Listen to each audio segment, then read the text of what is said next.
as Shashikiran for the new students for your understanding. So I will be handling the paper 4, that is economics paper in foundation, and inter-level will be handling with the strategic management. Clear? So even before starting with your concepts, like have you guys finished revision, at least one round of revision, completed with the portions at least? Or anyone still attending the classes, sir, but in between I have attended the marathon class and all. Anyone in that category? Everyone attended the classes, right? Finished with the portions, right? At least by mistake one round of revision. Yes or no? Yes, sir. Their response has to come early morning. Yes or no? Yes, sir. Okay. Now those 7 students, the freshers, you are the main target in the class now. You guys have to constantly respond. What you should do? What is it? Constantly respond. All day you have to constantly respond. So what time is the break? Like after 2 hours I will be giving a break. Usually what time is the lunch break? 12:30 to 1:30. So 12:30. Now we are starting at 8 o'clock. Almost like 8:10 now. Okay, 12:30 is a break, right? Again. Okay, we'll take a break at 10:15. 10:15 to 10:30 is going to be the break. 15 minutes. Okay, next 10:30 to 12:30 we have one more session, and then 1 hour is your break, right? So 1:30 we are starting our class. Again, class goes till 4:30.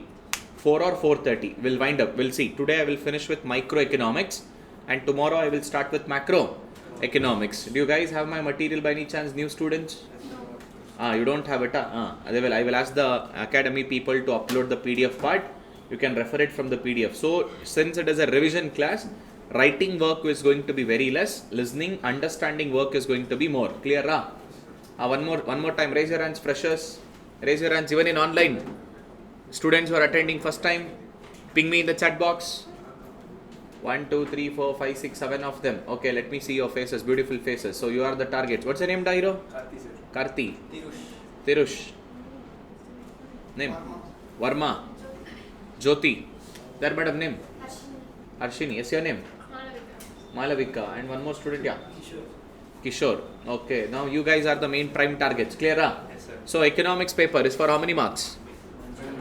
100 marks. Paper 4. Last paper. After that full jolly 1 month until result comes. So when is your exam? Jan 20th. Last exam. Exam date got rescheduled. Yes, sir. So Jan 20th is going to be a last examination. 2025 Jan 20th. Today we are almost in the date of December 7th. Today we are in December 7th. Almost exactly like 1.5 month is remaining. Not even 1.5 month to start exam. Almost 1 month you have. Proper 1 month. Now last 30 days. Now it has to be super over. Not even T20 match. Either every ball has to be 6 or 4. If not, get out. That is how the super over will go. Clear? All subjects are done. This is the last subject marathon pending. Law has to go. So which all? Accounts done? Accounts done. Maths is done. So third is economics. Okay, chalo, cool. We'll get started today, tomorrow, both the days. Economics marathon will be completed. Clear? So in microeconomics there are 5 chapters. How many chapters? 5 chapters. And in macroeconomics also we have another 5 more chapters. So first we will finish with micro today, and then tomorrow we go with the macro. I know for most of them will be having a challenging part in macro, especially freshers. So there you might have got stuck in between some point of time, unable to understand few topics, where you will be having some glitches like say, I don't know what is this concept is all about. So tomorrow I will be elaborating little, I will be taking some extended class. If possible, tomorrow we shall also extend the class. If time permits and if you guys are still willing to learn. Clear? Okay, chalo, we will start with the micro part. How many chapters are there in micro? 5 chapters are there. So I don't start with the order like chapter 1, chapter 2, 3, 4 and 5. My students know it. So initially I will go with the chapter 2. Because there is an interconnection, demand, supply, consumer behavior. Now this unit has got almost connection with every unit in the micro. So that's the reason I start with demand, supply and consumer behavior. First I do with demand, next I go with supply, next I come to consumer. Even before completing consumer behavior, in between I will select one of the unit from chapter 4. Chapter 4 has got 3 units. Unit 1 is about introduction phase of a market. Unit 2, price determination. Unit 3, different types, price and output determination in different markets. So there I will connect. Unit 2 and Unit 4 I will connect and I will explain it little. And later I will come to chapter 3, next, last, final, 1 and 5. This will be the order. See, first we go with the chapter 2 and next we go with the chapter 3. Next we go with the chapter 4. Next we come with the chapter 1. Last but not the least, we come with the chapter. See, the chapter 5 plays a major role because that is a bridging chapter between micro and macro. To understand macro concepts in a much more better way, chapter 5 is going to play the major role. Is it clear? Okay, let's get started. So come back to your notes, open with the demand concepts. So we shall start with the demand unit. If you have my material, well and good. The new students, don't worry, you will get this printed material, or even if you have the entire book, if you have already purchased it or if you have already taken one, open that. See, nothing to write here. Marathon material you will get. Get in, settle down fast. Still how many more? Approx. Another 2-3, huh? In online, the strength will be picking up, I guess, after some time. Okay, chalo. So, unit number 1 of chapter 2, that speaks about demand. What is it? That speaks about demand. Here, what's your name? Tirush, which is your favorite car? Ferrari. Now, assume that Tirush wanted to buy a Ferrari car. He will go to a Ferrari showroom. He will inquire about that car, everything. And finally, the salesperson, after explaining all the features, now he has to ask about the price of a car. Now the salesperson will say, sir, this car is just 2 crore. What is it? This car is just 2 crore. Hero, what's your name? Karthi. Let's say, for example, Karthi is a son of Bill Gates. Karthi is a son of? Assumption. Karthi is a son of Bill Gates. Now Tirush and Karthi both are friends. Now Karthi will be like, okay Tirush, I know that next week is your birthday. What do you want for your birthday? Now Tirush is like, I want my favorite car, Ferrari car. At my home there are already 5-6 Ferrari car. I will get you one. No. I want a new one. I inquired it today. Next day Karthi, Tirush will go to the same showroom. They will inquire about that car. Now Karthi is like least interested about the cars because every single day he will change one car to roam around. So but he is gifting a car to his friend, that is Tirush. That is a Ferrari car. Now to understand the entire demand concept, these 2 examples will rightly fit in. In order to call it as a demand, there are 3 conditions. How many conditions are there? 3 conditions. So, desire to buy, ability to pay, willingness to spend. What is it? Desire to buy, ability to pay, willingness to. Now, Tirush, did you had a desire to buy your favorite car, Ferrari car? Yes. Did you had ability to pay just 2 crore? That's why I have a friend, sir, son of Bill Gates. So, now say for example, assume, Tirush, did you had enough money with you? Were you willing to spend on your favorite car? If you had enough money at you, definitely I will buy. That means he has a desire to buy, he has a willingness to spend, but he don't have the ability to. Now let's say for example, Karthi, did you had a desire to buy a car? No sir, I'm least interested. Because of my friend I went. I don't have a desire. Ability? What stupid question, sir, son of Bill Gates, and you are asking my ability. Next, willingness to spend. Yes, that's the reason I gifted a car, right? I was willing to spend. So all the 3 conditions has to be satisfied. What is it? All the has to be satisfied. Then only we call it as a demand. Desire to buy, ability to pay, and willingness to spend. If not, one more meaning is there. Let's say for example, this is the cricket bat. What is it? Cricket bat. Let's say for example, used by let me say Virat Kohli. Used by whom? Virat Kohli to smash against Pakistan. That iconic knock where he scored that 92 runs. So where it became a very iconic match, and I want to sell this cricket bat used by Virat Kohli, and I will say this bat is 1 lakh rupee. Now Tirush is like, sir, 10 lakh. Next Karthi is like, sir, 50 lakh. I am ready to give 50 lakh. Like this, we are putting on a bidding sale. Now whoever bids the most price, I am going to give this bat to them. See, any commodity at a given point of time, now for a given price, say 5 lakh, 10 lakh, 50 lakh, whatever it is, if customer is ready to buy, customer is ready to see, price, readiness to buy at a given point of time, even that is called as a demand. It's clear? Any commodity, it need not be a cricket bat, it can be any commodity at a given point of time for a given price. If customer is what? Ready to purchase, even that is considered as a. Now there are 3 conditions to call it as a demand. Which are the 3 conditions? Desire to buy, ability to pay, willingness to.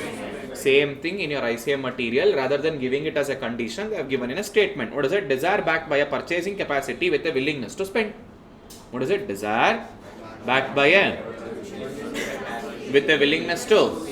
See, desire, that is desire to buy, backed by purchasing capacity, that is ability to pay, and last but not the least, willingness to. Clear? All these 3 pointers, desire backed by a purchasing capacity with a willingness to. All the 3 conditions put together, we call it as a demand. If not any commodity at a given point of time for the given price, if customer is ready to buy, that is called as demand. Clear? Next, the most important topic in the demand, that is determinants of demand. What is it? And we have a shortcut to remember this determinants, especially by the newcomers. Please do remember this shortcut. Every single place I will be taking this reference hereafter to explain the concept. The shortcut is PITCAT PC. What is the shortcut? So there are mainly 8 important elements in determinants which we will be taking the reference. The very first P stands for price. What does P stands for? Price. And the second one, I stands for income, and T stands for tax. C stands for, and A stands for, another C stands for, and P, another P stands for. C and S is complementary end. So PITCAT PCs. What is it? PITCAT. The very first one is what? Price. See, price is an important determinant. Which determinant? Important. Which will affect demand to a maximum extent. Which will affect demand to a dash extent? Maximum extent. See, this entire unit of demand, whatever we are understanding this unit 1 now, we study this from a consumer point of view. Whose point of view? Now I need to buy a product. Now definitely the very first important element I look in a product is its price. When I go for a shopping now, if I like a shirt, what is the next thing I do? Price tag. Sir, only if that price is within my budget, I will buy that product. If not, I don't buy the product. Okay, sir, last month I went and I saw a beautiful shirt, sir. I wanted to buy that. The price was 999. Now after 2 months I went, sir, but my Nirmala Didi, sleeping partner, she has increased the taxes on textiles, sir. What to do? So that 999 which was there now it has become 1299. Now what I will do? Once price goes up, will I buy that product? Definitely. When price increases, demand. Suppose, sir, Nirmala Didi, generous, she gave some discount on tax, sir. Instead of increasing tax, sir, this time she decreased the tax. That was 999. Now that has become 799. What does that become? 799. Now prices have decreased. When price decreases, demand increases. Now observe the arrow marks here. Now initially when price goes up, demand is decreasing. Or when price is decreasing, demand is decreasing. Negative relationship. What is it called as? See, arrow marks are in the opposite direction, negative or indirect. What is it, negative or? Indirect. And this a negative or indirect relationship is the main thumb rule. Which rule? Thumb rule. This is the thumb rule of the demand chapter. See, in 90% of the cases, whenever price goes up, demand will decrease. Whenever price decreases, demand will decrease. So this is the thumb rule of a demand chapter. Arrow marks will be in the opposite direction. So we call it as a negative relationship. Which relationship? Negative. And remember, we are understanding a relationship between price and demand. What is the relationship between? Price and demand. And that is called as demand function. Which function? Demand function. Not your personal functions, all that marriage and all. What is it called as? So it is a relationship between price and demand. What is it relationship between? Price and demand. Expressed in a mathematical equation. That mathematical equation is D is equals to function of price. What is it? D is equals to? Clear? D stands for? P stands for? This functional relationship is of 2 types. One is direct relationship. Second one is? Indirect relationship. So this is what I said. Indirect relationship is the thumb rule. That is dash related. Direct relationship is also called as positive relationship. Just now I said thumb rule of demand chapter. What is it? When price increases, demand. When price decreases, demand. So whenever price is increasing, demand will be decreasing. Whenever price is decreasing, demand is going to be increasing. And this applies in most of the circumstance. It applies in dash circumstance. But only and only in few cases. Only and only in there will be a positive relationship. Best example, gold. Now you would have witnessed your mom, your auntie, your chittamma, whoever it is. Love and affection towards gold will never decrease. Even though if the gold price is increasing day by day, still they will buy more and more gold. There are few products, even though price goes up, demand will increase. Same way, there are few products, even though if price decreases, demand will not increase. Rather, demand is going to decrease. See, arrow marks are in the same direction.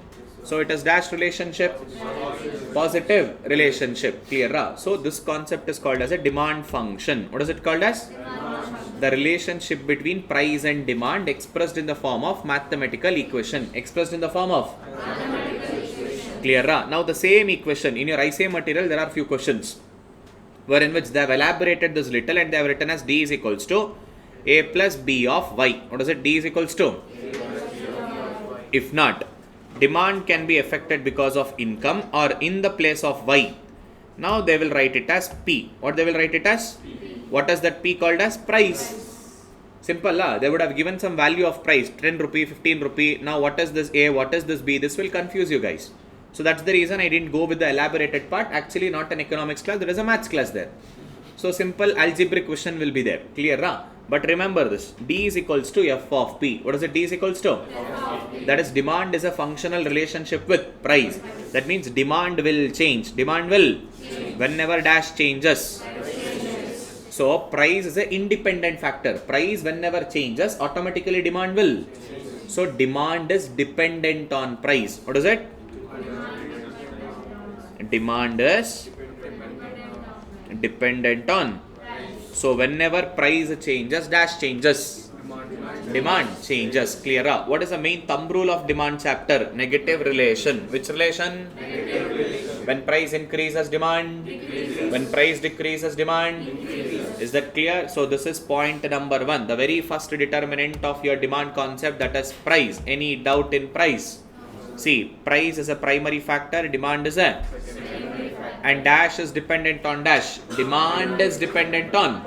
That means whenever price changes, that will automatically change the demand. Clear? The relationship between price and demand is expressed in the form of mathematical equation called as demand function. D is equals to F of P. D stands for demand, P stands for price.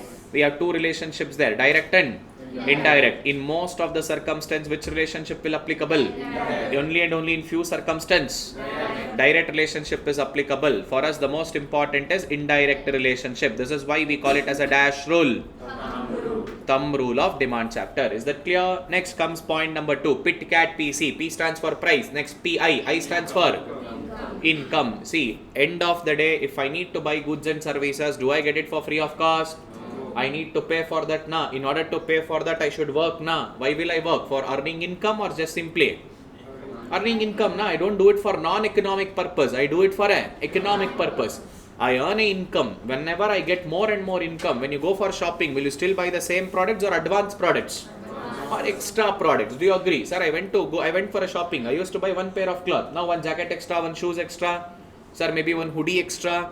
Or that belt extra, whatever you guys were thinking to buy from so many days, because income was limited, na. Human wants are, resources are. What is that resource? Vitaminium. When I go for shopping, my resources are vitamin. That vitaminium is not available properly. Suppose if you have more vitaminium, that means income. You will buy more commodity. So in short, whenever income increases, demanding capacity will also increase. Now whenever income decreases, demand will also increase. Now observe the arrow mark, positive or negative? Positive. Arrow marks are in the same direction. So dash relationship. So we have a positive relationship. And remember, income represents purchasing capacity. What does income represents? I used to give the tomato example, if you remember. Even my old students, assume your parents asked you to get a tomato after your class. They have given 100 rupees to you. Say 1 kg tomato is 20 rupee. 1 kg tomato is how much? 20 rupees. They have given 100 rupees to get for a tomato, 100 rupees. How many kgs can you buy? 5. Suppose you forgot today. Next your mom will say, no worries, get tomorrow. Now next day, tomato price increases to 25. Now how many kg? 4. See yesterday? 5. Today? 4. See, income represents what is your purchasing capacity. How much of goods and services can you buy at a given price? At a given price. Clear? That is point number 2, income. Remember, income and demand always has a dash relationship.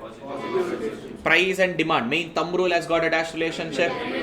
Next, PIT. Pit cat PC. P is done, price, I is done. Income, T is. Favorite product of Nirmala Didi. Sleeping partner.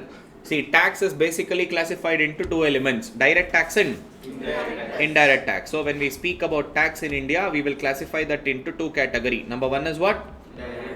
Direct tax. Second one is indirect tax. See, what is this direct tax? This is levied on income and wealth. What is it levied on? Indirect tax is levied on goods and.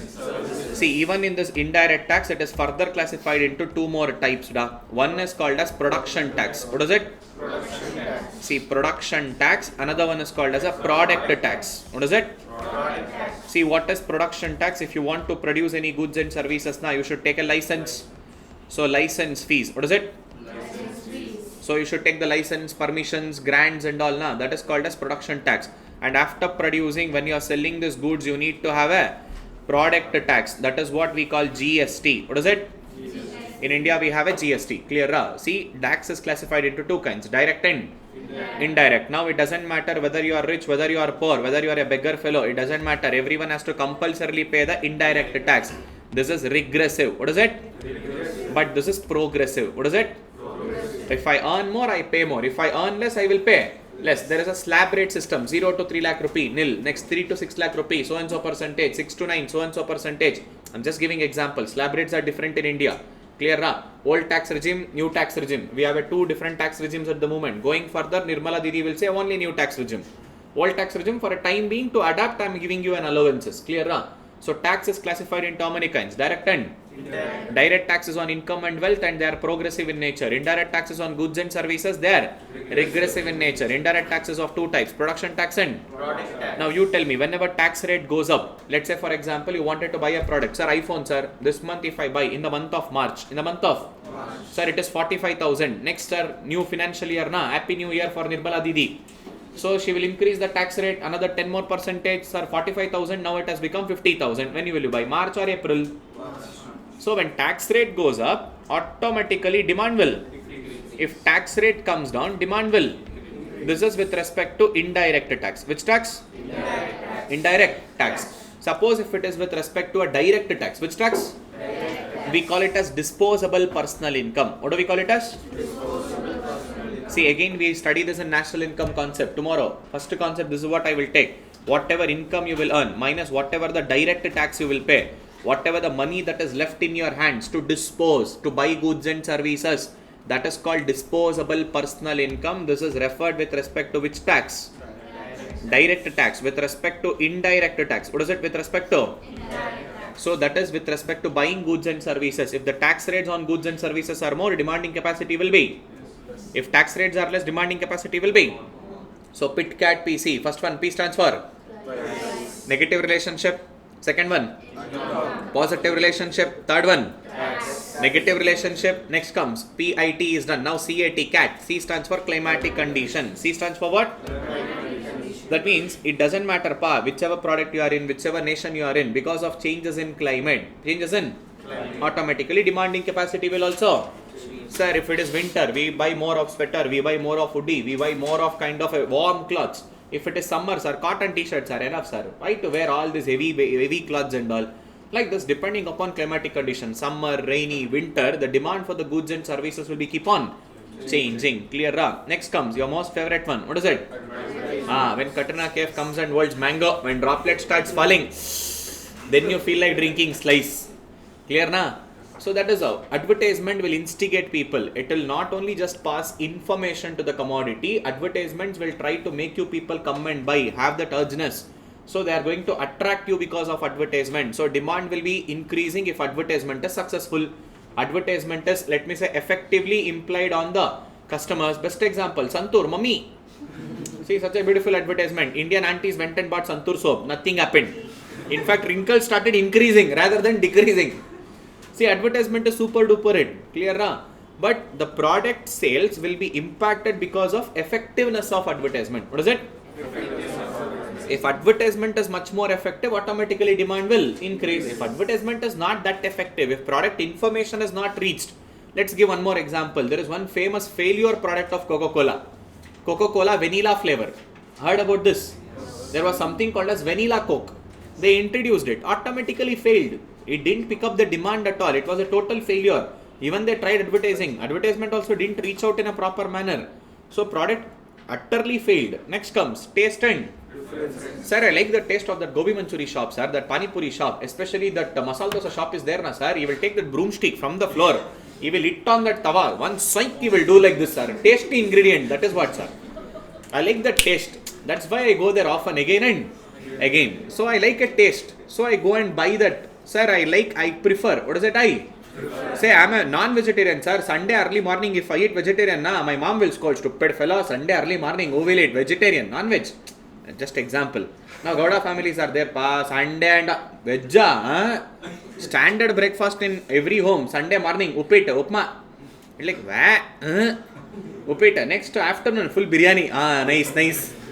In fact, you will fast. You will not even have breakfast on Sunday early morning. Why? Who will eat upma? And your mom will say, then you have same in the lunch. So trouble will come. So R&D, development all she has to make. Later on she has to bring some new ingredient on Sunday morning.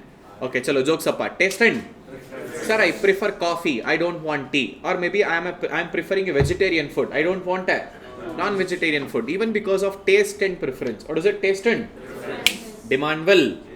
Next comes most important population of India. 142 crore people. Full demand extremely high. Because of us, product demand is increasing day by day. See why all MNC companies are trying to enter Indian market, penetrate in Indian market. Population advantage. Huge population is there. So demanding capacity is also huge. If the nation has less population, demanding capacity will be. Even because of the population of the country, demanding capacities will also vary. Next comes complementary and Teja, what is complementary and substitute goods? Give example, that's fine. So complementary goods example pen and ink. And then substitute goods example tea and coffee. Tea and coffee. Meaning, madam, what is complementary? What is substitute? Complementary is which can be used together. Substitutes are next best alternatives. Complementary means use it together. Most of them will get confused. Sir, complementary means when we go for shopping, when we shop for 5,000, they will give one gift. Complimentary gift. That's not complementary. That is from layman's sense. From economics point of view, what is complementary? Those commodities which are consumed together. They are called as complementary goods. Like pen and refill, clear? Petrol and bike. Without petrol, I can't use the bike. Now EV has come, sir. Still, electricity needed, electricity and your EV vehicle. So they are complementary goods. What is it? Which are consumed together. Which are consumed. Next comes substitute. Next best alternative. What is it? Next best. Which gives same level of satisfaction. Sir, instead of coffee, I will buy tea. Sir, instead of masala dosa, I will buy set dosa. Like this. Instead of dairy milk chocolate, I will buy Gone Mad. So these are substitutes. What are they? Next best alternatives. What are they called as? Clear? So PitCat PCs. PC, P and C. That is complementaries and substitutes. PC, population, C and S, complementary and substitute goods. Now, especially the new students. Now, did you understand this positive and negative relationship? So, demand function has how many types of relationship? Two types of relationship. One is positive, second one is? In most of the cases, which relationship is applicable? Madam, complementary goods. Positively related or negatively related? New students, yeah, all the three. Complementary and substitutes. Is it positive or is it negative? Complementary and other students remain silent. Complementary substitutes. Complementary goods dash related. Okay, complementary goods are positively related. Substitute goods. Complementary or negative related and substitutes are positively related. Okay, complementary, negative, substitute goods are. Okay, next. Anyone else, madam?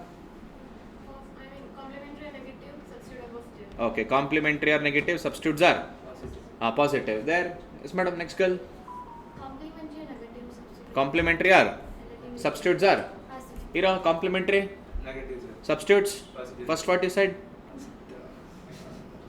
First, you said complementary is positive. See, this is the common area where you guys will usually go wrong. Clear?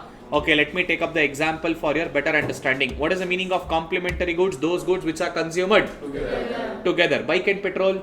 Now, let's say, for example, if petrol prices are increasing day by day, will people buy more bike?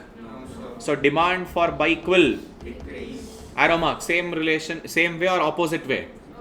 Opposite way. That means, suppose next if petrol price goes down day by day, then demand for bike will increase. So, complementary goods are dash related negatively or opposite direction relationship will be there. Clear? Next, substitute goods. Tea and coffee.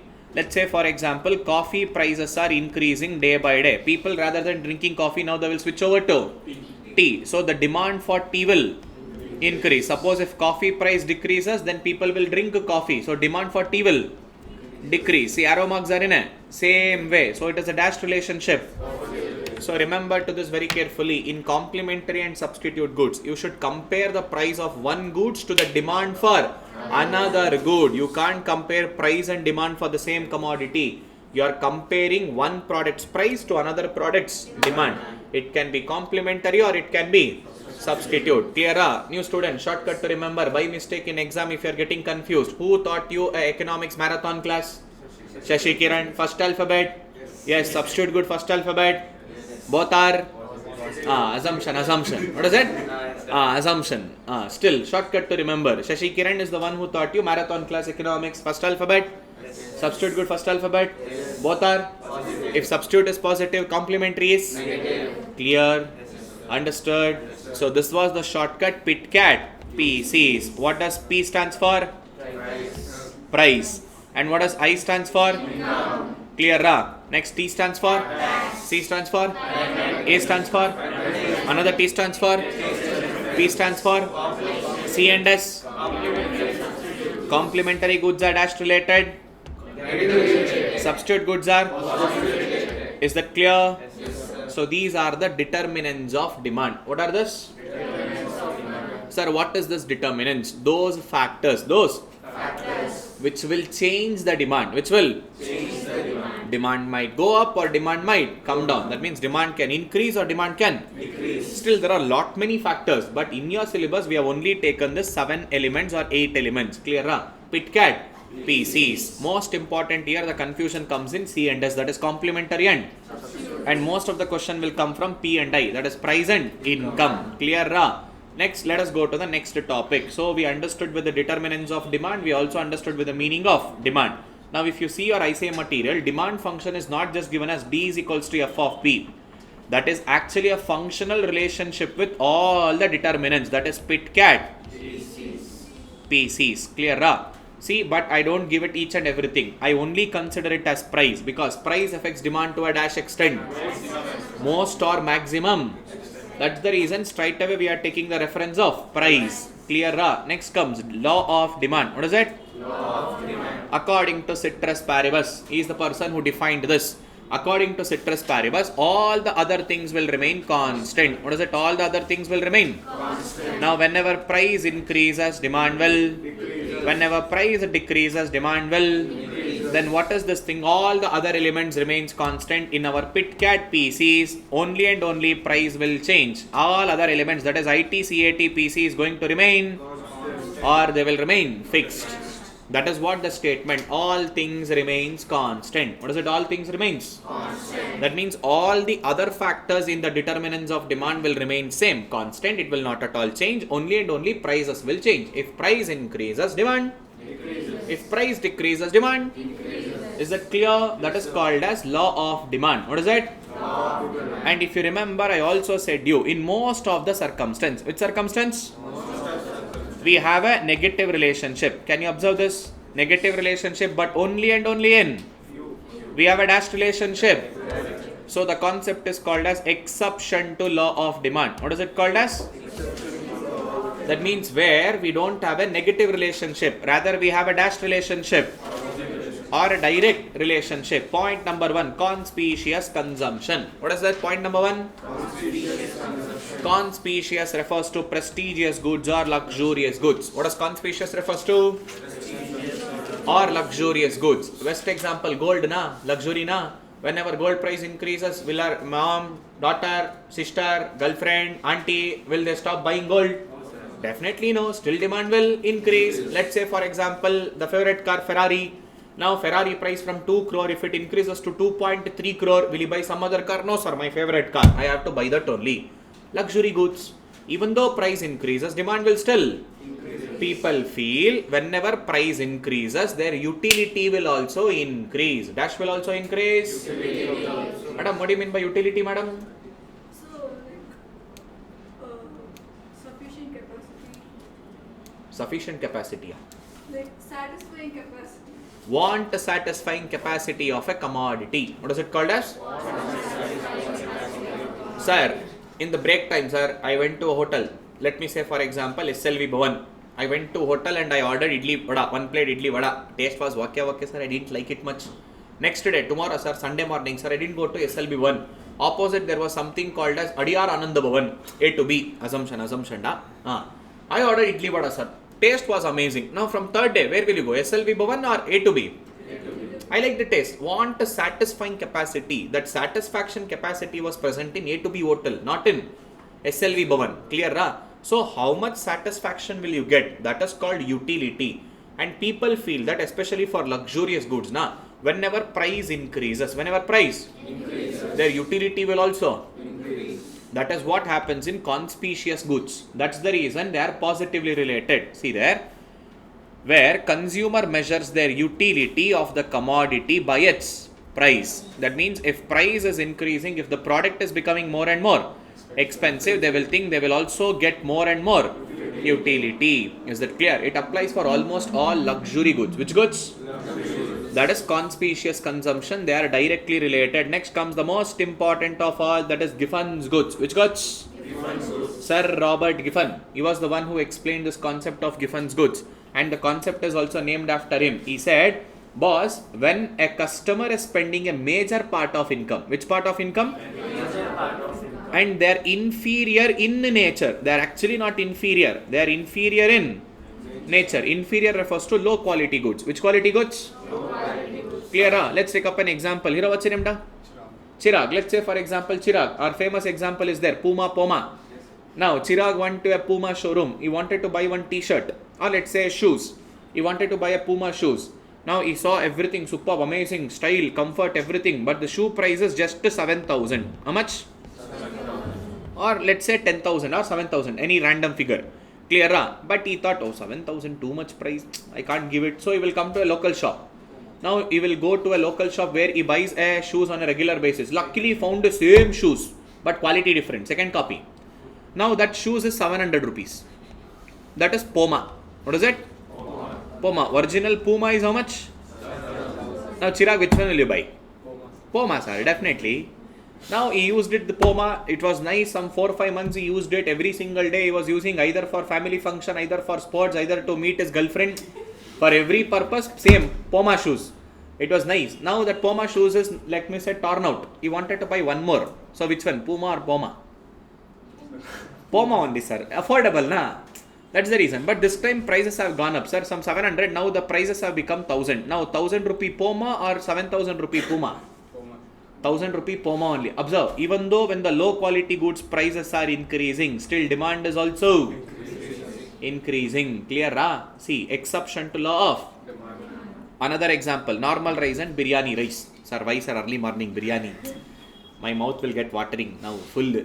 Not even Sunday, Saturday itself, sir. Some people will not eat on Saturday. In India, na, Monday we don't eat. Saturday we don't eat. In between, Wednesday also we don't eat it. Some people will be there. Why Wednesday? For Lord Ganesha, sir. Saturday for Lord Hanuman, sir. Monday for his father, sir. Lord Mr. Shiva. We don't eat non-veg. Okay, chalo, jokes apart. Now, in your home, every single day, the normal rice what your parents are going to cook and the biryani rice, the basmati rice. If you compare the pricing, which is more superior rice? Now, at your home, every single day, are you baking the basmati rice? No. The normal rice, right? Comparing to basmati, this is low quality in nature. What is that? Low quality? They're actually not a low quality. Still low quality 1 rupee rice, which our government gives in a fair price shops. That is totally a low quality rice. I agree to it. But I'm not always representing to a low quality. These are a normal goods. These are a with comparison to a superior good, these are inferior in nature. What is it? Inferior in? Nature. Like rice, bajra, maize, whatever we use on a regular basis. We also have a superior quality. We also have a normal quality. That normal quality which is considered to be inferior. What is it? Considered to be inferior. In nature. What is it? Nature. So, 2 conditions are there for Giffen's goods. Number 1, they are inferior goods in nature. Inferior goods in nature. On which customer spends dash part of the income. Major part of the income. If 2 conditions are satisfied, then there will be positive relationship. Even though if price increase, like Puma, still duplicate commodity, low quality goods demand, it will still increase. Let's say for example, subsequent time, we wanted to buy the same Puma. Now we will go to the showroom. Now we will say, no, that 700 rupee shoes is not there. 300 rupee shoes is there. Will you say, I know, I don't want. I know. 300 rupees will be much more worst.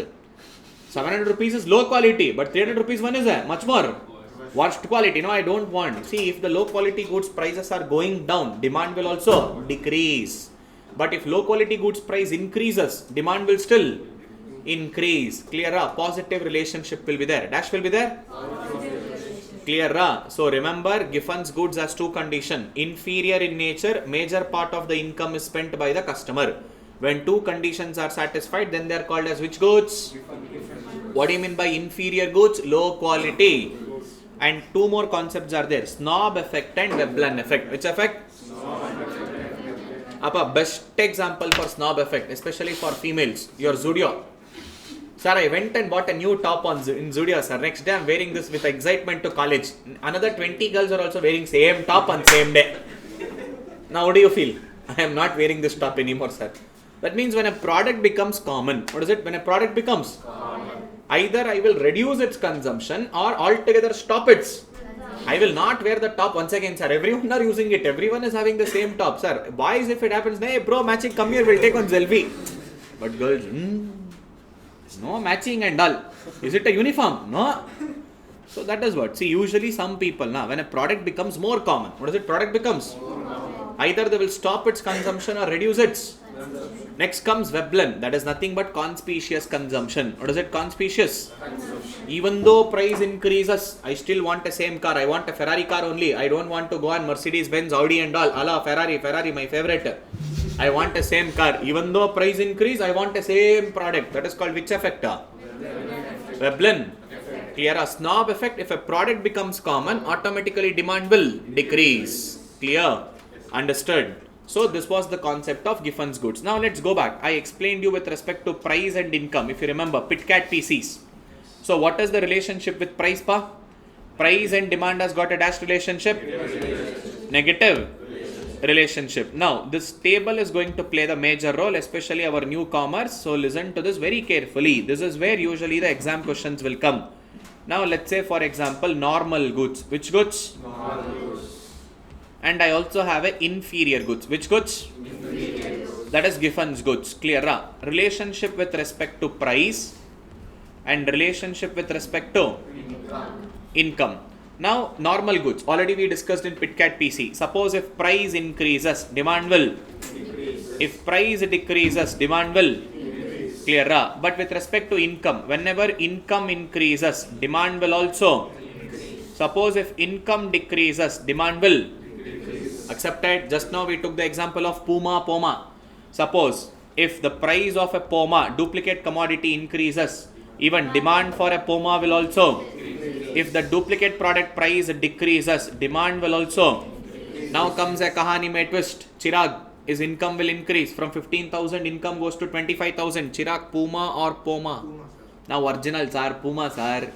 See, whenever income of a consumer increases, demand for a low quality good. Demand for which quality? Low quality good. Will decrease. Suppose next month, sir, COVID, sir, lockdown happened. Now 25,000 salary has become divided by 2. Only 12,500. Now, Chirag, which one? Puma or Puma? Sir, Puma, sir. Then demand for low quality goods will? But this relationship is important. This is where usually you guys will go wrong. Relationship between income and Giffen's goods or income and inferior goods. What is it? Income and? They are dash related. But price and inferior goods are? But in PitCat PC we learned price and demand is? Income and demand is?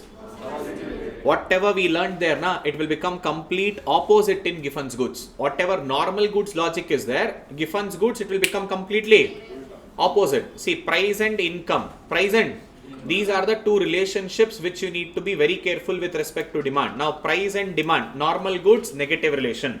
But inferior goods, positive relation. Income and demand. Normal goods, positive relation. But income and demand, inferior goods. Remember this Puma example. I used to give a t-shirt example in the normal class. Clear?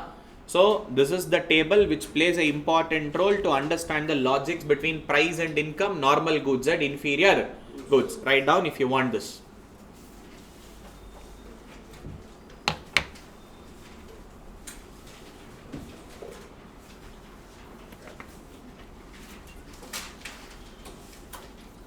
Online students able to understand? 19 students are there in online. Online strength is more. Almost equal. Okay, so let's go to the next topic. Okay, so point number 3, we are discussing about exceptions to law of demand. What are we discussing about?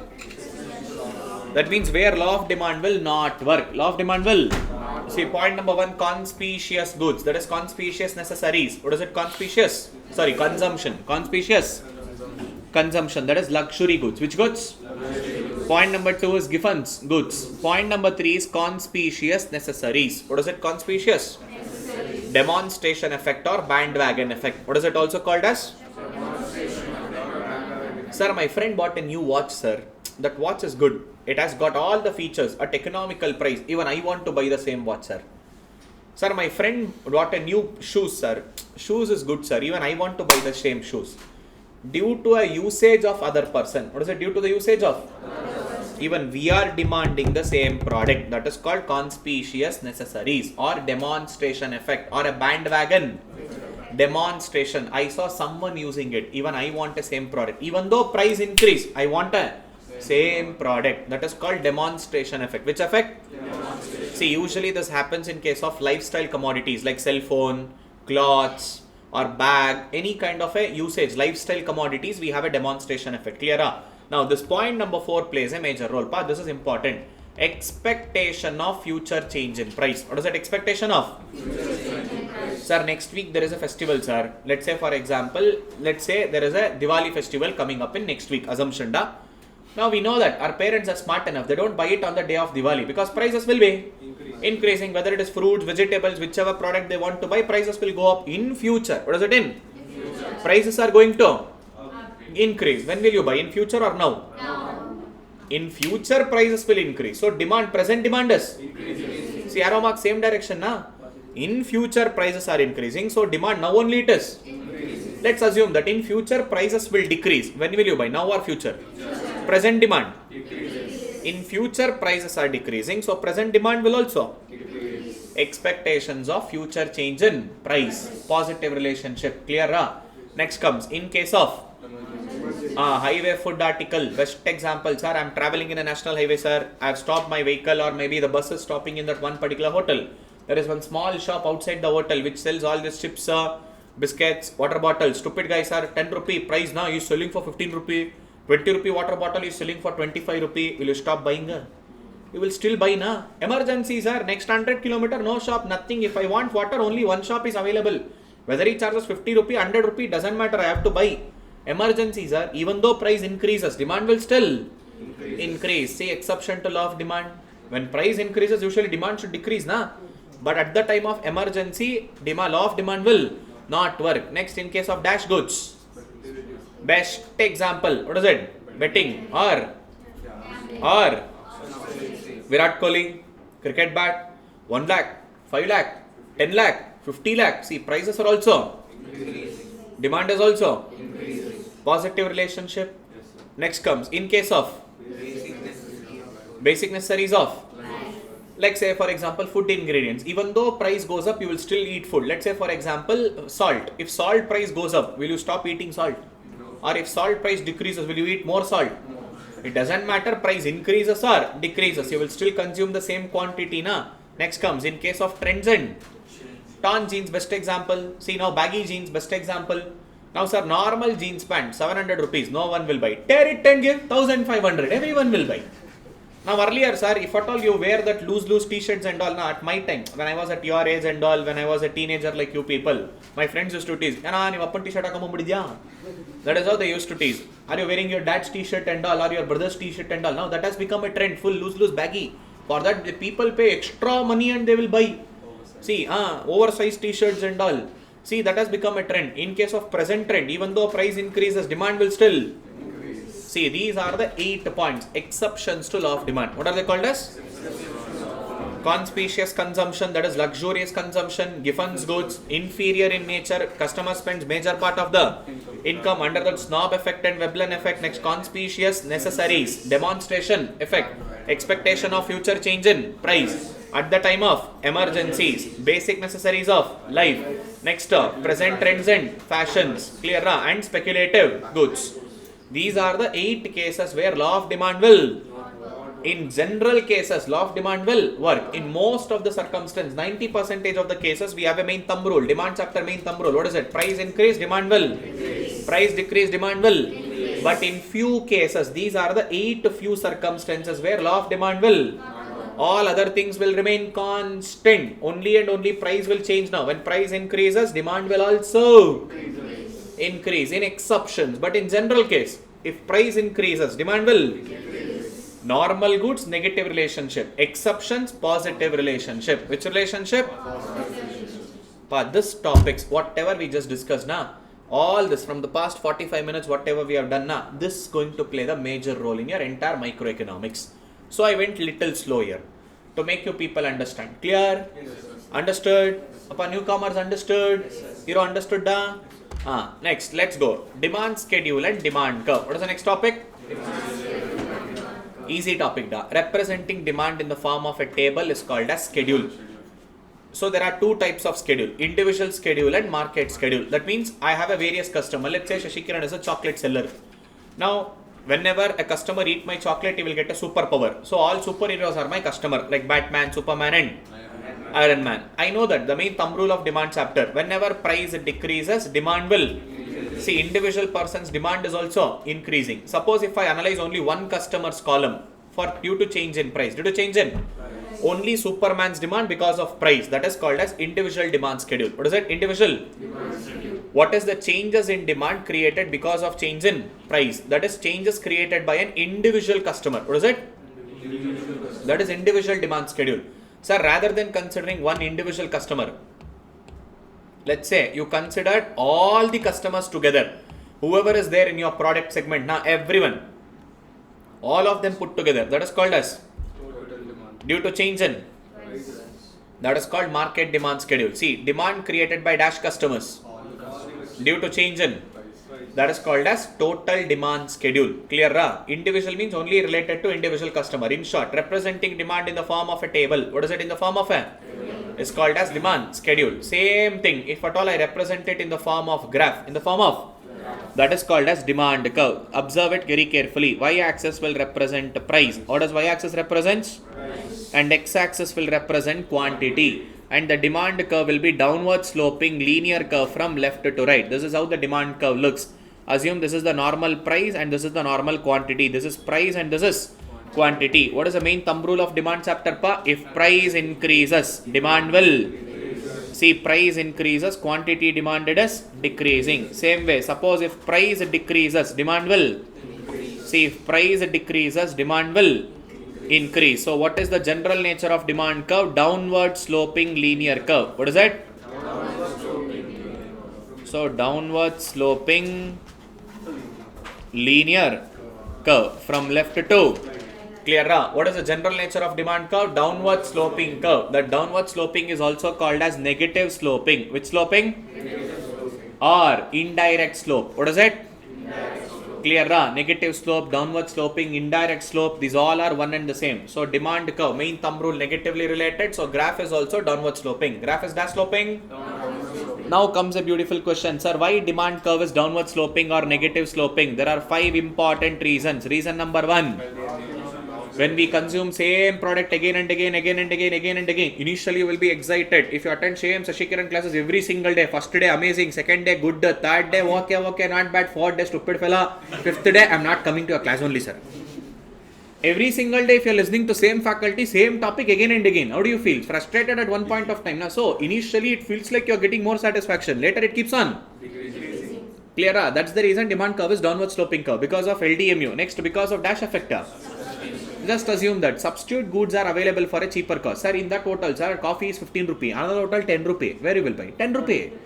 When substitute goods are available for lesser cost, now your product demand will substitute effect. Next, because of when you get more and more better income, you will go for superior goods. Now, you will not buy the normal goods. You will go for more superior. Now, instead of Puma, you will buy Puma. If even more money comes, no Puma, sir, A6, Reebok.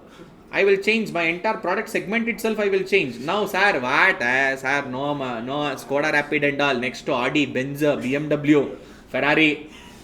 Next, what is it? Because of new customers. What is it? Because of what?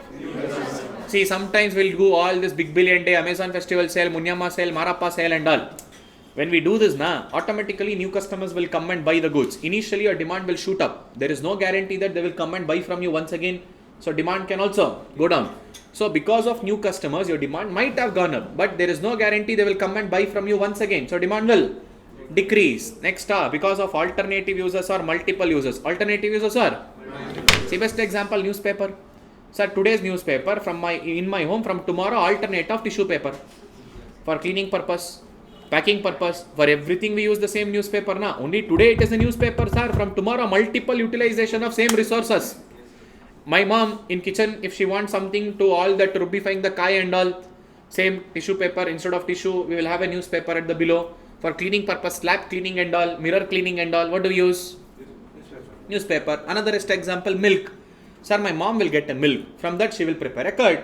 From that curd she will take out all that above skinny part from that, and she will prepare a butter. From that butter she will only prepare a ghee. Sir, we don't buy ghee from outside market and all, sir. My mom is going to prepare a ghee at home itself. See, one product, multiple. Now ghee demand will decrease, only milk demand will increase. Clear? Because of that, demand curve will be downward sloping because of alternative or multiple usage. Clear? So these are the 5 reasons. How many reasons? Why demand curve is having a negative slope? LDMU, substitute effect, income effect, new customer, alternative or multiple. This is the concept of demand schedule and demand curve. Clear? Understood? So we discussed about meaning of demand, we understood determinants of demand, we understood law of demand, exception to law of demand, demand schedule and demand. 5 topics are done. Clear? Next comes to the most important and beautiful concept, that is elasticity of demand. First understand why we need to study this elasticity of demand. Long ago, very long ago, just half an hour ago, we studied law of demand. What is law of demand? All other things will remain. If price increase, if price decrease, it only shows a direction of change. That means suppose if price is increasing, demand is. But how much demand decreases? How much price increases? Will it show in terms of quantity? No, it will only show as a direction. Only shows a direction. That was the limitation of law of demand. So to overcome that limitation, we have come up with a concept called as elasticity of demand. What have we come up with? Now this elasticity of demand will not show as just a direction of change. It will also show as a quantity changes or numerical changes. What is it? Quantity changes or? Or it can be in the form of percentage. Suppose let's say if price increases by 10%. Price increases by 10%. How much percentage does the demand decrease? Let's say some 20%. Like this, it will show as a numerical change. What does it show? Along with direction. Along with what? Clear? But law of demand was only and only showing us a dash change. So it was qualitative statement. But elasticity, along with your direction, it will show us a numerical or percentage change. So it is called as a dash statement. Clear? So it is a responsiveness or a changes in the quantity demand. See, responsiveness or a changes in the quantity due to change in some determinants. Due to change in dash determinants. What are the determinants of demand? Pit cat PCs. In that sum determinant, which are those sum determinant? Number 1, number 2, number 3. That is complementary and substitute goods. Number 4. But out of these 4 are determinants which affects demand to the maximum extent. So while writing the formula, we don't use a word called as sum determinant. Straight away we write it as price. But in the meaning, observe. In the meaning, we are using this word called as what? Sum determinants. Changes in demand is happening because of change in some determinants. But while writing in the form of a formula, percentage change in quantity demanded divided by percentage change in price. Why we are writing it as price? Because price affects demand to a dash extent. Clear? So how many types of elasticity of demand is there? 4 types. Price elasticity of demand, income elasticity of demand, cross elasticity of demand, and advertisement elasticity of demand. So what is the difference between law of demand and elasticity of demand? Elasticity will show us a dash change, numerical change in the form of percentage. But law of demand used to only show us a direction of change. Only and only dash change. Clear? Understood? Next, difference between law of demand, elasticity of demand done. How many types of elasticity of demand? 4 types. Price, income, cross, advertisement. What is it? Price? Let's go to the very first one, that is price elasticity of demand. Now there is a changes in demand due to change in dash, due to change in price. And with that respect, there are 5 types of price elasticity of demand: relatively elastic, relatively inelastic, unitary elastic, perfectly inelastic, and perfectly. One more time, repeat it, especially the newcomers. Try to identify in the same order. First one is relatively, relatively, unitary, perfectly, perfectly. See, remember, all the odd numbers are speaking about elastic. 1, 3 and 5. Even numbers are speaking about inelastic. Clear? Relatively elastic is E greater than 1. Relatively inelastic is E lesser than 1. Unitary elastic is E equal to. Perfectly inelastic is E equal to. Perfectly elastic is E equal to. So along with the numerical value, you guys have to remember the concept name: relatively elastic E greater than. Perfectly elastic E equal to infinite. So I will not ask in the same order. I can mix match things. So please be careful when you are answering. Relatively elastic E greater than. Unitary elastic E equal to 1. Perfectly inelastic E equal to. Relatively inelastic E. Relatively inelastic E lesser than 1. Relatively inelastic. Unitary elastic E. Relatively elastic E greater than 1. Perfectly inelastic E. Concept with numerical value. Both are important, because hereafter wherever we go now, more elastic, less elastic, equal elastic, we will refer that points. Again in chapter 3 the same concept will come, but here customer point of view, their producer point of view. Whose point of view? See, logic is same, point of view is different. So that's the reason I said demand concept has a major connectivity with different units. Clear? Relatively elastic E greater than. Relatively inelastic E lesser than. Perfectly inelastic E 0. Perfectly elastic E equal to. Unitary elastic E is equals to. Write it down once. Analyze it. See to it without looking into the board. Write it down once with numerical value. Able to recognize? Tillman, let's see. Yeah, go on. Say it once with order. What is relatively inelastic? Perfectly inelastic? Unitary elastic? Relatively inelastic? Equal to or lesser than 1? Relatively elastic? Perfectly elastic? Clear? See, you should know the concept and its numerical value. If not, you can't understand the topic in a proper way. Clear? Okay, let's go to the topic. The very first one, relatively small change in price. What is it? Will lead to a large change in quantity demanded. What is it? Small change in price will lead to a. See, what is the general nature of demand curve? Downward sloping. See, it will be a 45-degree downward sloping curve from left to. But in relatively elastic, it will not be a 45-degree downward sloping. It will be much more flatter, like a sleeping curve. Which curve? See, y-axis, x-axis. Say, assuming this is the price level, this is the quantity. See, this is price and this is quantity. Now, as the meaning says, small change in price. What is it? Small change in leads to large change in quantity. Now, see here. Assuming price is increasing by some 10%, but quantity is decreasing by say some 30%. How much? 30%. See, reaction is more. Price is changing by small extent, but reaction in quantity is by large extent. So this is called as more proportionate change. Dash proportion? So what is the another name of relatively elastic? More proportionate change. And see, we also have a formula to calculate the numerical problem. In your exam, you might also expect a numerical problem. Let's say, for example, the price of a product, earlier it was 10 rupee chocolate. Now we are reducing it to 5 rupee. So from 10 rupee prices have gone down to. Now let's say when the product price was 10 rupee, you guys were selling 100 chocolates in a day. Since prices have gone down, demand will increase or decrease? Increase. Let's say it has become 170. It has become how much? 170. Now there is a formula to calculate. Sir, what is that formula? P by Q. What is it? P by into change in quantity divided by change in price. What is the formula for P by Q into change in quantity by? Clear? P stands for earlier price, initial price. In my example, what is the initial price? Q stands for earlier quantity, initial quantity. How much? Now change in quantity, difference between present and old quantity. How much is that? 70. And P also, difference between 5 and 10. That means usually minus 5 it is actually. Present minus previous. What is it? 5 minus 10, minus 5. As of now, ignore negative, because if the answers are negative, it is called inferior goods. Which goods? Inferior goods. Every good cannot be inferior. We consider it as inferior in nature. What is it inferior in? Nature. See, every good cannot be inferior. Without ignoring negative, we can't solve a problem at all in formula method. So we are ignoring negative. 5. So this will be 10 ones are 10 tens are 5 ones are 5. 14s are 14 by 10. 14 by 10 is 1 point. 1.4 greater than 1 or lesser than 1?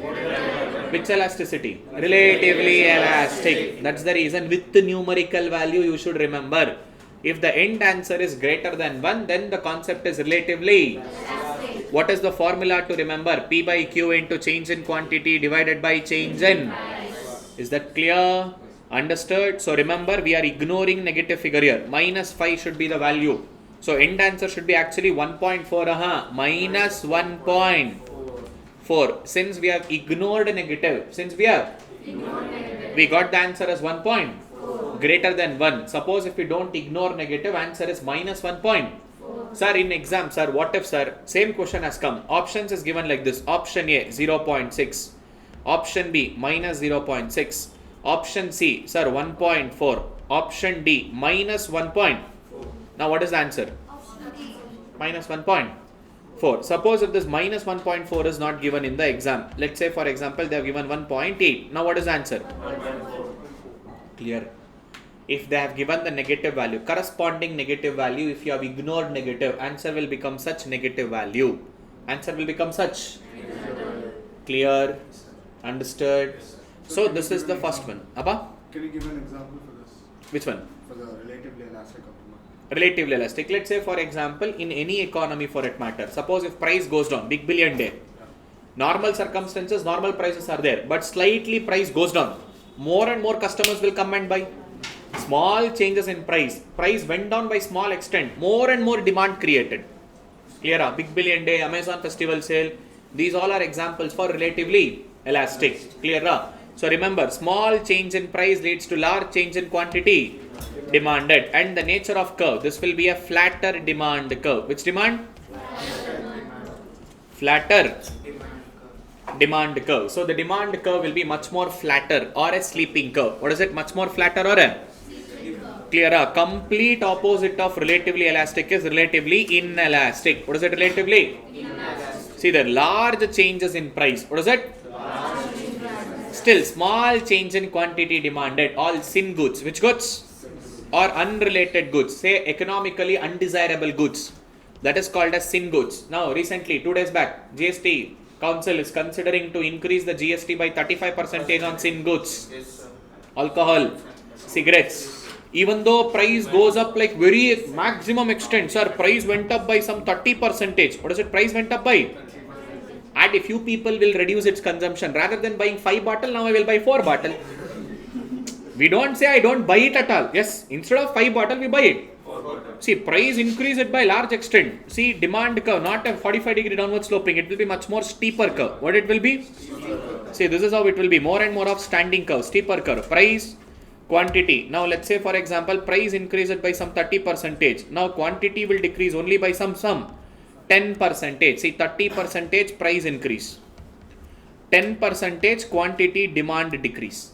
See, large change in price, but small change in quantity demanded. See, price reaction is much more. More reaction is happening in price, but less reaction is happening in demand. So, this is called less proportionate. Dash proportionate? So, what is the another name for relatively inelastic? Less proportionate. Relatively elastic? Relatively elastic, flatter demand curve. Relatively inelastic? Steeper demand curve. Now, same formula pa. P by Q into change in quantity divided by change in. If the end answer is like 0.4, 0.9, anything lesser than 1. What is it lesser than? Which good is that? Relatively inelastic. Clear? Next comes the third one. Unitary. Appa, same. The nature of demand curve. 45-degree downward sloping curve from left to right. That is called unitary elastic curve. That means, let's say this is the price, this is the quantity. Suppose if price increases by 10%. What is it? Price increases by?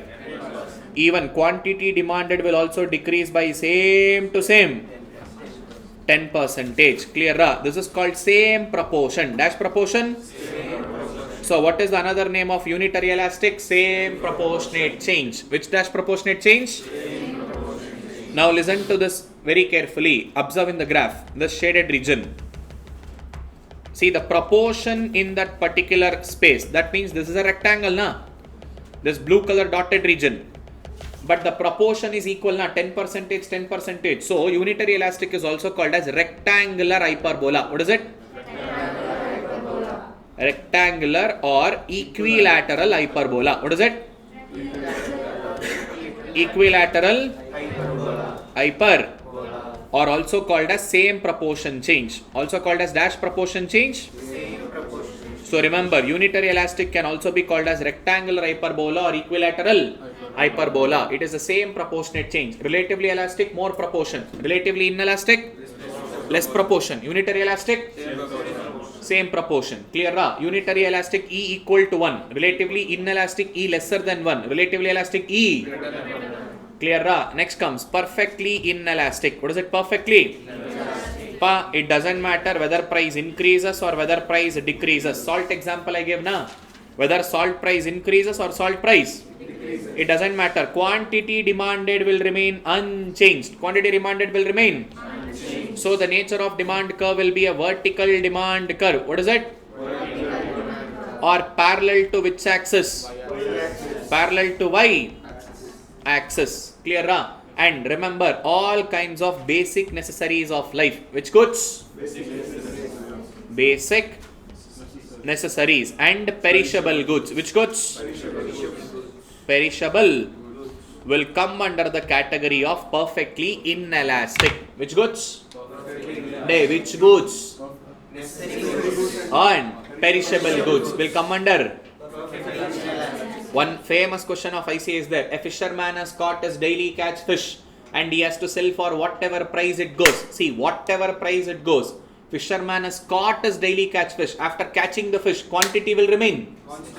Same, na? Quantity will not change, but prices will change. Prices might go up, prices might come down, but quantity will remain.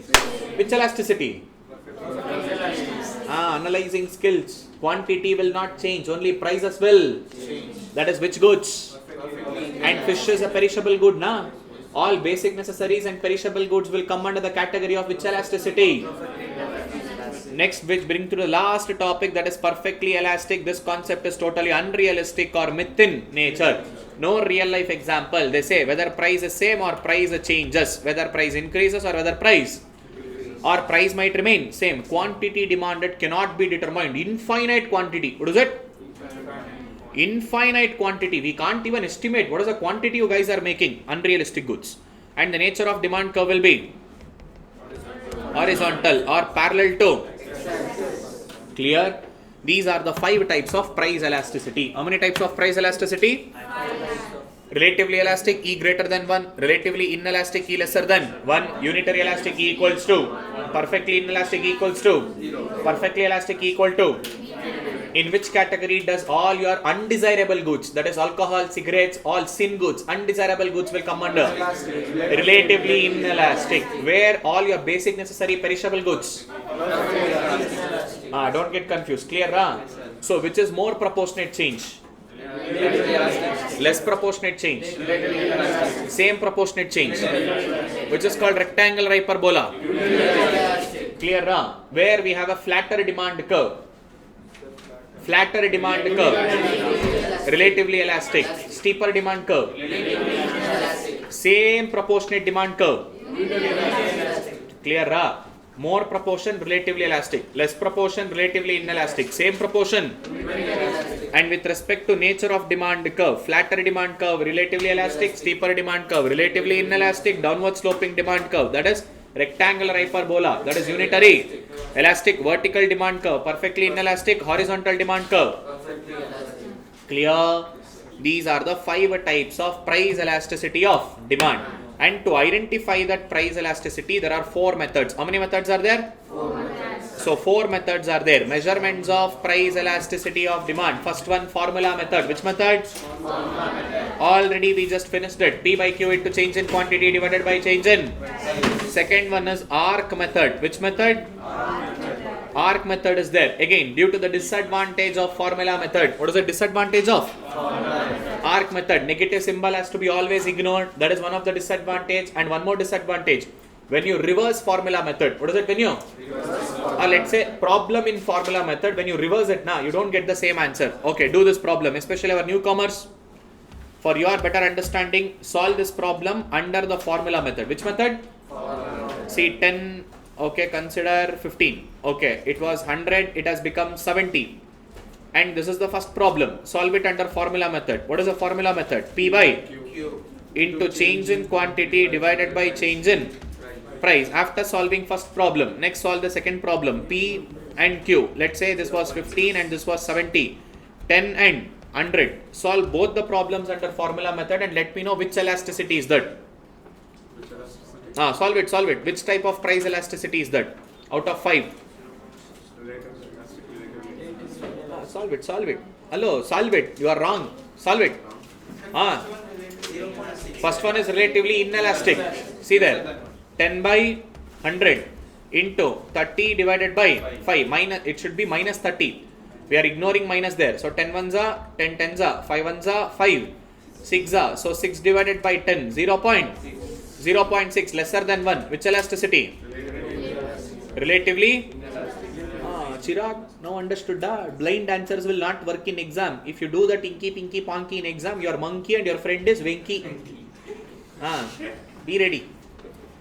Next year, it will be 15 divided by 70 into 30 divided by 5. So 5 ones are 5 threes are 3 into 30 is 90. 90 divided by 70. What is 9 by 7? 1.29. That is 1.28 recurring. 1.29. That is 1.28 greater than 1. Which elasticity?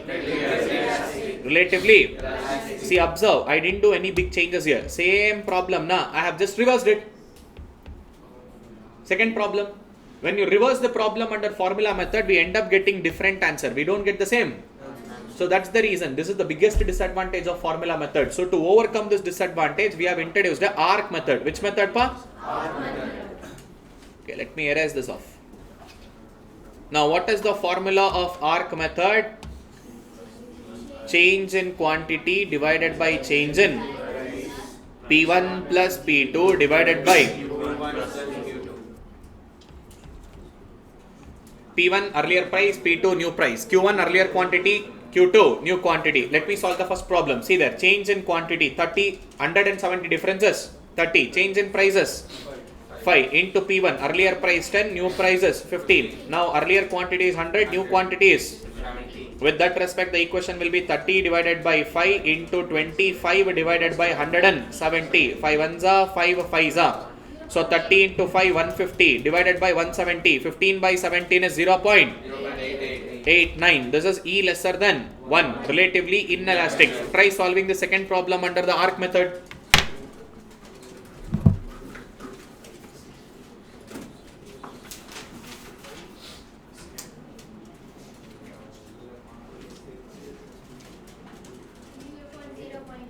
Same equation. When equation remains same, answer will also remain clear. See, to overcome the disadvantage of formula method, which method is introduced? Sir, in exam numerical problem is given, sir, but which method? Nothing mentioned. Which one will you use? Formula or arc? Formula. First you should use the formula. Usually 90% of the cases you will get the answer. Whatever answer you get, if it is not matching with the option, then you should use which method? Sir, what if both are given? How will you get to know when you solve under both? That means safer side, if nothing is given, try to solve under both. Hardly it takes us 30 seconds to solve. You know the formula. If answer is given from both the method, now which method? Arc method, not formula. Which method? See, this is the confusion. So usually 90% of the scenario, you will get the answer in formula only. Some stupid fellow like Shashikiran sends a question paper to screw your happiness. Then definitely question will come from, but you will solve under. And same, whatever mistake you have done, whatever answer you get in formula, even that is there in the option. I got nothing, man. Then easy paper, sir. If it is easy, that is never CA. CA paper can never be Easy. If you are making some biggest blunder without even your knowledge, paper fine. You will look paper as easy. Understand? This is not your BCom exam. To make it easy, to look easy, this is CA exam. Definitely they will be tricky, not difficult. What is it? Tricky. Definitely it won't be easy. Neither it won't be difficult. It will be tricky. That is where you guys will end up losing the marks. Last attempt we saw na economics paper how laddu can be kept. Paper looked easy.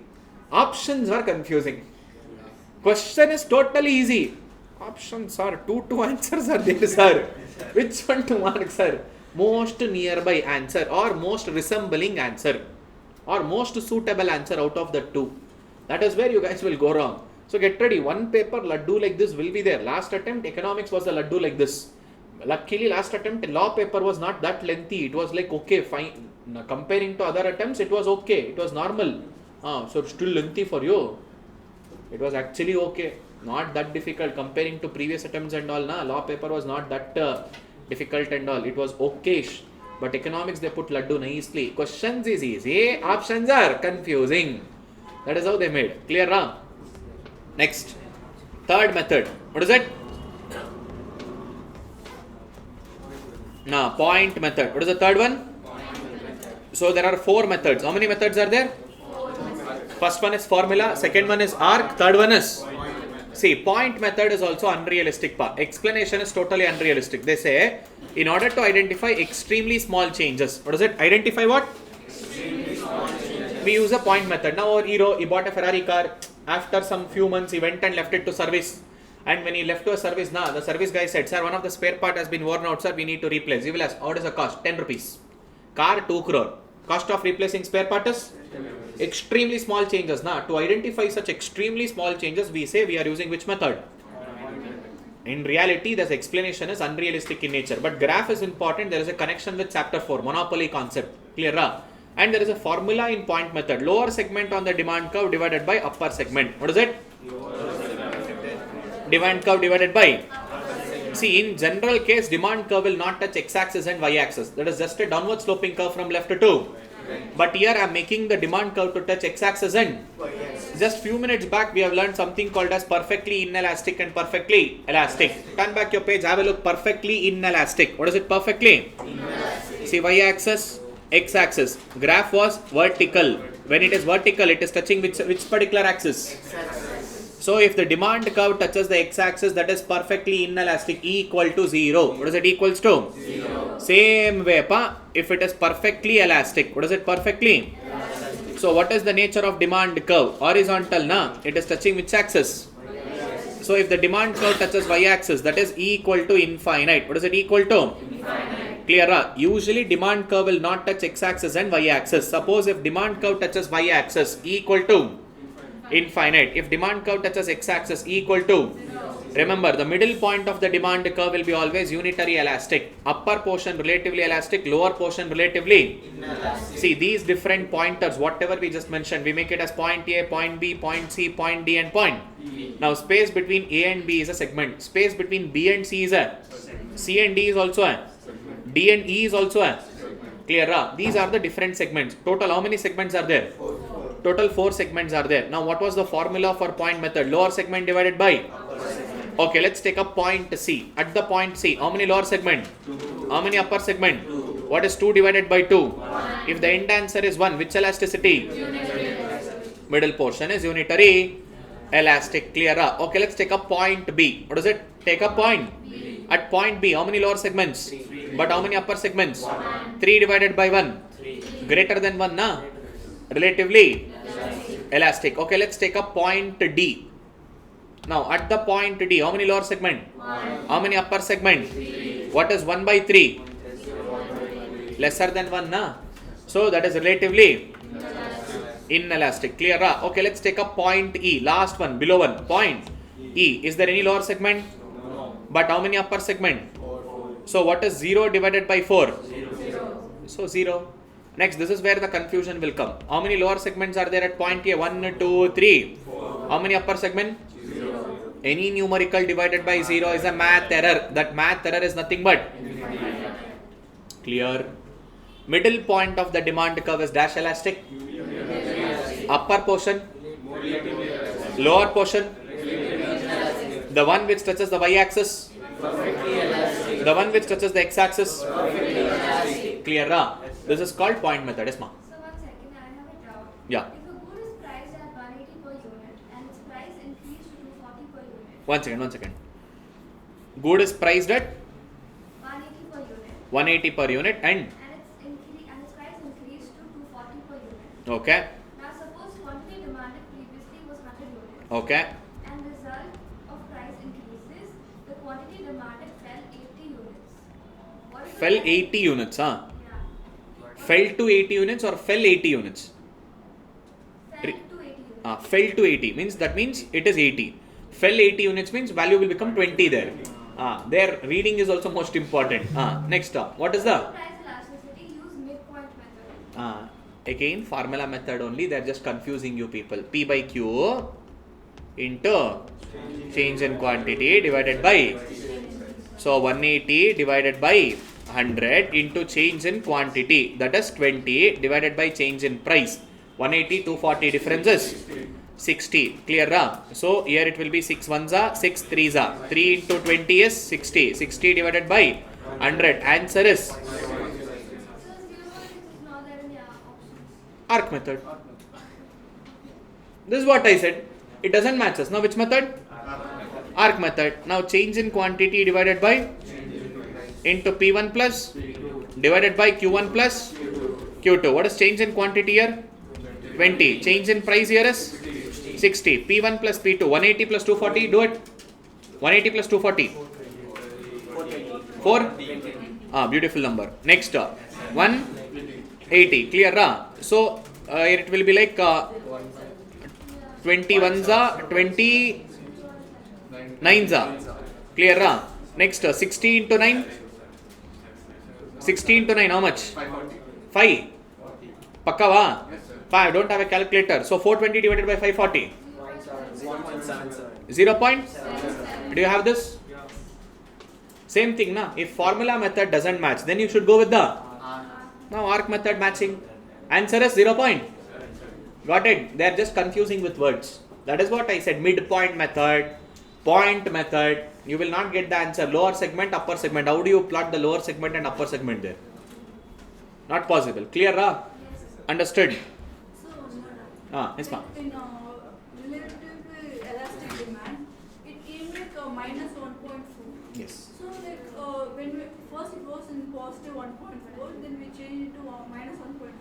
Then it became like relatively inelastic, right? That is what? Every good cannot be inferior. That is the disadvantage of formula method. If I reverse the problem, I get different answer. Yeah. Without ignoring a negative sign, I can't solve a problem under formula method. Due to the disadvantages of formula, we have included the arc method. In arc method, you don't get that problem of negativity. Clear? Due to the disadvantages of formula, we have come up with which method? Arc method. See, every good cannot be inferior, na? If without ignoring negative there, I can't solve the problem. Either quantity will be in negative or either change in price will be in negative. If it is negative, which good is that? Inferior goods. Which good? Inferior goods. Clear, ra? And if at all they have given clearly inferior goods in the option, then answer will become inferior goods. Clear, ra?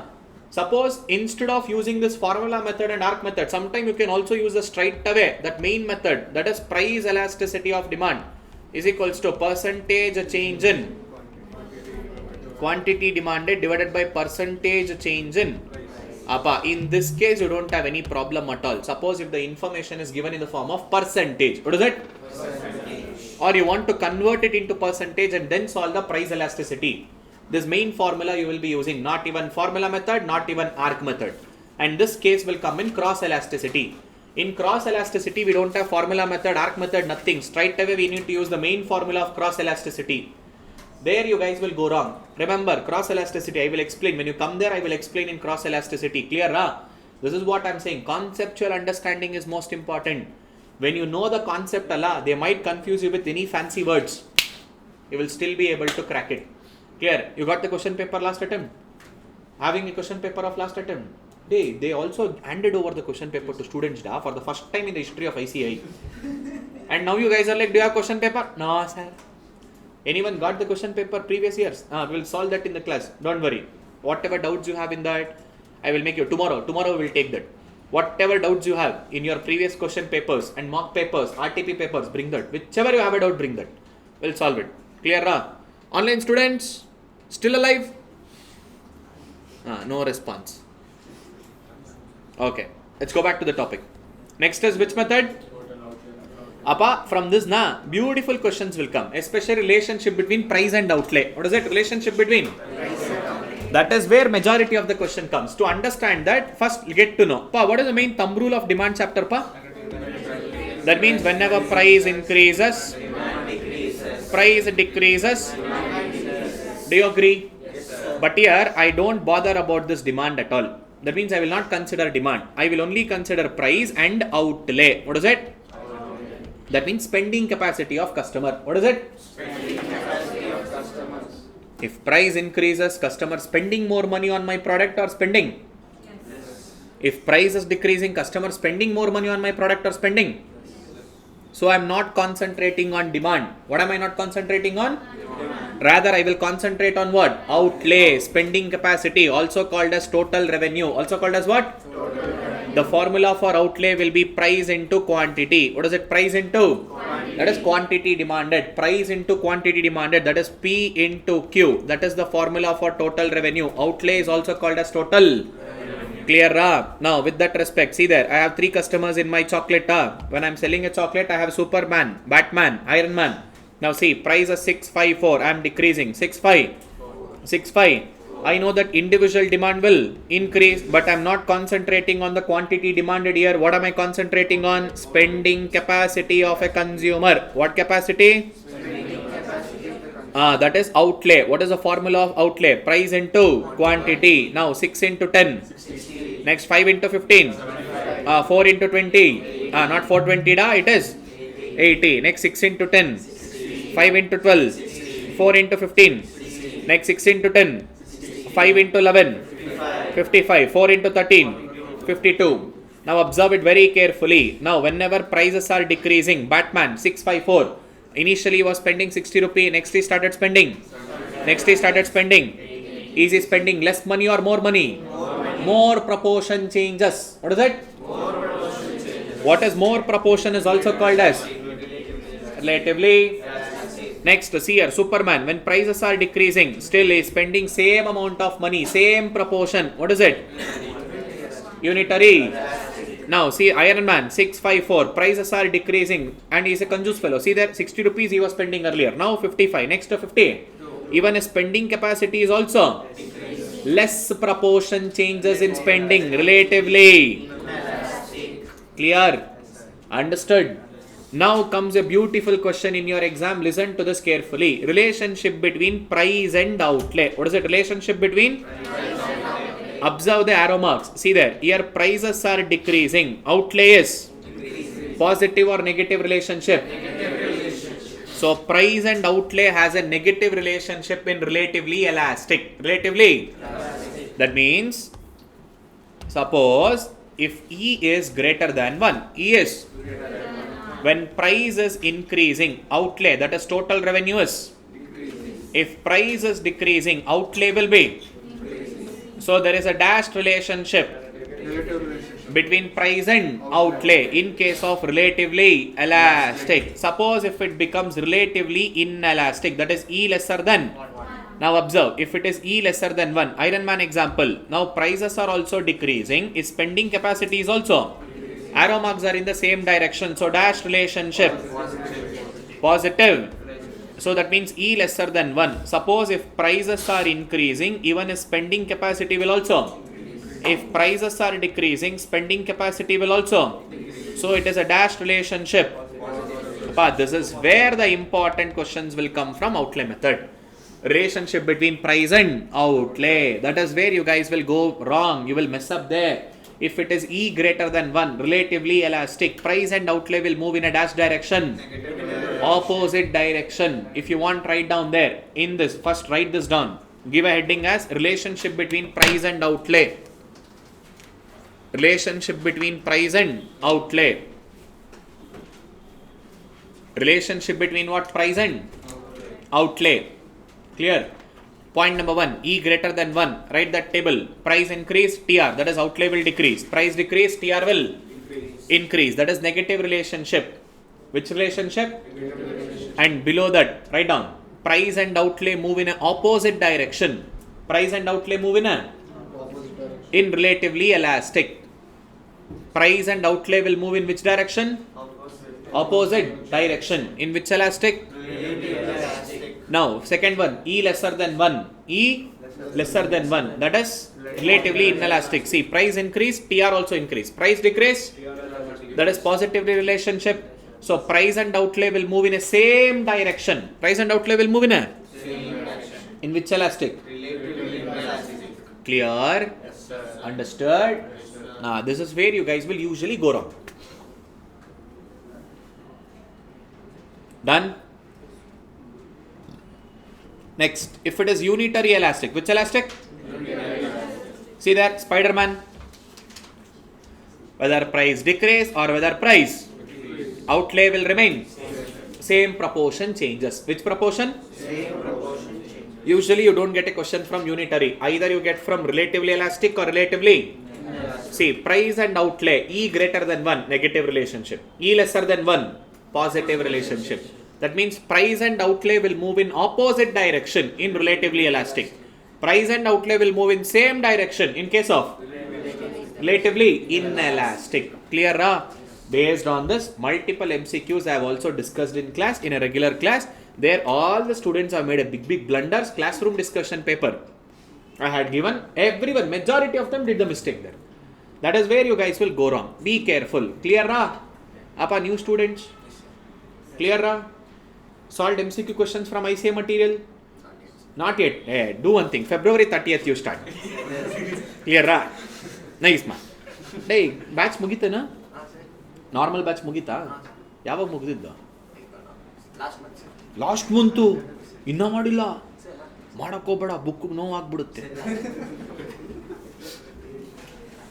Hey, by this time you should have completed, man, everything. One round of revision should also been done. Okay, listen. Relationship between price and outlay. Outlay is also called as what? Total.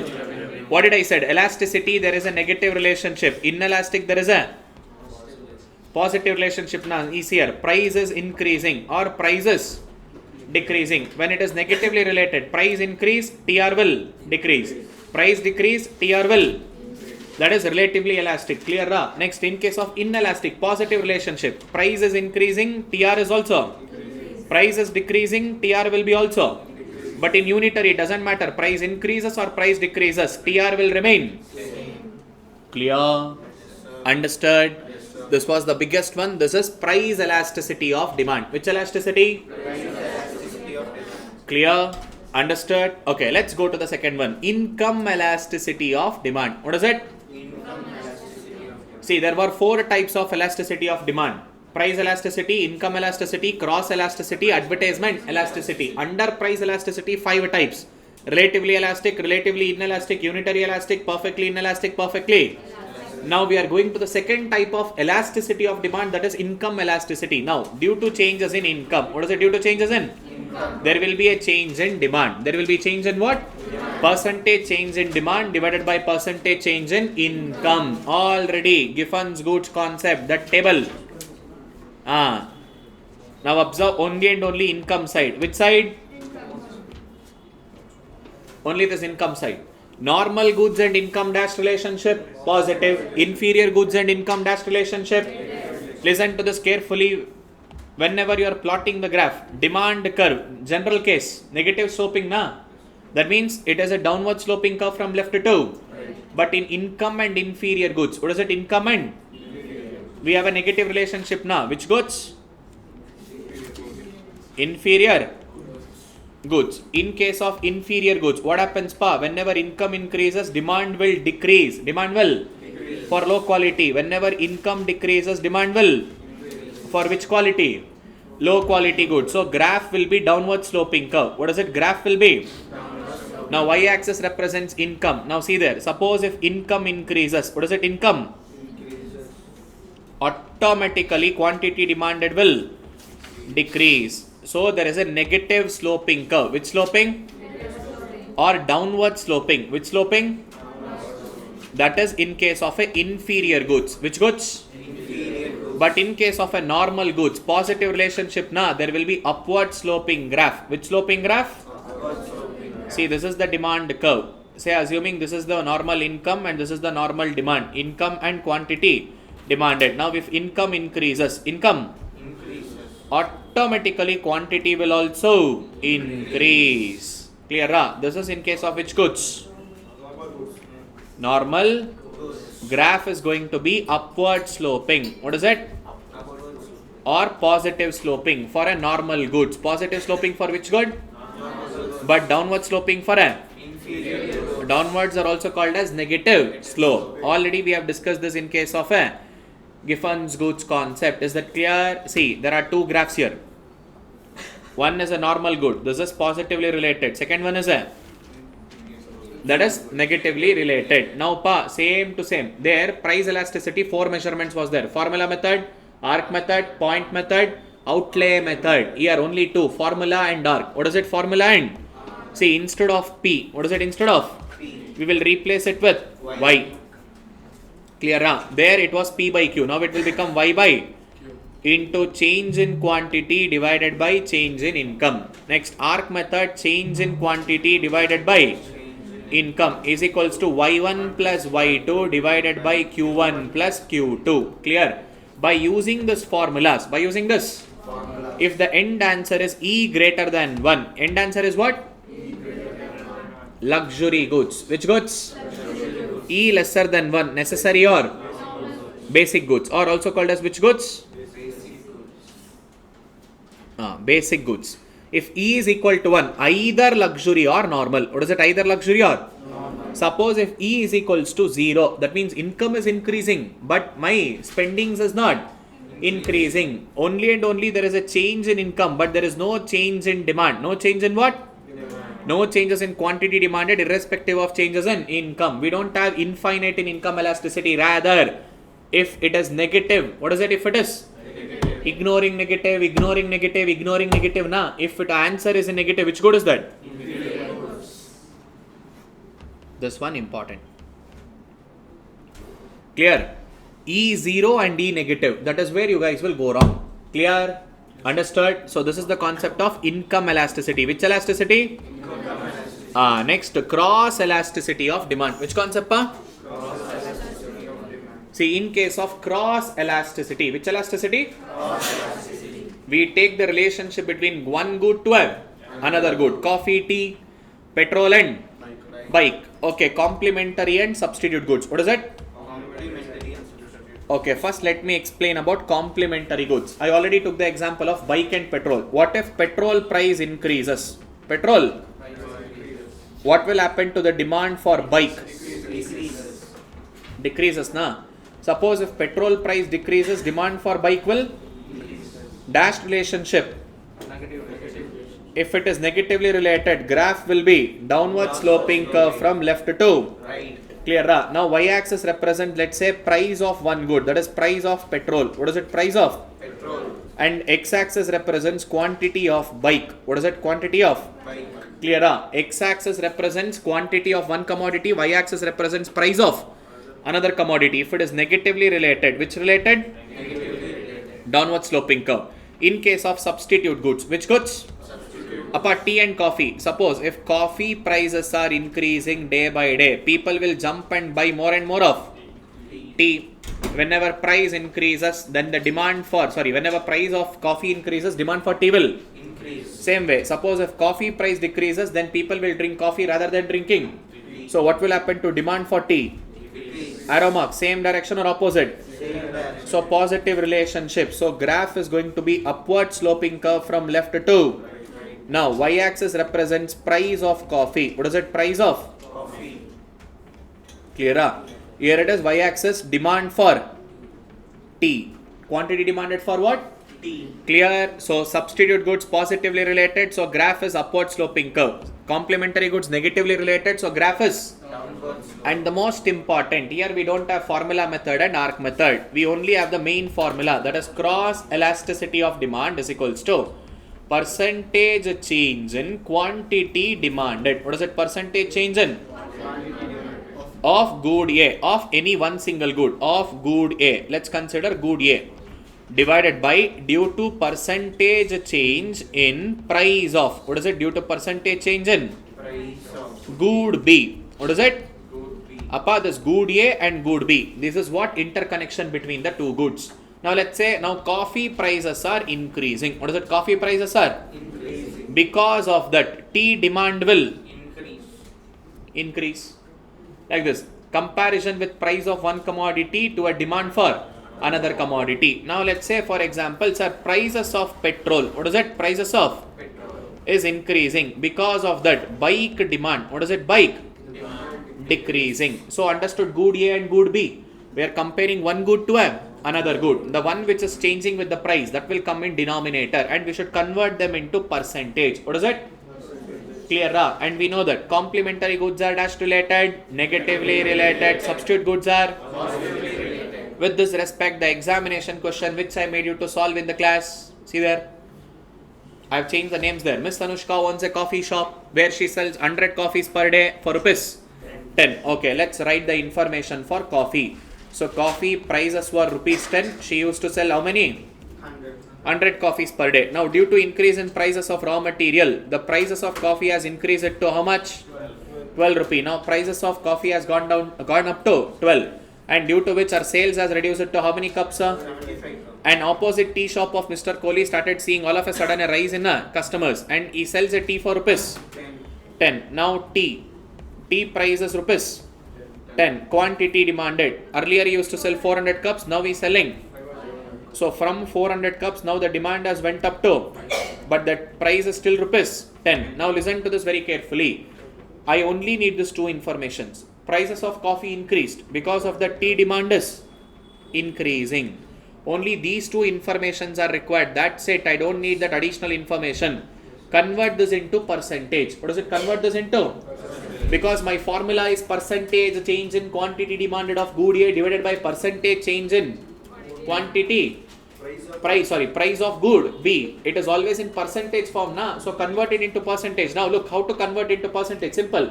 What was the earlier price of coffee? Now new price? Difference? What was the earlier price? So 2 by 10 into 100.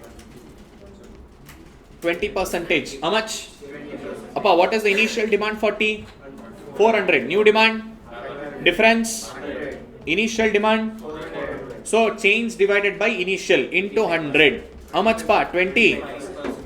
See, 25 percentage, now quantity is changing. 20 percentage price is changing. So 25 divided by answer is 1 point. Clear, ra? Kahani mein ek aur twist. Listen to this carefully. In case of cross elasticity, what is it in case of? Pa, if your answers are in positive, what is it answers are in? They are called as substitute goods. Which goods? And such substitute goods, if answer is greater than 1, what is it? See, 1.25 greater than 1, na? They are called as close substitutes. Which substitutes? If the answer is lesser than 1, they are not close substitute. If the answer is equal to 0, their answer is equal to? They are unrelated goods. Sir, due to increase in price of coffee, sir, the demand for bike is decreasing. What is the relation? Price of coffee increased, demand for bike decreased. Unrelated goods. E is equal to 0. If it is perfect substitutes to each other, answers will be in infinite. Answers will be in. Only for complementary goods, answers will be in negative. Answers will be in. If it is negative, it is dash goods. So remember, complementary goods, answers will be in negative. If answers are in positive, then which goods are they?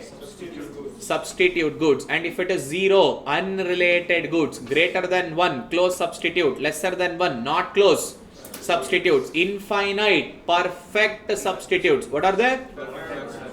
This you can expect question. This area. Clear? Appa, second problem. See, already they have only given in the form of percentage. See there. The prices of ink went up by 25% and quantity demanded for pen came down by. Give me the answer. Wrong. No, 12.8. Wrong. 25. Wrong. Minus. Complementary goods answers are in negative, na? See there. Prices of ink went up by. And demand is decreasing. Negative relationship, na? Complementary goods. So answer. Minus 0.8. 20 divided by 25. This will be minus 0.8. See, in exam, this is where you will go wrong. You will be in a hurry to give answers, but you forgot whether it is substitute or complementary. Complementary goods answers will be in negative. Clear?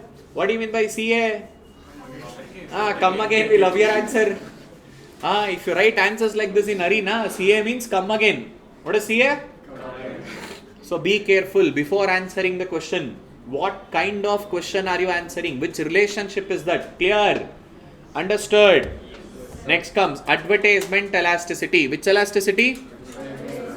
Advertisement elasticity of demand. See, in advertisement elasticity, if we spend more money on advertisement, Santur, mummy, like this, when we spend more money on, demanding capacity will increase. See, direct relationship, it is a responsiveness or changes in demand due to change in spendings on advertisement. What is it? Due to change in spendings on what? Advertisement. Clear, ra? See, percentage change in demand will change because of percentage of price spendings on advertisement. Even in this part, if it is E greater than 1, more proportionate demand. What is it? That means, sir, for example, I am spending some 10,000 rupees on advertisement. I got demand of 20,000. Demand of more proportion. More proportion demand. What is it? If E greater than 1. Suppose if E is equals to 1, same proportion. Sir, I spent 10,000 on advertisement. Demand also increased by 10,000. Sir, E lesser than 1. Sir, I spent some 10,000 on advertisement. Demand is only 8,000. Less proportion demand. What is it? Upper more proportion, same proportion, less proportion. That is with respect to demanded. What is it? Demand. Due to changes in spendings on advertisement. Due to changes in spendings on. Clear? So these are the types of elasticity of demand. What is it? How many types are there? Which are the 4 types? Price, income, cross, elasticity. Is that clear? Understood? This brings to the last and the most important topic of this demand unit, that is expansion, contraction of demand, and increase and decrease in. So what is the main thumb rule of demand chapter? When price, demand. If price decreases, demand. Now, we are not supposed to actually use this word called as increase and decrease. To make you people understand, I was using this word called as increase and Decrease. but the actual concept is called as expansion and Contraction. that means already we have discussed determinants of demand. What is the shortcut to remember? PITCAT. In that PITCAT PC, now only and only if price changes, even that is what law of demand said, na? All other things will remain. Only and only dash will change. Now if price increases, demand. We should not actually use a word called as increase and decrease. Then what is it? Expansion and Contraction. that means we are drawing a demand curve like this. That black color line, this is the initial price and this is the initial, and this is the reference point E. Now suppose if price increases or price goes up, quantity demanded will contract. Quantity demanded will. Contract. So remember, if price increases, demand will contract. Demand will. Contract. That means it is coming near to the origin. If it is coming near to the origin, contracting. If it is going away from the origin, so when it is going away from the origin, whenever prices are decreasing, demand is getting expanded or expanding. Clear, ra? So whenever price increase, demand will contract. Whenever price decrease, demand will. Expand. So in the exam question will come, when price decreases, when price, Decreases. demand will be dash. Option A increase, option B decrease, option C expand, option D contract. Expand. Hey, no sir, you only said the thumb rule of demand chapter. Whenever price decreases, demand increases. Option A increase. Paper was easy, sir. And we know. Come again. Come again. This is what will happen. So remember, in PITCAT PC, only and only if price changes. What is it? Only and only. That leads to expansion or.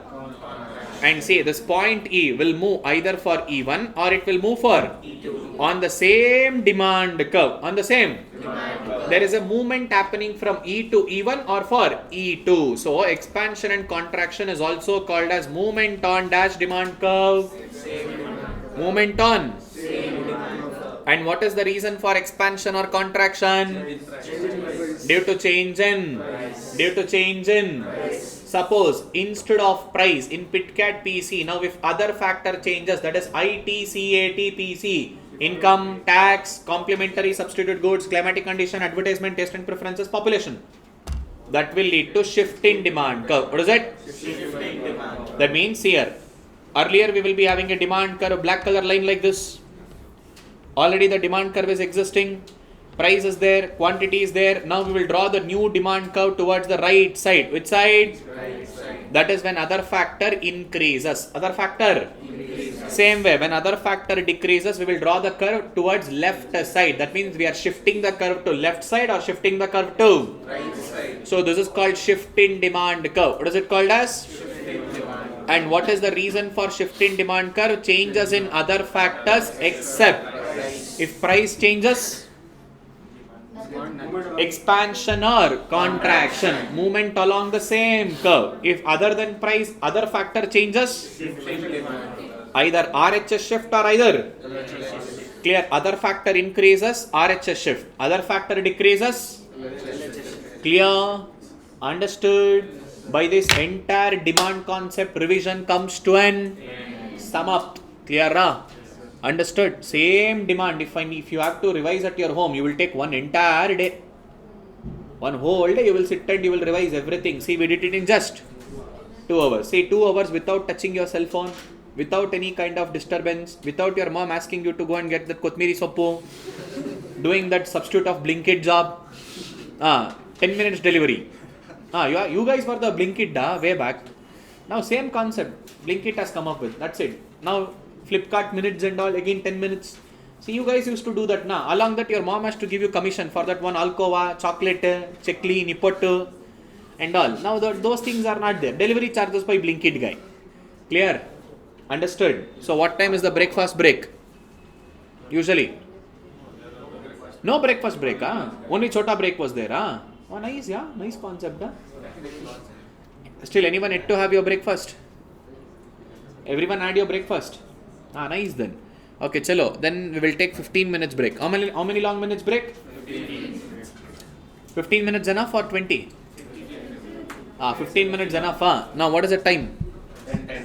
10:10. Okay, 10:25 we will start the class. So next class speed will increase even more.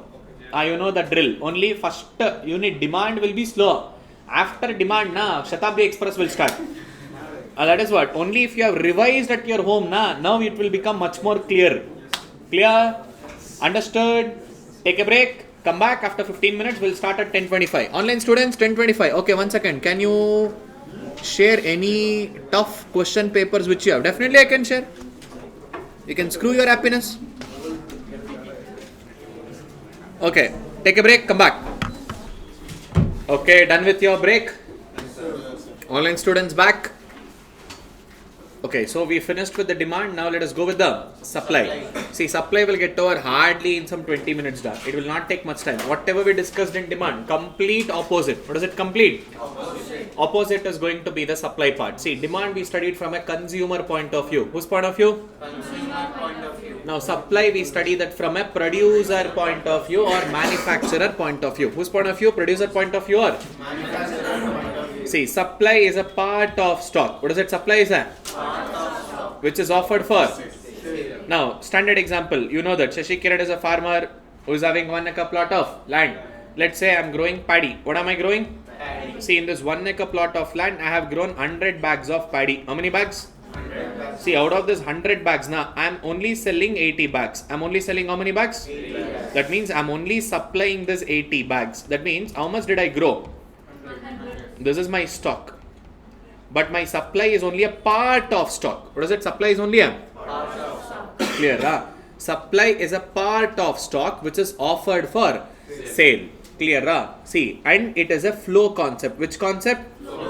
See, stock concept means what is there, existing. Out of that, how much is going to a supply? How much is it going to a flow? So, always and always, supply is something which is offered to sell. Which is offered to? So, it is a flow concept. See, it is like a stock concept refers to like your photograph. Flow concept is like a video. So, there is a movement here. So stock is total, whatever is available, that is a stock concept. Like balance sheet, I used to say now, when you are preparing a balance sheet at top, you will write balance sheet as on 31st March. That is stock. You are only calculating on that one single day. But flow means you can calculate whenever you want, even on the day of 1st of January, even on 14th of February, whichever you want. I will calculate any point of time. That is a flow, both demand as well as supply. What is it? Demand as well as? Supply. Both are flow concept. Even demand is also a dash concept. Flow concept. Supply is also a dash concept. Flow concept. Clear, ra? And remember, demand, AR curve is also considered to be a demand curve. Still, I didn't do a revenue concept, TR, AR, MR. Only TR I said, that is also called as outlay. TR is also called as what? Outlay. Is that clear? Now, let us continue. So, this not required supply and stock concept, and you can also understand, if you remember, cricket bat example, Virat Kohli. Any commodity at a given point of time, if customer is ready to purchase, that is called as demand. Na? Same way, here, the term supply refers to the amount of goods and services. What is that amount of? Goods and services. That the producer is willing, producers are willing, and even able to offer to where? Market. For various Prices. during the given period of Time. see, again we have got price, we have got time, again we have got willingness, and again we have got the ability. What is it? Willingness and same concept. So just remember, what is supply? Part of stock which is offered for sale. What is it? Part of stock which is offered for Sale. or total amount of goods and services that the producers are willing and able to offer. What is it? Willing and Able to offer. to the market for a particular price at a given period of time. To the particular price and given period of Time. Next, determinants of supply. See, there are multiple points, but here I have only taken 5. The very first one is what? Price. Now, being a manufacturer, when would you like to sell more and more commodity? When prices are more or when prices are less? Prices are more. So, when prices are more, supply will also increase. When prices are less, supply will also. Increase. So, there is a same words arrow mark. Arrow marks are in the same direction. So, which relationship? Positive relationship. So, price and supply is having a dash relationship. Positive relationship. And same dialogue. The relationship between price and supply is expressed in a mathematical equation called as supply function. That is S is equals to function of price. That means price affects supply to the dash extent. Demand extent, price affects demand to the maximum extent. Same way, price also affects supply to the. So we are only considering price, but in reality we should consider all the determinants. Functional relationship with all the determinants. Next, price of related goods. What is it? Price of? Complementary and substitute is also called as related goods. Clear, huh? Let's say for example, next to my farmland, there is one more farmland, belongs to Mr. Kohli uncle. Now Kohli uncle is growing sugarcane. In that 1 acre plot of land, again, he is earning say 1,20,000. How much? 1,20,000. But Shashikiran, by selling this 80 bags, he is earning 1 lakh rupees. There is one more plot where Mr. Dhoni uncle has it. He is growing ragi. What is he growing? Ragi. By selling ragi in 1 acre plot of land, he is earning 1,50,000. Next year, Shashikiran, which one should he grow? Ragi. Why? Sir, you will earn more price, na? Your related good. That means you can substitute your growing. Rather than growing paddy, you can grow. Substitute. When the price of your substitute goods is higher, you would like to produce that substitute and supply that substitute. Clear, ra? It can be either complementary or even substitute. They are called as related goods. Due to change in prices of which good? Related goods. And due to change in technology. Whenever technology changes, your production capacity will also change. When technology becomes outdated, production will decrease. When you are updating your technology, production will increase, supply will increase. And also because of prices of dash, prices of how many factors of productions are there? Which are those? Land, labor, and organization. Now, land, is it available for free of cost? What should we pay? Rent. Labor is available for free of cost. What do we pay?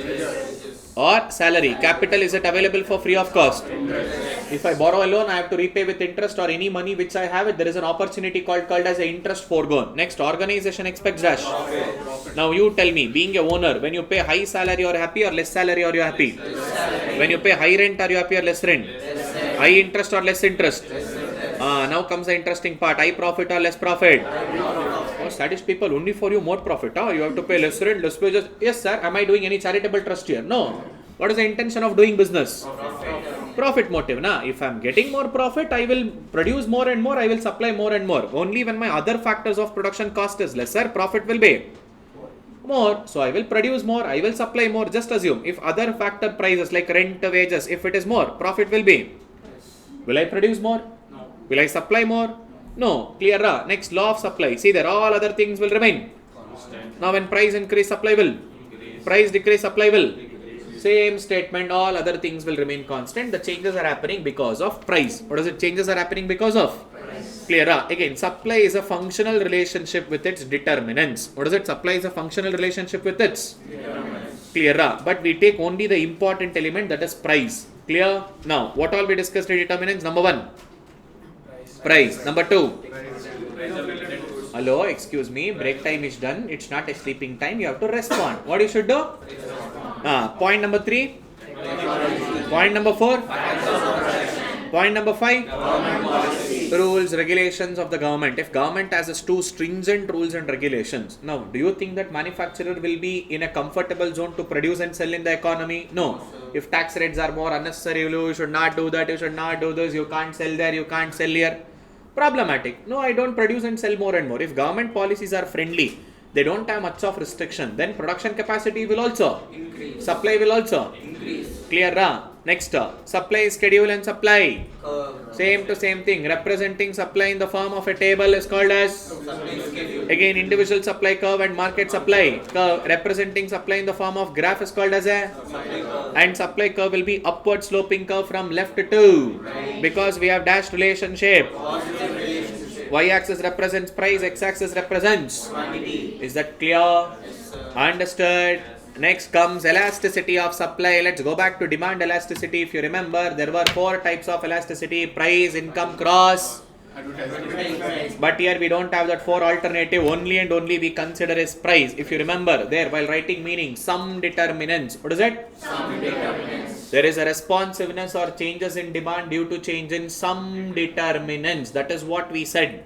But here we don't use a word called as some determinants. Straight away we use a word called as price. How many types of price elasticity was there? 5. Relatively elastic, greater than 1. Relatively inelastic, lesser than 1. Unitary elastic equal to 1. Perfectly inelastic equal to 0. Perfectly elastic equal to infinite. Meaning, concept, everything remains the same. Just replace the word demand as supplied. Small change in price leads to large change in quantity supplied. Relatively elastic.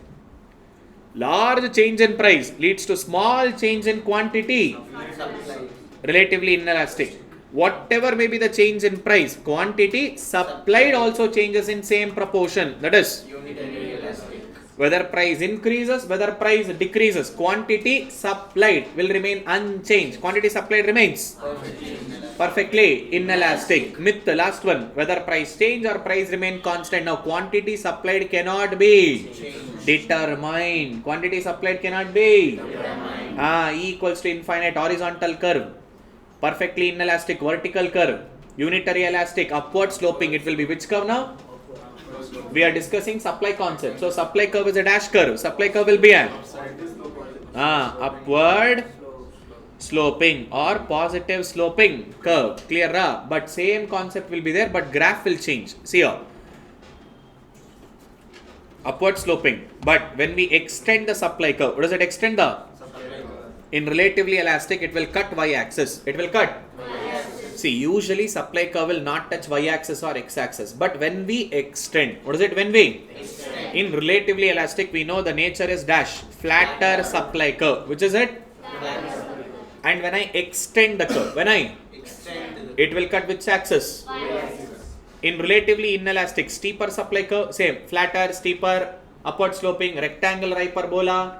We have discussed in demand. Same to same. Now it will be steeper curve. Which curve? Steeper curve. In relatively inelastic, E lesser than 1. And when we extend the supply curve, it will cut which axis now? X-axis. Clear? Next comes unitary elasticity. What is it? When I extend the supply curve, now it will intersect at origin. What is it intersected? Origin. Now it is upward sloping linear curve from left to but we don't call it as rectangular hyperbola. That concept of rectangular hyperbola comes only in demand. Where it comes? Only and only in demand. Next, perfectly. Whether price increase, whether price decrease. Quantity supplied will remain same. All basic necessaries of life, perishable goods. Last but not the least, myth, perfectly elastic horizontal curve. Which curve? Even measurements, formula method, arc method, point method, outlay method, everything remains same. Logic remains the same. Instead of demand, we are replacing it with their negative relationship. Here it will be clear, ra? Next comes expansion and contraction of supply curve. Same to same logic, only graph will change. There, turn back your pages and have a look. Expansion and contraction of demand curve. Which curve? Expansion and contraction of? Reason for expansion and contraction because of change in price. Here also, because of change in price. Now, upward sloping curve will be there. This point E will either move for E1 or if not, it will move for E2. So, it is also called as movement on same curve. What is it, movement on? Same curve. Now, suppose if price is increasing or price is going up, now quantity supplied will Expansion. contract or expand? But in demand, when price increases, demand was contracting. But in case of supply, in case of what? Supply. If price increases, supply is going to. Suppose if price decreases, it is coming near to the origin. So supply is going to. Got to know the difference. So logic relationships, this is the main difference. Graph will be the changing one. But the concept due to change in price. What is it due to change in? Price. Now increase and decrease, same to same, due to change in other factors except price. Now there, if demand curve used to shift RHS side or? But graph was downward sloping curve like this. Do you agree? Yes, sir. But here it will be dash sloping curve. Day. Here it will be upward sloping curve. So rather than positive negative, it might confuse for others. Do one thing. Demand and supply always say as downward sloping and demand is downward sloping, supply is see, positive and negative is also correct. I am not saying it as wrong, but others might go wrong. Sir, what is positive, what is negative? They will get confused. So better, demand is supply is clear. Now turn back to demand concept and come to this RHS and LHS shift there. Appa, for your better understanding, I am using this word called as RHS and Appa, in your ICA material, you don't have this word called as RHS and LHS. Only that is a shortcut to remember in Shashikiran's class. RHS and LHS. So what is the concept all about? Now listen, when it is in demand, observe this blue color line and red color line. Is this red color upwards or downwards to blue color? Upwards. That is called upward shift. Which shift? Upward shift. But what did I call it as? RHS shift, right hand side shift. So write down over there. It is not actually called as RHS shift. In reality, it is called as which shift? Upward. What is it called as? Whenever other factor increases except price. Whenever other factor increases, demand curve will be having dash shift, upward shift. But observe the supply. Black color line and orange color line. Is this orange color downwards to black color or upwards? It is a downward shift. Which shift? Downward shift. See, this is the trouble, sir. Demand upward shift, supply downward shift. When other factor increases, demand curve upward shift, but supply curve downward shift. Sir, upward, downward. Confusion, sir. Simple. Whether it is demand concept, whether it is whenever other factor increases except price. What is it? Whenever? I call it as for your existing demand or for your existing supply. We will write a new curve towards right side. Towards which side? Right side. Clear? Yes, sir. Whenever other factor increases. Whenever other factor increases. Which side shift? Right side. Whether it is a demand or whether it is a which side shift? Right side. But in reality, demand upward shift. Supply downward shift. Now come to decrease. In demand I said LHS. Observe. Black color and the green color.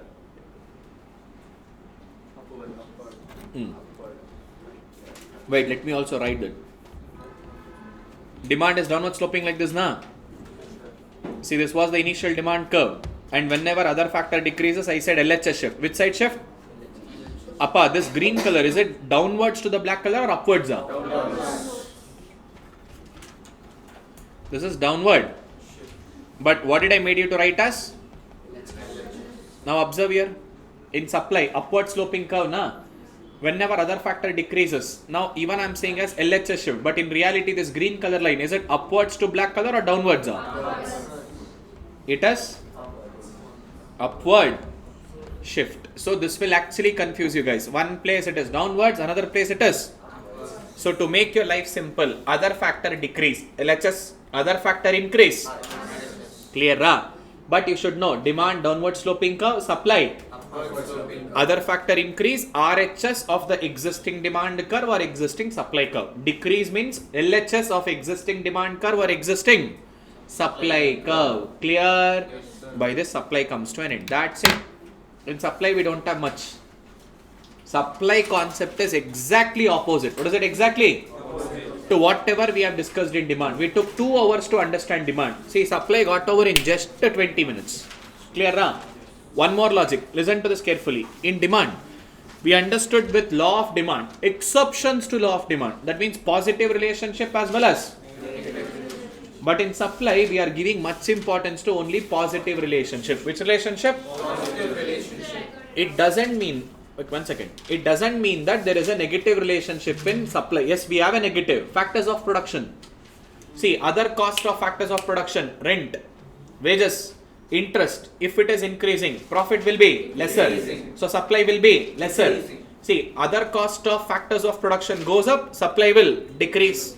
Negative relationship is there. Yes, negative relationship is there in supply, but we are not giving much focus on that. We are giving a focus on positive relationship. If you remember, demand function, 2 types, positive function and there, positive relationship, negative relationship, most of the places negative, only few places positive, exception to law of demand, given goods, conspicuous consumption, conspicuous necessary, expectation of future change in price. Same to same things, whatever we studied there, that also applies to supply. But here concentration is only given to positive relationship. Which relationship? Positive relationship. Let me take an example. Expectation of future change in price in supply concept. Which concept? Now you are a manufacturer. Now when would you like to sell the product? When prices are more or prices are less? Assume in future, prices will increase. Will you supply now or will you supply in future? In future, if prices are going to increase, present supply will decrease. Negative relationship, future prices will increase, so present supply decrease. But I didn't give much focus. We are only understanding from positive point of view, not from the negative. And don't get confused that there is no negative relationship. Hello, negative relationship is there. One more example, wage rate and supply of labor. What is it? Day by day, if wages are increasing for the laborer, will you appoint more laborer? No. If wages are increasing more and more, you will appoint less labor. Supply of labor will become less if wage rate is increasing. Negative, Yes, there are also examples of negative, but we are not focusing on negative. We are focusing on Positive. clear, Yes, ma. It says that all given goods are inferior goods, but all inferior goods are not given goods. Simple. Now, whichever we consider it as a given goods, they are inferior in nature. What is that? That means we are saying that whichever is given, they are low quality in nature. They are low quality in Nature. But every low quality, what is it? Every low quality Is not given. That 1 rupee Anna Bhagya Yojana my government is distributing now 1 rupee per kg rice. Is customer spending major part of his income in getting that 1 rupee per kg rice? All inferior are not given, but definitely given is inferior. understood. So given goods are low quality goods is what you're saying. In nature, what is it? In reality, they may be low quality or they may not be. Low quality. With comparison to superior. What is it comparison to? Superior. Biryani rice, basmati rice. In my home, every single day, whatever rice I am using, I can't call it as a low quality. There are still low quality, 1 rupee per kg rice and all. What my ration angdi will give it to me. All my fair price shops of government which is going to give it to me. 1 rupee per kg rice. That is actually low quality. But what am I using at my home? 50 rupee, 60 rupee kg rice. Inferior in nature. What is it? Inferior in nature. See, why this concept came up? Robert Giffen. In England, they did this experiment. What they did? Intentionally, they increased the prices of bread. See, in India, like how we use wheat, ragi and all as a basic good. Western countries, bread is a basic good. Now, intentionally, they increased the prices of bread and they made almost equal to meat. They made almost equal to what? Meat. But still, people rather than preferring meat, luxury, superior good, they were still preferring a bread. There came a time when bread prices went even more higher than meat prices. Still, people were preferring a bread. Now, I can't say that bread is always a low quality. No. In comparison to meat, what is it in comparison to? Meat. Bread is considered to be a inferior.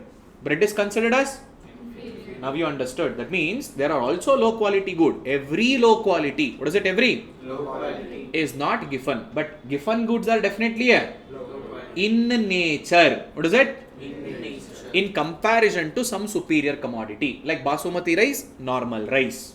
Clear? Statement is very simple. Given goods are inferior. Given goods are Inferior. but all inferior. Every low quality good is not a clear. Understood? Anyone still having doubt? By this demand and supply both comes to an clear up. RHS, LHS only shortcut in my class because that RHS and LHS we use it in chapter 4 unit 2. Different graphs will come.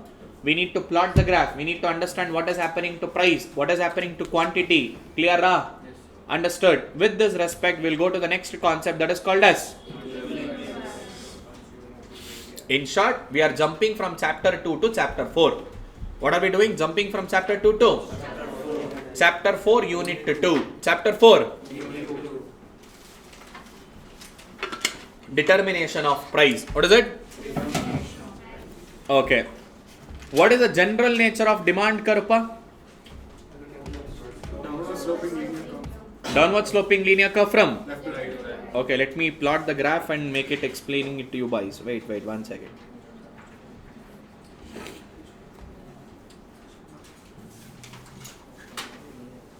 Okay, 45-degree downward sloping curve from left to right. Do you agree? Yes, sir. Next, what is the nature of supply curve? Upward sloping linear curve from left to right. Upward sloping linear curve from left to Right. okay. See the point of intersection where demand and supply will intersect together, that is called as equilibrium. What is it called as? At this equilibrium point, when we extend the line towards the y-axis, that is where the equilibrium price gets established. And when we extend the line from that point towards the x-axis, towards which axis? That is called equilibrium quantity. What is it called as? This is the demand curve. This is the supply curve. The point where the intersection happens, and that is called equilibrium price or market clearing price. Which price? Market clearing price. Market clearing price. Clear? That means when total demand is equal to total supply, when total is equal to total, price will remain constant. Price will be Constant. and this is such price where even your buyers are willing to buy and sellers are willing to sell. As a seller, I want to sell my product for 10 rupee, 100 units. How many units? See, I am planning to sell 100 units of my chocolate for rupees 10. That is what sellers say. Even buyer is ready to buy for 10 rupees. How many chocolates? 100 chocolates. Willingness of buyer, willingness of seller, both are matching. This is how prices of goods and services will get determined in the market. And this concept is also called as dash.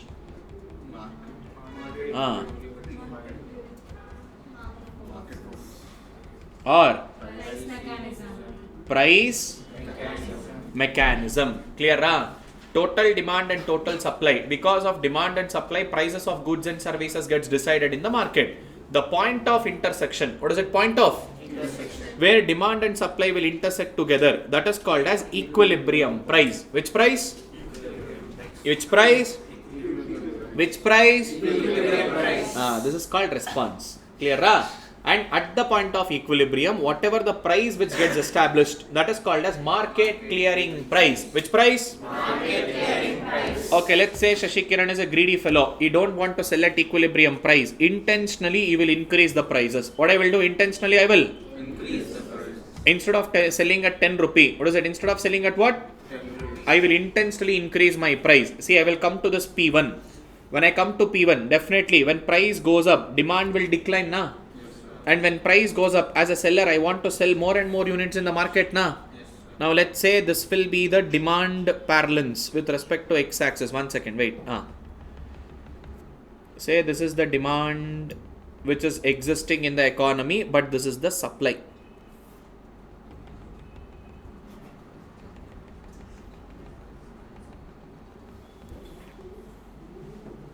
say this is Q1, this will be Q2. Next part, I will intentionally decrease the price. What I will do? Decrease the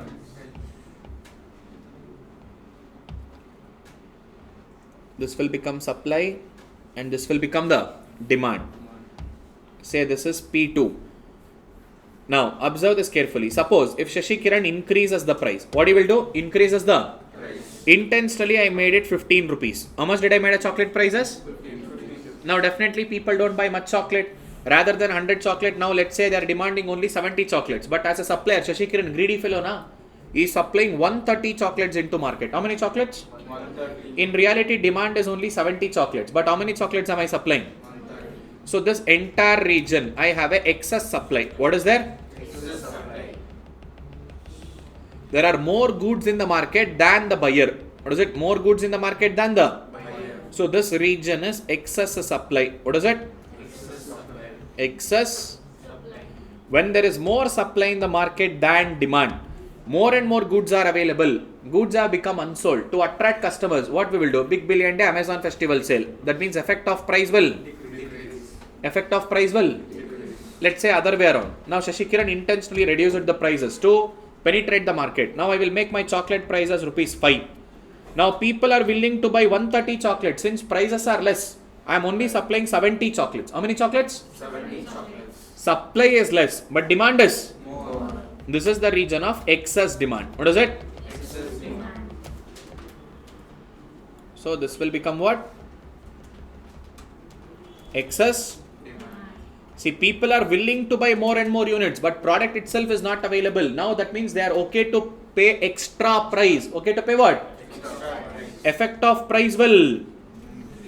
So remember, when there is excess supply, prices will decrease. When there is excess demand, prices will increase. But only and only at the point of equilibrium. What is it? Only and only at the point of equilibrium. Price will be constant. Understood. When total demand is equal to total supply, whatever price that gets established in the market, that is called market clearing price. Which price? Market clearing price. And such price will also remain dash throughout the economy. That is why this equilibrium is also called as market equilibrium or industry equilibrium. Which equilibrium? Market equilibrium or else which equilibrium? Industry equilibrium. Clear? Yes, understood? So people who had a doubt all this equilibrium concept, kindly copy this down if you want. And especially this concept. What is this equilibrium called as? Market equilibrium or industry equilibrium. Market equilibrium or industry equilibrium. And there was a beautiful questions that has come in the previous attempt from this graph, equilibrium graph. And even in the class, I made you to even write the same questions, same kind of explanation, only they have tweaked that question, same to same. It was already given in ICA material. They have just tweaked it little. Same to same questions that come in the exam. I will show. Wait. Clear? Understood? So what is the concept of market equilibrium or industry equilibrium? Total demand should be equal to total supply. When total demand and total supply is equal, price remains constant. Clear? Suppose if there is excess demand in the economy, prices will increase. Excess supply in the economy, prices will increase. Equilibrium price is also called as dash price. And that process of determining the prices in the industry is called as market forces or price. Because of demand and supply. Demand and supply. The prices of the goods in the economy will get decided. Is that clear? Yes, sir. Understood? Yes, sir. Now there can be a possibilities of asking a question. Like say for example, now let's say change in supply. Change in supply. But demand remains constant. Change in supply but demand remains constant. See what is changing? Supply. Now supply is going to change. When I say change in supply, two possibilities. Supply can increase or supply can decrease. But demand is remaining constant. Demand is downward sloping curve, supply is accepted. The point where demand and supply meets together is called as equilibrium price. And this was the equilibrium quantity. What is the equilibrium? Quantity. Let's say supply is increasing. Supply is increasing. Demand is remaining constant. When supply increases, RHS shift. Clear? But demand is remaining constant. See, this was the earlier equilibrium E. Now this will be the new equilibrium E1. Now at the new equilibrium E1, what is happening to equilibrium price and equilibrium quantity? Equilibrium price is decreasing, equilibrium quantity is. See, in the exam, you can get the question like this. When supply increases and demand remains unchanged. Supply increases and demand remains unchanged. It will lead to dash. It will lead to option A, price increase. Option B, price decrease.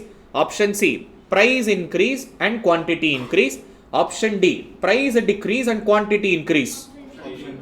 Option D, price decrease and quantity. Now you know. In the exam, when you get such question, no inky, pinky, panky will work. You have to put a graph like this. You should understand what is happening to price, what is happening to demand, what is happening to quantity, everything. And then you should mark the answer. You can't randomly guess. Okay, let me give one more question. Write down. Try to do the graph.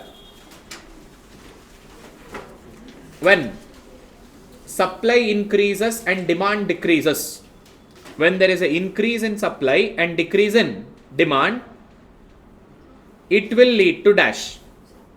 When there is an increase in supply and decrease in demand in the economy, it will lead to dash. It will lead to. That means what will happen to price and what will happen to quantity.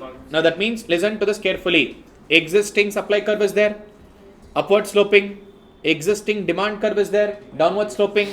Already there is a normal equilibrium which is established. There is equilibrium price and equilibrium quantity. Now what is happening to supply per? Increasing. Supply increases which side shift? RHS or LHS?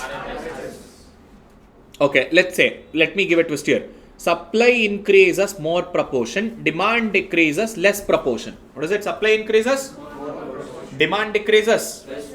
Okay, supply increasing more proportion. See, gap will be more. S2, S1 gap will be more. Now demand is decreasing. When demand decreases, LHS shift or RHS shift? But decreases dash proportion, less or more? Less proportionate. See, gap is less. This is D1. Clear, Excuse me. Someone is scolding very nicely. You guys only, Now this is the new equilibrium.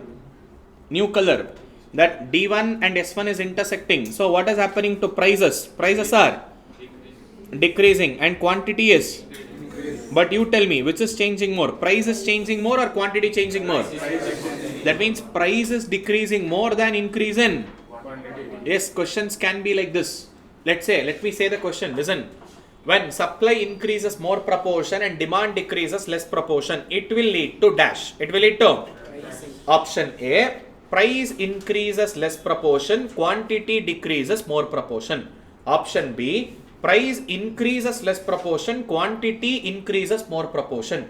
Option C, price decreases less proportion, quantity decreases more proportion. Option D, price decreases more proportion, quantity increases less proportion. Option D. Now you can't judge, you can't predict anything. More proportion, less proportion, all dancing hangamas will come.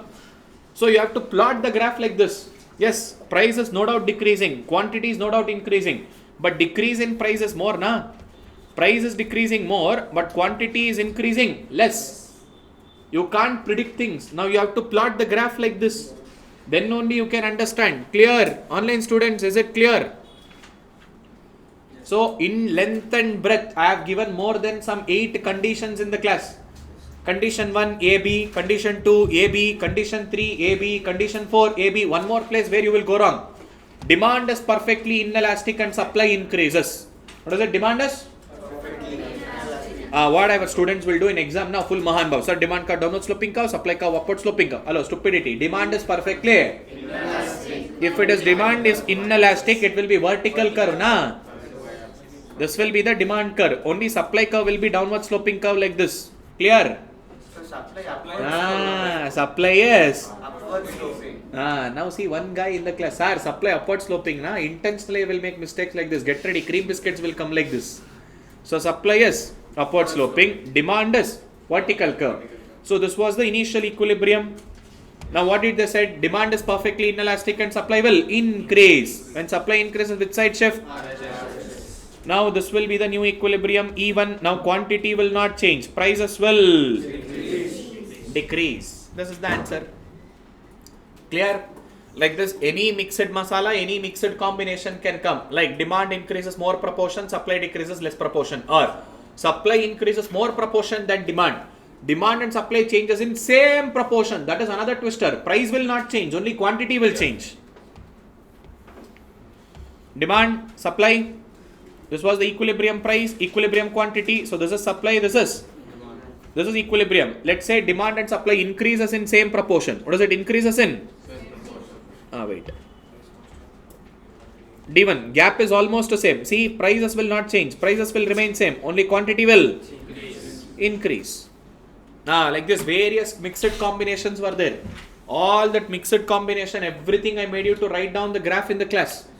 I made you to understand every individual thing over there. Clear? Yes, sir. Anyone still having confusion in this concepts? Could you please explain the results of Which one? this one? Simple, ma. Demand and supply changes in same proportion. What is it? Same unitary elastic, na, same proportion. So no change in Listen, that means, let's say for example, demand is increasing by 10%. RHS shift. Supply is also increasing by same. 10%. See that gap between D and D1, this gap and this gap is same. In such a case, when you are plotting the graph, prices will remain same. Prices will not at all change. Only quantity will increase. When you are plotting the graph, prices will be exactly the same. Only and only quantity will go to the RHS side. That means quantity is increasing. Same proportion changes happens now. Quantity will change, price will remain constant. If it is perfectly inelastic, what is it perfectly? Inelastic. Now quantity will not change, only prices can go up or prices can come down. This is the difference. So can they give an option like prices should be undecided? That is elastic, perfectly elastic. Prices are undefined. Undefined. E is equal to inelastic, na? Undefined. So usually you will not get a question from perfectly elastic. A question like that. In previous question they gave the same referring to these kind of graph. Yes, that is what I am saying. They have asked this. That is what I said initially. Same questions I have made you to understand in the class. Same to same they have also asked you in the exam. And leave about that. There was one more topics. Let me show it. Wait. All Rangoli competition was there, na? Chapter 4. See. Even in my material I have given. Chapter 4, Unit 2. Equilibrium first explained. Say that change in demand when supply is constant. When I say change in demand, one, demand will increase. Second concept, demand will see, when demand decreases, LHS shift. When demand increases, clear, ra? Like you just gave us a question to do, right? One Like sec. supply increases and demand decreases. Supply. Increases, demand decreases. Supply increases and Let me do it for you. This is supply. This is demand. This was equilibrium. What happens Price. to price in that case? Supply is increasing. More proportion or less proportion? Even that you have to see, na? Just they will say increase. Consider same proportion. What is it? Same proportion. If nothing is given, is it increasing more proportion? Is it decreasing less proportion? Nothing is given. Then you have to consider it as. Same proportion. Now what is happening in the condition? You just give a random condition. Supply. Increasing. Supply increases, RHS shift, na? Yeah. Okay, next term. Demand decreases. LHS shift. So Now price observe. increases, Prices will undefined. decrease. Alright. Quantity is same. If there is a difference in proportion, Definitely the changes will happen. Proportions here. Let me show it. Read the heading. When demand decreases more proportion than. Supply. Demand decreases more proportion than. That means both are decreasing. Demand is also decreasing. Supply is also. But demand is decreasing, let's say some 20%. Supply is decreasing by some 10%. so Now. price decreases and quantity demanded also decreases. Yes, but price is decreasing less. Quantity decreases more. Okay. Proportion.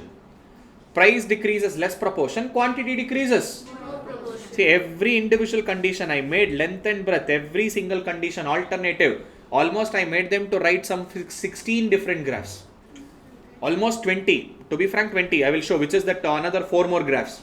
Almost 16 different condition every single condition I made them to write. See, change in demand when supply is constant. When I say change, demand can increase or demand can. 2 graph na. Next, change in supply when demand is constant. Now, whether supply can increase or supply can Decrease. 2 plus 2, 4 graph. See, this is supply is increasing. RHS shift. This is supply is decreasing. LHS shift. 4 graphs done na. Next, see there simultaneous change in demand and supply. Now 4 different lines will come. Demand increases more proportion than supply. Next, demand decreases more proportion than supply. Now 4 plus 2, 6. Next, supply increases more proportion than demand. 7th graph. Supply decreases more proportion than demand. 8th graph. Next, demand and supply changes in same proportion. 9 and 10. I have done it together, but I made them to write a separate graph in the class. Next, when demand is perfectly inelastic and supply changes. 2. Either supply increases or either supply. Next, Rangoli competition. This is where exam questions had come. Same to same graph was there. Similar questions was there. They have just tweaked the questions there. Nothing they did. Same question, they have tweaked it little. Now see there. S1 and D1 are the initial demand and supply curve. This is the normal demand and normal supply. Normal equilibrium is at 0.1. Initial equilibrium is at 0.1. Clear? Now D2 and D3, S2 and S3 are the possible new demand and supply curve. D2, RHS shift na?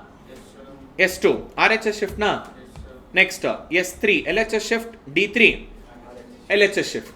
That means decrease. LHS means decrease, RHS means increase. We know it. So with that possibilities, there are different equilibrium points. Total 9 equilibrium points are there. How many? 9. Now they have given certain conditions. By reading that conditions and understanding them, you should identify which is the new equilibrium point. Which is the new equilibrium point. See question number 1. Assuming X is a dash good.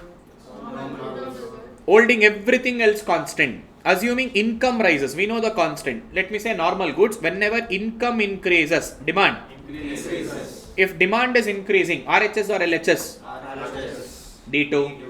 Clear? Next, prices of factors of production is also increasing. Just now I did. Whenever factors of production prices are more, profit will be less. So supply will decrease. When supply decreases, so D2 S3 intersecting at 2. New equilibrium is 0.2. New equilibrium is 0.2. Clear? Next, let's go to the second question. Wait, let me erase this.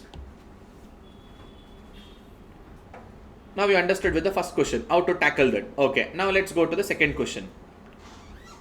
We are analyzing the market for a good Z. What are we doing? We are analyzing the market for a good Z. The price of a complementary good Y decreases. Now, complementary good, positive or negative relationship? Negative relationship. We are analyzing for good Z, but prices of good Y, is decreasing. So, demand for good Z will increase. So, demand increase which one? D2. Next, at the same time, there is a technological advancement in the production of goods Z. We are also analyzing for goods Z. Technology is increasing, so supply will increase. S2, D2 intersecting at 0.7 is the new equilibrium. Clear? Next, third question. There is a heavy rain in Maharashtra. This time they gave a different state, different years. Same question had come. No changes at all. Just little tweaked. Heavy rain in Maharashtra during 2005 and 6 has caused a havoc. That means flood. Now, because of which rice crop has been destroyed, supply of rice crops will decrease and no information given about demand. So, demand remains constant. Demand is constant and supply will decrease. 1 second. Now, demand is decreasing. That is D3. Supply, no info. Sorry. Wait. I made a mistake here. Now, there is no information given about demand. Only and only supply will decrease. Answer is clear. Next, last question. This is where twister was. Assume consumer expects the price of a new car to significantly increase next year. Expectation of future change in price. What is that? Expectation of? Customer is expecting next year prices of car is going to increase. So will he buy next year or now? Now. Present demand will increase. But present supply decrease. But which information is given? Consumer expecting. Whose point of view? Consumer. Demand na. There is no answer given from a supply perspective. Only and only from a which perspective? Demand. See, consumer is expecting the prices of the new car to increase next year. So I will not buy next year. I will buy. So demand will increase. There is no information given from the producer point of view. So supply remains constant, demand is increasing, point. That's it. Same to same question with little tweaking it. It was there in your previous attempt. Same graph was there. By this chapter 4 unit 2 also comes to an. Done with demand, done with supply, done with chapter 4 unit 2. Now let's go to consumer behavior. Last topic of your chapter 2. What is it? Consumer behavior. As the name itself says, dash behavior. Now whose point of view should we understand? Consumer. Clear, ra? Demand we studied from consumer point of view. Supply we studied from a manufacturer's point of view. Now consumer behavior we study from whose point of view? And in economics we believe that every consumer is a rascal consumer. Which consumer? They not rascal, da rational. What is it? In class we decided length and breadth. Who is that rational consumer? What he will do? Simple da. Sir, I wanted to buy white shirt. I go for shopping. I will only buy the and I will come back. I am a rational consumer. But in real life we are irrational. That means rascal consumers. We thought of buying white shirt. Went for shopping. Except white shirt. We buy everything else and we will come. Irrational consumer. That is rascal consumers. But in economics we believe that every consumer is a. Why? Limited resources are there. Because of limited resources, we believe that every consumer acts in a rational way. Which way? See, fundamental premises of economics, we assume every consumer as a. Who is that rational consumer whose choice are always consistent with? My choice is white shirt. My goal is to go and buy only and only a.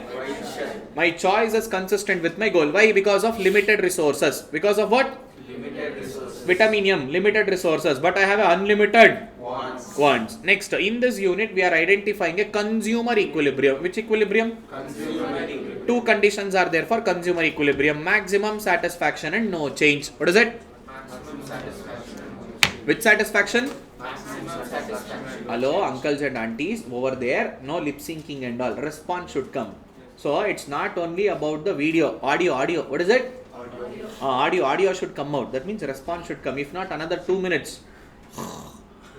Sleeping will start. Superman and Superwoman you will become. So respond in the class. Clear? Yes, sir. Still alive? Yes, sir. Online students still alive? Yes, they are. But they are not responding. Chennai students are also there, na? Okay, they are alive. Okay, what are the two conditions of consumer equilibrium?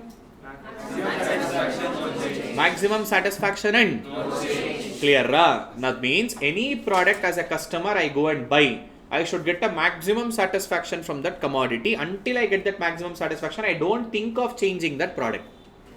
Clear? Once I attain a maximum satisfaction, next I will change the product. Until when you will attend Shashikiran class, until you are able to understand economics. Once you feel boring, once you feel irritating, stupid fellow, who will go? Pushpa 2 we will go early morning.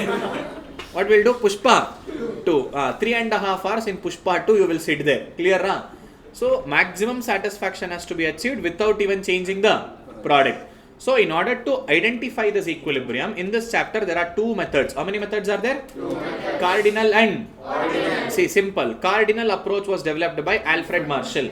Ordinal approach was developed by R.J.D. Allen and J.R. Eakes. Simple da. Let's assume that tomorrow is my birthday. Assumption. What is it? Assumption. Let's assume my parents have given 5,000 rupees to me.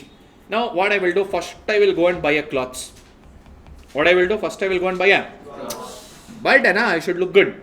So, first I will buy the clothes. And second, I will give a treat to my friends. Breakfast treat. What is it?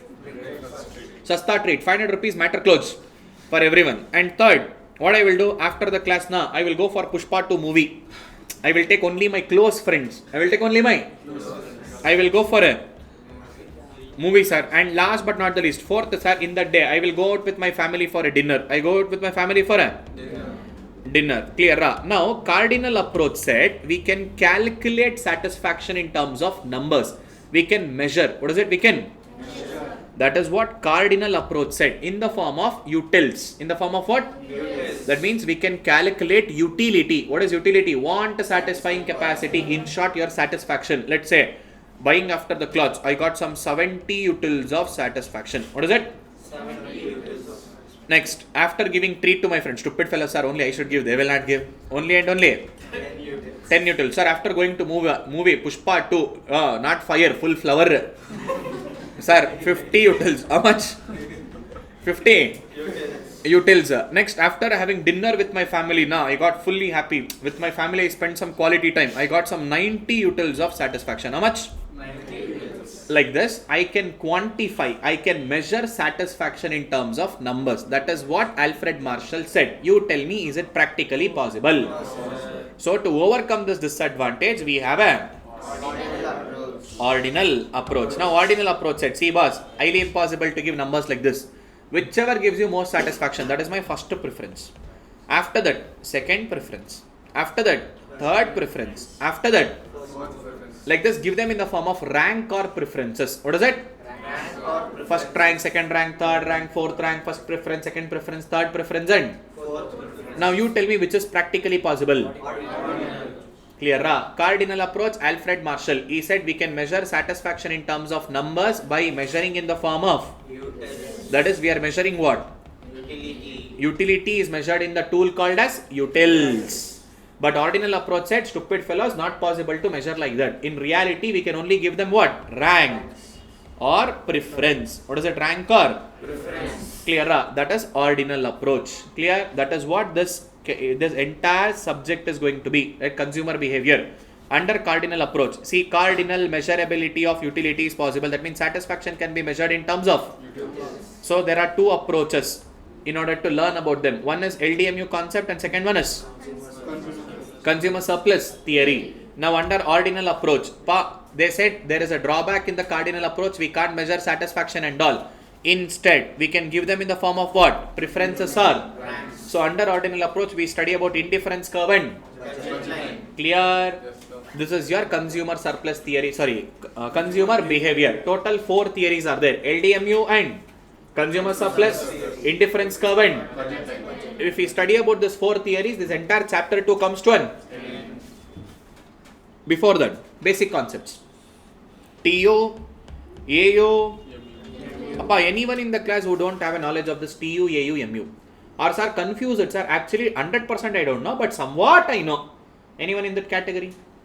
If that is the category, I will explain things. If not, I believe that you know the concept and I will go continue. Anyone in the online class? No. Second time, first time when I asked, sir, let someone raise hand, sir. Why only to become Bakra in the class? It doesn't matter, man. If you don't know, you have to say. Anyone in the class? Okay, still, online, offline student there is. Okay. Let's say, for example, Chirag and Shashikiran on Sunday morning, tomorrow, instead of coming to class, I declared holiday and we went and played badminton. What did we do? We went and played nicely from morning 7 o'clock till 10 o'clock. We played badminton very nicely, 3 hours. Now we are feeling hungry. We went to nearby hotel, small Kutti hotel, Chota hotel, Munyama hotel, where idli dosas and all are famous in the early morning. But that day we went late na. Idli dosa completely gone, empty. But we are feeling hungry. Next to that Munyama hotel, there was one small petty shop, tea shop. There was a biscuits. We took biscuit packet each, one for Shashikiran, one for Chirag. But Chirag got a phone call, completely busy from 3 hours now. Some important person. Now we can't disconnect the call. He has to attend. Now definitely he will be attending the call. He will be busy over the phone call. Shashikiran is feeling hungry. I will finish the entire biscuit packet. There were 10 biscuits in a packet. How many biscuits?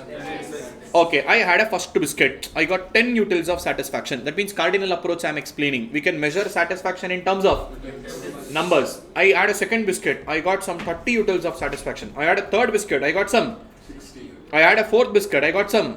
I had a fifth biscuit. I got some 150 utils. I had the entire biscuit packet, 10 biscuits also. Total I got how much satisfaction? 300 units of satisfaction. Chalo, super. Now someone will come and ask me, okay, Shashikiran, you had 10 biscuits. How much satisfaction you got?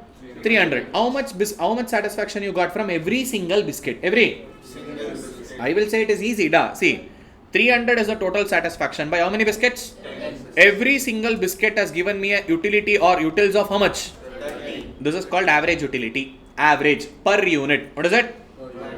Per unit of output. For every single unit, what is the satisfaction that you have got? Total Shashikiran consumed as 10 biscuits. Now, after consuming the first biscuit, how much satisfaction I got? 10. Second biscuit? 30. Third biscuit? 60. Fourth biscuit? 100. Fifth biscuit? 150. It looks like I'm getting more and more satisfaction, right? Yes, that is cumulative. What is it? Cumulative. That means when I had second biscuit, that is second biscuit alone is not 30. First and second put together is 30. That means 10 first biscuit, second biscuit, 1 and second, both put together is 30. all 3 put together, 60. all 4 put together, 100. all 5 put together, 150. all 10 put together. 300. This is called cumulative or summation. What is it? Cumulative or summation. So TU is dash in nature. Cumulative in nature. When I say fifth biscuit, that is not fifth biscuit alone. 1, 2, 3, 4, 5. All 5 put together. Clear? That is cumulative in nature. That means in short, total utility is a utility which is summation or cumulative in nature, consumed by consuming all the units of output. What is it?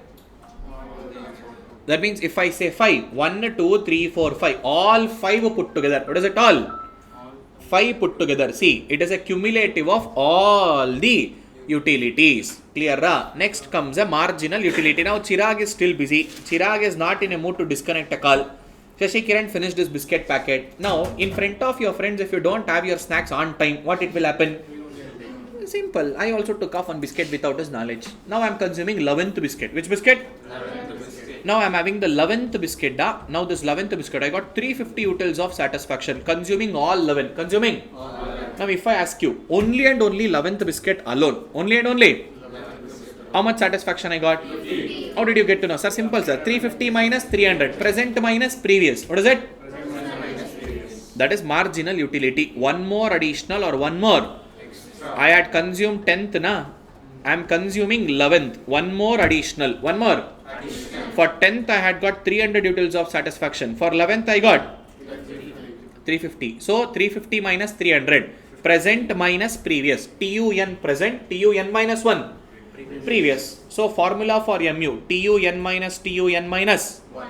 This is when output is continuous. What is it when output is? Continuous. That means when the output values are given in the continuous way. 1, 2, 3, 4, 5. Suppose instead of giving continuous, if they give it in discontinuous like this 2, 4, 6, 8, 10. First formula will not work. Now change in TU divided by change in quantity. What is it? Change in TU by? Change in quantity. Clear? Okay, let me make your life little more simple. Let's go back to TU concept. Shashikiran had a first biscuit. How much satisfaction he got? 10 utils. Okay, second biscuit. 30. 1 and 2 put together 30. Second unit alone. 20. Next third biscuit alone. Fourth biscuit alone. 40. Fifth biscuit alone. This is what marginal utility. Only and only from that one more extra biscuit. What is it? One more. Extra. And if you remember, I said TU is cumulative. Clear? What is that cumulative? Cumulative of MU. What is it? Cumulative of MU. What is it? Cumulative of MU. 10 plus 20 is? 30. 10 plus 20 plus 30 is? 60. Wait, let me erase this all. Yeah.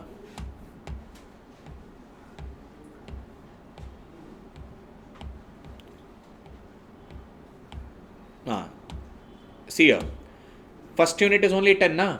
Here 10 plus 20. 10 plus 20 is? 30. 10 plus 20 plus 30 is? 60. 10 plus 20 plus 30 plus 40. 10 plus 20, 30 plus 40 plus 40 plus 50.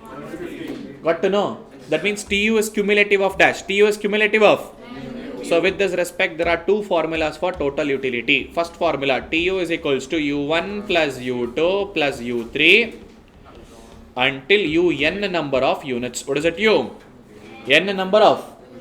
Second formula, TU is a summation. What is it? TU is a Summation. of MU. TU is a summation of. MU. Two formulas are there. Next comes average utility per unit na. That is total utility divided by quantity. Next MU has got two formula. Output is continuous TUN minus TUN minus 1 or else MU is equals to.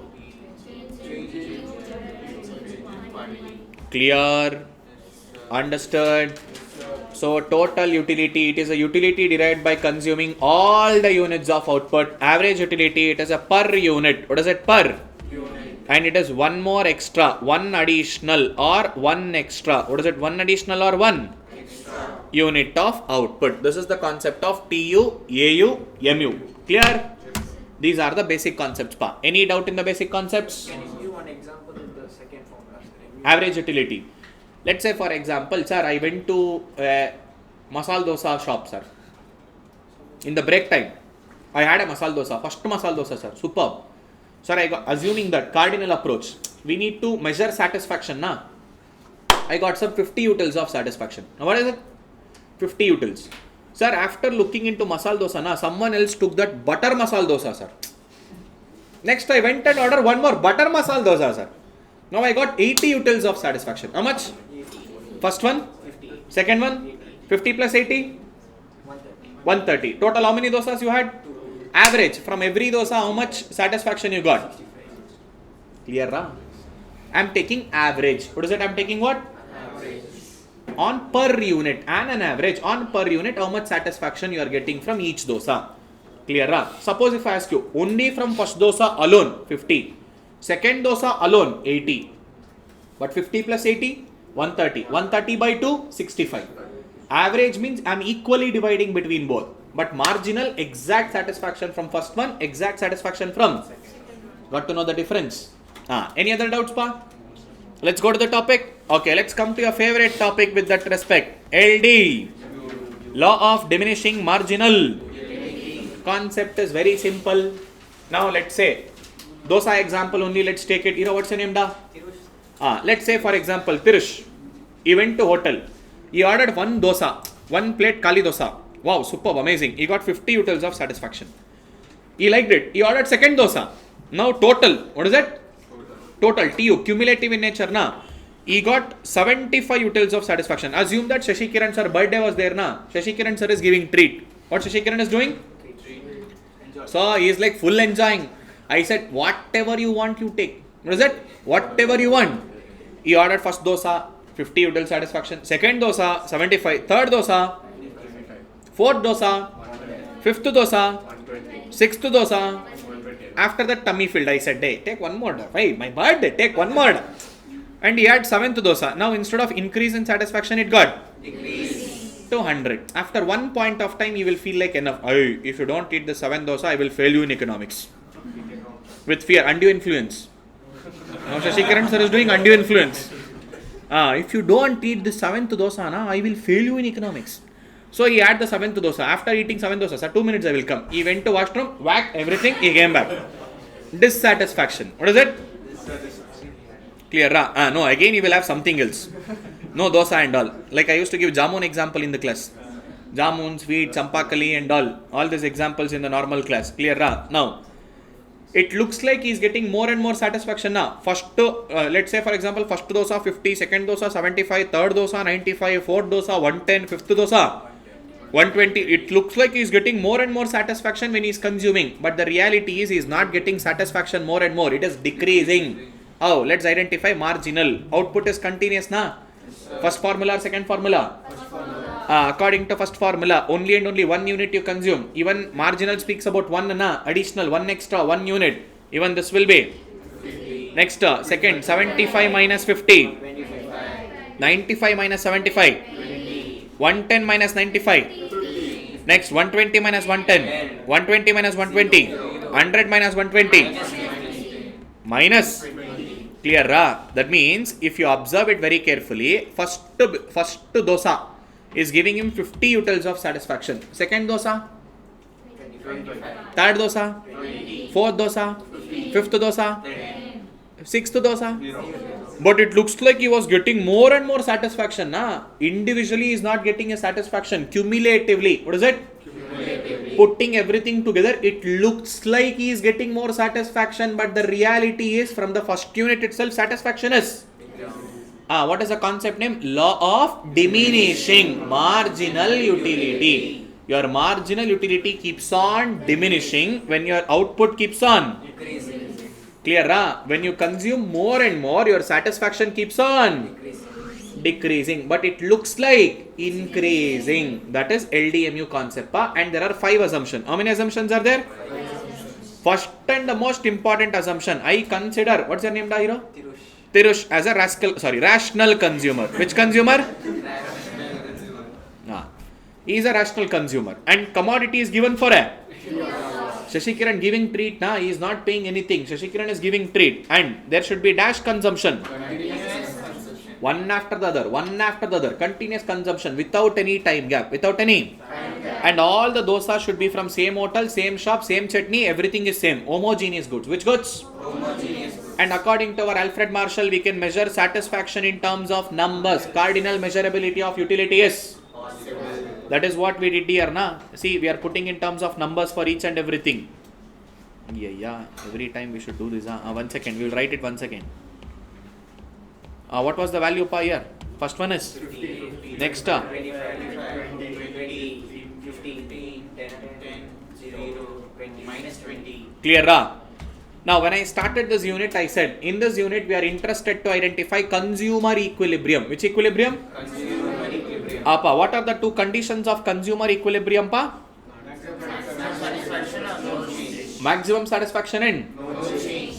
with that respect, now our Thiru is getting a maximum satisfaction and no change at the 6th unit. Which unit? 6th unit. And you will be confusing. How, sir? Even at 5th unit also he is getting 120 units of satisfaction only, na? Maximum. But when he had first dosa, how much satisfaction he got? 50. Second dosa, third dosa, fourth dosa, fifth dosa. Only after consuming 6th dosa, he got to know he is no more getting satisfaction. Only after eating 6th one. Before eating 6th one, did he knew? So when he will stop? 6th one. After eating the 6th one, will he make an attempt of eating 7th one? So that means at the 6th one, he attained maximum satisfaction, and after eating 6th, what is it after? He changed his mind. Not to eat anymore. But before eating 6th one, did he change his mind? So until where no change was applicable, 6th one. After eating 6th one, automatically his mindset changed. So what is the concept of LDMU equilibrium? Whenever TU is maximum, what is it TU is? Maximum. And MU becomes 0. What is it MU becomes? 0. This is LDMU equilibrium. What is it? LDMU. So when is the LDMU equilibrium is achieved? Whenever TU is MU is 0. that is where LDMU equilibrium is achieved. Is that clear? Understood? Now, there is one more beautiful concept where you can expect the examination question. Relationship between TU and MU. What is it? Relationship between? Observe. TU 50, 75, 95, 110, 120. TU is increasing, but MU is? Decreasing. When TU became maximum, MU has become? 0. Next, last step. Whenever TU starts decreasing, MU has become? Negative. That means whenever TU increases, MU will be decreasing. But one more twister is there. That is, TU increases at which rate? Because TU is cumulative of dash. TU is cumulative of. Just now we decided Chirag example, biscuit example. TU is cumulative of dash. That means MU is not increasing. MU is say 50 plus 25, 75. 50, 25 plus 20, 95. Like this, since MU is decreasing, TU is increasing slower. TU is increasing slower. Clear, ra? So TU increases at dash rate. TU increases at dash rate. Be careful in exam. They will intentionally give this question. TU will increase at dash rate. Increasing rate, decreasing rate, constant rate, none of the above. Decreasing rate. Which rate? Decreasing rate. Whenever TU becomes maximum, whenever TU becomes maximum, MU will be 0. This is where LDMU equilibrium is achieved. What is it? LDMU equilibrium. Last but not the least, whenever TU starts decreasing, MU will be negative. What is it? MU will be negative. Apart, this is the relationship between TU and MU. What is it? Relationship between TU and MU. Is that clear? Yes, sir. Understood? Yes, sir. This is important. And now see the meaning of LDMU. When a customer goes on consuming a dash commodity, what do you mean by that particular commodity? Homogeneous goods and services. Satisfaction that he gets from the commodity will. In short, when your quantity of output keeps on increasing, your LDMU will be keep on.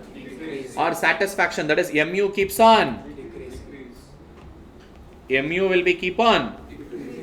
Is that clear? Whenever output increases, satisfaction keeps on. But it looks like you are getting more and more satisfaction. TU looks like you are getting more and more. First sweet I happy. Second sweet, superb. Third sweet, amazing. Fourth sweet, ultimate. Fifth one, out of the world. Sixth one, enough, sir. Seventh one, vomiting. This is what it happens. It looks like you're initially getting more and more satisfaction, but reality is you're not getting more satisfaction. It is. Appa, this is the concept of LD. And it has also got some limitations. What is there? In few areas, LDMU will not work. Where? In case of rare collection. In case of where? Rare collection. Clear? Like old stamps, old coins. If you go and give a person today 2 coins, happy. Next day 3 coins, happy. Next day 4 coins, still happy. Next day 5 coins. Hey, don't know. LDMU concept? Don't give. I've already reached satisfaction. Will he say like this? No. He will take it. Next, in case of money and just assume for Thiru, instead of dosa, if I am giving 100 rupee note, I said, give sir, let's see your capacity, give. Get your property paper also. I will not say no. See, in case of money and wealth, what is it in case of? LDMU will not work. In case of harmful drugs and drunkards, person will never reject. He might not consume immediately. Yeah, give it. He will store it and he will consume it later. He will never say no. Next, in case of Thiru, already you have one Ferrari car. You want one more? Yes, sir. You want one more Rolls Royce? You want one more Bugatti? See, in case of prestigious goods, LDMU will not work. In case of very small units of, assume Thiru is completely tired. I will take one full bottle of water. He is happy. I will give 1 spoon of water. His cravingness will even more increase. Very small units of consumption. Last but not the least, in case of singing, dancing and all, people will not get bored at all. That is a hobby, na? If they do it more and more, they will still enjoy it. Clear, ra? In these 6 circumstances, LDMU will not work. Clear, ra? These are the limitations of LDMU. They are also given in the form of chart. See, whenever TU is maximum, what is it TU is? Maximum. MU will be 0. That is the condition of equilibrium in LD.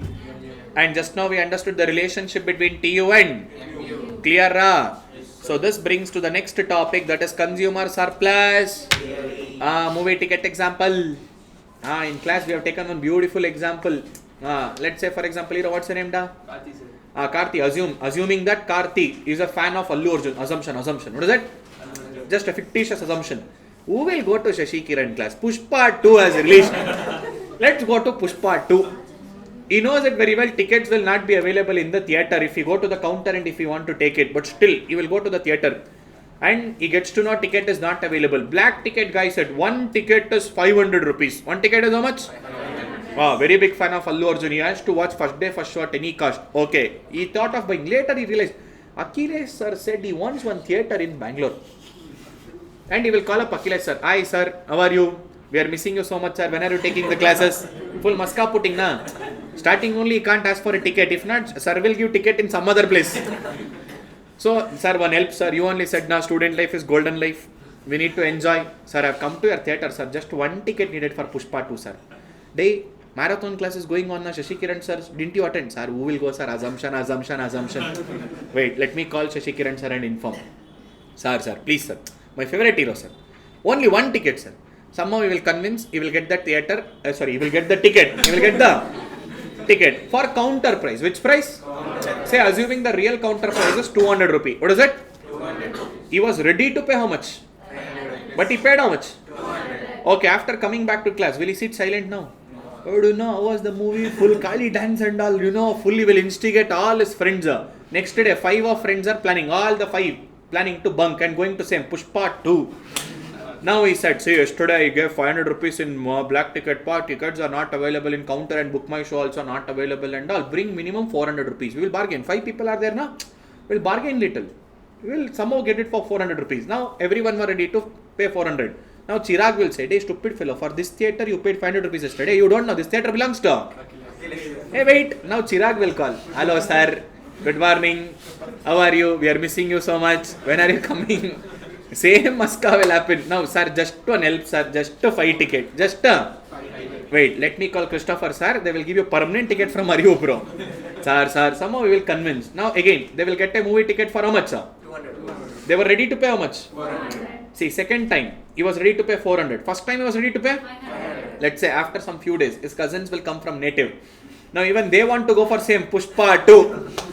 Now, he get to know very well. If I call Akhilesh, sir, Pakka straight away ticket will be there from ArivuPro only. So he will not call up Akhilesh sir. He will go 2 hours early to the theatre. He will stand in the counter. Somehow he will manage in that crowd and he will get the tickets for counter price itself. Now, first time he was ready to pay how much? 500. Second time? 400. Third time? 200. That is called potential price. Price which customer is ready to pay. Price which customer is Ready to pay. But in all the 3 times, in reality he has paid how much? 200. That is actual price paid. What is it? Actual price. Clear, ra? Potential price minus actual price is consumer surplus. What is it?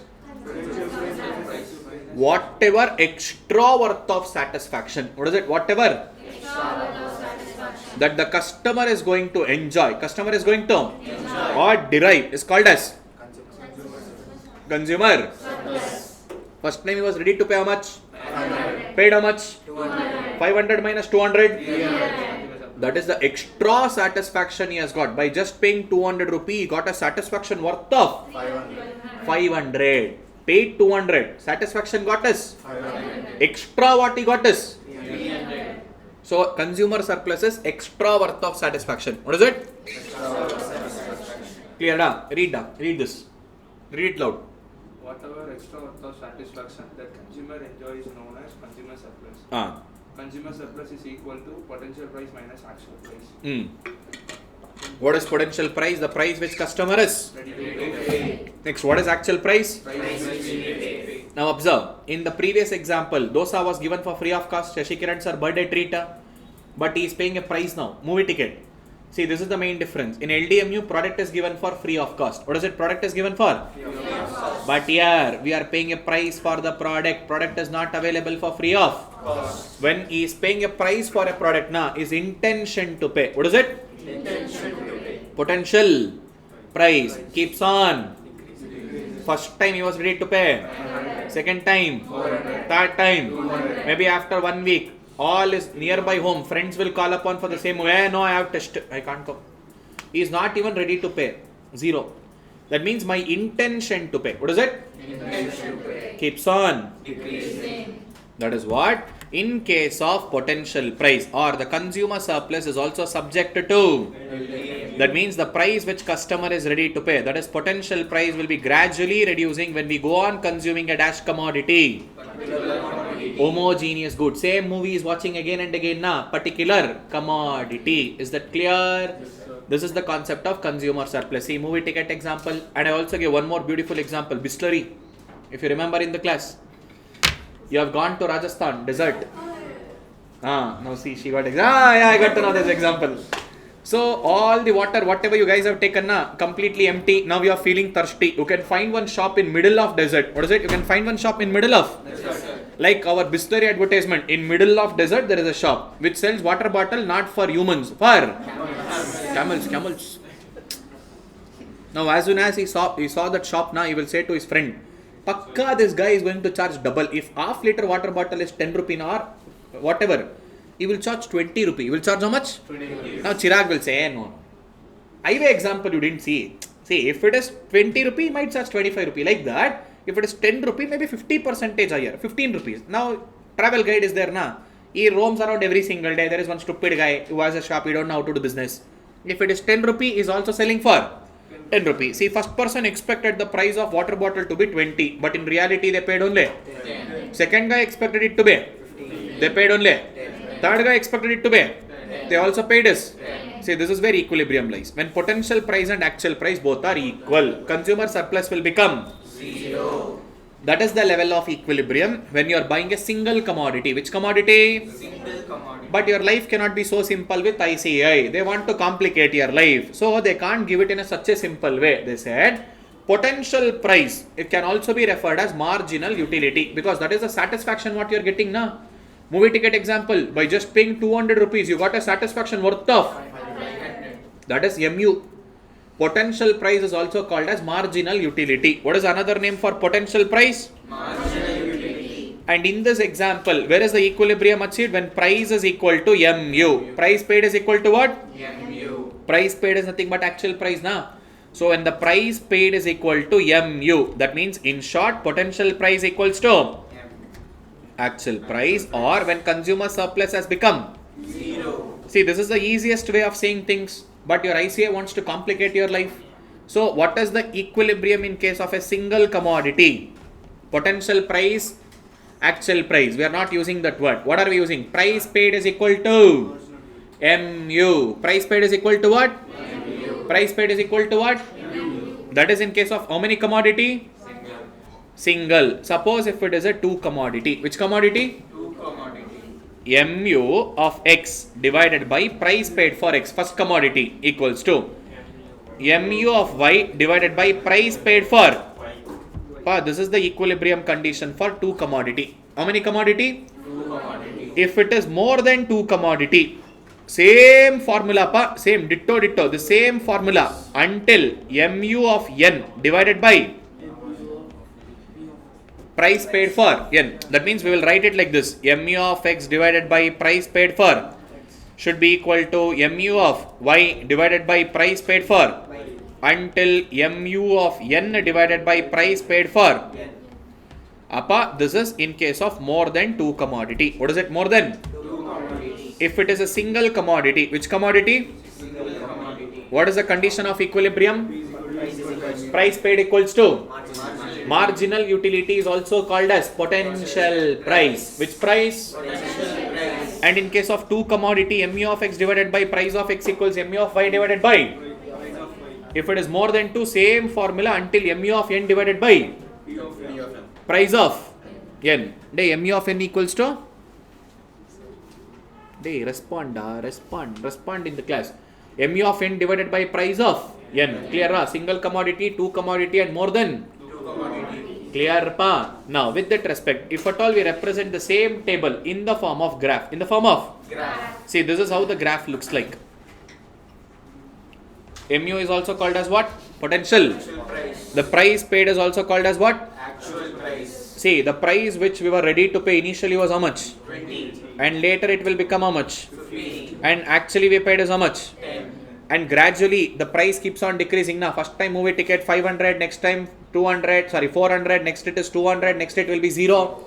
Like this it keeps on decreasing. But all the time actual price paid is same, na? Yes, sir. Now, if at all we represent like this dotted area, whatever the dotted area, this is the extra satisfaction. What is it? Extra satisfaction. And it looks like a triangle. So, consumer surplus theory can be also called as. Welfare triangle. So, what is another name for consumer surplus theory? Welfare. And there was one more graph which I clearly explained for you guys in the class. There is a connection with demand concept.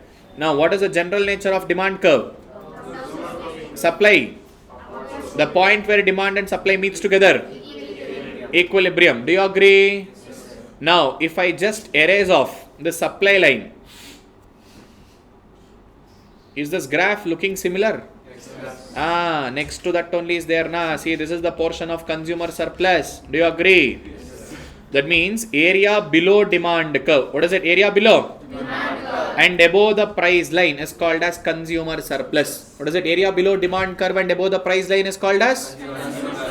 And area just below the demand curve. What is it? Area just below the? Demand curve. See, this is the demand curve. The area below the demand curve is called as dash. Total.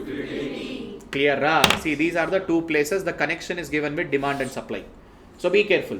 Area below demand curve above price line is called as dash. Consumer. Kaani mein ek aur twist. Suppose supply curve is also drawn like this. Now, area above supply curve and below price line, this is called producer surplus. Which surplus?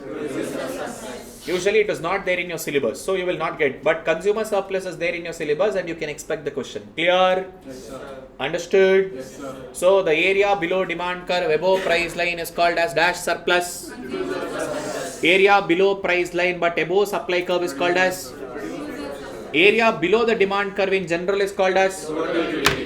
Clear? Yes, sir. By this, cardinal approach comes to an end. Next, let us go to ordinal Approach. indifference curve. Which curve? Indifference curve. Under cardinal approach, they said satisfaction can be measured in terms of numbers. What is it? In terms of utils. Clear? But under ordinal approach, they said, see boss, highly impossible. We can't measure satisfaction in terms of numbers. Rather, we can give them in the form of dash or preferences. What is it called as? Rank or? Preferences. Clear? We can give it in the form of rank or a preferences. Now, with that respect, two concepts are there. Indifference curve and budget line. What are the two concepts? Indifference curve and budget line. Clear? Now, observe here. All those combination of two commodity. How many commodity? Two commodities. Minimum two commodity, which will end up giving dash level of satisfaction. Let's say, for example, there are some two baskets. Say this is basket A and this is basket B.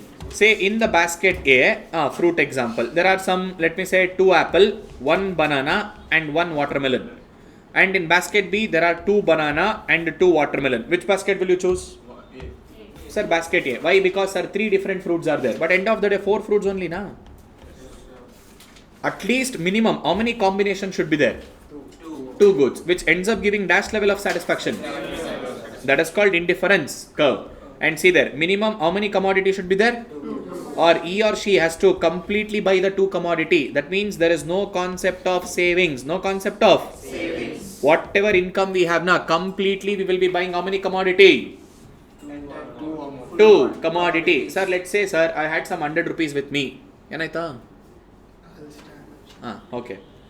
Now, let's say, for example, I have got some 100 rupees with me. Within this 100 rupee, I am planning to buy a tea and a packet of biscuit. Tea and a packet of biscuit. Okay, sir. I bought one cup of tea. I bought one packet of biscuit. But after purchasing this, I am feeling like I wanted more cup of tea, sir, less of biscuit. But whatever money I had now, I completely spent. Now what to do? I will find a person who is ready to accept the biscuits and give me a cup of tea. That is barter system. After that, what we can do? Only and only a barter system. And see, consumer is going to act dash rational. That means we feel that every consumer is a dash consumer. And see, in this case, utility is a cardinal approach. We will give it in the form of a rank or we will arrange it in the form of a. And if combination A has got more commodities than combination B, basket A, basket B, which one will you choose? A will be preferred over B. Same assumption. A is preferred over. And still, I will explain this. Don't consider this graph at this moment. Only consider this first graph. Indifference curve is downward sloping curve from left to right, which is convex to the origin. What is it? Convex to the origin. Sir, why it is downward sloping? Why it is convex? Let's understand. See, it is downward sloping because of limited income. Because of what? See, our resources are limited now. Even income earning capacity is limited. Within that limited income, we try to satisfy our unlimited. Here, minimum how many commodity I should choose? Two. Suppose if I need to consume first commodity more, I should sacrifice the second commodity. That's the reason it is downward sloping curve. Which curve? Downward sloping. And sir, why it is convex to the origin? Because of diminishing rate of substitution. What is it? Or it is also called as diminishing marginal rate of substitution. What is it? Diminishing marginal rate of substitution. Papa, let me go with the same example. Shashikiran had 100 rupees now. He bought one cup of tea and one packet of biscuit. Now, let's assume there was 12 biscuits in one packet. How many biscuits? 12 biscuits. In one single packet. Now, I feel like, okay, I wanted more cup of tea. I already bought it. I don't have money. Now, only barter system is possible. I will find a person. Let's say Chirag. Now, Chirag is ready to accept, our legend Chirag. He is ready to accept one cup of, let me say, he will be giving me one cup of tea. And he said, okay, sir, give me 4 biscuits. Give me 4 biscuits. I sacrificed 4 biscuits to get 1 cup of tea. Okay, now I feel even more, 1 more cup of tea I want. Now Chirag said, okay, sir, give me 3. Give me 3.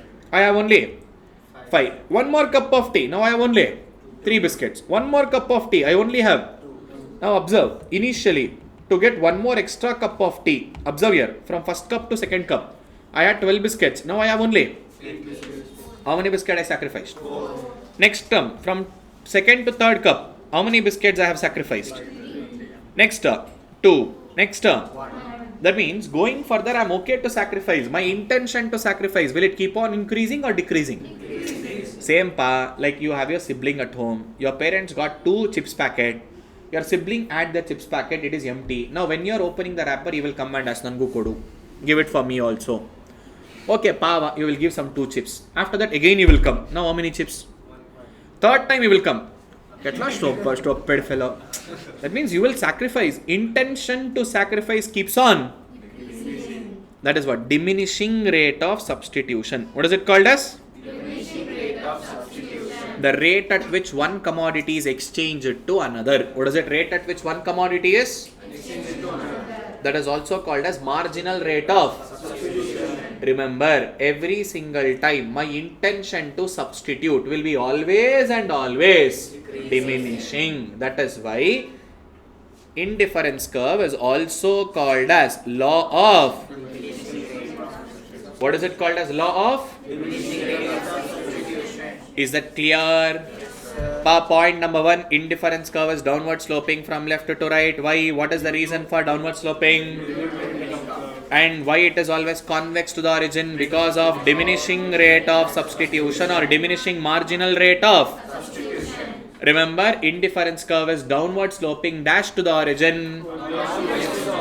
But there are two places where the convex rule will be overridden. That means exception to the rule of convex. What is that exception to the rule of? Convex. Number 1, in case of, let's say after going back home, you have 4 hours time. Either you will play or you will assumption. What is it? Okay, let's consider study also. By mistake. What is it? By mistake. You are taking 2 hours to play and you are taking 2 hours to study. Now if you want to play one more extra hour, what you should do? Sacrifice your study by? What is the sacrificing ratio now? 1:1. If the sacrificing ratio is equal, sacrificing ratio is? Indifference curve will be downward sloping linear curve like this rather than convex. It will be downward sloping dash curve, linear curve, and that happens in perfect substitutes. Which substitutes? Sir, I went to buy 5 rupees dairy milk. 5 rupees dairy milk chocolate was not there. I bought one 5 rupees gone mad. Here also 1 unit, here also perfect substitute. Sir, I went to buy one dairy milk silk, 50 rupees dairy milk silk, sir. It was not there. I bought some 10 gone mad. Yes, substitute, but not a perfect. Here quantity is 1, here quantity is 10, na? That is not perfect. Clear? Huh? You understood what is perfect substitute. Next comes perfect complementary. What is it? But to be frank, graph should be upward sloping curve like this. But in your syllabus, they have given L shape curve. Which shape curve? L shape curve. Sir, I have 5 pen. I need 5 refills to use in that pens. Clear? Huh? Perfect complementary. Units will remain same. But in your syllabus, graph is given as dash shape curve. So remember, in case of perfect complementary, indifference curve will be dash shape curve. Perfect substitutes, downward sloping dash curve. Straight line. Linear curve. Which curve? Linear. But what is the general nature of indifference curve? Downward sloping. Convex to the. Clear? Understood? So we are discussing about characteristic features of indifference curve. Point number 1, indifference curve is always dash sloping. Downward sloping from left to. Why it is downward sloping from left to right? And it is always dash to the origin. What is the reason for convex to the origin? Diminishing rate of substitution or diminishing marginal rate of. Because of which indifference curve is also called as. But this convex rule will not apply in 2 cases where it is and perfect. Is that clear? Yes, Understood? Yes, Superb. Let's continue ahead. 1 minute. We'll drink some water.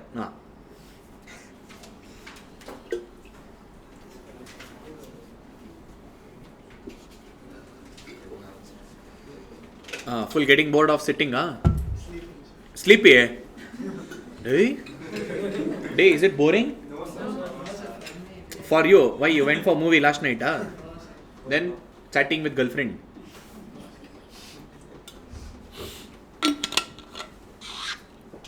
Okay.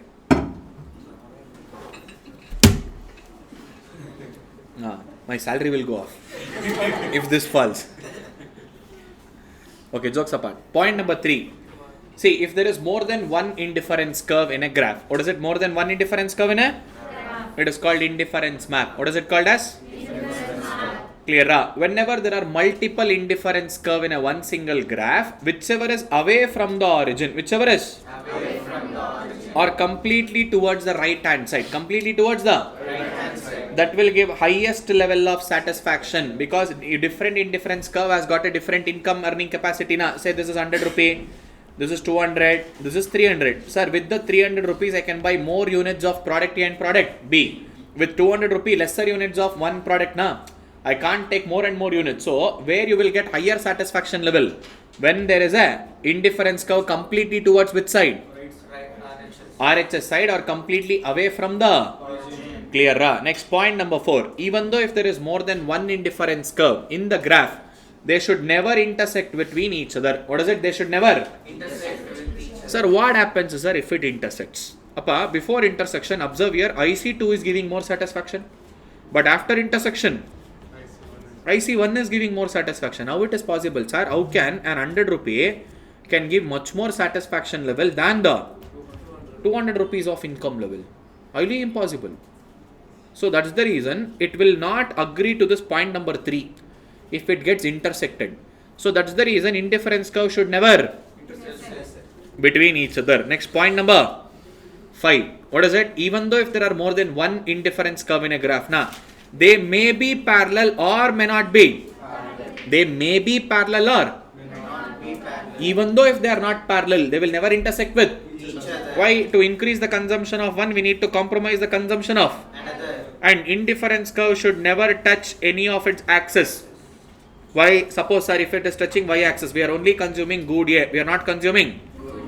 But indifference curve clearly says combination of clear, either x axis or y axis. It should never touch its axis. Clear? Yes, sir. These are the characteristic features. What is this? Of indifference curve. Clear? See, remember, point number 1. Indifference curve is downward sloping from left to 2 because of limited. Indifference curve is dash to the origin. Why? Or diminishing marginal rate of ROS is also called as MRS. Clear? Next, point number 3. Indifference curve can be more than one in the graph. That is called as indifference map. In that map, whichever is away from the origin or completely towards right hand side will give dash level of satisfaction. Indifference curve should never intersect with. And even though if there are more than one, they may be parallel or they may not be. But they will never intersect with. Why? To increase the consumption of one, we will compromise on the consumption of another because of limited income. That is the reason. And indifference curve should never touch any of its. Clear? By this indifference curve comes to an. Next comes a budget line. Which concept? This is interesting. What is this budget line? We will consider our income level and prices of goods. What is it? Income level and? Sir, let's say, sir, I am having an income of 60 rupees. How much? 60 rupees. Sir, I need to consume two commodity, product A and product B. Now, sir, product A is 10 rupee, product B is 15 rupee. Product A is how much? Product B is 15 rupees. That means by having the present income and the present price level of a commodity, I need to prepare my budget. I need to prepare what? So again, combination of minimum how many commodity? That consumer can buy within the given income and so budget line is also called as price line or. Now let me take up an example just for the sake of example. If I need to consume only and only product A, only and only my income is 60 rupee, product A is 10 rupee, maximum product A, how much I can consume? Maximum of product B? So let's say for example this is product A and this is product B. Maximum is 4 units, maximum is I will identify the extreme points and I will put one line. That means this is my budget. Any point on the budget line. What is that? Any point? On the budget line. That will make me to spend my entire income. Let's say for example on this point P. Let's say you are consuming 2 units of B. How many units of B? 2 units. And 3 units of A. 2 units of B and 3 units of A. Upper 2 units of B. 15 into 2. How much? 3 units of A. 10 into 3. 30 plus 30. Complete money spent, na? But any point below the budget line. What is it? Any point? Below the budget line. Yes, I can also spend. I can also save. That is underutilization of income. What is it? Underutilization of income. But any point beyond the budget line. What is it? Any point? Beyond the budget line. Not possible because my income will not support to buy that. I have a limited income. Which income? Limited income. But this is beyond my income level. Beyond my. Income level. So remember, any point on the budget line. Any point? On the budget line. Yes, complete utilization of my income and I'm getting utilization of my complete expenses, satisfaction, everything. Any point below the budget line, yes, possible, but also savings is possible. But any point beyond the budget line is not possible. Over exploitation of resource. What is it? Or beyond my income level. Beyond my. Income level. Now, Same like demand and supply, RHS and LHS. What is it? RHS and LHS. yes, we can also have a RHS shift in demand, RHS shift in budget line and LHS shift in. Budget line. See, RHS and LHS is possible because of change in price or because of change in simple pa. RHS shift will happen because of increase in income or else decrease in product price. Decrease in.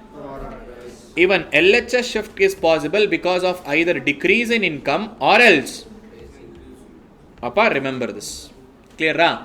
So there can be shift, RHS shift, or there can be a. What is the reason for RHS and LHS shift? Due to change in income or due to change in price? Reason for RHS shift? Increase in income or reason for LHS shift? Decrease in income or increase in? Yes, ma'am.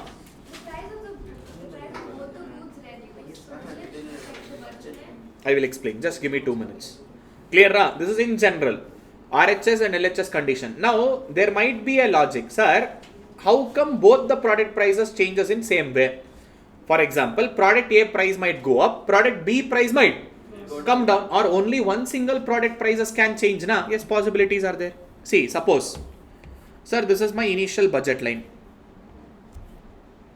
This is product A. Now this is product B. Let's say, sir, product A prices are decreasing. Product A prices are decreasing. But product B prices are. Now this is how it will be. See, there is a LHS shift. And here it is a. Possibilities are there. Clear, ra? Now got to know about your doubt. See, two products are there now. There is no rule that both the product prices has to always increase or always increase. One product price can go up, another product price can come down. In my example, let's say product A prices are decreasing. Here product B prices are increasing. So only to the extent of product A, there is a LHS shift. To the extent of product B, there is a, or else, sir, only one product prices will change, sir. This is your normal budget line, sir. Is that a new budget line? Yes. New budget line, either RHS or LHS shift, na? Now, new budget line will be having combination of RHS and LHS. What is it? Combination of? RHS and LHS. So, let's say, for example, product B prices are decreasing. Product B prices are decreasing. That means there is a RHS shift only to the extent of product B. No changes in product A. This is the new budget line. What if both of them are decreasing? Total left. So, decreasing, na? Total right. You can buy more units, na? You have 60 rupees. Product A was 10 rupee. Now it became 8 rupee. Product B was 15 rupee. Now it became 12 rupee. You can buy more units of both. Total RHS, na? Fully it will go to RHS like this. So use the numbers, sir. It will be better. Okay, pa. See here. Even in fact in class we did this. Income is 60 rupees. Income is how much? 60 rupees. See, product A is 10 rupee. Product B is. See, earlier with the help of only existing black color normal budget line. Here I can buy 6 units. Here I can buy 4 units. Let's say for example my income increases to 75. What is it? Income increases to? 75. Now only and only income is increasing. Product A is still rupees 10. Product B is still rupees. Now what is the maximum of A I can consume? 7 point. Earlier? Now? 7.5. RHS side now. Here. Earlier it was? 4. Now 15 is the price. Here it is? 5. Now it is? RHS shift. Now both the sides there will be RHS shift. Clear, ra? Understood? Because income has increased. Or if not, price of products will decrease. Sir, income remains the same. What is it? Income remains? Same. Sir, 60 rupee is my income.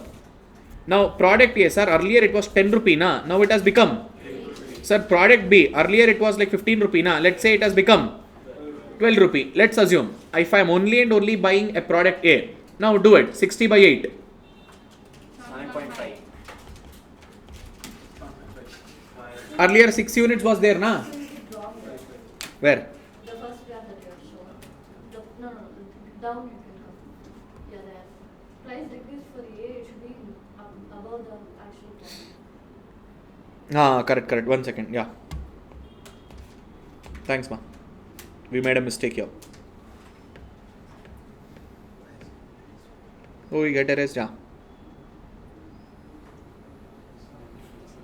We made a mistake there. Thank you.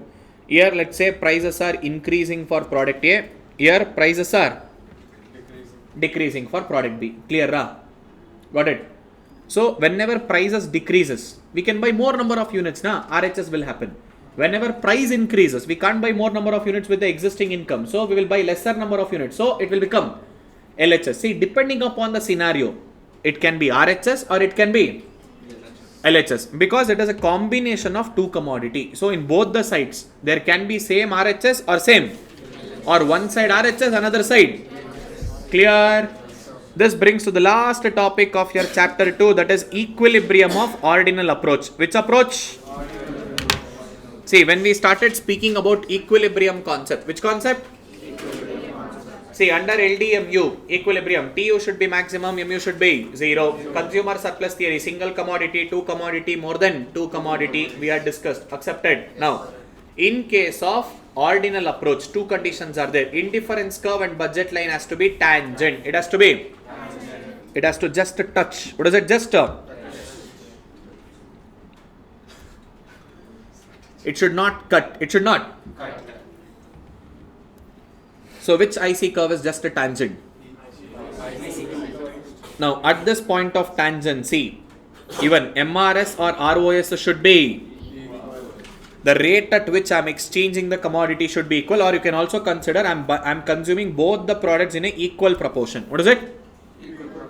That is the condition of equilibrium under which approach? See, number 1, IC curve and budget line has to be tangent. It has to be what? Tangent. At that point of tangency, MRS or ROS should be equal. What is it? MRS or?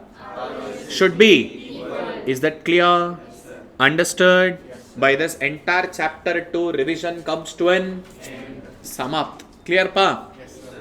Flip back the page. Have a look. Any doubts in chapter 2, let me know.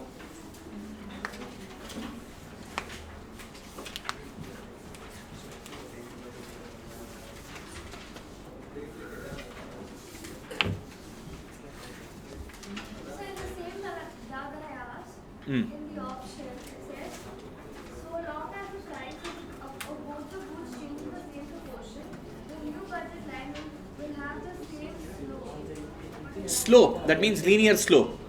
Slope they are asking there. Yes, same slope, na?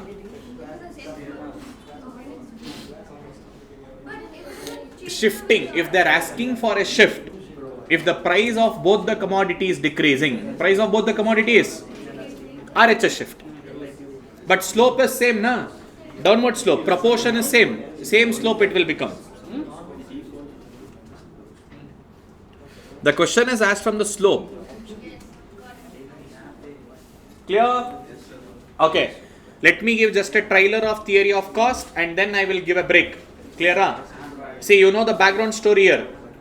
One story I would have created. Shashikiran as a bench manufacturer. Appa, anyone who didn't watch my class? Anyone who has not even attended my classes? Even recording nothing, huh? You didn't attend at all? Legend. Sir, normal class. Normal class, have you attended? At least any normal class have you attended? That would be any self-preparation students in the class? Sir, not attended any class, self-prepared. Only revision class I am coming. Anyone in that category, pa? Because year after confusions will start.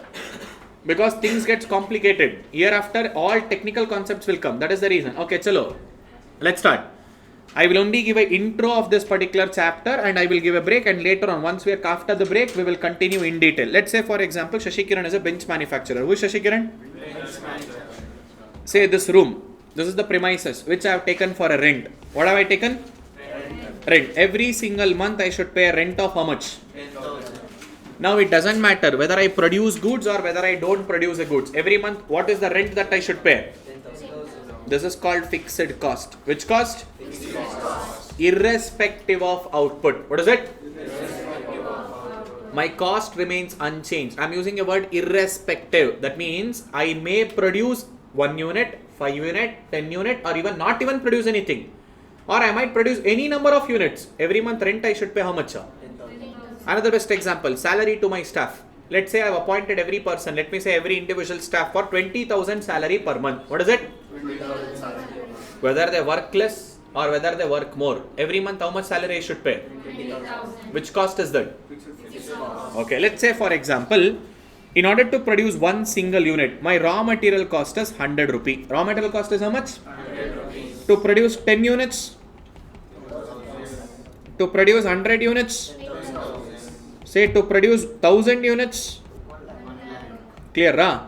That means if I am producing more number of units, whenever output is increasing, whenever Output is increasing. my raw material cost is also, Increasing. that is called variable cost. Which cost? Variable cost. Total variable cost. Even whenever output increases, variable cost will also. Increases. Whenever output decreases, total variable cost will also. Decreases. They have a positive relationship with respect to output. What is it? Positive relationship with respect to? Output. Clear? Understood? Okay, let's say for example, I have received an order to produce 101 bench. How many bench? 101. What is the order size?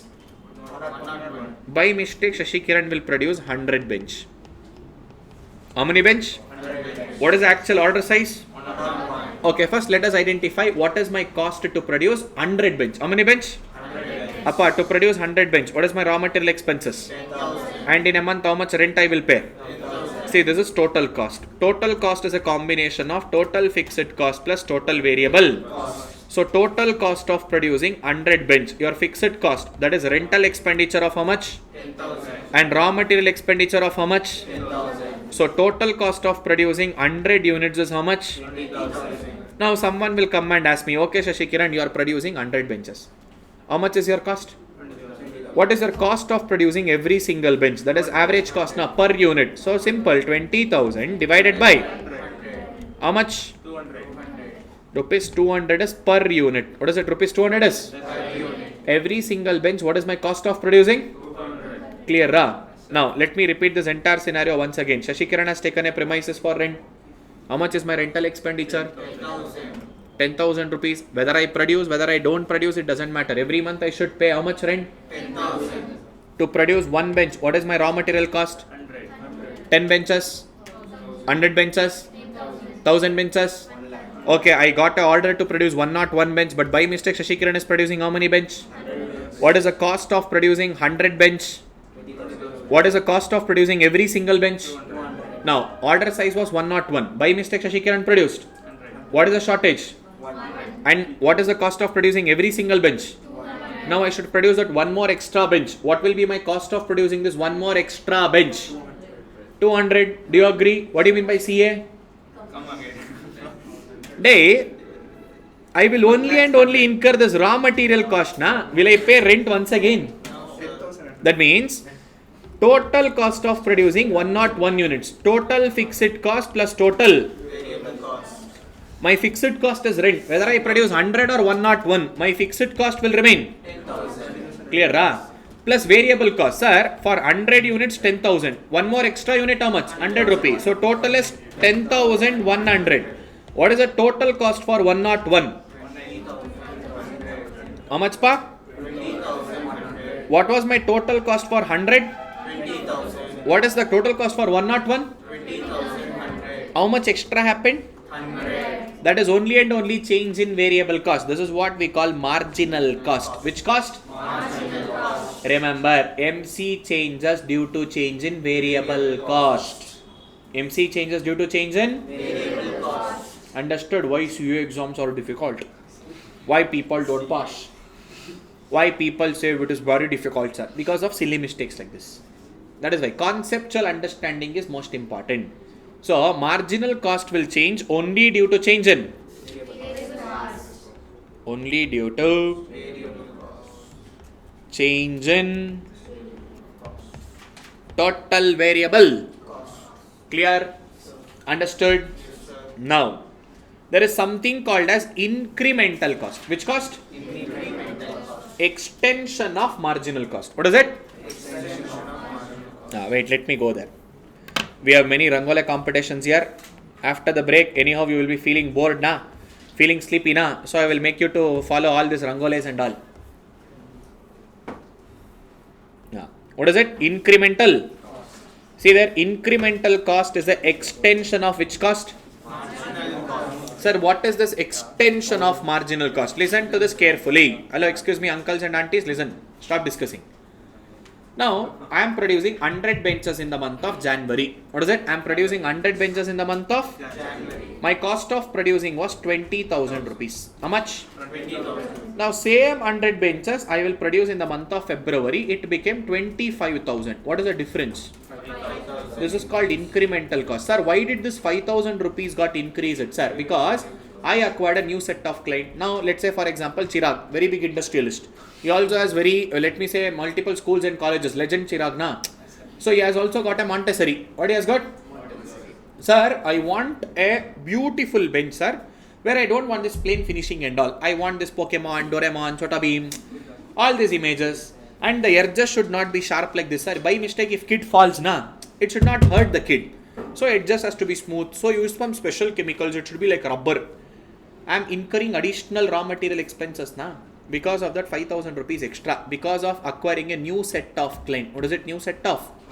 Or I had some old machinery. I replaced it. I bought a new machinery. What is it? I replaced it to a New machinery. or a new production facility. Because of that, electricity consumption is more. So, in short, due to change in management decision. What is it? Due to change in Management decision. or a business decision, if there is any additional cost, if there is any Additional cost. incurred by the firm to produce the same amount of output, such additional cost is called as which cost?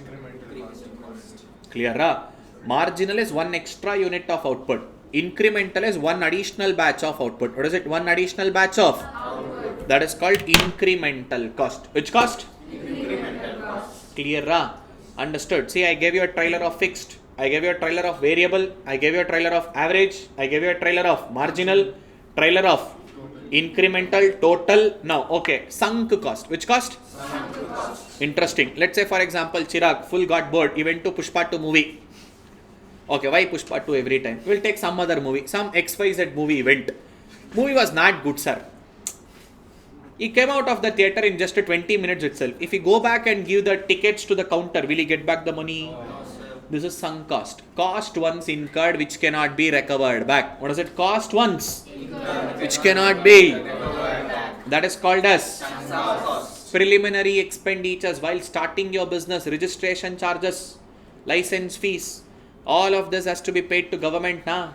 And can you recover back that cost?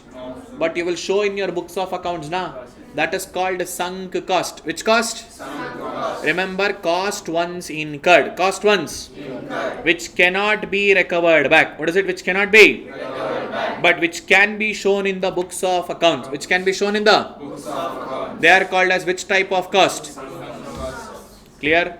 Cost once incurred which cannot be recovered back but which can be shown in the books of. Accounts. Another best example, your favorite advertisement expenditure. Which expenditure? Advertisement expenditure. See, I will bring Kareena Kaif, Sunny Leon, Virat Kohli and all for brand ambassadoring.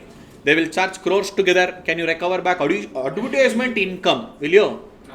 Later we will increase our selling price and all. That Angama will do in indirect way. But do you have anything in specific called as advertisement income?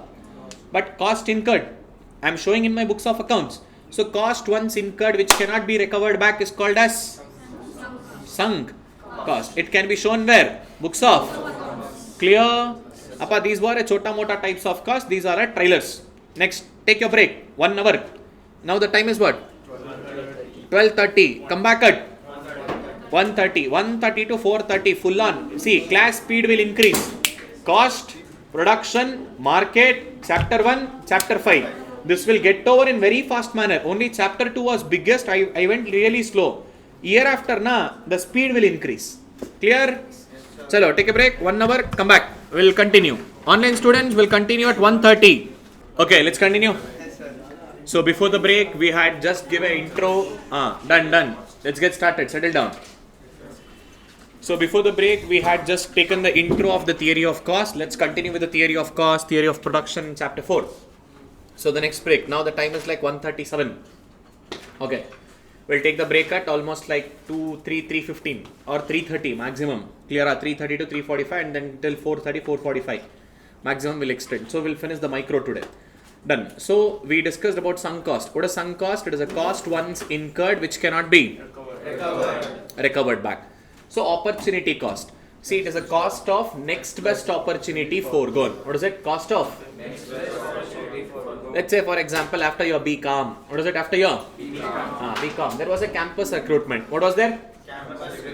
Say you have got some 2-3 companies wherein which you attended the interviews. Let's say for example IBM. What is it? The company by name?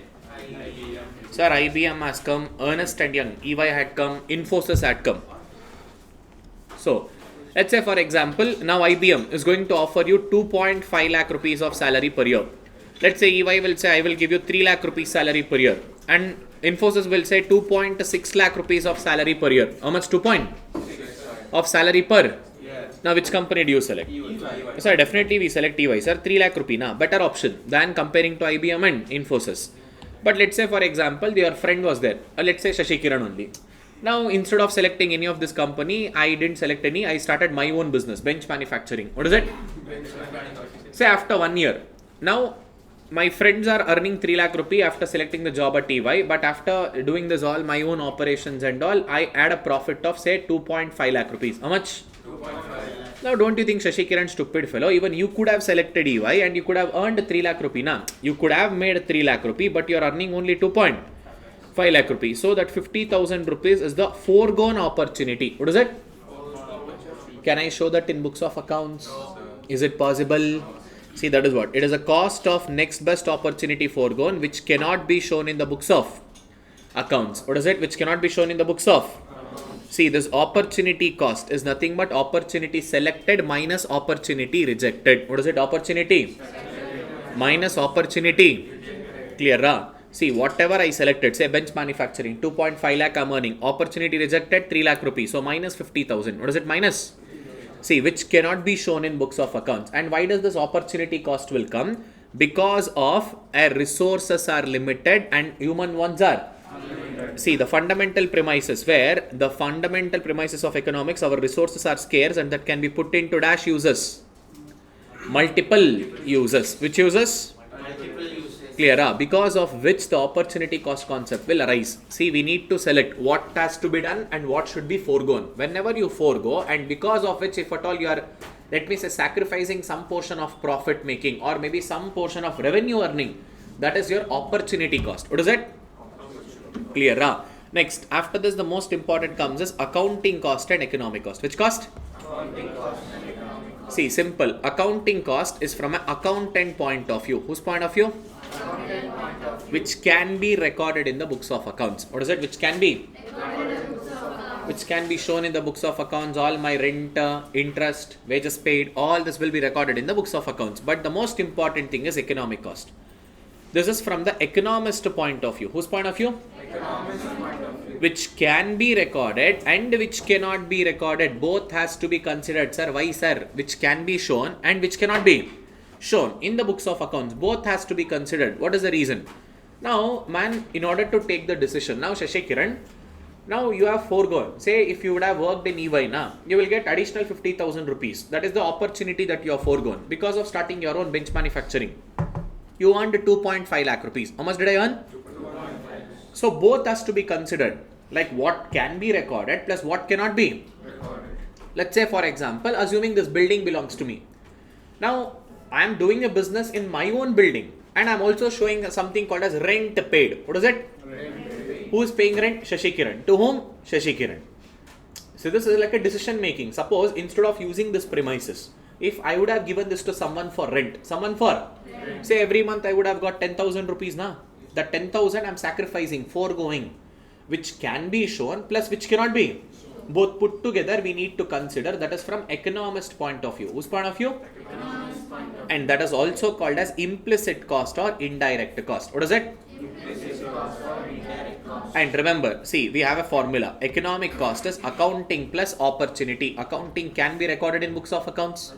Opportunity which cannot be recorded in books of accounts. So both put together, which can be recorded plus which cannot be. Both put together is called as economic cost. Which cost? Economic cost. Or else we can also say accounting cost is also considered to be as an explicit cost or a direct cost. Explicit means which can be expressed, which can be recorded in the books of accounts. So explicit plus implicit, explicit plus which can be shown, which cannot be shown, both put together is also called as what? Economic cost. See, this explanation of explicit and implicit is also important. See, as I said, explicit which can be expressed. What is it which can be? These are actual monetary expenditure. Money is actually going outside of your business. These are dash concept, payment concept. The payment is made to an outsider either in the form of wages, rent, interest or any kind of a insurance. But in case of implicit, these are not a payment concept. Rather it is a Shashikiran paying a rent for his own premises paid by a Shashikiran business. That means you are not actually paying this to any outsider. Technically speaking, that is your receipt. What is it? And these are not actual monetary expenditure. What is it? Not actual. Now let's say Shashikiran will start his own coaching center, say economics classes by Shashikiran. And I set up all this premises, bench, projector, everything I have organized. I am also teaching in my organization. I will say salaries for Shashikiran. In my own organization, I am taking a salary. Is it possible? No, technically not possible. But from economist point of view, you should consider in order to take decision. And are you paying this money to any outsider? Is it a payment concept or receipt concept? That is implicit cost. Clear? These are not actual monetary expenditure. What is it? Actual monetary. But that is considered as a cost of factors owned by the firm. Building owned by the firm. Labor owned by the firm. Shashikiran himself is acting as a labor, which is used in the production process. Which is used where? Production process. Which does not enter into the firm's books of accounts. What is it? Which does not enter into the firm's books of accounts. Clear? Which we don't show in a books of accounts. So which can be shown, which cannot be shown. See, two differences. What is explicit cost? Actual monetary expenditure, payment concept. What is it? Actual monetary expenditure? And which can be shown in the books of considered to be an accounting cost. What is implicit cost? These are not actual monetary expenditures. These are just a cost to a factors owned by the firm. Cost to the factors. And these are receipt concept. Which concept? See, wages for self-labor, rent for self-occupied premises. These all are the examples of implicit cost. Which cost? Implicit cost. Clear? See, we discussed about sunk cost. We discussed about accounting and economic cost, explicit cost and implicit cost. We also discussed about incremental cost. Now, see there is something called as outlay cost. Which cost? Outlay cost. That means where the actual expenditure is happening. Nothing but accounting cost only, Money is going outside, either in the form of payment of any wages, payment for any material, payment of any rent or any kind of a interest. Money is actually going outside. These are some financial expenditures at some point of time and hence which can be recorded in the books of accounts. Nothing but accounting cost only, Direct cost, outlay cost, explicit cost. These all are just a fancy words. Different name. But end of the day, the purpose remains the same. Clear? These are the chota mota types of cost. Clear? So I explained you the marginal also. What do you mean by marginal cost? It is a cost incurred to produce one extra unit or one unit of output. That is called as which cost? And two formulas are there. One, output is continuous. Second, output is not. What is the formula when output is continuous? TCN minus. When output is not continuous? Change in TC divided by change in quantity. Is it clear? Understood? And MC curve will be U-shaped curve. MC curve will be dash shaped curve? U-shaped curve. So these all are the trailer parts of the chota mota types of cost. Now let us go in detail, understand about the theory of cost. The biggest explanation comes in average cost and marginal cost. Average cost and variable cost. Which cost? Average cost and variable cost. Now okay, let's go ahead. Let's start it from the first. See there, theory of cost. See what exactly does cost refers to? All those monetary expenditure. Which expenditure? Monetary expenditure. Incurred by whom? Manufacturer. It's called as a cost. And there are actually 12 types of cost. Out of 12, 8 are important. How many are important? 8 are important. So there are actually 12 types of cost, but out of that, how many is important? 8 types are important. So which are those 8 types? Fixed cost, variable cost, total cost, average cost, marginal cost, opportunity and sunk cost, accounting and economic cost, and incremental cost. So first one already, fixed cost, I explained. It doesn't matter whether I produce or whether I don't produce. Irrespective of output. What is it? Irrespective of output. Monetary expenditure cannot be avoided. They are unavoidable expenses. See, I am not even producing or 10 units or maybe 200 units or maybe 3000 units. My rent was remain same 10,000 rupees na. So the graph is going to be parallel to x-axis or a horizontal curve. Which curve? Parallel to x-axis or a clear? That is in case of a fixed cost. Which cost? Fixed cost. Next comes variable cost. Which cost? Variable cost. See, which changes due to change in dash. Output. If at all the output is increasing, total variable cost will also Increase. if at all the output is decreasing, total variable cost will also clear. Whenever we produce more, variable cost will also increase, and whenever we produce less, variable cost will also clear.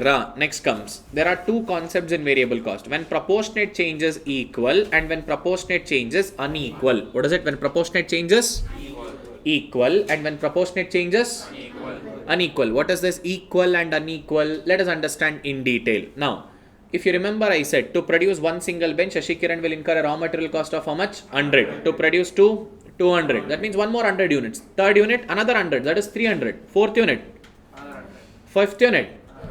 That means every single time 100, 100, 100. The proportion changes becoming equal. What is it? Proportion changes. Equal. In such a case, variable cost will be upward sloping linear curve. What it will be? Upward sloping linear curve. Starting from origin. Starting from where? Origin. Sir, how starting from origin? What is it? Suppose if I don't even produce anything in this 1 month, will I have any variable cost? Variable cost will also be 0. That's the reason variable cost will start from origin. From where does it start? Origin. Clear? But every single time proportionate change will not be equal. It will be unequal. What it will be? Unequal. Now see there, I am not even producing anything. Variable cost will be 0. Now I am producing one single unit. Variable cost is how much? Now I am producing 2 units. It is not 200 now. It has become. Now I am producing 3 units. It is not 300. It has become. Now I am producing 4 units. It is not 400. It has become. I am producing 5 units. It is not 500. It has become 750. See, the proportionate change. Is it equal or unequal? Proportionate changes unequal. In such a case, remember, variable cost will be inverted S in shape. Variable cost will be dash starting from origin. Starting from origin. Sir, why is this inverted S in shape, sir? Because of law of returns to scale. Because of what? Law of returns to scale. See, still I didn't do theory of production. Next I will be doing. In theory of production, there are two elements: law of variable proportion and law of returns to scale. Such law of returns to scale is production function under long run. What is it? Production function under Long run. clear. There are 3 stages in law of returns to scale. How many stages are there? 3 stages. Stage number 1, IRS, increasing returns to scale. Stage number 2, CRS, constant returns to scale. Stage number 3, DRS, diminishing or decreasing returns to scale. Now, same to same logic like my E greater than 1, E lesser than 1, E equal to 0. What is E greater than 1 called as? Relatively elastic, meaning small change in price, large change in quantity demanded. Their relationship is between price and demand. Here, since it is manufacturer point of view, relationship between input and output. What is it? Input and Output. see, more proportion, same proportion, less proportion. Somewhere we heard this now. Yes, sir. Relatively elastic, more proportion. Here see, output will increase more proportion than input. What is it? Hello, excuse me, response has to come. Output will increase. That means, let's say for example, if input is increasing by 10%, input is increasing by 10%. now output will increase by some 20%. This is called more proportion, IRS. Clear? Second one is, what is CRS? Sir, if input increases by 10%, even output will also increase by same. Clear? Next comes DRS, diminishing returns to scale, less proportionate change. Sir, input is increasing by 10%, sir, but output is increasing by some 5%. Remember, in IRS, output will increase dash proportionate. More proportionate. In CRS, Constant. in DRS, due to the combination of this IRS, CRS and DRS, variable cost will be inverted S in shape. Let's say this is the input and this is the output. See, input, let's say it is 10%. Now output, sir, it is some 20%. Let's say for example, input is also 20%. Your output is also 20%. This is CRS This is IRS and this is. Sir, input is some 50%, sir. Output is only and only some 20%. See, their input is more, but output is less. DRS. Input and output is same. CRS. Input is less, but output is more. IRS. Due to the combination of IRS, CRS, DRS, variable cost is dash in shape. Inverted S in shape. Remember, only and only when proportionate change is equal. What is it? Only and only when? It will be upward sloping linear curve. What is it? Upward sloping. Upward sloping linear from left to. But in natural circumstances or a general circumstances, variable cost is not always upward sloping linear. It will be dash inverted. And what is the reason for inverted S-shaped curve? Law of returns to. Due to the combination of IRS, CRS and clear. Suppose if at all we are operating only and only at CRS. What is it? Only and only at? CRS. Again, it will be upward sloping straight line curve. Sir, input is also 10%, output is also 10%. Again, input is another 10%, output is also same another 10%. See, it will be upward sloping straight line curve. That means this upward sloping straight line curve can occur when proportionate change is equal or when we are operating at CRS. What does CRS stands for? Clear? Now, there are two types of variable cost. How many types of variable cost is there? Two types of variable cost. Number one, semi-variable cost. What is the first one? Semi-variable cost. Sir, what is the semi-variable cost? We have both fixed cost as well as variable cost. To some extent, fixed cost will be there, beyond which variable cost. Best example in Bangalore, auto rickshaw. See, first 2 kilometers, sir, it is 30 rupees. Sir, once upon a time they used to follow. After Ola, Uber came, now no one follows. Everyone has to book Ola, Uber only now. Whatever price it shows, they are going to operate. But there is a fair rules. First 2 kilometer, if the person puts a meter, it will be charging only how much? 30 rupees. If you travel beyond 2 kilometer, what is it if you travel beyond? Next, beyond 30 rupees, now the meter starts ticking. Then you will be paying according to your usage or distance traveled. Same happens with electricity. Sir, even though one whole month, sir, I am not at my home, still you will get a fixed charges of electricity. That is fixed. Money you have to pay. Suppose if I am using beyond that fixed percentage or charges, depending upon my usage. Depending upon my usage. I have to pay the electricity bill now. Up to some extent it is fixed. Beyond which cost will vary. Beyond which cost will vary. Now I have both fixed cost as well as the very first type is called as what? Semi-variable. Next comes stair step. Inverted yes starts only after this fixed point. Why exactly? It can be a straight line. After that fixed point, until this fixed point, the cost is same. Now first 2 kilometers, 30 rupees. Only after 30 rupee meter starts ticking. Before that, will your meter tick? No. Will your meter change? That line is fine, sir. The inverted yes shade, the one. That means inverted yes starts from this point. That means only after traveling for 2 kilometer. First 2 kilometer, you have, whether you get down in one road, whether you get down after 1 kilometer, it doesn't matter. Where you are going to get down. Even if you get down in next road, you should pay how much? Even if you just travel 1 kilometer also, how much you should pay? Only when you travel beyond 2 kilometer, variable starts. But until this, it is a fixed 30 rupees. Only variable starts after this point. Clear? Next comes stair step variable cost. What is it?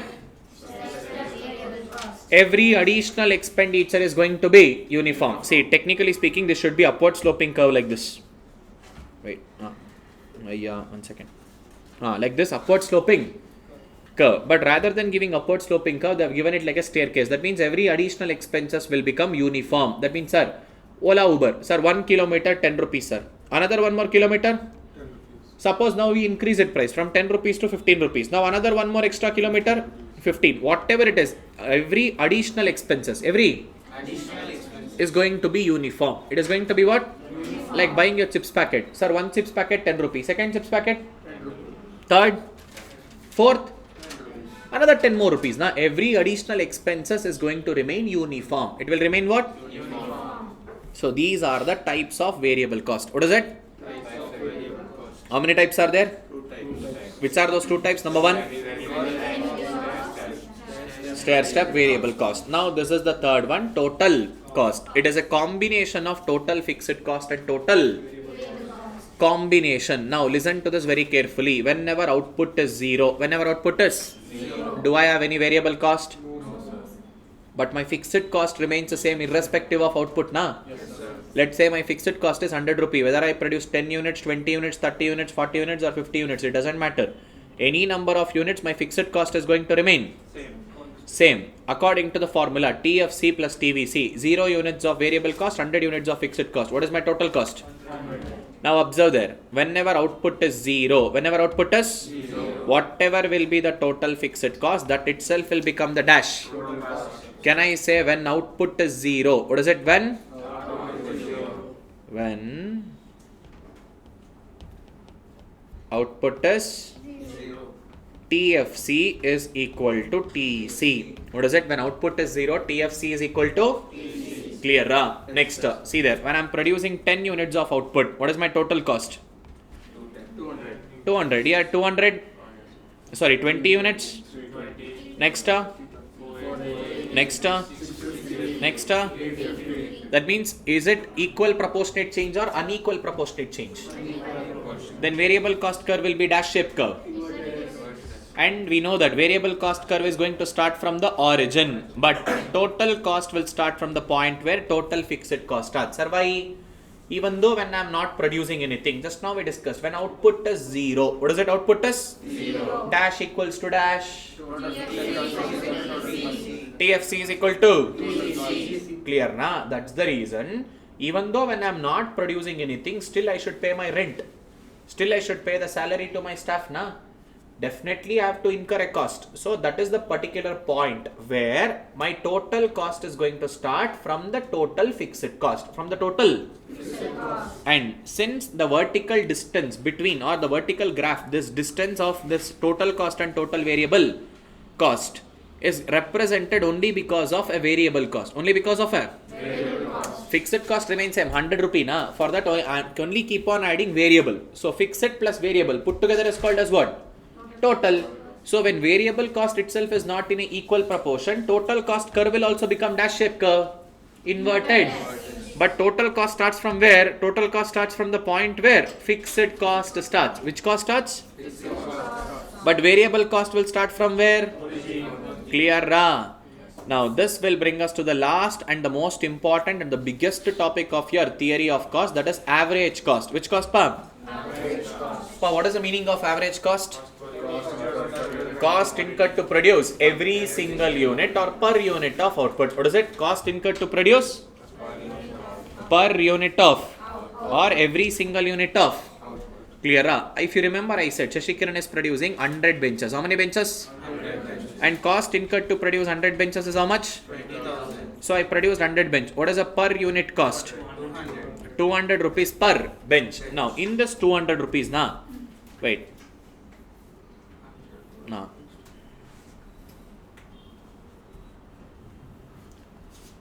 okay, my average cost. See, this average cost is split into two types. Average fixed cost and average variable cost. See, pa, just now we took the example. My average cost of producing every single bench was how much? 200. Let's take an example. Assuming in this 200 rupee, na, 80 rupees is fixed cost, 120 rupees is variable cost. That means what is the proportion of fixed cost in every single unit and what is the proportion of variable cost in every single unit. That is what we should understand. That means what is the formula of average cost? Pa? Average cost was total cost divided by quantity. Clear? Average fixed cost formula. Average fixed cost is total fixed cost divided by quantity. Clear? Next, what is average variable cost? Total variable cost divided by quantity. Clear? That means proportion of fixed cost present in every single unit. What is it? Proportion of fixed cost present in every single unit. That is average fixed cost. Proportion of variable cost present in every single unit is called as average variable cost. Is that clear? Understood? Now we need to discuss in detail about average fixed cost and average variable cost. Clear? Now the very first one is average fixed cost. What is it?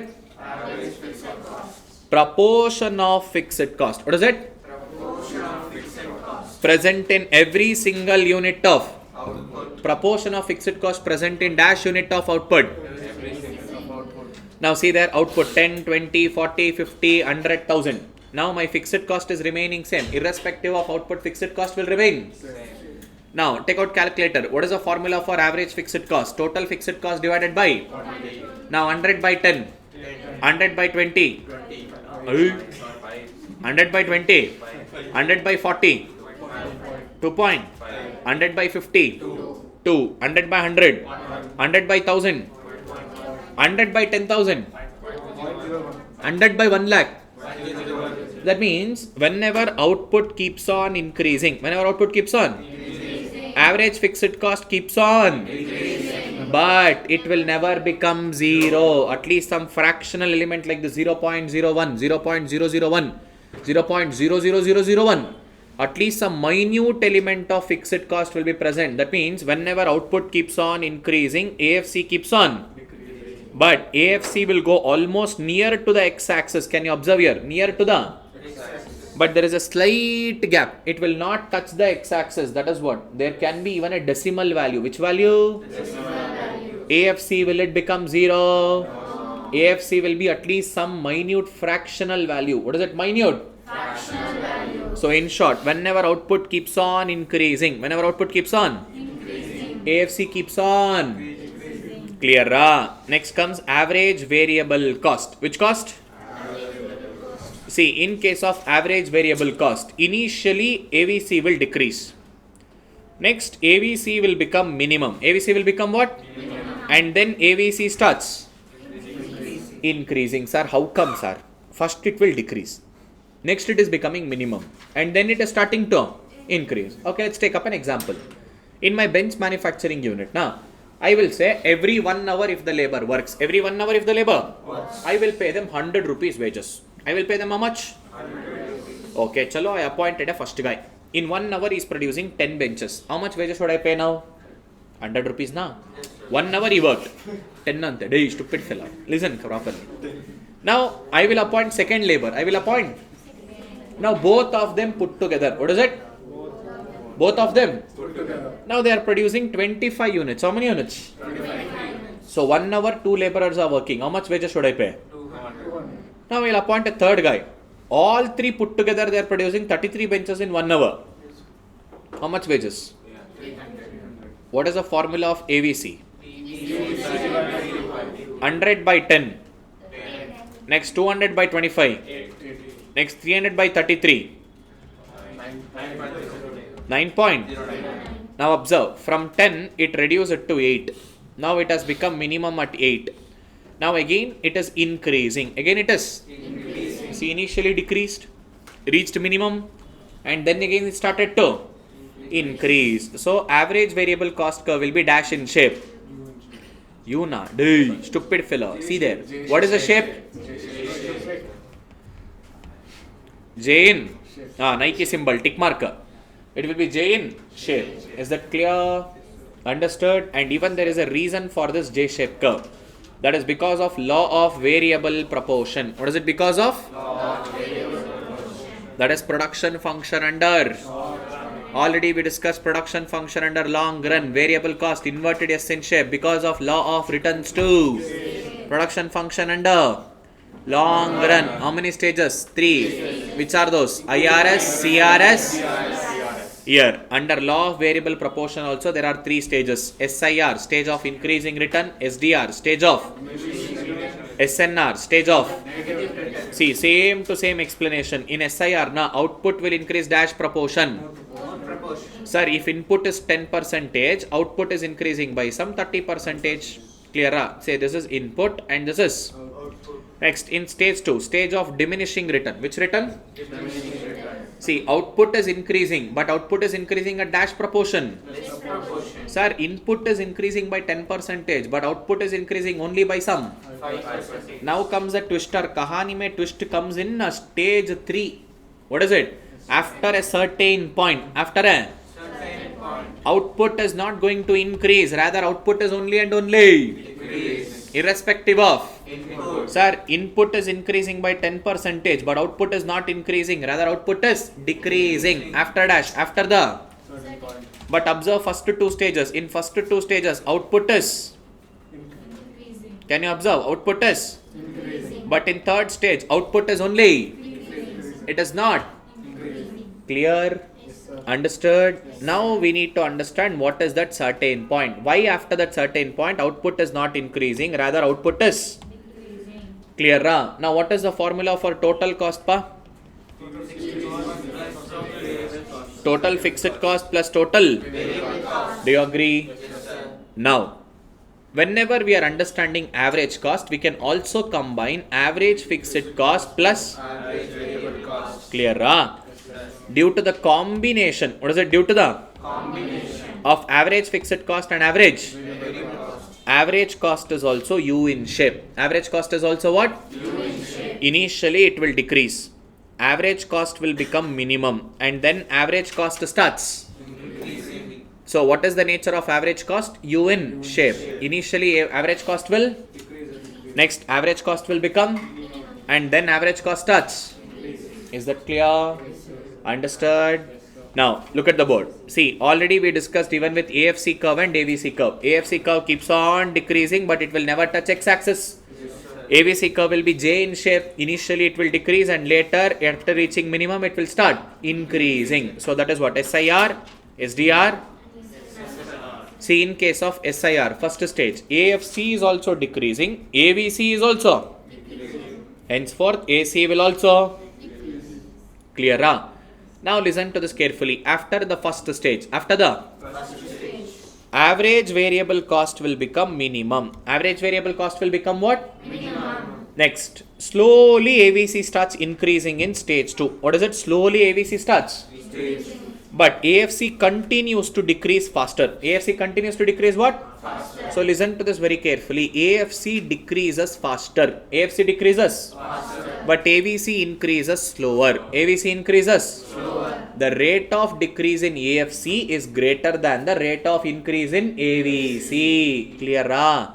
AFC is decreasing faster, but AVC is increasing slower. Henceforth, average cost continues to decrease. Average cost until AC becomes minimum. Until AC becomes what? Minimum. Until AC becomes what? Minimum. Clear? When AC is minimum, observe this very carefully. Certain point. AFC has become equal to. That is what we call certain point. What do we call it as? Clear? Yes, sir. So remember, whenever AFC is equal to AVC, what is it? AFC is equal to? Average cost is going to be minimum. Average cost is going to be dash? See, that is the point where cost of producing per unit or every single unit is going to be dash? Minimum. It is going to be dash? When AFC and AVC both are. That means, let's say for example, my cost of producing every single unit is 200.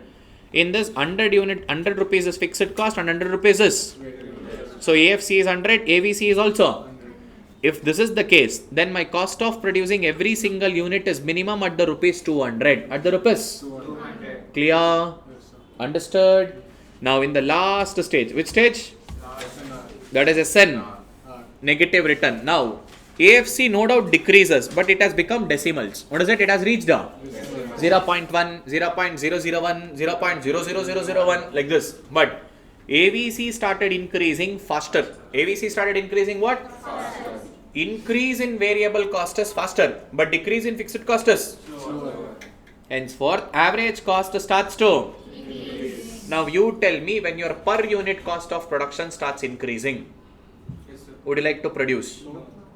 That's the reason I will prefer to produce in stage 2. What is the stage 2? SD.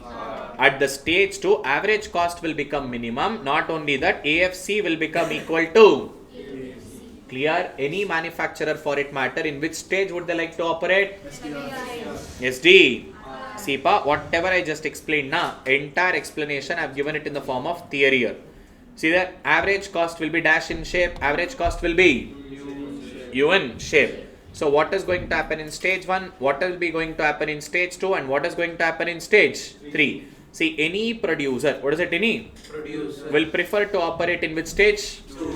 Which is that stage 2 SD, where AC will reach. At the same time, AFC and AVC both will become. Clear? Understood? So this was the concept of average. But there are still two more types in average cost. What is it? Two more? Average fixed cost and average variable cost. What is it? That is what we discussed now. Appa, not that long run average cost and short run average cost. Your Rangole competition. What is it? Now Rangole competition will start. Listen, SAC curve is called as a plant curve. SAC is called as what? Plant curve. LAC is called as a planning curve or least cost combination curve or envelope curve. What is it? LAC is called as three different names. Which are the three different names of LAC? Excuse me, others, after having the lunch, it's not a sleeping timer. You have to respond. What you should do? All uncles and aunties, not just lip syncing. Voice should also come. What you should do? Respond. What you should do? Like this voice has to come. You have to respond. Clear? Okay. Now there is a concept by name SAC and LAC. What is it? Short run average cost and long run average. Short run average cost is also called as plant curve. Which curve? Plant curve. Long run average cost curve is called as a or clear? Before that, first let us go to the tortoise shell. One more famous concept and shortcut to remember. What is it called as? Tortoise. Hello, excuse me, what happened? Confusing? Then respond, na. Open your mouth, na. Voice has to come outside. Day, first bench. Sleeping, after having nice lunch. Day, stupid fellows. Then I will do one thing. Tomorrow, I will not start national income in the morning. I will take national income after the lunch. Let me see. Sleep. National income concept gone, macro gone. Abba? After 2:30 class. From morning 7:30 to 2:30 accounts class is there tomorrow. After day 6 hours. How long hours you will sit in the class every day? Only for 2 days. Okay, it happens. We have to adjust one or the other day. Even faculty has to adjust, student has to. See, one single day full torture of micro. We usually take it in 50 hours. What we do in 50 hours, we are doing in just 7 hours today. See, almost merger is happening. Full on merger. Okay, so let's come back to the topic. So the concept name is called as tortoise shell. What is it called as? Tortoise shell. Okay, this is the shortcut to remember. What is it? Shortcut to remember. See, the concept is called as rate of increase or rate of decrease. What is it called as? Rate of increase or rate of? That means which is increasing faster or which is decreasing faster. Okay, see the below part. This represents average cost. What is it? Average cost. AC curve is U in shape.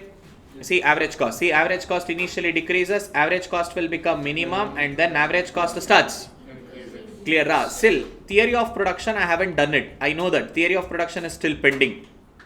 This above part is a AP curve. Which curve? AP. That is inverted U in shape. What is it? Inverted U in shape. Or bell shape curve. Which shape curve? Bell shape curve. Clear? So I haven't done theory of production, but still I will be explaining. See, rate of increase and rate of decrease means which is increasing faster or which is decreasing faster.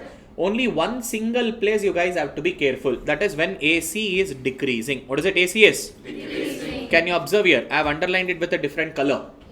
Only and only whenever AC is decreasing. What is it? AC is? Decreasing. We have to be very careful. Rest in remaining three corners. Observe number 1, number 2, number 3. In all the places, marginal is always greater than average. What is it? Marginal is always greater than? Average. But only and only when AC is decreasing, average is greater than marginal. What is it? Average is greater than? Marginal. Okay, let me say the entire concept. Listen to this very carefully. Initially, whenever AC is decreasing, whenever AC is? Decreasing. AC decreases faster than MC. What is it? AC decreases? Faster than MC. So the rate of decrease in AC is greater than MC. What is it? Rate of decrease in? AC is greater than? MC. What is it? Rate of decrease in? AC is greater than MC. Next, whenever AC becomes minimum, whenever AC becomes minimum, AC will become equal to MC. Now there is an interconnection with chapter 4. What is that? Now, if you remember, I said MC curve is also U in shape. Do you agree? AC curve is also U in shape. Do you agree? Yes, sir. Yes, just now we decided. But in chapter 4, I will explain you. In MC curve, I don't need this whole curve. First half of the graph is not at all important. For me, only important is. So that's the reason MC curve, I will write it as J in shape. Which shape curve? J in shape. Clear, I don't consider the full curve there. Left hand of the curve, I don't even need it. I only need the second half of the graph, the right side of the graph. So we will write MC curve as dash shape curve. But in original, in reality, MC curve is dash shape curve. Now we have decided AC curve also. Just now AFC plus AVC put together is going to be AC curve. AC curve is also dash in shape. Clear, this is AC curve U in shape. Now MC curve, which curve? MC curve. Will cut AC curve. Will cut AC curve. from below and minimum. Below and Minimum. that is the reason. Whenever AC has become minimum, na AC is equal to. Remember, MC cuts AC from Below. and minimum. What is it? Below and? Now look at to the board very carefully. Pa, in the same Rangole graph is there, na? Wait, let me erase this all.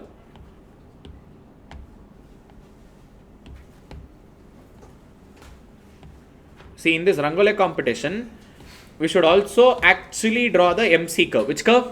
MC curve. See, it will be like this. MC curve. If you observe in ICA material, they have also given this MC curve in this graph. And observe, the point where this law of variable proportion, what is it? Law of? Variable proportion. This entire explanation of law of variable proportion is going to start from the point where MC is minimum. MC is what? Minimum. And MC is cutting AC from below and minimum. Below and what? Minimum. Clear, If I also write this MC curve, when I am explaining, you will go mad. You will not even understand this entire Rangole. That's the reason I didn't plot this MC curve. Remember, this law of variable proportion graph starts from the point where MC is minimum. Starts from the point where? MC is minimum. Clear? And MC cuts AC from below and that's the reason whenever AC is minimum. What is it? AC is? Minimum. AC is equals to? MC. Clear? Yes, sir. Understood? And this is important. AC curve will be U in shape. MC curve we will represent it as J in shape. But in reality it is also. For us only second part of the graph is important. So we write it as J shape curve. Which shape curve? Clear, Whenever MC cuts AC from below and minimum, AC is equal to dash. Clear, Appa, this is important from chapter 4 point of view. Once I come to chapter 4, I will take these pointers once again. Now, observe. Whenever AC starts increasing, what is it? AC starts? Increasing. Remember, MC will increase faster than AC. That means raise in MC or the increase in MC is greater than AC. Increase in MC is greater than? AC. Clear? Understood? See, only and only AC I have explained. 3 pointers. Only this first half I have explained now. Initially AC will decrease. Next AC will become minimum. And then AC starts increasing. Clear? So remember, whenever AC decreases, you should be careful. That is the only place where average concept is greater than marginal. In remaining 3 corners, observe, marginal is always greater than. See, whenever AP increases, MP increases faster than AP. Whenever AP is maximum, AP is equals to. Next, whenever AP is also decreasing, AP is also. MP decreases faster than. That means in all the 3 corners, marginal is always greater than average. Marginal is greater than what? Average. Observe all the 3 corners, marginal is greater than. Only and only when AC decreasing, we have to be careful. Clear? So this was the concept of tortoise shell with respect to rate of increase and rate of decrease. Clear? Next comes Rangole competition. LAC curve and SAC curve. LAC stands for what? Long. SAC stands for what? Appa, simple pa. Now in my bench manufacturing unit, let's say for example, I have got a 3 different machinery. How many different machinery? 3. Small machinery, medium machinery, large machinery. Which are the machineries? Okay. SAC1. This is small machinery. SAC2. This is medium machinery. SAC3. This is large machinery. Is that clear? Yes, sir. Now, let's say for example, by using the small machinery, using which one? Small machinery. I can produce 1000 benches in a month. How many benches in a month? 1000. Now, by using medium size machinery, I can produce 3000 benches. How many benches? 3000 benches. By using large machinery, full capacity, I can produce 5000 benches. How many? 5000 benches. Okay, let's say I got an order to produce 500 benches in a month. How many benches? 500 benches. Which machinery should I use? Small machinery. Sir, if I'm producing 500 benches by using small machinery, now even my cost is also minimum. Cost is also? Minimum. Okay, chalo, day by day demand started increasing. Now Shashikiran benches are becoming popular. Now demand increased it to 800 benches. How many benches? 800. Now Shashikiran has to take a call. Shashikiran, would you still continue in the same small machinery or would you like to jump to the medium size machinery? What happens if I continue in the same small machinery? Na? In future, if the capacity increases and goes to like 1000, goes to like 1000. now my cost will increase from point A to point N. Point A to? Point N. Is it advisable to continue in the small machinery? So what I should do? I should take over with the. Medium. So if I go to medium machinery, next if demand increases, cost will decrease from point A to point M. Do you agree? As expected, demand increased. Now 1000 units I need to produce in a month. So I am in a medium size machinery. Which machinery? Medium size. Okay, chalo, cool. Now day by day, popularity is increasing. Now Shashikiran has to produce 1500 benches. How many benches? 1500. And if I'm producing in medium machinery, my cost is minimum. As expected, day by day, my organization is expanding. Now I got an order to produce 2000 benches. How much? 2000 benches. Which machinery should I continue? Should I go to the bigger one in the future or still continue in the medium size machinery? As expected, in the future also, again, I got an order of 3000. Now I'm producing 3000 with a large machinery. Cost is minimum. See, my intention is whenever my capacity of the firm gets increased, I should buy the bigger machinery. I should go for a bigger space. Sir, if 100 students are there, this classroom is enough. Sir, if 150 students are there, below classroom I have to go. Ground floor, bigger classroom is there, na? Even more bigger than this. So I have to go there. See, like this, whenever the size of the organization increases, our production capacity should also Increase. I cannot over exploit in the same facility. I cannot over exploit in the Same facility. So that is the reason we call this as a plant curve. What is it? Plant curve. These are different plant size. Which size? Small size, medium size, large size, extra large size, double extra large size, triple extra large size. Like this. Just an example. Clear? Now my intention to run a business, is it short term or long term? Long term. Definitely in the long term, I should make a planning. What I should do? Planning. My long run planning is important. Do you agree? Yes, sir. My long run planning is decided based on short term plant size. What is it? Long run is decided based on. Short-term plan. See, pa? Now I have a different machinery. What is it? Different? Machinery. Let's say I have a 7 different machinery. How many different machinery? 7.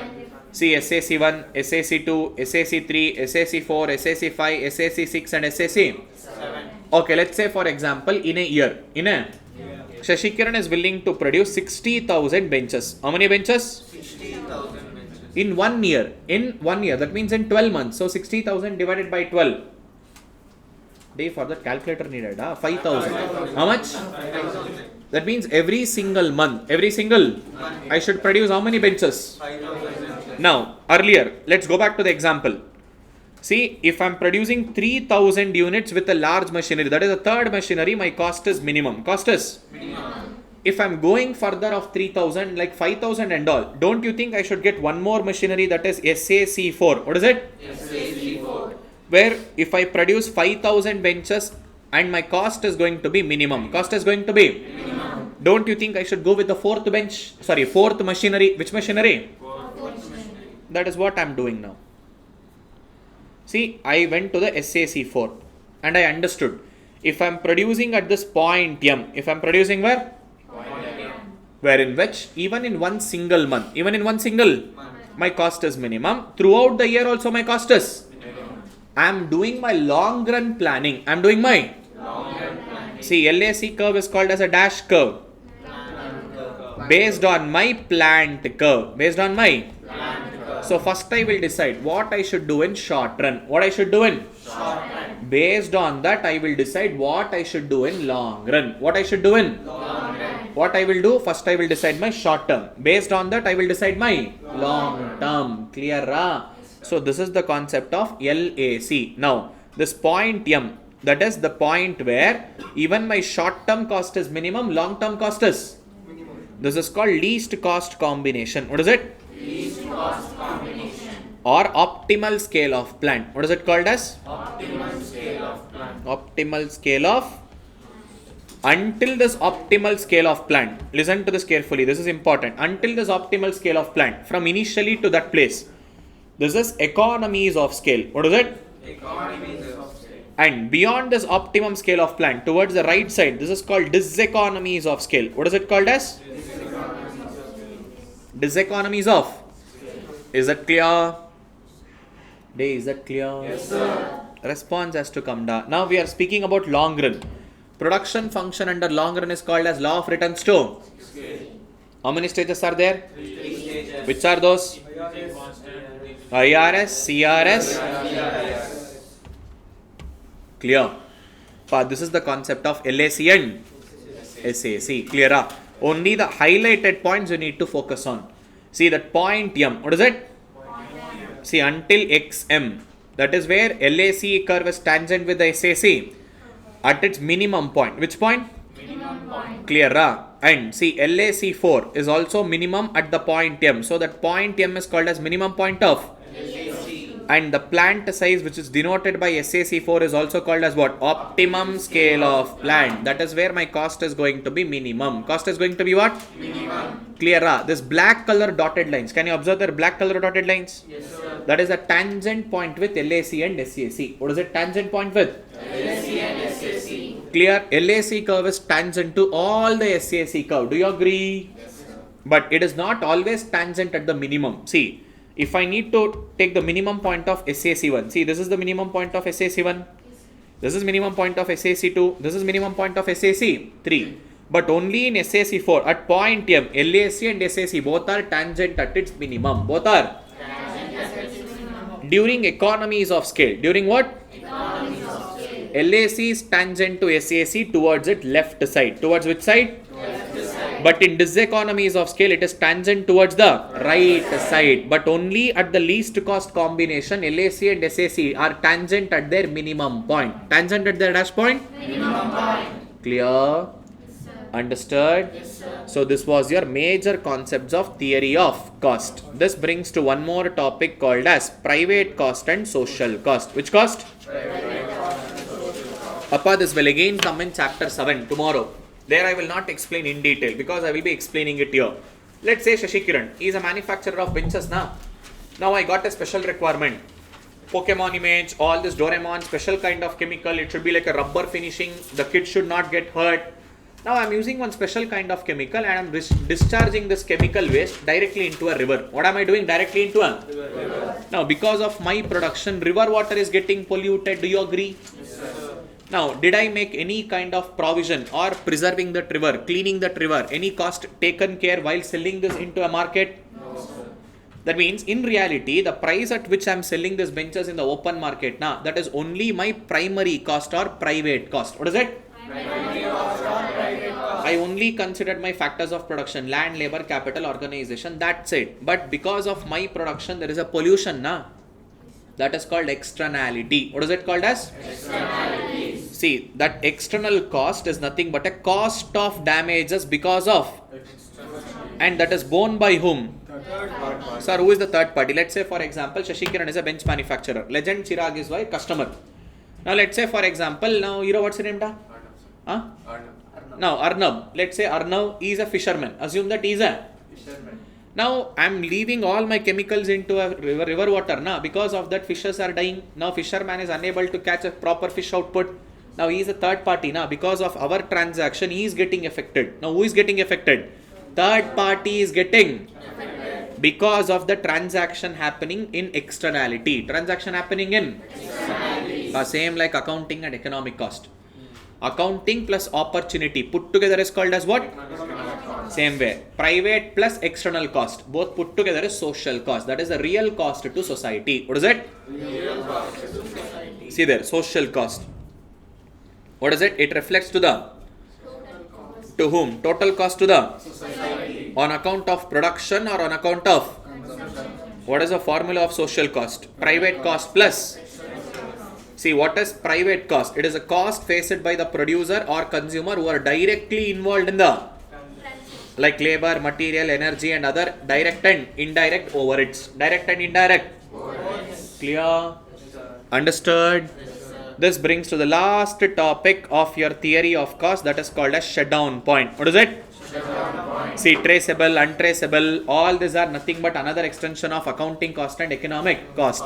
Clear? This brings to the last topic, that is which concept? Shutdown point. See, simple pa. When should the organization perform and when the organization should not? Perform. Simple. When the organization is unable to recover back their dash cost, kindly close down.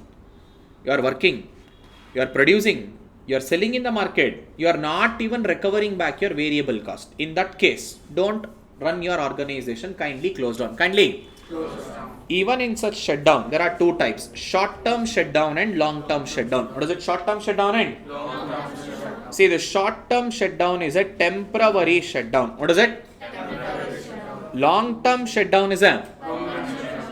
Permanent shutdown. See, what is that permanent shutdown? Condition of loss. What is it? Condition of? Loss. A company is continuously incurring a losses from past 2 to 3 years. That is when average revenue is always lesser than average cost. What is it? Average revenue is always lesser than? Average cost. That is permanent shutdown. Losses.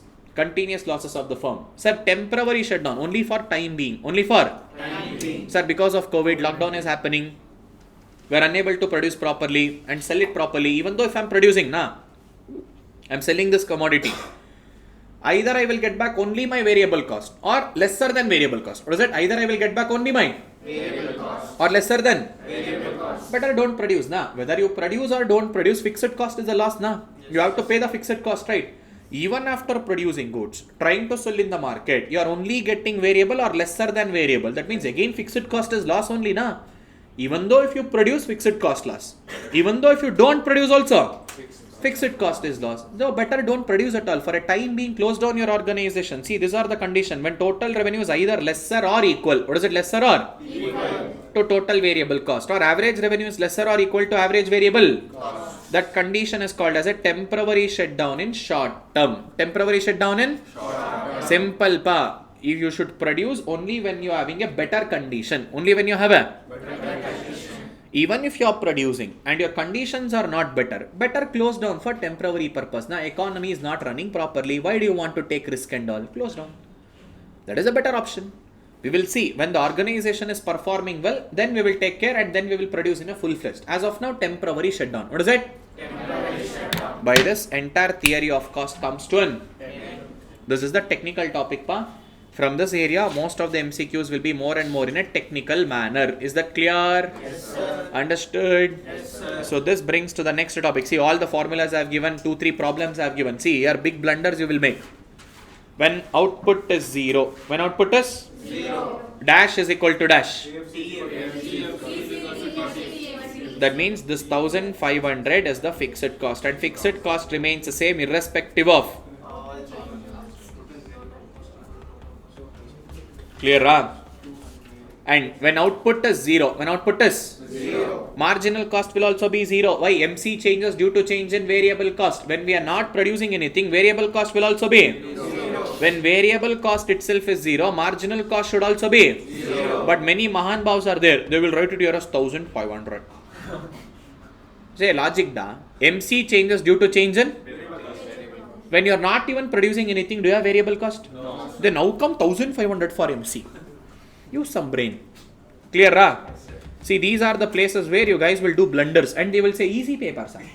What is it? Easy paper. Easy paper. When you say easy, I know your result. How easy it will come. Come again. Come again. Simple. Clear?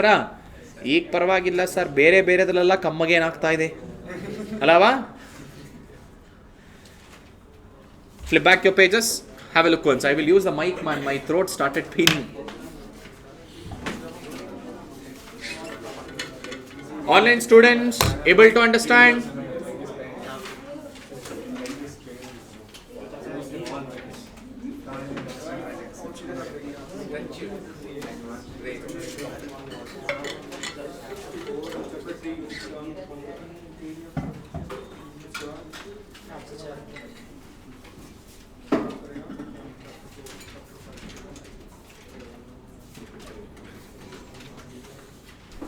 Let me use a mic.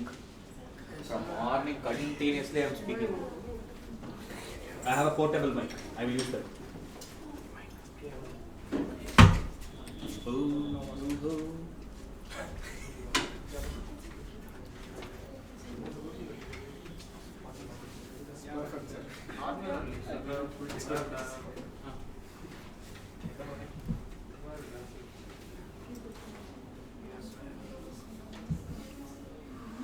Okay, let's start with theory of production. No, I will use the mic.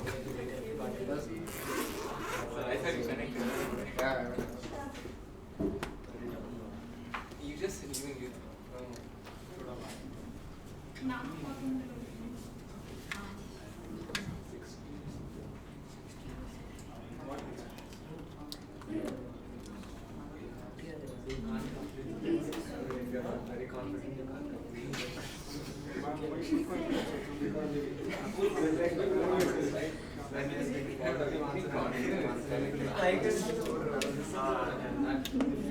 Okay, let's start. Yes, sir. Audible? Very much audible. Let's start with the theory of production. What is it? Theory of production. See, three major topics are there. Human wants, factors of production, and production function. What is it? Human wants, factors of production, and production Function. See, it will not take much time, it will get over. See, half of the thing I finished it in theory of cost itself. Law of variable proportion, law of returns to scale. Same things gets repeated here. Are you guys humans? Yes. You have wants? Yes. Limited or unlimited? Unlimited. See, human want is called as DTM. What is it called as? DTM. Desire, taste and motives of a human being. So, what is it called as? DT. What does DTM stands for? Taste and motives of a human being. That is called as human wants. See, such human wants is of classified into three kinds. How many kinds? Three kinds. Number one, necessary. Number two, comfort. Number three is luxury. What is necessary? Now, even in necessary, three more classification. Basic, necessary, necessaries of, and social. So, what is basic necessary? Roti, kapda or makan. Food, clothing and shelter. These are very basic essential. Next comes necessaries of efficiency. What is it necessaries of? Just example, see this mic, tools and equipments. Because of using these tools and equipments, I am able to complete my work. So for a tailor, stitching machine, needles, these all are efficiency. By using such efficiency, we are able to perform the work and earn what? Money. That money will able to buy goods and that is called as necessaries of efficiency. Such tools and equipments, what is it? Tools and equipment. Will be affected as a efficiency in order to satisfy the human wants or conduct the work in the most efficient manner. And last but not the least, social necessary. Whether you like it or not like it, for the sake of society, you need to follow certain things. Especially after marriage, a woman has to wear Mangal Sutra. In few communities, see, every community has their own set of rules and regulation. You like it or don't like it, shut and follow that. Clear? Next comes comfort, which provides better level of satisfaction. What is it? Which provides what? That is called as comfort. Sir, I was participating in the sports day competition, athletics, sir. 1500 meters running race. At finishing line, Shashikiran is holding a glass of water and waiting for you. How do you feel? Wow. Just assume, instead of glass of water, glass of juice. Wow. Better level of satisfaction. What is it? That is called comfort. What is it? Comfort. Next comes luxury. What is it? Luxury. All extravagant spendings of a human. What is it? All. Extravagant spendings of a human. That is called as luxury. That means all unnecessary spendings. In that also three types. Harmful, harmless, defense luxury. What is it? Harmful. Harmless, defense luxury. So what is this harmful luxury? Simple. No doubt that increases your social status, but that will affect on the human health. Affect on which health? Human health. Best example, AC, refrigerators at your home, especially during summer, even if you don't want anything from fridge, you will still open and you will stand like this. Cool breeze will come. That is chlorofluorocarbon. That affects on your respiratory system. Still, even after knowing full on air conditions, that is what air condition. Okay, off it. Make him to go and stand outside on the road in the sun. Better. Next, harmless luxury. What is it? See, which increases social status but doesn't affect on human health. By having a bungalow, by owning a bungalow, does it affect your health? No. By having a sports car, luxurious car, does it affect your health? No. If you drive fast and all, that is different. By just owning it, does it affect on your human health? No. Last but not the least, defense luxury. Appa, this is important. From this, you can expect a question which can be readily converted into liquid cash. What is it? Like bonds, stocks, shares, golds, jewelries, or any other precious metals, which can be readily converted into what? Liquid? Clear? These are called as defense luxury. Now see, characteristics of human wants. Human wants are, all wants cannot be. Wants are competitive as well as. We use it together and one after the other it keeps on coming. Competitive in nature. Sir, I want new cell phone. Okay, after cell phone back case, after that tempered glass, after that SIM card, after that AirPods, everything you are using together, na? And also competitive, and they are recurring in nature. Sir, after cell phone, next new laptop, after new laptop, next new bike, recurring one after the other. Want varies with the time, place, and. See, simple boys, local tea shop party, with girlfriend, cafe coffee day. Want varies with person. Also time, early mornings are hot coffee, evenings are cold coffee. Want varies with the time, place, as well as person. Wants have become habits and. See, anyone comes to your home, now coffee or tea. Habits and customs now. Wants have become a custom. Wants have also become a habit. Like coffee, tea, cigarette, alcohols, all these things. Next, want gets affected because of Katrina Kaif coming and holding mango and droplets falling. Then we feel like drinking slice. Advertisement is instigating you people. Is that clear? Next comes, what do you mean by production? Converting raw materials into finished good. Is it a production? Stupidity. Wrong answer. What is it called as?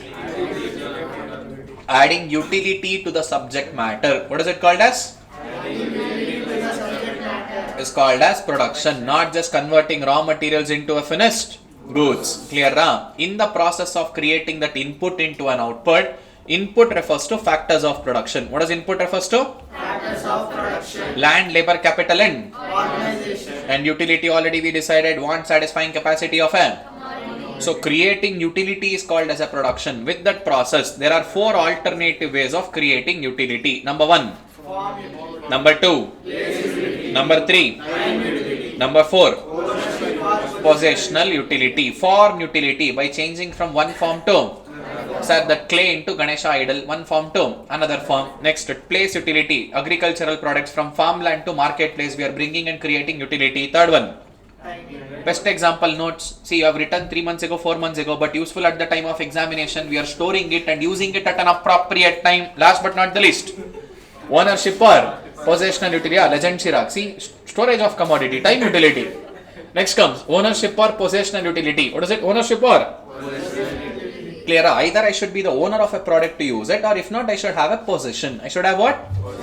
In order to use that goods and services. Clear? Next comes factors of production. What is the concept? Factors of production. For how many factors of productions are there? 4. Land, labor, capital. See, this all are understood from the economist point of view, not from the accountant point of view. So don't say land. Sir, land is an asset. It is an appreciable asset. That is from accountant. From economist point of view, land is a free gift of nature. What is it? Land is a Free gift of nature. It is not created by any human. Clear? And land is perfectly inelastic. What is the nature of perfectly inelastic graph? Vertical. Quantity remains unchanged. Can you increase the supply of land? No, sir. Decrease the supply of land. What is the available land spaces there now? They are perfectly. And they are also indestructible. You can't destroy the physical land. All your flood, Hiroshima, Nagasaki, atom bomb and all. Still physical land is present. Na? Only fertility of a land can be destroyed. Next to land is.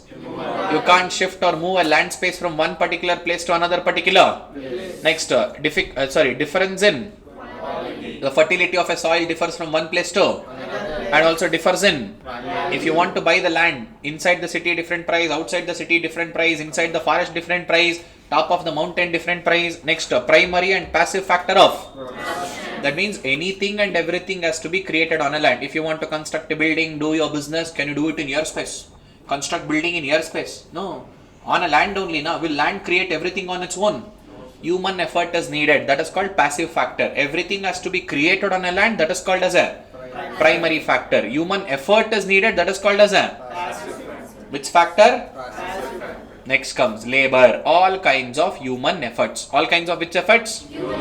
Such human effort can be either physical effort or a intellectual effort, which results in production. Which results in what? Production. That is creation of utility, and for which dash is paid. Monetary rewards are paid. Clear? Now see there. Labor and laborer are inseparable. What is it? Labor and? Laborer are inseparable. That means Shashikiran and his teaching skills. Can you separate each other? No.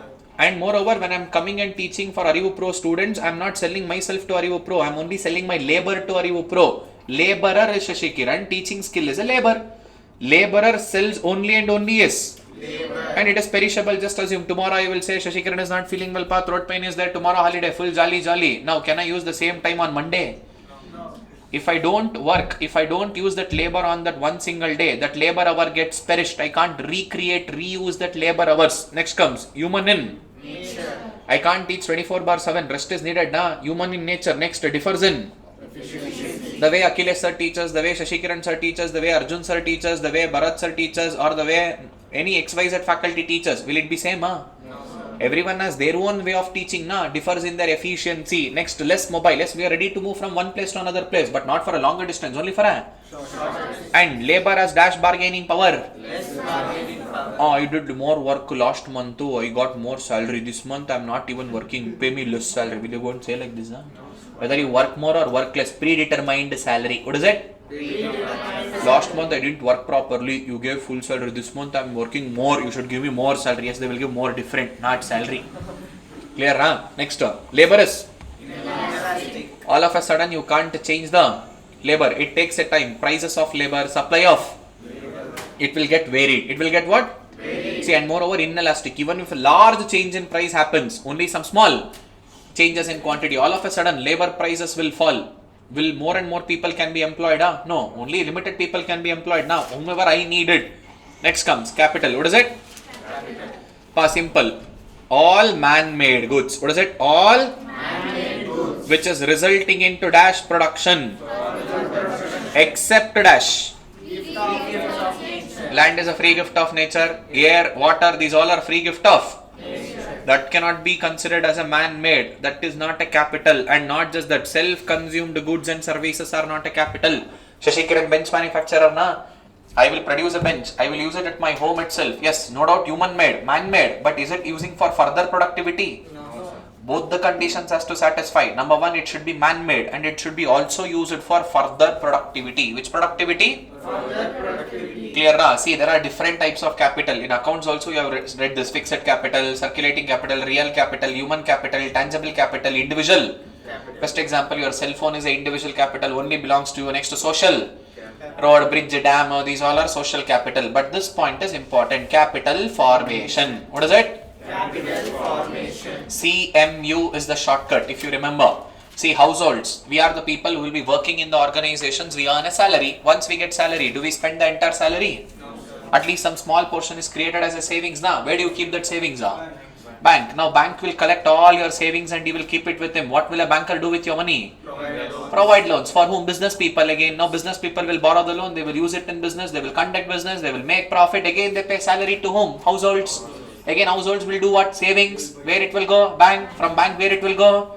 Businessman. From businessman where it will go? Again household. See, creation of savings by household. What is it? Creation of savings is by household. Mobilization of savings is by banks and financial institution. Utilization of that savings is done by business houses, corporates and again business house, corporates and governments will generate a profit and pay salary to whom? Households. Again they will create what? Savings. This is a continuous process. Which process? Continuous process. Shortcut to remember: CMU. Creation, mobilization, utilization. What is it? Creation, mobilization, utilization. Who will create savings? Households. Who will mobilize the savings? Banks and financial institution. Who will utilize the savings? Business organizations, governments and corporates. Clear? Last but not the least, organization. Who will bring other three factors of production into one common place. That means land, labor and capital. Or organizer, proprietor. Who is the one who initiates the business enterprises and resource? He is the one who starts the business by bringing all the three resources into one common place. And we know that our environment keeps on changing. Likes, preferences of our people, environment, taste, preferences, everything keeps on changing. According to that, he should conduct the business. And he is the one who should always bring with what? Try something new, do experiments, what people will like. You create a trend and all uncertainties, whether it is profit, whether it is loss. Everything belongs to whom? Organizer. Everything belongs to whom? Organizer. See, there are a couple of objectives like organic objective, economic objective, social objective, human objective and National objective. almost self-explanatory. ICA material is there. Just go through it like a newspaper, or even in my material, I have given it. In detail, I have given about the theories of it. Almost self-explanatory this is. Next comes enterprises or owners problem. What does that mean? They don't define the objectives properly. They don't locate their industries in the proper way or in the proper size of plant and all. Next, they have a problem of physical facility. They don't get vitamin M properly, especially loan. Organization structure, top level, middle level, lower level, always a trouble. And marketing piece, 4 P's. Product mix, price mix, place mix, promotion mix. Next, legal registration. Few are registered, few are unregistered. Still there is a trouble. And also industry relation. One industry doesn't have a good relationship with another. Like best example, agriculture and transportation. Now transportation department or all these logistics people, now they don't prefer to take up the agricultural product. They may earn profit or may not earn profit. They may give a, let me say, payment on time or may not give a payment on time. But industrial products of logistics, just we will take, because no, we know that profitability is there. Clear? So like this, one industry does not have a proper relationship with another. Because of that, even doing a business is not a easy task there. Clear? This is the information about factors of. This brings to the last and the most important and the biggest topic of theory of production, that is called as production function. What is it? Clear? Relationship between input and output of an organization. What is it? Relationship between? See, input refers to factors of production, land, labor, capital and organization. By using that, which are limited in nature, we try to produce an output. We try to produce what? See, such production function is of two types. Short-run production function, long-run production. Already we discussed. Short-run production function is law of variable proportion. Long-run production function is law of returns to. See, short-run production function, law of variable proportion. 3 stages are there. SIR, SDR. Any manufacturer for it matter, he prefers to operate at which stage? SDR. Because average cost is going to be and certain point is achieved, that is AFC is equal to ABC. Already we did the graph. Everything. We know that second stage is the one which is most preferred by every business organization. Is that clear? Now same to same thing, we will explain it little more in detail. See there, law of variable proportion. Impact on output is due to change in only dash factors of production. Some factors of production. Dash factors of production. And this is production function under dash run. And there are 5 important assumptions in law of variable proportion. See there, we consider there are only 3 factors of production. How many 3 factors are? Land, labor and. Let's say for example, Shashikiran, he is the owner of bench manufacturing unit now. Whether it is short term, whether it is. I am only the owner, so I don't mind. I will be the owner, so I will ignore organization. I will only consider land, labor and. Say for example, out of this land, labor and capital, assuming land and capital is fixed factor. Land and capital is what? Fixed factor. See, land I already have a bigger space. I don't change the land. And even capital investment I don't change. Only and only labor I will change in short run. Labor I will change when? Short run. Let's say for example, I got some 100 extra benches order from Legend Chirag. Now I need to produce 100 extra bench only for 1 month. Only for 1 month. Will I change my land space to for 100 extra bench? Will I change my capital investment for 100 extra bench? Ownership, Shashikiran cannot produce. I will take one of the partner. No, I will appoint some 2-3 extra laborers for that 1 month. I will produce that 100 extra bench. So only labor will change. Dash will change.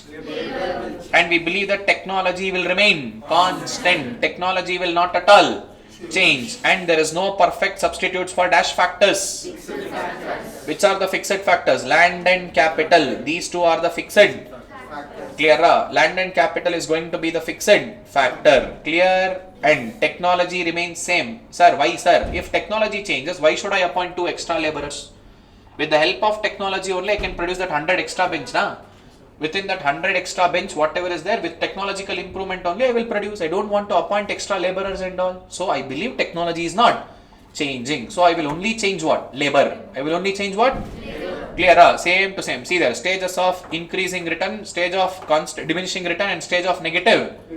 See, let's go straight away to the table. See, we need to identify average product and marginal product. See, formula remains the same. Average product is total product divided by marginal product. If output is continuous, total product of n minus total product of n minus.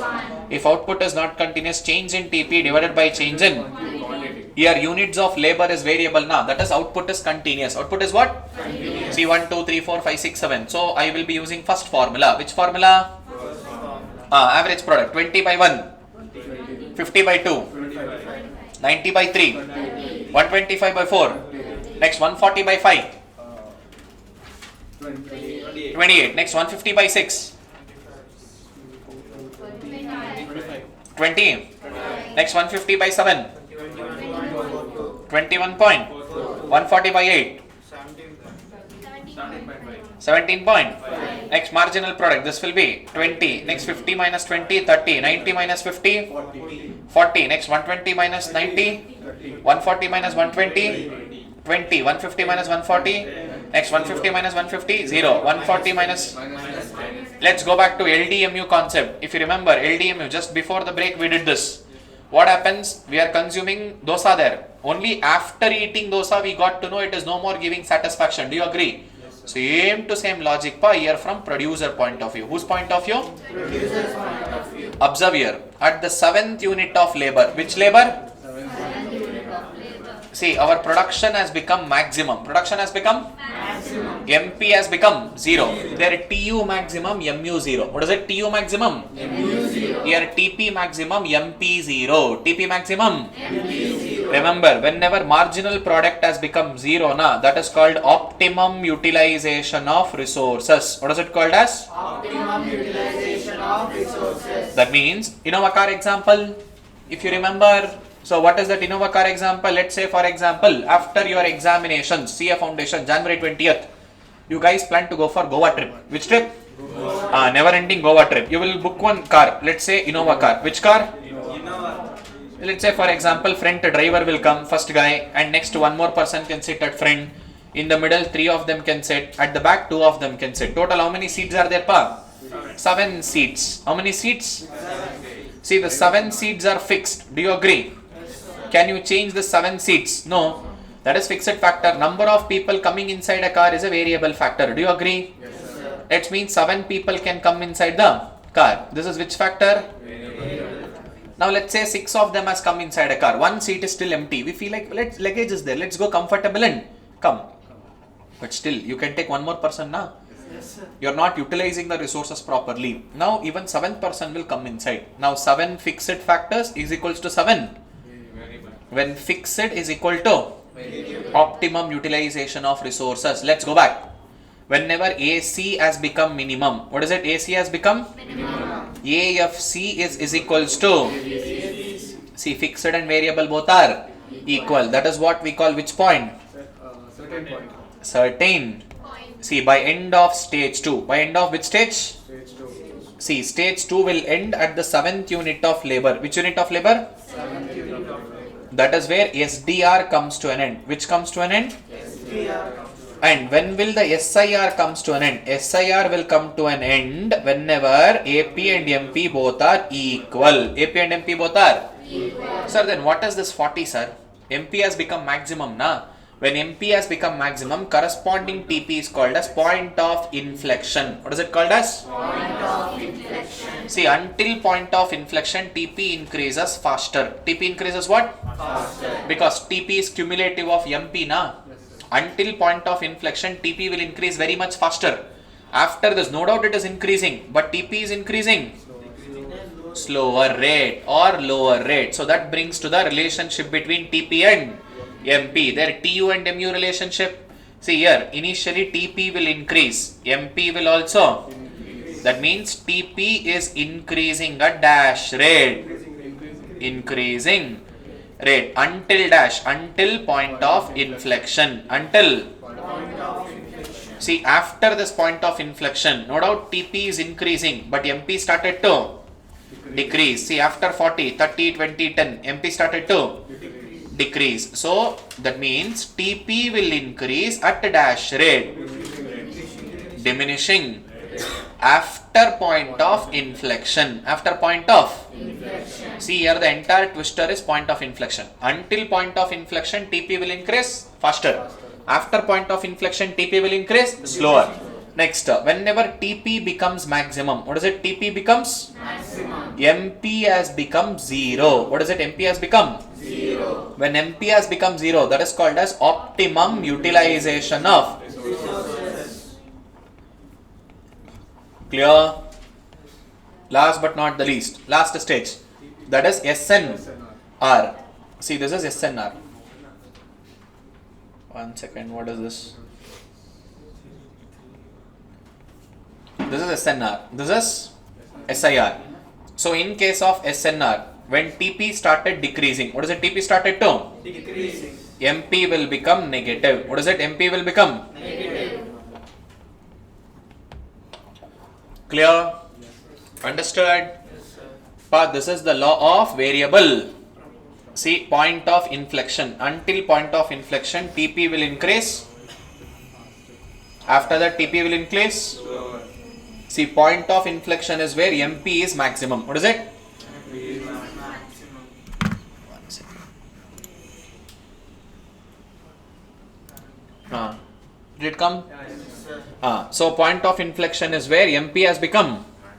The corresponding TP is called as point of inflection. Next, see there, whenever TP is maximum, what is it? TP is? Maximum. MP is? 0. That is the place where every manufacturer prefers to operate. Clear? Ra?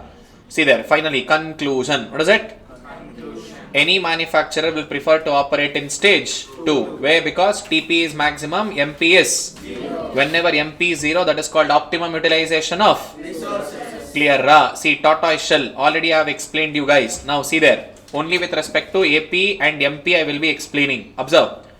20, 25, 30. AP is increasing. Yes, sir. 20, 30, 40. MP is also increasing. Went off, huh? Yes, sir. Did it come back? Yes, sir. See there. 20, 25, 30. AP is also increasing, na? Next 20, 30, 40. MP is also. Which is increasing faster? MP, na? See, 20, 30, 40. Here it is still 20, 25. 30. So, which is increasing faster? MP. So, whenever initially AP is increasing, AP is? Increasing. MP increases faster than AP. Satisfied? Yes, sir. Next, whenever AP is maximum, AP is? Maximum. AP is equals to MP. Satisfied? Yes, sir. Next, whenever AP started to decrease, see 28, 25, 21, 17, but here 20, 10, 0, minus 10, which is decreasing faster. MP. So, when AP decreases, MP decreases faster than AP. Is that clear? Yes, sir. Tortoise shell concept got clarified.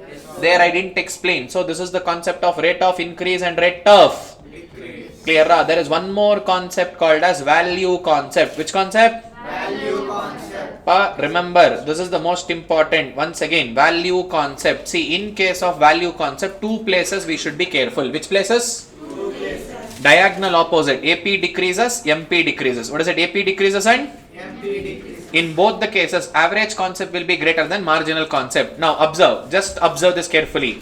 Now, whenever AP is decreasing, what is it? AP is? Decreasing. Say 20, 25, 30. 20, 30, 40. Accepted? Done.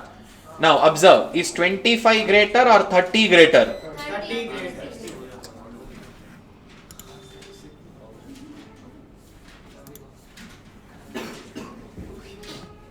Clear? Yes, sir. Okay.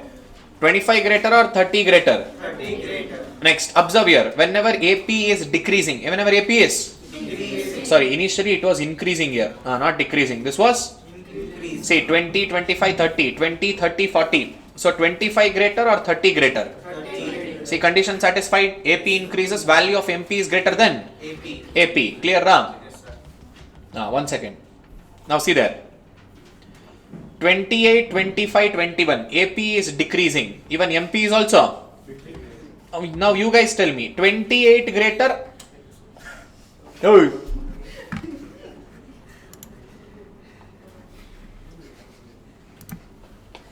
Ah.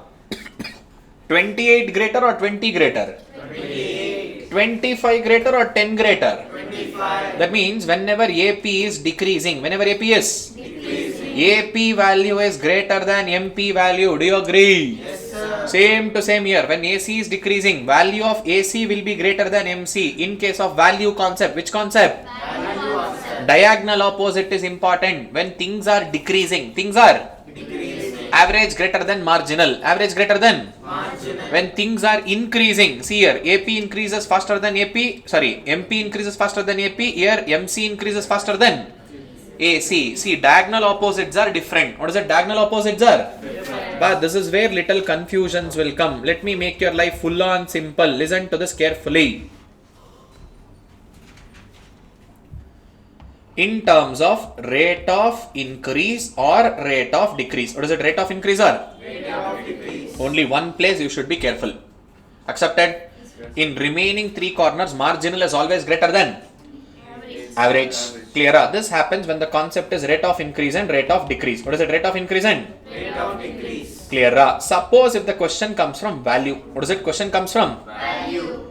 but diagonal opposite, careful. AP value will be greater than.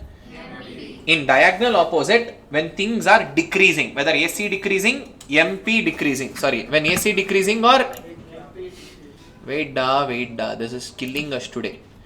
Whenever AC is decreasing and MP is, AP and AC, AP and when things are decreasing, average is greater than marginal.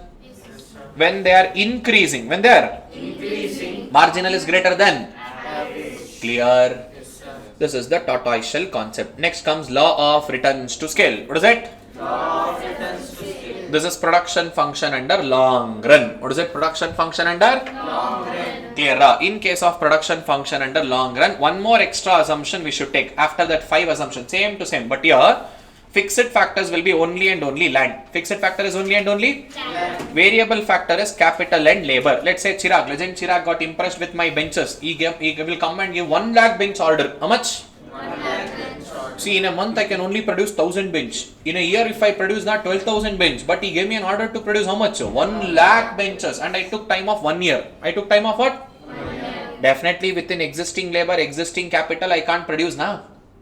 I should invest more now. Let's say I already have a bigger land space. So I will not change the land. Already existing bigger land space is there.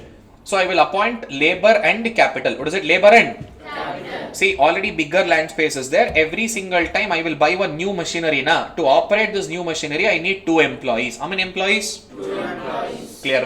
1 single capital, 2 labor. That put together is 1 unit. 1 single capital and 2 labor. See, 1 capital and 2 labor. 1 capital and is 1 single unit. Suppose the second unit is 4 labors and 2 capital. So that is the 6th assumption. Remaining things, technology remains constant, no perfect substitutes for fixed factors, only and only 3 factors of productions are there, land, labor and capital.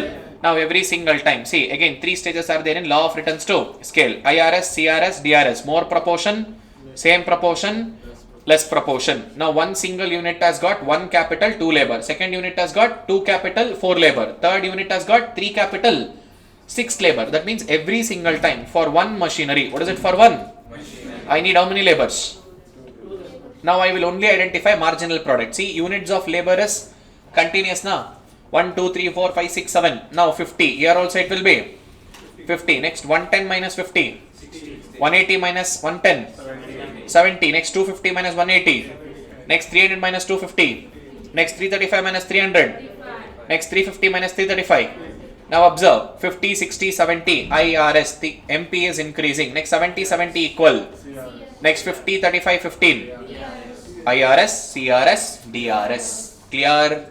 Understood? See, in short, whenever MP increases, what is it? Whenever MP Increases. that is IRS. MP rising, IRS. MP remains constant, CRS. MP starts falling, DRS. Clear up? This is what? Law of returns to scale. Production function under dash run, production function under MP increasing, IRS. MP remaining constant, MP decreases.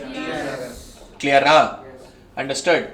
By this, theory of production comes to an end. Economies of scale and diseconomies of this one. Wait, we forgot. Cobb-Douglas production function. Recently, the questions have come from this.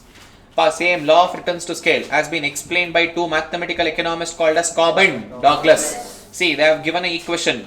Q is equals to output is equals to function of labor and capital. What is it? Function of labor and Appa, this A, B and K are positive constants. What is it? A, B and K are? Appa, this A plus B, only this positive constants are required. If A plus B value is greater than 1, A plus B value is? Greater than 1. IRS. If A plus B value is equal to 1, CRS. If A plus B value is lesser than 1, DRS. A plus B value lesser than 1, what is it called as? DRS. Clear? Understood? And last but not the least, ISO quant and ISO cost. Same to same. Indifference curve and budget line. Their customer point of view, here it is from a manufacturer point of view. All those combination of two factor inputs. There two products, same level of output. Here two factor, same level of. See, it is similar to the indifference curve concept of consumer behavior. There, if you remember tea and biscuit example I took, MRS should be decreasing or ROS is always and always decreasing. Same concept. ISO quant. ISO cost is similar to budget line. What is it? ISO cost is similar to what? Budget line. Again, combination of two commodity. Here, combination of two factor input, which will make a manufacturer to spend a dash amount of money. Equal amount of money. Clear? Understood? Appa, economies of scale, diseconomies of scale. Already explained with LAC and see what I have thought. Until that, if I am producing, I have got advantages. That advantages are called economies of scale. If I produce beyond 60,000 benches, if you remember LAC curve, SAC curve, Rangole competition, I am producing beyond 60,000 within my existing capacity. Diseconomies, I will over exploit things. What do? Over exploit things. That is diseconomies. That is disadvantage. What is it? Disadvantage. In diseconomy, cost starts increasing now. Second part of the graph, cost will be. In economies of scale, cost will be decreasing. Clear? Yes, sir. Understood? Yes, sir. In that, internal, external. Advantages internal, advantages external. In diseconomies, internal and external. Clear? By this, the theory of production also comes to an clear. Chapter number 4. See, chapter 4 will not take much time here. Graphs are there, explanations are there, explanations are important. So, we will be speaking about market and its types. What is it? Market and its? Clear? When we speak about market, what do you mean by market? Market is a place where stupidity, it is not a place, it is an arrangement or a where you will either meet a buyer and a seller in person, either direct contact or see, in short, market is not always a place. It is an arrangement or a situation. What is market? Market is an arrangement or a where buyers and sellers contact. What is it? Buyers and sellers? Contact. Why do they contact? In order to exchange goods and services for a value or consideration. See, there should be two group of people, buyer and seller. They have to contact, either direct contact or indirect contact. There should be a product, that means goods or services. There should be value or a consideration. And there should be willingness and ability to buy in. See, there are different types of market based on area, local market, national market, international market, based on time, spot market, future market, wholesale market, retail market, regulated, unregulated, volume of transactions. And in this chapter, we don't take care of all this. We only consider market based on competition. What is it? Market based on? Competition. See, based on competition, market is classified into two kinds. How many kinds? Perfect competition is the number one. Imperfect competition is the number 2. See, under perfect competition, we only have one single type, that is pure competition. Under imperfect, actually 6 types are there. How many types? 6 types. Monopoly, duopoly, oligopoly, monopsony, diopsony, oligopsony. But in your syllabus, we only and only speak about monopoly and mono means single. Mono means what? Single. Poly means seller. Poly means seller. Monopoly means single seller in the entire economy. Next to oligopoly. Oli means few. Oli means few. Poly means seller. There are only few sellers. How many sellers are there? Few sellers. Clear? And there is one more, third type of a market condition, that is a combination of perfect and monopoly. What is it? Combination of? Perfect and monopoly. Called as monopolistic competition market. Which competition market? Monopolistic Competition market. Is that clear? Yes, sir. Now listen to this carefully. Now if you remember, we started with the concept of TU, AU, MU. Remember? Basic concepts. What is it? TU. And same references we took it in case of TC. And we also did it as TP, AP, MP. Logic remains the same. Now it will become TR, also called as outlay. Already I have explained about it. What is it? TR is also called as what? Outlay. What is the formula for TR? P into Q. What is it? P into Q. Next, average revenue. Sales made by one single or revenue earned by one single. See, TR is like a total sales. What is it? TR is like nothing but what? Total sales. Total Sales. average revenue. TR divided by Q. What is it? TR divided by Q. Next, marginal revenue 2 formula. Output continuous, output not. Continuous. TR n minus TR. Or else, one more formula. What is it? Change in. TR divided by change in Q. Clear? These are revenue concepts. Revenue concepts are much more easier. Clear? So, once we know the TU, TC and TP, revenue concepts become much more easier. Clear? Vinta? See revenue concepts. This I will explain it together. See straight away. First one. Let us go to perfect competition market. Which market, pa? Perfect competition market. Appa, this market is unrealistic in nature. What is it? Unrealistic nature. If you want, write down myth or unrealistic. What is it? Myth or? Unrealistic. See, in perfect competition, they say there is no trouble at all. It is the most idealistic market. Which market? Most? Idealistic market. Which is free from all kinds of defects and they are completely perfect. They are completely what? Perfect. See, that is what they say. Perfect competition is the most idealistic competition market. They are completely perfect. What are they completely? Perfect. Now you tell me, is there any market in this world without any problems? Without any? Problem. Is there any market without any problems? No. That is why we say unrealistic. Let's understand characteristic feature. Point number 1. There are large number of buyers and large number of Sellers. Sir, if definitely every market has got large number of buyers and large number of. Sellers. Do you agree? Yes. Every market has got large buyers and large sellers. Now that is not a problem at all. In few. Next, monopoly. There I will explain. In general, in a market there will be buyers as well as. But in this market they say manufacturer is only a price taker. What is it? Manufacturer is only a? Price taker. Not a price maker. For your own goods and services, you don't have a authority in deciding selling price. Is it acceptable? No. Why? As a producer, you have to decide your product prices. Only to some extent demand and supply will decide quality, features, iPhone. They will charge one kidney price. Is it market decided? No. See, in this market, what is it? In the perfect competition market. Which competition market, pa? Perfect competition market. Remember, manufacturer is only a price taker. Manufacturer is what? Not a price. Then who will decide the prices, sir? Market forces or price mechanism. That is demand and. And in this type of a market, there will be uniform pricing throughout economy. Wherever you go and buy the product, price remains the same. Is it possible? Where? Okay, tell me. Give example. Usually prices will vary. What is it? Prices will? Hey, perfect example for CA means come again. Remember, throughout economy, every single nook and corner, every single place, the product price is always remaining same. Is it possible? Highly impossible. And moreover, all the manufacturers, whoever is there in this industry now, everyone is producing same type of goods and homogeneous goods and services. Is it possible? Highly impossible. Yes, Day one single brand. Only that one brand is producing. Is everyone producing Good Day biscuit? All biscuit manufacturers are selling at same price. Every biscuit manufacturer is producing same biscuit. No, sir. That is what now homogeneous. Like they are all biscuits only. Tomato manufacturer. Say farmer is growing tomato. Tomato every nook and corner, every place in India is at same price. No, sir. Tomato only, na? Like for biscuits, they are in the same range, 10 rupees every. See, quantity for that 10 rupee, what you get Parle, what gives it for 10 rupee? A Unibic, what gives it for 10 rupee?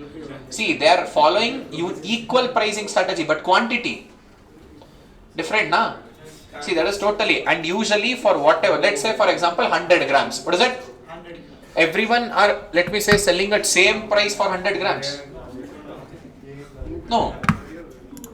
Appa, is it coming over there? Already coming, ah? Okay, listen. Excuse me. Hello, 1 second. Listen here. Legend Chirag and gang, listen. So, we are discussing about perfect competition market. Which market, pa? Lol. Aitana. So, this concept is unrealistic. What is it? Clear? There are large number of buyers and large number of sellers. Clear? Manufacturer is only a price taker, not a price. And only market forces, demand and supply will decide the price throughout the economy. What is it? Throughout the economy. For every product. For every product. Clear? And homogeneous goods and services. Which goods and services? Homogeneous goods and services. And there will be uniform pricing. Which pricing? Uniform pricing. Now see, solve this particular table. Now identify TR, AR and MR. Observe output column. Is output same? Output is not same. So which formula? Change in TR divided by change in quantity. Accepted. Solve this and let me know the answer. Sir, Is it possible in a small area? Perfect competition. We are speaking about entire economy as a whole, not just small area. Yes, small area possibilities are there. Here we are speaking in generic sense. Entire economy as a whole. What is that? Entire? Went off, huh? Hey, today it is playing around.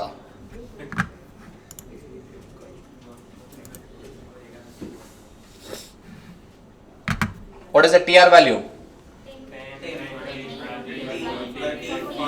50. Next year. MR. 5. Observe. Price, AR, MR. All the three are one and the same. So in perfect competition market, P is equals to AR is equals to all the three are one and the same. So graph will be like this. So y-axis, x-axis. So P is equals to AR is equals to MR. So only and only in perfect competition market. Which competition market? Perfect competition market. P equals AR equals. See, in every market, price, average revenue, all the three will not remain same. Only and only in which market it will remain same?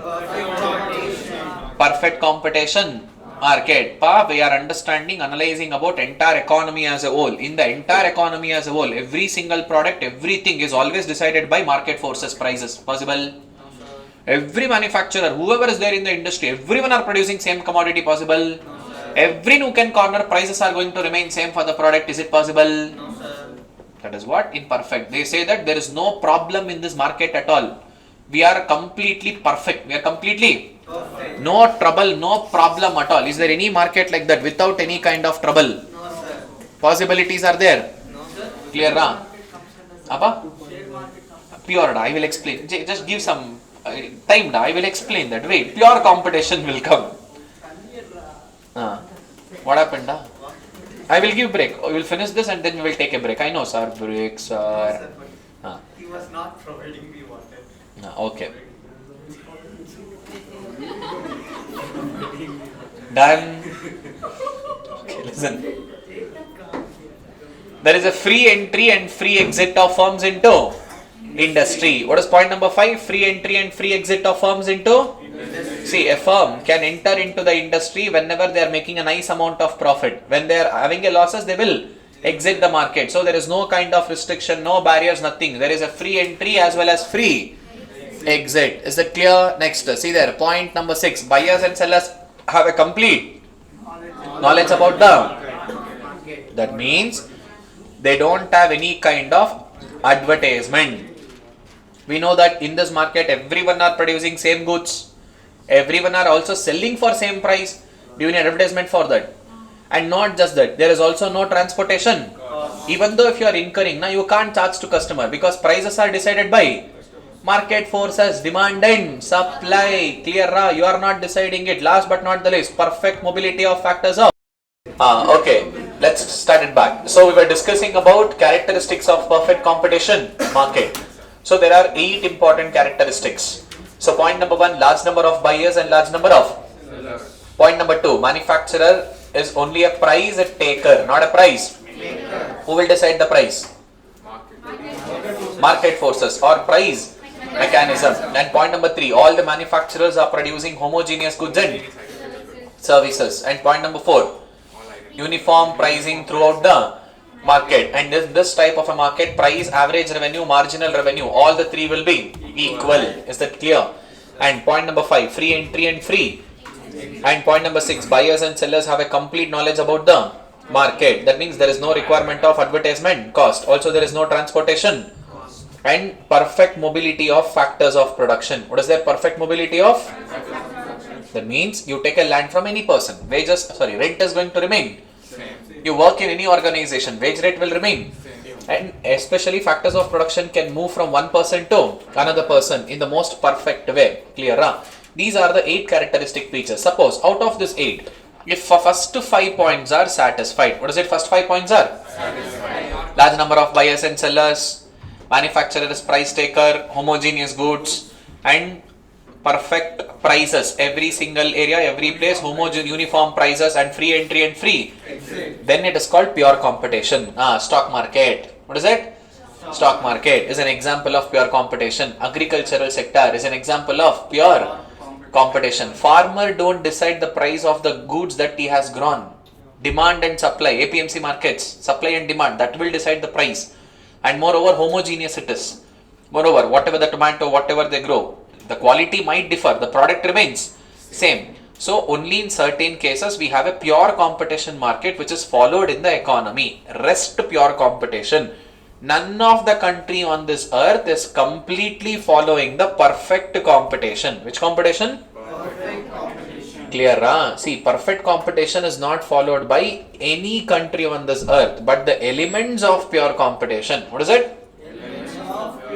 Stock market, agricultural sector, these petrol bunks, these are the one which is following a pure competition market. Is that clear? Now, let us go and understand price and output determination under perfect competition.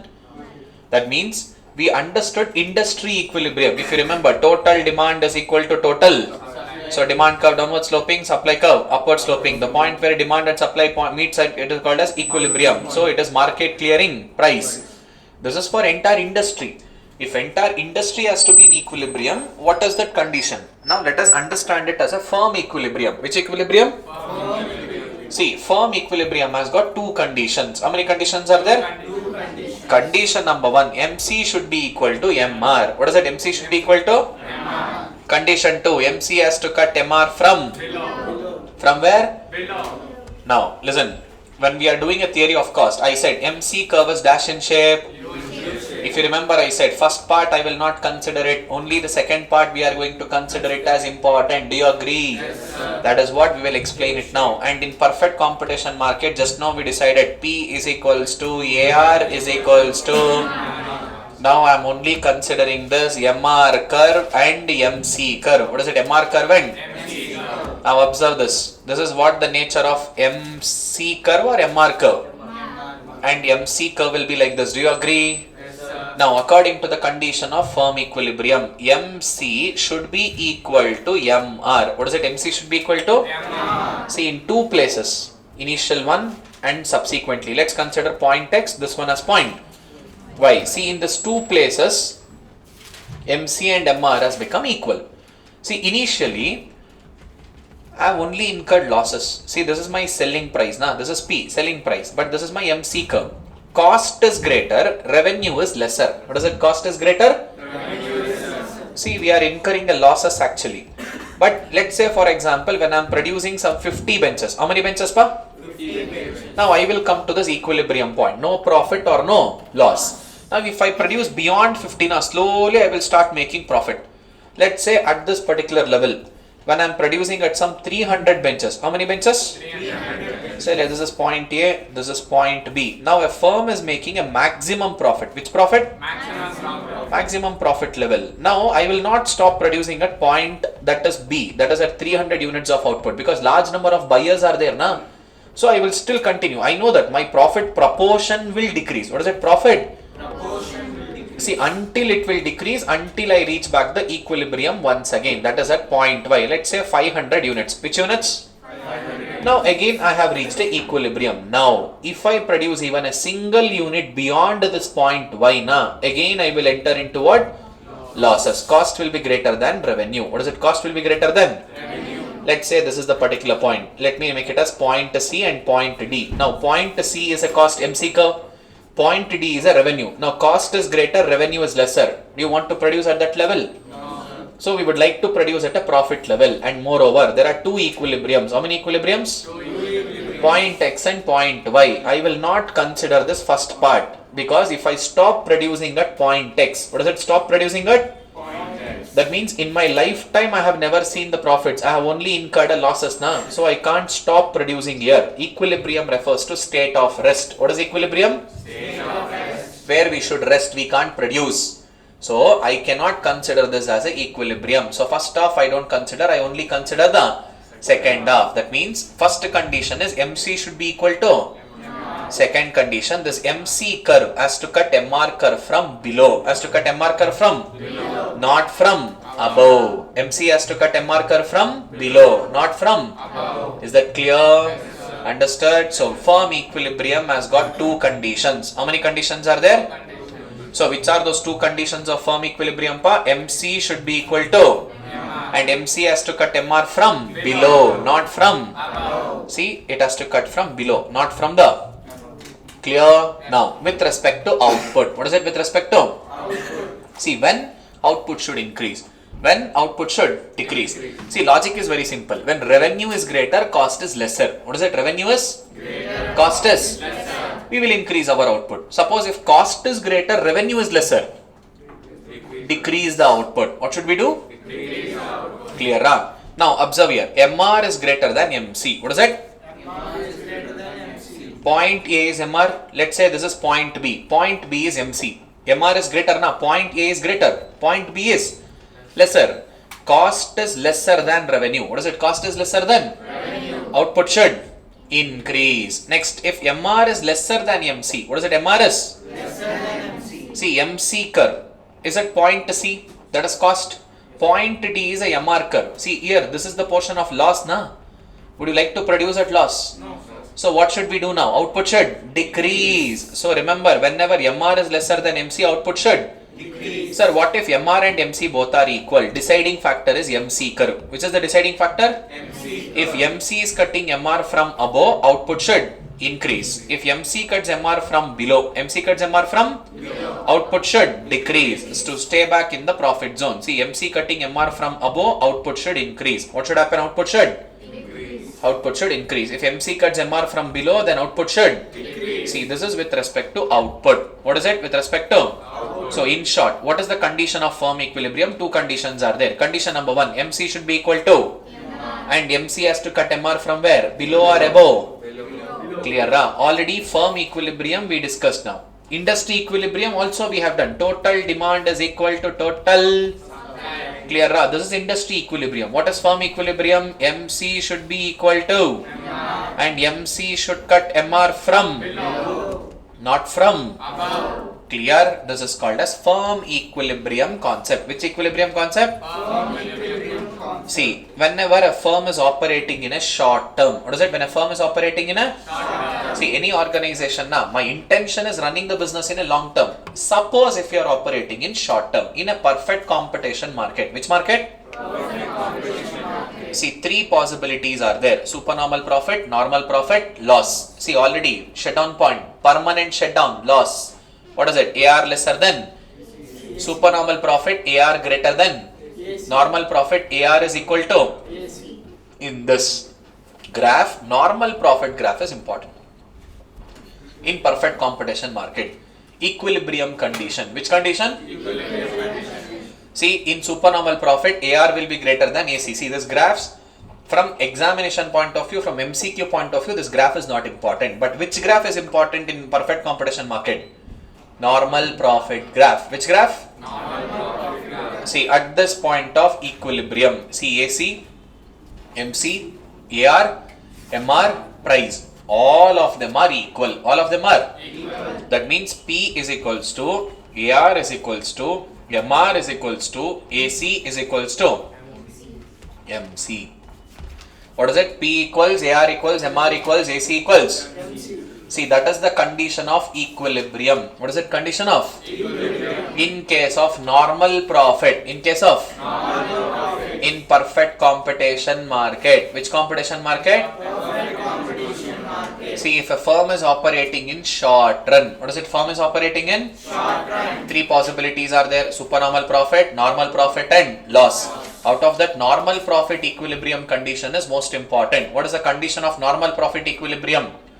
P equals AR equals MR equals AC equals MC. Is that clear? Yes, sir. Now, in case of long run, same to same graph pa, we will be having a prefix called as L. What is it prefix called as? L. That means condition will be P equals long run average cost equals long run marginal cost equals long run average revenue and long run marginal revenue. So this will be LAR, LMR is equals to LAC is equals to LM. This is the condition of equilibrium in long run. In which run? Long run. But in short run, L will not be there. Alphabet L will. Not be. That is short run normal profit. Long run normal profit equilibrium condition P equals LAR equals LMR equals LAC equals. And if a firm is operating in long run, which run? Long run. It will only and only undergo with normal profit. Which profit? Normal profit. Clear?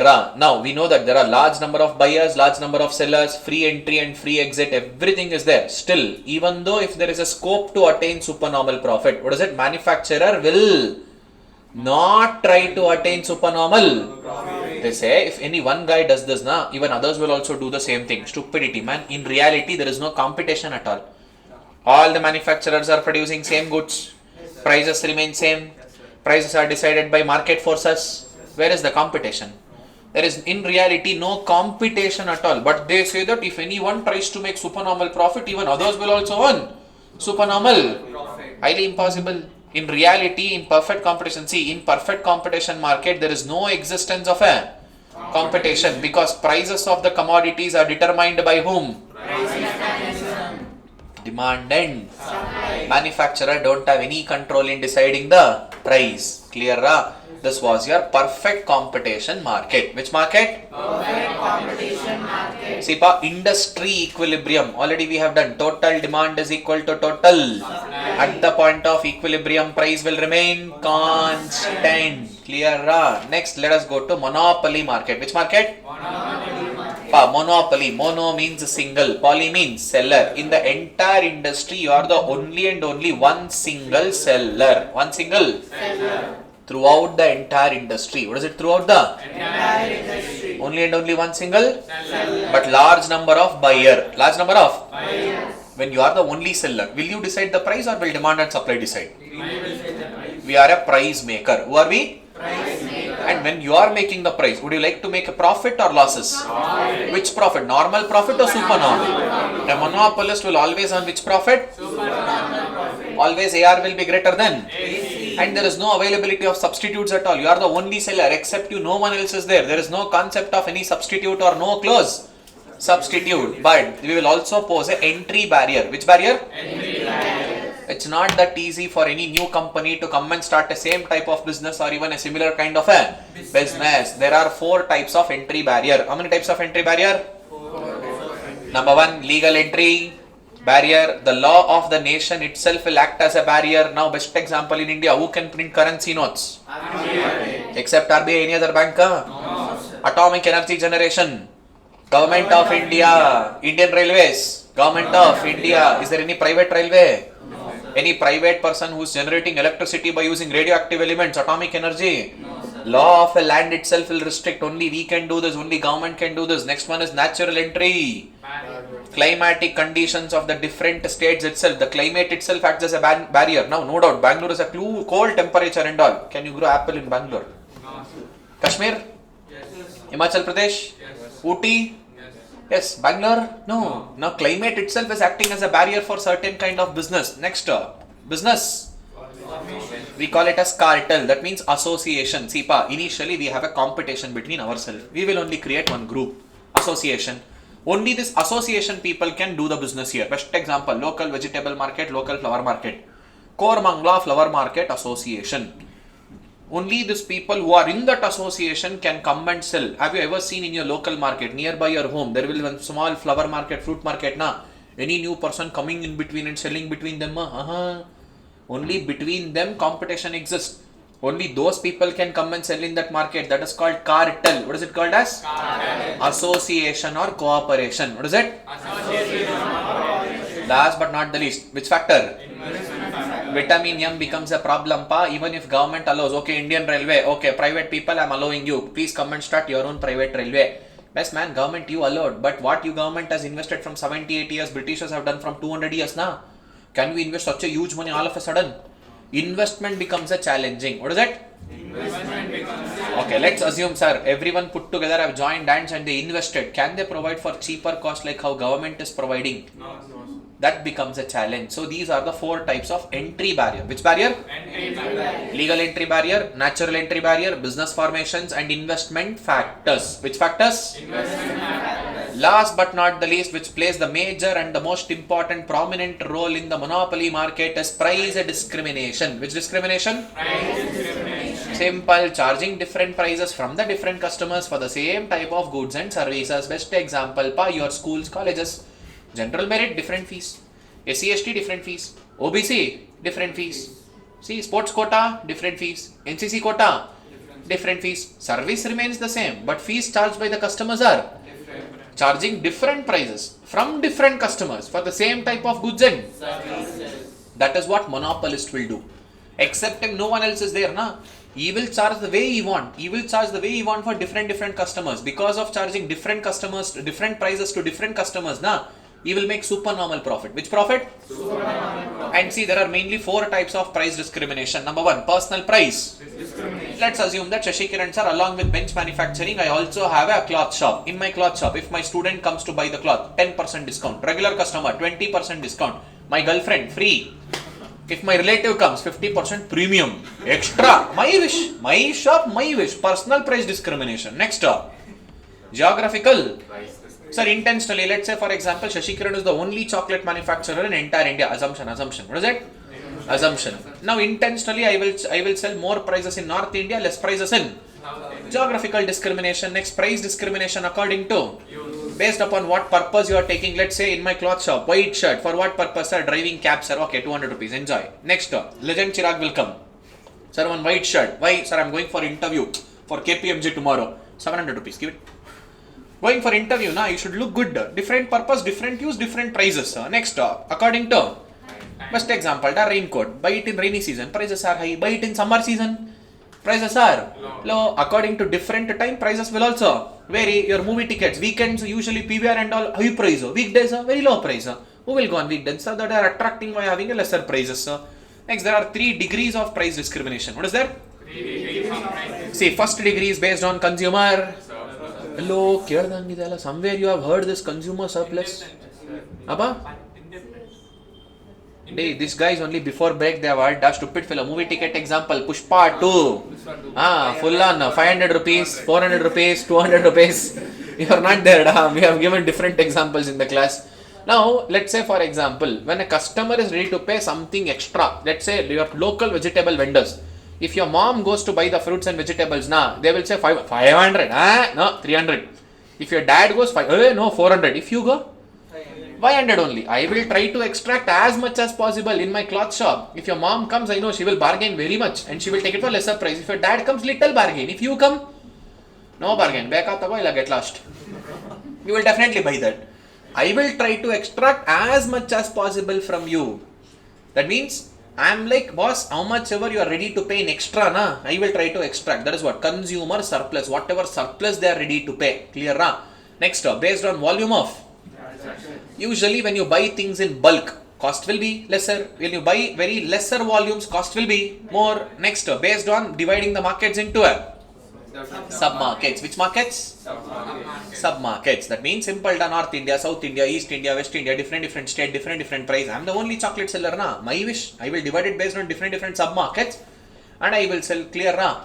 Now this table, identify TR, AR, MR. Pa simple, 20 into 1, 18 into 2, 16 into 3, 48, 14 into 4, 56, 12 into 5, next 10 into 6, 8 into 7, next 6 into 8, 48, 4 into 9, 36, 2 into 10, clear. Next AR, 20 by 1, 20, next 36 by 2, 18, 48 by 3, 56 by 4, 60 by 12, sorry 60 by 5, 12, next 60 by 6, 56 by 7, 8, 48 by 8, next 36 by 9, 20 by 10, next marginal revenue, see the output, quantity, output is continuous na, so which formula? First formula, TRN minus TR, so it will be 20, so 36 minus 20, 16, next 48 minus 36, how much na?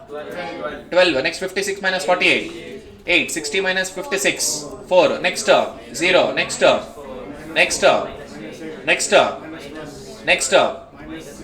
now listen to this very carefully. Observe price column and AR column. One and the in monopoly market, that is imperfect competition market, there is another name for selling price, also called as dash. Average revenue. Which revenue? Long ago, very long ago, we did demand concept. Last one, flow concept. Demand and supply both are dash concept. I also said AR curve is also called as demand curve. Point method, unrealistic in nature, but graphs are important. If you remember, I clearly said. Do you remember?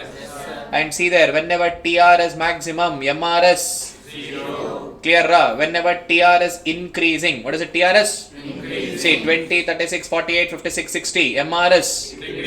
When TR becomes maximum, MR becomes? 0. Next, when TR starts decreasing, MR will become negative. Clear? Observe only TR column. Observe only and only. Yeah. See, 20 it went up to 60. From 60 again it went back to 20. That means like this. Increased, it became maximum and then it started to.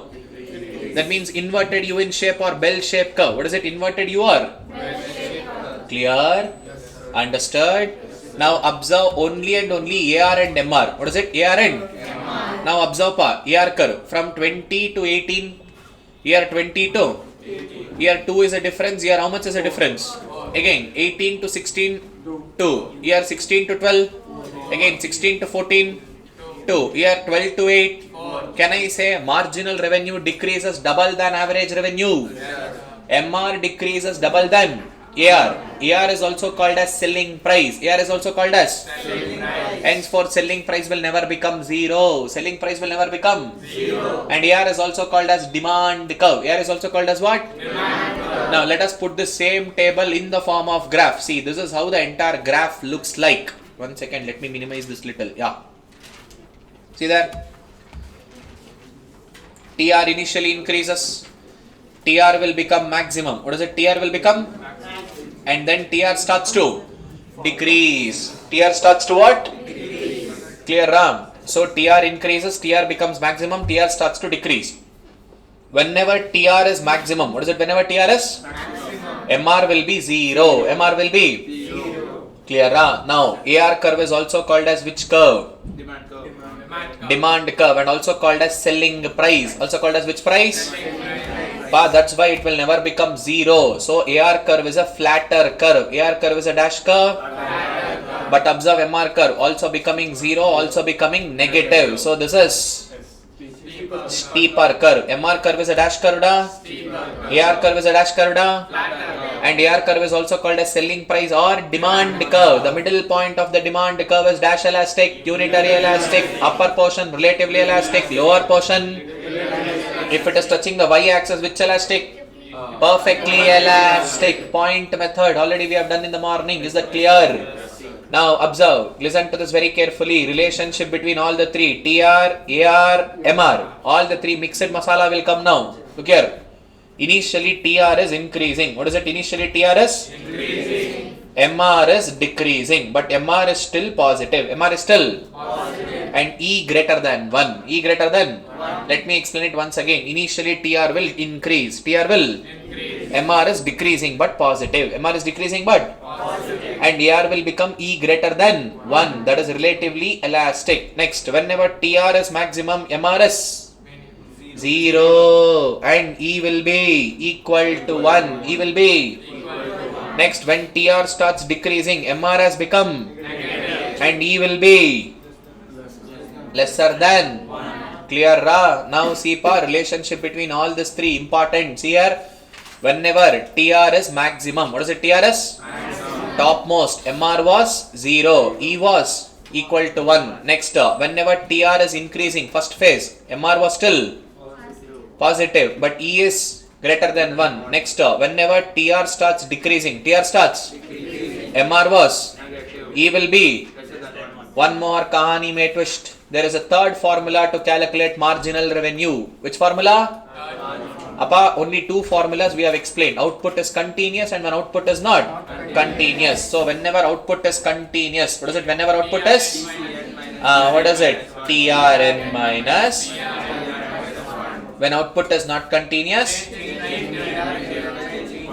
change in TR divided by change in. Now kahani may twist, the third formula will come into picture. MR is equals to AR. AR is also called as selling price. E minus 1 divided by E. E minus 1 divided by E. Clear ra? See, this is the third formula. When do we use this third formula? When there is information given about and selling price. What is it? Elasticity and selling price. Which information is given pa? Elasticity and never walk their control. No. When there is information given what? Elasticity and so we have to use which formula? AR E minus 1 by E. What is it? AR E minus 1 by E. Is that clear? Understood? Pa, this is the third formula to calculate MR. Clear pa? Next, see there. In case of monopoly market. Which market? Monopoly market. See, we have two possibilities in short run. Two possibilities in a firm can undergo with supernormal profit, that is AR greater than AC, or a monopoly firm can go and enter into a losses. But in case of long run, what is it in case of a? In monopoly market, they will only and only earn which profit? Supernormal profit. Which profit pa? Supernormal profit. Now comes the game changer topic of monopoly, that is price discrimination. What is it? Price discrimination. Charging different prices from different customers for the same type of goods and services. That is called as which concept? Price discrimination. Clear? Now, in order to follow this price discrimination, there are four essential conditions. How many essential conditions? Four essential conditions. Number one, existence of monopoly power. What is it? Existence of monopoly power. Or there should be a dash market. And there should be different elasticity in different market. And there should be no possibility of resale. Only when all the four conditions are satisfied, then only we can follow price discrimination. Because of price discrimination, a monopolist will earn which kind of profit? Supernormal profit. Is that clear? Now, they have given one example here. See there. Market A, market B. This is third formula. AR E minus 1 by E. They have given information about selling price. Selling price is 30 rupee. Market A elasticity is 2. Market B elasticity is 5. Different elasticity in different market. By solving that, we get an answer as in MR of market A. What is it? MR of? Market A. 15 rupees. And MR of market B is how much? 24 rupee. What do you mean by MR? Marginal one more extra unit if we sell. What is the additional revenue we earn? If I sell one more extra bench or one more extra chocolate in market A, I will get 15 rupees. Yes. If I sell one more extra unit in market B, I will get how much? 20. So where I should sell now? Market B. So I will shift my supply. What do? I will shift my supply from market A to market B. Now in market B, supply is more but demand is less. But here I shifted supply. Here supply is less. But demand is. That creates to excess demand. What is it? Excess demand. When there is excess demand in the economy, prices will increase. Here since excess supply, what is there? Prices will decrease. See pa, one market price is more, another market prices are lesser. Price discrimination na. Now see here. Market A, elasticity is 2. Market B, elasticity is 5. Market B elasticity is 5. Market A elasticity is Pa? A is lesser, B is more elastic. Clear na? 2 and 5 with respect to numerical value. I am not going with your greater than 1 and lesser than 1. See, 2 is lesser value, 5 is greater value. Elasticity is more in market B, elasticity is less in market A. Simple. Where there is less elasticity, where there is Less elasticity. price will increase. Where there is more elasticity, what is this? Where there is More elasticity. prices will decrease. Pa, this is how we will discriminate the price. After discriminating, MR of both the markets will become equal. What is it? MR of both the markets will become Equal. Pa, this is the logic of price discrimination. After discriminating price, what is it after? MR of both the markets will become equal. MR of both the markets will become what? Equal. Clear? Hello, excuse me. Clear? Yes, sir. How? Listen to this carefully. 15 rupees was there, na? Marginal revenue. What happened to prices? Price increased, na? From 15, let's say now it has become 20 rupees. How much? 20. Here, how much was the MR? 20. Prices have been decreased. Now it will also become. That means when both the markets MR becomes equal. Now it doesn't matter whether you are shifting supply from market B to market A or market A to market. In both the places, additional revenue, how much you will earn? 20 only, na? Here also 20, there also. 20. But prices, is it same? No. In one market, more price, another market. Less. That is what price discrimination, na? Understood? So where do we increase price? Where elasticity is lesser. Where do we decrease price? Where elasticity is?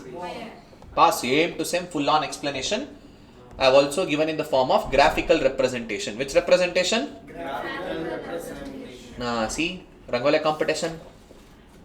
See, this is an aggregate market. Which market? See, market A, elasticity was 2, market B, elasticity was 5. Here it is E lesser than 1. Here it is E greater than. See, here flatter demand curve. Greater than 1, here it is steeper demand curve. So, aggregate market, one is flatter, another one is steeper. See, below one is E greater than 1, above one is E lesser than. Because of this, there is a bend. What is there? Such bend is called as kink. Such bend is called as what? See, we have a kink demand curve. Which demand curve? And the reason for a kink demand curve in monopoly is because of dash. Price discrimination. And such kink demand curve is dash to the origin. Convex to the See, it is convex. What is it? convex. So, it is convex to the origin. Is it clear? And after discriminating, MR of both the market will become Equal. understood. So, this was your monopoly market. Which market? Monopoly market. Next comes oligopoly. What is it? Oligopoly. Clear, ra? Now see there. In case of oligopoly, there will be few sellers in the economy. Who will be there? Few sellers. In the economy. So what is this few sellers? Sir, hardly 5, 4, 6. There will not be a dominant seller. Some few sellers. What is it? Some few sellers. There are only few sellers, but large number of buyers. There will be close interdependency between each other. What the first person is selling, second person is also selling the same. Telecommunication industry, Airtel, Jio, Vodafone. One or the other way, they are similar to each other in advertisement, in service providing, cost. Almost similar, na? Next, what is there? Price. But this is important. Out of this few people, na, if any one guy reduces price, any one guy, even others will also reduce. But if anyone increases, others will not increase. They don't compete in terms of price. Oh, you increased, I will also increase. Oh, this guy increased, I will. If any one fellow decreases, others will also clear. That is called price rigidity. Like how price discrimination was important in monopoly, na, price rigidity is important in. And there is a existence of dash cost. Selling cost. That means advertisement and transportation. But in case of perfect competition, no transportation cost and no. Advertisement cost. So advertisement and transportation put together is called as selling cost. Clear? There are 5 types of oligopoly. How many types of oligopoly is there? 5 types of oligopoly. Number 1, pure oligopoly and differentiated oligopoly. Simple. In pure oligopoly, everyone are producing homogeneous goods and best example, cement industry, your ACC cement, Birla cement, in that we don't have Pudina flavor, lime flavor and all. Same product, homogeneous goods and services. In differentiated, that is heterogeneous, it is not same. Like your toothpaste industry, shampoo industry. So one shampoo is for hair thinning, dandruff. Second one for making it stronger hair. Next, your toothpaste, one for sensitivity, one for making it white, one for making it strong. See, different products. They are not one and the same. Open oligopoly and closed oligopoly. In case of open oligopoly, any entry of new firm is not restricted. Anyone can enter, but closed oligopoly, entry of new firm is collusive and competitive oligopoly. See, in collusive oligopoly, everyone will be selling for a common selling price. Which selling price? Common selling price. Petrol bunks. Whichever petrol bunk you go and take, Indian, HP, Bharat, petrol price remains same. But one stupid fellow will be there who will not be ready to sell at common selling. Shell petrol bunk, 4 rupees extra. Clear? They are called as competitive oligopoly. I am not ready to sell at common price. I will have my own price. I will have My own price. you guys decide a common selling price and you guys sell at a common price. But I will not sell at a common price. Next, partial oligopoly and full oligopoly. In partial oligopoly, there will be a price leader. Who will be there? Price leader. See, out of this few people, any one fellow will be like dominating, like Jio at the moment. When Jio changes price, others will. If Jio does not change this price, others will. Not changing the price. That is price leader. That is partial oligopoly. In full oligopoly, whether price leader exists or price leader does not, I will follow my own price. I will follow. Next, syndicate and Sir, now Airtel prices are more than Jio. you said. But when will Airtel change the price? Only when? Jio changes. Recently Jio changed it first, then later Airtel. I am not saying who is charging more. When they will change. What is it? When leader changes. When Jio changed, now Airtel also changed. Even without Jio changing, Airtel did they change the price? Now another best example, Tata Steel. Even today in iron and steel industry, Tata Steel is going to be the top notch. When Tata changes its prices of steel, automatically other steels, all your Meenakshi Steel, Monkey Steel, 555 Steel, everyone. Just example, there is nothing called as Monkey Steel and all. Clear? They will change. Clear. Next, syndicate oligopoly and organized oligopoly. Which oligopoly? Syndicate and see, in case of syndicate oligopoly, which oligopoly? Simple. Pushpa movie happens. All smugglers are selling under a common roof. All smugglers are selling under a one single common seller. Let's say Shashikiran is a common distributor of laptops in Bangalore. You name a brand, HP, Asus, Lenovo, Dell, whichever. I am the person who is distributing laptop. I am a common syndicate. What is it? Common syndicate. In organized, match fixing. Hey, you sell in Karnataka, you sell in Tamil Nadu, you sell in so and so place, so and so price, so and so. We will also sell in so and so place, so and so price. We will only organize among ourselves. What is it? That is called proper match fixing. What is it? Proper match fixing. Clear? That is organized oligopoly. Like how we have a kink demand curve in monopoly, same way we also have a kink demand curve in oligopoly. What is it? Kink demand curve in? The reason for such kink demand curve in oligopoly is due to price rigidity. Due to what, pa? And this time it has not been convex, it will be concave. See, upper portion is elastic, lower portion is inelastic. Any one reduces price, others will also reduce. But if any one fellow increases price, others will not increase. Is that clear? This was the concept of oligopoly. Last but not the least, we have a monopolistic competition market. Which market? Monopolistic competition market. See, it is a combination of perfect and monopoly. Energy bantiga. Hobekalla manege 5 o'clock. First we said 4:30. From 4:30 it became 4:45. From 4:45 it has become 5 o'clock. So things has to complete now. If at all we don't be inactive, if we don't respond, sir, we might take 5:30. Why torture from morning 8 o'clock? See, active energy now. I can understand, don't worry. Tomorrow we'll do 1 and 5. Hardly I need 1 hour to complete chapter 1 and chapter 5. Whatever the existing time was there. Anyhow, tomorrow last day. Until we complete, we have to extend. Why today, first day only torturing you people? Let's torture you tomorrow. Don't worry, national income will take more time. First 1 hour, I will finish off this chapter 1 and chapter 5. After that, I will go to national. Clear? Okay, so let's get started. See here. Monopolistic competition market. Which market? Monopolistic competition market. It is a combination of dash and dash. Whatever we discussed in monopoly, whatever we discussed in perfect competition, cocktail, mix it together now. This is the most realistic market. What is it most? In today's world, whatever we are following the market condition, they are monopolistic competition. Here, manufacturer is not only the person, along with that large number of buyers as well as large number of Both are there. Now you need to bring all invention, innovation, new product, every control is given to you. Entire control is there. You can bring in any changes. What is it you can bring in? Or any modifications in your product. Not just that. There is a free entry and free exit of firms into. What is it? Free entry and free exit of what? Firms into? Clear? And there is a product differentiation. What is there? What I sell, what my competitor sell is not one and the same. We are different, but we are similar. But we are what? Similar. Yes. Surf Excel, it will clean it in a first go. Next tide, one Zwick line will come like this. That means we are all selling the almost similar product, but I will always try to differentiate. I am best, I am superior than my competitor. Product differentiation. Next, there is an existence of dash cost. Advertisement and transportation cost. Which cost? Advertisement and transportation cost. There is something called as brand. Even the superior commodities available for lesser cost, people don't switch over. Apple product, best example now. Fanboys are there, fangirls are there. Only Apple product. Android, I don't want. Even better product has come in Android. I don't want. Only Apple. Brand loyalty. Your mom, best example, cooking oil. She asked you to get sunflower cooking oil. By mistake, you bought Sun Pure. One case. What did I say? Sunflower. What have you got? Get lost. Go and exchange and come. Now the shopkeeper will say, "Okay, we are tempter. Let the buyer be there. No exchange, get lost. No exchange, get lost." Clear? Okay, jokes apart. See there, price and output determination in monopolistic competition market. See, this monopolistic is a combination of what? Perfect competition and in monopoly. What is it in? Short run. Two possibilities are there. Supernormal profit and loss. See, I am the only seller.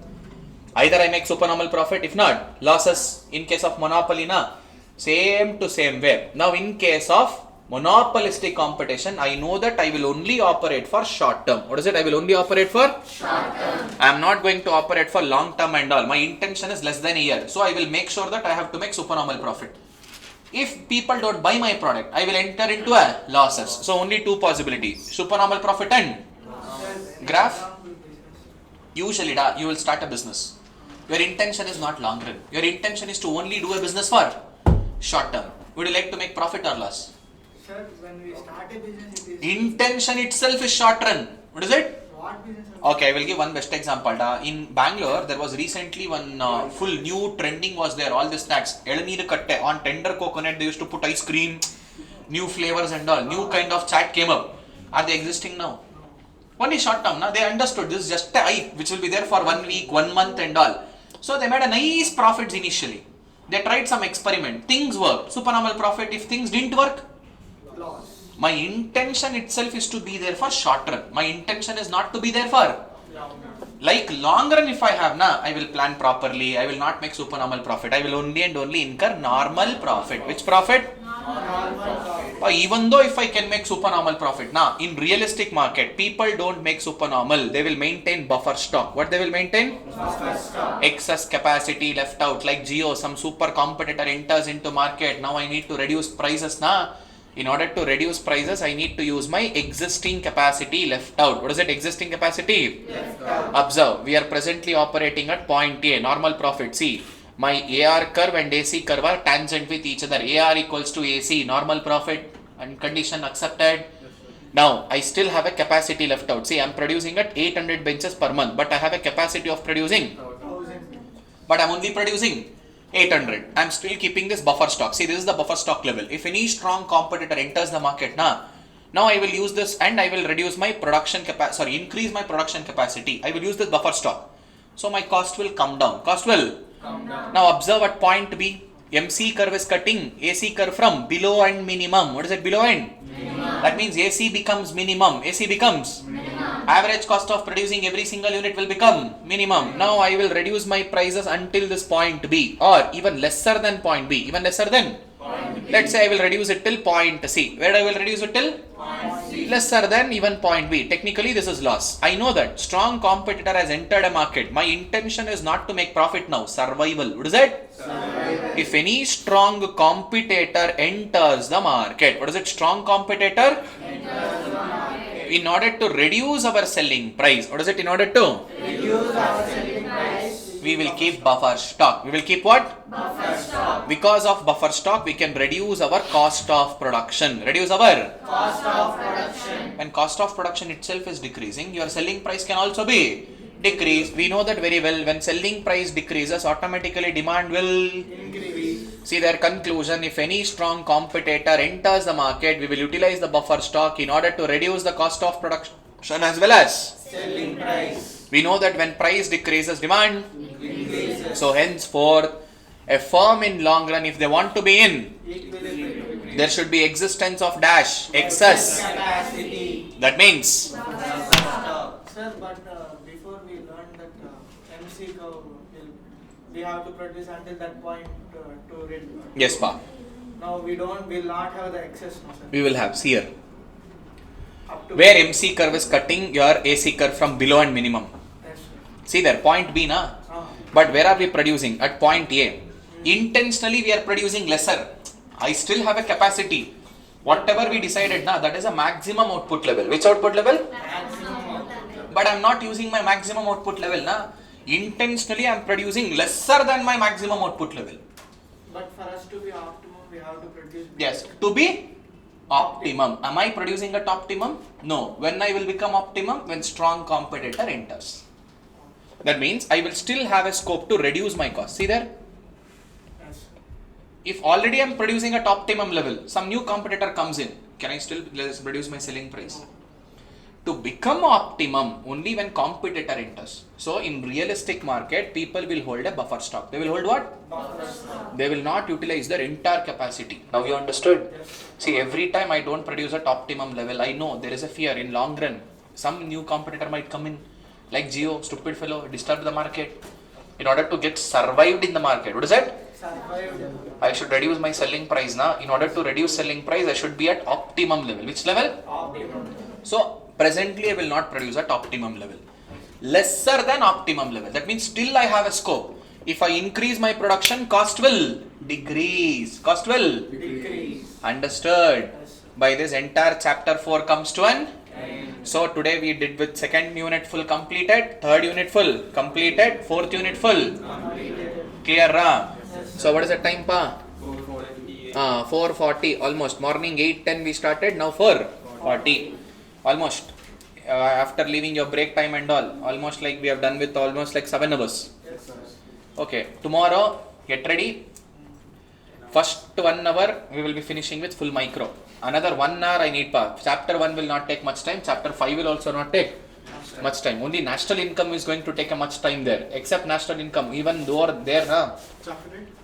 Chapter 8 little technicalities are there. I will explain that if you are okay to stay till 5:15, I can finish the chapter 1. Yes, sir. Yes. Today. Yes, sir. Come. Chapter 1. If you are late, 5:15 if you are okay, I will. We can continue, sir. Complete. We can continue with the cycle. Naba? Then 6 it will happen. Sir, complete all. Tomorrow we are anyhow we will go tomorrow. Bro, we have to anyway stay till 8:30, bro. You guys are just Stay till 8:30. Yeah. Why? Our regular time is 8:30. Okay. See, if you are okay, I will continue the chapter 1 now. Yes, sir. Okay, chalo. Online students will be like scolding. Stupid fellow, who is this guy da? They will be. Already like 10 of them are there. From 19, strength has reduced it to 10 now. Chapter 1, there is nothing big here, man. It will get over very soon. Chapter 1 will not take much time.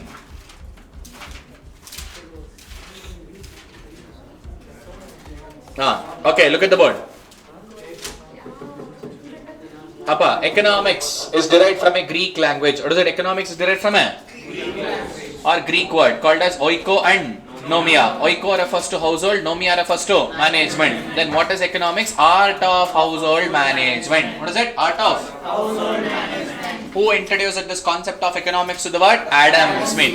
Earlier, before Adam Smith discovering and giving a separate status to the subject called as economics, economics was studied as a part of political science. What is it called as? Adam Smith was the first person to give a separate status in his book called as An Enquiry into the Nature, Causes, Wealth of Nation. What is it? Inquiry into the concept of See, an inquiry into the nature causes wealth of, popularly known as wealth of nations. What is it popularly known as? Clearer. And the stupid fellow is called as father of clearer. Okay, to make you people understand. Now, in economics, the biggest challenges human ones are, but resources are. See, resources are relatively scarce. So, we need to use the scarce resources to satisfy the unlimited human. So, in short, economics is study about how are we going to work together to transform the scarce resources into the goods and that is going to satisfy most of our dash wants, infinite wants, and how are we distributing these goods and services among? Clear, that is general economics. Which economics? General economics. And later Alfred Marshall came up with his own theories, and this guy was called as father of modern economics. See, in economics we only have fathers, no mother, no sister, no daughter-in-law, no nothing, only father. Father and modern father. What is that? Father in? Modern father. Clear. Now in this CA foundation, we will not focus on general economics, we focus on business economics. Which economics? Business economics. Appa, what is this business economics? Same like general economics. In any business for it matter, my resources, that means land, labor, capital, organization, do I have it in abundance or limited? Limited. By using that limited resources, I need to achieve my organizational objectives. What is it? Organizational? Objectives. In order to do that, I should take right decisions at right time. What is it? Right decisions at right time. That is called rational business decision making. What is it called as? Rational business decision making. I will be having a multiple alternatives. Out of that alternative, I should choose the right alternative at right time to achieve what? To achieve my organizational goals. See, different feasible alternatives are there. Collect all the basic information. Choose the productive resources, that is land, labor, capital and organization, which are limited in nature and they can be used in the alternative way. Therefore, more effective alternative should be chosen and less effective alternative should be. So, in short, business economics is a use of rational business decision which fills the gap between economic theory and business. What Adam Smith said, Alfred Marshall said in 1776, 1821, that time it was applicable, but today trends have changed, technology has changed, scenarios have changed, people's preferences have changed. According to present scenario, I need to do the analysis and then adapt in business. That is what we call pragmatic in approach. Which approach? Pragmatic approach. Clear, same to same definition. And the business economics definition was given by John Dean. Who gave it? John Dean. That you will get a MCQ question. All the stupid fellows' names and all. Clear? Next, micro and macroeconomics. See, microeconomics is theory point of view or a price theory. What is that? Price theory. But macroeconomics is income theory. What is macroeconomics? Income theory. As the name itself says, micro. We will study one individual aspect in detail. Macro, entire economy as a whole. National income, unemployment of the entire nation like this. Micro, demand in Kormangla. Demand in Nungambakam, Chennai. Like this. Individual place. We will analyze it in detail. What is it? We'll analyze it.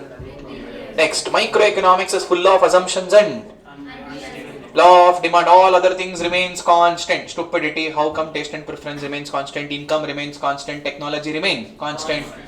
A law of diminishing marginal utility, assumption, homogeneous goods and services provided for free of cost.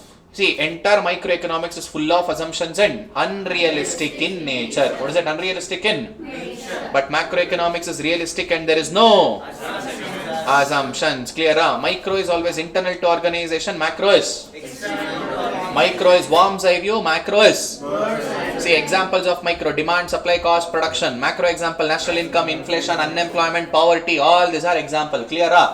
Next comes a beautiful question. Economics, is it science or arts? It is combination of both. Partially science and partially arts. Clear? Sir, how any subject has to be called as science? 5 conditions are there. Systematic body of the hierarchy in the subject has to be in the systematic way. Clear? First we will learn all chota mota concepts. Next we go to advanced concept. Next we come to completely advanced level or difficult concepts. Answer should be formula method, arc method, demand, we are able to measure it, and answer should also be if price increases, demand. If price decreases, demand.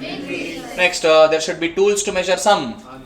We measure utility by a tool called as utils. That's possible now and universally acceptable. This is not possible in economics. Whatever demand is there in India, is it same in USA? No, sir. Highly impossible. So, first 4 conditions are satisfied. Last condition, universally acceptable, is not satisfied. So no doubt economics is science, but economics is not a pure science. Economics is a Partial science. next comes economics as a art, practical application of knowledge into business. Whatever we learnt in theory, same has to be implemented in the business practices. We know our people don't buy goods and services just like that. We have to give offers, promotion, big bill and Amazon festival sale, Munyama sale, Marapa sale and all. See, Katrina K first to be bought in, slice example. See, they know it very well. So like this, we will do all this practical application of knowledge. Whatever we learnt now, we should implement that. What is it?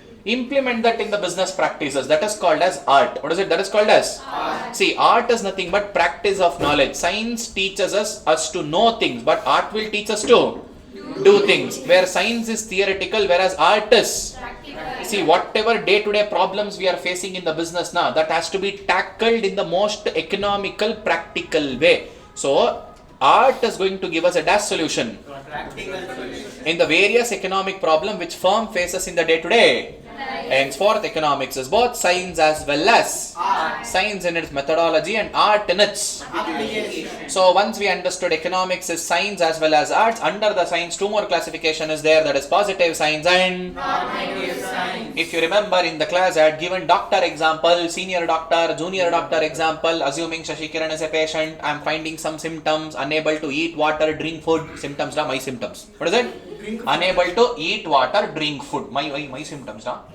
I will only say, first I will go to senior doctor. Say to my left hand side, all this. Senior doctors are positive science. Junior doctors are normative, not negative, normative science. Which science? Normative science. Full energy. He is like, I want to go fast. Appointment given to someone, na girlfriend. Papa I will go sir. Okay, chalo, fine. So positive science and normative science. Let's say left hand side, senior doctors, positive science. Right hand side, junior doctors, normative science. Which science? Normative science. Clear? Now, let's say for example, Shashikiran will go with senior doctor. See, doctor unable to eat water, drink food. I will say, okay, go blood test, go and get the blood test done. After seeing the blood test, they are tupping me. Stupid fellow. See, in your body 60% water should be there, but 60% alcohol is there. You are drinking alcohol like water. That is why your liver has been completely like swollen. It is going to burst at any point of time. Operation has to be done. If not, you will be too white, one red automatically. So I will say no money. They will say tata bye bye honey. Simple. I will go to some other doctor. Same incident happened. Third senior doctor. Same incident happened. All the senior doctors are same. What is it? All the senior doctors are same. They all are uniform. What are they? They all are one and the same. They only described what exactly is my problem, what it is. What is it? What? They are only describing my problem. They are a descriptive science. Which science? Descriptive science. They will not pass any kind of value judgments and all, like what has to be done, how you should be, how your lifestyle should be, what to eat, what not to eat, nothing. They will just define my problem. They will not even pass any kind of value judgment. They are only concerned with facts. See, blood test report, stupid fellow Shashikiran, see, blood test report, see. They are more concerned with facts, and they will say what is the cause and what is the effect. See, cause because of alcohol. Effect, liver is getting swollen. Now it is going to burst at any point of time. That is positive science. They will only describe a problem. What is it? Describe the problem. No kind of solution. They are dependent on facts, judgments. They will speak about cause and effect relationship. I got fed up with senior doctors. Now we will go to junior doctors. Recently cleared MBBS. They want to create good name and fame in the market. Now they have to become like a role model in society. Now they will say, I think this is your problem. No blood test, nothing. They will not even identify anything. Clear? They will just say what ought to be. They will say what? Ought to be. What, this can be a problem. What ought to be. And they want to become a role model in the society. Their main objective is being ideals. What is that main objective is being? Ideals. I will say, don't worry, I am there. I will give solution. Early morning, as soon as you wake up, now stand upside down for 30 minutes. Problem solve. Yoga pose. See, yoga is solution for big problems. No need to stand. You will sleep peacefully. Rest in peace. That is why. First you stand. Later you will wake you to sleep. Okay. What I was saying. Okay, chalo. Now they will provide a prescriptive solution. What is it? That means, boss, they don't just define you the problem. They will also give you a solution. They are called as prescriptive. What are they called as? But my senior doctors were only descriptive, but junior doctors are prescriptive. That means normative science is prescriptive and it will pass a value judgment, but senior doctors didn't pass a value judgment, and they are not at all concerned with facts. Junior doctors, no blood test report, no scanning, nothing. By just eyesight only, they identified all problems. Next, it will only suggest how things should be. What is it? How? Things should be. That is normative science. In exams, sir, how do I get to know positive statement, normative statement? Simple. If they are giving any statement and if they are only defining problem, what is it? Defining problem. Positive statement. Along with defining problem, they are also giving any solutions in that. Which statement? Normative statement. Clear? Next, pragmatic in. Already explained now. What is pragmatic? Practical solutions according to the present scenario, not just following the theories. So, business economics will be more of pragmatic in. And they are interdisciplinary in nature. That means it also has to get the knowledge of other subjects and other disciplines. What is it? Other subjects and? Other disciplines. Like mathematics, management theory, accounting, statistics. We also need a knowledge of that in order to run your business in the most profitable way. And they are incomplete elements. It doesn't mean that business economics itself has everything. No, man. We should also need a knowledge of tax. We should also need a knowledge of interest rate, industry relationship, government policies, price level in your country. What is the income earning capacity of your customers? What is your employment level in your country? How many of them are employed? How much unemployment problem is there? All these informations are needed. And you are completely based on which economics? As a business manager, you should achieve your goals and targets. Now, in order to achieve goals and targets, you will keep lot of assumptions. You will take lot of myth and facts. And you will prepare your business strategy. You will prepare which strategy? Business strategy. See, business economics is largely based on microeconomics. As any business manager, they are largely concerned in achieving of their objectives of the organization. Since business economics is concerned with what? Making aspects of individual establishment. They heavily rely on which economics? Microeconomics. Clear? So this was the unit 1 of chapter 1. What is it? Unit 1 of? Now comes the most important, unit 2 of chapter 1. What is it? Unit 2 of chapter 1. So what is this unit 2 of chapter 1? Basic problems of economy and types of economy. But in any country for it matter, if I just ask as a layman sense, what are the problems of India? Sir, pollution, unemployment, corruption. You will give me one big list. From economist point of view, that is not the problem. Resource allocation is the biggest problem. Which is the problem? Resource allocation. So the scarcity of resources is the biggest problem, and allocating such resources in the proper way. With that respect, we have 4 problems. Number 1, what to produce. Number 2, number 3, number 4, what provision should be made for economic growth and development. In short, sustainable development. Which development? Sustainable development. So in the country, within the available resources, first decide what goods and services you need to and what you should. So that is most important. This is also called as problem of dash making. Choice making. Should you need to produce durable goods or single time use goods or superior goods or? Inferior. Okay, let's say Shashikiran decided bench production. Okay, durable goods, multiple time usage, inferior goods, not sofa, furnitures and all like this, just normal bench. Okay, now how to produce them? By using more of capital or by using more of labor? That means labor intensive technology or a capital intensive technology. Now a country like India, country like what? India. We have more and more of labor. More and more of what? Labor. So I should use which intensive technology? A country like USA where labor is less, money is more, capital is more, capital intensive technology. So which technology I should use to produce goods? So I selected bench. Now in India I am producing with labor. With whom? Labor. Okay, what to produce decided? How to produce also decided. Still it has not come. What happened to this? Yeah, stupid fellow come. TV turned off. Turn it on, ma. Hey, remote it can on, mada. Adun I don't know the ring on, you know. TV. Here it is.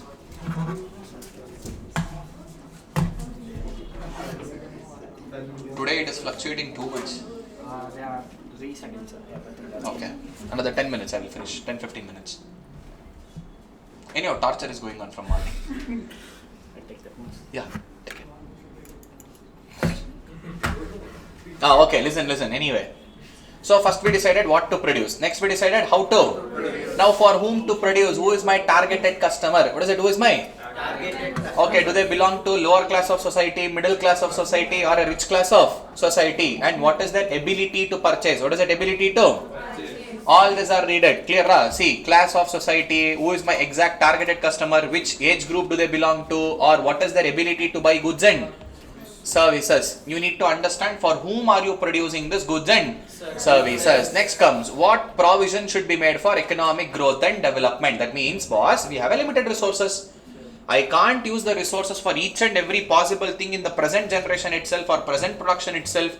I should protect the resources, preserve the resources, not just for present, even for future. Even for what? Future. That is called provision. Saving it, preserving it for economic growth and Development. see, a society will not like to use all of their scarce resources for the current consumption only. This is because it is using all its resources in the current consumption. If no provision is made for the future, Production. then the society's production capacity will not increase in the future. So we need to follow which practice? Sustainable.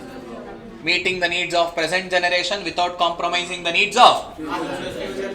Clear? These are the four basic problems of economy. Clear?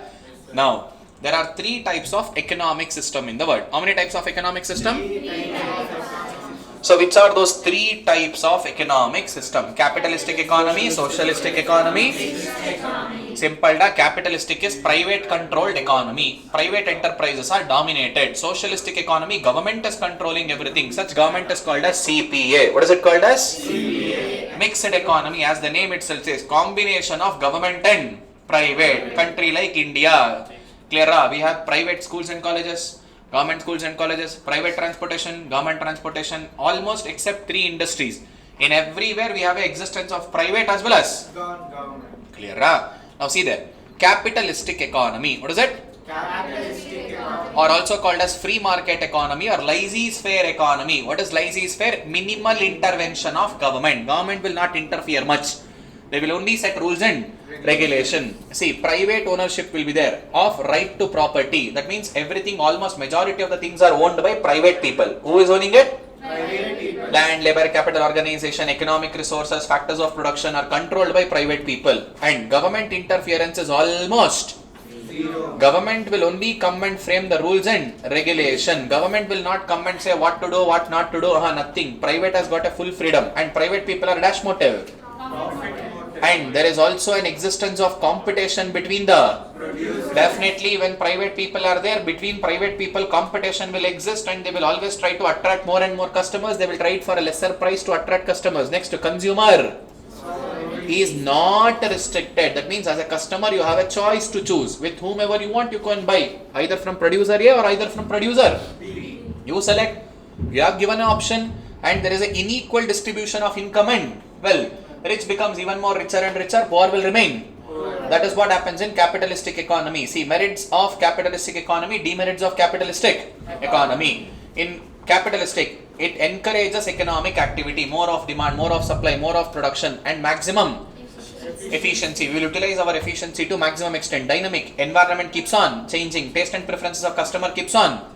Rapid economic growth will happen. See, unequal distribution of income and wealth is a disadvantage and business will be unstable because of dynamic environment. What is it? Dynamic? And also competition is existing. Rapid competition will be there and also misutilization of productive.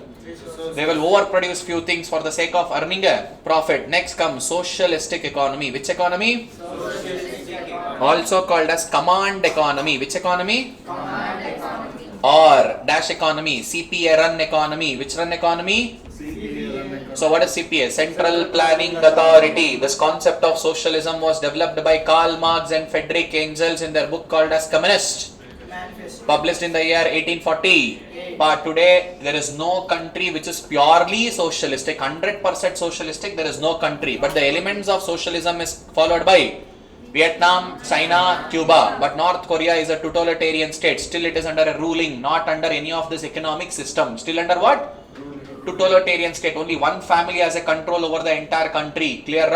Next, see there. Socialistic economy is also called as planned economy or a command economy of a dash ownership, public ownership and social welfare motive. Dash motive? They don't have a profit motive intention. Clear? Now prices are determined by whom? Central Planning Authority. That is what I said na, CP. Earlier, once upon a time, Russia, known as USSR, used to follow this, but after 1991, even USSR got collapsed. Now they are also not following purely socialistic, only elements of socialism. Now what are all the features of socialism? Complete opposite of capitalism. There, every resources was maintained by private, but every resources here are maintained by public ownership. That is CPA. Who is it? CPA. They are owning the entire property of factors of production and there is no freedom to private enterprises. Complete control will be in the hands of Government. And social welfare motive, not for profit motive purposes. Whether you are a beggar, whether you are a rich fellow, whether you are a poor fellow, doesn't matter. Everyone gets the same type of goods and services. Services are going to remain same. And this is a planning mechanism. That means 5-year plans is there in India now. After that we scrapped it. Now we have a Niti Ayog. What is there? Niti Ayog. Like that each and everything is planned by CPA. Private people does not have any kind of freedom at all. And there is no competition existing. Whatever CPA allows as a permission, only that industry is existing. Only that products are available. And there is an absence of dash. Consumer. Customer doesn't have a choice. Whatever CPA decided, only that goods are available. Only that goods you can buy. It doesn't matter whether you are rich, whether you are poor, whether you are a beggar. Clear? Next, restrictions on freedom of occupation. Private people cannot decide what they want to produce, what they want to be, how they want to be. Everything is decided by whom? And in this type of economy, there will be dash distribution of income and wealth. Equitable distribution of income and wealth. Clear? Again, there are some advantages and disadvantages even in socialistic economy. Same, that equitable distribution, whatever we discussed features now, that has been bifurcated into advantages and disadvantages. Clear? Next comes the mixed economy. Which economy, pa? Mixed economy. Now this is even more wonderful. Combination of both. What is it? Combination of both. What is it? Capitalistic as well as socialistic. There is market economy capitalistic, command economy is a socialistic. That is a combination of both is called as mixed. So there is a mixed property of ownership, that is coexistence of both private as well as public enterprises in the economy. And there is always a dash economy. Even there is a planning of economy done by government. Done by whom? See, in India, Planning Commission of India was existing. Now we scrapped it and we created as a Niti Ayog. Which Ayog? Niti Ayog. And we tried to have a balanced regional development. Which regional development? Balanced regional. See, private people will concentrate on cities, government is concentrating on villages. We try to develop both the places simultaneously, and dual pricing is existing. Private prices are different, government prices are different. See, schools and colleges, government schools and colleges, different fees. Private schools and colleges, different fees. In same goods and services are available at a dual pricing. Government price is different, private players prices are different. And there is a freedom to enterprise for private people. Yes, private people can choose, but there is no freedom to whom?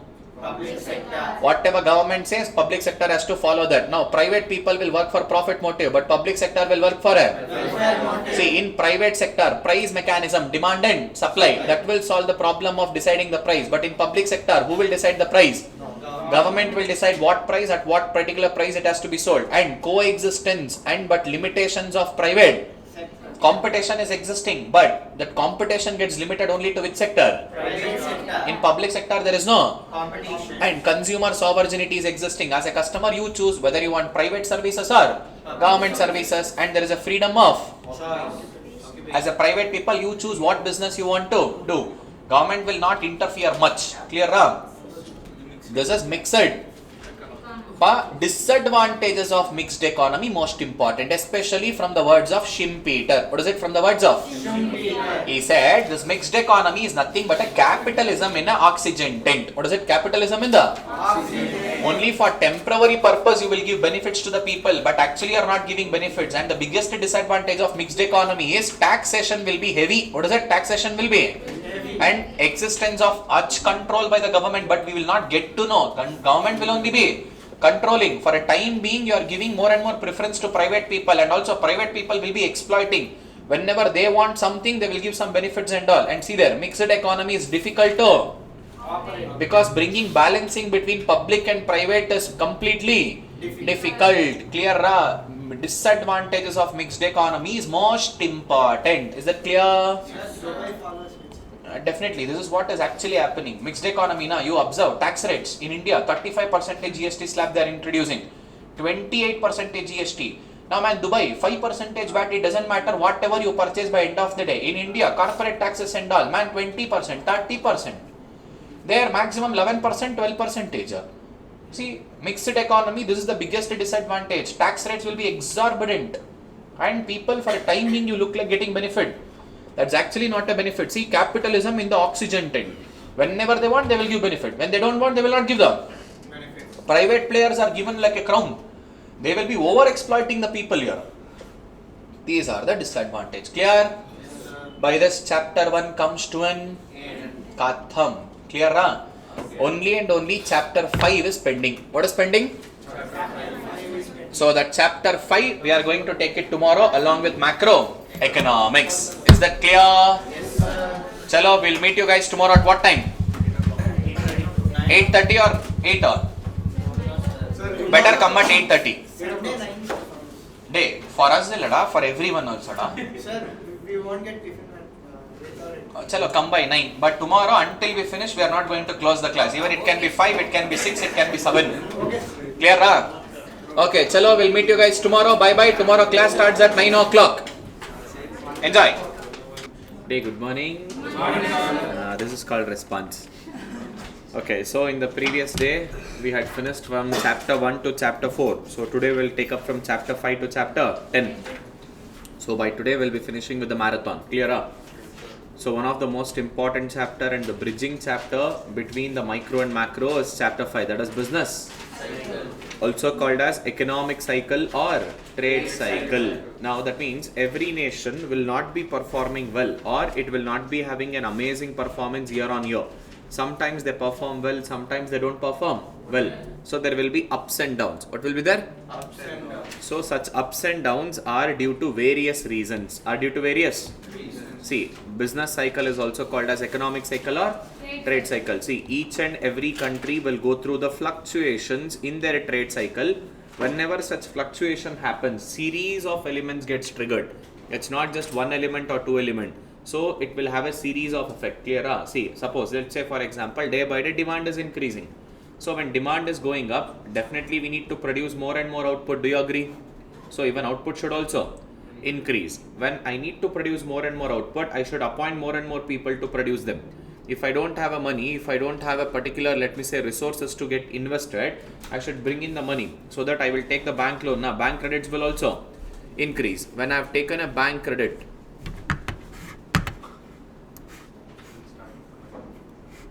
we have started. Just cross checking once. Okay. Now I need to produce more. In order to produce more, I will take bank credit. So I will take a bank loan. I have an obligation to repay. Now I have to repay along with interest. So will I still sell at the same price? I will increase the price. So selling prices will also increase. Price level increases means profit will also. Income earning capacity will also increase. Definitely once we know that when income increases, automatically again demand starts. Again chain effect continues. Standard of living will increase in the economy and we are producing more and more. GDP will also increase. See, it is a chain effect. If one element gets triggered, series of elements gets triggered. So the fluctuation happens into multiple areas, not just into a one single area. And this is how the business cycle looks like. So it is a series of activity happening like this. It is recurring in nature. What is it? That means it happens again and again, again and again, again and again. So every business cycle starts from the complete bottommost position called as trough. From the trough, it will go to recovery. Where it will go? So it is the recovery. From recovery, it will come to a phase called as and topmost position. And from there, downwards trend called as a. And one more. In between contraction and trough, there is one more worst phase called as a depression. Which phase is there? Depression. So every business cycle starts from a trough. From trough it will go to a recovery. From recovery it will go to a expansion. From expansion it go to a peak. From peak it will come down to a contraction. From the contraction we go to a depression. From depression again trough. Like this, similar ups and downs, ups and downs, ups and downs keeps on occurring. Clear? So that's the reason we call this as recurring in nature. What is it? Recurring in nature. So business cycle will be recurrent and that occurs periodically. That not always at a regular interval. Not always at what? Regular interval. That means, sir, in January I will be in trough, February I will be in recovery, March I will be in expansion, April I will be in peak, again May I will come to contraction, again June I will be in trough. We can't predict business cycle. What is it? We cannot predict it. See, few particular stages can be short ending or it can be one a long ending. It can be for one single day, one single week, one single month, or even one single year, or even it can be for a decade. We can never predict a business cycle. What is it? We can never predict. Clear? See, it can be a short ending or even it can be a long ending. See, business cycle does not have a specific duration of time. Few business cycle are short ending and few business cycle are long ending. Clear? See, we have to understand, analyze how various stages are going to work and how various stages are going to affect in a business operation. So it will be a continuous activity. So we call it as a recurring. What is it? We call it as what? Recurring. And it occurs again and again, again and again. Is that clear? So every business cycle starts from which phase? Trough. From the complete bottommost trough phase, it will go to which phase? Recovery. From recovery? Expansion. From expansion? Peak. From peak? Contraction. From contraction again back to trough. Clear? See, this expansion is also called as boom or upswing. Peak is also called as prosperity. Contraction is also called as downswing or trough, or considered to be also as a depression. To be frank, in your syllabus, depression and trough is given as same. But after contraction, the worstmost position is called as a trough is complete bottommost position. But there is no differentiation made in chapter 5 between depression and trough. But when I come to explain in chapter 7 and 8 now, this will become useful. Depression is different, trough is different. Clear up? There we will explain it in detail. But in chapter 5 there is no differentiation. Clear? Now, let's say for example, this is the introductory or comparison line, this horizontal line, and this is the growth rate of an economy. Year by year, is it performing well? Is it going down? Now let me say I introduce a new product into an economy. Let's say Gone Mad chocolate. Which mad chocolate? Gone Mad chocolate. Okay, now two possibilities are there. People can like this chocolate, they can accept it, or people might don't like it and the chocolate will demand decreases. Automatically popularity will not be there. Automatically product will fail. So if product gets accepted from this area, straight away it goes up. Clear? And if product gets rejected, automatically it will come down to depression and trough. Let's say for example, product was accepted. People liked the chocolate. Day by day, slowly demand started to increase. The same drill. Now if demand increases, what is it demand? Increases. Wait, let me erase this and let me write it once again for you guys. Now suppose if the day by day demand is increasing. Now I should produce more. Output will also. In order to produce more, I will appoint more people. I should invest on more resources. So I will go and take a bank loan and I will increase my prices slightly. I need to earn more profits now. So profit level will also increase and income earning capacity will increase. When I income earning capacity will increase, again demand will increase. Like me, even in the economy, when I pay salary to my staff now, once I earn income from that or once I make a profit out of it, even income earning capacity of my household will increase. If their income increases, automatically again demand will increase. Again output should increase. Employment opportunities will increase. Investments will increase. Price will increase. So it becomes a series of activity. Because we are producing more, GDP will also, standard of living will also. Now the biggest challenge during expansion phases, economy will face inflation. Economy will face what? Inflation. What is that inflation? We discussed in detail in the class, in length and breadth, how it will affect, how things is going to get affected in the economy at the time of inflation. Now if you remember, I said, what is the main root cause of inflation? Excess money supply. What is it? Excess money supply. See, beyond what it is required, if the money supply increases, money supply. Wait, there is one more question here, sir. When all things goes up, then inflation. Yeah, inflation is all. That is what I'm coming up to the topic now. Sir, want to know how to prepare one day before the exam, sir. Okay. Should we focus on solving MCQs or revising? Okay. Today I will clarify all your doubts. Don't worry. I thought some conceptual doubt. Okay, today we'll discuss all this, don't worry. So whenever there is a inflation in the economy, what is it inflation in the? That means because of excess money supply. Because of what? So when people get more and more money in the hand, when you earn more and more income in the hand, you will start demanding more. You go for more superior goods.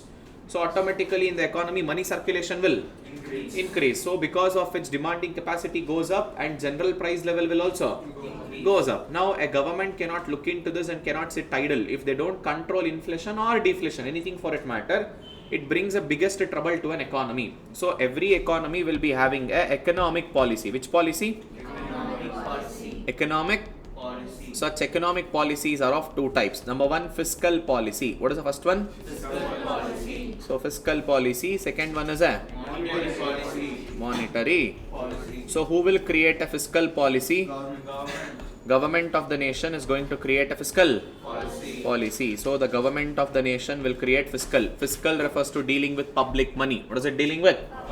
Monetary policies are created by central bank. Who will create?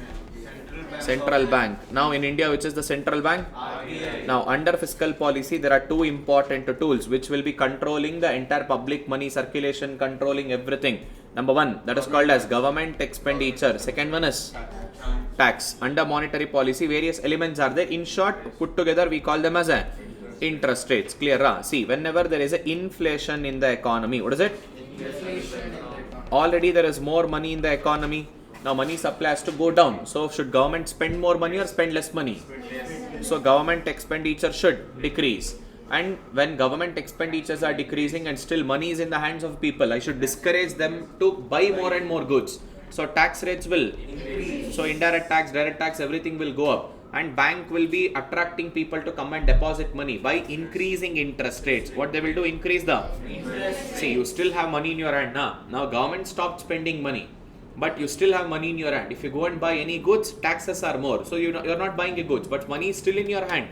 I need to take off that money as a government. So what I will do? I will ask RBI. RBI increase the interest rate. When interest rate goes up, say earlier if you come and keep money in a bank account, you will get 2% interest in savings.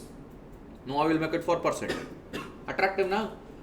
Rather than spending money, you will come and deposit money into the bank. So money is coming inside the bank. Money is coming what? Inside the bank. So that means when interest rate goes up, automatically during inflation, people rather than spending more money, they will start saving more money. And any business person, if they want to come and take a loan, now interest rates are high, so that even his ability to borrow loan will automatically decrease. Already more money circulating in economy. I don't want much more money to get even more circulated. So I will increase interest rate. When I increase interest rate, customers, my general public, they will deposit more money into the bank. A business person who is coming forward to take a loan, he can't take it because interest rates are higher. He will be discouraged to take more loan because already more money circulating. This is how they will tackle the inflation due to economic policy. In that, fiscal policy and monetary policy both gets involved. Suppose if there is a deflation, if there is what? Deflation. Less money supply in the economy, what will be there?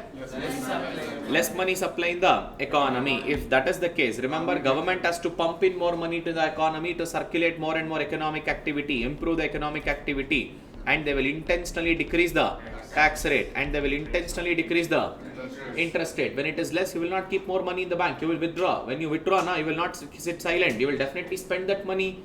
Economic activity will get improved in the economy when you are demanding more and more, spending more and more on goods and services. So this is what happens during inflation and clear. This topic again, connection is there. So fiscal policy, chapter number 7. Monetary policy, chapter number 8.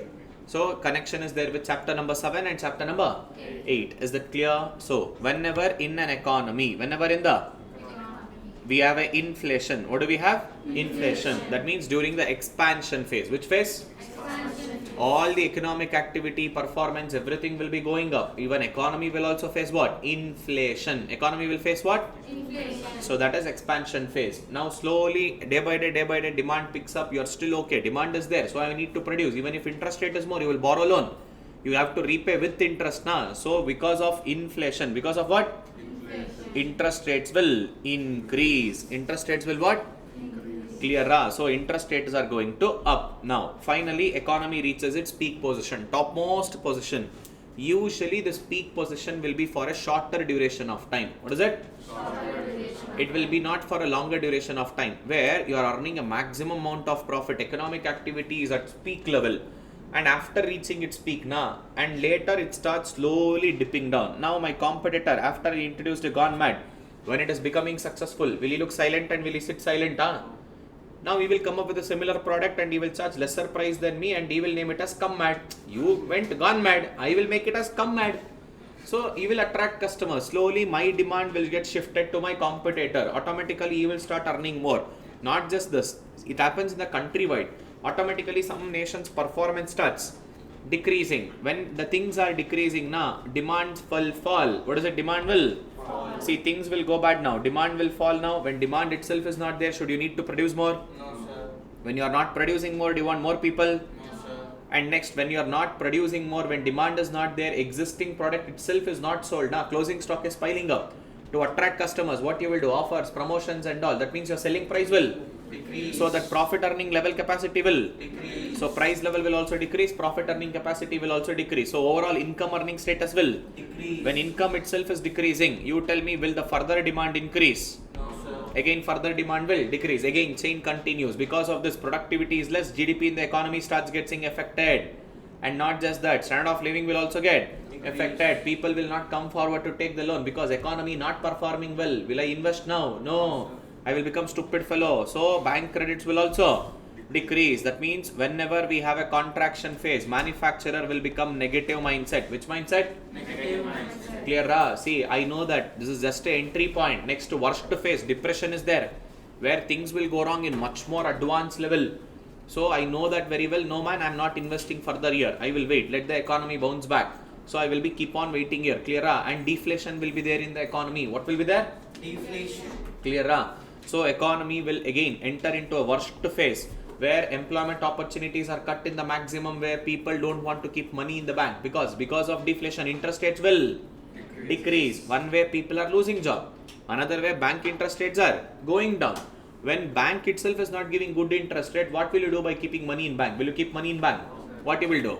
Withdraw that. So ability to give credit for a bank will also decrease. Money itself is not there. Once you withdraw money, what you will do? You will simply keep in hand. Slowly you will start spending. That is what government also want. You want to spend more. When you spend more, demand will Increase. production will Increase. employment will Increase. overall economic performance will Increase. so that's the reason government intentionally reduces interest rates. Clear? So finally, when we go to depression now, things will get much more worst. Now stock markets will slowly crash, and economic entire recession will end. Let me say, from the recession we will go to a depression. From recession we go to where?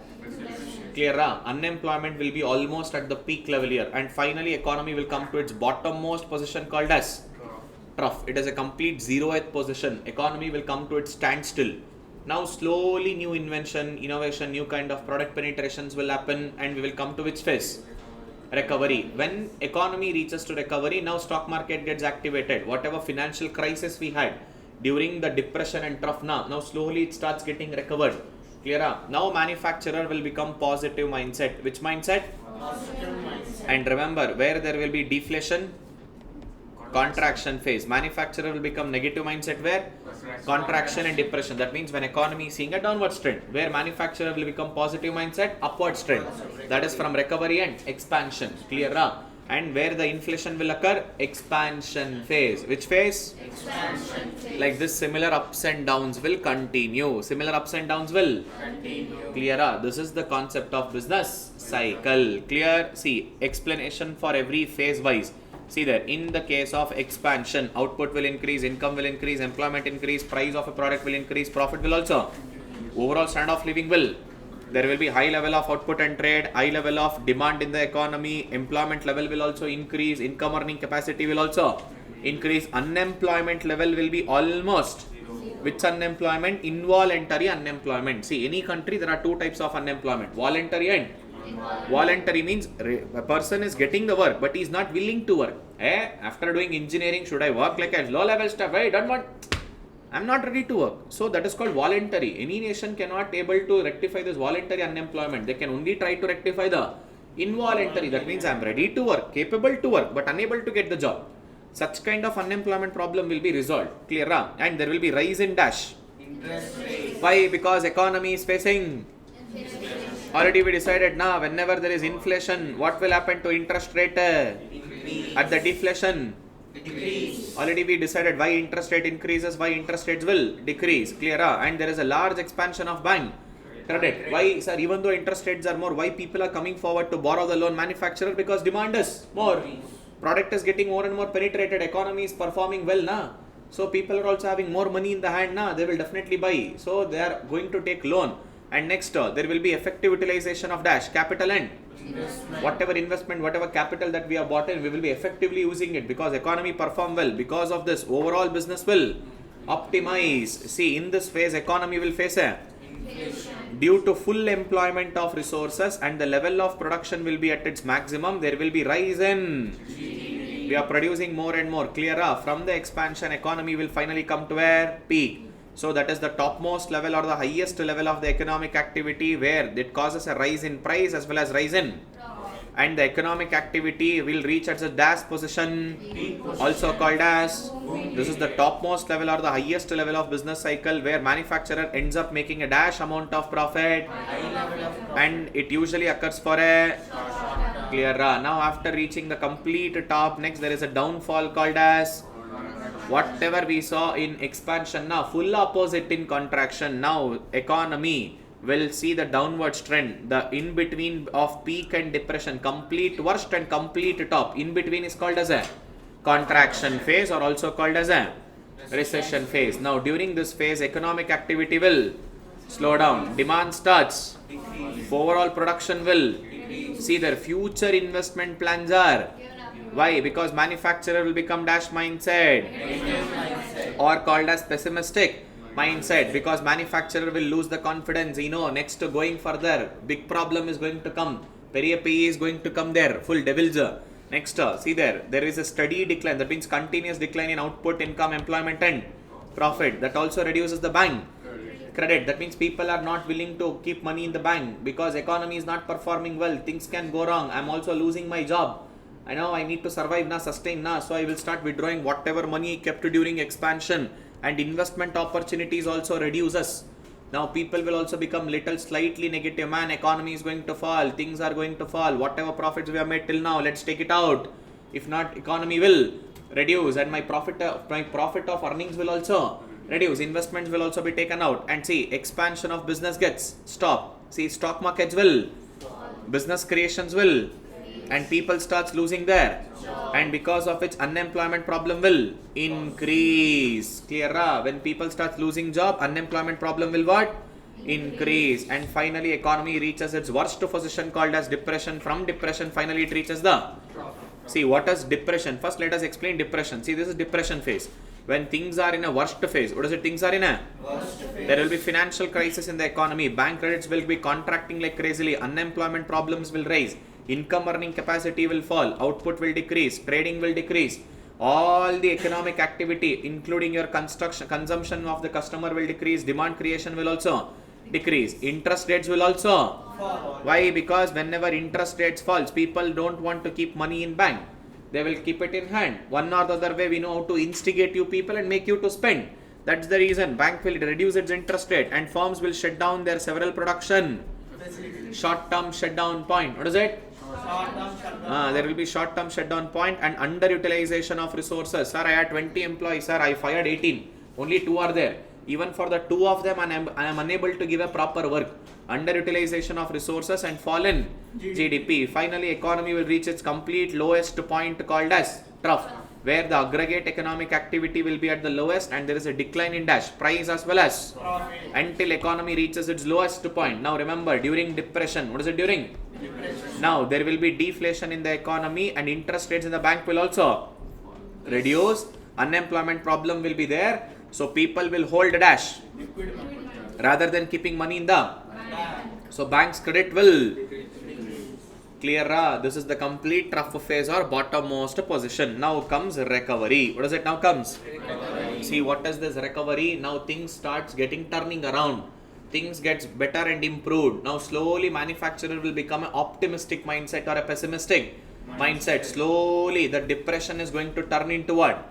Expansion. That means in between worst phase and in between best phase. In between what we have is called as a recovery. What is it called as? Recovery. And during this period of recovery, business expansion will start. There is a rise in dash activity and slowly demand starts.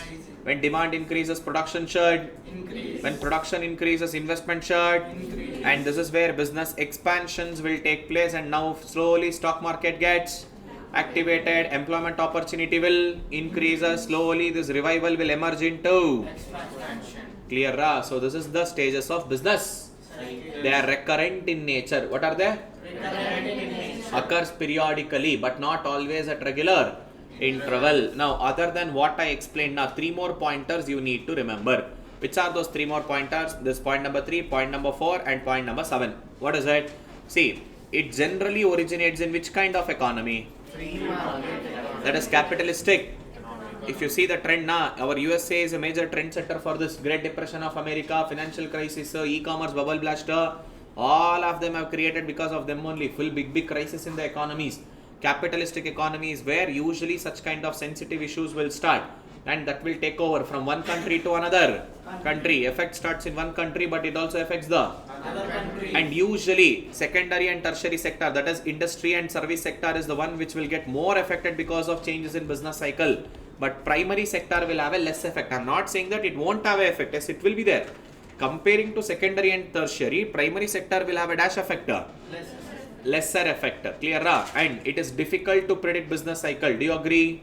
Even before they occur, we can't. And it affects all the economic activity in the nation. Not just economic activity, it also affects the well-being. And our business cycle has got a different phases like introduction, growth, maturity, decline. Same like that. Trough, recovery, expansion, peak, contraction, and depression. And it is occurring periodically. What is it occurring? Periodically. Now comes a question, sir, why should we learn about this business cycle? Why is it required to learn? For a decision making purpose. Now as a businessman, if you are investing money, if you want to expand your business, you should know now when to do it and when not to Do it. when to put money and when not to put Money. when you don't know where exactly your nation's economy is performing, which phase of business cycle are we in. If you go and put money during a contraction phase, you are a stupid fellow. Two white, one red fixer. So you are a monkey and your friend will be Venki. That is what happens there. So in order to take decisions in the organization, especially taking right decision at right time. Yesterday we discussed chapter 1. Rational business decision making. For that purpose we need a business cycle. For policy creation, profit and wealth maximization, to take right decisions at Right time. clear. For these all purposes we will be using a business cycle, and there are certain business called as cyclical business. Which business? Cyclical business. They are completely dependent on business cycle. Man, whenever such business which performs well during business cycle and which does not performs during well in business cycle, when they are not performing, they are called as which type of business? Cyclical. See, business whose fortune is closely linked to the rate of economic growth, they are called as which business? Cyclical business. Clear? Understood?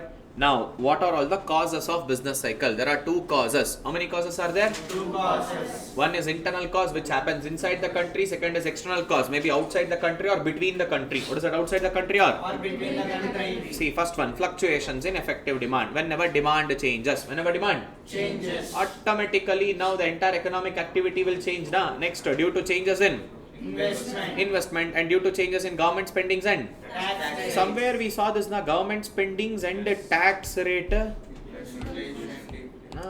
Fiscal policy, see here, government spendings and tax rates due to changes in fiscal policy because of inflation and deflation. See, inflation and deflation will be for the money supply, not just that. Psychological factors of businessmen, pessimistic and Optimistic. negative mindset and Positive mindset. so because of these factors, there will be changes in the business cycle within the country, outside the country, because of war, Russia, Ukraine, Hamas and Syria. Now all these are under the war because war is going on there. Prices are changing here. And after the war, now after Russia-Ukraine war, Ukraine will say, hey, come India, let's do business. Stupid fellow, first reconstruct your country. Fully devastated, Even after the war, most importance is reconstructing your economy, not to conduct business activity there. Next, population growth. When population increases, demanding capacity will Increase. economic activity will Increase. and all the things will get affected. And not just because of that, technology changes. Whenever technology changes, definitely business will adapt. Whenever new technology comes in, new way of performing business will start up and entire economic activity will be changing. So because of technological change, last but not the least, because of your favorite factors, what is it? Natural. COVID-19, considered to be natural, but still though, even though it is not natural, drought, famine and earthquake, tsunami, flood, because of all these things, especially Wayanad, Kerala, recent flood. Now entire Kerala people were like suffering there and business activities was not up to the mark, especially during Wayanad flood and all. And especially Wayanad people, even today they are recovering slowly. See, because of all these natural factors, business cycle will not perform well. It will not perform. Well, Clear? This is the internal cause and external. causes. Okay, there is a doubt here, sir. Which phase is called as downswing? Downswing is contraction, Contraction is called as a downswing. In your syllabus, in chapter 5, there is no depression. After contraction, straight away trough is given. Trough itself is called as a depression. They didn't explain depression in a separate way, but I am explaining in a separate way to make you people understand better in chapter 7 and chapter 8. Clear? Next, last but not the least topic, economic indicators. Your IC has got one favorite soft corner towards this topic. Every time one question will come. Economic indicators. Which indicator? Economic indicator. See, we know that it is highly impossible to predict business cycle even before it occurs.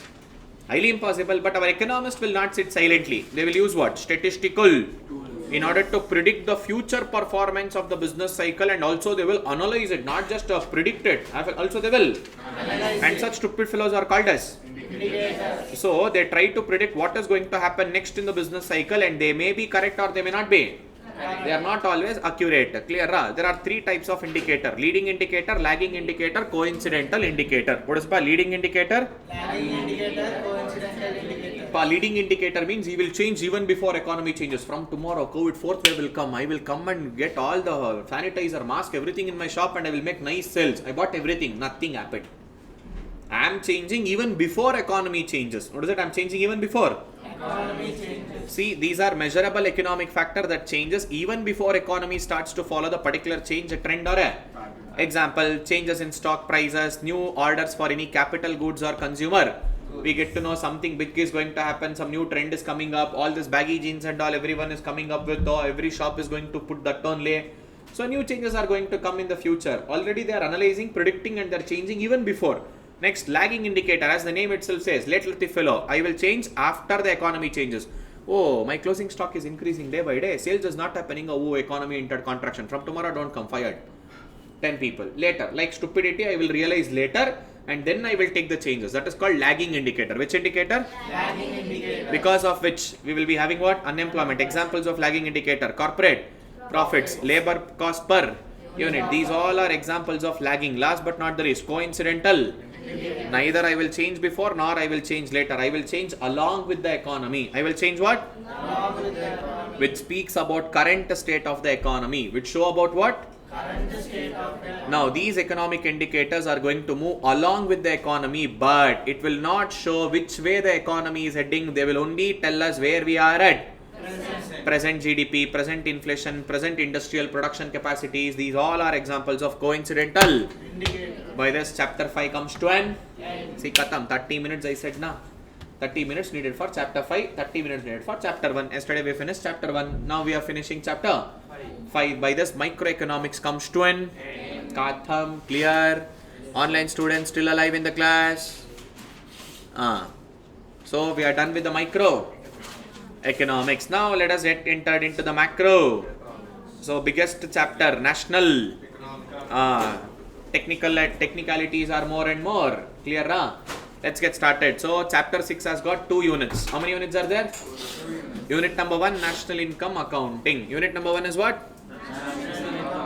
Unit number 2, your favorite economist, Keynesian theory. Which theory? Keynesian theory. Like how Adam Smith, Alfred Marshall was full of microeconomics. Now our Keynes isn't full of. So he will become your best friend in macroeconomics. Everywhere, whatever we are discussing now, Keynes. He will become your favorite best friend now in macroeconomics. Clear? Okay. Now unit number 1 that speaks about national income accounting. What is that, Pa? National income accounting. See, Pa, to understand what is national income, how many of them? Okay, wait. Even before starting the chapter, sir, genuinely I didn't understand this chapter, especially newcomers who have not attended my class. Where are those 7 students? 1, 2, 3, 4. Where are others, man? Another 5. Another 2 absent bunk today. Understood national income? Understood national income? Hello there. Excuse me, hero. National income understood? Sums, formulas and all. Okay, there. The practical part I understood, the theory part I didn't. Theory part you did. That is only important. There, madam. Theory part is a trouble. Okay, then little time we have to spend it here. Okay, chalo, fine. Let me teach you the shortcut first. After teaching you the shortcut, then I will come to the theory part. See, my students are expert in the shortcut now. They understood. MCQ na, sir. We are not writing in detail descriptive and all. Maximum, we need to get only 1 mark. We need to finish that question in 2 minutes. So, we know shortcuts. How to solve the problems and all. So, let me come straight away to shortcut. Let me explain you all the shortcuts and then I will come to theory. So, I can connect theory in the better way. Now, simple pa. In order to understand national income concepts, there are mainly 8 basic concepts. How many basic concepts? 8. So, we need to understand the 8 basic concepts. So, which are those 8 basic concepts here? Number 1, GDP. What is it? GDP. GNP, NDP, NNP, personal income, disposable personal income, private income and per capita. Income. See, these are the 8 basic elements which we need to understand. Along with that, there are 3 methods. How many methods? 3 methods. To calculate national income. Only 3 methods. Number 1, value added method or also called as product method. Second one is income method. Third one is for everything the main important base is GDP. We need to understand the GDP concept in the nice and beautiful manner. Clear? Okay, let's get started. Now, when we speak about GDP, what is it when we speak about? GDP. See, GDP can be understood in two different ways. GDP based on expression, GDP based on calculation. What is it GDP based on? Expression, GDP. See, GDP can be understood in two different ways. One is based on, Expression. another one is based on. Calculation. See, on the basis of calculation, we have GDP at market price. What do we have GDP at? Market price. And GDP at factor cost. GDP at? Factor cost. Clear? GDP based on expression. What is that? Two things. GDP based on expression. What is that? Real GDP and Real nominal GDP. GDP and nominal GDP. First understand the difference. What is real GDP? What is nominal GDP? Okay, let's say for example, Shashikiran started his business in the year 2010, bench manufacturing unit, 2010. And I created Shashikiran group of companies. Now I'm a manufacturer of bench, I'm a manufacturer of chocolate, I'm a manufacturer of say water bottle. What is it? Water bottle.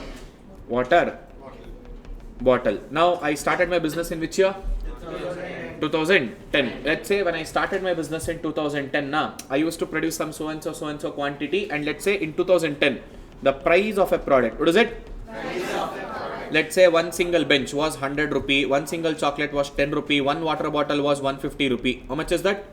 150 rupee. This is the prices in which year? 2010. Clear? Now I am in 2024. Do you agree?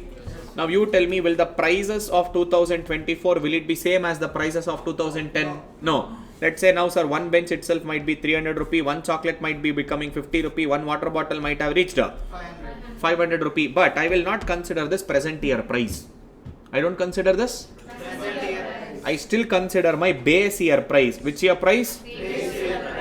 Base year price into present year production capacity, that is present year quantity, that is 2024 quantity. What is it? 2024 quantity into 2010, that is base year price. Base year price. If I multiply these two, I will get real GDP. What do I get? Real GDP. Now you will be having doubts, sir. Stupidity, sir. Why should I consider base year price, sir? And you are considering present year quantity, because year by year inflation will be there, I need to remove inflation. I need to do what? Remove inflation.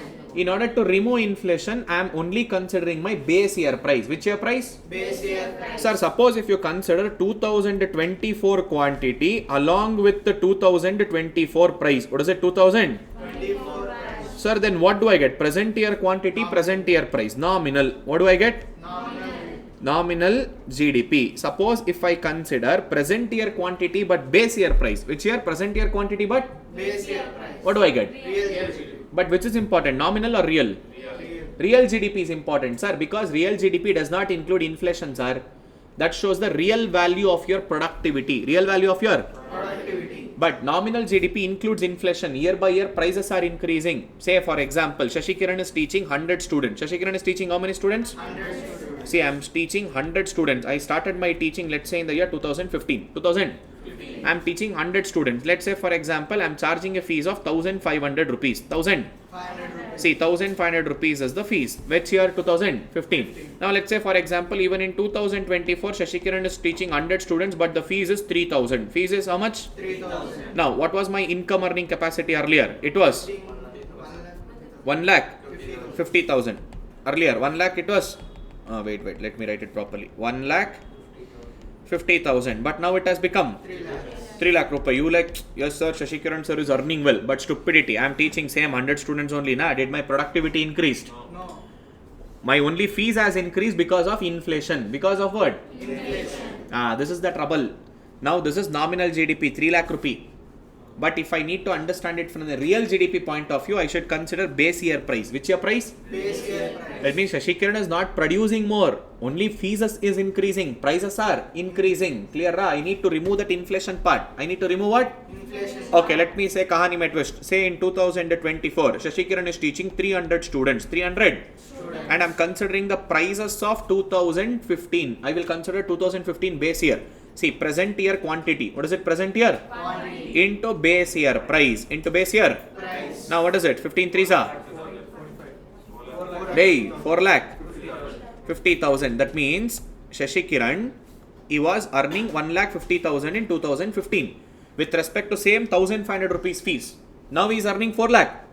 50 Don't you think his productivity has increased? That means earlier he was teaching only 100 students, but Shashikiran is teaching now 300. Clear.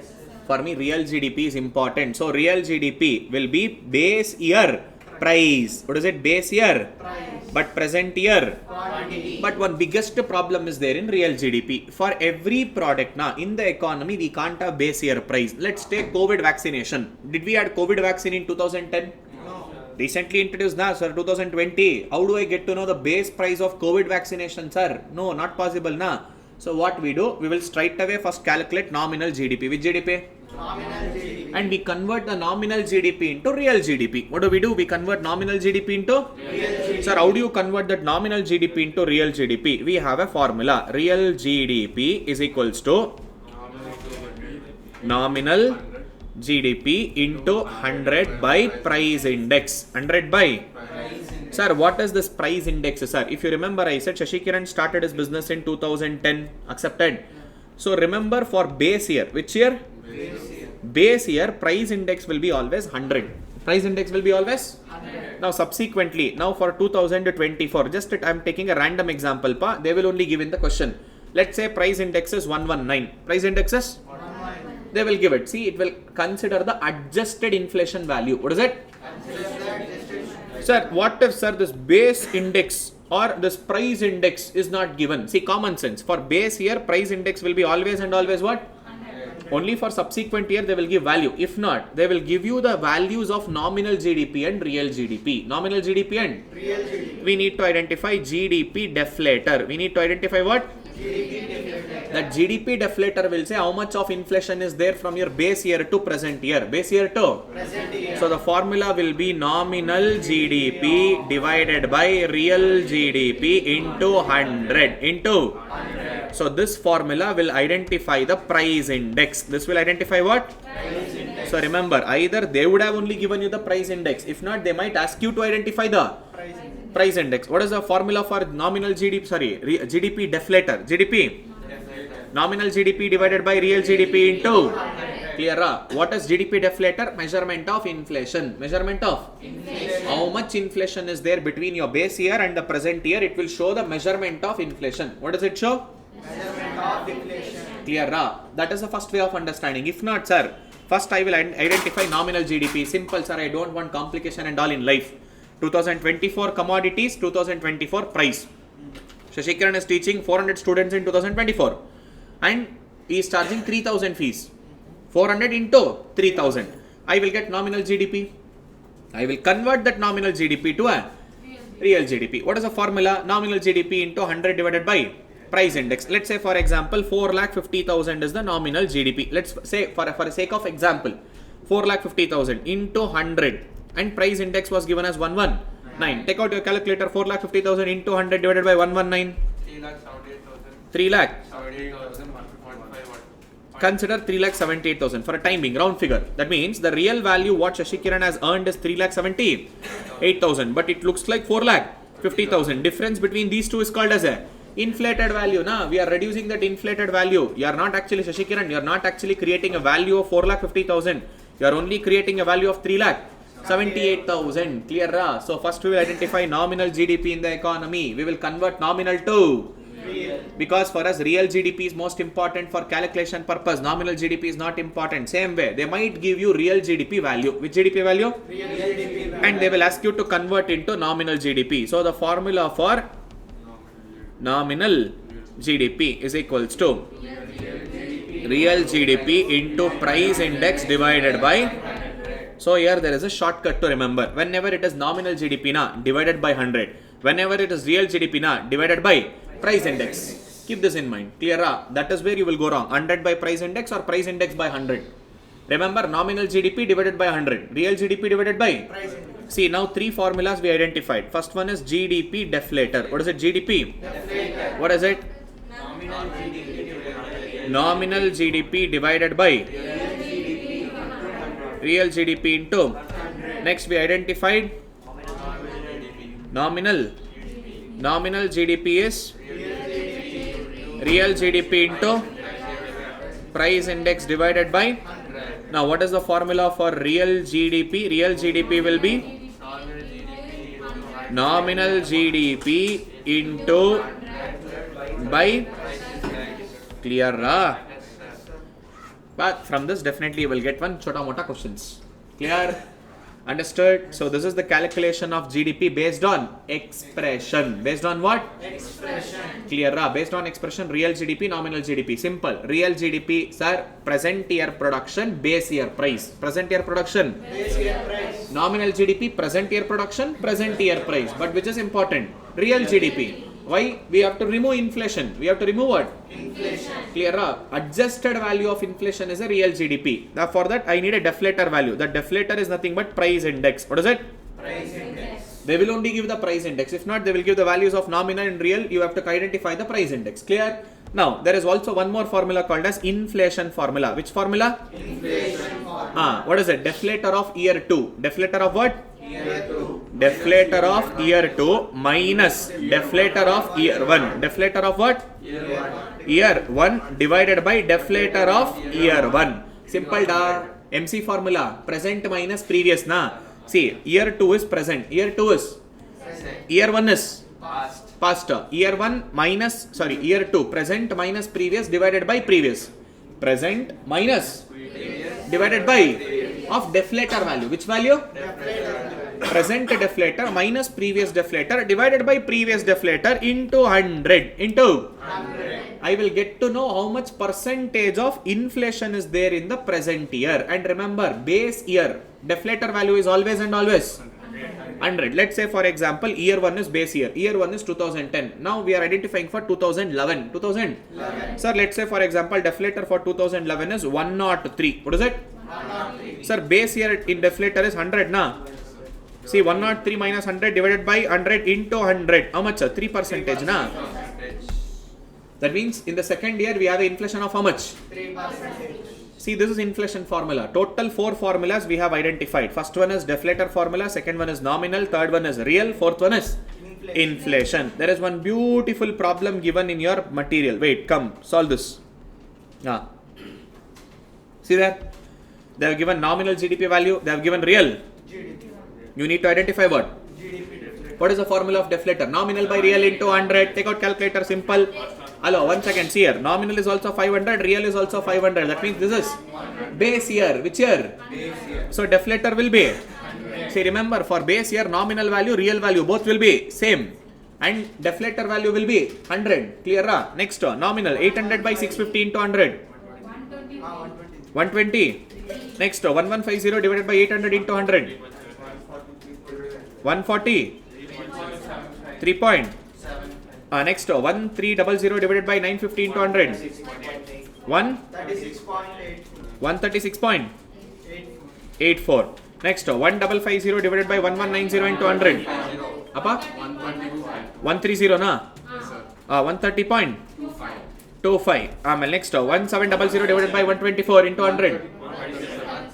137. Clear? We identify deflator now. Also identify inflation. See, we know. We got the deflator values now.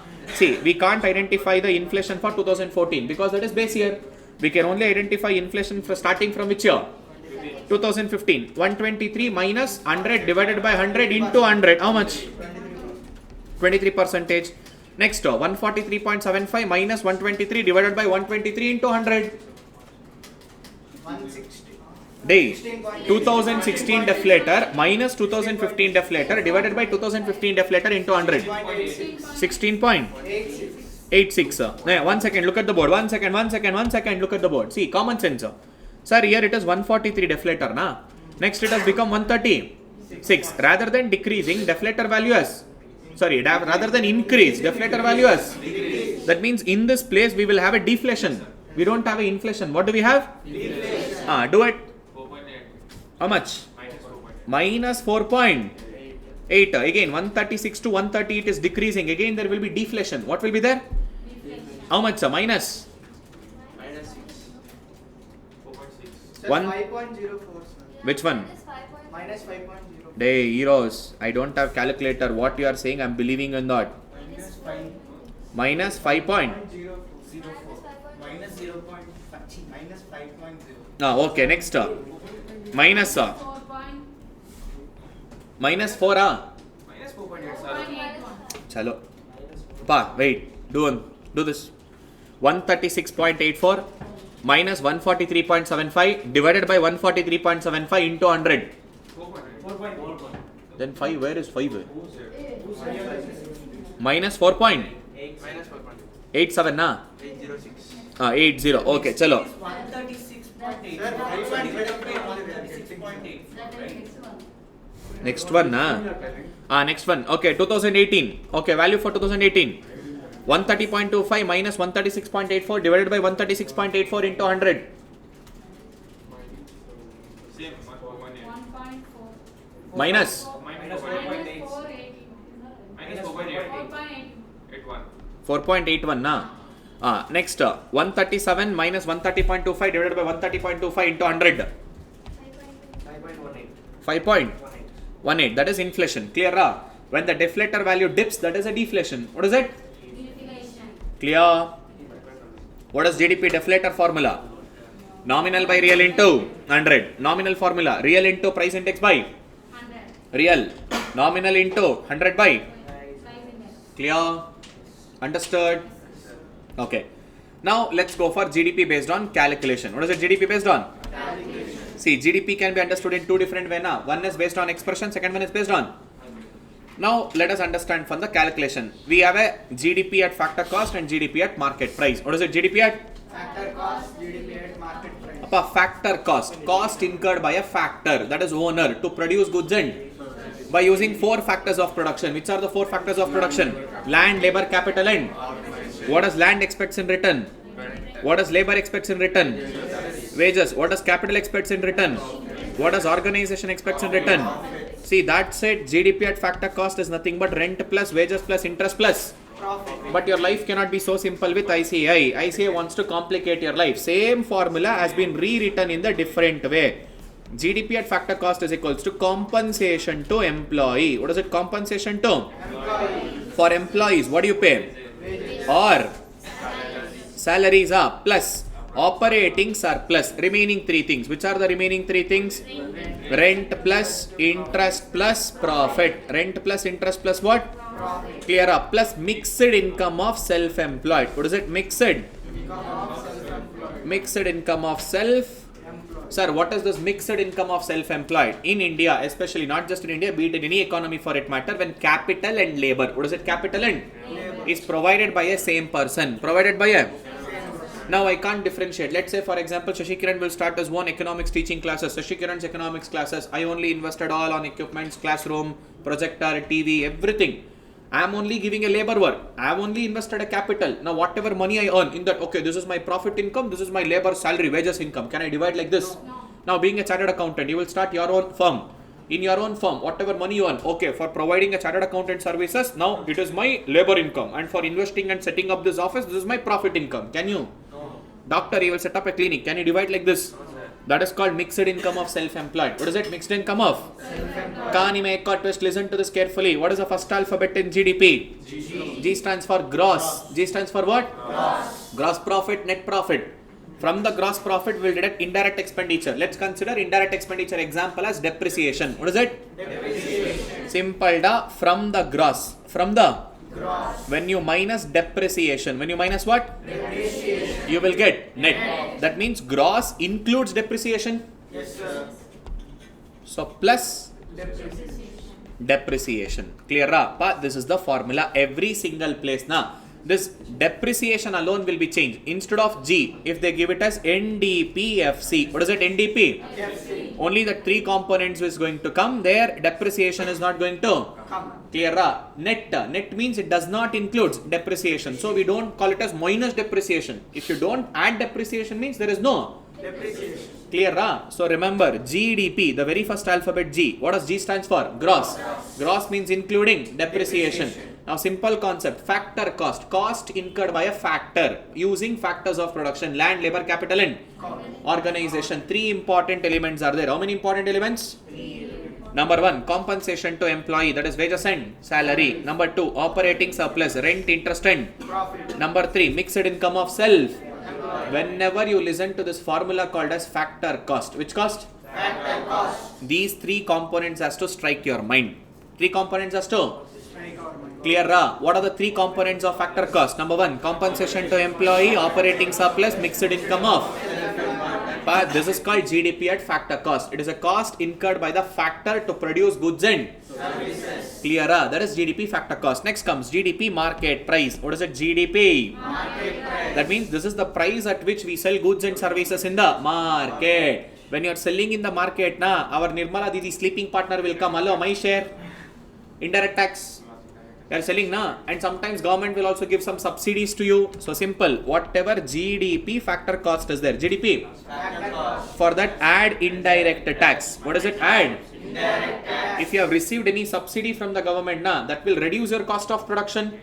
So minus subsidy. What is it minus? Subsidy. Adjusted value of indirect tax and subsidy, they will give it as net IDT. What is it? Net IDT. Net indirect taxes. What is it? Net indirect taxes. That means they would have added indirect tax and subtracted subsidy. Net value is given. That is called as net IDT. If it is market price calculation, add net IDT. What is it? Clear? Suppose by using same formula, I can also identify GDP factor cost. GDP. That means third formula. This is the first formula of GDP factor cost. Easy peasy formula, not required. Your ICA will never ask you from that. The most important formula is GDP at factor cost of three components. Which are the three components? Compensation to employee, operating surplus, mixed income of. Chirag, ಯಾಕೆ ಅರ್ಥ ಆಗ್ತಿಲ್ಲನಾ? ಮತ್ತೆ full ಬೇಜಾರಾಗ್ತಿದ್ಯಾ ಆಗ್ಲಿಂದ girlfriend message ಮಾಡಿಲ್ಲ ಬೆಳಗ್ಗೆ. Next, GDP at factor cost. What is it? GDP at factor cost. Now, by using same formula, we can convert it into GDP factor cost. How? GDP market price. GDP market price. Now, instead of plus indirect tax, it will be minus indirect tax plus subsidy. Clear? This is the two dimensions of understanding GDP. One is based on expression, second one is based on calculation. Online students, is that clear?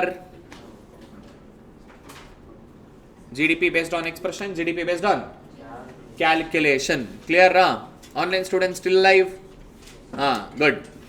So now let us go to all the formulas part. See, these are the two formulas. Main important formula of GDP market price and GDP factor cost. Along with this factor cost formula is important. Three components are there, This three components of factor cost formula is most important. Is that clear? Yes, sir. So we understood GDP, gross domestic product. What is it? Gross domestic product. Next, 8 basic concepts I said.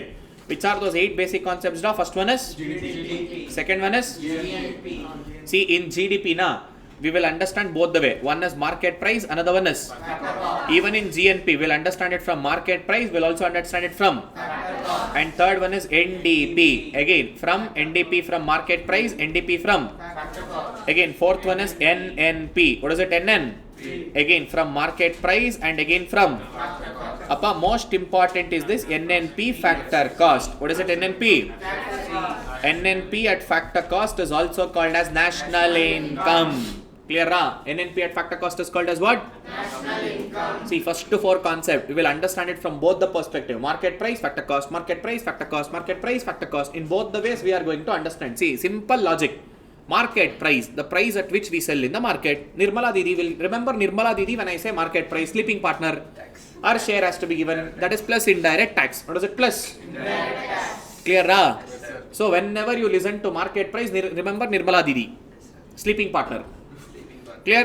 Whenever it is factor cost, forget Nirmala Didi. That means minus indirect tax. What is it? Minus indirect tax. Clear? Market price plus Nirmala Didi. Factor cost minus Nirmala Didi. Clear? So keep this in mind. Indirect tax means Nirmala Didi, sleeping partner. So when do you want to pay Nirmala Didi partnership fees? Market price. When you are selling the product in the market, you have to include indirect tax. When you are not selling, still you are producing goods, factor cost. Do you want to put indirect tax there? Whenever you are adding indirect tax, subtract subsidy. Whenever you are subtracting indirect tax, add subsidy. Clear? Understood? For common sense. Commonly lacking with people like you and me. Clear? But still, we are trying to build that common sense. Clear? Okay, now let's go to GNP. What is it? GNP. Simple shortcut was there. Assume this is India map. Assumption. What is it? India map. There are 2 types of production that happens inside India. Let's say category A and category B. What is it? Category A and? Category B. Say what is category A? We Indians producing inside India. What is category B? All these multinational companies from foreign companies who are coming to India and producing goods and services inside India. Now category C. We Indians have gone outside India. Indian MNCs. What is it? Indian? MNCs. We are producing outside India. Now let's say for example, we Indians producing inside India. We have produced a goods worth of 1 lakh crores. How much? 1 lakh crore. Value addition. What is it? Value made is 1 lakh crore. Sir, what is value addition? Entire national income concept, entire GDP, we are understanding from value addition. Which addition? Value addition. Okay, let's say for example, this water bottle I'm selling in the market for 500 rupee. My cost of producing is 300. What is it cost of producing is? 300. But I'm selling it for? 500. Value added by the manufacturer. 300 to 500 difference. 200. That is value added. What is it? I'm only considering value added. I'm only considering what? Value added. Get in. Value. Clear, That means now Indians have created a value addition inside India. 1 lakh crore. How much?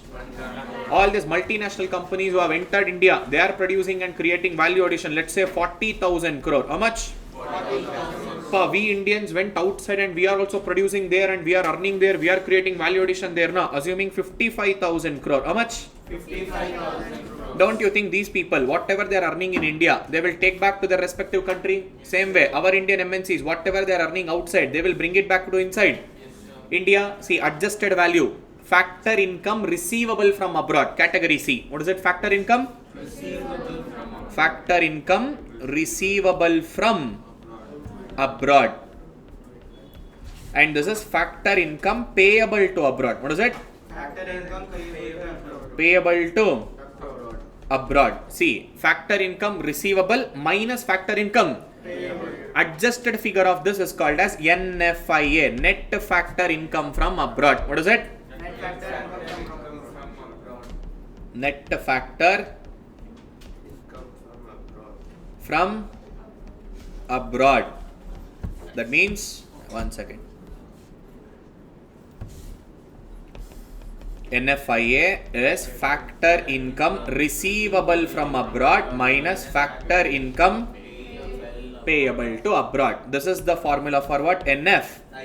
Clear? Understood the concept of NFIA? Yes, sir. What is NFIA? Understood? Now listen to this carefully. GDP. First we will identify what? Plus NFIA. Plus what? This is GNP. What is it? G. Appa, if you are identifying market price, here also it will be market price. If LHS is market price, RHS should also be Market price. clear. So this is the concept of GNP at market price. GNP at what? Market price. Simple logic. GDP plus NFIA. What is it? GDP plus? NFIA. Is GNP. What is it? GDP plus NFIA is? GNP. See, first we are going to identify GDP at market price. See, every single time whenever we are producing now, we will come up with a market price. What do we come up with? Market price. GDP is a market value. GNP is a market value. NDP is a market value. NNP is a market value. Every time first we will identify which value. For this, if I add NFIA, what do I get? GNP at market price. Already I said first alphabet G. What is the difference between the G? Depreciation. Gross means including. Depreciation. If I remove depreciation from gross, what do I get? NNP at market price. And I also said NNP at factor cost. This is called as national income. But I have a market price. Now how do I convert market price into factor cost? Simple. Remember Nirmala Didi. Nirmala Didi is present in market price, but we are going back to factor cost. Do we want Nirmala Didi? So minus Nirmala Didi, that is IDP, indirect tax, sorry, IDT, clear? Plus, that's it. We got NNPFC. NNPFC is called as what? National income. But this is the first way of doing. Or if not, go alphabet by alphabet. What is it? Alphabet by? Alphabet. Sir, GDP MP is there, na? So, sir, first alphabet G. I will convert my first alphabet. How do I convert first alphabet G into N? What do I do? Minus. Okay, sir. Now second alphabet D is there. How do I convert that D into again N? Plus or minus NFIA. It depends. NFIA usually it can be positive value or a Negative value. because that is a difference of receivable from abroad and payable to abroad. Now NNP at NNP MP is there. But what is national income? NNPFC. NNP. MP has to be converted into FC. So Nirmala Didi is present. Kick her outside. What is it? Minus. Direct tax. Plus Subsidies. That's it. This is the shortcut to remember national Income. end of the day. We will start from GDP. We should reach NNPFC. NNP. Kel katam dukan band. That's it. National income calculation. Clear ra? Such a simple concept. Are still having doubt? Still having doubt? See, such a easy topic it is. Clear ra? So remember, first we will start with GDP. What do we start with? GDP. Next we will identify what? NDP. Next we will come to? NNP. And fourth element is there. I said first 4 basic elements. Which are those first 4 basic elements? GDP, GNP, NDP and? NNP. See there, first alphabet is G, including depreciation. Here D, that means including what?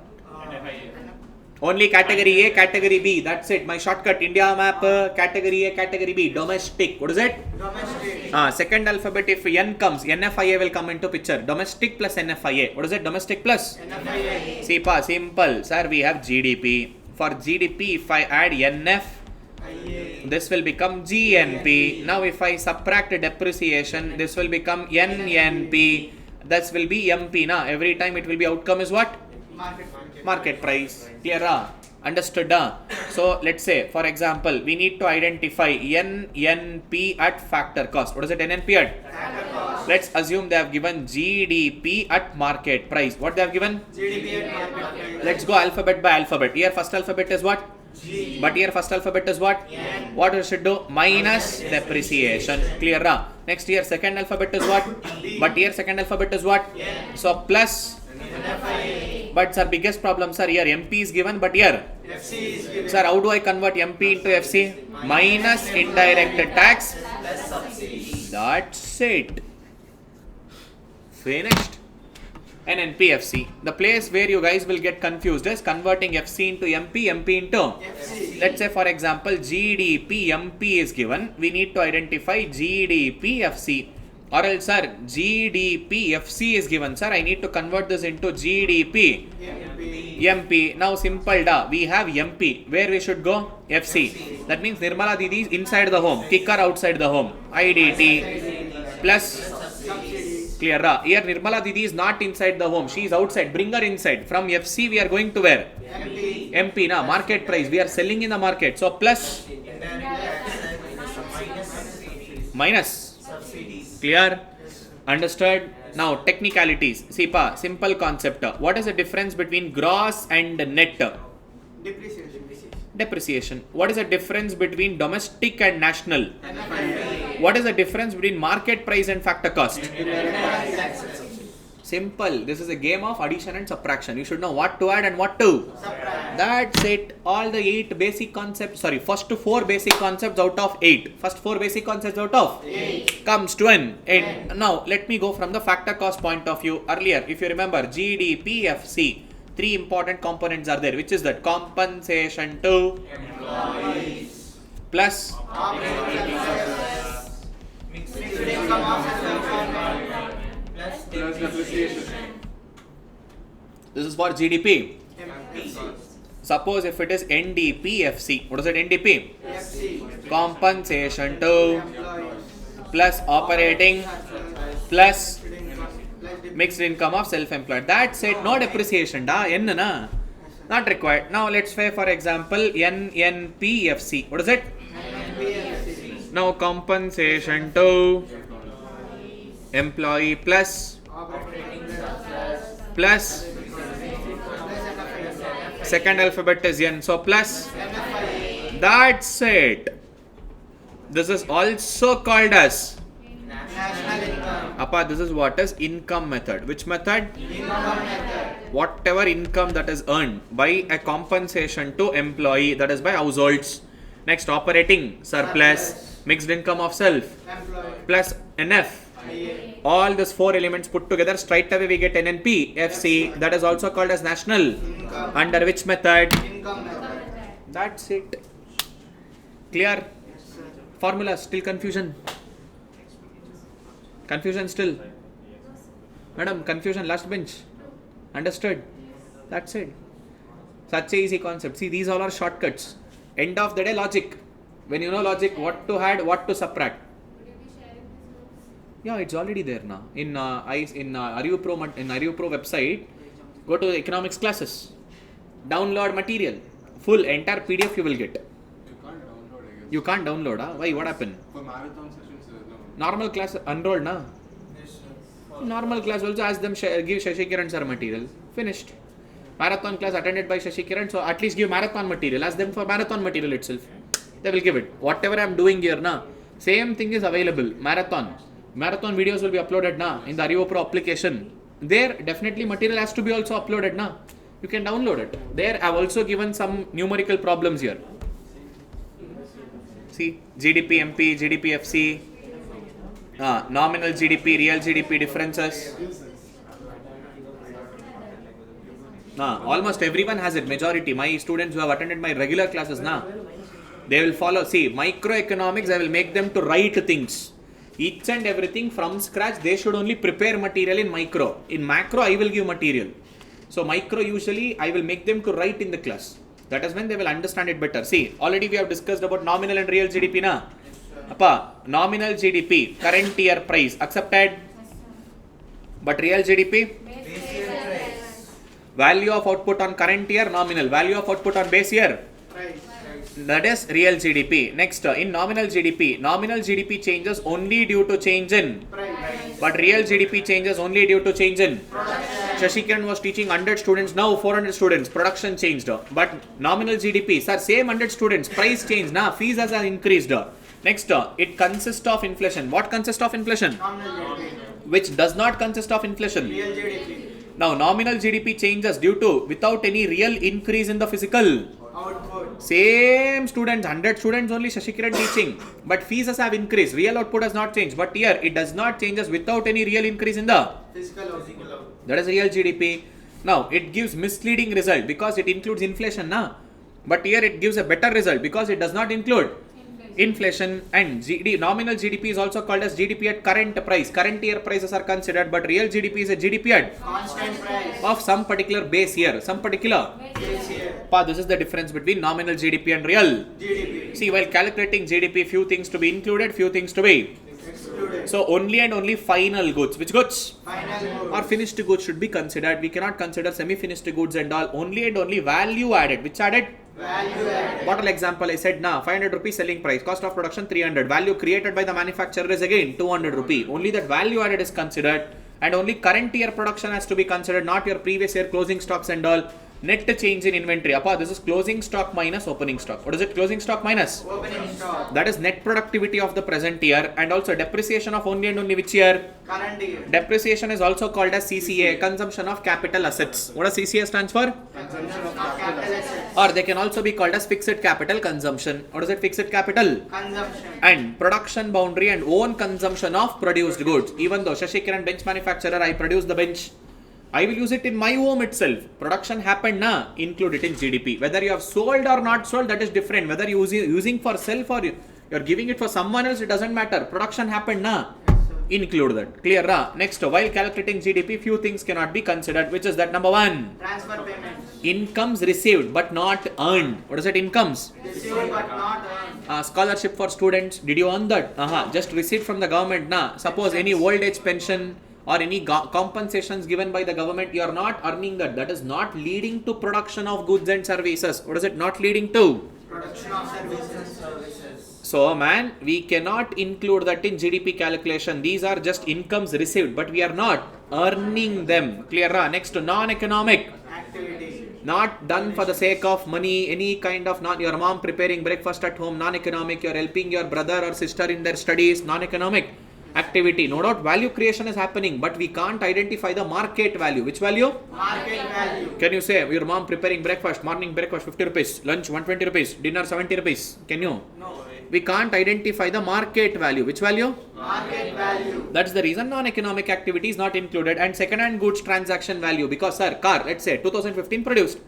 Already in 2015 GDP included, Yes, if you're reselling that in 2024, don't you think it is duplication? Yes, So second-hand goods value should not be included, but any commission, royalties made from such second-hand goods. Suppose I will give, let's say for example, for Chirag I will give my car for 5 lakh. Now Chirag will sell it to someone for 6 lakh. 1 rupee is produced this year, only that commission has to be included. Intermediate goods should not be considered. That means which goods? Semi-finished goods. And all your economic bats like betting, gambling, all this illegal transaction. Which transaction? Illegal transaction. Values of illegal transactions should not be included in GDP calculation. Is that clear? Next comes GNP, gross national. Apa? Any profits earned, margins earned in the present year, only that. See, existing shares, secondary transaction, no.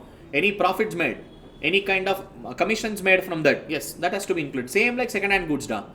Clear, ra? Next, GNP, what is it? GNP. Gross. National product. What is it, second alphabet? National. So what gets added? Net factor income from abroad. Clear, ra? See, it is a sum total value added. What is it, sum total? Of dash goods and services. In which territory? By whom? Normal residents of In the given time period, that is in one single year. For that we are just adding word. net factor income from Appa, if you remove this word, NFIA, it is GDP. GDP definition. If you remove that word NFIA, na, normal GDP definition. If you add this NFIA, that will become GNP definition. See, already GDP plus NFIA will be. GNP. See, NFIA is a difference between factor income receivable from abroad minus factor income. Paid abroad. See, formulas. What is the difference between domestic and national is called as? Net factor income from abroad. See, either it can be positive value or either it can be a Negative value. clear, ra? So, national is domestic plus NFIA. What is it? National is? Domestic plus NFIA. See, one MCQ questions can come like this. IBM company. Which company? IBM company. A foreign owned firm earning profits in India. Category B, na? My example. Category A, Category B. Category B, MNC producing inside India. So, this forms part of GDP. Now, Shashikiran company, an Indian based company doing business in UK. Category C, na? Yes, sir. So, this comes in GNP, not in GDP. Where it comes? GNP. NFIA part, na? That is clear, ra? Next, NDP. What is it? NDP. First alphabet is N, that is after depreciation. Second alphabet is still D. domestic income. Still NFIA is not included. From GDP, if you minus depreciation, which word is it? Depreciation. That's it. That is NDP. And again, it is always a dash value. Market value. And see, since it is net, net means what? Excluding. Depreciation. That's it. Next comes FC formula. Three important components are there. Now, already I explained about three important components. Difference between gross and net is called as? Depreciation. Depreciation is also called as CCA, consumption of capital assets. Clear? Last but not the least, NN, P. where first alphabet is N, that is after depreciation. Second alphabet is N, that is including. NFIA. That's it. Same GDP definition. Add, subtract. You are mix matching things. Clear? Next, NNPFC is also called as what? National income. So in short, national income is a factor income because FC, na, it is not MP. In rest all other places, it is MP. GDP MP, GNP MP, NDP MP, even NNP is also MP. We convert MP into FC. So factor income. What is national income? Factor income. Accruing to normal residents of the country during the given period of time. Along with that, we are going to add what? Net factor income from abroad. See, sum of domestic factor income. What is it? Sum of? Domestic factor income. That is NDPFC. What is it? NDP? FC. See, second alphabet is D. For that, if you add NFIA, this will become what? NNPFC. That's it. Sum of domestic factor income plus net factor income from abroad is called as national. Income. National income is a factor income accruing to the normal residents of the country in the given period of time. For that, we are going to add NFIA. So that becomes NNPFC. That's it. That is called national income. The simple topic. Yes, sir. Clear, na? That is national income concept. Any doubt? See, I have given two numerical problems. Today in the break time, you solve it, not now. Next term. See, shortcut to remember.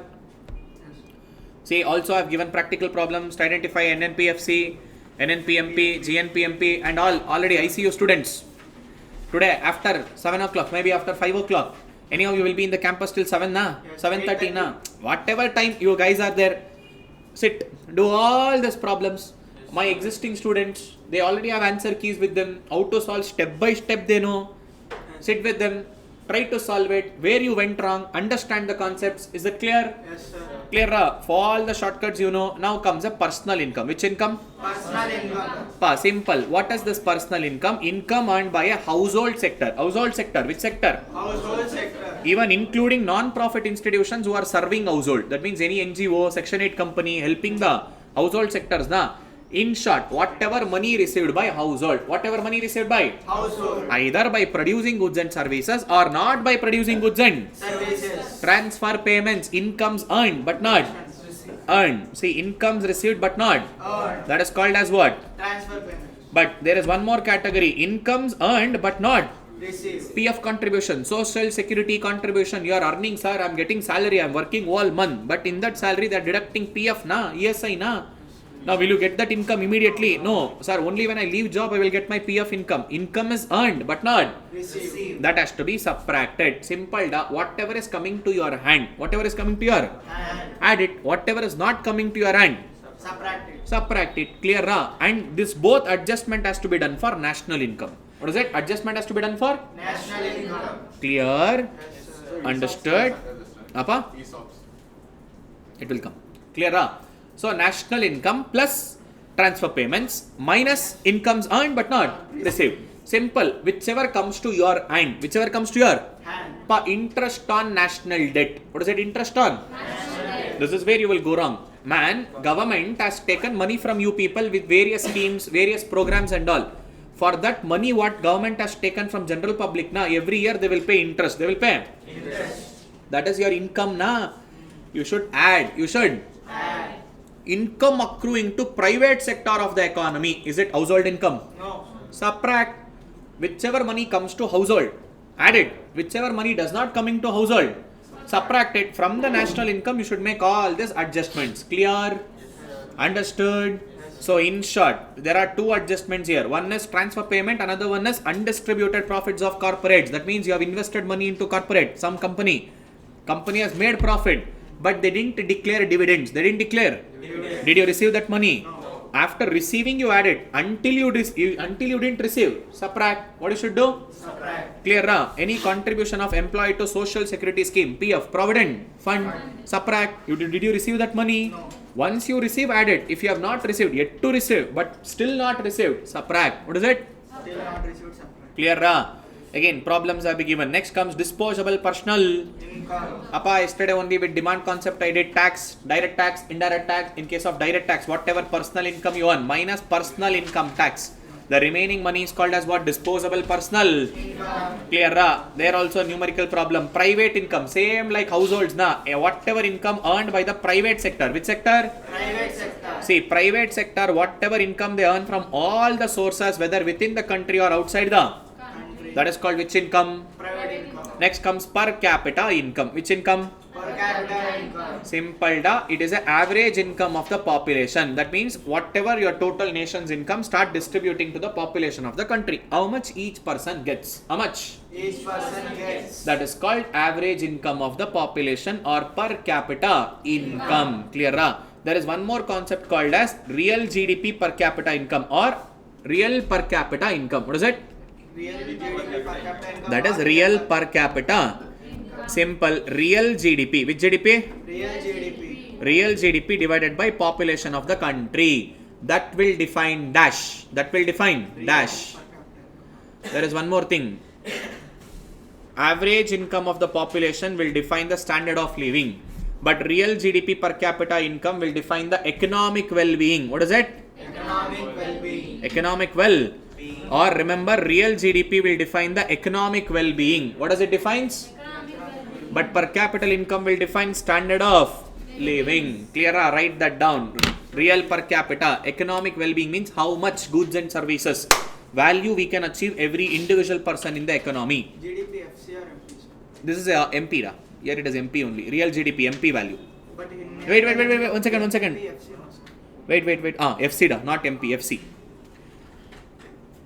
FC value.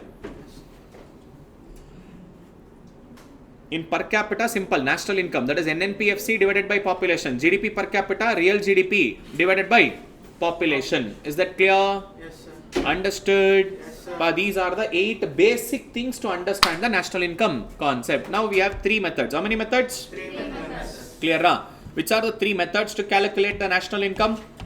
Product method, income method, expenditure method. Which method? Product method? Income method, expenditure method. Clear? Ra? So before going to that, flip back the page. Have a look. Any doubt? Let me know. Yes, sir.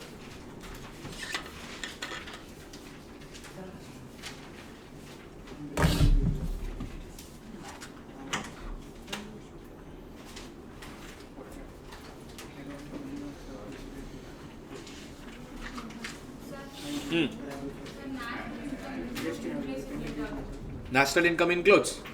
Real GDP does not include, only nominal. We consider real, so we have to remove. It will not. Nominal we don't consider, real now. NNPFC, N, net, N, national, and FC. FC is factor cost. We are removing that now, everything.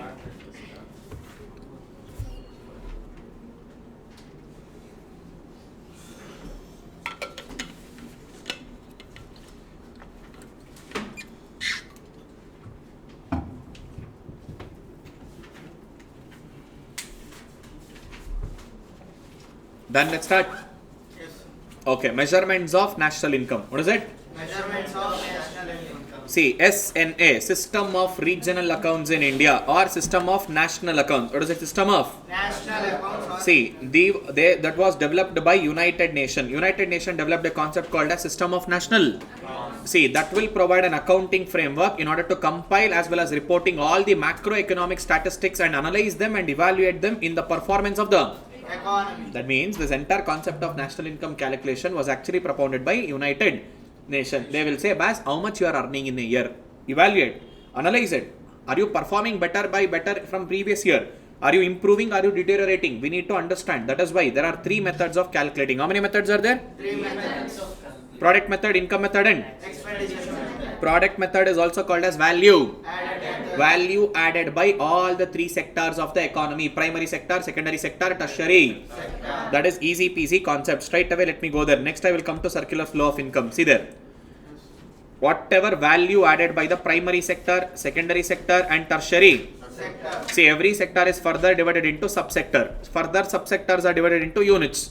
We add the value added by all the units, we get to know the value added by subsector. Value added by all the subsector, we get to know the value added by one individual. Value added by all the 3 sectors, we get to know the gross value added in the entire economy. GVA, that is also called as GDP-MP. What is it called as? GDP. Clear, ra? And we know the shortcut once we identify GDP-MP. What is it? Once we identify what? GDP. We know how to get NNP, FC. Already shortcut learned. So this GDP, MP in value added method can be understood in 2 different sense. How many different sense? 2 different senses. Simple, pa.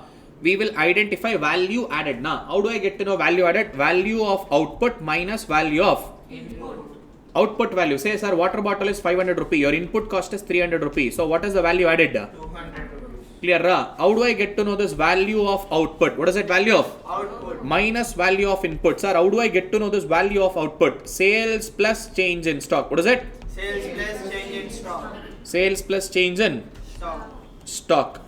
This is the formula for value of output minus value of, Input. that is intermediate consumption. What is value of input? Intermediate consumption. Clear, ra? How much I am taking as a intermediate consumption? Raw material, all this consumption. Clear. Next, sometimes, sir, how do I get to know this change in stock? Closing stock minus. Opening stock. Clear, ra?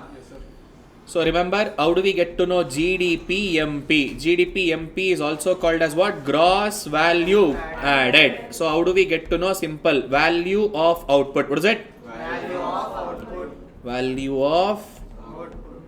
minus value of input. That is intermediate consumption. What is it? Intermediate consumption. How do I identify value of output?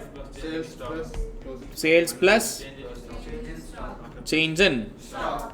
stock. One second. Sales plus change in stock minus intermediate consumption. Sir, how do I get to know this change in stock? Simple. Closing stock. Minus opening stock. Clear? By doing this, we will get to know GDP. MP. And we know from GDP, MP, first we will subtract depreciation. We will get NDP. And next we will add. We will get NNP. For that, sir, we will add. Hey, wait, MP. NNP, MP. That is what. So we will minus. So finally we will get NNPFC. NNPFC is called as. National. That's it. This is how we do expenditure. And income method I already explained. What is that? What all the things that come under Ah. compensation of employees. Compensation to Employees. plus Operating surplus. Plus fixed income of employee. That's it. This is also called as national. Under which method? That's it. Clear? NNP FC da. FC is called as factor cost da. No, sir, he's asking why we didn't add depreciation. If depreciation is not there inside, let's say for example there is one box. If you put a ball inside the box, that means ball is inside. If you take out that ball, is that ball inside?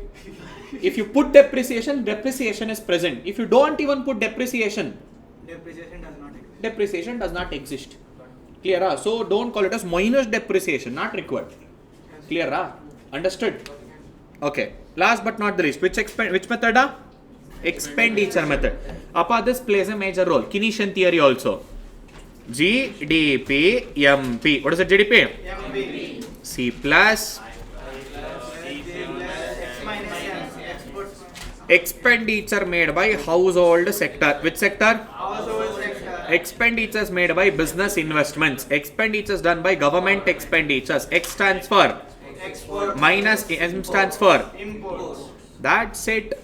Household expenditures or individuals expenditure, business expenditure, government expenditure and international trade. Which trade? International trade. This is called as net exports. What is it? Net exports. When export is greater, import is lesser, net export. Suppose if export is lesser, import is greater, net imports. What is it? Net imports. That is minus value. Which value? Minus value. This is expenditure method. By adding this up now, we will get to know GDP MP. Finally, from GDP MP, we know how to identify NNP. FC. SIPA. In short, understand this. In case of value added method and expenditure method, first we will identify GDP MP. What do we identify? GDP MP. And we convert GDP MP to NNP FC. But in income method, straight away we will calculate NNP FC by adding the three components for that just add. Only in value added method, only in expenditure method. First we will identify what? GDP MP. Then convert GDP MP into NNP FC. That's it. Clear? See, we also got certain things to be included, certain things to be Excluded. while calculating. Almost self-explanatory. I have almost explained the own account consumption, even if you produce on your own. Next, production for self. Consumption. See, here it is case of fixed assets. Here in case of any other goods. Here own account consumption of imputed rent. Suppose if you are living in your own home, if you would have given it to the rent, if you would have, Given it to the rent. how much rental income you would have earned? That means in short own consumption. What is it? Own consumption. Whether fixed asset, any other kind of variable assets or any kind of rental income. Any kind of a Appa? Opportunity cost. Here opportunity cost is imputed rent calculation is opportunity cost. But here straight away we don't consider it as a opportunity cost. Indirect names will come. What is it? Indirect. To make your life complicated. Clear? CA means complication. Don't worry. Next, second-hand goods transaction sale should not be included, but any commission, royalty, margins earned from such services are Included. clear. That's it. Next comes income method. Which method? Income method. Here there is nothing big headache and all. What to be included? What to be? Excluded. Almost we have done this also. See, mixed income already we have spoken about it. Non-labor income, like I have invested on companies are yet to receive dividends, undistributed profits of the corporates, or I am receiving the dividends. Labor income in the form of wages, salary, bonus, commission, employer's contribution. Which contribution? Employer's contribution. Employee contribution will be subtracted from your personal income. Incomes earned but not received. This is employer contribution. Which contribution? Employer's contribution. Clear? Next comes expenditure method. See, final consumption expenditure. Who all does the final consumption expenditure? Household and government. Household and Government. and private consumption expenditure. See, private domestic or gross domestic capital formation. This is I. Here one important area you need to consider. See, exemption. In case of household, land and residential building construction done by the Household. Appa, that is not your expenses incurred as a consumption. It is expenses incurred as an investment. You are making an investment for your building. Construction of flat, construction of building, that comes under I. Where does it comes under? I. Clear? Net export means export minus. Import. Clear? Same to same logic. See, final consumption expenditure. C plus G here. Here it is I. In short, C plus I plus G plus net export is X minus. M. So this is GDP MP. Clear? Again, GDP MP has to be converted into NNP. FC. That's it. Clear? These are the three methods. How many methods are there? 3 methods. Clear? Now see there. There is something called as circulation flow of income or circular flow of. Of income. Simple. What is the circular flow of income? 3 methods only. First one is value added. Method. Second one is. Income contribution. Third one is. Expenditure.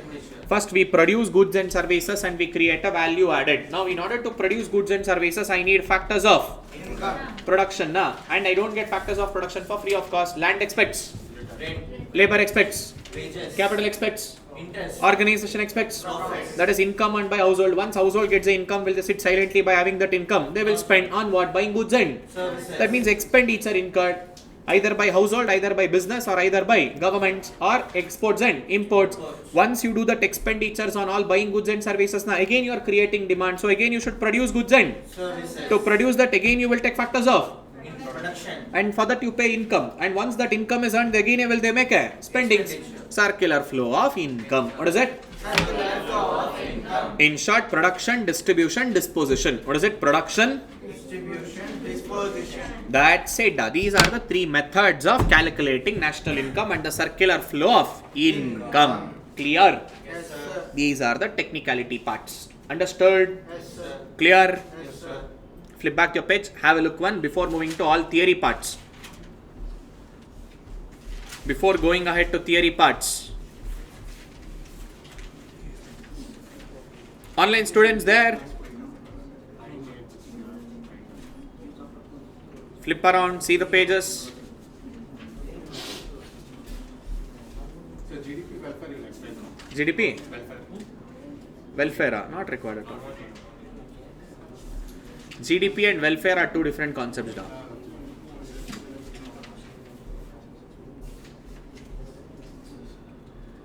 Very, very least chances of getting questions from the theories.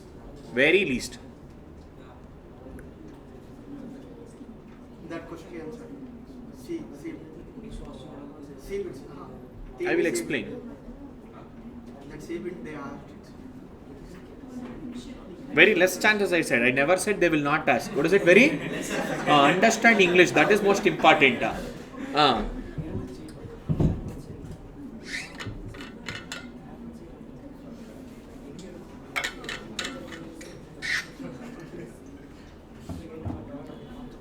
Okay, let's continue. Okay, listen.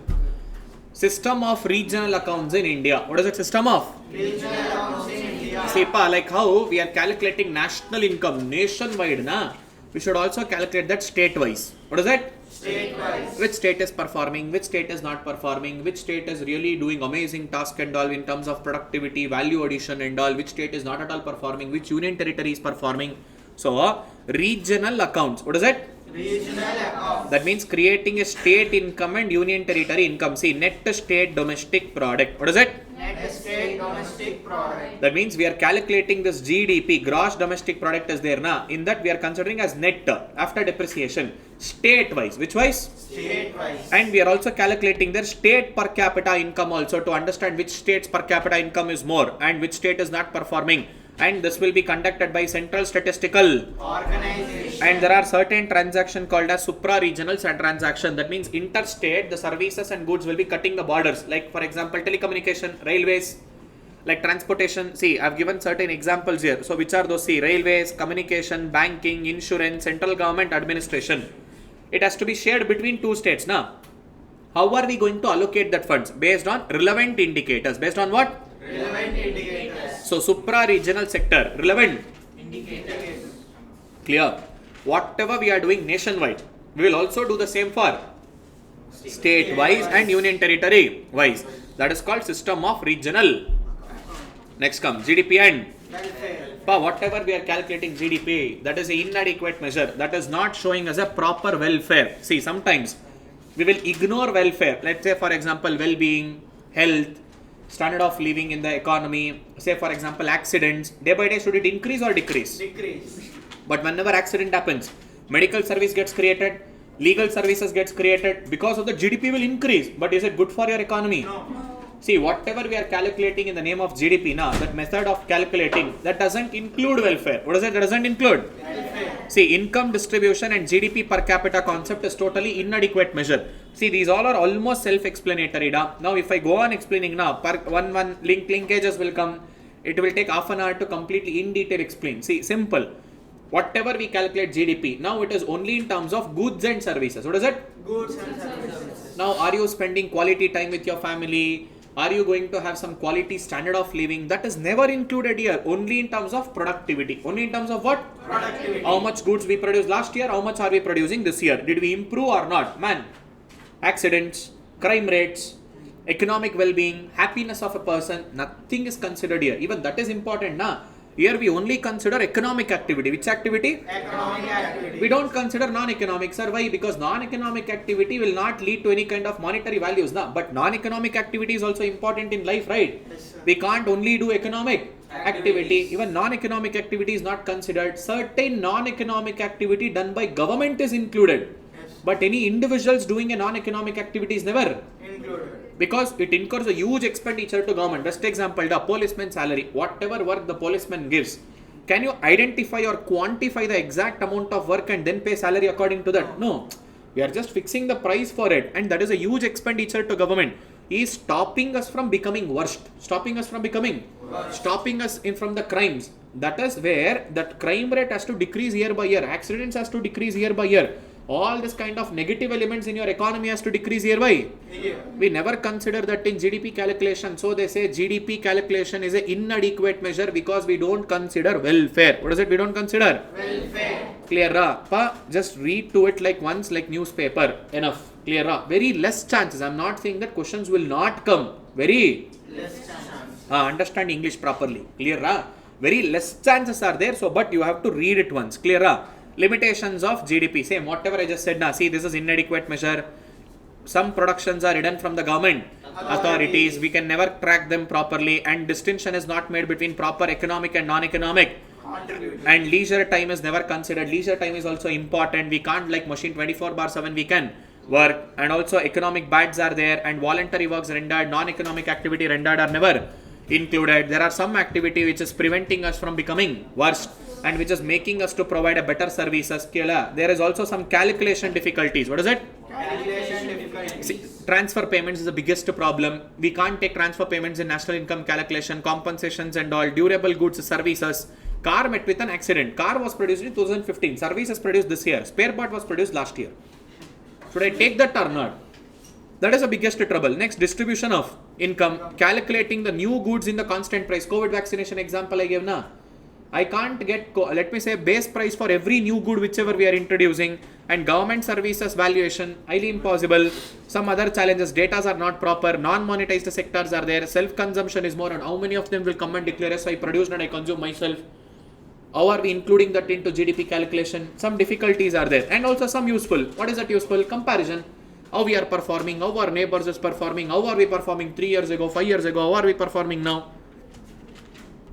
How much is our economic welfare? Different sector, primary sector and tertiary, who is contributing more, which is performing better? That will give us a national income statistics for any kind of rules, regulation, decision making, and international. How China is doing, how Australia is doing, how Germany is doing, how USA is doing, how we are doing, and our neighbors are doing. Most important, they are nowhere fit for comparison, but we still compare with them. India and Pakistan, see, stupidity, they are not even fit for comparison. India, Bangladesh, don't even think in your dream also. Nowhere comparison. India and Maldives, don't even compare. If you really want to compare, compare with China, USA, Germany, Australia, Russia. Compare with them. Hey, no. We can't do that. Next, economic forecastings. All this can be possible. We have some data. According to that, we'll come up with plans, policies, everything. Clear? So this was your chapter 6 unit. Clear? Yes, sir. National income calculation. What is it? National income Calculation. on a brief outline. We have done a revision. We didn't go in detail here. If I go in detail now in class, usually it takes some 15 hours to just complete this one single unit. Biggest unit it is. Clear? Full. I will make them to solve problems in the class. Calculations will happen. Tuppifyings will happen. Scoldings will happen. And all dramas will happen in the class. So we have a lot of time there. Here we don't have a lot of time. Clear? Yes, sir. Understood? Yes, sir. Online students, any doubt? See, numerical problems. See? Still, some 13 problems I have given. 13 to 15 problems is there in my material. Kindly make sure that you are solving them. Clear? Next comes your favorite economist. Who is that? Mr. Keynes. He is the guy who introduced the concept of counter-cyclical fiscal model. Which model? Morning I explained this one. This entire fiscal policy concept was introduced by Keynes. Who introduced it? After the Great Depression of America 1929, where our old economists were there, our classical economists. These people said, government should not interfere in the economic activity. We should always have a capitalistic economy. Which economy? Capitalistic economy. Laissez-faire approach. That means government intervention should be almost Zero. things will get adjusted on its own. Inflation comes, deflation comes, automatically things will be adjusted. That is when adjustment happened in 1929. Full Great Depression. And none of this economists had a solution. Later in 1936, which year? 1936. Keynes came up with this beautiful work called as Physical The General Theory of Employment, Interest and Money. This was the book written by Keynes in the year when 1930. And he gave a comprehensive theory to explain the phenomenon on determining the equilibrium aggregate income and output in the. So he is focusing on equilibrium income and equilibrium output. Clear?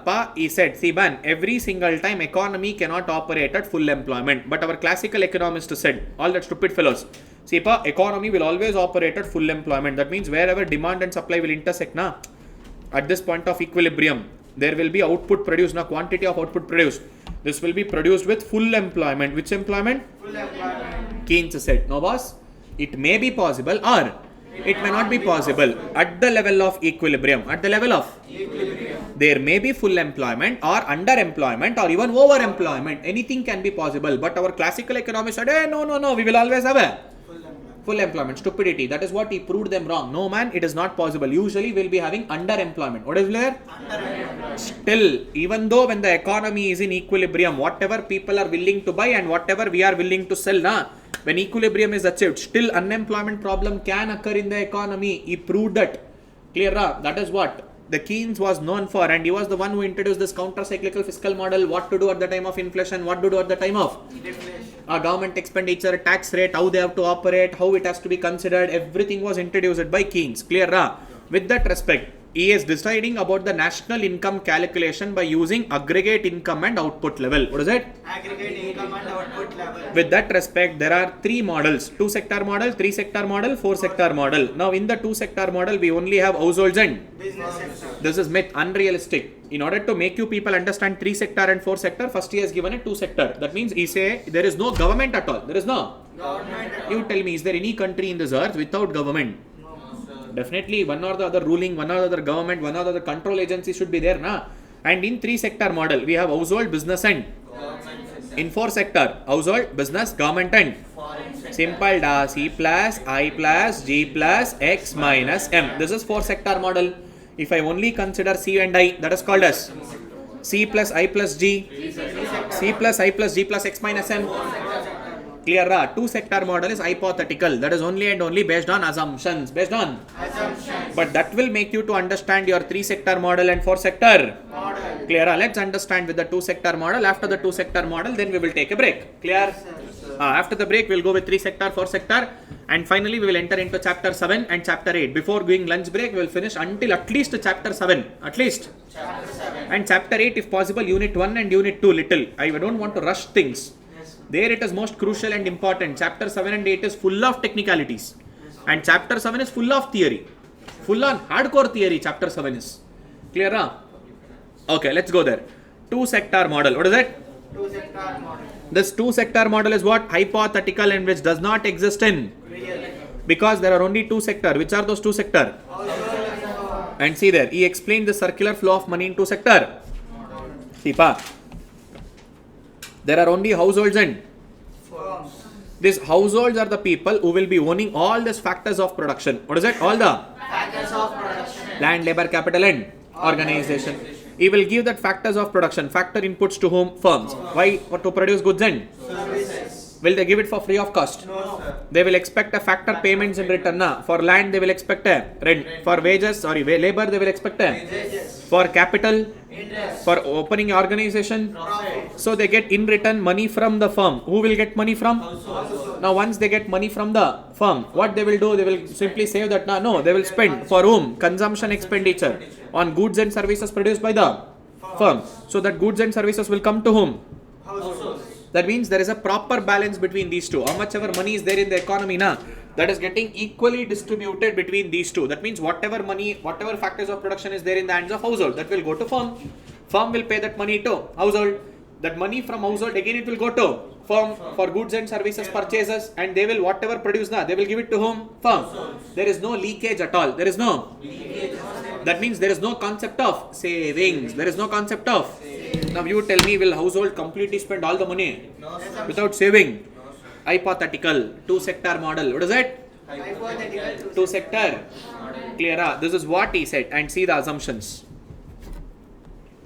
Here, since there is no government, there is no concept of tax. There is no concept of tax. Whatever income we earn, that itself is called as disposable income. That itself is called as what? Disposable income. And there is no corporation tax or retained earnings, nothing. Even companies, whatever they make profit, again they will give it in the form of dividends. They will give it in the form of dividends. Assumption. What are this? Assumptions. Assumptions. And government sector does not exist. So there is no concept of or government or and economy is also closed economy, no import, no export, and prices of all the goods and services, supply of labor, capital, state of production, technology, everything will remain constant. And this I will explain later. All investment outlays are autonomous. What is that? I will explain later. Investment outlays. Clear? Yes, sir. Okay, now straight away let us come to understand the two-sector model. See, he is explaining about equilibrium output and equilibrium income. What is equilibrium? Total demand is equal to total supply. Same thing can be wrote as aggregate demand is equal to aggregate supply. Here the reference is aggregate demand and aggregate supply. See, demand means you are spending money. You are buying goods and services by spending money. Demand represents expenditure side. Which side? Expenditure side. Yes. Aggregate supply represents income side. Which side? Income side. Supply means producer will produce goods. He will supply to economy. He will earn income. Yes, sir. See, demand is expenditure side. Supply is income side. Now, in case of AD, what is it in case of? AD. We have C plus I. Consumption expenditure, investment expenditure. And here we have C plus yes. Sir, how come yes will come into picture, sir? As an household, I don't spend everything. Some kuttis or savings I will make. Where I will keep that kuttis or savings? Bank. What will bank do with that money? Provide loan. For whom? Business. What businessman will do? Invest it. Again what he will earn? Money. Again he will pay salary to whom? Household. Money will come to individuals and household. Now what they will do again?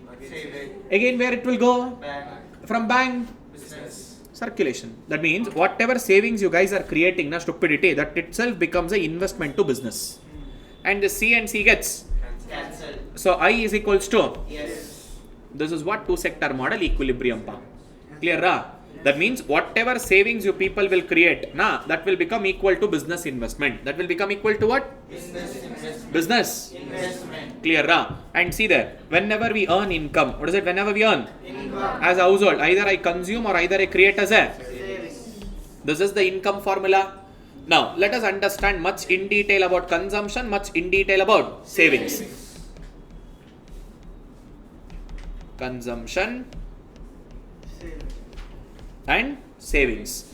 Now consumption, listen to this formula very carefully. C is equals to A plus B of Y. What is that? A plus? B of Y. A stands for autonomous, B stands for induced. That means whether I earn income or whether I don't earn income. A means autonomous, I have to spend.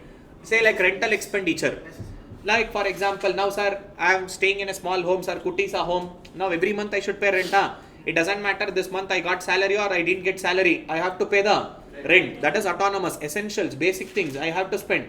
But induced, B is there na. Sir, my shopping, transportation, going out with girlfriend, gifting your girlfriend and all. That is dependent on my income, sir. If I earn more income, I will spend more. If I get less income, my lifestyle spendings will be less. That is induced part. B called as what? Induced. And this B is also called as MPC, marginal propensity to consume. What is it called as? Marginal propensity to consume. That marginal propensity to consume is change in consumption because of change in income. When your income increases more and more, your consumption also increases. And same like MPC, we have something called as APC, average propensity to consume. Consumption by income. Clear? See, three formulas in consumption. Consumption function, A plus B of Y. B is also called as MPC or slope of a curve. What is it? Whenever we are drawing a consumption curve, this is how the consumption C is. This is the B, slope of the curve. See, until this portion is A.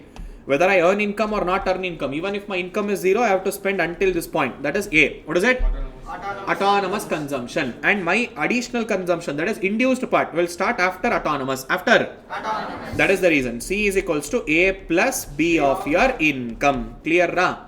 Complete opposite of your consumption is savings. What is savings? Minus A. Only after spending the autonomous part I can create savings. From where I will create savings? From this induced part. From this. Induced part. So that is after spending induced. Na? So 1 minus B. What is it? 1 minus B. of Y. So S is equals to minus A plus 1 minus B of. Y. See this 1 minus B. Whatever is there. Na? This is called as MPS. Clear? Ah? Marginal propensity to. This marginal propensity to save is change in savings divided by change in. Sir, why 1 minus? Appa, after spending induced, na, I am getting 15,000 salary. Da. Just assume. How much am I getting salary? 15,000. See, in this 15,000 of my salary, that is my income. Sir, 7,000 I will pay it as a rent. Okay, why 7? Too much. 2,000. Let me say, okay, 2,000 rupees I will pay it as a. This is my autonomous, na. Sir, in that, sir, my lifestyle, transportation, going out for pub and all, Bangalore I'm leaving, na. I have to enjoy. Jolly should be made. If not, my life will become kali. 6,000. Wait, now. My example. I will give. Let's say another 11,000. How much? Total, whole month. What is it? Your transportation, gifting to girlfriend, going for pub, eating pizza, burger, everything, and doing all show of shopping and all. Everything you should do now. 11,000. This is induced. What is it? Induced. This is lifestyle. What is it? Lifestyle. This is induced part. Now, what was your total income, da? 15,000. How much you spend, da? 13,000. How much you saved? 3,000. You saved only after spending this, na? That is 1 minus B. What is it? 1 minus? What is remaining now? 1 minus B. 3,000. Oh, now you understood. What is 1 minus? 2,000. Okay, 2,000. Clear, ra? 2,000 rupees. By mistake, you are saving. Clear, ra? If health emergency comes, you will go and beg also sometimes. Hey, give some money, da, not keeping well. No savings at all. No precaution life. Precaution, no nothing. Clear, ra? So remember, what is income formula? C plus S. What is it? C stands for consumption, S stands for Savings. clear, ra? MPS, change in savings by change in income. Same way, we also have AP, Yes. that is savings by Income. clear, ra? Yes, sir. This is the important part. Any doubt in this? Understood? Now, what is the income formula pa? C plus. And just now in equilibrium we understood I can also be written as. Yes. That means C is, Y is equals to C plus. Or else Y is equals to C plus I, because I is equals to. Yes. Already we have proved in equilibrium. Clear, ra? So my national income equation. What is it? National? Income equation. In two sector model, it will be C plus I plus G plus X minus M. Since we are only understanding two sector model, it will be Y is equals to C plus I. in the place of C. In the place of C. we will write it as A plus B of Y plus. I. That's it. Two sector model. Clear? Sir, you said I equal to S. We can take S. Una, S also can be written. See, usually whenever we earn income, we will consume or we will save. Just now we proved S can also be written as. I. So instead of yes, I am writing it as. Clear? Yes, sir. Understood? Yes, sir. This is the national income equation in two sector model. Which sector model? Two sector model. Clear, na? Based on this, all the numerical problems will come, especially in the two sector model, na? Wait, let me show. See, consumption, all this equation we have made. See, this graph also I explained already. See, MPC also explained. And remember, value of MPC. What is it? Value of MPC. plus MPS put together should be equal to. 1. Same way, APC plus APS put together should be equal to. Then MPS is equal to B also. Appa? B is equal to something. Appa, B and 1 minus B put together equals to 1. That is MPC is B, 1 minus B is MPS. MPC plus MPS put together should be equal to. Usually value of MPC and MPS will be between 0 and 1. What is it between? 0 and 1. Clear, ra? Now solve this. Solve this table very fast. Quickly solve it. Y is equal to Appa, income is 0. But I have to compulsorily spend how much now? 50 rupees. So savings will become minus 50. From my past savings, I will take out money. Here income is 100, but consumption is 125. Minus 25. Here it will be. Here it will be. Here it will be. Here it will be. Identify APC and MPC. I don't have calculator, da. Stupid fellow. You guys have it. Do it. 0, sir. 0. Infinite or 0? Hey, numerical value divided by 0 is a math error. Infinite. Next. 1.25. 1 point. Next. 0 point. 916. Point. Next. Next.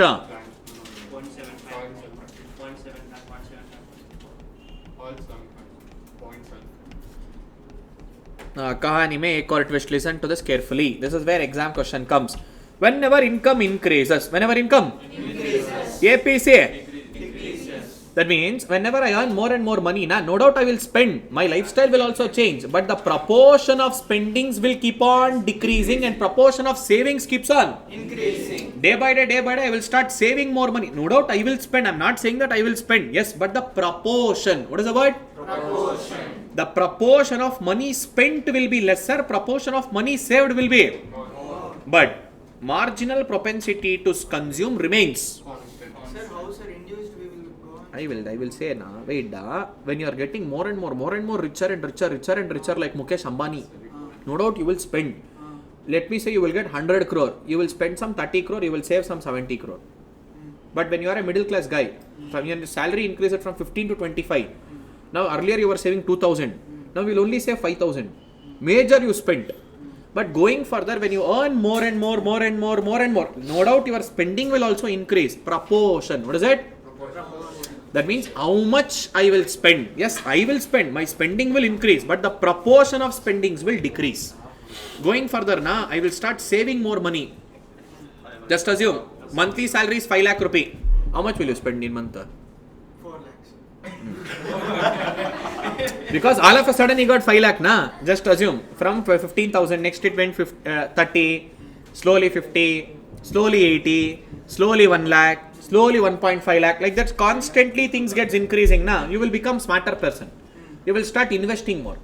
No doubt you will spend. You will buy some new watch. Your lifestyle will increase. To some extent, you will change all that thing. But after one point of time, na, your spendings, no doubt it will be there. But proportion, what is that word? Proportion. Will be Decreasing. decreasing. You will start saving more and more money. That is why, see, whenever income goes on increasing, average propensity, what is it? Average propensity. We are taking average divided by 2, divided by so and so. On an average, your spendings keeps on. Decreasing proportion. But savings keeps on. Increasing. But in exam, they will ask question from MPC. When income increases, Increases. marginal propensity to consume will be dash. Option A increases, option B decreases, option C constant, option D none of the above. Sir, income increases, consumption, na, proportionate of consumption, Shashikiran said, proportion. What is it? Proportion. Going further, we will not spend more, we will spend. Less. That is average, not marginal. Marginal will remain same. One more additional, one more extra. See proof table. Remember, whether income increases or whether income decreases, MPC remains. But income and APC has inverse relationship. What is it? Income and APC has? Same thing we will once again learn in investment multiplier concept. Investment multiplier is there. There we will learn this once again. MPC, MPS will play a major role there. When we spend more and more money, na, our economy will boost more and more. If you save more and more money, na, economy circulation boosting will not happen properly. That is what investment multiplier. What is it? Investment multiplier. Same chapter. We will study that. Clear, ra? Yes, sir. This is the concept. Clear, ra? Savings. Already I explained you. What is savings, pa? Simple. Minus A. What is it? Minus A. Plus 1 minus B of Y. 1 minus B of Y. Or if not, I said income. We will either consume or either we will save. With the same equation, we can cross substitute and I can say savings is income minus consumption. What is it? Income minus? Consumption. See, MPC, MPS is there and APS is there. Again, MPC plus MPS put together should be equal to. Same way, APC. What is it? AP? C plus APS both put together should be equal to 1. clear. Numerical problems have given C. This note is important. See, at the zero income, what is it at the 0 income. APC? What is it? APC. Will be infinite. See, whenever income increases, APC keeps on. Decrease. But whenever income rises, APC will remain constant. Clear? These are the different formulas, whatever we just discussed. Now listen to this one more time. 1 second. Small chota changes. What is the formula for income? Consumption plus. Suppose if there is a change in income, can I write it as change in consumption divided by change in savings? Yes. Accepted, na? Yes, this can be written. Now, by using the same formula, if I need to identify consumption, income minus savings, do you agree? Yes, sir. See, change in consumption can be written as change in income minus change in. Savings. Do you agree? Yes, sir. Same way, if I need to identify savings, can I say income minus consumption? Yes, sir. Same way, can I say change in savings is equals to income minus change in? Change in income, sorry, change in minus change in consumption. Do you agree? Yes, sir. Or listen to this very carefully. Here they can be written as one more way. Change in savings can be written as change in income into MPS. What is it? Yes. Here also change in consumption can be written as change in income into MPC. What is it? MP? This is the another new formula. Clear? Sir, MPC means we Marginal propensity. How much out of changes in income, how much proportion we are changing as a consumption, as a consumption that remains constant now. Whether income increases, income decreases, MPC remains. constant. That is why. MPS means Marginal propensity to save, same. Whatever. See, I said MPC plus MP. Yes, put together should be equal to. If this is 0.75, this will remain as 0. This will also remain constant only, na? oh, okay. Understood? Yes, sir. They simple mathematics, da, not even economics. Weak in mathematics. Legends we are. Don't worry. Even I am the same person. Chalo, done. Yes, sir. Understood? Yes, sir. These formulas are important. And here strike this off. APC is not called as B. Typo error this is. Yes, sir. Only MPC is called as B. Yes,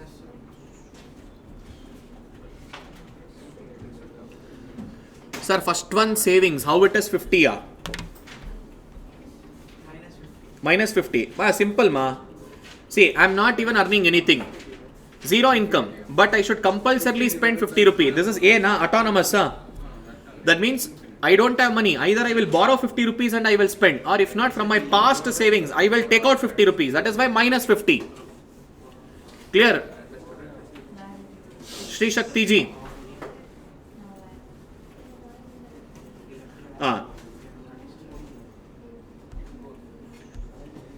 Appa, 1 second, look at the board. This is MPC, change in consumption, change in income, change in savings, change in income. See, here they have represented a graph. See, graph representation is also easy. See, consumption starts from a particular point in y-axis. Do you agree? Yes, sir. See, this portion is A. Do you agree? Yes, sir. This is B. Do you agree? Yes, sir. Appa, now, my savings graph. Which graph? Saving graph. Will be 45 degree curve. Which degree curve? 45 degree. See, income. Savings is also called as what? Income na? Yes. Aggregate supply. That is income. That is C plus. Yes. It started from 0, sir.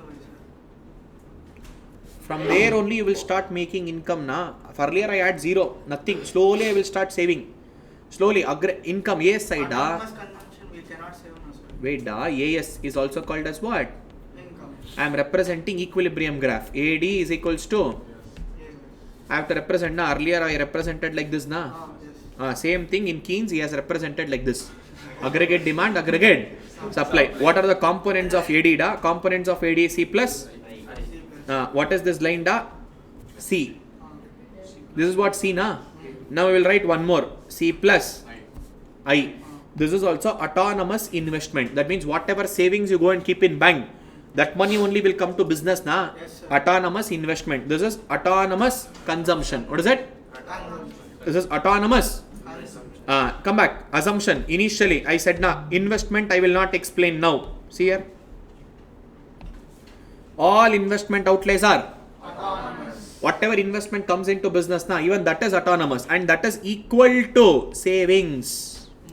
What is it? Saving. Whatever savings you guys will create in the bank, same money will come to business person, na? That is what he is investing, na? See, same to same graph. See? Wait, instead of this, I will explain it here. This is better. Now see, this is A, this is I, this is only and only C, this is C plus. Now this is 45-degree line, that is AS curve, na? AS is C plus, yes. AD is C plus. The point where AD and AS is intersecting is called as equilibrium. See, at the point of equilibrium, this is where the savings line, this is minus A. What is it? Minus A. See, below the origin, this is below the origin. Clear, ra? And this is the actual savings what I created. So this is the portion of actual. Same to same. We have made investment. That reverse only. Reverse only. Replica. Yes. Clear, ra? Same to same we have made as a investment. So see here at the point of equilibrium, C plus I is equal to C plus. Yes. That is what we call AD is equal to AS. That's what equilibrium. Clear, ra? Rather than writing like this, we are represented in a different way. What is this? The upward sloping curve? They have retained the same, starting from origin. Starting from where? Origin. Only demand curve, they have made it as different consumption, different expenditure, C plus I different. Like this they have made. This is two-sector model equilibrium. You will never get graph in your exam. But explanation of graph you will get as MCQ. You should know that logic there. If not, you can't do magic there. Inky, pinky, ponky. If you do, you are monkey and your friend is Venky. Clear, ra? Yes, sir. This is the two-sector model and these are some questions. See here, 1 or 2 I will help you to do it. See there. Calculate marginal propensity to consume. What are they asking for? MPC. As well as marginal propensity to save from the following data about the economy. National income. Why? They have only given autonomous consumption. What is it? Autonomous Consumption. This is A they have given. Investment they have given. That is I. Clear? What are they asking for? MPC and MP. Yes. Now what is the national income equation, pa? Y is equals to A plus B of Y. This B is also called as MPC, na? Yes, sir. Plus I. Clear, ra? C plus I. This entire thing is called as C. And last one is I. Now income, they have only given national income 2000 is equals to autonomous, they have only given 300 plus B we need to identify. And what is national income? 2000 plus I. How much is I? Solve it. We got to know the equation. Automatically we can do it now. Say 300 plus 100 is 400. 400 will come to LHS side. This will become 2100. So B of 2500. So it will be 2100 divided by 2500 is equals to B. 0.8. B is equals to 0.84. And we know that, sir, MPC plus MPS both put together equal to 1. If MPC is 0.84 and this is equal to 1, missing figure will be 0.16. That's it. 30 seconds problem solved. This is what pustak mein nahi, mastak mein likho. You have to practice things like this. Second problem, do it. Next, an economy is in equilibrium. Calculate national income from the following. Autonomous consumption is 100. this is A. Marginal propensity to save, that is 1 minus B. Marginal propensity to save 1 minus. That means MPC is 0.8. Investment expenditure. 200. Now Y is equals to A plus B of Y plus I. Y they haven't given. Now A they have given 100 plus B will be 0.8 of Y plus 100 plus 200 300. So Y is there, 0.8 Y is there, Y minus 0.8 Y. Now 0.8 Y will come to LHS 300. So 0.2 Y is equals to 300. Y is equals to 300 divided by 0.2. So henceforth Y is 1500. Done. That's it. See, hardly took us 10 seconds. That is what. When you know the logic, easy. Clear? Next problem. Do it. Fourth and fifth one, you do it. Hardly takes us 10 seconds to do it. Suppose the consumption of the economy is given as C is equals to 20 plus 0.5Y. Investment is I. 10 plus 0. They have also given equation. See, Y is equals to 20 plus 0.6Y plus 10 plus 0.2Y. See da, simple. 0.6 plus 0.2 is 0.8. 0.8 coming to LHS side, this becomes 0.2Y. 20 plus 10 is 30. So simple. 30 divided by 0.2. Y is equals to 150. That's it.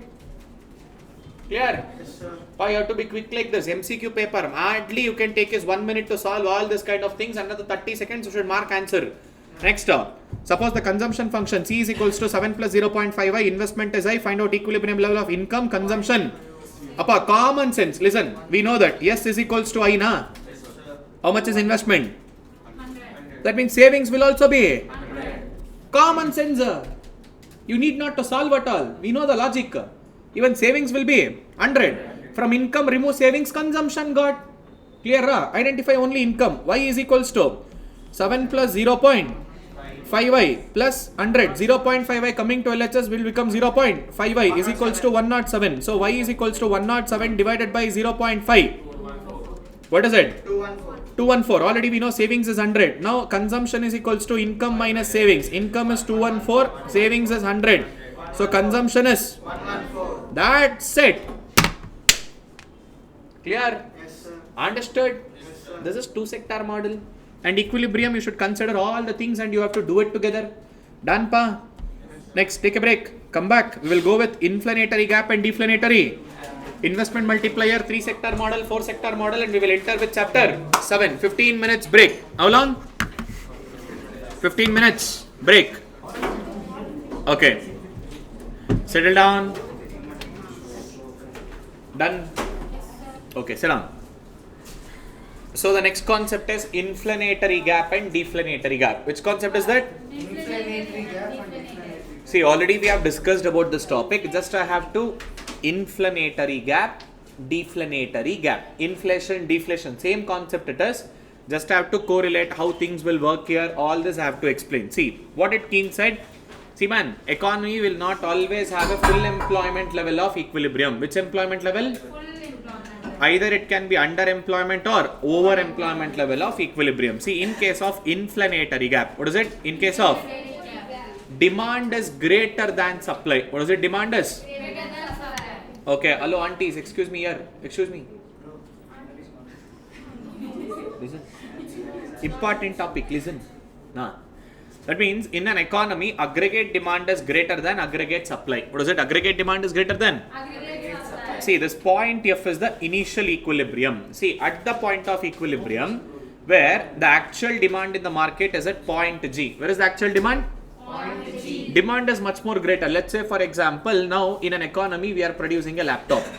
Now we can produce some 1,000 laptops. How many laptops? 1,000 laptops. With all of them employed. Whoever is there in the economy who can work now. Just for the sake of example. I have appointed each and every person. I am able to produce 1,000 laptops. But in the economy, there is a demand for 1,200 laptops. But what I can produce a maximum is how much? 1,000. That is at this point F. But now there is a excess demand in the market. Now I can't produce beyond this level. I don't have a capacity at all. I don't have a manpower, nothing. What maximum I can do is only increase the price. What I can do? Increase the price. See, my real output, what is it? Real output. Will still remain same. I can't produce beyond 1,000, na? Only my nominal output will increase because of increase in price. Because of what? Increase in price. Same example, na? Shashikiran teaching 100 students. I am collecting a fees of 1,500 rupees. So I am making an income of what? 1,50,000. But now I can't have, let me say, more than 100 students in my class. Hey, settle down fast. Break time is 15 minutes. Upon that, you guys are late. Settle down. Okay. See, I can only teach 100 students. My hall capacity is only 100. I can't expand. Now, what I can do, demand is huge. I will intentionally increase the prices. Now, I will say fees is 2,000 rupees. Now, whoever can afford this 2,000, only they will buy now. They will come and afford for the classes. So, I am still teaching for 100 students only. My capacity cannot be changed. Because it is a full employment level. By appointing each and every person in the economy, I can only produce 1,000 laptops. My real output will not increase. Only nominal output will increase because of increase in price. Because of what? Increase in price. That is what happens during inflationary gap. See, during inflationary gap, see, we have a gap between this F and G. That portion of F and G is called as inflationary gap. Economy has reached a full employment level at Q star. What is it? At this Q star, we have already reached a full employment. Now see, suppose if the aggregate demand is at Q star G, but the demand is still where? Q star G. see this is the demand until G, but we have an equilibrium at the point F. Where do we have an equilibrium at? Point F. So what is the only possibility? See there, the real output. Which output? Real output. Will remain. I can only produce 1000 laptops, but due to rise in price level, that increases the dash output, nominal output, until we reach the new equilibrium at point E. New equilibrium at?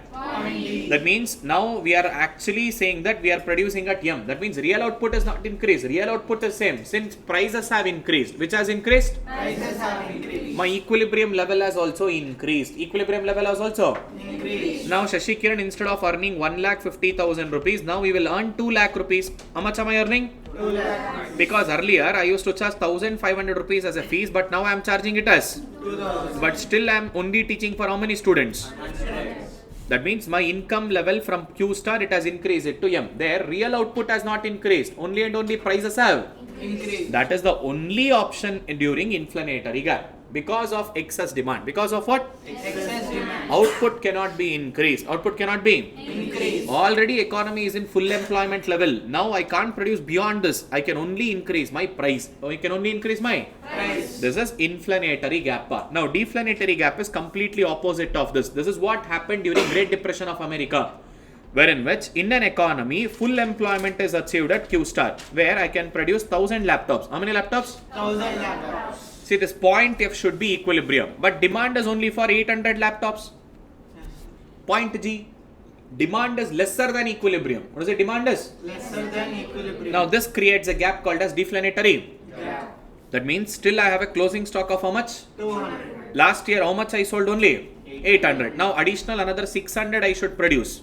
But every year I used to produce how much? 1,000. But I should produce only. 600. Do I need everyone in my employment? No. Throw them out. Unemployment problem will increase. That means I don't need to produce at the full employment level. I will be operating lesser than full employment. What is it? Lesser than full employment. To achieve equilibrium. To achieve. Equilibrium. Now boss, I cannot improve the demand because money circulation has to improve in the economy na. From 800, if the demand goes to 1000, then I can appoint everyone. But demand is not going to 1000. Why? Because people are saving money. They are not completely spending money. Since people are saving money, out of 15,000, if they spend entire 15,000, demand will be 1000 units. But they are not spending 15,000. They are saving money na. They are only spending some 12,000, 13,000. Everyone are doing the same.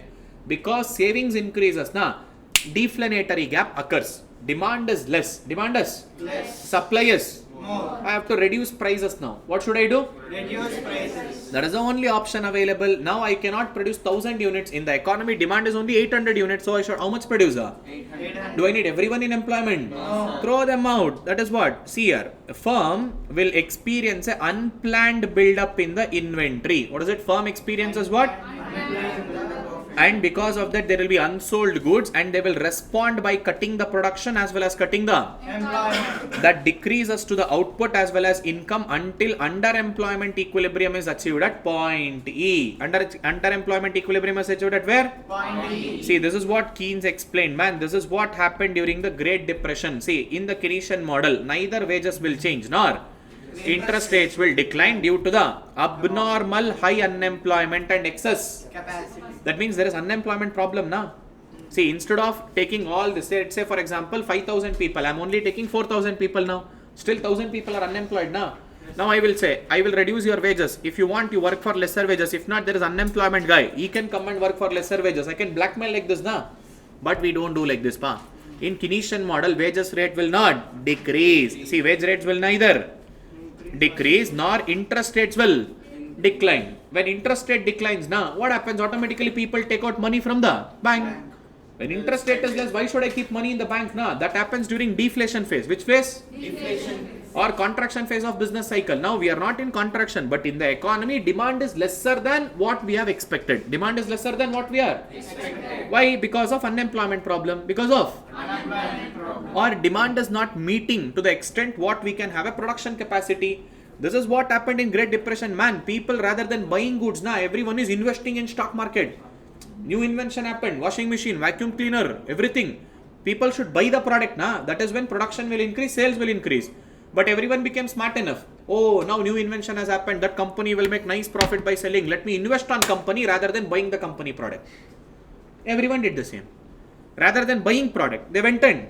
Invested. Did sales improve? No. Only stock price kept on increasing. Sales didn't happen. One day, dhamak, blasted. Entire economy gone, collapsed. That is what happened. Great Depression of America, where product sales is not there. What will you do by producing? You are not even selling a product. Do you want to produce more product now? Do you want more employees now? No. Remove them. That is what? Economy has achieved equilibrium lesser than full employment. What is it? Lesser than full employment. This is what Keynes explained. See there, the aggregate demand, whatever total demand is there for the amount of output level that is lesser than the Full employment level. of the output, that could have been considered as a deficient demand. This deficient demand will give rise to dash gap Deflationary gap. or recessionary. See, these recessionary gap is also called as a contractionary gap that arises in the Keynesian model of the macroeconomy, where the equilibrium of the aggregate Production. achieved in the short run, that falls short of what could have been achieved with the Full employment. what we could have produced with the full employment. That much of demand is not there. We have to produce lesser, so we have to fall short. We should produce less. So I don't want full employment at all. I can achieve equilibrium with less than full employment. This is called deflationary gap. Which gap da? Deflationary gap. Clear ra? Next comes our investment multiplier. Which multiplier? Investment multiplier. Concept is amazing. Simple. Now Shashikiran is planning to open one stationery shop or one chat shop next to the college. Which one should I open? Stationary shop. Chat shop or stationery? You don't eat chats, but see there. What is 19:1? Which one should I consider? Where you people are ready to spend. Chats, pani puri, bel puri, masal puri, gobi manchuri, all these things, chats, evening snacks. Snakes. I cannot say that. Evening snakes. After going inside your body, that acts like snakes only, not like snacks. Later you will understand all this thing. Come to my age. Chalo, fine. Why to scare you people now itself? My Instagram reels is only enough. Okay, chalo. Investment multiplier. What is that? Investment? Okay, that means where people spend more money. Where people Spend more money. there we can earn more money. Do you agree? Yes, sir. So where should I invest more? Where people spend more. Where people Spend. Okay, I have earlierly explained you the concept of MPC. What is that? Change in. Now I will change my investment. I will change my Investment. because of which where I can earn more income. Where I can earn. More income. This is investment multiplier formula. Now observe this very carefully. Wait. Let me wait.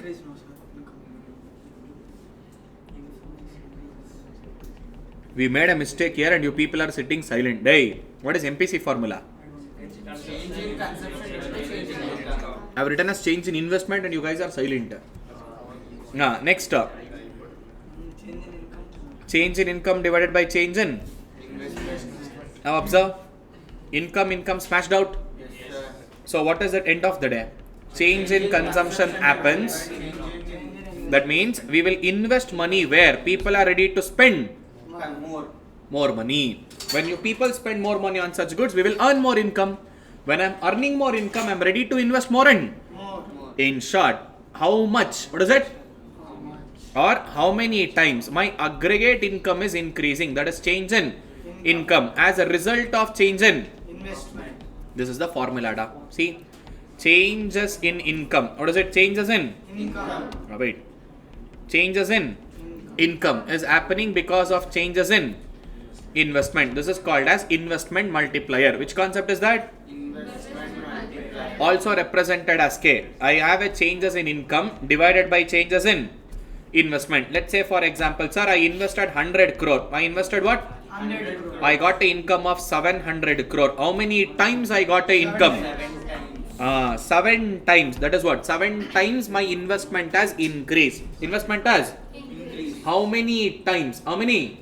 My income will increase. My income will? Increase. As an increase in investment. As an increase in? Investment. This is dependent on MPC and MPS. What is it dependent on what? MPC and MPS. Actually, there are 3 formulas for investment multiplier. What was the first formula? Just now I explained. Changes in income divided by changes in or 1 divided by MPS. What is it? 1 divided by? MPS. See, MPS can also be written as what? 1 minus B. What is it? 1 divided by? 1 minus B. That is also called as MPS now. Now let's take a few examples. Let's say, now we know that MPC plus MPS put together should be equal to 1 now. Let's say for example, I will write MPC, I will also write MP. Yes. And let us identify investment multiplier, that is K. What is it? Investment multiplier? K. Clear. Now let's say people are spending very less money, sir, only and only some 10%, but they are saving 90%. Or else, sir, people are spending 30% and saving. Sir, people are spending 50% and saving. Sir, people are spending 70% and saving. Sir, people completely spending, sir, zero savings. Now what will happen? Let's identify. Now what is the formula? 1 divided by MP. Yes. Now with that particular consideration, now how much they are spending money? Only 10%. Saving 90%. 1 divided by 0.9. How many times? 1.11 times. Clear? Next, they are spending only spending 30%, saving 70%. Now 1 divided by 0.7. 1.42. 8 times. Next, 1 divided by 0.5. 2 times. Next, see the magic. 1 divided by 0.3. 3.33 times. Now 1 divided by 0. That means, observe this very carefully. When people save less money, Less money. my multiplier will increase more and more. Do you agree? Yes, sir. Can I say MPC and investment multiplier as a negative relationship? MPC and multiplier as a dashed relationship. Now observe, whenever people spend more money, what is it? Whenever people Spend more money. multiplier will also be increasing. Clear? That means, see, first 10%, next 30%, next 50%, next 70%, next 90%. Let's say 90%, 0.9. Identify. 1 divided by 0.1. 10 times. How many times? 10 times. See the magic? From 30% savings to just 10% savings, if it happens, from 3 times it will jump to 10 times. That means people should spend more. People should. If people spend more, multiplier will also increase. Can I say MPC and multiplier? MPC and as dash relationship. Positive. Relationship. That is why all your Katrina Kaif, Sunny Leon, Virat Kohli, everyone are bought for brand ambassadoring. They will instigate you. You people should spend more. If you spend more, they will earn more. Their investments will increase more number of times. Clear? So MPC and multiplier as a dash relationship. MPS and multiplier as a. Relationship. So should people save more money or spend more money? Spend more money. That is the concept of investment multiplier part. See here, how many times our aggregate income is going to increase as a result of increase in Investment. See, when the level of investment is going to increase by, say, the amount changes in investment, some 100 crore. Because of equilibrium level of income, that increases by some multiple times. Multiple times. Sir, I invested 100 crore, sir, and it is increasing 4 times. How many times? 4 times. That means my income will become 400 crores. Clear? This is investment multiplier. And this multiplier 4 times, 3 times, 2 times, 1 time, that is dependent on MPC or MPS? MPC. People should spend more. People should. If MPC is more, multiplier will be more. If MPS is more, multiplier will be less. Negative relationship between MPS and multiplier. Positive relationship between MPC and. Clear? Yes, sir. Understood? Yes, sir. Clear? Now, same to same graph. See, earlier we only had C line. Now there was C plus I. Now there is C plus I plus change in investment. This was only I. This was only A. Accepted. Now there is additional investment made. See, this 10% increase in investment had led to Zwick. Assume 50%. 5 times. How many times? 5 times. Clear? Investment is lesser. Income generation is more. Clear? How many times? What is it? How many? 5 times. My investment is going to increase. Investment is going to increase. Clear? Investment multiplier. How many times your investment is getting multiplied? How many times investment is getting? Multiplied. That is dependent on dash. Marginal propensity to consume. That has got dash relationship. Positive relationship. So finally, how many formulas are there? 3 formula. Change in income by change in investment, or else 1 divided by 1 minus MPC, that is 1 minus B, or in short, reciprocal of MPS. What is it, reciprocal of? MPS. Appa, these pointers are important. See there, these points. Yeah, 1 second. This is important. See, MPC is the main determinant of the value of a. Multiplier. There exists a dash relationship Direct relationship. between MPC and Value of multiplier. the maximum value of multiplier can be. Infinite. That is when MPC is becoming 1. And the value of multiplier is nothing but reciprocal of. MPS. That is 1 divided by MP. Yes. See there, MPC and multiplier as a dash relationship. Positive relationship. MPS and multiplier as a. Negative. Clear? Yes, sir. Understood? Yes, sir. Next, let us go to leakages. See, this increase in investment will not happen endlessly. There will be some leakages. Let's say, for example, sir, I wanted to wash my bike, sir. Clean my bike. I have taken one big pipe connected to a tap near my home, sir. Then the road. I have taken the tap till the road and I am, let me say, putting the water. But in between the pipes, sir, there is some holes. Water, will you get 100% output? No. Leakage is happening, na? That means your increase in investments will not go on endlessly. There will be some leakages. There will be some Leakages. outflow. Such leakages are because of, number 1, tax payments. Yes, sir. Your disposable income decreases, na? Yes, sir. Sir, I earned 100 crores, sir. In the 20 crores I paid tax. Let's recent example, Rishabh Pant. 27 crore. How much? 27 crore. In that 8 crore is just tax.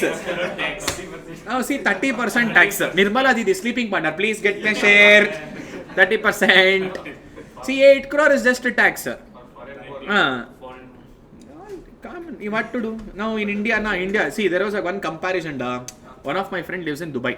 Do you know why this guy went to Dubai? Man, full on, whatever product you buy, 5% VAT. We don't have luxury products, basic products, nothing. 12% on your all different items, luxury product. Anything you buy, 5% VAT. And there, corporate tax, 12% on your income if it exceeds 400 crore or 100 crore of revenue or profits based on other tone net profit. Not on revenue. The tone net profit. But here, hello, excuse me, please come here. 30%. Nirmala Didi, straight 30%. And here we have gift tax also. Gift tax is also there. If the value of gift exceeds, I think 50,000, if I'm not wrong, I have to just go back and check. Earlier it was like 50,000. Anything except on your birthday, if you receive any gifts and all, na, value exceeding 50 or 1 lakh, I don't know. I don't have exact value in my mind. You should also pay tax for that. There, no gift tax, If nothing. Ambani gives her wife on birthday, no need to pay. No need to pay. That is why on marriage and all, birthdays and all, people will gift. If not any other time, if you gift, Nirmala Didi will say, my partnership, my share in partnership, sleeping partner, she will come. Okay, clear. Chalo, first one is payment of. Taxes. Because your disposable income will decrease.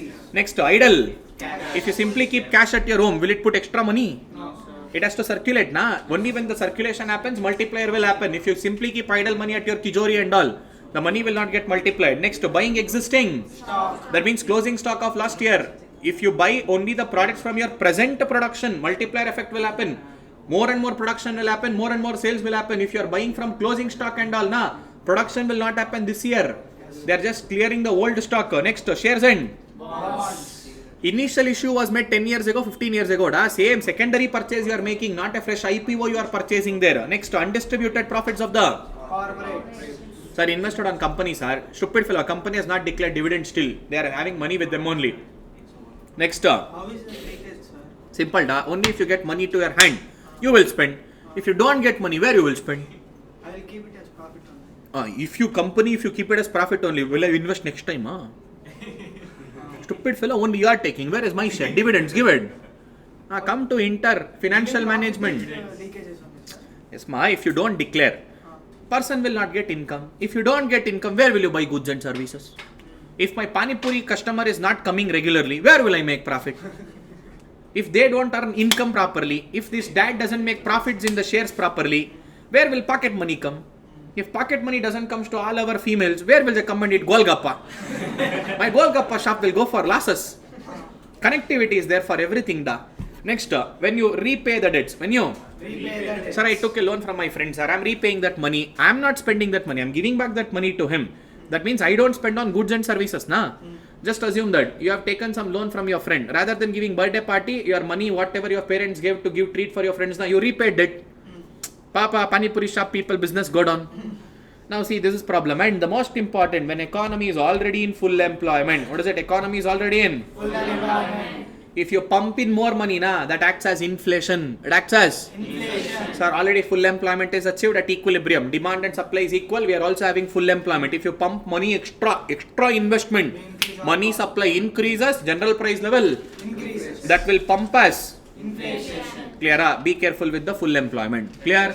If economy is already in full employment, any extra investment made will act as a inflation. It will act as what? Appa, I have given few numerical problems here. You have to solve it. You need to identify for money multiplier or investment multiplier concept. Clear? See, one problem I will do it for you. In an economy, investment expenditure has increased by how much? 400 crores. Business change in investment. Because of the MPC, marginal propensity to consume is how much? 0.8. And we know the formula 1 divided by MPS, na? Yes, sir. MPC is 0.8. So MPS is 0. Do it. 1 divided by 0.2. 5 times. How much is investment? 5. 400 into 5. How much for Faiza? 2000. So 2000 crore is the change in income. Yes, sir. That's it. Clear? Investment is 400, 2000 is change in income. This is how you need to identify. Multiplier is 5 times. How many times? 5 times.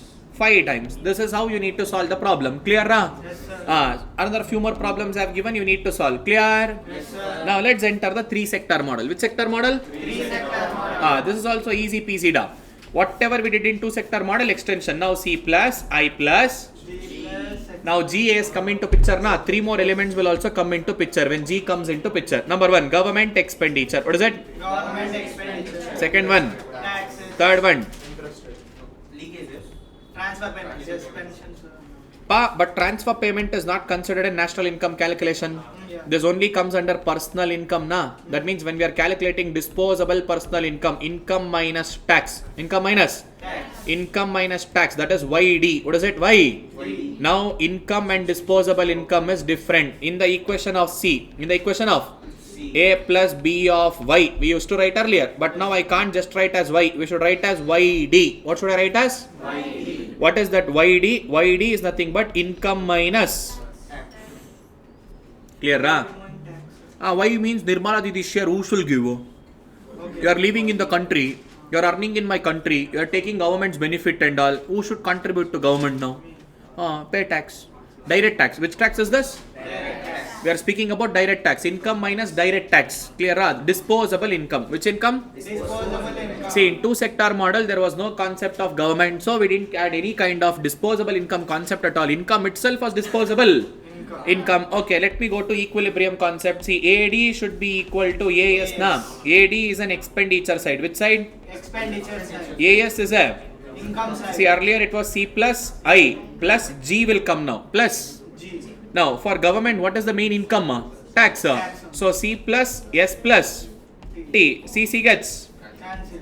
So, now I plus G. is equals to. S plus T. Already we know that I is equals to. Yes. Now G also is equal to. T. That means whatever government is going to spend money na, that is the income received in the form of. Taxes. That's it. That is what Keynes is arguing. Clear? This is 3 sector model equilibrium. This is the equation. Clear? And national income equation will be Y is equals to C plus I plus G. In the place of C, you should write it as A plus B of YD. What is it? YD. Plus I plus G. This is the national income equation. Which equation? National income equation. Clear? Now see there.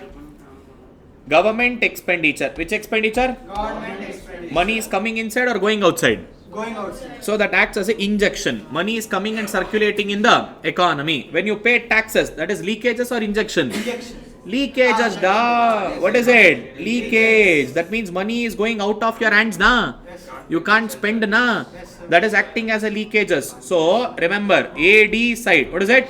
AD side. And AS side. The hero. Both stop discussing. I can listen. One more new noise is coming in between. If you have doubt, ask me. Here, I'm there, na. Listen. So now AD, expenditure side. What is it? Expenditure side. Acts as injection. Savings will act as a Leakages. leakages. Clear? That's the reason. Government expenditure, that G will come under AD side. Taxes will come under AS side. Leakages. Clear? Yes, sir. Again, okay, ma. Listen. What is the national income equation? AD should be equal to? What do you mean by AD, ma? Expenditure side. Whatever expenditure we make in the economy. What does AS stands for? Income side. Clear? Now, in case of AD, earlier two sector model, C plus I was there. Do you agree? And here we had C plus. Now, since government is coming into picture, government will also spend money. When government spends money, money will get circulated inside the economy.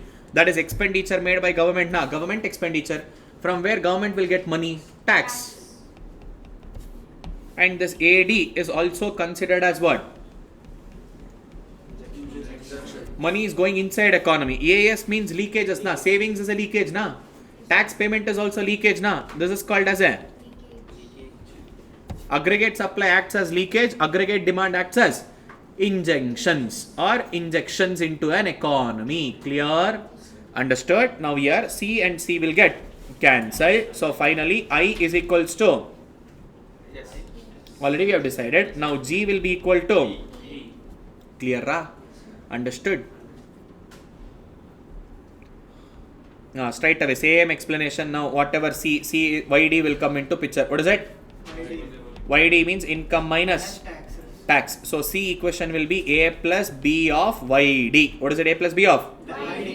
In this place, Appa? You can expand it also, right? Y minus T Ah. plus TR. Appa, maths genius are there in the class. Why to complicate their life? Leave it. Clear? See, earlier we only had a C. What is it? Earlier we only had a C. Next C plus. Now C plus I plus. Even government spendings are autonomous. Government spendings are clear. Now this is the equilibrium. Earlier this was the two sector equilibrium. Now this is the now at the three sector. See, this was the minus A part. See, this is minus A. This was the savings. Now this is the tax payment. What is it? Tax payments. Clear? Same to same. Government spendings will come as a part of tax. Whatever you made as a savings, that will be invested by the business people from the bank. They will take the loan. Clear? Same reverse there happens in the graph. Graph, they will not ask you to draw the graph, but questions will come from the explanations of the graph. Same pin to pin, whatever I just explained. Theoretical way I have given in detail here. Clear? Yes, sir. Now see, three sector model flowchart. Now earlier there was only household and business. Now new addition came. Who is that new addition? Now government will receive taxes from both of them. Do you agree? Household will also pay the tax. Business will also pay the. Next, government will give transfer payments to household and subsidies to whom? Business. And if government doesn't have money, even government will borrow loan from where? Financial market. From finance market. Who will go and save money? Household. Clear? From there, government will also borrow. Business people will also. Clear? Government will also purchase goods from the open market. That is from the product market. Clear? See, that is government. Rest everything else remains the same. Now two sector model I will draw. Listen, which model? Two sector model. Who will own all the factors of production? They will give that factors of production to whom? Business people. They will bring it to factor market. In return, business will pay that factor income in the factor market. That will become income term. Once household gets income, they will buy goods and services from the product market. That will become an income term. Business. And whatever goods and services produced, they will bring to product market. That is bought by whom? This is two sector model. Na blue color line, 4 lines. Two sector model, simple. Now government has come into picture. That is why all this kijibijis. Next comes, see here, my business person will also buy raw materials from the product market. One industry's finished goods is some other industry's raw material, na? Yes, sir. That's it. This is the circular flow. They will never have a question from the circular flow for your better understanding. What is it? Clear? Now comes the periapei. This is where your numerical problems will come. 4 logics are there. How many logics are there? See there. Income determined with lump sum tax. What is it? Income determined with? Lump sum tax. Appa, same. National income equation. What is it? Y is equals to C plus I plus G. Now the C equation is there. Now this plays a major role. Now since government is there, A plus B of YD. What is it? YD. What is YD, pa? Y minus tax. This is what? Lump sum tax. One single amount is given as a tax. Lump sum. If you are earning 10 lakh rupee, 1 lakh tax. If you are earning 5 lakh rupee, 50,000 tax. Like this lump sum tax. What is it? Lump sum tax. See, there is no confusion. This is what the actual equation is. That means y is equals to a plus b of y minus tax. Y minus Tax. plus I plus g. This is the final equation. What is that? Final. See, we can derive this equation and finally it will come like this. See, 1 divided by 1 minus b. Somewhere we heard this now. 1 divided by 1 minus b. Multiplier. 1 divided by MPS. MPS can also be written as 1 minus b. 1 minus. B. Multiplier formula. Which formula? Multiplier formula. 1 divided by 1 minus b. If it is lump sum tax, what is it lump sum? Tax. What is the multiplier formula? 1 divided by 1 minus b. That is 1 by MPS. What is it? 1 by? MPS. Full confusion. Didn't revise at home. Revised. Understanding. You feel like, what is this people doing there? That is how reaction is. No, I was marking. Marking. Okay, chalo. See, numerical problems I have given there. Hello, excuse me. After class, sit. You have to solve it. Clear, Ram? Their explanation, everything. See, I gave you the equation. Now I can also write you the equation here for your better understanding. See there. Y is equals to first C. What is that C? 10 plus 0.75. Y minus tax. What is the tax? G is equals to T. How much is tax? 20 plus I. How much is I? 50 plus G. How much is G? That's it. This is the equation. You need to solve this equation. There you derived that, no, sir. 1 by 1 minus b, you got it also. Can you explain that equation? Which one? Like beside. This Y- one? that. But simple da. Here the same equation is there na. Wait. Where? Wait. I will show. Wait. See, derivation will never be asked in your exam. So I didn't go much detail there. See, what is the equation of C now? A A plus b of y minus t. Tax plus I plus g. plus g. Now this will be a plus by minus bt plus I plus g. This is y na. Here y is also there na. This plus I will become this side na. Y minus B is equals to a minus bt plus I. plus g. Now taking y as common, 1 minus b na is equals to a minus. B plus I plus g. So taking y here, 1 divided by 1 minus b is equals to a minus bt plus I. Plus g. Yes. Clear? Yes, sir. You will never get this derivations and all. Not maths class na, economics na. So they will not bug you up so much. Already third paper they would have bugged you up. Even they don't keep laddu, you will only keep self laddu. So why to keep another one more self laddu in economics? Yes, sir. So they will not bug you up much. But what is most important is this 1 divided by 1 minus B. multiplier formula na. And what is this b? B is MPC na. MPC. In the equation, in the consumption equation, whatever that induced part comes, that is called MPC. What is it called as? MPC. See, come here, straight away. See there.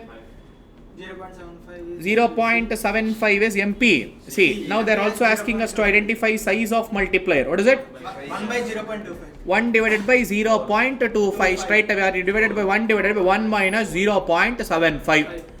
This is nothing but 1 divided by 0.25. 4 times. How many times? 4 times. So use your brain. Yes. See, this is the equation which you need to solve. Clear, ra? So this is the first concept. When tax is given as a lump sum, what is it? Tax is given as a Lump sum. For that, one more fitting will come. What is it now? Transfer payment. Simple da. Whenever you see this word transfer payment, that is plus TR. What is it? Because that is transfer payment is a income to individual na. Yes, sir. Household. See, disposable personal income, DPI. That is a income received but not earned. Income received. But not So add it. Now equation is very simple. Y is equals to. C plus I plus G. Now in the place of C, A you will write it as plus A Y plus B. Earlier only Y minus tax. Now plus TR. That's it. No big difference. Only Y minus tax was there. Now make it as plus TR. Now it will become plus I. plus G. That's it. This is national income equation. Yes, sir. This is the second one. Lump sum tax plus. Transfer payment. Now third one. Now this is where you will go wrong. Be careful. Tax as a function of income. What is it? Tax as a function of income. Appa, what is C formula? A plus B of. What is this? A called as autonomous. B called as. Induced. Even for tax, they will give it as a equation, autonomous and induced. See there, T dash and small t. This T dash is autonomous, small t is induced. Small t is what? Induced. Instead of just writing here as tax, see in the previous one, we just wrote it as what? Tax. Now, we will put the equation there. What do we do? T minus T. Small t. Simple, but there you will make a mistake. When you are writing inside the bracket, it will become minus. Plus will become what? Minus. That is where you guys will go wrong. That is where extra time you will take in solving. See here. Day plus TR na. Okay. But we are writing induced part. Which part? Induced. When you are writing induced part, see in the equation. 1 second. Let me erase it for you guys.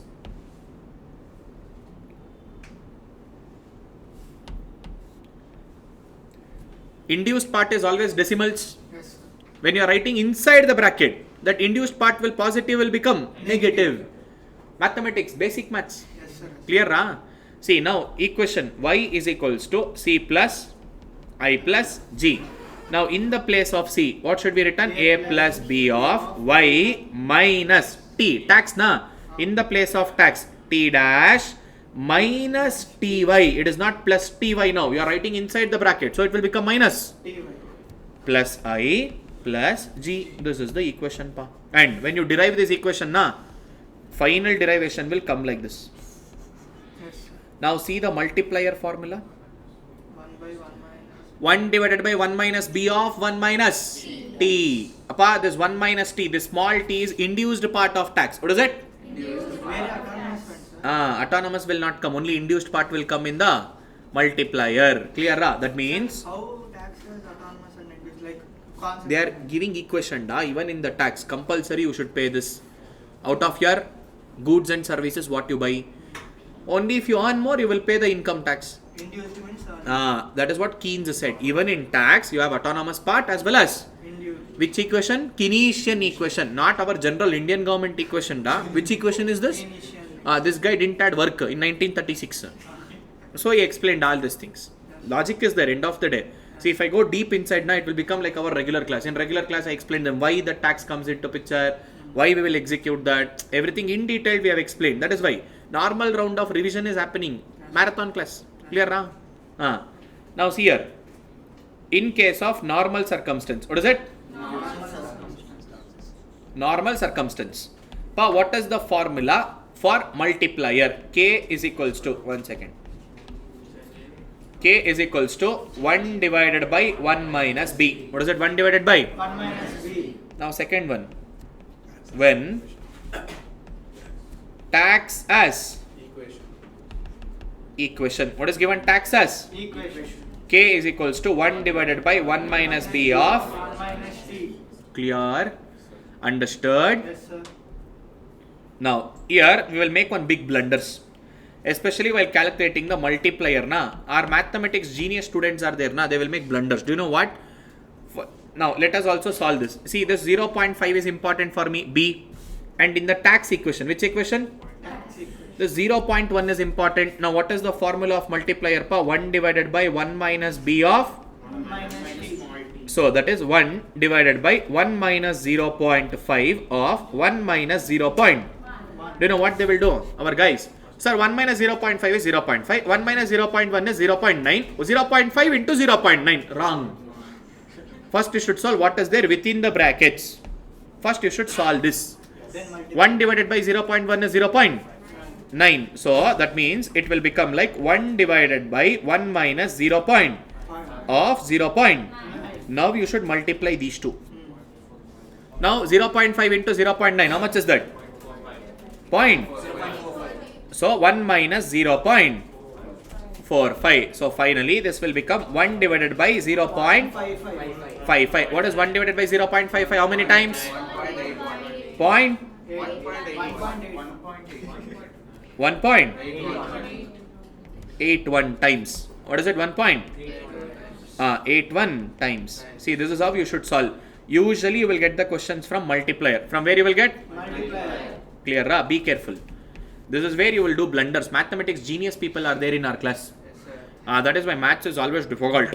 First, what is there inside the bracket has to be solved. And later on, you have to multiply with the next number. So first it is always multiplication and division.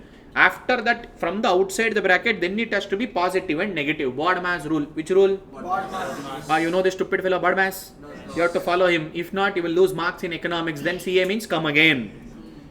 Clear ra? Even in maths also you will lose marks. Clear ra? Appa, this is the third one. That is when tax is given as equation. What is it? Tax is given as? Equation. Now to complicate your life, fourth concept. See, they have given tax as a equation along with transfer payments. Along with? That means y is equals to c plus I plus g. In the place of c, now we should write it as a plus of y minus t dash autonomous minus ty minus induced plus tr. What is it? Plus? See here? Can you identify here? Yes, sir. So plus I plus g, and if at all we derive at finally we will get the same to same. What is the multiplier formula again? 1 divided by 1 minus b of 1 minus t. Clear? So that will be the equation. So remember, whenever we have a tax as a equation, what as a equation? Tax as a equation. What is the multiplier formula? 1 divided by 1 minus b of 1 minus t. Is that clear? Yes, sir. Understood? Yes. So this will bring us to the fourth and the last topic of the Keynesian theory, that is 4 sector model. Which sector model? See, concept is easy pa. Equations are very tough. What is it? Equations are very tough. Now simple. AD is equal to Yes. whatever we wrote this na, this will come under AD. Where will it come under? AD. That means AD equals to Yes. C plus I plus. G plus is equals to C plus Yes. T. Now this CC gets, Cancel. and this minus A will go to the RHS side. Minus A will go to where? RH. So it will become plus. So I plus G plus X is equals to S plus T plus.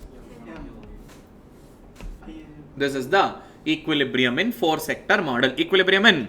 for sector model. And if you remember, I said AD is also called as injunction. AS is also called as.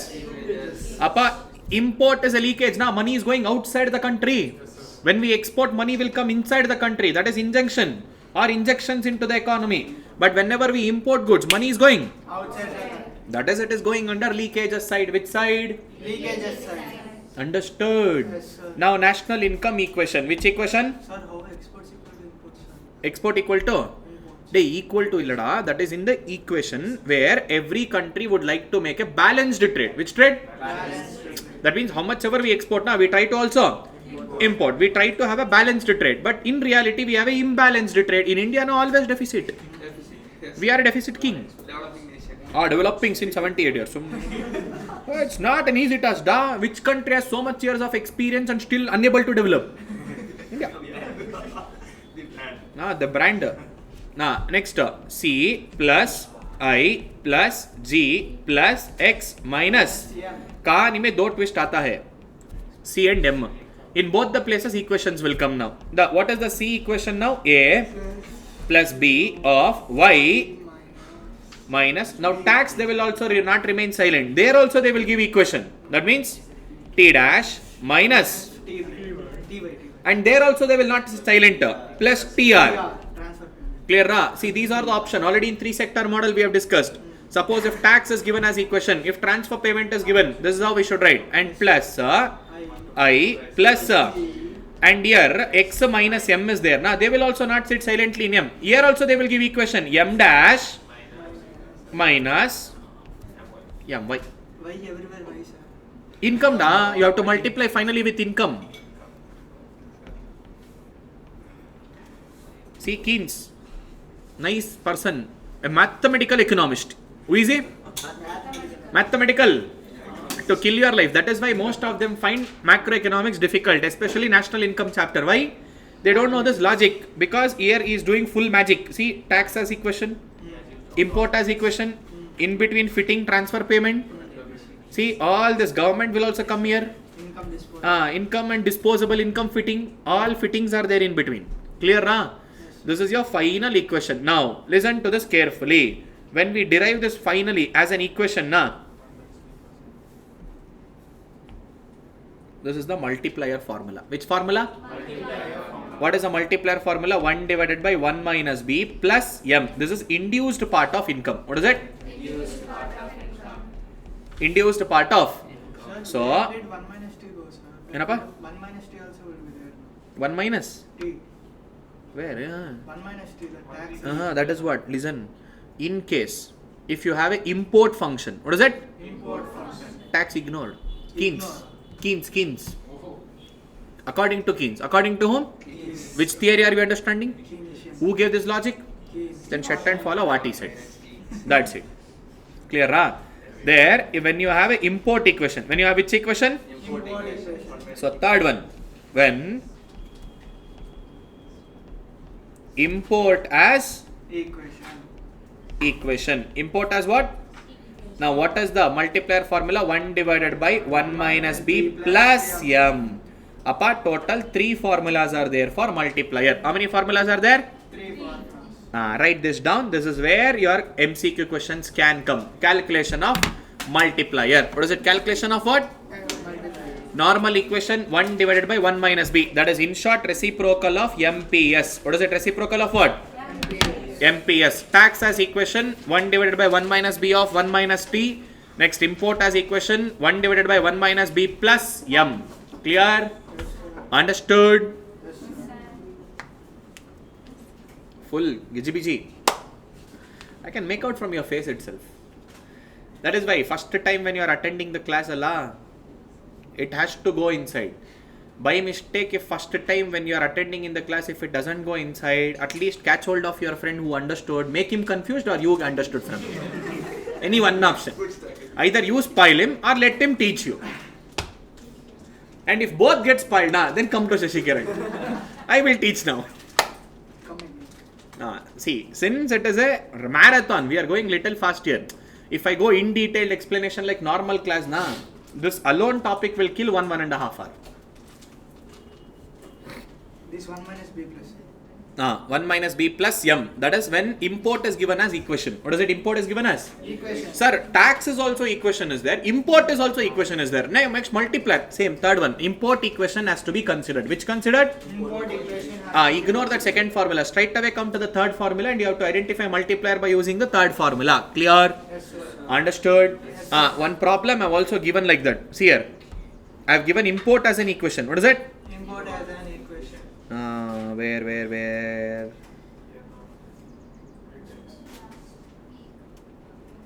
G is there. X minus m I have not given here. Only tax is given. TR is given. 4 sector. Now we came to 4 sector. See here. Even tax is given as equation. Just autonomous induced part is given. See 0.1y. And here also only and only autonomous part. Sorry, induced part is given. Which part is given? Induced part. Decimal 0.05y. Okay, calculate only and only multiplier for the 17th problem. Let's see.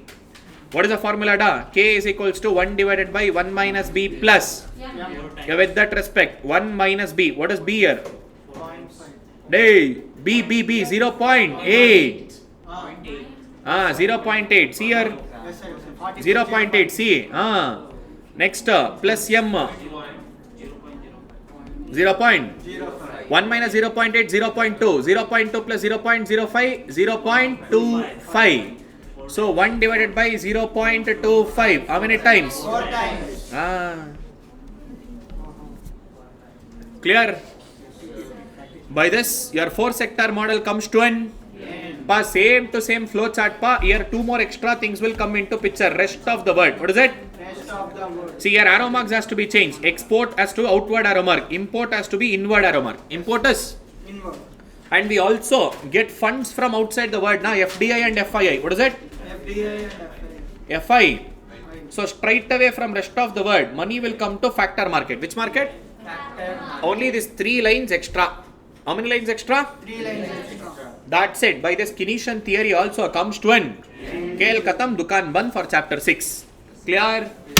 Flip back your page. Have a look. Any doubt in entire chapter 6? Let me know. Before moving ahead to chapter 7. Chapter 7 full storytelling. Full story. Fun is there. Full fun is there. If you don't listen, full sleeping will happen. Even 10 minutes concentration damar, full chapter damar.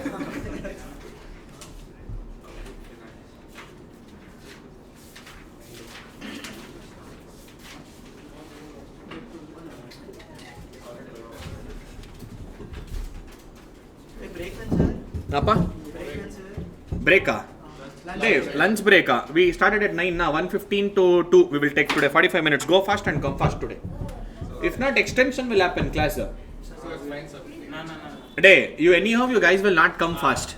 Even if I give break now, Allah, you will come after 1:45. Why? I learned lesson yesterday. Don't mind. 1:30, 1:15 I will give. Till what time the lunch will be there? I don't know. I am not eating. You are not eating lunch at all, huh? Hostel students, where are you guys and what time till what time the lunch is? Till 2:30, I think. From 12:30 to 2:30. Then we will take the break at 1:15 or 1:30. Anyhow, you guys will come late. If you come late today, we will leave late. Anyway, you said you late, na sir, they will come at 3 o'clock. Let them come. I will start class on time. Simple. They know regular class, they have been used to it. When I say on dot class starts at 4:15, on dot it starts at 4:15. If you come late, you are going to lose it. They know it very well. Already many of them have missed the topics first 10 minutes, 15 minutes and all. Only first day concession 5 minutes, 10 minutes. Later on, whether you are there or not there, I will start off. Okay, chalo, let's continue. Okay. Chapter number? What is chapter number 7? Public. So total there are 4 units. How many units are there? 4 units. Unit number 1 speaks about fiscal functions as an overview. What is that fiscal function as a? Overview. See, unit 1 is chota mota da. Hardly 10 minutes enough for this. See, what they say, why government has to intervene? Why government has to come in between in the economy? Why can't an economy run without government? Simple. There is a rich individual, Shah Rukh Khan. Who is there? Shah Rukh Khan. Who earns like 50 crore rupees per movie. Assumption. He earns even much more. But simply, assumption wise, 50 crore. How much? 50 crore. Say there is a Shashikiran, poor farmer. Who is he? Poor farmer. Say his health is not keeping well. He has to get an operation done. Cost of operation, let's say, assume it is 1 lakh rupee. How much is that? 1 lakh rupees. 1 lakh rupee. My entire yearly earning itself is 2 lakh rupee. In that 50% of my yearly earning goes to operation. If government is not there, will Shah Rukh Khan identify Shashikiran power and he will come and give me help me? No. So what government will do? They will collect taxes from rich. Nirmala Didi, sleeping partner na? She will collect money from rich individuals and she will give benefits to poor. That is why government is needed. Because we will collect more from rich and we will give a benefit to the Poor. That is the reason for which fiscal functions are required. Which function? Physical function. Not physical, fiscal. What is it? Fiscal means dealing with public money. What is it dealing with?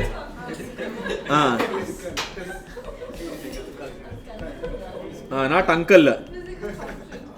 Fiscal uncle. Okay, listen. We have government expenditure and see, these are the 2 important tools of fiscal policy. Which policy? Fiscal policy. Clear? We will discuss in detail about them. See, this is what example I just gave na. Same to same. Now, this is the reason. Government intervenes and provides a dash services. Welfare services. Through which policy? Fiscal policy. They collect taxes from Shah Rukh Khan and provide medical services to poor citizens at a dash cost. Clear? Now, economic variables will not automatically function without government. Which are those economic variables? Like all your population, poverty, inflation, resources will not get adjusted automatically. Government has to intervene. So, the role of government in the economic system, that is depending upon the types of economic system which you follow. Capitalistic economy, socialistic economy and depending upon that, the role of government will be decided. And there are some basic problems in the economy, which are those: what to produce, how to produce, for whom to produce, and what provision has to be kept for the sustainable development practices. Same thing, chapter 1, what we discussed. Clear? Next, role of government from the words of your father of economics. See, he said only 2 important things. See, even I am the follower of a which market economy? That is capitalistic economy. But there are 3 exclusive areas where private people should not involve. Government has to exclusively have a control. Which are those 3 places? Number 1. Next, maintenance and justice and rule of highly beneficial and maintaining public institutions and public. In these 3 areas, government has to involve. Government has to have a control. Except these 3 areas, leave it everything to private people. Let them control, let them do operation, everything. Even I am a follower of a capitalistic. That is what they did now. Before 1930, everyone were following capitalistic, zero intervention of government. When Band Baja Bharat happened in 1929, 1930, That is when Great Depression of America, then the government's role started improving day by day. That is when our John Maynard Keynes came up with a solution called as fiscal policy, counter-cyclical fiscal model. Which model? Counter-cyclical fiscal model. And next comes Richard Musgrave. Which grave? He said 3-branch taxonomy. What did he said about? 3-branch taxonomy. Allocation, redistribution, stabilization function. Which function? Allocation? Redistribution, stabilization. See, in any economy for it matter, the role of government has to be precisely given in these 3 areas. Allocation of resources, because human ones are unlimited, resources are limited. We should use these limited resources in the most effective and efficient way. If not, the things are going to become much more worst. So government has to play the resource allocation role. Which allocation? Resource allocation role. And in our country, distribution of income is unequal. Rich is becoming much more richer and poor is remaining poor. So come up with plans, policy, take more money from rich and give it to who has to do that? Redistribution. And you have to bring stabilization in the economy, especially macroeconomic stability. Which economic stability? Macroeconomic stability. Inflation has to be controlled, unemployment problem has to be reduced, economy has to constantly perform. All of a sudden this year wonderful performance, next year full dabba performance should not be there. Proper performance has to be there. Like this, various macroeconomic elements are there. Which elements? Macroeconomic elements. That has to be in the stabilized way. So this first 2, allocation and redistribution is microeconomic, stabilization is Macroeconomic. see, primarily microeconomic functions are allocation and redistribution. Stabilization is a macroeconomic. So in detail he has allocated about all this aspect. What is that allocation? See, we need to allocate our scarce resources in the most optimal and Efficient. And perfect allocation happens only in perfect competitive market, but in reality none of the markets are perfectly competitive. So resource allocation has to be done by both market determined as well as Government determined. but the biggest tragedy is private goods are always and always sufficiently produced in the market, but our public goods, government determined, are insufficiently produced because government operates on budget, demand switching, expenditure switching. One stupid fellow agrees, other stupid fellow will not. If MLA agrees, MP will not agree. If MP agrees, President will not agree. Okay, I will reduce the speed. Now the different hierarchical levels are there. Which levels are there? Hierarchical levels are there. Different hierarchical levels are existing. Because of that, if one fellow agrees, one fellow, other fellow will not. And government has to operate based on what? Budget. Based on what? Budget. See, for everything they have to allocate budget, they have to get permission. Because of that, it is a highly time consuming process. Speed okay ma? Yes. Done. Okay. Now because of these purposes, government goods are not allocated properly. Government goods are not allocated Properly. clear. But private sector has got a proper allocation of, because they operate based on price mechanism. What is price mechanism? Demand and supply. But our government resources are allocated based on what? Revenue and Is there any name used, sir, for price mechanism? that is what now. Demand and supply. That is what now. Market forces. Price mechanism is also called as demand and Supply. two names are there now. Market forces or price mechanism. Clear. Next, why do generally resources are misallocated in the hands of private people? These are greedy people. They want to earn profits. So either they will underproduce something or either they will Overproduce. because of that misallocation of resource happens. So this has to be stopped. So how the markets are going to? Fail. Because of Misallocation of resources. because we don't have a proper information, imperfect information is there, and markets typically fail to provide which goods? Collective goods. That means public goods, which will bring everyone as a benefit as a common, and there is a problem of what? Extension. That is pollution. All this I said now, economic cost, social cost, private cost, accounting cost, bench, chemical, living into, discharging into river. See all factor immobility. Our people wants work in one place only. If everyone wants to get work in Bangalore, no one will get properly. You have to move around. Chennai come to Hyderabad, come to Ahmedabad, come to Delhi, come to Mumbai. Like that, you have to be scattered. You cannot expect everyone to get the resource at one single place itself. And imperfect. Sir, I want to join some good college. Sir, tell me some good college. You will ask the same question with 20 people. Finally, you will collect information and go and join the college. After joining, how is the college? Dabba college. Common problem with every single person. Clear? See, whatever information we get, we don't get a cheapest information at right time. What is that cheapest information at? Right time. Next, inequality in distribution of income and that is the biggest problem in our country. Hence, government has to come in between. Government has to decide on what resources has to be allocated. Simple. In India, we have a basic questions like this. See, economic performance has to be done throughout the expenditures and tax policy. That means government expenditure and Tax policy. fiscal policy. Next, it has to determine who has to be taxed and what has to be. And Nirmala, it is simple. Not who and what. Everything. And how and on what the public revenue has to be? Hey, that you don't ask, that I will decide. Later on, next, it is concerned with the provisions of optimum mixture of dash goods. Public goods and merit goods. We should provide public goods as well as and reallocation of society's scarce resources from the hands of private to Public use. take resources from private people and it has to be given to whom? Public usage. That means government control has to be made. And there are certain places where private people can perform but don't allow it for private people. Stupid people, they will not allow properly, they will not work properly, they will misutilize resources like enforcement of law, like property rights. All this has to be necessarily arranged only and only by government through the way of law enforcement and Codes. certain things private people cannot do it, only government can do it. If you buy a new land, can a private people register? Abba? What is merit? Merit good, I will explain. Merit goods means which brings benefit to everyone in common, but you have to pay price. You have to pay. Best example, coaching center. Can you get it for free of cost? Paisa haath mein, kaam baad mein. Clear, na? Now your private education, you are bringing a benefit, but you have to pay for that. It is bringing a merit to you. What is it? Bringing a. But public good you don't pay. Public good you don't. But you are taking benefit. Street light, road, dam. Will you pay? Sir, direct not payment is made. Indirectly GST they will collect, sir. But still, did you directly contribute anything? But which is bringing benefit to everyone in common, na? That is public good. Merit good, it is like a private consumption. What is it? Private consumption. Bringing public benefit. Bringing which benefit? Public benefit. Clear, ra? Next, unit 2 in detail we will discuss about this. Clear, ra? Next, allocation. What all government has done? See, government has come up with you various programs, policies and all. See, government may. What is it? Government May. directly provide the economic goods like electricity, public transportation. Next, government may influence the Private allocation. through incentives and Disincentive. say come to village sector and open your industry 3 years tax free. I will give free electricity like this incentives and disincentives. Next, andre indirectly curbing you higher taxes, not allowing you to do the work properly. Your go down or restrictions. Oh, your truck should not come during daytime. It should only come during midnight. Which employee will come and unload and load in midtime? See, these are like hindrances. Indirectly, they are curbing you down if you don't listen to my words. Indirectly, I am putting some lot of rules and regulations. Next, through the competition policy, mergers and acquisitions are controlled. I will have a strict watch. Who is getting merged? Who is taking competition to next level?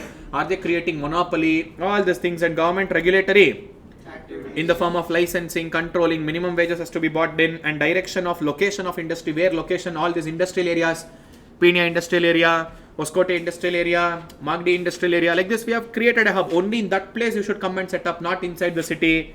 And maximizing what? Social welfare. End of the day, social welfare has to be increased. Next, redistribution function. Take it from rich, give it to the.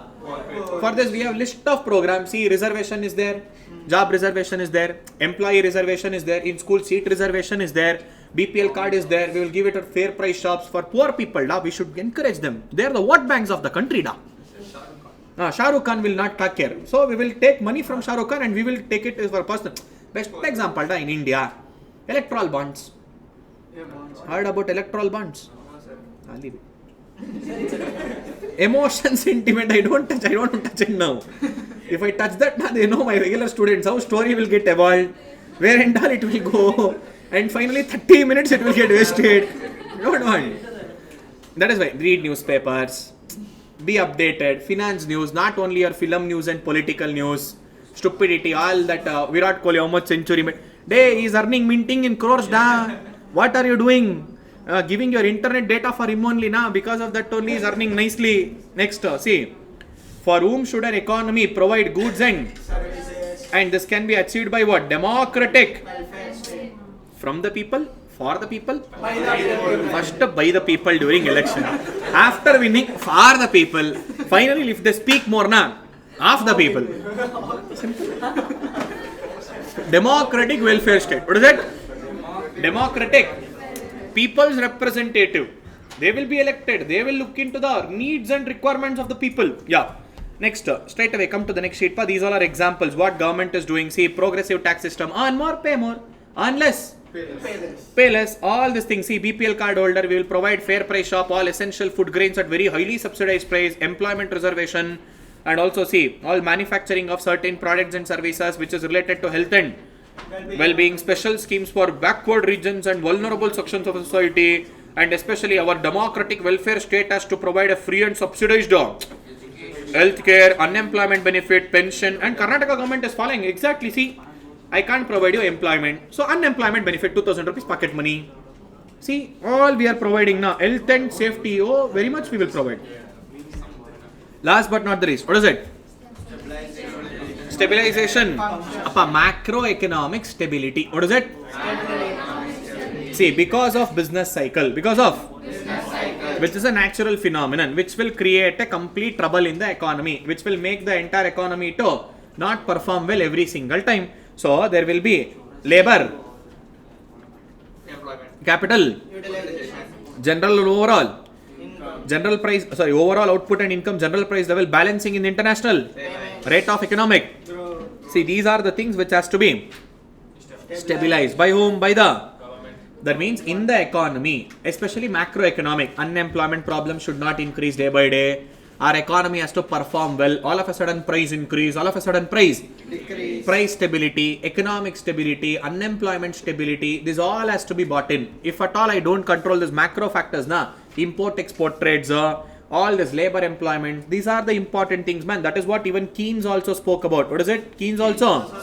See, things will not automatically get adjusted. Full employment will not happen. Price stability will not happen. Government should pursue deliberate stabilization policy. Government should involve, government should control, government should, according to their will and wish, they should come and follow things to bring stability. To bring what? Stability. Why? Because of your recession and inflation, there occurs a instability, and also there is a contagion effect. Which effect? It starts in one country, it affects the other countries. Because this effect is spreading from one country to another country, now we call it as contagion effect. Which effect? Contagion. So that has to be controlled. Best example, COVID now started in one country, affected all the countries, entire world. All the governments were taking strict actions to control this. Next, see there, government fiscal policy. Which fiscal policy? Government fiscal policy. We will control through our government expenditure. We will control through our taxes. So how do we use this to at the time of recession, at the time of inflation? And we will also control through our budget. Either by having surplus budget or either by having a deficit. Concept very simple. Listen, let me make it even more clear for you guys. See, there is a fiscal policy, or let me say economic policy. Which policy? Economic policy. Morning also I explained. How many are there? Fiscal policy, fiscal and monetary. Now under fiscal, two more elements will come. What is it? Under monetary? Clear na? Suppose in an economy, if there is a already more money is there in the hands of the people na, government expenditure will, tax rates will, interest rates will. Now not just this. Wait. Interest rates will increase. The hero, both of them. I can listen here. Clear? Listen. Now not just this. Even our budget. Government will not have a proper budgetary allocation. Now they will intentionally spend less money because government expenditures are reducing now because of inflation. So we will be having a surplus budget. Which budget? Surplus budget. Not just surplus budget. Now borrowings. Whatever I have done earlier now. Now I have a surplus budget. Now money left out in my hands. Now I will repay the loans. I will repay the loans. See, like this, I will conduct a series of activities here. Clear? 5 important areas are there. How many important areas? 5 important areas. Number 1, government expenditure. Number 2, tax. Number 3, number 4 with respect to budget. Number 5 with respect to external debts. What is it? With respect to external debts. So when do we borrow more? When do we contract that borrowings? Clear? These are the 5. Totally opposite during deflation. Government expenditures will increase. Tax rate, interest rate. Now which budget? I have to spend more money now, but I don't have money. Where should I borrow money? Inside the country or outside the country? So what will happen to debt, sir? Increases. Clear? This is the balance of payment, balance of trade. That will also come under international trade. That will also be stabilized. But here main 5 factors. What is it? Still factors are there, but these are the main 5 factors that comes under international trade. Which trade? Now we are trying to control our domestic economy. I am only controlling what? Domestic. Inside our own economy, what all stability I should bring in first. That is a primary aspect. Next, when I come to international aspects, balance of trade, balance of payment, international relationships, everything will come into picture. Chapter 9. What is it? International trade, international economics. Clear? Yes, what you are answering is correct. What you are saying is also correct. What is balance of international? What is balancing of international trade? Exports, imports. If at all we export more, good. This is the equalization of That means whenever we are importing goods, we should pay money. When we export goods, we should receive money. So always and always we should export more and import less. But sometimes things goes in an adverse way. We will export less, we will import. We should only pay money. My foreign exchange reserves will go off. That should not happen. We should bring in balance. Whatever we are exporting, whatever we are, value should be balancing the balance of trade. Clear? Chapter 9. Don't worry, in detail we will discuss there. Chapter 9 we will discuss.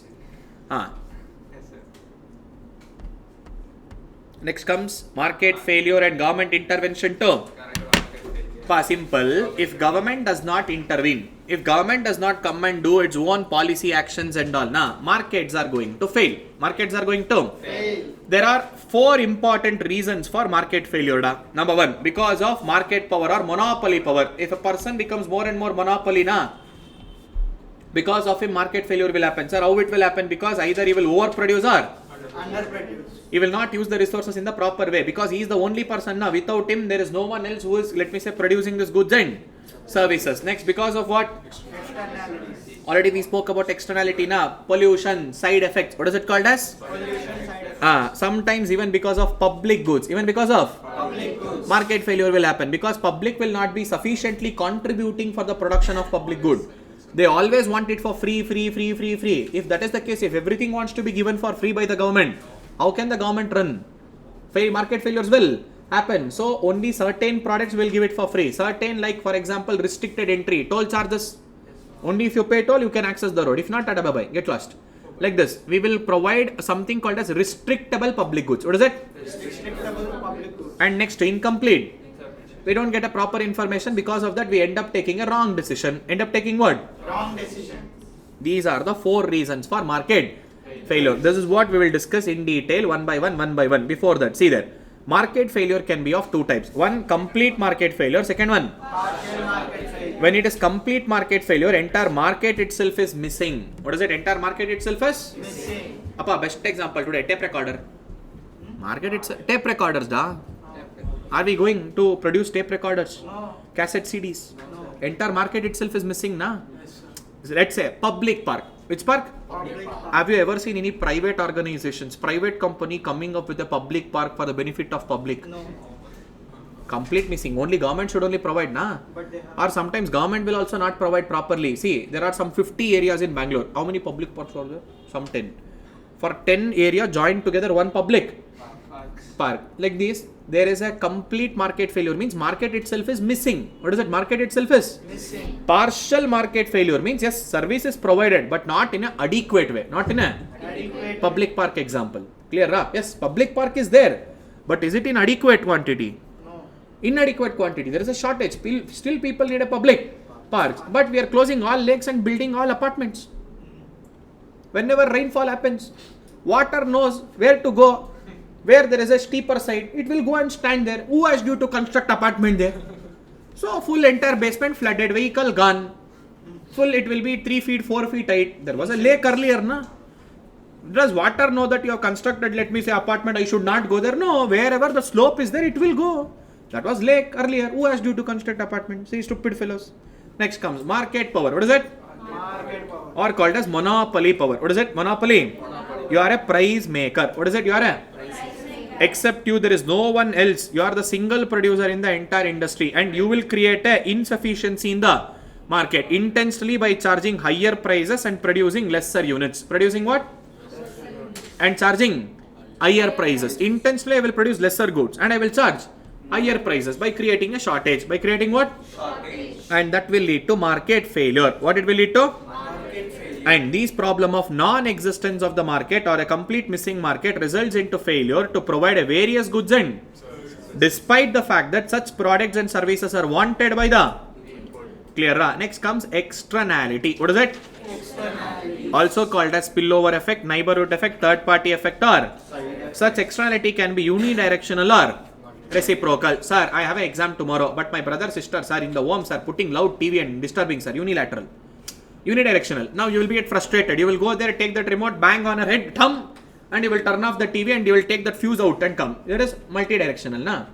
Both the sides effect is coming. So either it can be unidirectional or reciprocal. So such kind of externality, either it can occur during the consumption or either it can occur during the, either it can bring a disadvantage or either it can bring the. Let us discuss all the four in detail. See, positive externality is also there, negative externality is also there. See, simple externality is of two kinds, positive and either it can be in positive production or either it can be in positive Consumption. either negative production or negative. Consumption. Sir, positive production externality. What is it? Positive production external. Because of my production, because of my Production. there is a external benefit. Let's say, for example, in my company, in my market research organization, I will take you people as an interns. I will teach you people how to do market research, how exactly industry standards are, everything. After that, you will leave my company, you will go and join my competitor company. Who is getting benefit? Who taught you? Shashikiran. Shashikiran led to that production, but benefit is taken by positive production externality. Because of my production, there is an external benefit. Which benefit?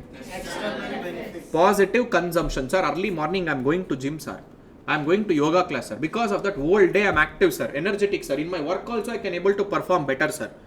Because of my consumption, my boss is getting benefits, sir. My work is getting improved, na? Quality of work is going improving day by day, day by day. Because of my consumption, private consumption. External benefit. Which benefit? External benefit. Next, negative production externality. Which production? Negative external Because of my production. Because of my production. bench producing chemical, discharging into river. Because of my production, there is a externality. Negative. And production externality. That is negative production externality. Next, negative consumption externality. Alcohol, cigarettes. Because of your consumption, the person who stands next to you while you are smoking, passive smoking. Externality, clear? See, whichever it is, because of externality, because of third party gets affected, outsider will get. See, I trained you people, my competitor got it affected, my competitor got a benefit. Next, you took the gym services, but your employer, your boss is getting the benefit. Next, sir, because of my production, fisherman is getting affected, table production, river water is getting polluted. Next, sir, because of my smoking, the friend who is sitting next to me is getting affected. By example, see, there are people laughing. One who has experienced a lot. Chalo. These are called as externalities. What is it? Externalities. Same thing explained in detail with example. See here, example. Clear? And already I have also spoken about. Direct cost and social cost in DAF cost. What is the formula? Direct cost plus social cost. Social cost is cost to a society. That is private cost plus External cost. clear. Next comes which goods? Mark it as important. Definitely you will get questions. Mark it as important. Yes, sir.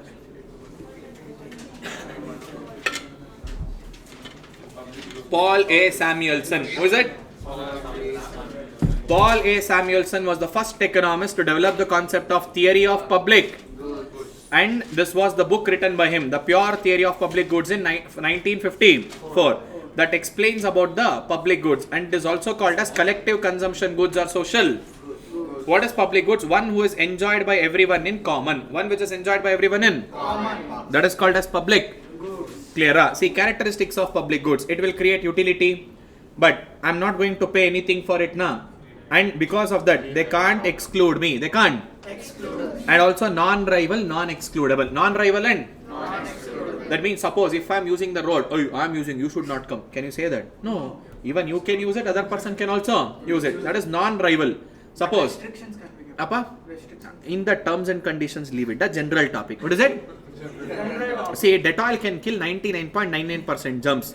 Even Dettol will alert that 0.1%. Such 0.1% are these terms and conditions. So don't highlight that. Clear, huh? This is generic topic. Which topic? In general. If you are using some street light, you are walking on the road in the evening time. "Oh, I'm using light. You should not come." Will you say? That is what? Non-rival. What is that? But private goods are rival. See, if at all you don't pay fees, will they allow you to come and sit and take the class? No. Rival and excludable. If someone else has paid the fees and if has taken a seat, now you sit, will they come and give it to you? No. In colleges and all, will they give admission already given to someone? Will they come and give it to you? No. Excludable as well as rival. What is it? Excludable as well as? Rival. Yes, both will yield utility. Both will yield. But public goods are collective in nature. There is no requirement of any kind of a payment. But the biggest problem of public good is a free rider problem. Which rider problem? Free rider problem. That means people are not willing to pay, but everyone wants to enjoy the benefit. Everyone wants to take it for free. Muft mein milega. Government will say, okay, chalo, I will not produce at all. If you're not willing to pay, if you're not willing to contribute, now later I will not even provide you that benefits. And public goods are characterized by.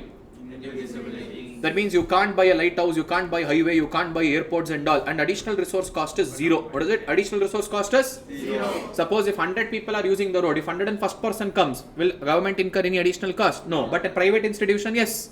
Yes. If 100 people have joined the class, 101st guy joins. For him also one seat, for him also one extra material. Faculty has to concentrate for him also. Additional cost is involved now. In private goods, additional cost is involved. But in public goods, additional cost is not. See, characteristics of public goods. They also yield utility. They must purchase them. They are not available for free of cost. There is a private property. It only belongs to you when you buy that product with your cell phone. After buying it, would only belong to you or everyone in the class. Only you.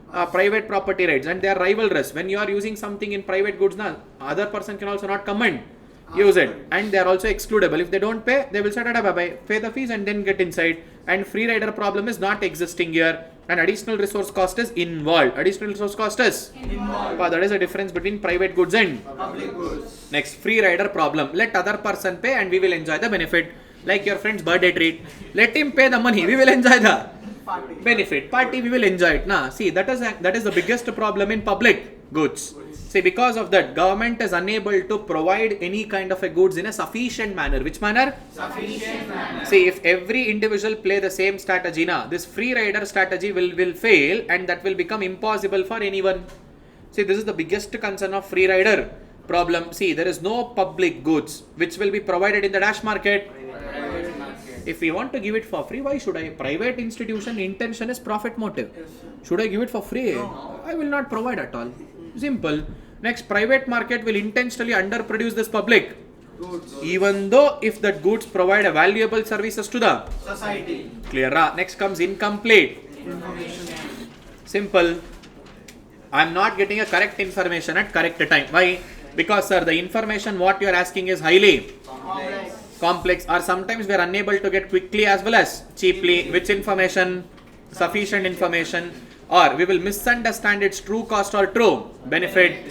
And people are also ignorant. People are also Ignorant. or they are not aware about many matters in the. Market. And finally they will end up taking a wrong choices or a wrong decisions. Clear? This is the problem of incomplete information. Perfect information means buyer and seller both has a adequate knowledge about what they are transacting. Best example, second hand car sales.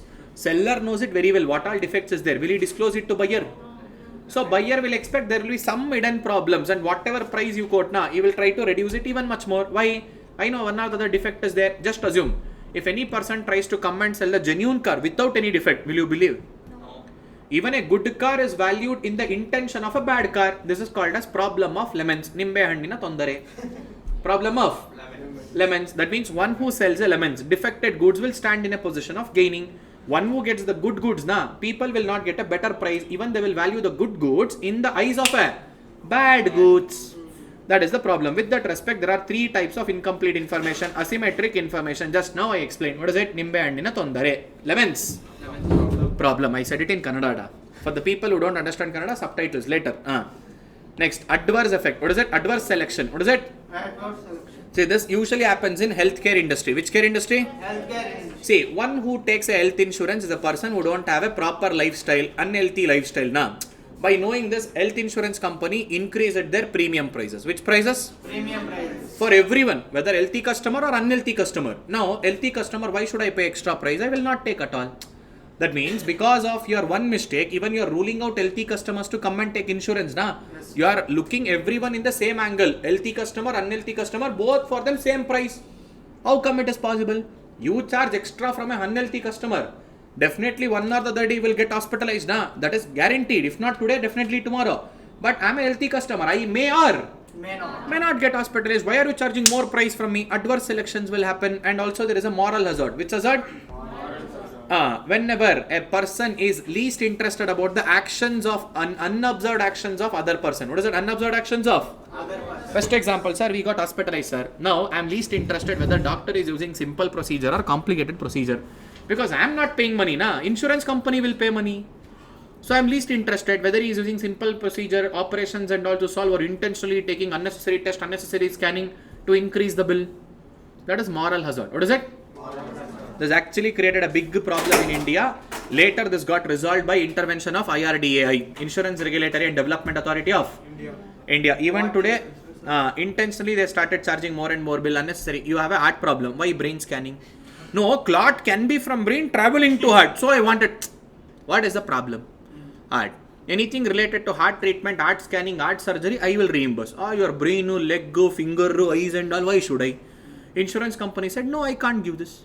Unnecessarily, hospital is dragging the bill. See, big private hospitals came into a conflict with all these insurance providers, and this was resolved with a third party administration to medical claims. This was moral hazard. Clear?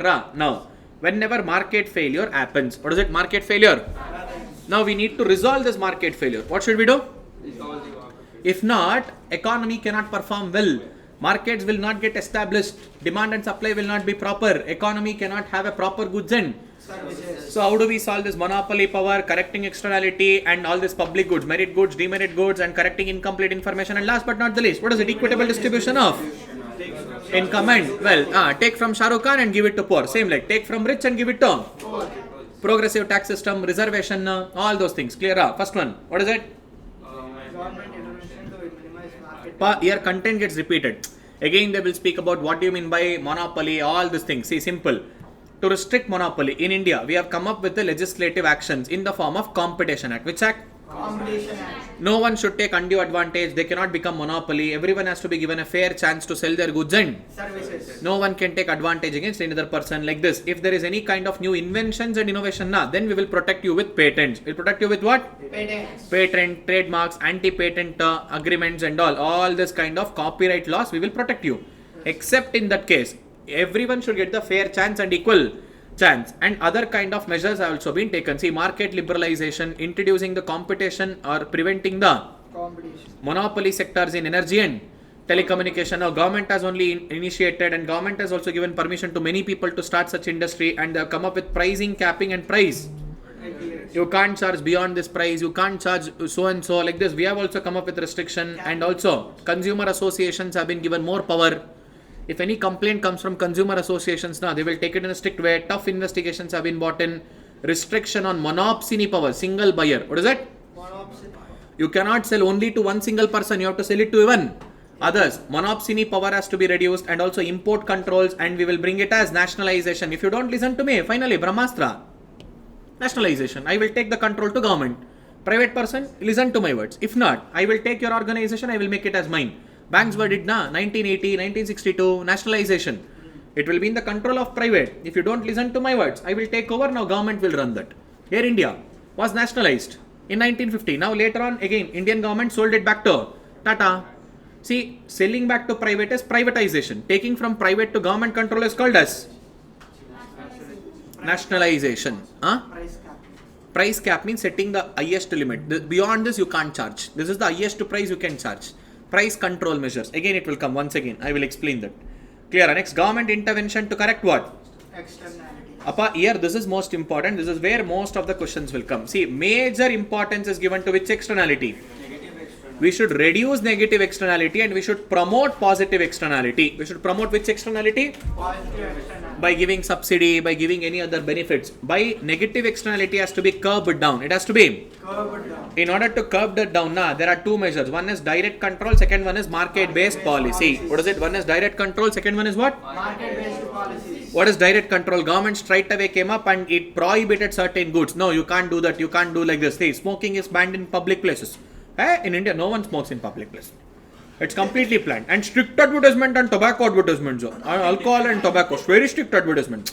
Especially labelings and all. Now, we will mention on label. Not on cigarette. On cigarette packet. Like this. Water bottle. Water bottle. Oh, grade A category. No. Yeah. Next. Government has passed even a law where it will come up with a restriction of negative externality by way of Environment Protection Act. We have Environment Department. We should not, emit more and more smoke. You cannot do like that. You cannot emit more smoke. I will have a control. Next, we are also fixing the emission standard. How much smoke you can emit, how much production you can make, beyond which you should not make. Like this, some other chota mota things they have done. Read this. Enough. Clear, ra? Direct control. Government will only come. Government will only impose the rules and regulation. Government will only control them. What to do and what not to do. Next comes second and the most important, market-based policy. Which policy? Market-based policies. Under the two types are there. One is environment tax. Second one is cap and trade system. What is it? Environment tax and Cap and trade system. But this environment tax concept was given by Pigu. That is also called as Piguvian tax. Which tax? Pigovian tax. See, Pigu said clearly, if you call upon these producers and ask them not to pollute and all, now they will not listen to your words. Do one thing, levy a tax. Even to start that company, production tax. After producing the goods, product tax. Levy tax. Now he has only one option. If he don't want to pay more tax, he should reduce its production. If he's producing more, he should pay more and more. Taxes. By that way, we will control this externality. But there is one more biggest problem with this tax. If you impose tax like this, if it is an inelastic good like cigarette, alcohol and all, people don't mind at all. Manufacturer will pass on that to customer. Instead of buying 5 bottles, he will buy 4 bottles. Definitely he will buy. End of the day, tax has got advantages as well as Disadvantages. see, if you keep on increasing tax, these people, MNC companies will say Tata bye-bye and will go to some other country. If they leave my country, employment opportunity will Decrease. they are producing in my country, so my GDP was increasing. Now GDP will Decrease. There are also many disadvantages. See, he said, make polluters to pay and make sure that levy a tax on the production itself. Levy a tax on the Production itself. see, for every single unit of pollution, now the polluter must has to choose to either pay the Tax or reduce the pollution through means of any other kind of. disposal. See, problems in administrating the tax. See, it is difficult to discover the right level of Taxation. what is the correct amount of tax. This is only the tax 10%, 15%, 20%. How do you identify? That is the biggest problem. And if the demand is inelastic, I said no, alcohol and all, that will not have any kind of an impact. And this tax burden finally in the form of higher, they will shift it to customer, and because of higher prices, there will be a problem of inflation. And this taxing the polluter has many other limitation, like there will be complex and costly administrative procedure for government. You have to establish your departments, Central Board of Direct Tax, Indirect Tax and Customs. For them, employment opportunity, benefits, salary, jeep, everything. Administration cost is higher, and this tax also acts as a negative Consequence. on dash Employment. as well as investment. Suppose if at all it is a high pollution taxes and all in the one country, that may engage the producers to shift their production facility to Other countries with where there is a, this is the trouble. Next Then comes, all countries can come to an agreement. no, that they have done it, but still you need business na, you need GDP na, your economy should grow na. India is developing country na. We will have some kind of restrictions, liberalizations, everything. Next comes, okay, sir, we can't tackle everything through tax. So we'll do one thing. We will have something called as cap and trade system. Which system? Cap and trade system. So what do they do in this cap and trade system? Simple, da. We will issue a license. What do we do? Issue a license. Tradable license. What is it? Tradable license. Let's say, for example, iron and steel. Now, in order to produce iron and steel, you should take a permissions and license. And such permission license, now government will only issue. Intentionally, they will give lesser license. Which license? Lesser license. Let's say, for example, production license. Which license? Production license. See, every year, assuming that I want to get some 50 license, he wants to get some 70, she has to get some 100. Intentionally, they will give lesser license and they will say, you can sell this license to any of them. Now, one who sells the license, he will earn more profit. Intentionally, he will sell it for higher price. One who purchases the license at higher prices, he will produce goods. Can he sell his goods in lesser cost in the market? Now, the guy who sold his license, without even producing, without even environment harming, he made a profit, Yes, sir. So, government came up with this technology. Tradable emission license. What is it? Intentionally, they will allocate fewer permits rather than the free pollution level, and they will create a shortage. And they give a permission to trade that. And one who sells the higher polluter The one who has to buy this license, he has to buy more and more permits. The lower polluter receives the extra revenue by selling such surplus permits and he will make a profit. See, in India, actually we are experimenting this on various schemes like this. Clear, ra? That has also got certain advantages, they have also got certain disadvantages. Now, how do we improve the positive externality? Which externality? Simple da, give a subsidies, either directly to the producer or either directly to the... In India, we are giving more and more subsidy to whom? Producer. So once we give subsidy to producer, cost of production will come down, productivity will be encouraged, selling price will be decreased, people will come forward to buy that commodities. Clear? LPG gas, best example. Everyone uses it. Earlier, customer used to get subsidy. Now directly, producer is getting the subsidy. So he has to sell it for lesser price than the market price. If market price is 1,600, now you are getting for 1,000 rupees only. Government is giving the 600 rupees to producer directly. Clear? Ra? Next, government intervention in case of which goods? Simple da, which is rival as well as private goods na. If you don't pay, I will not allow you. And if someone is using, you cannot use it. But which brings a public benefit. Which benefit? But these kind of merit goods are limited in. They can also be rejectable if person is unwilling to. So in order to have a positive marginal cost for extra users, now government has to involve, especially in which sector? Healthcare, education, welfare, housing, fire, waste management, public library, museum, public. These all are merit goods now. Clear? So government will directly come, government will only produce it, government will only supply that. Clear? See, the possible government response under providing for which goods? Either by coming with rules and regulations, or either by giving a subsidy to producer, or government directly providing or combining with any government provisions with private people doing together, or any kind of market provision setting rules and regulation. RTE, best example, Right to Education Act. Private schools and colleges, you can't deny a seat for certain kind of reasons. A certain number of seats has to be sold at highly subsidized price. Which price? You might charge 1.5 lakh rupee donations and all. Under RTE, fees should be not more than 20,000. Few seats has to be dedicated. RTE is a best example for this. Clear? In books and all we will mention. See, these all are the examples. See there? The way in which education is to be imparted is a government. That means you select the candidate, but what to be taught in the schools and colleges, who will decide that? Government will decide that. Government can also prohibit certain types of goods or even activities, set some standards or issue some kind of mandates which has to be compulsorily followed. Now, riding without helmet, fine. Compulsory you should wear seat belt, compulsory you should wear helmet, insurance should be there for your vehicle, like this, mandatories. Clear? What is it? See, certain examples has been given. See, Right to Children for Free and Compulsory Education Act 2000. Clear? Next, government intervention in case of which goods? What do you mean by demerit goods? Socially undesirable goods. Which goods? Socially undesirable goods. See, this kind of socially undesirable goods will have a biggest problem in our economy. Sir, which is the biggest problem? If at all we don't control, public will not be the best judge. You go and ask any drunkard, hey, is it drinking good? Hey, it is Amruta. That is how we will speak. Affecting health, that he will not speak. So people will misjudge. People will misjudge. Especially like cigarettes, alcohol, intoxicated drugs. That has to be controlled. So people don't have a proper information. People have imperfect information. So government will come, government will demarcate that goods. Government will put a strict regulation. It should not be sold for age group of below 18 and all. Next to schools and colleges, 100 meters has to be tobacco free. Everything they will do. Opposite to college only, new bakery will come. Clear? Next, see there. Government intervention to correct market failure resulting from which goods? For example, what all rules, regulations they are doing. I gave example Next to schools and colleges, see, tobacco free zone. What is it? Tobacco free? See, from schools, colleges and all, illegal drugs and all, it has to be banned completely. Negative advertisement has to be given. Like this. List of example, and 28% GST is there. Now they are bringing it to 35. Sin goods. Clear? Next, government might also fix the minimum price below which such demerit goods should never be sold. Market capping. What is it? Below which that should never be sold. Always and always it has to be sold at higher prices.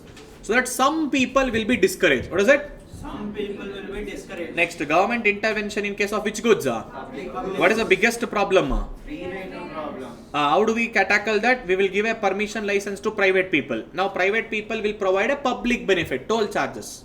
Collect it and then allow. And I will say how much to collect. All this, see, last point, this is the important, last 2 points.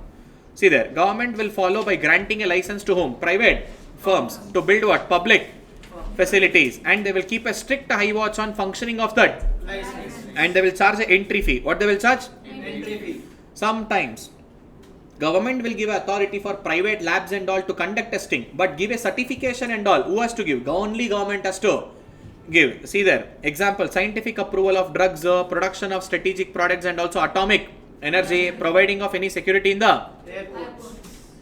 certain areas will never be left to the private people. Even if it is given, some kind of work we will give, but controlling authority will be in the hands of a government. Clear? Next up, price intervention and non-market pricing. This is important. Again, see, there is something called as price control measure, price floor and price ceiling. What is it?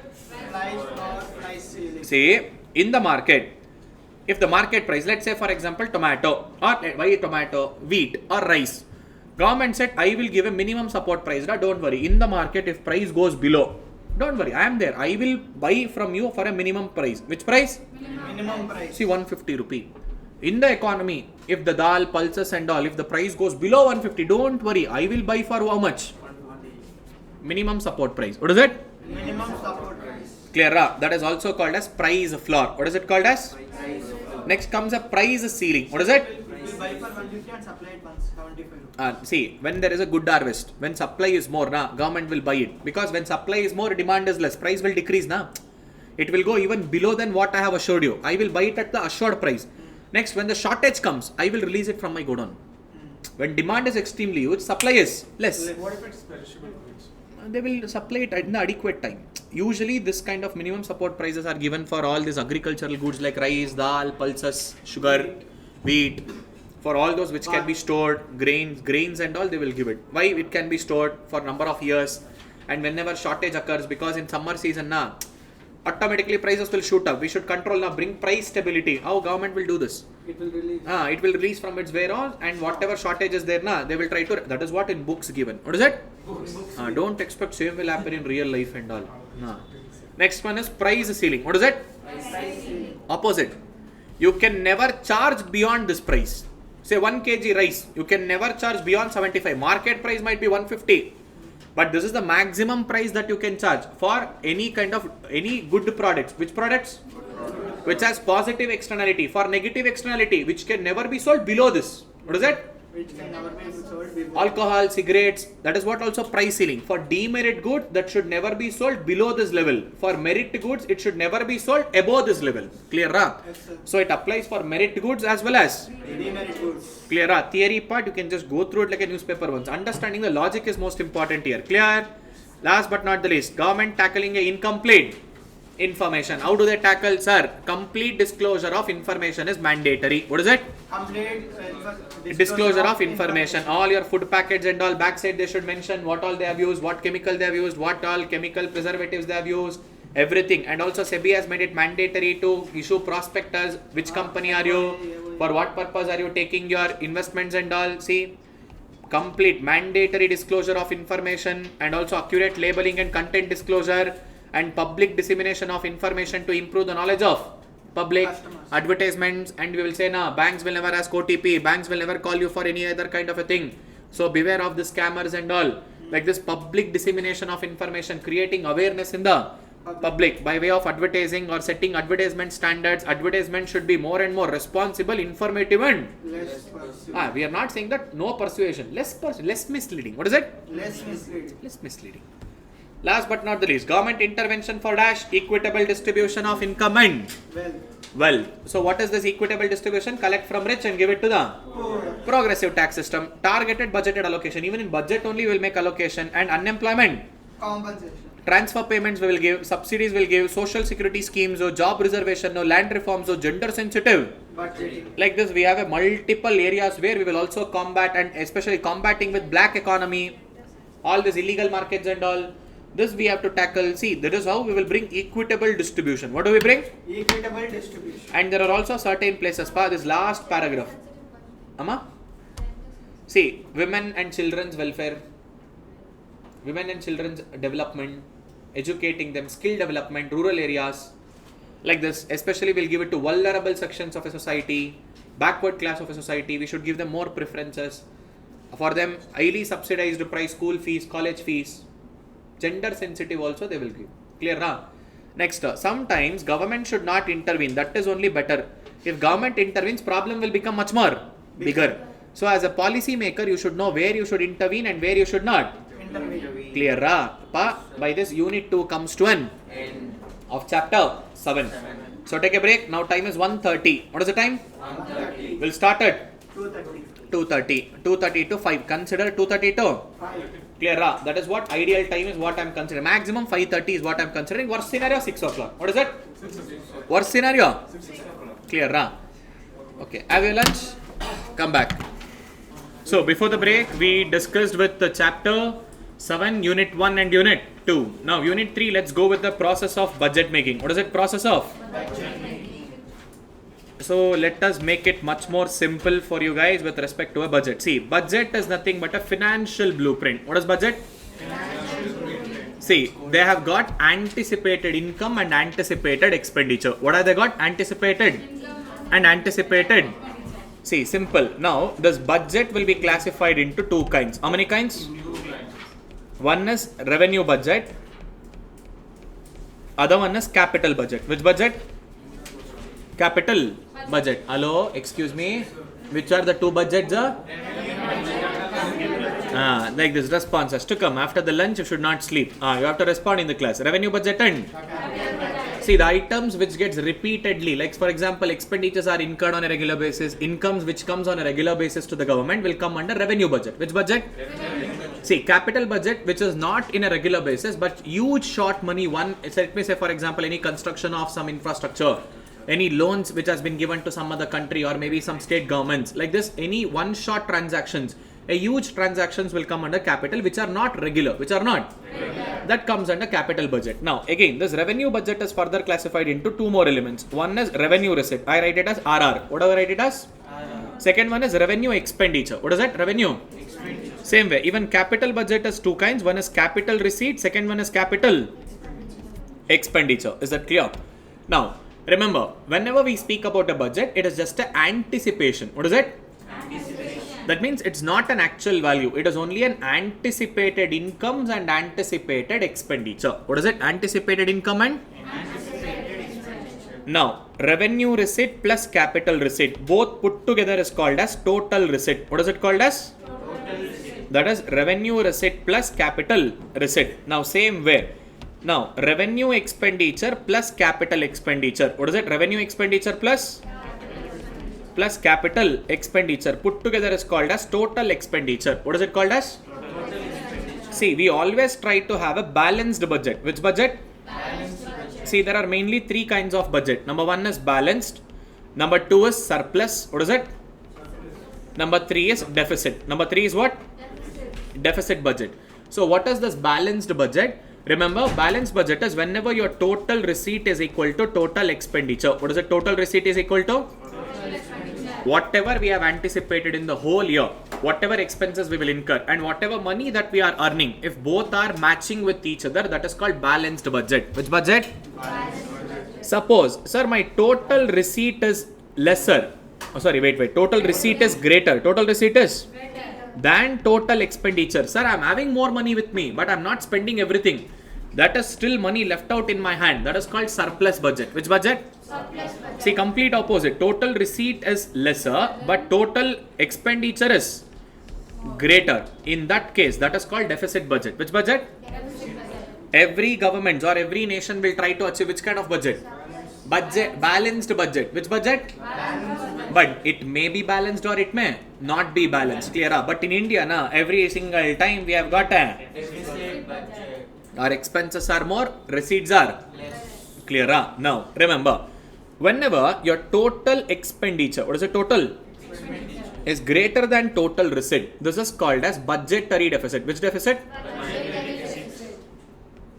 Budgetary deficit, or also called as fiscal deficit. Which deficit? Fiscal deficit. Fiscal deficit. See, the major thing which you will go wrong here is in this fiscal deficit, especially in this total expenditure, this also includes interest liability. Which liability? Interest liability. Now, we would have taken a loan last year, before 3 years, 5 years, 10 years, 20 years. Every single year we are paying a interest on loans taken. Interest on? Loans taken. If I remove this interest liability, which liability? See, remember, from your total expenditure, from your total, if you remove the interest liability, which liability? Interest liability. We will get to know primary deficit. Which deficit? Primary deficit. That means what is the actual shortage of this year? What is it?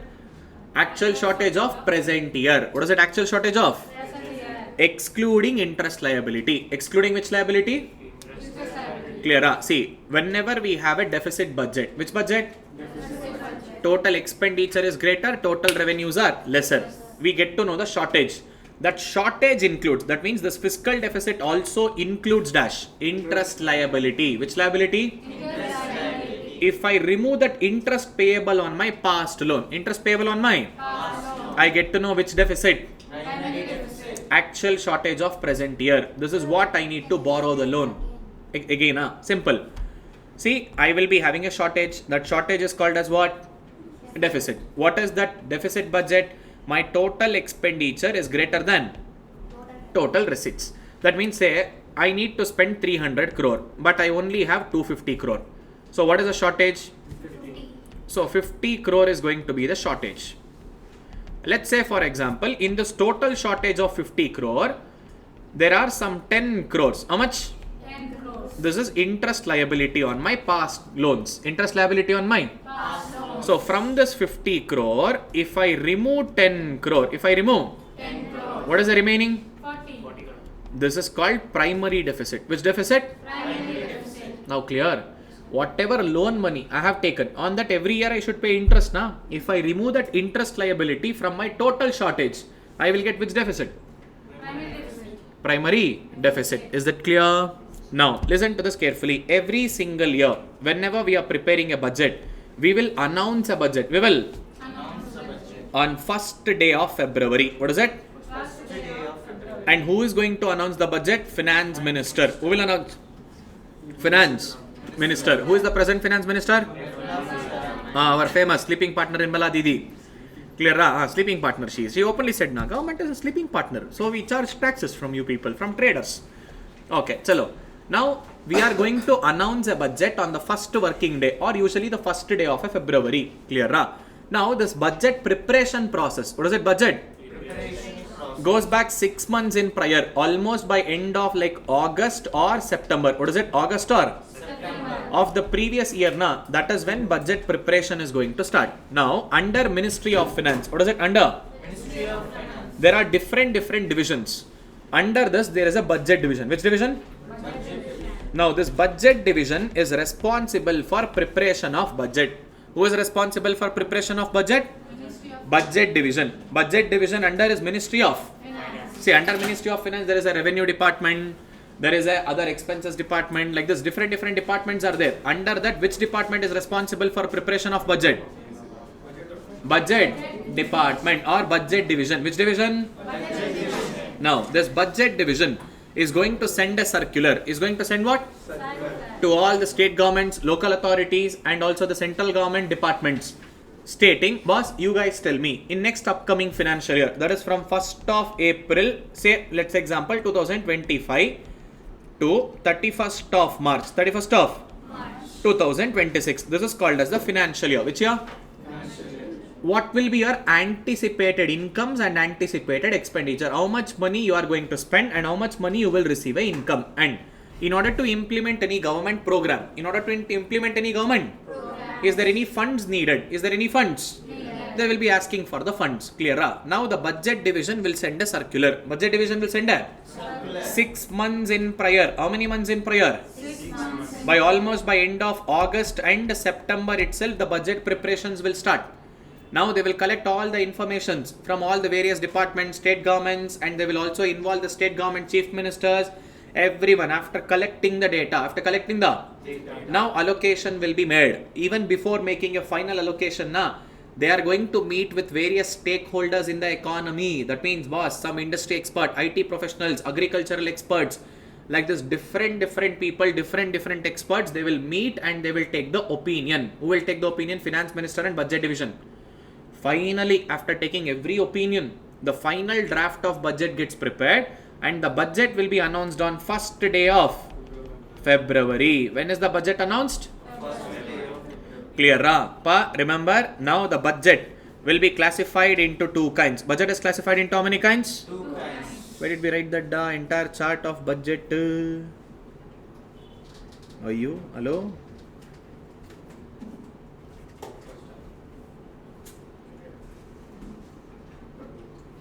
Hey, just now we were writing na. Here. We have to search sometime. So, not budget da.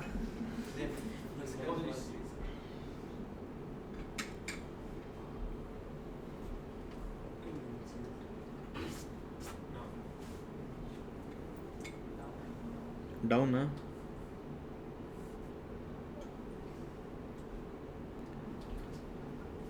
Wait, where did it go?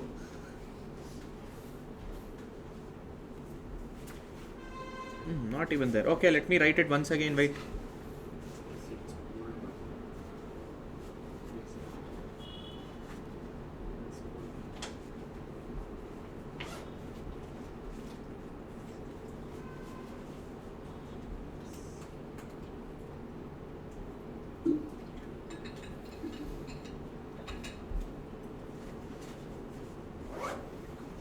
Day full. It's not even there. Okay, chalo, let's write it once again. Leave. So budget is of how many types, pa? Which are those two types? Revenue budget and capital budget. Now revenue budget is also classified into how many types? Revenue receipt and revenue. Let's assume we are only considering revenue budget. Which budget? Revenue budget. Suppose if revenue receipt is lesser than revenue expenditure. What is it? Revenue receipt is lesser than? Revenue expenditure. This is called revenue deficit. Which deficit? Revenue deficit.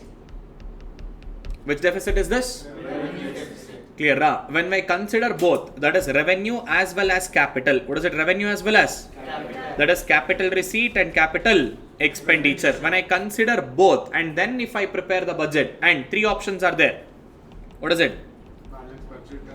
Balanced budget, surplus and deficit. In this, the dangerous one is what? Deficit. Our total expenditure will be greater than total. This will lead to a budgetary deficit or also called as fiscal deficit. Now, this total expenditure also includes dash payment, interest payable to the previous loans. Suppose if I remove total expenditure minus interest liability, interest, which deficit? Primary deficit. Is that clear? So when does the budget gets prepared every single year? 1st of February. Clear? So what is the meaning of budget? Budget is a dash blueprint of which it is an anticipated incomes and anticipated expenditures of the government of the nation. Clear?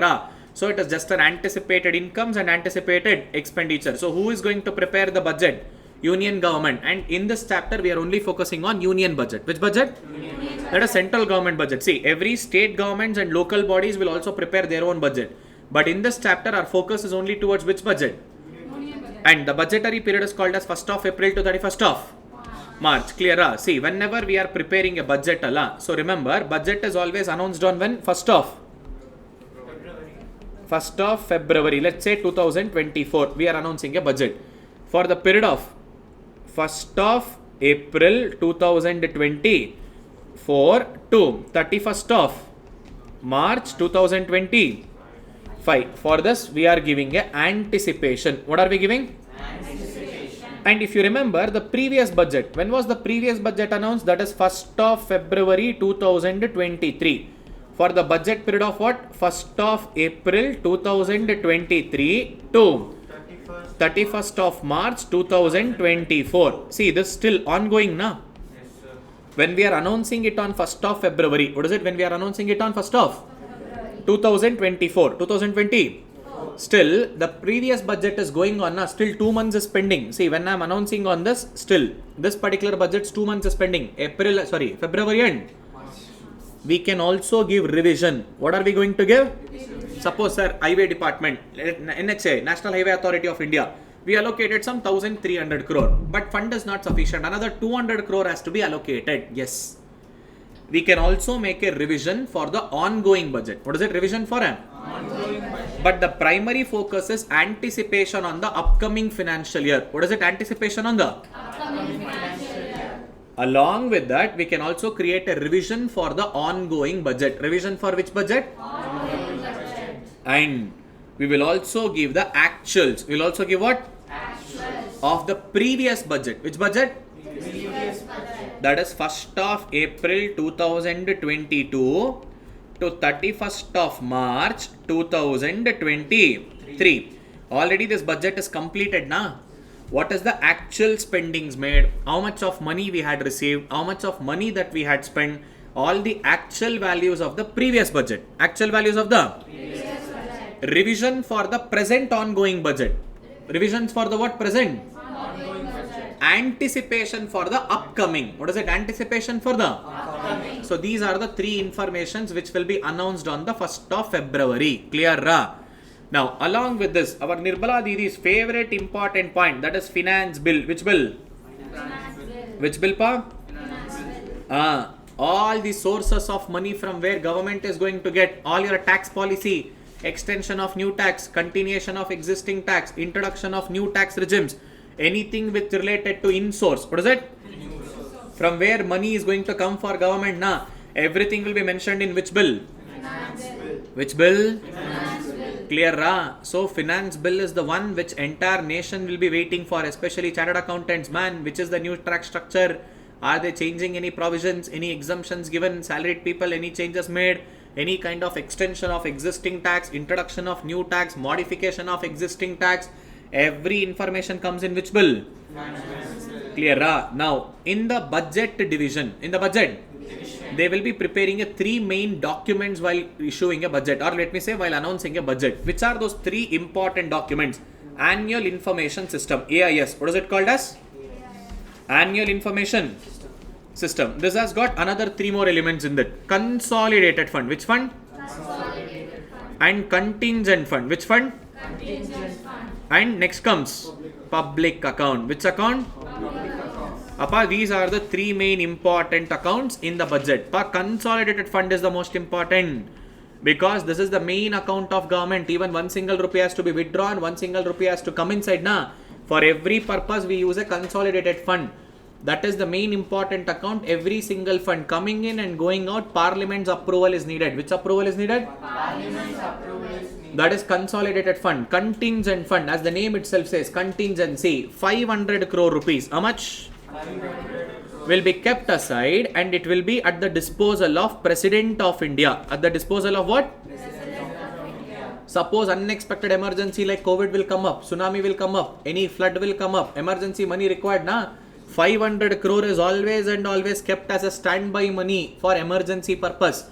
And last but not the least, public account. Which account? Public account. Remember, this is not a government money. This is general public money. PF account, pa. You people are working, na. Your people are contributing, na. That money will be in the hands of government. That is not a government money. That is a general public money. Government should be paying back. Government should be paying back at that specified future dates. But, apa? FD is also included. But FD will not be given to the governments. FD usually commercial banks will use it for various other purposes. But here money straight away goes to whom? Government. All your SGBs, sovereign gold bonds, or any kind of national saving certificate, post office saving certificates, bonds issued by government, central government directly, that will go to public account. Which account? Public account. Where government, it's not a government money, the actual money of a general public, government is just acting as a custodian. Government is acting as what? Custodian. Clear, huh? See, these are the three important accounts comes under AIS. Comes under what? AIS. This AIS, Annual Information System. AIS, na? This is the most important element. This is where the entire budget informations will be provided. Is that clear? Now, let's go one by one. Topic discussion. See, when does the budget will be announced, pa? First day of February. But only in an election year. Which year? Election year. Budget will be announced twice. On the 1st of February, as usual, interim budget will be announced. Once the election is done, new government is formed, the actual budget will come. Which budget will come? Actual budget is going to come. So first we will announce the interim budget and after that there is an actual budget. So budget is going to be presented how many times? Clear? Now, the process of budget preparation will commence on when? August or of the previous year. Next, by providing the budgeting, the government is able to ensure redistribution of dash. Income, collect from rich and give it to whom? Poor. Equitable distribution of income and wealth. This can be possible. See, until 2017. Until 2017. Railway budget, union budget was different. Today, union budget gets announced. Tomorrow, railway budget used to get announced. But after 2017, both are announced on same day. Both are announced on? Same day. Clear? See, the process of budget making. First, we will prepare the budget. We will present the budget. And we are going to execute the budget. Clear? These are the 3 steps. Now, in the case of preparation, now, budget division is going to send a circular. Budget division will send what? Circular. Containing the distribution of instructions and formats of preparing the estimates from all the ministers, states, union territory. That means they will send a circular to all the ministers, states, union territories and autonomous body, and they will collect all the kind of data, that is estimated receipts and estimated expenditure. Based on that, they will prepare a pre-budget consultation with whom? Various stakeholders as well as interest group. Who are those stakeholders as interest group? Industry association, representative from agriculture, social and welfare sector, labor organization, expert of Niti, Ayog, economist and etc. And finally, after taking the suggestions, if any considered, then they will prepare and present the budget in the parliament in the said manner on the 1st of February. Clear? See there, part A, presentation of budget, enactment of budget. Whatever I just said now, first we'll prepare a budgeted estimates for the coming financial year. What is it coming? And for the current ongoing financial year, we will also give a revisions. What is it? Revisions. And already finished financial year is there na? Actuals. What do we give? Actuals. Clear? Budget is a policy document. What is it? Budget is a policy document. So in the budget, especially the finance minister on 1st of February, she will make a detailed budget speech. While giving the presentation, what all we do? She speaks about both macroeconomic situations as well as tax proposal. Which proposal? Tax proposal. See part tax budgetary document. Sorry, AS I said. Annual financial statement. That is AFS, not ASPA. That is AF. Yes. Annual financial statement. And demand for grant. Second one is what? Demand for grant. Which department, which ministry has asked for how much of money for them, how much money we are allocating. Say for example, Karnataka government. Now they asked for some kind of any special schemes for rural village developments and all. 500 crore. We allocated 300 crore. How much did they demand? How much did they? Demand. Various departments, various ministry, various union territory, various state governments, various ministers. All the demands will be given in this demand for grants. And next comes your favorite bill. What is it? These are the 3 important documents. And the 4th one is just a statement which has to be filled according to FRBM Act, Fiscal Responsibility and Budgetary Management Act. And along with that, 9 other supporting documents. 9 other supporting documents. See, annual financial system includes 3 elements now: consolidated, contingent and even if you want to take out single rupee from consolidated fund, parliament approval is required. Contingent fund, immediate approval is not needed. Use it and later give back that money from your consolidated fund back to whom? Contingent, and subsequently you should take approval. What you should do? Subsequently we should take. And last but not the least, public account. This is not a government money. It is a general public money, repayable at the future date. Clear? These are the 3 important things. See, budget I explained. Revenue budget and revenue receipt, revenue expenditure. Capital receipt, capital. Appa, this is important. From this MCQ questions will come. What all includes in revenue receipt? What all includes in capital receipt? What does include in capital expenditure, revenue expenditure? Examples. What is it? See, meaning and examples, both are important. Go through it like a newspaper. Revenue receipt is nothing, neither it creates any kind of liability nor it causes in any reduction of an asset. So like this, meaning of all the 4 is important. And what all comes under this? They are also important. Clear? Any loans borrowed, any loans? Borrowed. That comes under capital receipt. Huge money coming inside na receipt. Or loans recovered. Loans. Recovered. So we have given loan to Maldives. We might have given loan to Sri Lanka or Karnataka state government. Now central government is recovering back the loans given to state and union territories or some other countries. Huge money coming inside na. That is capital receipt. Which receipt? Capital receipt. So kindly go through this like a newspaper. Clear? All this meaning, explanation, including the example. See like this salary, subsidy, interest payments are the good examples of revenue expenditure. These examples are important. What are important? Examples. Next, demand for grants. I said now which department? They are the estimates of expenditure from the consolidated fund which will be presented where? Next comes finance bill. So in the finance bill, proposals of the government to levy any kind of new tax, modification of existing tax structure, continuing any existing tax structure beyond the period which was announced, everything will be mentioned in which bill? Finance bill. Next comes appropriation bill. Which bill?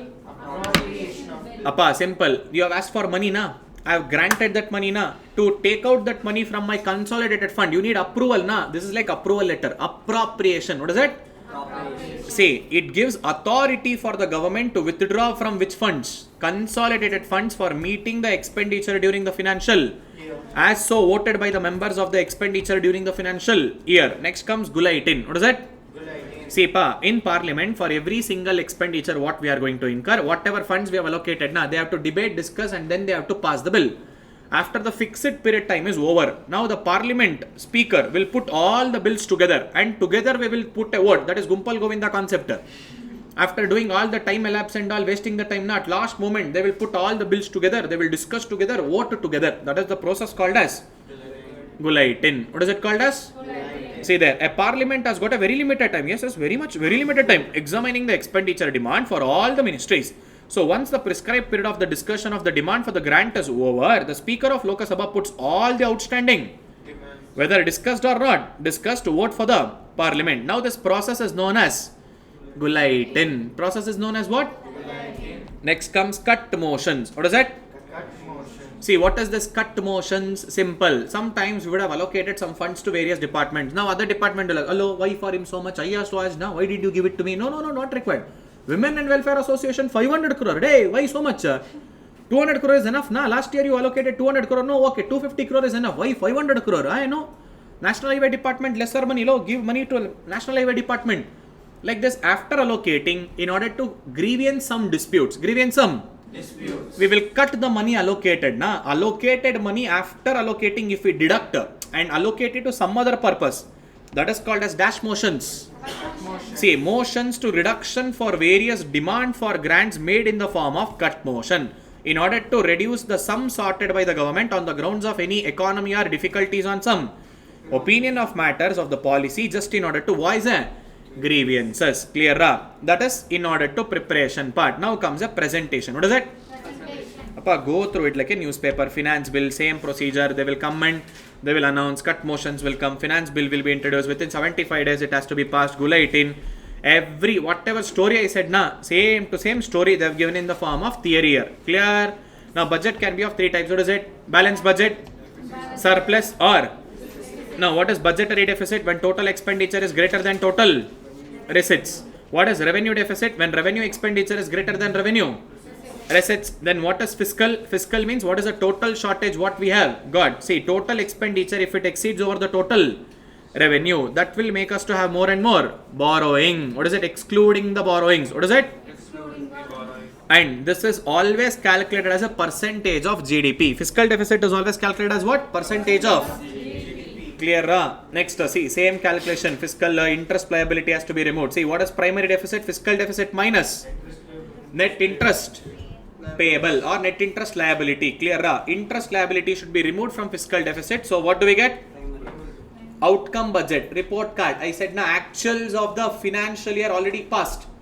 That is called as a report card. What is it called as a? Report card. See, this acts as a progress card or a report card. What is the outcome of the budget? What all we had done previous year? How much we spent? Which department? What all progress they have done? How much money we had allocated? Out of that, how much benefit has been received? How much work did they complete? It is like your progress card. Which card? Progress card. That is called outcome budget. Now, from where all government will have a sources of revenue? Two major sources. One is direct tax. Second one is tax is the major source of income. All these tax departments will also come under Ministry of Finance. See, Department of Revenue. Like how budgetary department is there now, budget division. Like that revenue division is there under Ministry of Finance. Under revenue division, direct tax department and indirect tax. See, CBDT, Central Board of Direct Tax. Next, Central Board of Indirect Tax and Customs. Clear? Next comes sources of revenue receipt. This is what examples. Mark this as important. This can be MCQ questions. Which questions? MCQ. Now, for example, wealth tax will be coming under which types of receipts? Revenue receipt or capital?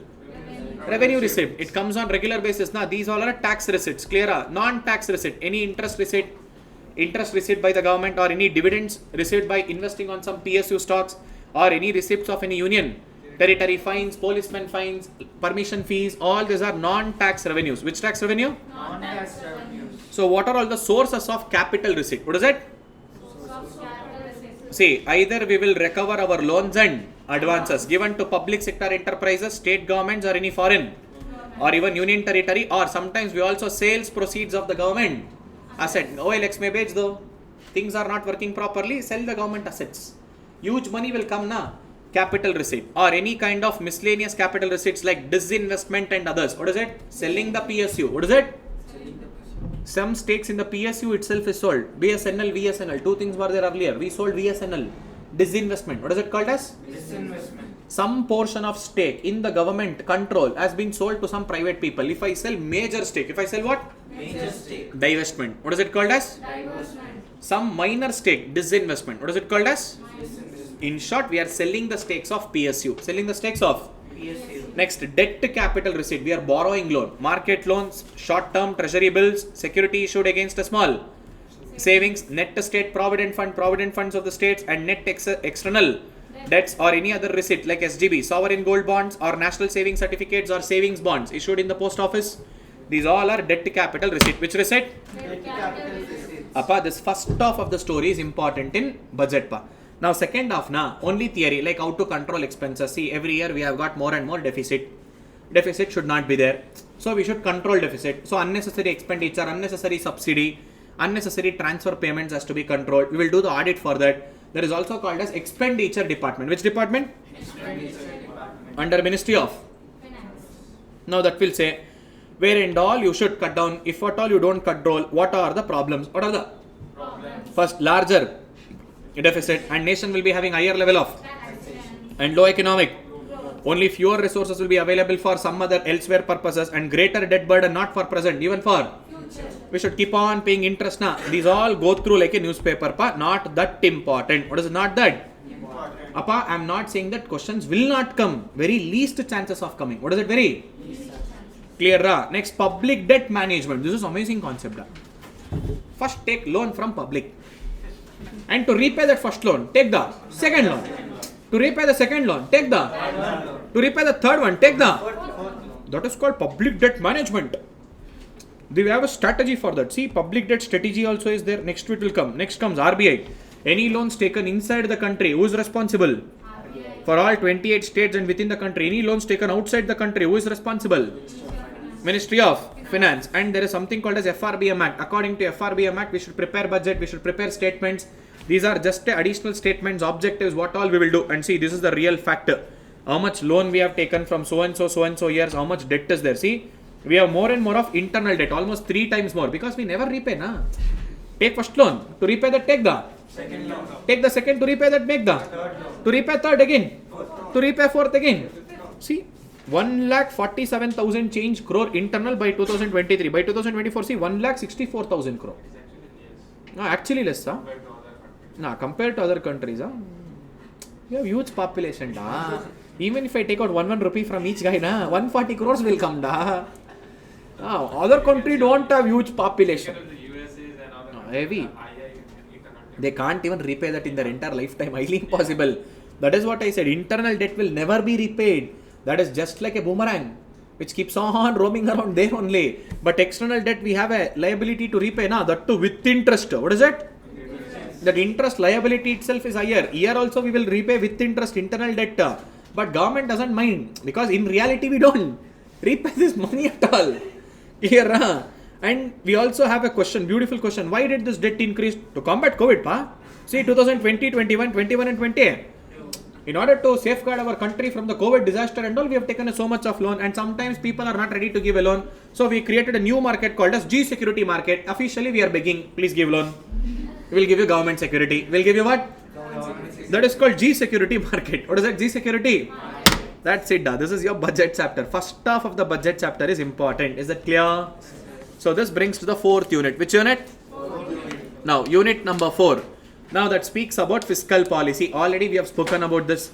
Objectives of fiscal policy we need to discuss. And automatic stabilizer and discretionary fiscal policy. Instruments of fiscal policy already I have done.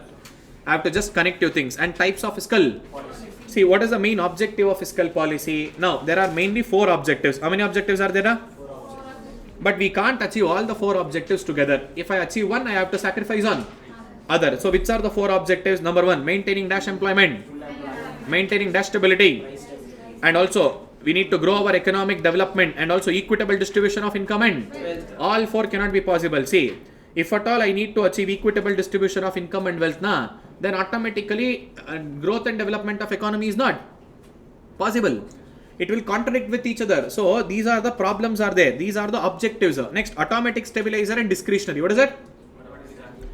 Before Keynes, our economists are there now. Classical economists, what did they say? Government intervention is not at all required. Economy will get controlled automatically on its own.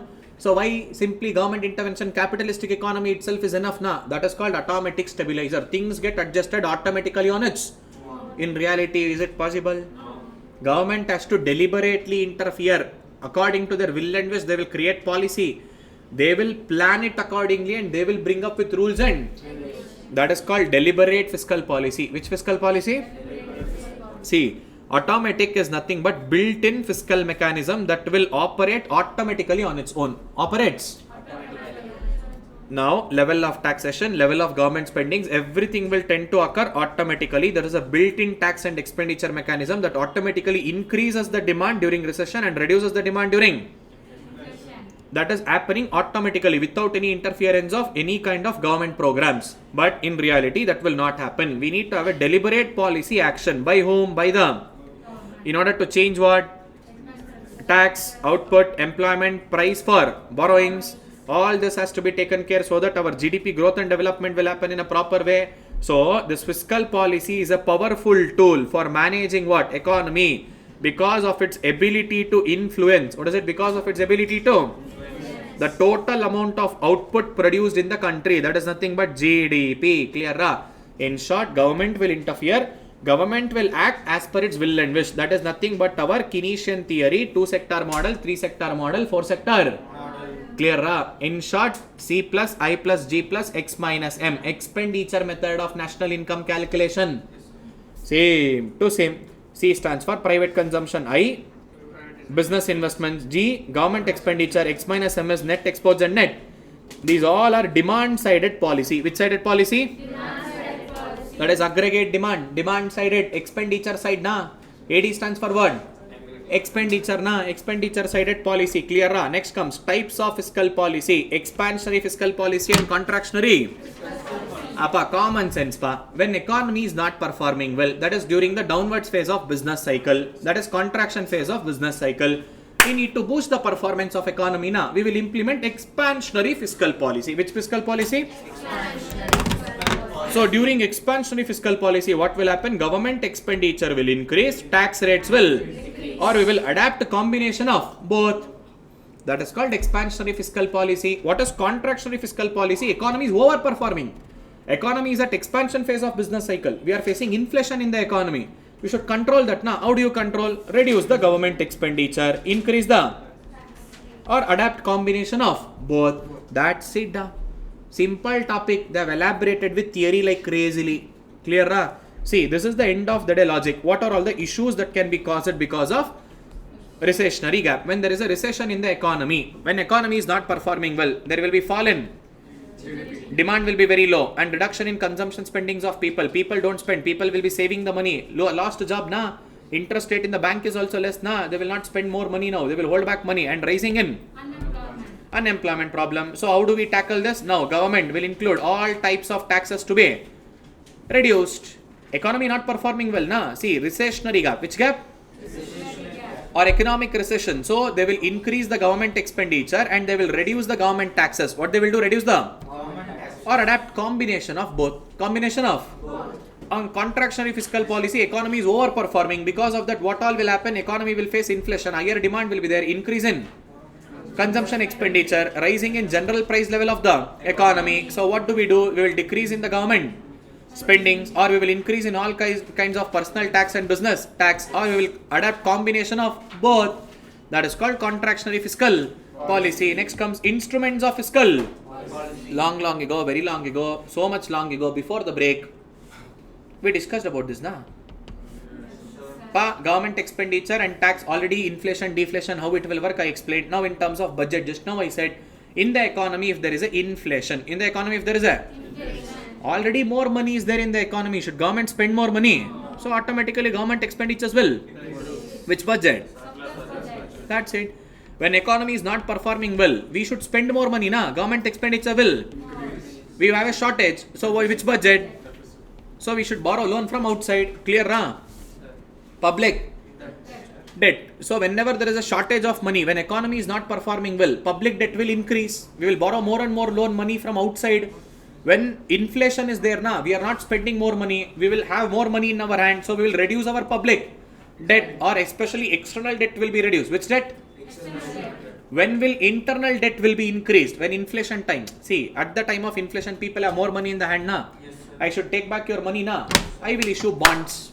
What I will issue? Bonds. Open market operations. Which operation? Open market operation. Heard about it? Yes, sir. What is that? Buying and selling of government securities by Government. RBI on behalf of government. RBI is doing that on behalf of Government. when there is inflation, you people have more money in the hands, na. Now RBI will sell the security. Government securities are attracted in India, people are willing to buy, so people will give their money and they will buy the bonds. So money is coming inside a bank. Inflation excess money was there, now money will go inside the bank. Clear, ra? Now when economy is not performing well, deflation. Which kind of time? Deflation. Which time? Whatever we bought, na, say for example, whatever securities that the people have bought, now we will take back from them. That means RBI will purchase back that securities. RBI will now money will go out from bank to general public. Money supply increases. This is called open market operation, increasing or decreasing public debt, general public debt. Which debt? General public debt. Clear? Understood? See, already I have explained about this length and breadth. See, whenever government is spending money, na, there will be three types of spending. One is current expenditure, second one is current expenditure is to make the day-to-day running of a government. Capital expenditure is investment on any infrastructure projects, and transfer payments, incomes received but not. So government is giving some compensations, all this kind of elements. Clear? Next comes government expenditure acts directly. How? That will bring a income to whom? That will bring a income to? That will increase their purchasing power, and it will indirectly act as a multiplier effect, na. People will spend more and more money, na. Money circulation will increase, na. When government also spends money, even the government spending money will also circulate more and more. Even that acts as a multiplier. That acts as what? And government expenditure in order to reduce what? Intentionally we will reduce the government expenditure to combat the recession, and government expenditure during depression. This is important. This is why in business cycle I clearly explained. Contraction is different phase, depression is your entire government public policies and all will work only during recession or contraction phase. When you come to depression, your fiscal policy will not work. Fiscal policy will then what should a government do? Only two options: pump pricing and compensatory spending. Which pricing? Compensatory spending. Sir, what is this, sir? Pump pricing, compensatory spending and all. Simple. When economy is in a deep trouble, what is that? Economy is in a deep trouble. Let's assume that, sir, some person has met with an heart attack, sir, almost about to die, sir, last moment, electric shock. He will stand up now, like that, we will pump in one huge shot of money inside an economy. Huge money government will spend inside the economy. Automatically people will get more and more money in the hand. Just assume, tomorrow if you get 10 crore lottery, what will you do? Sir, my neighbors will become rich. They know the story. How my neighbors will become rich. Because I am shifting to rich colony, na. In my rich colony, who are my neighbors? Rich people. That means I don't say that I will buy a new home. My neighbors will become rich. That means I am shifting there. I am shifting to new place where my surrounding, all my neighbors are rich people. See, this is what happens. When people all of a sudden get the money, demand automatically. In order to meet that demand, now production should increase. Employment should increase. Production facility, employment, economic activity, everything will increase all of a sudden. That is called pump pricing. Which pricing? Pump pricing. One shot huge injection. What is it? One shot of money into an economy in order to survive back the economy which is about to die. Which is about to die. That is called pump pricing. What is compensatory? Sir, in reality, the C plus I people are there, na? Household and business people. La. They should spend money. Stupid fellow, these people are not spending money. So who should spend money now? Government. As a compensation for spending from C and I, who is spending money now? Government. That is compensatory spending. Which spending? Compensatory spending. Clear? Your fiscal policy will work only during contraction phase. Your fiscal policy will not work during a depression, worst phase of downfall. At that point of time, government has two options. Which are the two options? Compensatory spending, and such pump pricing money will also act as a multiplier. It will act as what? Multiplier. Clear? Next, tax structures. Already we spoke about this. Now, tax rates at the time of inflation, it will increase. Tax rate at the time of deflation, it will Increase. So tax is used in order to bring stability in the economy. Whenever we levy a tax, now the disposable income of the people will be decreasing. Disposable income will reduce. Do you agree? Now, role of tax during recession and depression. That means economy is going down. At that point of time, should we decrease tax or increase tax? Decrease the tax. See, a tax policy is framed to encourage the private consumption and private investment. We should encourage people to spend more. So what should I do? I should reduce the tax. See, reducing the income tax will have a disposable income in the hands of people. Next, role of tax during the inflation. During inflation, already more money is there, na? I should discourage them to spend more, because if they spend more and more, prices keeps on. So I will increase the tax. So main objective is to bring a stability during recession and inflation, and also income redistribution will happen. Why? We'll collect from rich people and we'll give it to the poor people. Income redistribution. Next, luxury goods are taxed at high rate. Basic goods, free medicines and all will provide. Poor education alone we will provide. We are taking from rich and we are giving to whom? Poor. Next, budget. Already just now we spoke. Budget is a financial blueprint. Budget will act either balanced budget, surplus budget, or when do we have surplus budget? During inflation. When do we have deficit budget? During. And how the budget process is going to work, we discussed in detail. Clear? Last but not the least, public debt. Which debt? Public debt. See, we have two options. Either borrow within your country or outside the country. Internal debt or external. Or forms of borrowing. Market loan or small savings. That is short term or long term. Clear? Internal debt means borrowing from your own country's people. External debt means borrow from any international agencies from outside. Money market loans. That means here you have a financing your capital budget. Long term capital bonds are also there, and short term government expenditure like treasury bills will be issued. RBI, open market operation, short term. Clear? Next, small savings of our people. Chota savings will be there now. Post office savings and all. Issue national savings certificate, national depository certificate. Take that money and also give them a tax provision for that. All this government will do in order to take the money. In order to take what? Money. Why government is taking money? To run government. Why? We don't have money. That's the reason. That's it. Simple. In India now, poverty is extremely high. Poverty has to be eradicated. Say our politicians and all, their sons and daughters and all are studying in abroad. Expenses will be there, na. We should make money under the table, na. For that we should establish one new project, na. One highway project we will establish. If expenditure is 300 crore, we will show it as 800 crore. 200 crore for me, 200 crore for contractor, another 100 crore for government. Our sons and daughters are studying in abroad. Expenses are too high. Standard of living. You don't know what is the standard of living in abroad? No. See, public debt is managed. Public debt has to be managed. We need to bring what? Stabilization. By using what? Next, long run economic growth. Simple. Any country for it matter. If they want to grow in long run, what is it? If they want to grow in Long run. they need to follow which practices? Sustainable. And not just that, they should focus on what? Infrastructure. And that to which kind of infrastructure? Who should give more importance? Private sector. And also government is also providing which kind of goods? Like education, research and development and all, they are providing for a long run economic growth. And tax structures has to be created in a positive way. By mistake, if it impacts in the negative way, people will say tata bye bye to your country and they will go to some other country, and that because of that employment opportunity gets affected, GDP gets affected. So we should design our tax structure in a very proper manner, and we should also bring rewards for inventions and innovations for whom? Entrepreneurs. And also we should provide them tax and also some kind of subsidy to encourage our people, and environment taxes has to be introduced in order to protect from externality. Subsidies has to be given especially to whom? Farmers, and adapt a minimum support pricing and all. So these all are the focus for dashed economic development. Clear? Next, fiscal policy for reducing inequality in income and same story. Progressive tax system. What do? Take it from rich and give it to the poor. And for that various schemes.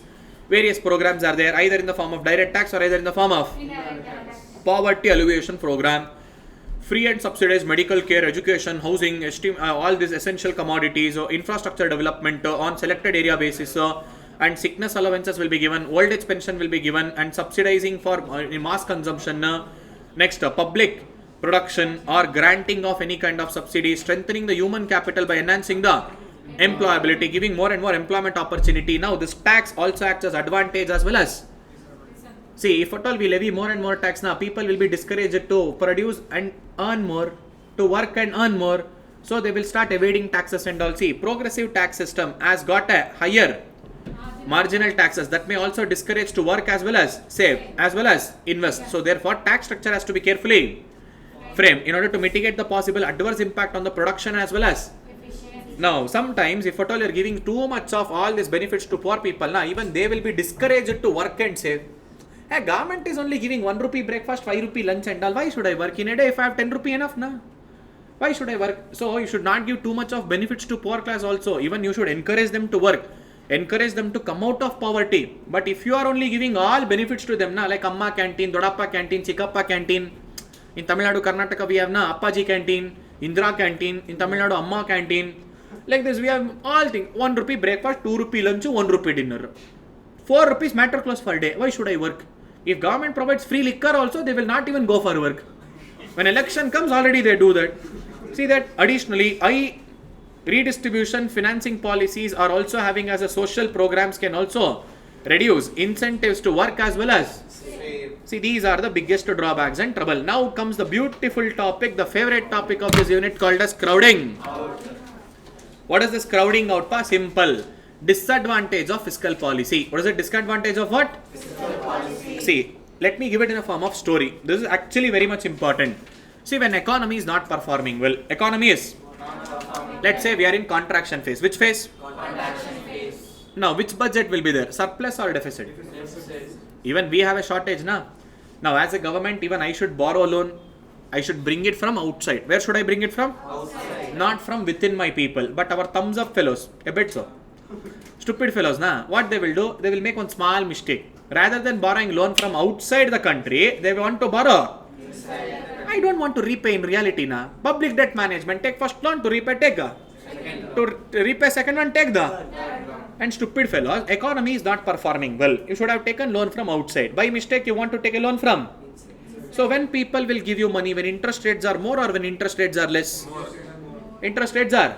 Now you tell me, when there is a contraction in the economy, interest rate, should it decrease or should it increase? Decrease, na? Stupid fellows, rather than decreasing interest rate, there. So what people will do? First of all, lost jobs.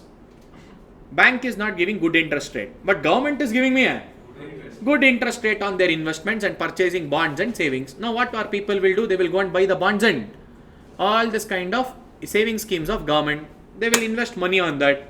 Now superb, government got money. For what purpose government took money? To spend in the economy. For what purpose? To boost the economy. How economy will boost it? When government spends money, that money will come to general public. When public gets money, they will buy goods and services. So that production will increase. Employment will increase. Economic activity will increase. That is what government thought. But government spent money. Again, people got money. But people will not spend money. Your interest rates are more, na? Again, they will save money. Instead of spending in the economy, now people started to crowding out. Opposite of what you planned. Your fiscal policy will not work. What is the one small mistake these guys did? Interest rate increase rather than decrease. That is called crowding out. Clear, huh? See there. This is the limitation of discretionary fiscal policy. What is it? Limitation of? Which occurs during fighting a recession. See, during recession, government expenditure has to increase. But they should, stupid people have to take the loan from outside the market. Now, in order to increase the aggregate demand in the economy, sometimes government fails because of. Why? What is the one stupid mistake they did? Interest rate increase. Because of that, consumption of household will also decrease. Business investments will also decrease. Rather than increasing, things started to decrease. Full opposite. Now government will issue the bond. That reduces the money availability in the market. In order to issue that bonds, they have increased interest rate. So government expenditures will rise. You have taken a loan. You issued bond. Money came in with you. Now you are spending more. Public debt is also increasing. You are borrowing more and more money. Interest rate is also. Now people, rather than spending money on goods and services, now they will start saving more money. Because of that, consumption will Decrease. business people will borrow less. Because of that, business investments will become Less. instead of aggregate demand increasing. What happened to aggregate demand? Decrease. Crowding out. What is it? Crowding out. Clear. Last but not the least, limitations of fiscal policy. The very first limitation, crowding out. Sometimes our decision making of government now super duper excellent way they will take. Always lag. Recognition itself is lag. Decision taking is also later. Implementation is also. Impact is also. And sometimes after inflation and recession has gone, now they are taking steps for that. Lack of information and uncertainty, and moreover integrity issue. Hello, our government constructed the bridge. Hello, our government sanctioned money. Hello, our government gave permission. Stupidity. End of the day, benefit for society only, na? But their personal interest is much more important than the societal interest. Political and cost is involved to government. In few places, government cannot reduce its spending, like army, any kind of long gestation projects like dam construction. Hello, monsoon will come. Before that, we should finish that project. If not, rain will come and take away everything. So problem is there. Every place we can't adjust the government expenditure. See, same things repeated. Already we have spoken about this. Why do the borrowings will happen? What are all the disadvantages? By this entire chapter 7 comes to an sum up. Clear? Flip back the page. I know I went little fast here. If I don't go fast here, if I slow down now, after lunch, you will start. She is like fully scolding. Like full speed, able to understand? Yeah, I will do that.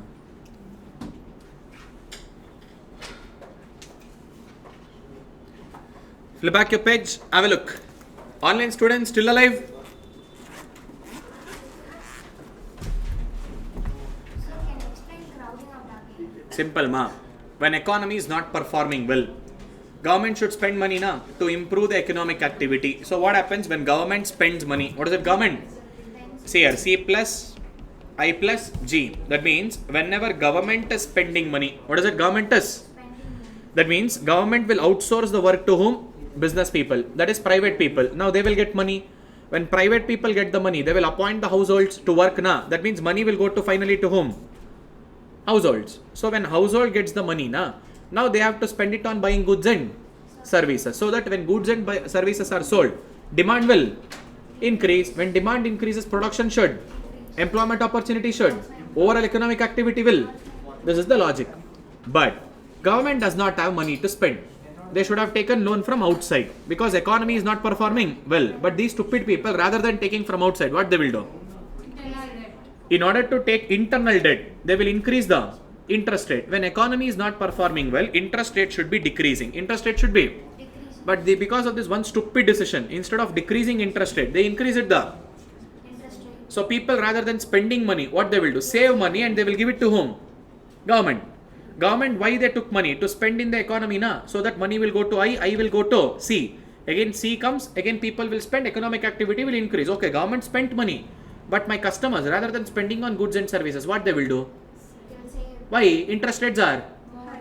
crowded out. Now what you planned, now things will not work. Your entire fiscal policy will fail. Or disadvantage of fiscal policy. Clear? Sir, what is lemon problem? Lemon's problem means when you have a issue in any of the transaction, but you don't disclose. You don't. One person to the transaction knows all facts. Say second-hand car sales. Seller knows everything. What is the defect in the car? But he will not disclose it to buyer. If he discloses, definitely he will not buy that. Or he will expect for a selling very less prices. So I will remain silent. Because of that, a buyer will end up taking a wrong decision. See, whenever a buyer and seller has a complete information, they can take a correct decision. But one person has a full information, other person doesn't have a full. They end up taking a wrong decisions. That is called Lemon's problem.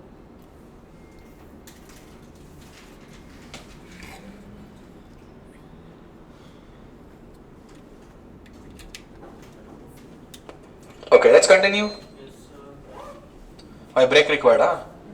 What shock of ನೋಡ್ತಿದ್ದಾನಲ್ಲ Somewhat different ಆಗಿದೆ.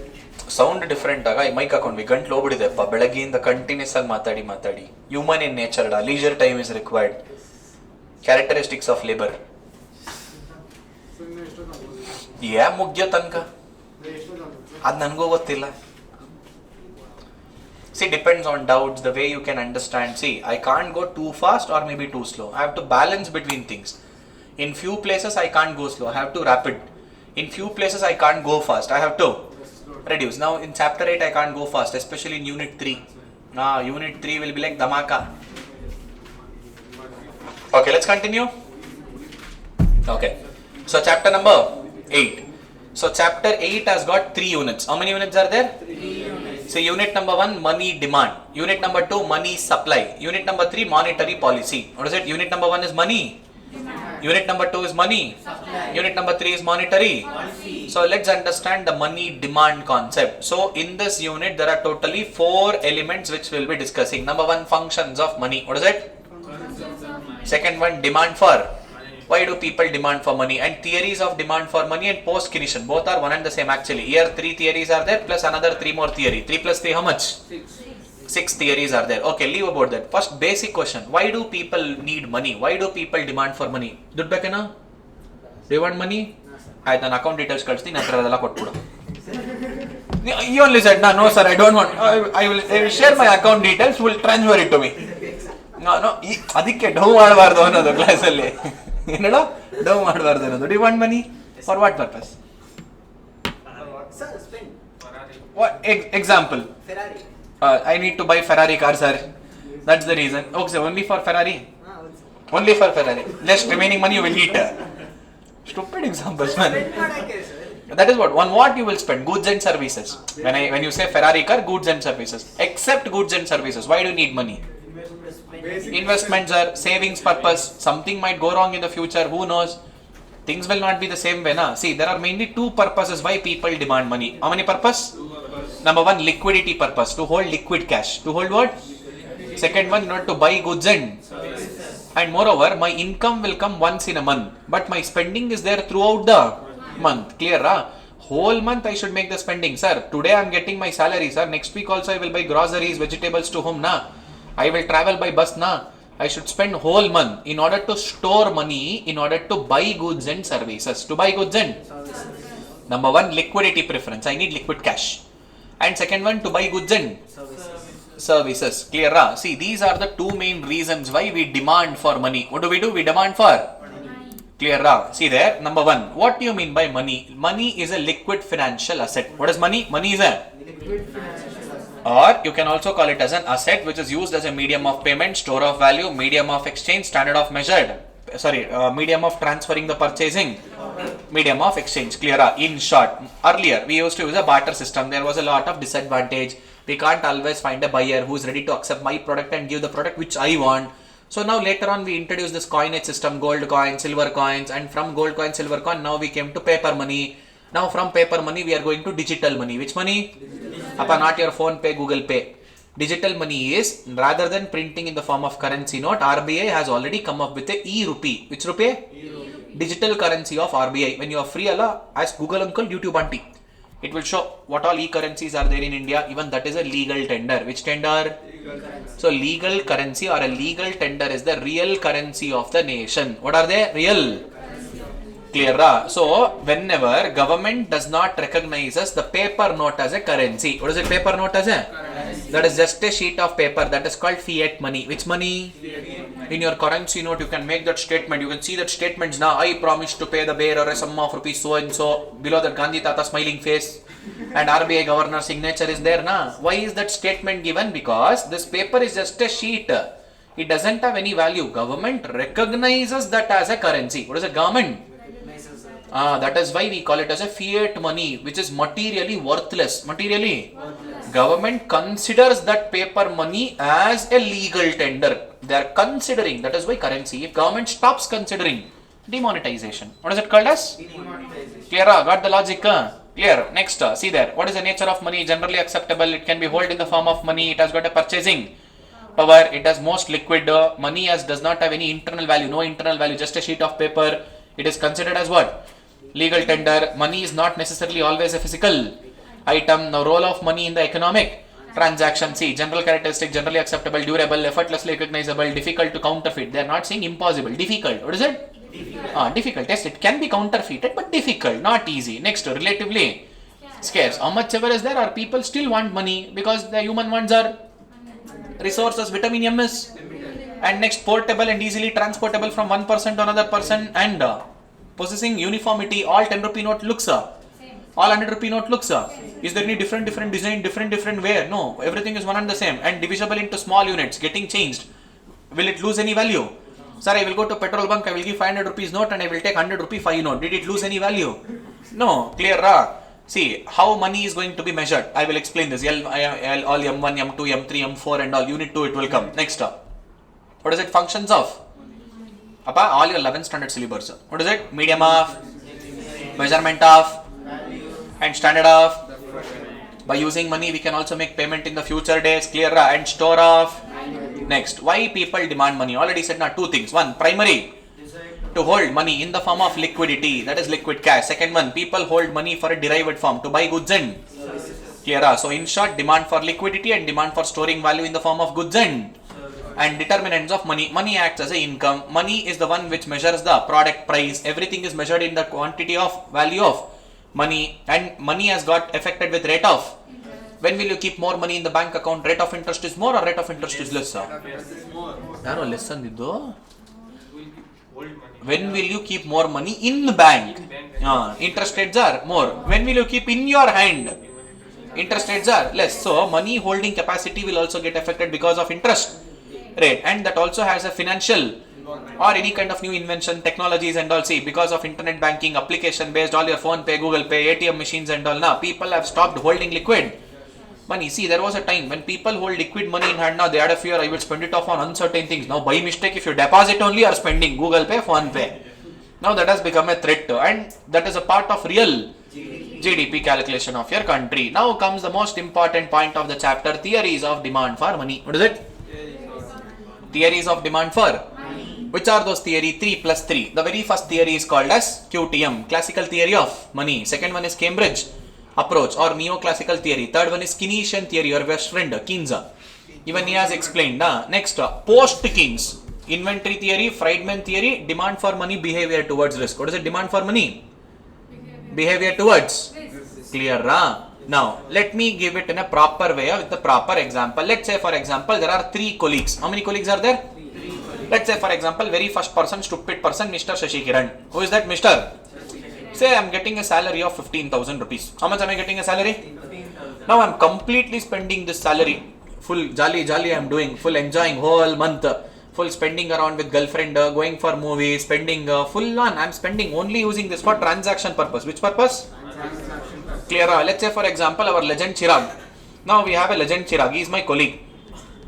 Now Chirag is little careful. Sir, I am also getting same 15,000 salary, sir, but I will not spend entire money. I will split it into 2 parts. Number 1, I will use it for transaction purpose, and I will also use it for precautionary purpose. Sir, tomorrow what if I am feeling not feeling well?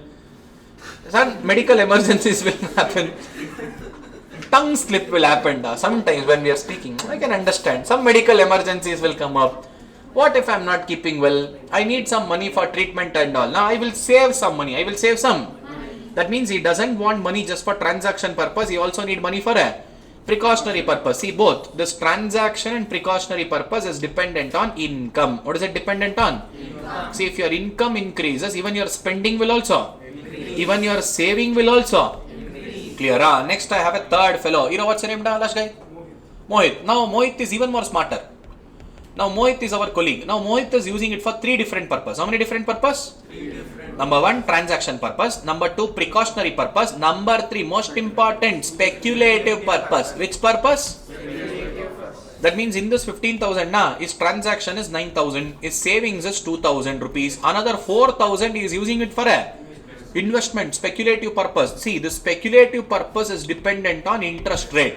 But these first 2, transaction and precautionary, is dependent on income. Clear? Now, what is the speculative purpose? Very simple. As I said, let's say, for example, bond price. What is it? Bond price. And interest rate. Sir, I am investing on 1st of January 2024. Sir, bond price is just 100 rupees. Sir, interest rate is 10%. More interest rate, will I keep money in hand? I will convert everything into bond. That means I will put money into the bond. Now, sir, after 6 months, let's say for example on 1st of July 2024, sir, Bond price has gone to 500 rupee. Now interest rates have come down to 4%. What he will do, whatever he had invested, interest rates have gone down. They will convert it into clear. When will he keep money in hand? Interest rates are less. When interest rates are more, clear. Inverse relationship is applicable. Speculative money and interest rate. What is it? Speculative money and interest rate. When interest rate is more in the economy, you will not keep money in hand. You will keep less money in hand when interest rates are more. When interest rates are less, you will keep more speculative money in hand. Inverse relationship. Which relationship? Inverse. And same inverse relationship is also there for bond price and interest rate. What is it? Bond price and interest. See, when interest rate is more, bond price is less. When bond price is more, interest rate is less. Simple. When interest rate is more, we will convert my cash into bond. Convert my cash into bond. When interest rate is less, I will convert my bond into cash. That's it. That is speculative money, which is said by Keynes. Which is said by Keynes. Appa, Mohit example is Keynes theory. Which theory? Keynes theory. Now, the very first example, Shashikiran example is a Fisher theory. Which theory? Fisher theory. See, Fisher said money is only and only used for a dash purpose. And next comes Cambridge purpose. Which purpose? Money is used for transaction and precautionary purpose. But Keynes said money is used for three different purposes. Transaction, precautionary and clear. Let's go one by one. First, let us understand from the Keynes purpose. Now, Keynes said, see, in the economy, we need to achieve equilibrium. What do we need to achieve? Equilibrium. Again, aggregate demand should be equal to aggregate. That means demand for money should match with the money supply. Now, let's say, for example, in the economy, how does the aggregate demand will be deteriorated? Simple. Price of a product. What is it? Number one? And number of transactions we make. Number of. So let's say, for example, sir, I want to buy a chocolate to gift my girlfriend, sir. Assumption. What is that? Assumption. Now the price of chocolate is 100 rupees, sir. In a month, I will give her 5 chocolates. How many chocolates? 5 chocolates. That means total money required is how much? 500. So your total demand for money is how much? 500 rupees. That means in the economy, there should be also a money supply. Which supply? Money supply. Available for rupees 100. What is it? Money supply. Even the money availability in the economy should be how much rupees? 100. Just assume in the economy money available is only 80 rupee, but product price is 100 rupee. Will product be purchased? No. That means how much ever money is there in the economy, to that extent product price has to be decided. If product price is more in the economy, but money availability is less, can they able to buy that product? No. So there is a direct relationship between money supply and price level. Money supply and price level. And this money will be circulating in the economy now, which acts as multiplier. Acts as what? That means velocity. What is it called as? Velocity. So the number of velocity should be equal to the transaction. Should be equal to what? Transaction. Clear. So velocity is equal to transaction. So simple. This is the total supply. Even supply of money should be 500. Demand for money should be. So demand and supply has to match. Demand and supply has to. Simple. PT, price and transaction. P into T should be equal to money supply into velocity. Money supply into velocity. This is with respect to actual money. Which money? Actual money. Clear? But our people will not just keep money in the hand now. They will also keep money in the bank. Now this is credit money. Which money? The money which is kept in your bank. So credit money will also be there along with your actual money. Even that credit money will get circulated. Now bank will give a loan to businessman. Businessman will spend. Again that money gets circulated. Again bank will receive back that money in the form of loan plus interest. Loan plus. Now credit velocity. Which velocity? Credit velocity. Credit velocity. Now that means in reality the total supply of money. What is it? Total supply of money is a combination of actual money and which money da? Credit.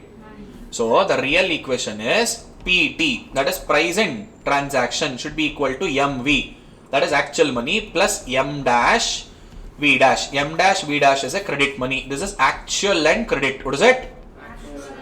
Actual and. Now Fisher is giving importance more and more for supply side. Which side?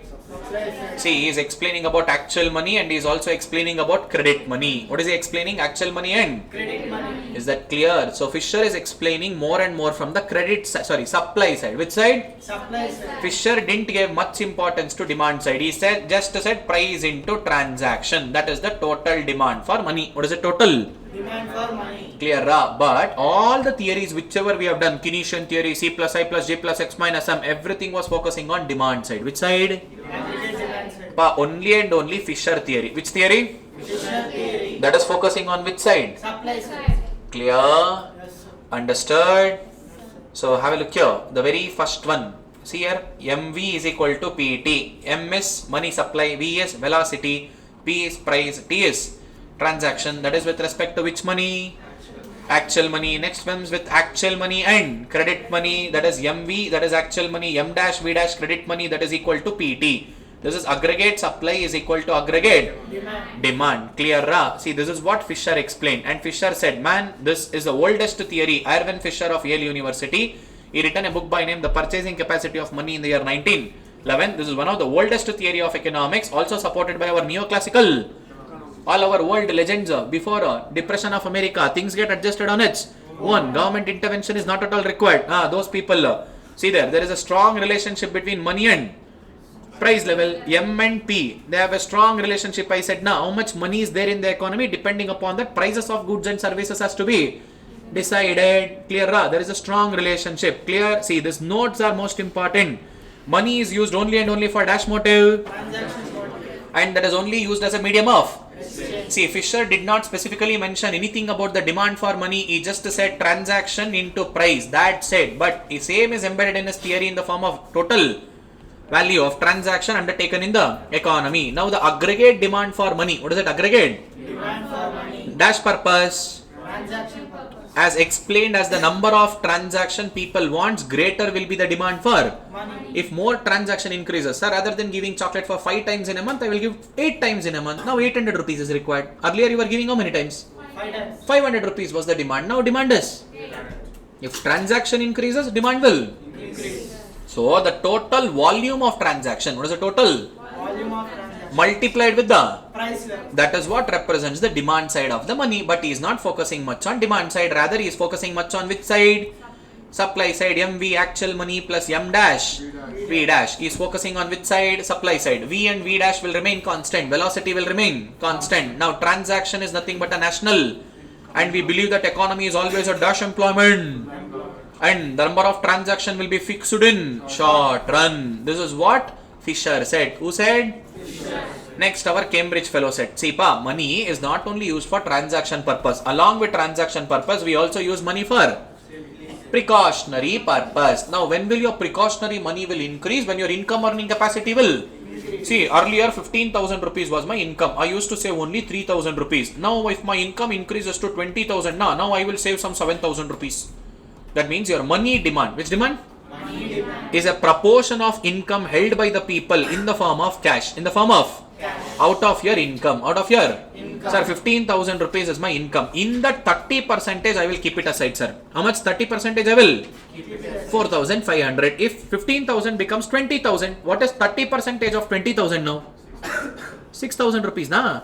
Earlier 4,500 said. Now I am saving how much? 6,000. That means your precautionary money will increase whenever your money income will. Increase. That is money demand. What is it? Money. Demand. You are demanding money to hold a liquidity. To hold what? Liquidity. For precautionary purpose. And whenever that precautionary purpose is increasing, that means your income is also. Increasing. That's it. Equation MD is equals to proportion of nominal income. What is it? Proportion of? Nominal income. See there. PY stands for nominal income. K stands for proportion. What is it? K stands for? Proportion. So total money demand is a proportion of your nominal income. What is it? Proportion of your? Nominal income. Clear? See that K is also called as Cambridge K. Clear? That equation above explains the demand for money is equal to the proportion of total money income. Clear? See conclusion. We need money not only to just meet our wants. We also need money for Emergency. So this neoclassical theory approach focused on the quantity theory of money to money demand from hypothesizing the money demand as a function of only and only money income. Only and only what? Money income. We demand more money when income is increasing more and more. We hold more and more cash in our hand when our income increases more and now see there, QTM, that is Fisher's theory. That focuses on which side? Money, supply. But here, Cambridge focuses on money. See, QTM considered as money as a flow concept, but here money as a stock, preserving, saving purpose, stock concept. There to spending, only transaction purpose. See, their transaction motive, their transaction end. Their money was held only as a medium of. Here, medium of exchange as well as store of value. Clear? So this is the second theory, that is Cambridge theory. Next comes the third theory, Keynesian theory. Which theory, pa? Keynesian theory. Now Keynes said, boss, we use money for transaction, precaution as well as. Speculative. Now speculative money is dependent on what? Straight away will come to speculative money da. Because already I explained about transaction, precaution both. Now we know that speculative money demand. People hold that cash in order to equip to exploit and attract the investment opportunity which requires a dash expenditure. That means I need a future investment is there. I need to take attractive opportunity in investment purposes. Na? So I need a cash for that. See, people know that according to Queens, people demand money to hold money balance to take advantages of the future change in dash. In future, rate of interest is going to change. Now, when rate of interest becomes more, I will invest. When rate of interest becomes less, I will take back that money. And same as future change in bond price. What is it? When interest rates are changing, bond price will also change. So we are completely dependent on dash. So interest is the real returns on bond. See, assumption. Now the expected returns on money is 0. If you simply keep money in your hand, will it put any money? Any put additional money and all? No. Expected returns on money is 0. Now expected returns on bond is of two types. Number one is interest. Second one is capital gain da. Now observe in my example, I said see here. Sir, I invested 100 rupees, sir. 10% is a returns. How much is the returns? 10%. Now what is 10% of 100 rupee? 10 rupee. Now bond price increase it to 500, sir. Now interest rate is 4%. What is 4% of 500? Do it calculated. 4% of 500. Now that means I will only get 20 rupee. Now rather than getting 20 rupee in interest, if I sell this bond price from 100 rupee invested, how much I will get? How much is profit? This is capital gain. What is that? Capital gain. I don't just get the interest income. I will also get which gain? Capital gain. So these are the two types of income. How many types of income? Two types of income. Clear, Risk return is more. Apa? Risk return is Risk is also more. Clear, See, speculative money has got inverse relationship with investment. Clear, See, interest rate and demand for money, that is speculative money, is dash related. See there, a rise in market rate of interest. Suppose if interest rate increases, will you keep money in hand or will you invest? Invest. See, when market rate of interest rises, see, the market rate of interest leads to a decrease. What does it leads to?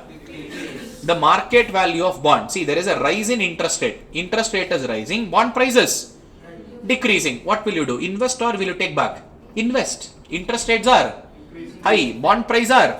See, bond price is just 100 rupee, interest rate is 10%. So what I will do? I will convert all my current cash into bonds. Current cash into? See, the current rate of interest is higher than the expected critical rate of interest in future. So as an investor expects the fall in the interest rate in future and rise in the bond price, at the high current rate of interest, we will convert all our cash balance into bonds. Accepted? Complete reverse happens when the current rate of interest is lower and the critical rate of interest is higher. That means at the lower rate of interest, we will convert all our bonds into. So higher the interest rate, lower will be the demand for speculative money. When interest rates are more, you will not hold speculative money in your hand. Demand for speculative money will be lesser. Clear? That means there is an inverse relationship. Which relationship? See, transaction motive, precautionary motive is dependent on income. Speculative motive is dependent on. So according to Keynes, money is a sum of. What is it? Money is a sum of dash motives. Transaction, precautionary and speculative. That is the total demand for money. What is it? Total? Transaction purpose plus precautionary purpose plus speculative purpose. Clear? This is Keynes theory. Same to same is expressed in the form of graph. See? Sir, interest rates and speculative money has a positive. Interest rate and speculative demand I am explaining, not just speculative. What is it? Speculative? Demand for money. That means when interest rates are more, you will not keep money in your hand. You will convert every money into bond. That means interest rate more, your demand to hold money in hand is less. Inverse. Clear?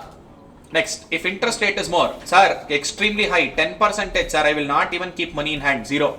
If interest rate keeps on decreasing, I will keep more money in my hand. Clear? Downward sloping curve. Clear? Next comes the concept of liquidity trap. What is the concept? Liquidity trap. Interesting topic this is. Same like crowding out. Appa, what happened in crowding out? Interest rates. Because of that, people rather than spending money, they started to. Same thing happens here. That means if interest rate decreases extremely low. What is it? Interest rate decreases? Extremely low. Now people, I know that during a contraction phase of business cycle, interest rates has to decrease. But it decreased to such a extent that it almost becomes 0. Almost becomes 0. Best example, Japan, 0.03% interest rate. 0.03. Almost to 0, na? Now rather than keeping in bank, I can keep my money in hand only. So why should I keep money in? Liquidity trap. Money is getting trapped in the hands of people. Liquid money is getting trapped. When will that happen? When interest rate becomes almost. Interest rate becomes extremely low. See, if interest rate increase also trouble, interest rate becomes extremely low also.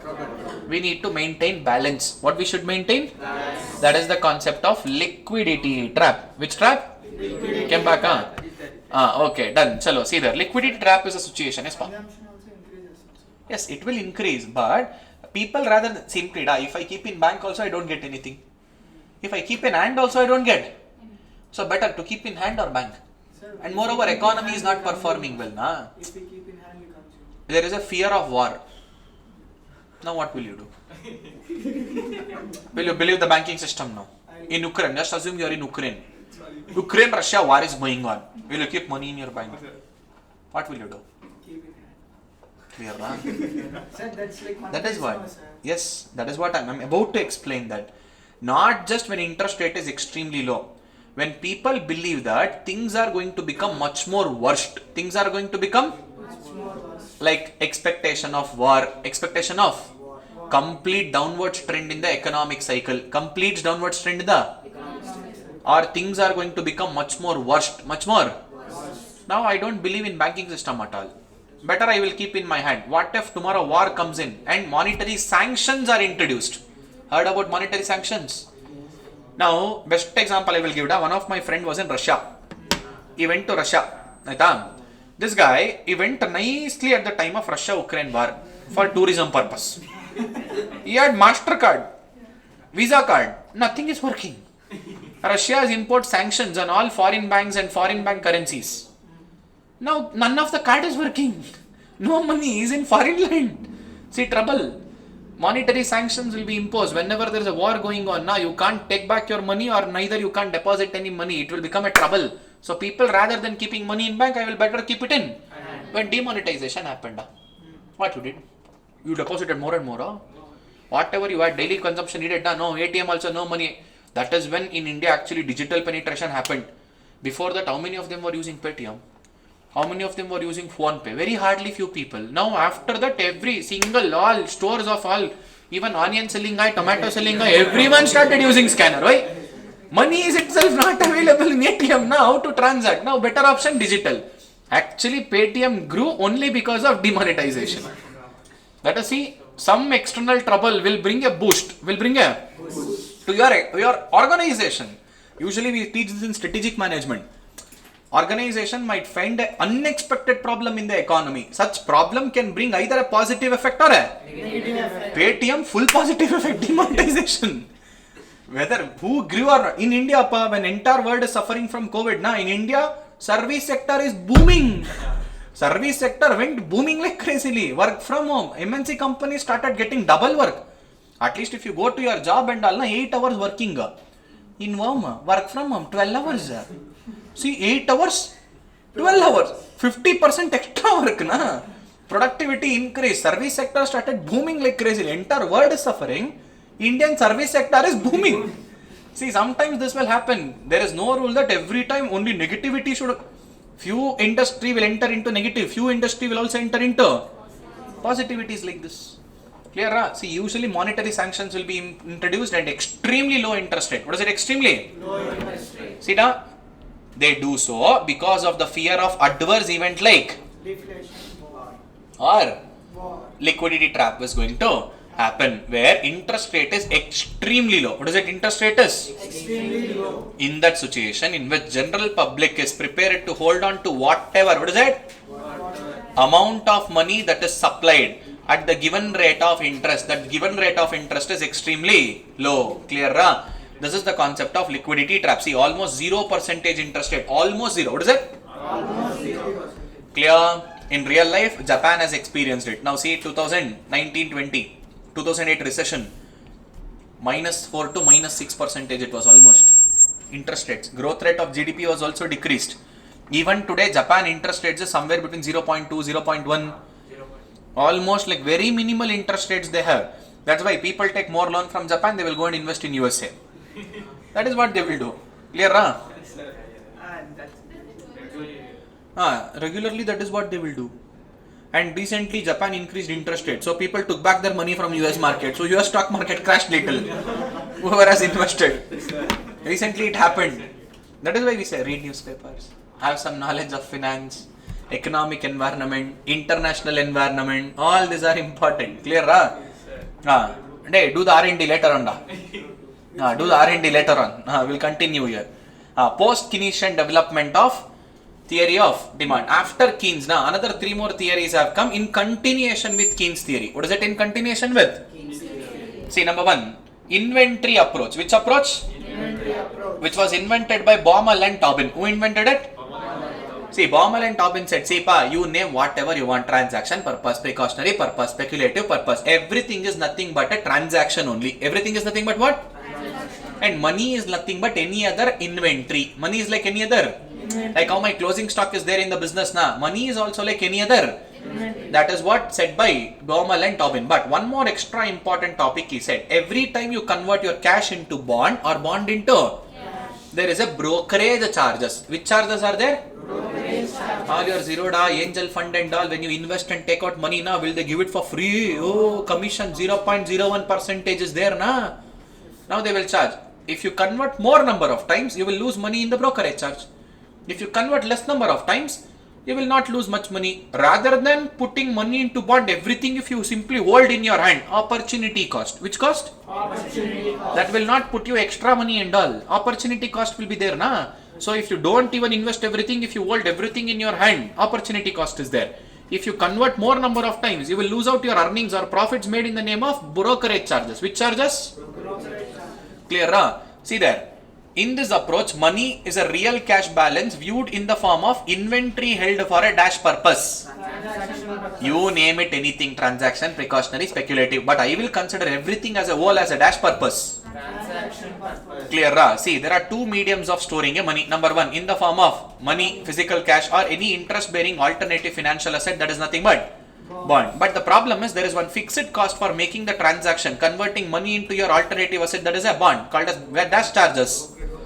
While relatively liquid financial asset, that means all your bank deposits, if you go and keep FD and all, that will have some kind of positive return. What is it? Some kind of? Positive. But not a greater return, some kind. What is it? FD 4%, 5%, 6%, 7%. Invest in stock market, from 10 to 100%, anything you can make. Depending upon your skill, knowledge, R&D, you can also lose your money or you can also increase your money. If by mistake, if you follow your friend, his money goes to toss, your money goes to full toss. Clear? Enapa? Research and development. Clear? No. Next, application of Baumol theory. What is that application of? Baumol theory. See, that is a viewpoint given in the form of inventory management. Which management, pa? See, if people hold just a cash balance in their hand, they will miss out in the form of. Opportunity cost. So, they have to have a combination of bond and combination of cash balance. You should also invest and you should also hold a cash. It should be combination of both. What is this? Combination of both. Clear? See, same to same thing. If at all you go and do a fixed investment, you will get some kind of returns and wealth, but is not that opportunistic and all. If you go and put it in your demand deposit, that is current account, business account, you will not even earn anything. If you go and keep in your savings bank account, you will get some risk-free interest. What is it? Some. But if you go and invest it in bonds and stocks you will get a positive returns and risky also. Positive returns and Risky also. clear. And he has also come up with one formula, square root formula, how much to keep in cash and how much to go and invest. Just remember this formula. This formula itself is enough. No sums will come in this. Clear. Next comes Baumol's proposition. Same story da. Once again they have given receipt of income takes place only once per unit of time, but expenditure is spread at constant rate over a period of. Clear ra? Next excess cash over and above the transaction will be invested where?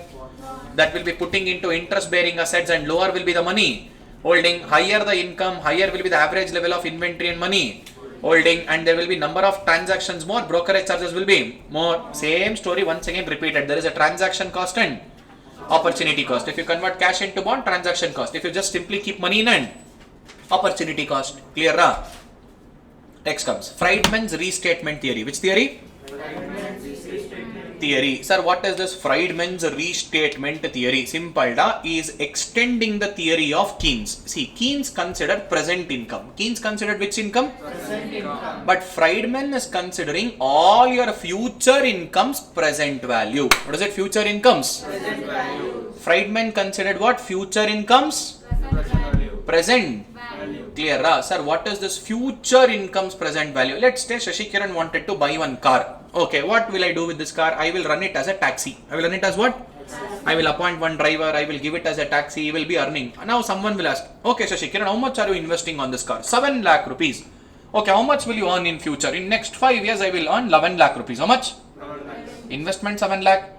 And returns is? 11 lakhs. Looks interesting, na? Okay, Shashikiran, stupid fellow. You have to learn something called as time value of money. In statistics, you learned, la? Yes, sir. Time value of money. Suppose if today one plate pani puri is 40 rupees, next 5 years down the line, one plate pani puri will become 100 rupee. That means in next 5 years, what is 100 rupee? That is today's. 40. That means in next 5 years down the line, you will earn 11 lakh. What is the present value of 11 lakh? Identify. If it is greater than 7 lakh rupees of your present investment, na, good opportunity, go ahead, invest. Suppose if that future is 11 lakh rupees, present 6.5 lakh rupee, presently you are investing how much? 7 lakh rupees. Stupidity, Shashikiran, this is. Clear, ra? So we need to identify all my future incomes. What is it? All our future income. Present value. Which value? Present value. And then I should identify, is it worth investing or not? Then I should take the decision, should I invest or Not. Clear. So that is what is said by Friedman. See, Keynes considered present income. What is it Keynes considered? Present income. But Friedman considered all future incomes present value. That is called as permanent income. Which income? Clear. Wealth is a permanent expected value of all your future. Money is a good or any other durable consumption good, and demand of the function is a great number of. See, the returns on various different kinds of assets. There is a zero returns on keeping money in hand, interest if you keep it in bond, dividends if you go and invest it in equity. Clear, ra? See, we need to consider the permanent income. Which income? And the relative returns on the asset. Clear, ra? Which also involves a risk. Clear? Okay, see here, you have to take out this discounted value formula. See, present income divided by discounted rate. What is it? Present income divided by? Kindly consider all your future incomes discounted price. Which price? Discounted price. That will give us a current price. Which price? Current price. See, we need to consider money, bond, equity, physical capital and human capital. These are the 5 different asset classes. Which asset classes? 5 different. We need to consider the present value. All your future incomes, which value? Present value. Clear? There is a positively positive Related to price. price level. That means nominal demand. Okay, nominal demand for money. Which demand? Usually demand has got a positive relationship. What? If you are earning better income, we will invest more and more. If you are not earning better income, we will not at all invest. There is a positive relationship, and there is an inverse relationship with respect to. If opportunity cost is more, I will not keep money in hand. Money holding will be less if opportunity cost is more. If opportunity cost is less, like 0.01% interest rate, who will keep in bank? Better I will keep it in my hand itself. Clear, ra? And there is also something called as positive inflation.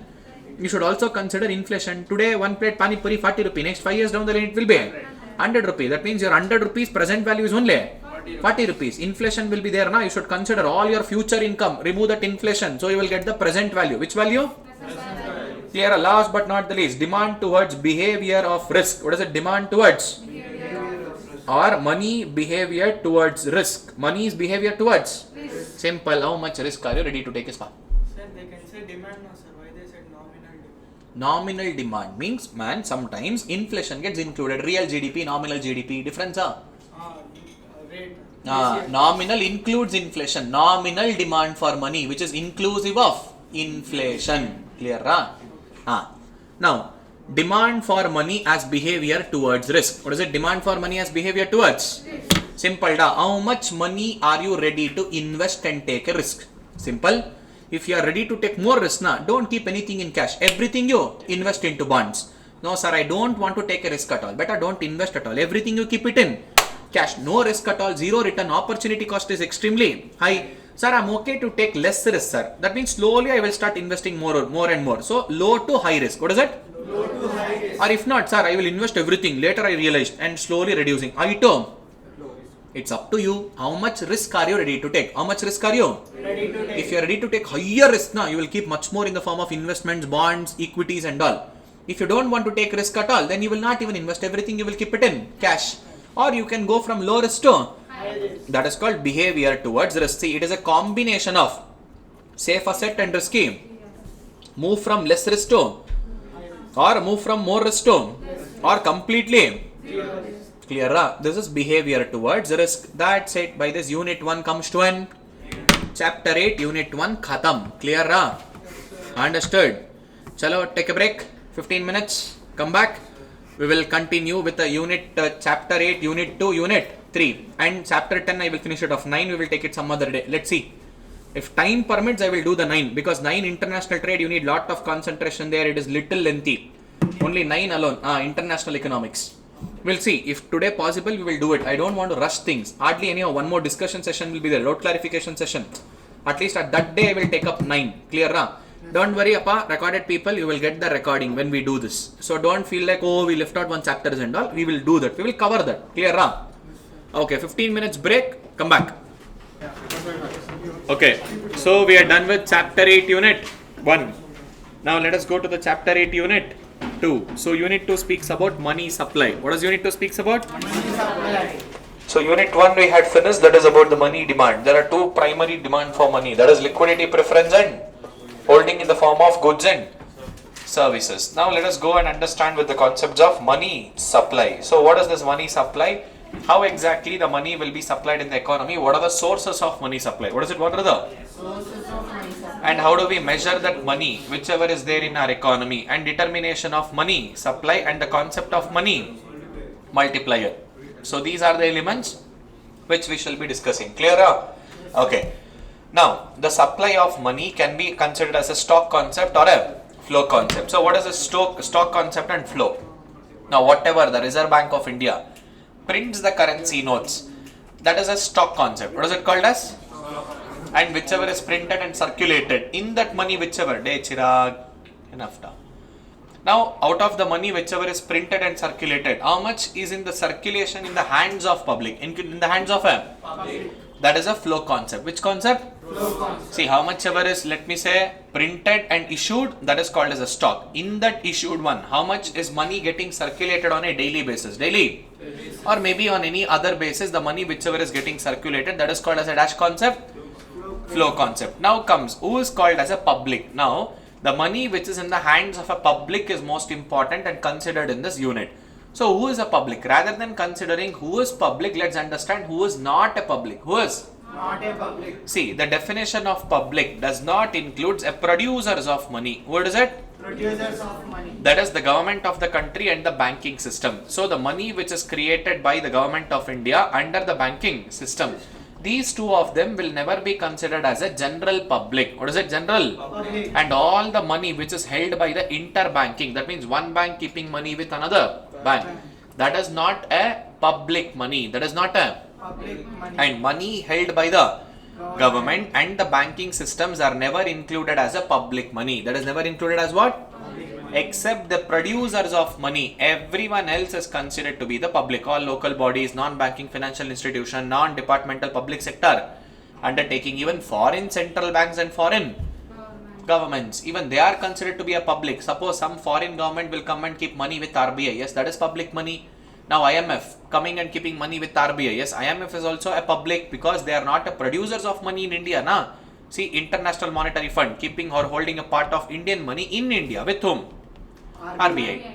Even that money is called as a public money. In short, who is not called as a public pa? One who is a creator of money. One who is a Creator of money. who are the creators of money? Government and a banking system. What is it? Government and a Banking system. clear. So remember, what is this government? Government in India is considered to be a dual governance. One is central, second one is a state. Along with that, all our local bodies like BBMP in Bangalore, these are like a local bodies. What are they? Local body. Clear. What is banking system? One who accepts a CASA deposit, current account and savings account deposit. What is it? Current account and and those who come under the rules and regulations of Reserve Bank of India and all those banks which are under the Reserve Bank of India, that is commercial banks. Which banks? Commercial bank. One who accepts which deposit? CASA deposits. Clear. Demand deposits, that is demand deposits, current account and savings account. Now, rationally of money supply, that means how much money will be circulated, that I will explain this as an interconnection. Clear. Next, sources of money supply. What are the concept? Sources of money supply. Appa, there are mainly two sources of money supply. One is a primary source, that is issued by the central bank, called as fiat money. Which money? Fiat money. Or also called as high powered money. Which money? High powered money. Second one is a credit money, which is created by the commercial bank. Created by whom? Commercial bank. Clear. First one is what? High powered money. Which money pa? High powered money. Or also called as fiat money. Second one is called as a credit money, that is created by whom? Commercial banks. Fiat money is created by whom? Central bank. Simple. Currency notes printed and issued by the central bank. That is just a sheet of paper considered as a legal tender. What is it considered as a? Legal tender. So they are called as dash money. Fiat money. That has got a proper backing, that is reserves will be backed. Now, if you remember, I promise to pay the bearer a sum of rupees so and so. That statement is written now. Why is that statement? This paper is just a sheet pa, that is not the real currency, that currency note.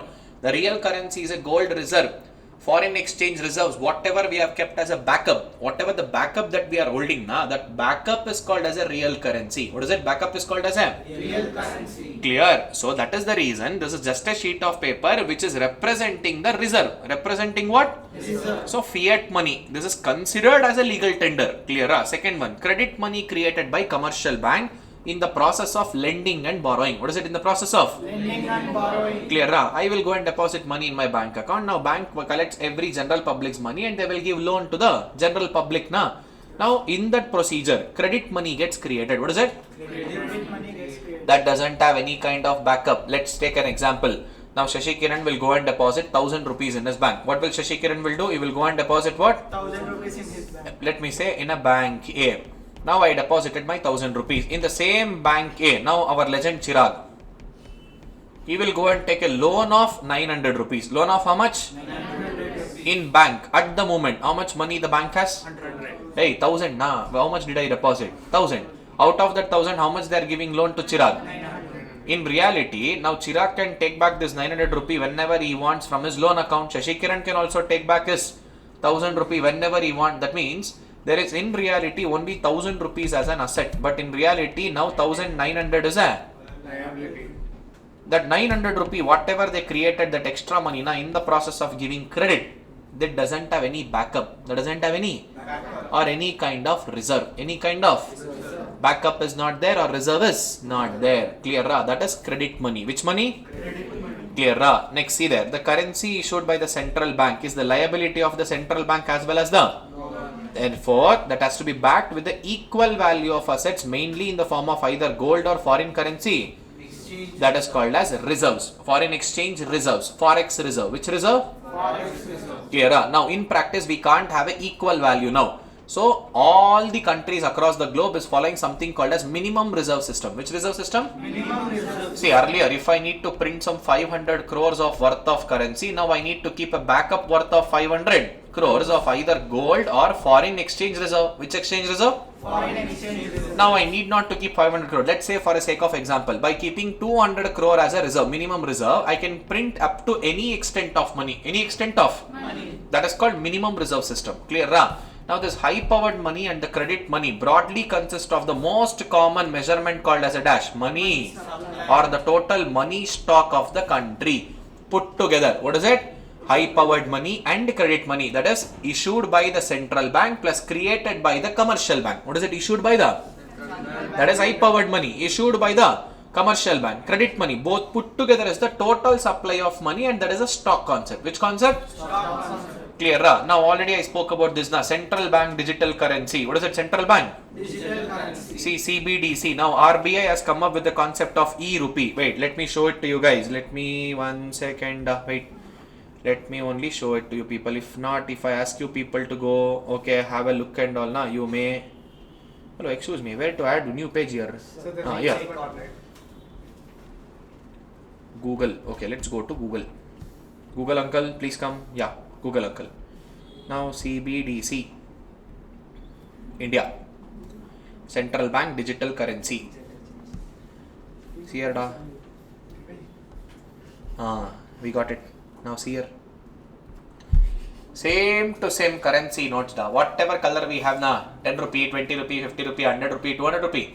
Instead of printing in the form of currency paper, they are giving it in the form of digital way. What is it giving in the form of what? Digital. See, this is what CBDC. Not scratch card and all, normal digital currency. What is it? There is something called as digital wallet, government wallet, like your phone pay, Google Pay is there, na? Like that they will come up with digital wallet. From this digital wallet, in India legal tender it is. It is colorful. Colorful means they wanted to make it colorful, look beautiful. Now we don't have Gandhi Tata image here. We have a Reserve Bank logo. See here. This logo. Wait, HD mein, here we can see at least some kind of clarity is there to some extent. See here. Sir, is it available for public? Yes, legal. It is a legal tender now. Yes, you can. If you want, you can use this legal tender, but it is still under experimental stage. Still, they have to announce it in a full-fledged. Going further, na day by day, Phone cash. no. Not phone and all, your paper currency will reduce. See, in paper currency, biggest challenge is who gave money to whom. We don't have a track at all. RBI cannot get to know. Now in digital currency, we will get to know who is having how much of money, who it is having, who transferred it to whom. Everything we can track it properly. That is the main agenda. Clear, ra? They'll close all phone pay, Google Pay, all. It will be there, da. Along with that, this is one more way. Rather than printing paper, and circulating in the form of physical cash. Going further, they will give it in the form of digital cash. Which cash? Digital cash. Clear? That is called CBDC. Even that is considered to be what? Legal tender, called as digital rupee or a legal tender called as CBDC, Central Bank Digital Currency. What is it? Central Bank? Appa, in India, cryptocurrency is not a legal tender. It is classified as an asset category. Which category? Asset category. Any income earned from that assets and all, 30% straight away tax. Sleeping partner Vimala Didi will come. Next, measurements of money. Supply. How do we quantify money? What is it? How do we? Quantify money. Measurements. What is it? Of a money supply. So we have a 4 measurements. See, initially RBI itself used to release the data until 1967, 1968. How much money is there? So that is a single concept called as narrow money. What is it? Narrow money. And later on, after 1977, they increased it in a broader way called as M1, M2, M3 and M4. But these formulas are important. From this place now you will get MCQ questions, you will get a numerical problem. Now M1 includes 3 elements: currency, notes and coins with public. What is it? Currency, notes and Coins with public. net demand deposits with the banking system. That means CASA deposits. And what is this first word? Net. That means there is some adjustment. That is all interbank deposits should be removed. Only public money. Which money? Public money. Suppose if SBI keeps a money in Canara Bank, that is SBI's money kept in the Canara Bank, not a public money. Now all interbank deposit. Which bank deposits? Interbank deposit. Has to be removed. That is called as net demand deposits by the banking system. Only current account and savings account deposit has to be considered. Third one, other deposits with the RBI, IMF, some foreign government, some foreign institutions will come and keep money with RBI now. Even that is a public money. Which money? Public. See, next sheet I have included all these things. What is that? Other deposits with RBI. See, demand deposits of quasi-government institutions and other financial or balance of accounts of a foreign central banks and foreign government or any international agency such as and World Bank. Keeping money with whom? Keeping money with all that will be included in this M1. Other deposits with RBI. What is it? Other deposits with? RBI. So what is M1 formula? Currency, notes and coins with People. plus net demand deposits with the banking. That is called as CASA. Plus other deposits with RBI. Clear, ra? So these are the 3 elements which is included in M1. When it is included? M1. Next comes M2. M2 is nothing but M1 plus savings deposit with post office savings account. What is it? Savings deposit with? Post office savings Appa, M1 is only with banking system. Now M2 includes savings accounts in post office. Savings accounts in. Now M3 is M1 plus net time deposits. Which deposits? All your FD, RD which is kept in bank, na? Not just CASA deposits. Now all your FD should also be considered. Time deposits. Which deposits? So M1 plus time deposits is M3. M1 plus savings in post office is M2. Now M4 is broad money. M4 is what? Broad money. But M1 was narrow money. What is broad money? Both banking system and post office, both put together. All the deposits. See there, all the deposits with the post office savings account except NSC. What is it except? NSC. What is NSC? National saving. Because that is a public money which is used by government, na? Public funds. What is it? Consolidated, contingent, public fund. So that is a public fund used by the government, not by the public. Clear? So these are the formulas. Every formula you need to remember, not just in your book, in your brain. What does M1 includes? Three things: currency, notes and coins with public, plus net demand deposits with bank, that is CASA deposits, and other deposits with RBI. These three things put together will be M1. It will be what? M1. Next, M2. M1 plus savings deposits with post office savings bank. What is it? M1 plus savings deposit with post office savings bank. Next, M3 is M1 plus net time deposits with banking system. What is it? Net time deposits with? Banking system. M4 is M3 plus total deposits with post office savings deposits and minus NSC. Minus what? NSC. Clear? All the four formulas are important. You can expect question from any of this. See, I have given a question. Calculation of M1, M2, M3 and clear? M1 is called as which money? Narrow money. Clear? Also I have given some 2-3 problems. You need to solve this 2-3 problems. Clear? Now today after the class, this is what your work is. The people ICU batch students. So anyhow you will be in the campus itself. So better you will be solving all these questions. Clear? Yes, sir. And next, see there, the concept of money multiplier. What is it? Money multiplier. One of my favorite topic this is. How money will be multiplied in the economy. For that we need a behavior of 3 different people. What is it? Behavior of? 3 different people. Number 1, behavior of a central bank. Behavior of a? Central bank. Number 2, behavior of a commercial bank. What is it? Behavior of a? Commercial bank. Number 3, behavior of a general public, and combination of all the 3 people's behavior put together. What is it? Combination of all the 3 people's behavior? Put together. Appa, let me go back to investment multiplier. What was the concept of investment multiplier? Sir, my income is going to increase because of changes in investment. I am putting more and more investments now. I am investing more money. Because of that, what is happening? There is an increase in income. So money is getting multiplied. Why? Because people are spending more money. MPC increases, multiplier value will also increase. Positive relationship. Do you agree? Now, same concept, money multiplier approach. How? Are 3 people's behavior. Number 1, behavior of a central bank. Behavior of what? Central bank. In terms of high powered money. In terms of which money? High power money. That is fiat money. Which money? Fiat money. If central bank prints more currency and circulates more currency, that money will be circulated more number of times in the economy. Do you agree? So central bank has to print and circulate high powered money. Print and circulate what? High power money. And the second one, behavior of a Commercial bank.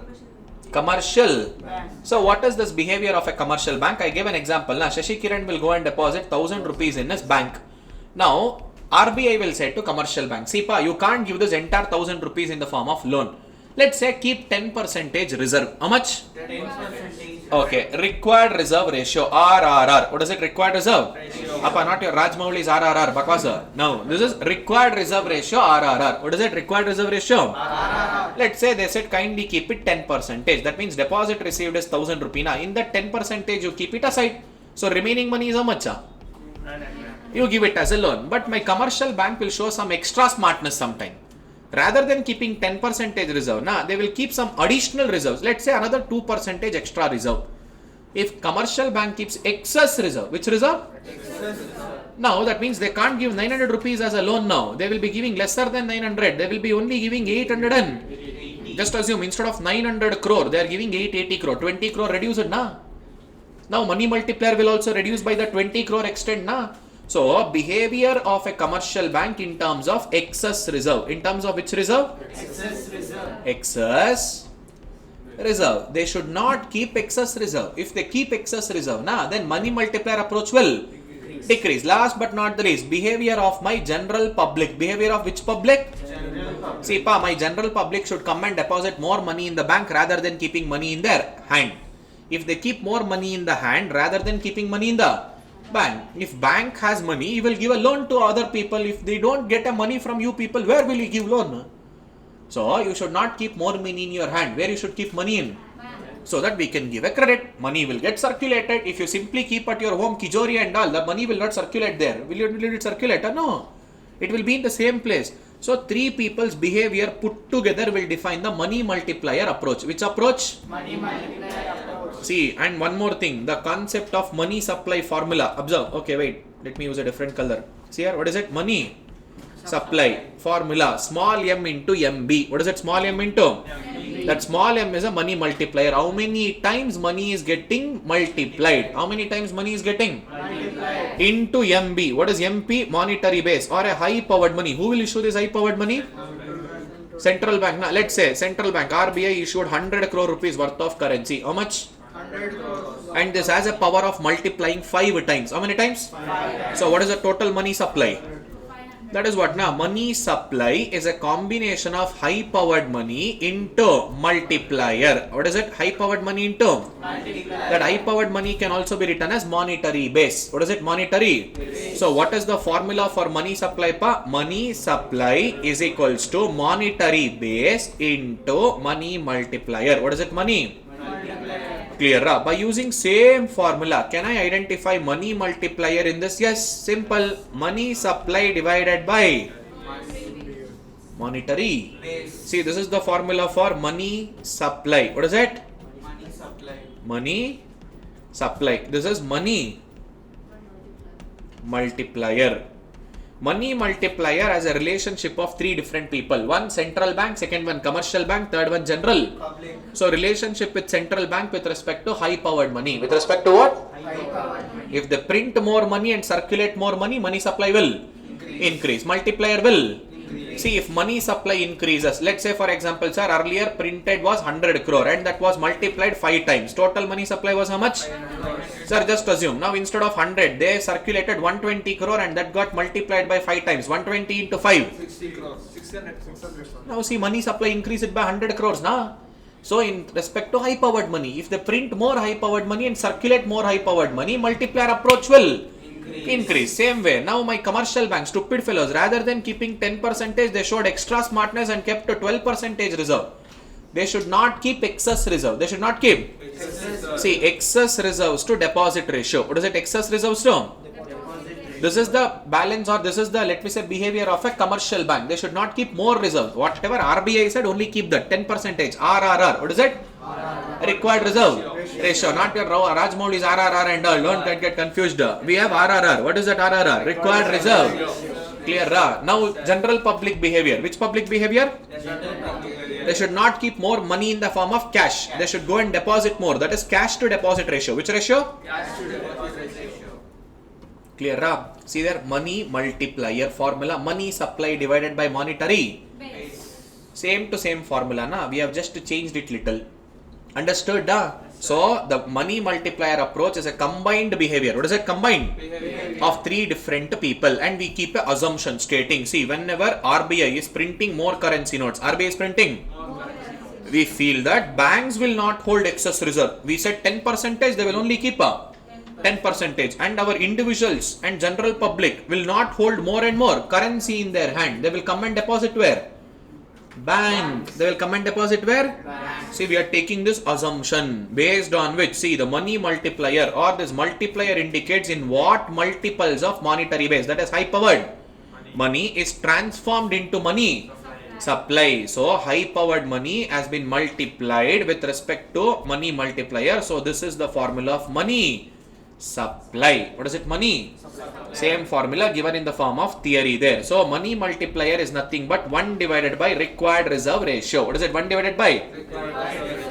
See, now RBI said to keep 10% reserve. Now, one more thing. See, whenever we are writing in the form of percentage, we will write it in decimals. What do we write it in? Decimals. See, simple. Now, 100%. What is it? 100% is considered as 1. 50% is considered as 0.5. 10 percentage is considered as 0.01. Oh, 0.1 mean. Pakka? 0.1, sir. Good. 0 point. Then what is 1 percentage? 0.01. 0 point. 0.1. Clear, ra? What is 0.1 percentage? 0.00. See, I will represent them in the form of decimals like this hereafter. Now RBI said 10 percentage. What is 10 percentage? So 1 divided by RRR. Clear, ra? That is 1 divided by 0.1. How many times? 10 times. How many times, pa? 10 times. See, money will increase by 10 times, but my commercial bank showed extra smartness. Rather than keeping 10 percentage, they kept to 12 percentage. That is 0.12. How many times? 8 point something times. See, only 8 times. 8.3333 times. See, instead of 10 times, now money will multiply only. That means reserve. Should it be more or should it be lesser? Less, da. When required reserve ratio is less, money multiplier will be more. And if at all you keep excess reserve, if excess reserve increases, money multiplier will. This is the logic, da. If people comes and puts more money in the bank, now bank will give more loan to the public and money multiplier will increase. That is what general public behavior. People should not keep more money in the hand. What they should do?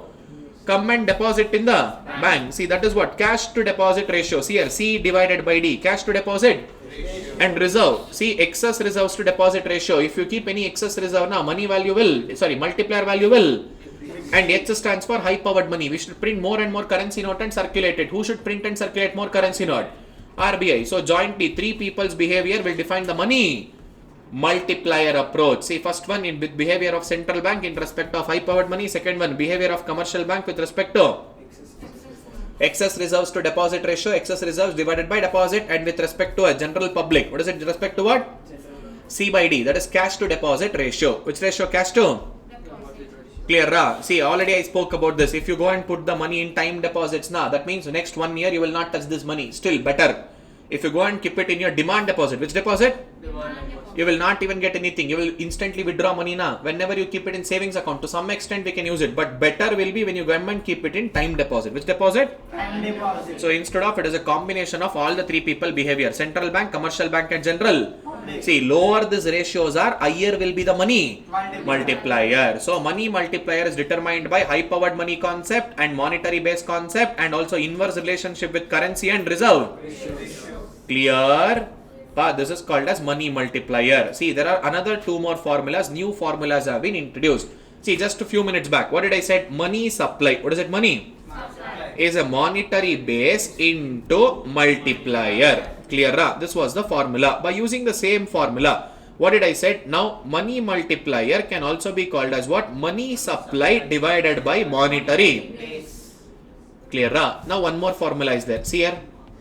Money supply is 1 plus C divided by R plus E plus C. What is it? 1 plus C divided by R plus E plus C. What is that R? Reserve ratio, required reserve ratio. RRR is nothing but that R. E stands for excess reserve. E stands for what? C stands for cash to deposit ratio. C divided by D. Cash to deposit ratio, general public behavior. That is C. That means the new formula of money multiplier. What is the new formula of? Money multiplier. So M is equals to 1 plus C divided by R plus E plus C. For the same formula, if I multiply high powered money, what is it if I multiply? That becomes money supply.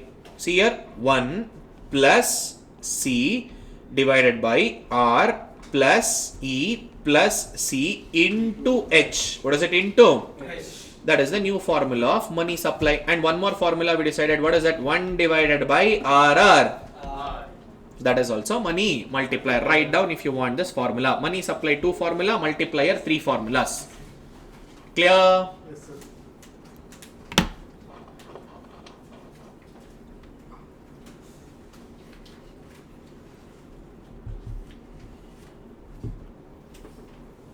Finished?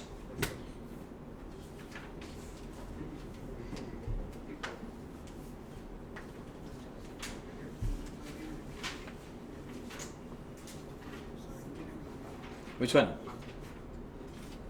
Complete. So there is one more new chota mota problems that is given. Granny's Island, million, billion. That is where you guys will get confused. See, simple concept. R they have only given 10%, that is 0. Now they have given currency which is in the hands of people, 400 billion. Deposit this. 800 million. Now we need to identify small c. What is small c formula? Currency to deposit. How much is it? 400 divided by 800. how much is it? 0.5 na? Dey calculator idkand kayal ಆಟಗಳು ಆಡ್ತಿರಲ್ಲ ಇಷ್ಟೊಂದಲ್ಲ ಲೇ 0.5. So we got to know R, we got to know C. Now we need to identify E. What is excess reserve? Excess reserves to deposit. What is it? Excess reserves to? See, excess reserve made is 0.8 billion. That is nothing but 800 million. See, cash deposited is 400 billion. Excess reserve is and deposit made is 800 billion. Out of this 800 billion, 0.8 billion, that means 0.8 billion is the excess reserve created. Out of the total deposit received is how much? So what is 0.8 divided by 800? 0.001. What is it? 0.001. 0.00. Now we got to know all the three values. Now we got to know R. R is 0.10. E is 0.5. Sorry, C is 0.5. E is 0.001. Now what is the formula of money multiplier? 1 plus C divided by R plus E plus C. Put that values 1 plus C 0.5 divided by R. That is 0.1 plus E. What is excess reserve? 0.00. 1 plus C. What is C? 0.5. Solve it and let me know the answer. 1 plus 0.5 is 1.5. Here 0.1 plus 0.001. 0.6. 0.601. How much is the total? 2 point. So 1 trillion is equal to how many billion? Appa? 1 trillion is equal to how many? 10,000 I guess. 10,000 billion. Not billion. Wait. Let me calculate. 1,000 it is. 1 million is in terms of valuation, that is different. In terms of numericals, 1 million is 10 lakh. 1 billion is 100 crore. 1 trillion is I think 1,000 crores if I am not wrong. 1,000 or 10,000 crore? 1,000 billion. Apart the valuation will come. So at least have a knowledge of million and billion. What is it? Million and? Million. That means in terms of numericals. In terms of what? Like 1, 2, 3, 4, 5, 6, 7, 8, 9, 10. Like that it is 10 lakh. How much is that? 10 lakh is 1 million. 1 billion is 100 crore. 1 billion is how much? 100 crore. Clear? See, like this you can also identify. Money multiplier is 2.5 times. How many times? 2.5. Clear pa? Next, money multiplier and money supply. What is it? Money multiplier and? Money supply. Appa, they are speaking about open market operation pa. Already we have spoken about this. RBI will issue the bonds at the time of inflation. RBI will purchase back the bonds at the time of deflation, and there will be changes in money supply because of changes in reserve. Because of what changes in? See, normal 1 divided by RRR will be there. But sometimes our bank, 10% they said, plus another 2% they will make. So 10 plus 2, how much is that? 12%. Automatically money supply will decrease now. See, when reserve ratio increases, money supply will, multiplier will decrease. What will decrease? Multiplier value will decrease. Clear? See, is it possible that the value of money multiplier becomes 0? Yes.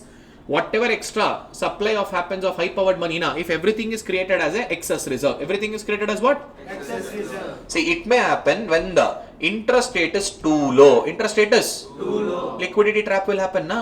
People will hold money in the form of cash rather than depositing into or bank prefers to hold the newly injected reserves or the excess reserves. What is it?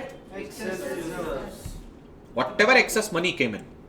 Commercial bank kept excess reserve. Commercial bank kept what? Excess reserve. Now automatically multiplier effect will become 0, neutralized na. Next, government expenditure and money supply. Appa, this is like ಕೆರೆಯ ನೀರನ್ನು ಕೆರೆಗೆ ಚೆಲ್ಲಿ. ಕನ್ನಡದಲ್ಲಿ ಒಂದು ಗಾದೆ ಇದೆ. That is meant, take out the water from the pond and put it back to pond. From the pond and put it back to ಕೆರೆಯ ನೀರನ್ನು ಕೆರೆಗೆ ಚೆಲ್ಲಿ. ಕೆರೆ means pond. Clear? Take the water from the pond and again pour it back to the pond. What does that mean? RBI will do this. Now, let's say for example, Karnataka government is having a shortage to pay salary to its staff. Salary to its staff. So what they will do, they will come to RBI, say, RBI, please give me some 100 crore rupees loan. I don't have money to pay salary to my state government staff. Okay, chalo, don't worry. Now, RBI will give a loan to Karnataka government so that now money is going from whom to whom? RBI to Karnataka. That means money is going outside to economy now. Money supply will. That can lead to inflation. Now RBI has to neutralize this effect. Now what RBI will say? Wait now. Let me show my talent. Wait. Let me complete my example. Wait. Then we will listen to you. Wait. Now RBI will say to commercial bank, see pa, now Karnataka government will pay salary to its staff. All the Karnataka government salary, that is staff salary, is in where? Commercial banks, na? Which banks? Like all this Canara Bank, Kotak Mahindra Bank, Karnataka Bank, HDFC Bank, all these banks are na.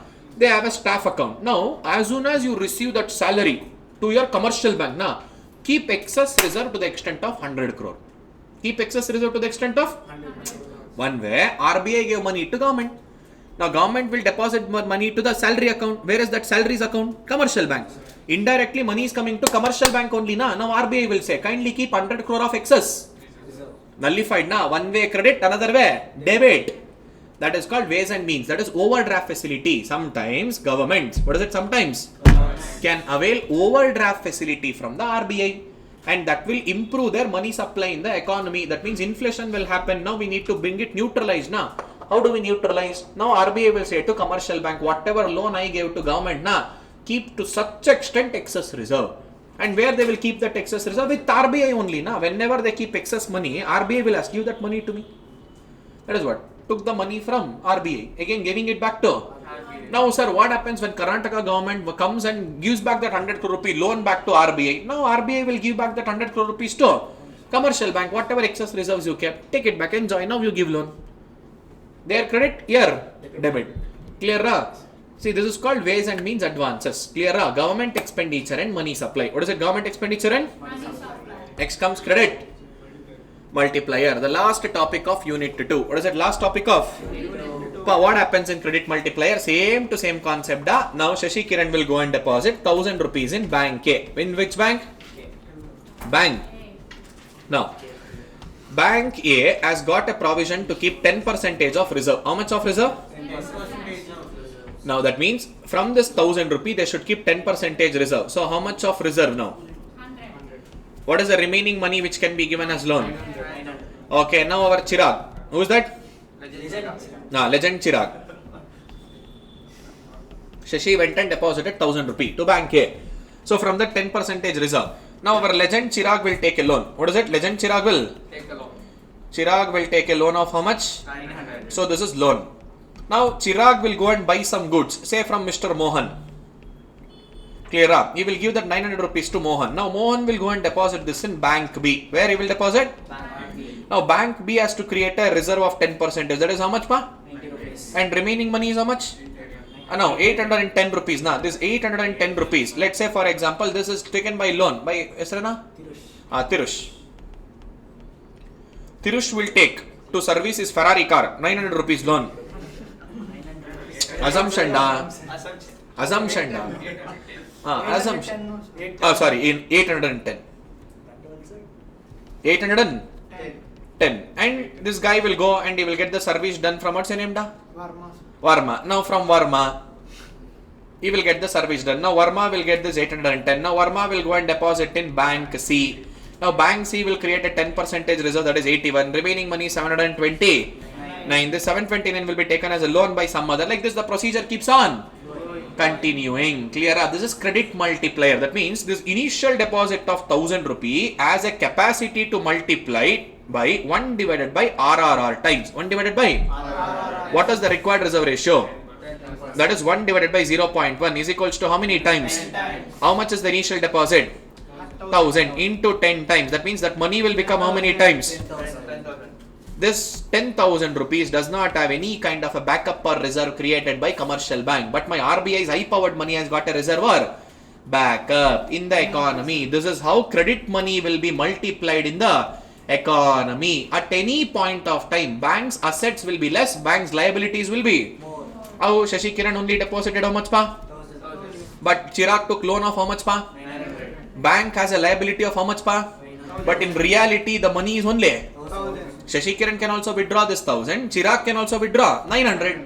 Total liability is 1900. But bank has only 1000. How did they create this 900 rupee? In the form of giving loan. Is there any backup for this 900 rupee? Nothing. This 900 rupee keeps on getting circulated. That initial 1000 rupee has a capacity of becoming 10 times. That is 10,000. How much? 10,000. This is credit multiplier. Formula remains the same. 1 divided by RR.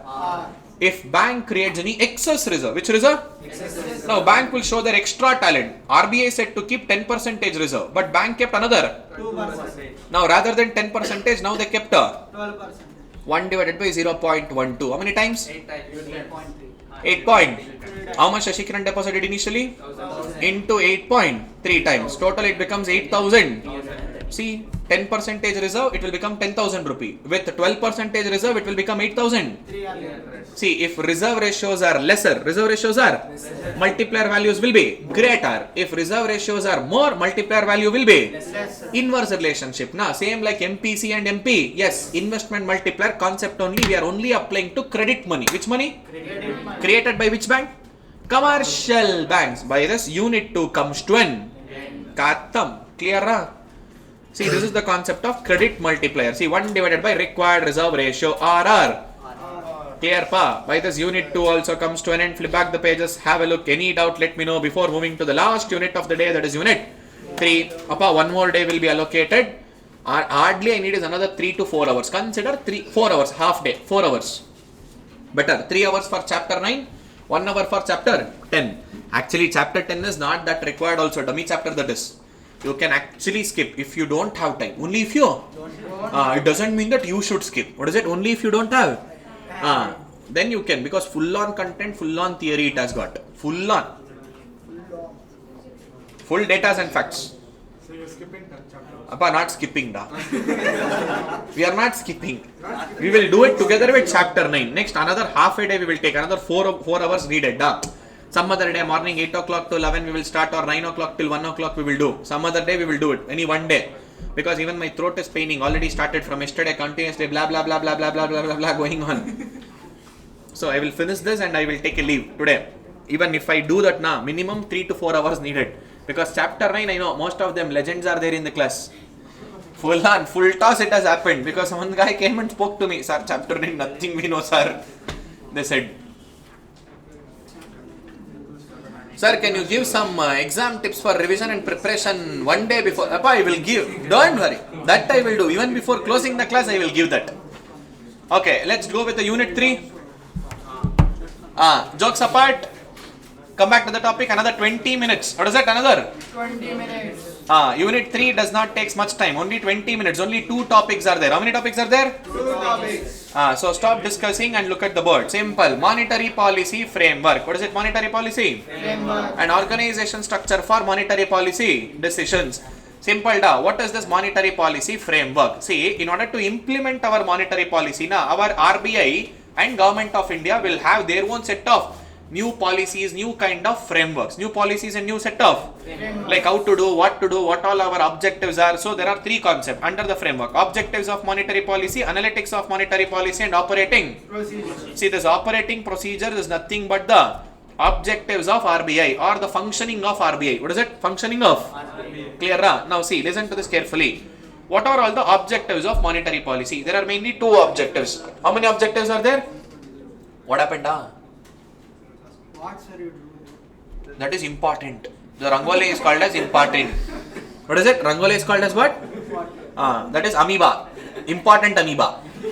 That is also called as Rangoli. Freehand diagram. Clear? See, if I just put like this, important. If I put also boundary for that, very important.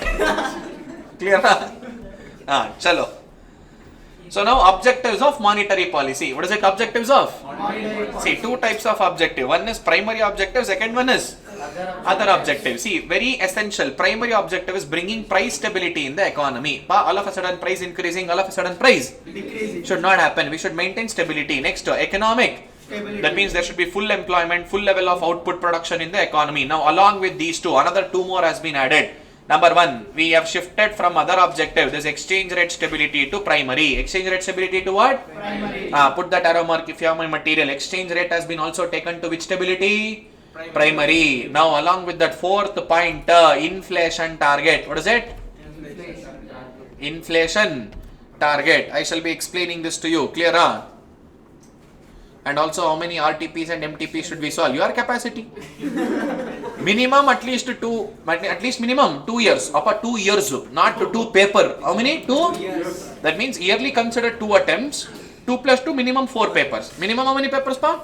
4 papers. I will say, even before climax and all, na, I have RTP and MTP right from past 5 years I have. I will give. You have 15 years, do one thing. I puja dina consecutively kodustini. Itಕೊಂಡು puja maadu. You have to practice that, man. Practice that. Say, nin pakka kuತ್ಕೊಂಡು ಅವನು legend ಆಗ್ಬಿಡೋಣ. What's the name da? New legend in the class, Varma. Okay, chalo, let's continue. See there, totally there are 4 primary objectives. How many primary objectives? First one, price stability. Second one, economic stability. Third one, exchange rate stability. What is the third one? Exchange rate stability. Fourth one, inflation targeting. What is the fourth one? Inflation target. Clear? Other objectives. See, we need to grow our economy in a rapid way. Debt management, most important. What is that? First, take one loan to repay that. Take the second loan. Take that. Repay the. Take fourth loan. Next, take the fifth loan. Management. Public debt management. Next, moderate long-term interest rate. Interest rate should not fluctuate too much. It should be moderate in the long run. Next, adequate flow of credit to which sector? Production sector. All our industry, small scale industry, medium scale industry, large scale industries and all. Next, stability in long run interest rates on encouraging dash purpose. Investment purpose. Day boys, what happened? Adjustment of AC. Better half ಮಾಡ್ಬಿಡ್ರು ಸುಮ್ಮನೆ better ಬೇಕಪ್ಪ ಎಷ್ಟಕ್ಕೋ 10 ರೂಪಾಯಿಗ 20 ರೂಪಾಯಿಗ Okay, jokes apart. Now look here. Okay, chalo, see there. Now stability in long run exchange rate. What is it? Stability in? And for the purpose of investment also, long run interest rate should be in the stable manner. Next, creating effective market for which security? Government security. Official begging with government securities, na? Hey, I will give government security, give money, da? No, so these are the objectives. What are this?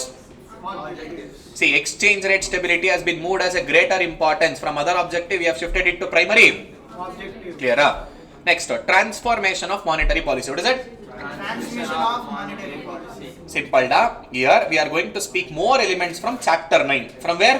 Chapter 9. So I will not touch more aspects here. When I come to chapter 9 na, in detail, see, savings and investment channel. What is it? Savings and? Investment channel. Simple da. That is completely dependent on interest rate. When interest rate is more, you will save more. When interest rate is less, you will save Less. That is bank account. Same to same. When interest rates is more in the bond market, you will keep money in hand.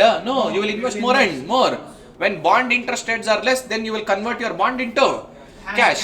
You will have more and more speculative money in your hand. See, lower interest rate, bank deposits is going to reduce. With lower interest rate, people will be encouraged to take more and more loan, especially household people. They will come and borrow. Why? They want to construct their dream home. Repaying capacity will also become less, lesser interest rates. So like that, even any kind of lower interest rate will attract the investment spendings even for businessmen. Cost of repayment will become lesser. You will take loan at a lesser interest rate na. So interest rate becoming less, loan giving will be encouraged more. If interest rate is less, people's savings will be less. Clear? That is savings and investment channel. Next, cash flow channel. Which channel pa? Cash flow channel. See, monetary policy influenced by dash interest rate, while affected even by the decisions of the household as well as Business. due to changes in amount of cash that is available to spend on goods and Services. see, it is important channel. Thus, there is a liquidity constraint. For example, those who have already borrowed from the maximum amount that the bank can provide, they cannot borrow once again. Simple. Cash is required to do your normal operations in business. Do you agree? Yes, sir. Now, if there is a constraint, you will go and take a loan. Already, if you have borrowed more amount of loan, bank will not further give you the loan. So, you always need a cash. You always need a liquid cash. Which cash? Liquid cash. In order to do your day-to-day operation. So, what you will do in order to get the cash? Sometimes to take loan, you will mortgage. What do you do? Mortgage. Clear?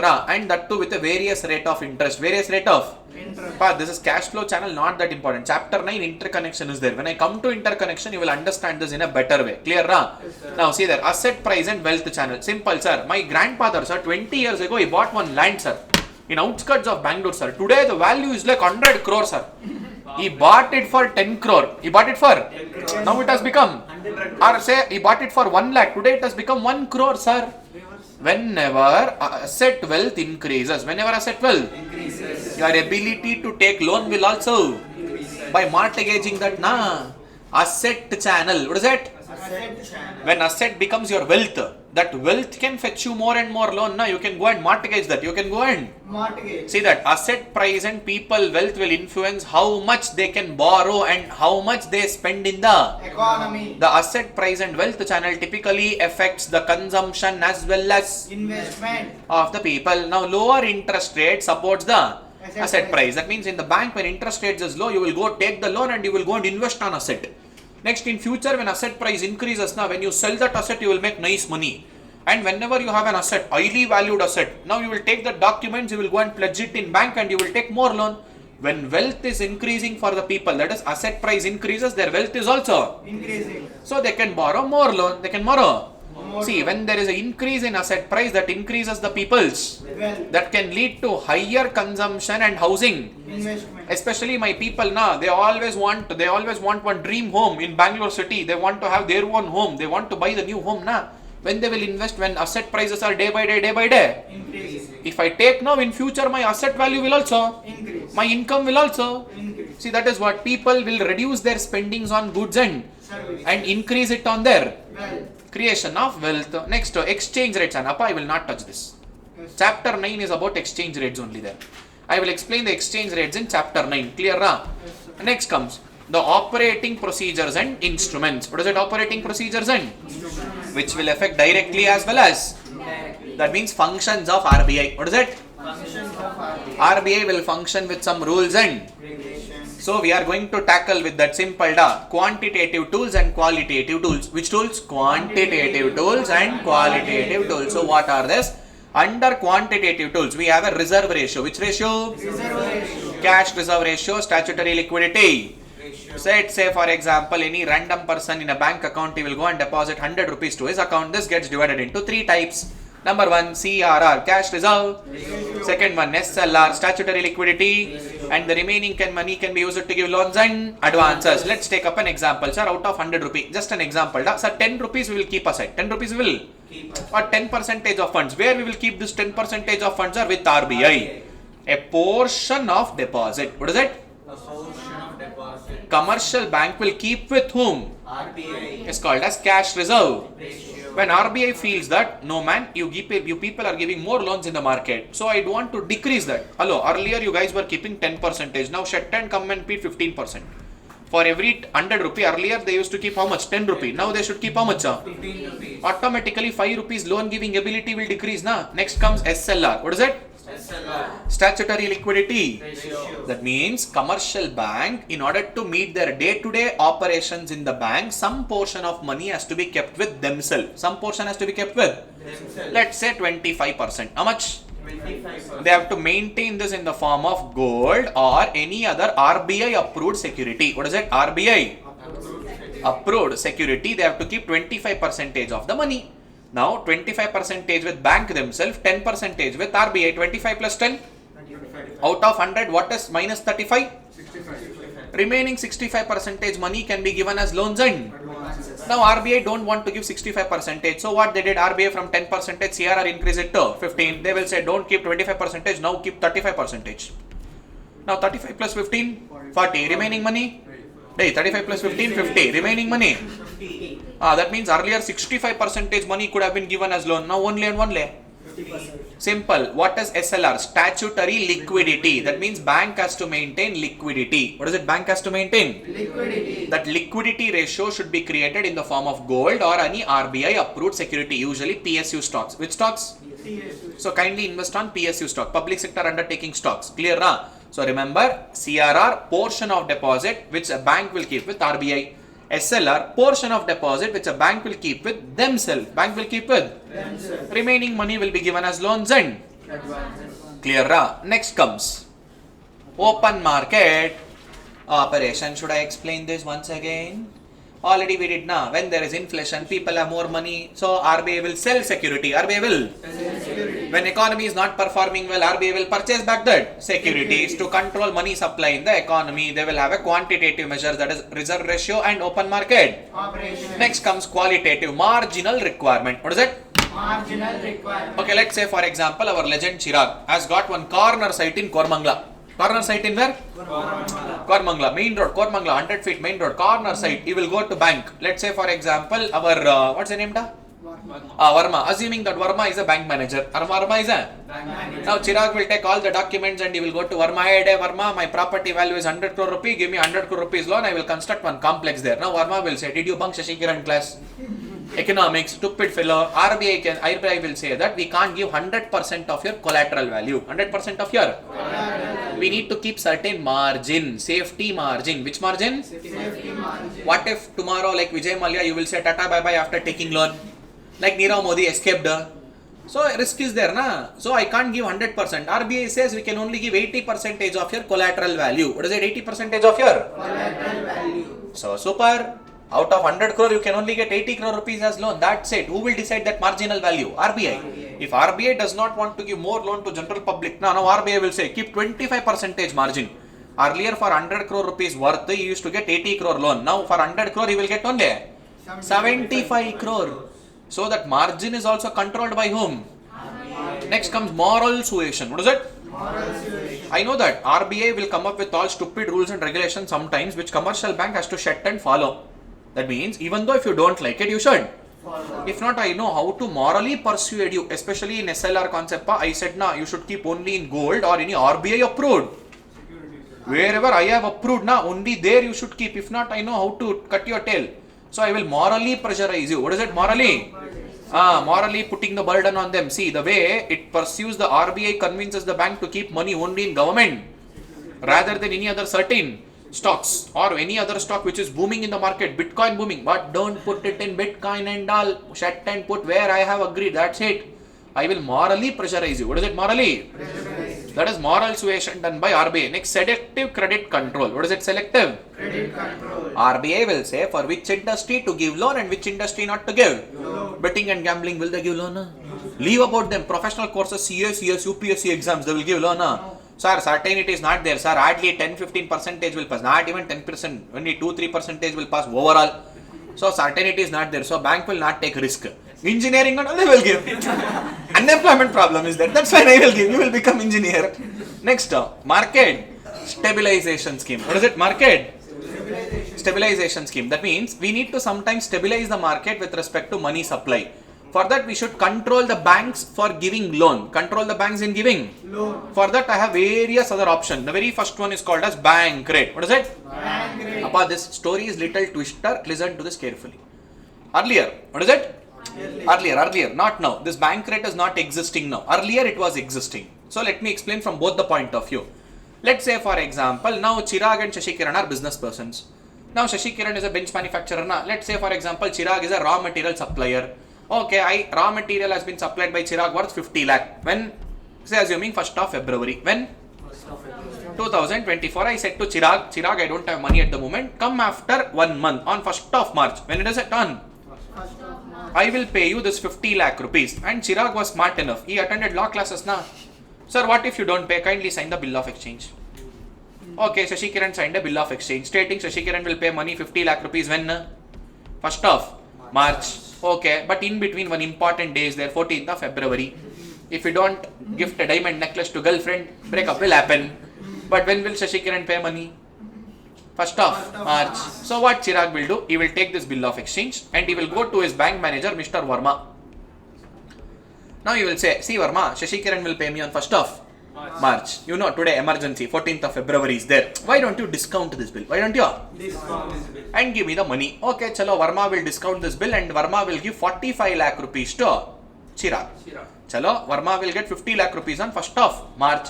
Next day, what is it? Madam, what's your name? Red color dress. No. Yukta. Assuming that Yukta got married long ago, very long ago. Assumption. What is it? Assumption.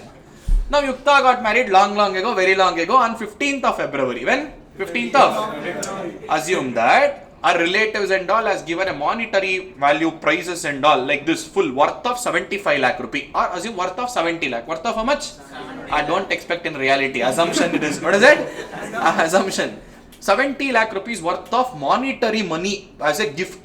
Now she went and made a FD 4 years ago itself when she got married before COVID. Now on that day, 15th of February 2024, money is getting matured. She will come with all FD receipts. See Mr. Verma, manager, my money is getting matured. Please give me the money. Just yesterday, whatever extra money was there, he discounted the bill to is Mr. Friend Chirag.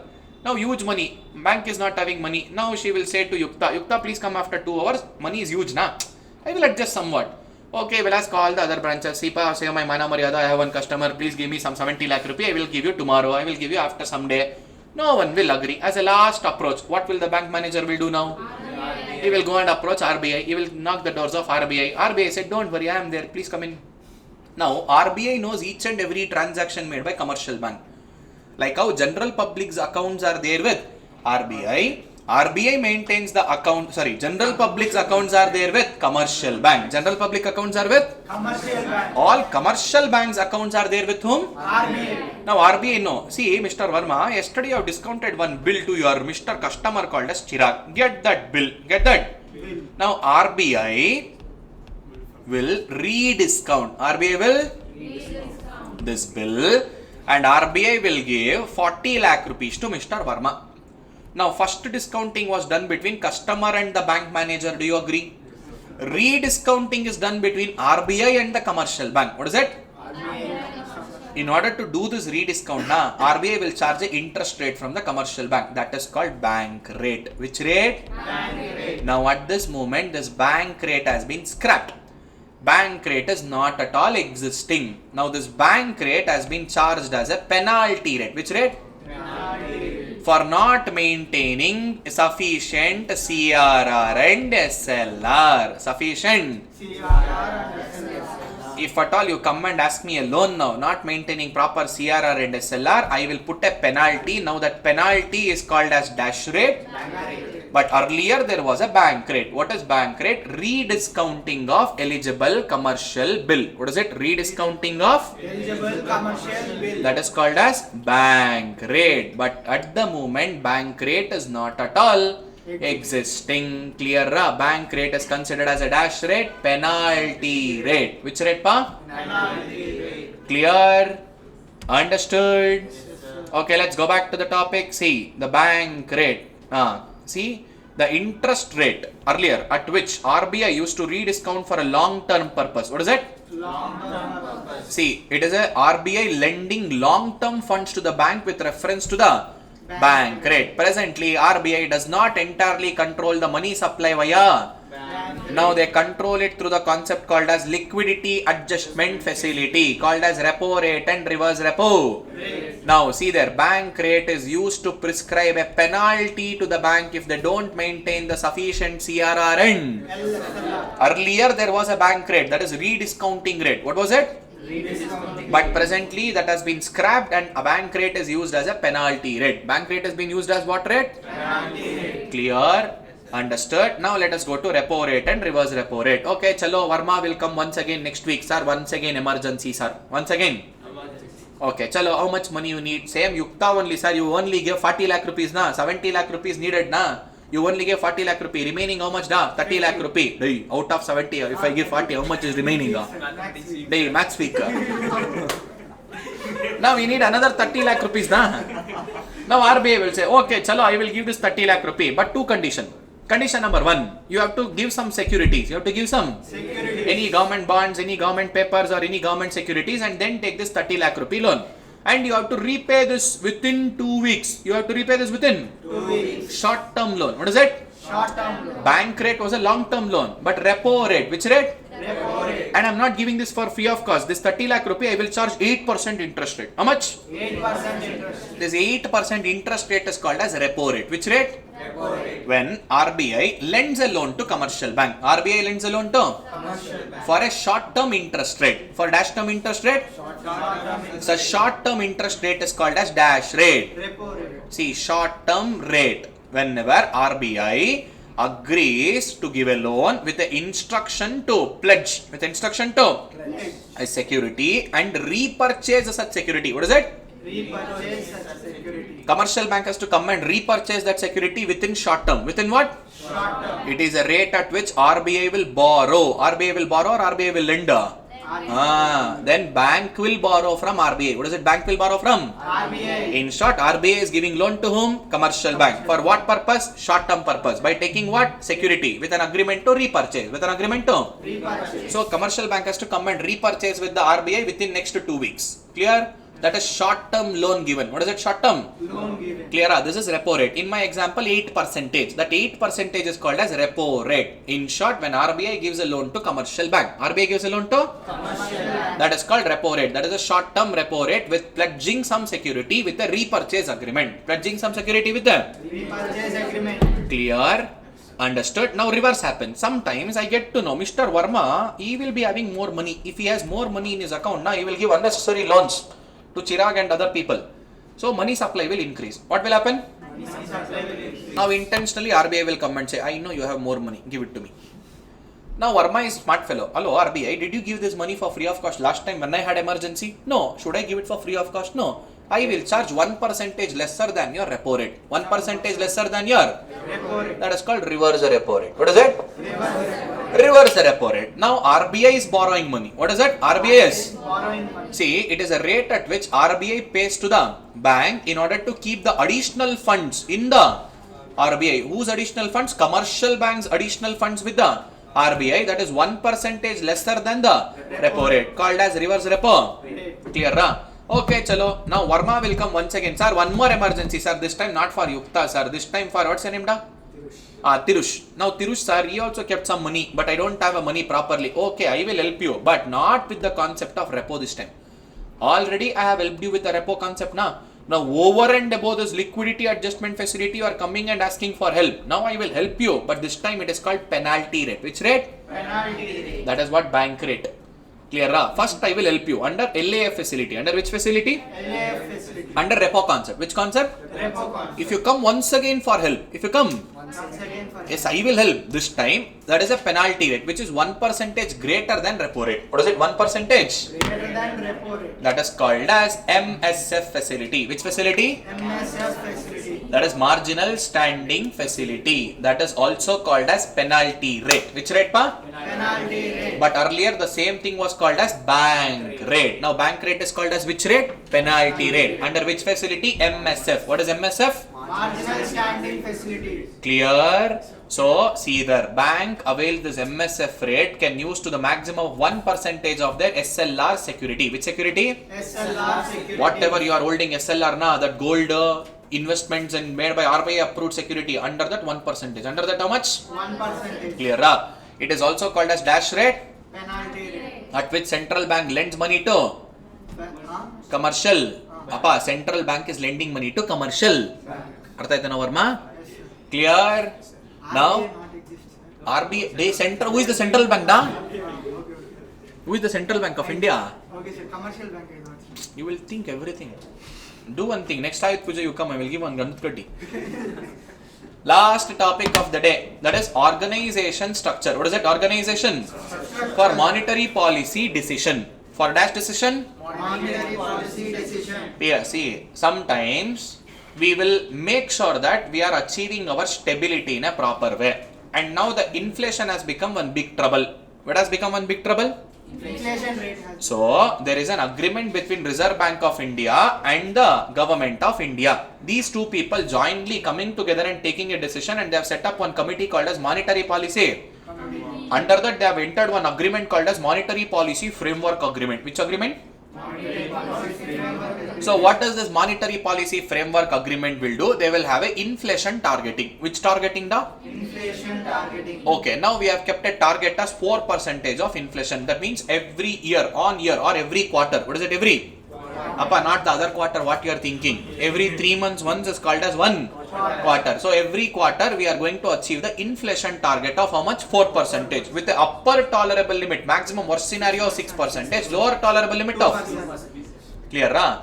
So we will keep a inflation target and we are going to work accordingly. This inflation targeting was suggested by our ex-RBI Governor Mr. Ujit Patil under his expert committee. He was the one who asked us to revise this entire monetary policy framework in the year 2014. Clear, da? Now see there, read it. The inflation target has to be set by whom? Government of? In consultation with Reserve Bank of? Once in 5 years. Once in what? 5 years. So now they have notified an inflation targeting of how much? 4%. According to Consumer Price Index inflation, CPI price index, and CPI price index is calculated every 6 months once. Write this down. Once they have asked this question, RTP question has come. Every 6 months once. He's already nodding his head, sir. We saw this question. Every 6 months once. Clear? Consumer price index is always calculated once in 6 months. That is half yearly. What is it? Half yearly. Half yearly. Clear? With the upper tolerable limit of 6% and lower tolerable limit of 2%. And now RBI will come up with its own publication, that is monetary policy report, once in 6 months. What is it? Once in 6 months. And they will say what are all the sources of inflation, from where all we are getting inflation, and we are also forecasting the inflation. What is it? We are also forecasting the inflation. That means what will be the inflation for the next coming 6 to 18 months. Next coming 6 to 18 months. So remember, once in 5 years. Once in 5 years. RBI and Government of India will fix the inflation target. And once in 6 months. Once in 6 months. RBI will release the data stating what are all the different sources of inflation for the upcoming 6 to 18 months. Upcoming 6 to 18 months. Clear? Now we have an upper tolerable limit of 6%, lower tolerable limit of 2%. And inflation target to be achieved as 4%. Suppose if at all we are unable to achieve in any 3 consecutive quarter. Any 3 consecutive?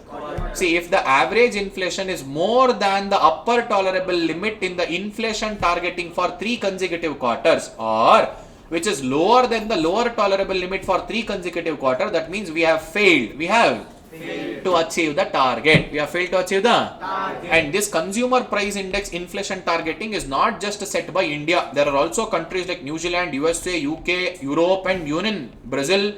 All these countries are already following, and going further we don't just target on inflation. Going further we will also target on nominal GDP growth. Clear? This is your concept of chapter. Difference between repo rate and bank rate. Repo rate, whenever RBI gives a loan to commercial bank, that is short term loan. Which loan? Clear? Only for 2 weeks. Only for 2 weeks. By pledging some security with an agreement to repurchase. Agreement to repurchase. That is repo rate. That comes under LAF facility. Which facility? LAF. Once upon a time we had something called as bank rate. Rediscounting of eligible commercial bill. What is it? Rediscounting of eligible commercial. Now that has been discontinued, and this bank rate is now considered as a dash rate. Clear? Understood? Okay, by this entire chapter 8 comes to an end. Now, another important discussion, what we have a demand right from the morning. Sir, how to prepare for examination? Most importantly, 1 day before examination. Most important, sir, headache. We don't get sleep only, sir, 1 day before. Lucky people, at least 1 day you are not getting sleep. For us, 1 week only we used to never get. Because all 4 subjects we used to write it together, CPT. Dhamaka, 1 day 4 papers. That is how we had. Lucky people. Now 1 day 1 paper you have it. Clear? Okay, listen to this carefully. Hello, excuse me, uncles and aunties, next 10 minutes, listen. Sepa, most important, not about last day. Last 2 weeks. What is it? Last 2 weeks. Don't touch any new topic. I'm serious on it. Don't touch any new topic. You had 6 months time. All dhabakified you have done in that 6 months only enough. Don't go and touch the new topic which you didn't even knew, and don't confuse your life. Leave it. Whatever you have done from past 6 months, now enough.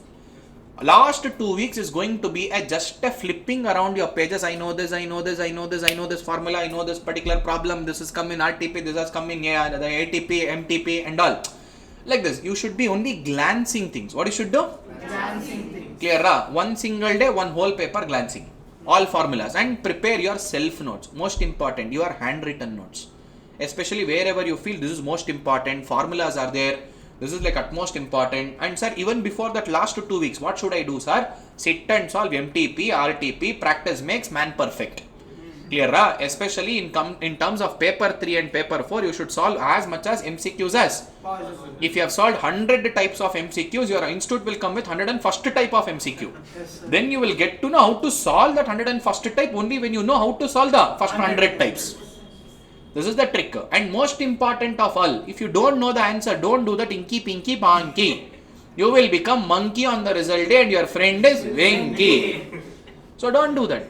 If you are 100% confident about the answer, then attend. Sir, out of 100 I know only 75. Enough. Attend 75 and come. Human error. Some 5 will go wrong. I know. Some 5 will go wrong.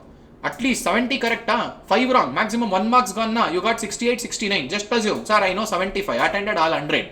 In that 70 correct, 30 wrong. 70 correct? 30 wrong. Totally 8 marks gone. 61 to 62. Where is 68, 69, 61 and? 62. Overall, when you put up all 4 papers together, 8 marks really makes a big difference just from economics. Another 8 marks makes a big difference from maths and stats. 8 plus 8 put together? 16. Totally makes a big difference in your total. Clear? So don't do this extra stunt and all. You know it, 100% confident, attend. Even if it is 99.99% confident, leave it. Don't take the chance of 0.01% of risk. Clear? Sometimes without your knowledge, some errors will happen. Such errors should not exceed beyond 4 questions or beyond. 5 questions. Worst scenario, 5 questions. There is no rule that you should attend all 100 questions and come. In your home, they will say, now while going to school and all, attend all questions and come, don't leave any question. That applies in school. You are in CA exam, negative marking is there. If by mistake, if you do that, negative marking will say, come again. So don't do that. Clear? So last 1 month, year practice makes you a perfect. You know already a logics and all, every concept you know. If you still have any confusion, clarify with that your subject faculties. Get to know about the concept even before the 2 weeks. Even before the 2 weeks. Before the 2 weeks, no new experiments and all. Revise what you know, and most important, do the smart work. Discuss with your friends. Let's say, for example, if Chirag is preparing for accounts, let Varma prepare for economics. Like this, prepare different subject. Have a hold of different subject in same day. What you guys will do now? Sir, 1 month full economics, sir. Next 1 week full accounts, sir. Next 1 week full mathematics. By the time you come back, Tare Zameen par of accounts.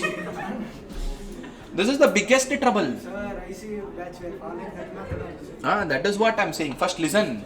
Why am I suggesting you this? Not every legend can follow that. There are some backbenchers like me and you. What we read yesterday only we don't remember today. So better at least minimum have a hold of 2 or 3 subjects. I am not saying you should open the book and you should do it. Your friend studied the different subject. Now ask him to come and explain whatever you have studied. Listen to him. Next, whenever you are going and opening that book, now your friend voice will be reflecting in your brain. Automatically your revision, second round of revision will be happening here. First round of revision by his voice. Second round of revision in your eyes now. So do some smart work. Not everything you can only cover. Let your friends answer. Sit, discuss with each other. Do something like this. Clear? That is the smartest way. And especially your handwritten important notes and all that flow chart, important chart books, important pointers and all, keep it with you. It should be like your last day, last moment revision book. On the last day, 1 day before exam, most important, you should know what to do. You should have set of all previous year question papers stapled ready. And RTP, MTP if you have ready. What you should do is, Revise. not revise. This question I know, this is the answer. Okay, this concept I know, this concept I know, this concept I know, this concept I know. That is what you should do, not sit and solve fresh. All MTP, RTP, old question paper should have been completed 2 weeks in before. What is it? 2 weeks in? Before. Last 2 weeks is only just flipping the pages, having a look. Yes, I know this concept. These are the important pointers I should write. This is what I should consider in account. This is what I should consider in law. If this question comes, this is what the pointers I should write. Your mind revision should keep on happening. You should be calm and composed. Most important. Last 2 weeks, if you take pressure, even whatever you know, 2 white, 1 red will come. So don't take pressure. Stay relaxed. There is no rule that 100% you should know syllabus and all. Man, even if you know 70% enough, we require 50%, even extra 20% you know. First stay calm, relaxed. That is the key. If you are getting tensed, guarantee gone. This is what happens.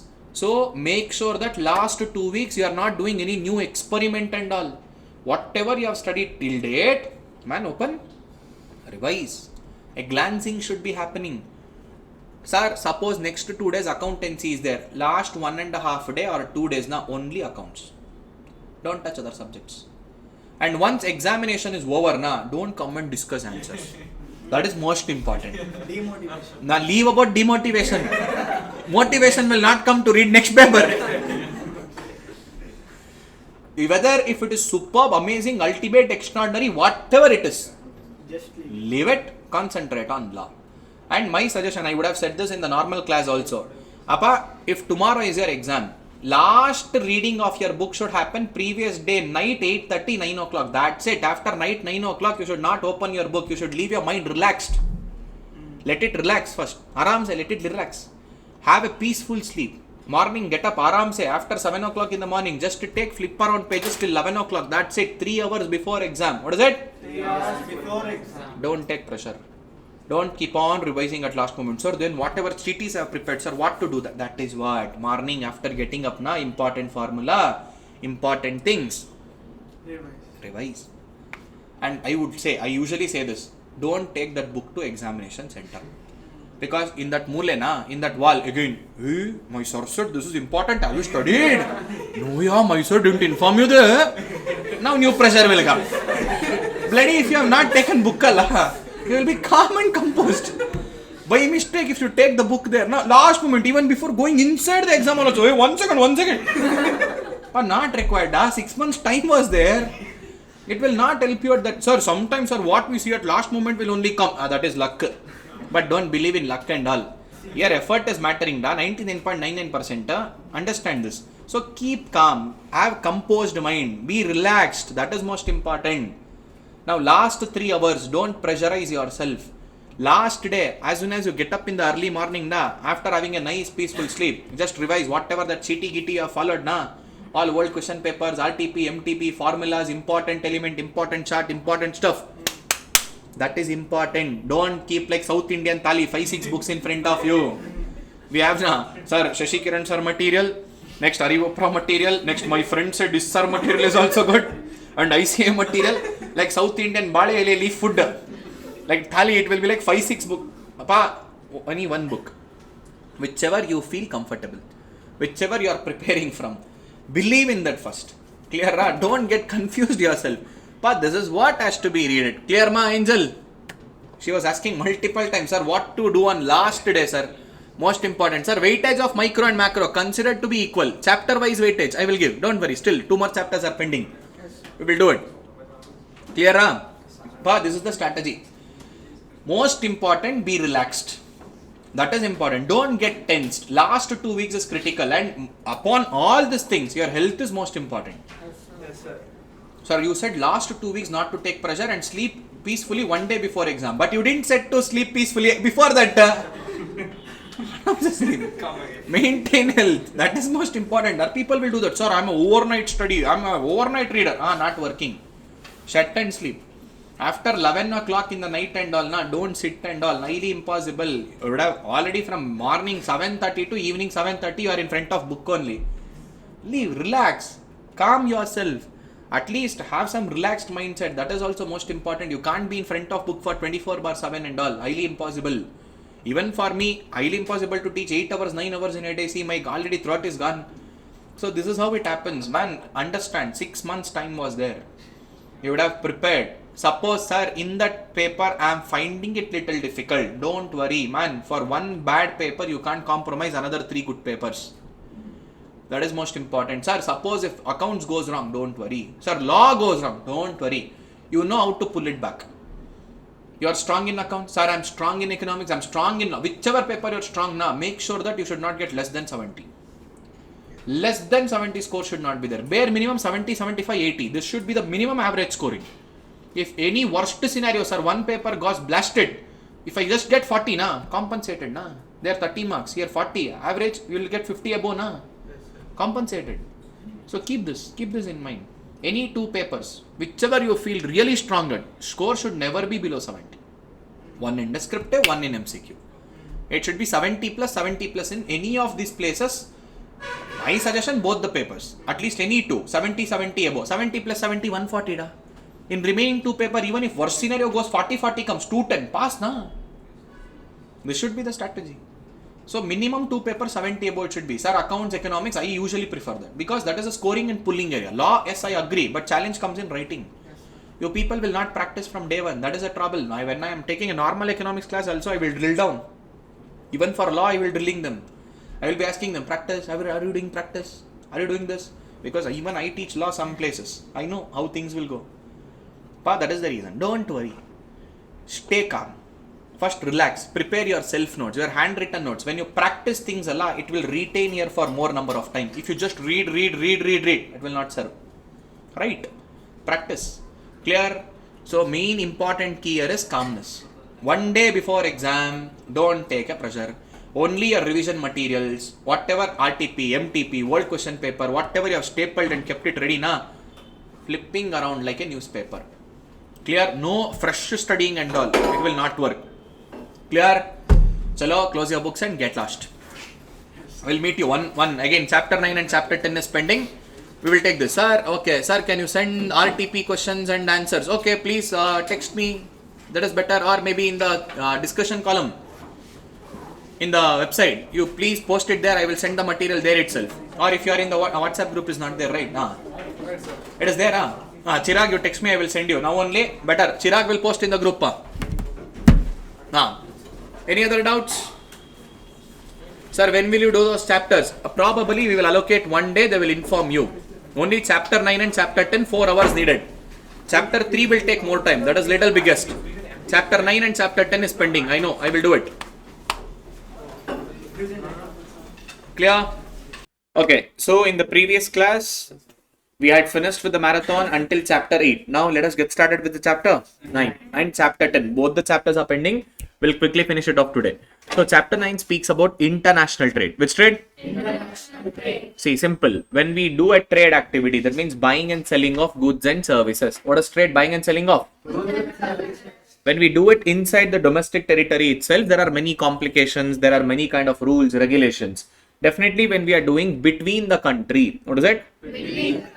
There will be much more complication, much more rules and regulations, shipping business gets involved, various documentation procedures gets involved. So in short, we are going to speak about all this movement of goods and services along with resources. Along with what? Resources. Between the country, which involves a greater complexity comparing to internal trade. So which are those greater complexity which gets involved? Number one, multiple nations currency gets involved and shipping business gets involved. Immense documentation procedure gets involved. And multiple legal environment will be involved. Let me say legal environment of other countries different, my nations will be different. Rules, regulations, policies will be totally different. And there will be imposition of tariff. That means taxes. What is tariff? Taxes. Quota means quantity restriction and any other kind of rules and regulations, barriers. Clear? So these are the various kind of rules, regulations, barriers or complications which will be involved when we are conducting international trade. Which trade? International trade. See, international trade is more and more compatible than the complicated. What is it? Complicated. Yes, definitely yes. And international trade has to be mutually beneficial. What it has to be? Mutually beneficial. What is this mutually beneficial? Both the countries should get the advantage, benefit. So, if it is not mutually beneficial, we will not enter into any kind of international trade. Or else, in short, it should not be a zero-sum game. Write down if you want. Not be a zero-sum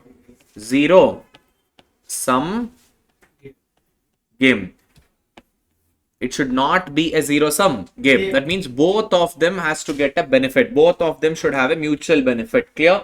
With that respect, there are 5 theories. How many theories are there? 5 theories. Number 1, mercantile view. Second one is absolute advantage. Third one is comparative advantage. Fourth one is HO theory. Which theory? HO theory. And the fifth one is new trade theory. Fifth one is what? New trade theory. So how many theories of international trade is there?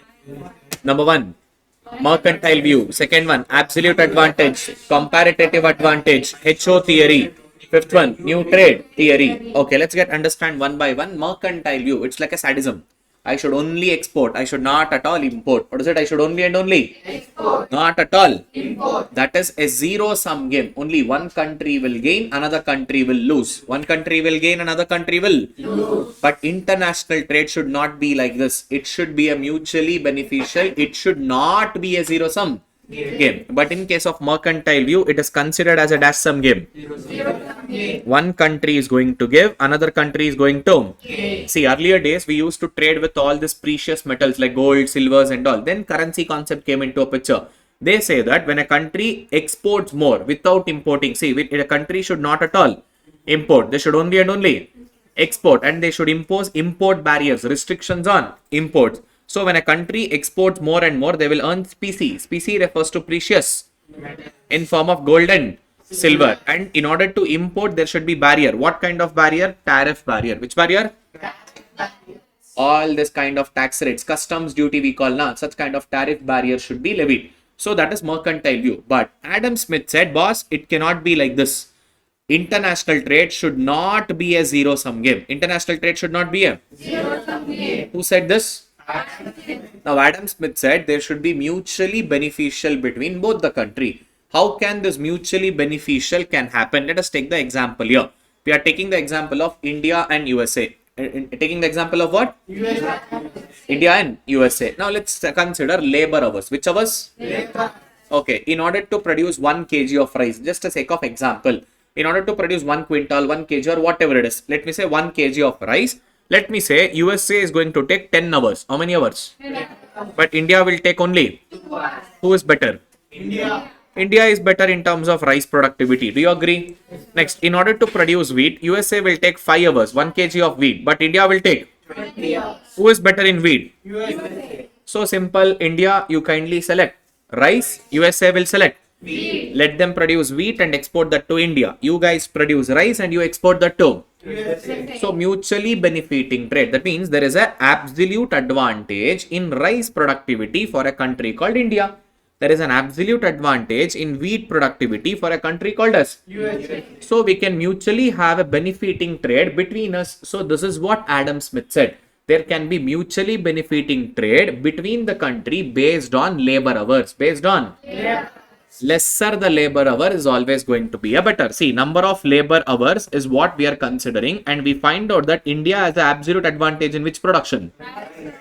And USA has absolute advantage in. So India should produce rice, USA should produce. India will export rice and import wheat, USA will export wheat and import. Clear? See, Adam Smith saw the important principle called as division of, constituting the theory of this international trade. That means to have this international trade as the important theory, we are considering division of. And the value of goods is determined by the measuring the labor incorporated in them. What is it? Labor Incorporated. Remember, number of lower hours the labor is always better. That means we should not take more time. We have to take lesser time. That means effectiveness and efficiency. What is effectiveness? Achieving the target.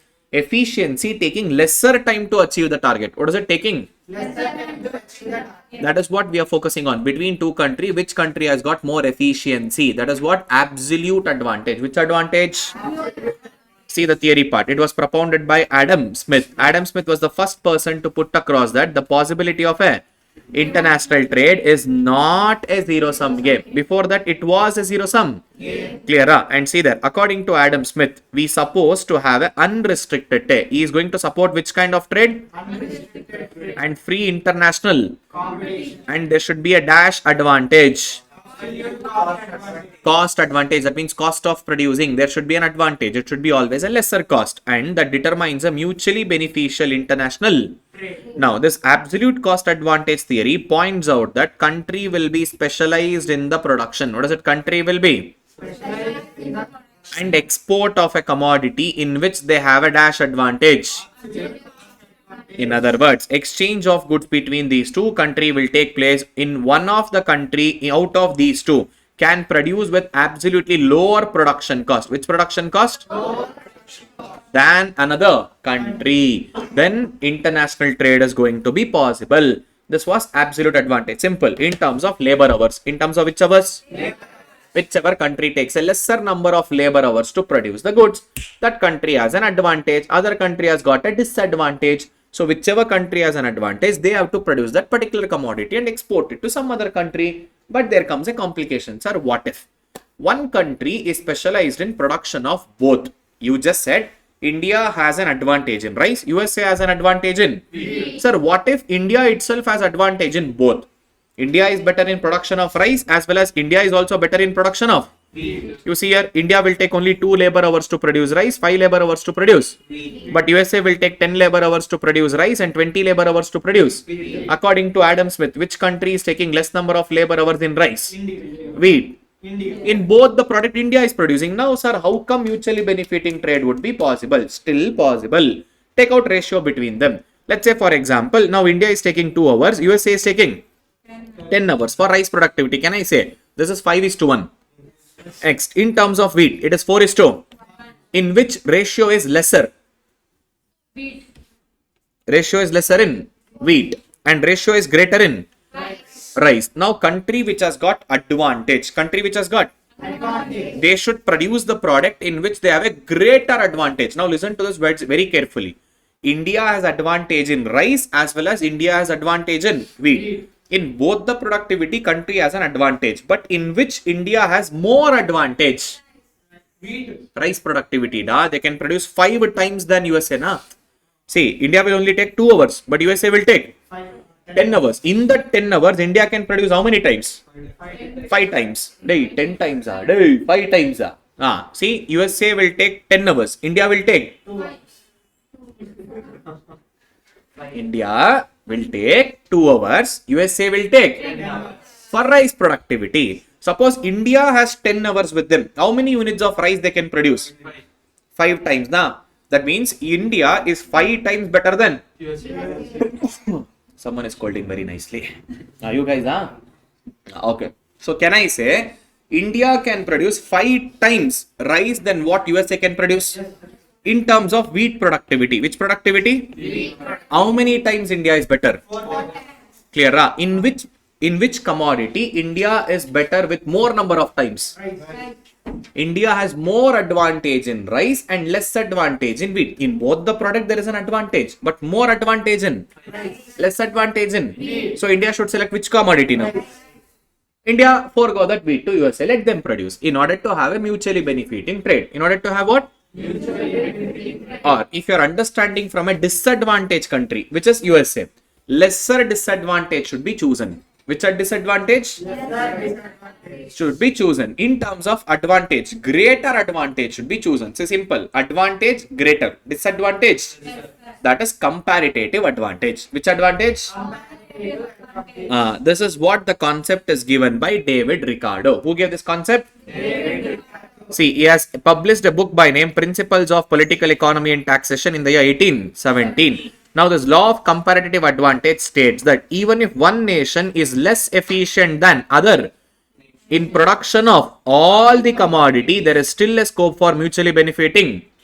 Now, the first nation, let's say USA, they have to specialize in production and export of a commodity in which absolute disadvantages disadvantage smaller. Another country in which disadvantages greater. See there, import the commodity in which their disadvantages greater. That means another country where advantage is greater. India advantage greater. USA disadvantage lower. Disadvantage should be lower. Advantage should be higher. India has advantage in both. Where greater advantage? Rice. USA has disadvantage in both. Lesser disadvantage in wheat. In terms of disadvantage, lower. In terms of advantage, higher. So these two has to be considered. Now we are only understanding from USA point of view. USA has advantage or disadvantage? Disadvantage. So a disadvantaged country, which one should they select? Lesser disadvantage or greater disadvantage? That is what. See the first line. Let me read it once again. See there.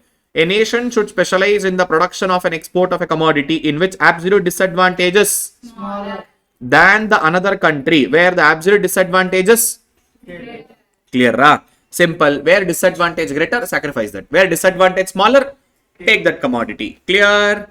See, so mutually benefiting trades will be still possible. See there. Hence, mutually benefiting international trade is possible. India has a comparative advantage in which productivity? That means advantage is greater. Advantages. And USA has a comparative advantage in wheat. That means lower disadvantage in which productivity? Wheat productivity. Clear? So India should produce rice and export. Hello. India should produce rice and export rice. India should produce rice and export and import. So listen to question first carefully. Next, USA should produce, export, import. Clear? Now, even though if one country has got a specialization in production of both the commodity, still mutually benefiting trade is possible by taking out the ratio. Consider which country has more advantage, which country has less disadvantage. Whichever country has got more advantage, produce that commodity in which advantage is greater. The country which has got disadvantage, in which product lesser disadvantage is there, you produce that commodity. Now mutually benefiting trade is possible. Let me go back. Mercantile view. Which view? It's like a sadism. I should only export. No. Absolute advantage. Whichever country produces at lesser number of labor hours, that product has to be produced. If one nation specializes in both, still mutually benefiting trade is greater advantage has to be chosen and compromise the lesser advantage to the other country. Clear? Now same concept has also been explained by Haberler. Who explained it? In terms of opportunity cost. In terms of which cost? Opportunity cost. This will actually confuse you. See, you have to identify the opportunity foregone. Suppose India is producing rice now. They have sacrificed wheat now. How much did you sacrifice? Like that, you should identify the sacrificing ratio. What you should identify? Sacrificing ratio. Now, it will actually confuse you. Don't take this into much serious. See, in the previous way, like how David Ricardo explained, just take ratio. Just take what? Ratio. In the ratio, greater one, advantage country. Lesser ratio, disadvantage country. Life is simple. But if you come to Eberler concept, now life will become complicated. How? Now, I said USA will take 10 hours to produce rice. India will take 2 hours. produce rice. But USA will take 20 hours to produce a wheat. But India will take 5 hours to produce. Now, first you should take the opportunity cost inside the country. That means I can either produce rice or if not, wheat. I can't produce both. Now, in order to produce rice, how many hours India will take? 2 hours. In this 2 hours, instead of producing rice, if I want to produce wheat, how many units of wheat can I produce? That is what they're asking. That means total I need 5 hours for wheat. Now, how many hours? 5 hours for wheat. Accepted? Now, total I am producing a wheat that requires 5 hours. But I only have 2 hours with me. I only have how many hours? 2 hours. Instead of producing rice in 2 hours, I thought of deciding, okay, let's produce wheat in the 2 hours. But how many hours is needed for production of wheat? 5 hours. But how many hours I have? 2 hours. So do it. 5 divided by 2 into 100 or just 5 divided by 2. Don't do 100. You will get percentage. Appa? 2.5. 2.5. That means instead of producing 2.5 units of rice, 2.5 units of wheat. Hey, wait. We did the other way around. I have 2 hours now. I have 2 hours, but I need 5 hours to produce. What is 2 by 5? 0.4. That means I could have produced 0.4 units of wheat. Rather than producing 0.4 units of wheat, I am producing rice. I am producing what? Next, let's do the same for wheat. Now, I am producing wheat. That needs 5 hours. That needs how many hours? But I only have, let's say, 2 hours. So, 5 by 2. 2.5. That means this is the opportunity foregone. Instead of producing rice, if I produce wheat. Instead of producing wheat, if I produce Rice. whatever I am sacrificing. That means if I am choosing to produce wheat, I sacrifice rice. If I am choosing to produce rice, I sacrificed. Like this, do it inside the country wise. What is it inside the? Country. See, how do I do it? Opportunity cost. Selected or a present commodity. Selected or a? Present commodity. Okay, let's say for example, sir, I selected to produce rice. How many hours is needed for rice? 2 hours. 2 hours. Now, in order to produce wheat, how many hours is needed? 5 hours. So, 2 by 5, 0.4. 4. That means instead of producing 1 unit of rice, instead of producing 1 unit of I could have produced 0.4 units of wheat. I am sacrificing 0.4 units of wheat in order to produce 1 unit of. rice. That is opportunity cost. Same thing, do it for wheat. Now, wheat I need 5 hours to produce. But rice I need 2 hours to produce. So, 5 by 2. It has become 2.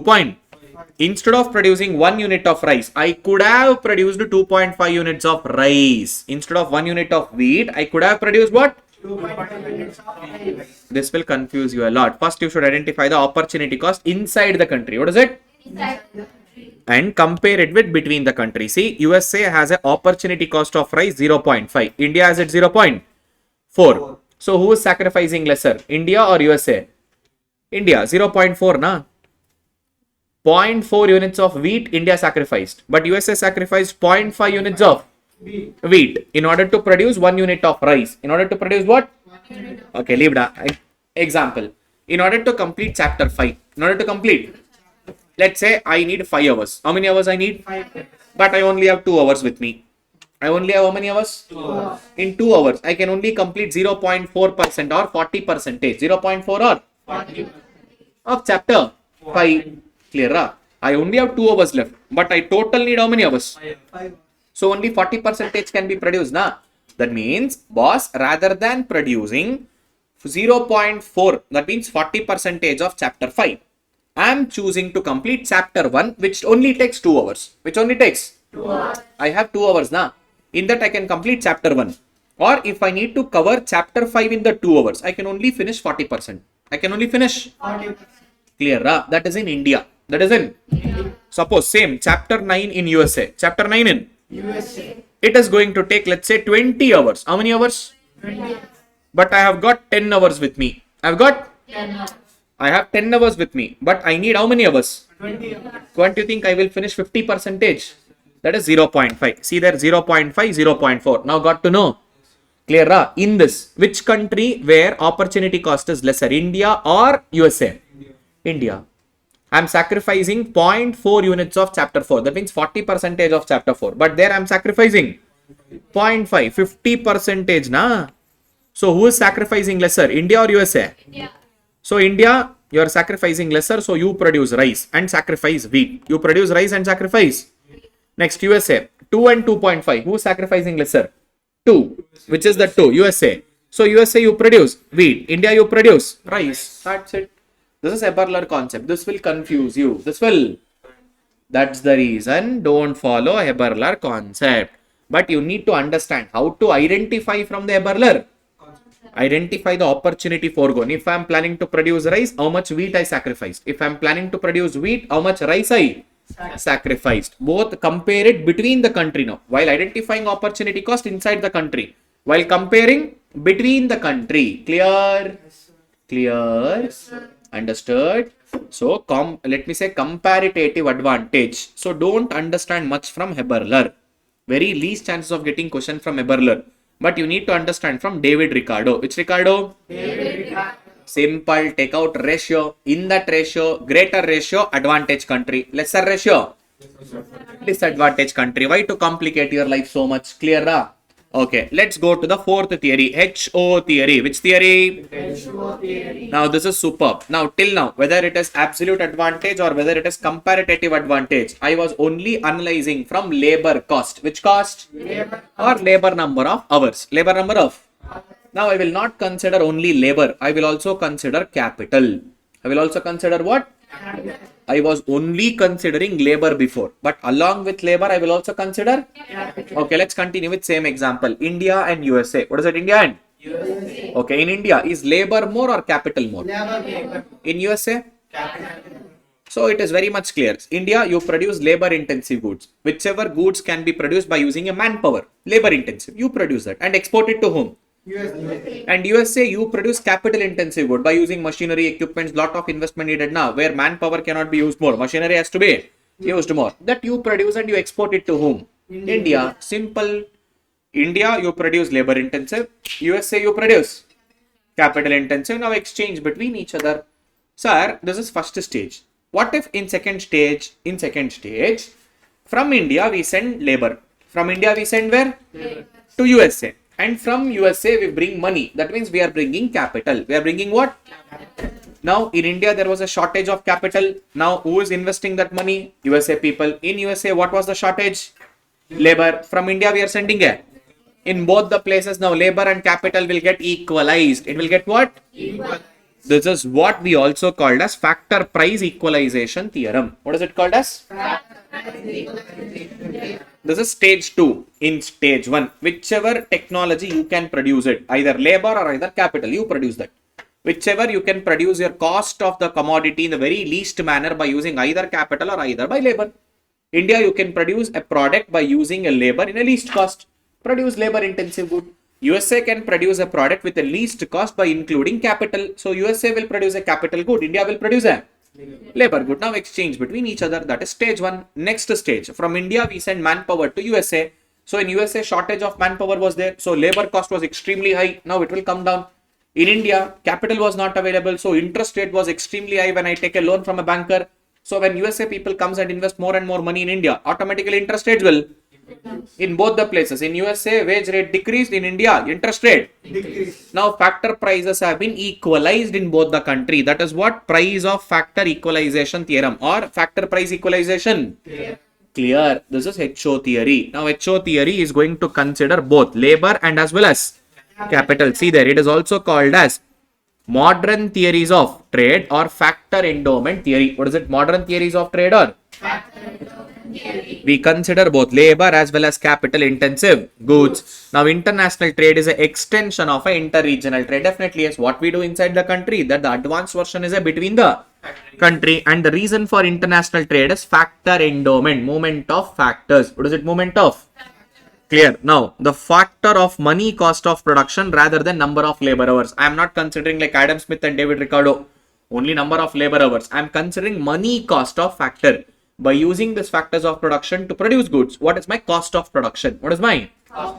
See, a country should concentrate in the production of a commodity that requires a particular resources which the country has in abundance. Which the country has in abundance. Which particular factor you have more, from which you can produce at a lesser cost. You select that and see there. India is a labor rich and capital. And USA is a capital rich but labor. So India should produce and export which intensive goods? But USA will produce and export which intensive goods? This is stage 1. In stage 2, production mobility will also lead to dash mobility. Now we don't just produce goods and services, we also send our factors of production, and ultimately prices of factors of production will be equalized in India as well as in. Clear? HO is applicable to inter-regional as well as international. Next comes the favorite theory, globalization theory. Which theory? Or new trade theory. Which trade theory? Simple pa. Same product is exported as well as same product is imported. What is it? Same product is exported as well as? Sir, why sir? Why are we exporting the same product and why are we importing the same product? Because of two reasons. One, show off. What is it? Because of popularity. Because of what? Popularity. Best example, the cars. Sir, in India also we are producing a car. And we are also importing the car from other countries. Na? From India also we are exporting car and we are also importing a cars to India. Because of popularity, sir, I need that McLaren car. That's the reason. In India it's not there. We are importing. From India, sir, economical cars. Maruti cars are going to Japan. See, like this, 800 and all gone, Zamana. Now all this new Brezza, Glanza, all these are the trend now. Clear? We are also importing the same product. We are also exporting the. Let's say, for example, Apple products. Because of popularity, let's assume that if Apple is not producing its goods in India, we need to import that products to India. Nah? When in India, there is a manufacturing of cell phone is happening, but we are also importing the same commodity. So, reason number 1, because of popularity. What is it? Clear. Second number, economies of scale. Because of what? Somewhere we have learnt about this economies of scale. Where is it? Theory of production. Producing at least cost. What is it? Producing at least cost. So a country like China, they will produce their commodities at this least cost. They will intentionally produce in bulk quantity to have the least cost. They are unable to sell that bulk volume in their country. So they will start dumping in India at a very lesser cost. What happens? All this external commodity will come to India at a very cheaper cost. Now this will create a trouble in my country. Next chapter we discuss this. So there are mainly two reasons. One, because of economies of scale. Per unit cost is very low. Second, because of popularity or a network effect or bandwagon. Long ago, very long ago, exception to law of demand. Bandwagon effect. What is it? I saw my friend using that new watch, sir. It is good. Even I want the same watch. Bandwagon effect because of popularity. Because of what? Popularity. So, same commodity is exported as well as same commodity is imported. Two reasons. Number 1, economies of scale. Second one is bandwagon effect or because of popularity. Now, there was one more economist who got a Nobel Award in 2008 for the work in economics. His name is Paul Krugman. Now, Paul Krugman noticed, see man, in HO theory they said, we are comparing between labor and capital. What is it? Labor and capital. See, that was old trend. Now, a labor intensive country will produce labor goods and they will send it to a capital intensive country. But now, between two same equivalent factors of production nation is also import export both happening. Sir, what is that? Give an example. Okay, chalo, listen. Sweden and USA. Both are capitalistic economy. In both the places, labor is less, capital is. Now, cars produced in USA will be exported to Sweden. Cars produced in Sweden will also be exported to USA. Now, what did HO theory said? Labor to capital exchange happens. But now, capital to capital exchange is happening. Labor to labor is also. India and Bangladesh. Best example, textiles. From India, we produce textiles, we send to Bangladesh. Even in Bangladesh, they produce textiles and they send to India. See, there is no rule that earlier HO theory said it will happen between labor and capital intensive. Yes, but now he has observed exchange can happen because of bandwagon between two capital intensive country or even between two labor intensive country. It is not like always HO theory. Now things have advanced. We have gone further. Exchange of resources, exchange of factors of production, exchange of goods and services can also happen between same ratio of factors of production nation, capital to capital or even labor to. But HO theory said labor to capital or capital to. Clear? This is your 5 theories of international trade and advantages of international trade. See, it will become specialized. One country will be known for that particular commodity. Suppose if you want a safest car, Volvo. If you want a cheapest car, Maruti. If you want a strongest car, Tata. If you want a smooth experience, Volkswagen. Like the specialization will happen even between the country for that particular commodities. Like that. Next, effective use of resources. Bullshit. Actually, over exploitation will happen because of international trade. Demand is in some other country now. We will start exploiting here. Next, high level of competition will exist between the countries, and also consumers will have a wide, not just your domestic commodity, will also have international commodities, and prices will be usually because of competition, and economies of scale production will happen, sharing of technology will happen, division of it will lead to a better international and precursor to FDI. Even before FDI investment, this will act as a even before. Let's say, for example, Apple products. Now, if Apple is sending goods to India, but Indian government is levying huge taxes. Indian government is levying what? Huge tax. So Apple thought, okay, chalo, stupid fellow India, you are levying huge taxes. I will only come to India. I will only produce in India. Precursor, before FDI. What is it before? There will be international trade. What will be there? Will be buying and selling goods and services. Now they will only come to India. They will only produce in India. It will help to earn foreign exchange reserves. When we export more, we should receive money. When we receive money, our exchange reserves will increase. We are receiving more money from outside, and see, helps to increase our GDP as well as because we are exporting more. We will produce more. When we produce more, GDP will.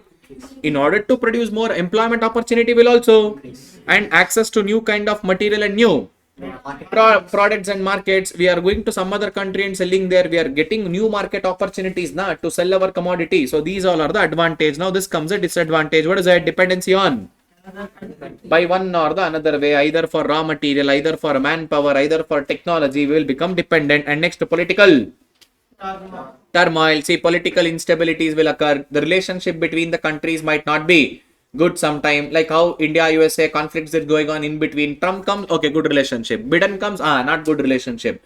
Like this. Between the countries also, political relationship will not be sometimes good, or it may be good. Next up, what is it? Strategic importance to only and only. Like telecom, defense, not all industries will grow because of international trade. They only give preference to only some industry. And also scarcity of goods in which nation? Because you want to export more and more to some other country. Because of that, it will lead to dash. Sir, how, sir? If at all we are exporting more, how inflation will come? Super nice question. If you are selling your goods in some other country rather than selling in your country, your demand is high in your country, but you are not selling in India. Where are you selling? So in domestic country, supply will become less, demand will become. Prices will. What is that? Inflation. Clear? And whenever you are importing more and more from some other country, you have to pay them. When you are importing at high cost, can you sell that in India for less cost? Even that also prices will increase. Inflation. Clear? Like petrol, diesel prices and all. Next, see there. Infant industries of my country will get affected because of free. If I am allowing all these foreign companies to come and do business inside India, my chota mota people inside the country will get affected. They can't compete with this very big establishments and organizations. Next, what is it? Depletion of foreign exchange. Because of when I'm importing more and more, I should only pay money. My foreign exchange reserves will be going outside. It will get depleted. Next, China example I said, they will produce in economies of scale. They are unable to sell everything in China. So they will start dumping to which countries? Nearby country, India. So because of this, all foreign goods are dumped here at extremely lower cost. Extremely. And so my domestic players cannot compete. At one point of time, everyone will close down. When everyone close down, only this stupid fellow will be there. Now intentionally increases the prices. Next, quick transmission of dash cycle. Business cycle will be transmitted very fast because it starts in one nation. Effect will be passed on to. So automatically, COVID-19, best example, started in China, affected entire globe. Great Depression of America started in US, entered the entire globe. See, it starts in one country, it also affects the and revival in risk and trade associations due to change in the Whenever government, nations, rules, regulation changes, international trade activities will also change. That is also one more threat. New government comes, new rules. Again, new government comes, again, new taxation, new rules, the entire scenario gets changed. These are the disadvantages. So this was a unit 1. What is it? Of chapter 9, theories of international trade. Next comes the very beautiful unit and most interesting unit, that is instruments of Trade policy. concept is superb. What all policies India is going to adapt? What all that bilateral policies of India, multilateral policy, with which country we export goods and services, with which country we don't export goods and what are our rules and regulations, especially when we are entering into dealing with some group of country, one individual country. In short, we are going to listen and understand about rules and regulation. What is it? Policies created by my domestic country in order to trade with some other country in terms of taxes, in terms of other non-tax barriers, that is rules and regulations, in order to import as well as in order to in short. What is trade policy? This trade policy is designed as well as by the to regulate their dash trade. That means what to do and what not to do. Next up, policies related to dash exports and how to regulate that exports and what approach, that means what should we do in order to in participation with bilateral and multilateral. See, bilateral means between the country, multilateral between group of country, Middle East and India, European Union and India, multilateral, India and Japan, bilateral between two country. Clear now? So bilateral is between two country, multilateral is between group of countries. See, the main objective of this trade policy is a dash approach. What is mercantile approach? We should only and only. That means everyone wants to export more, not to. But in reality, we can't always do that because international trade should not be a zero sum. It should be mutually clear. For that, still, we are discouraging the imports by imposing tariff or measures. Tariff means tax measures. Non-tariff will be in terms of rules and clear. These are some other chota mota concept. FTA, free trade agreement. What is it? Free trade. Without any rules and regulation, government intervention will not happen. Market mechanism, demand and supply will decide the prices. All these things. See, forces like demand and supply to decide the prices, where there will be separate economic voluntarization will be there. Government intervention is going to be very less. Next comes protectionism. What is it? As the name itself says, protecting whom? Domestic producers from foreign competition. Domestic producers from. So how do we protect, sir? By imposing taxes, tariff, or by imposing quantity restrictions or any other kind of non-tariff of policy instrument. Next comes trade liberalization. What is meant by liberalization? Reducing your rules and that is called trade liberalization. See, opening up of a domestic market for goods and services from the rest of the by bringing down our. So FTA stands for free trade. CEPA stands for Comprehensive Economic Partnership. ECTA stands for Economic Cooperation and Trade. GCC stands for Gulf Corporation. Clear? Some abbreviations you can expect in the exam. Clear?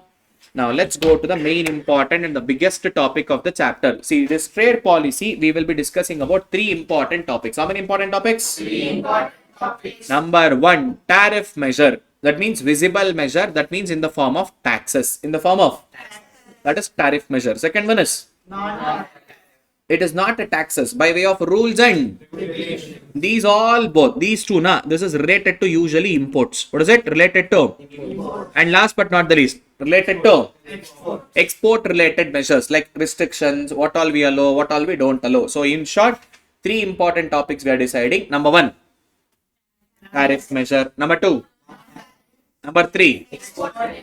Okay, let's start. Tariff is also called as visible measure. Non-tariff is a clear. Tariff measures. That means we are imposing duties on imports, taxes or duties on imports, which is coming inside our country or even when we are exporting. It applies to actually both import as well as export. But more concentration is given to imports. Clear?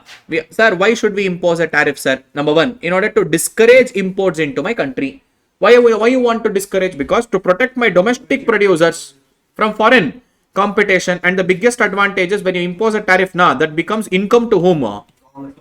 And from that money, we will all do welfare activities, social welfare and all. Government of India is very good, pa. Once we receive money, now we do all good activities. Poor people has to be compensated. For Shah Rukh Khan, we take money and we give it to him. See, like this, we take from rich individuals and we help for the poor individuals. Social welfare activities and all we do. Poverty evaluation, sorry, not poverty eradication, not evaluation. That is what in reality they are doing, not eradication. Poverty eradication we do. We are going to support for all vulnerable sections of a society. All this focused groups, that is what we do. And see, they are also more and more visible and also universally trade measures in order to any foreign goods wants to come inside my country, please pay the tax and then get inside. Once you pay my taxes now, your selling price will become automatically higher. My domestic players prices will be lower. So my people will choose from my domestic people rather than buying from you. That is the agenda in order to discourage you people, in order to protect my own customers from my own products and services has to be bought rather than foreign goods and services. In order to do such discouragement, there are 15 different types of tariff. How many different types of tariff? 15. Out of this, the very first one, tariff as response to trade distortion, most important. Even before understanding that, kindly understand this remaining two, bounded tariff and applied tariff, 11th and 12th. So understand what is bounded and what is applied. See, bounded, what is it? Bounded. Already agreed. With whom? WTO. With whom? WTO. Among WTO members. Among WTO. See, WTO members have agreed. This is what the tariff rate has to be charged between the members. Between non-members, you charge anything.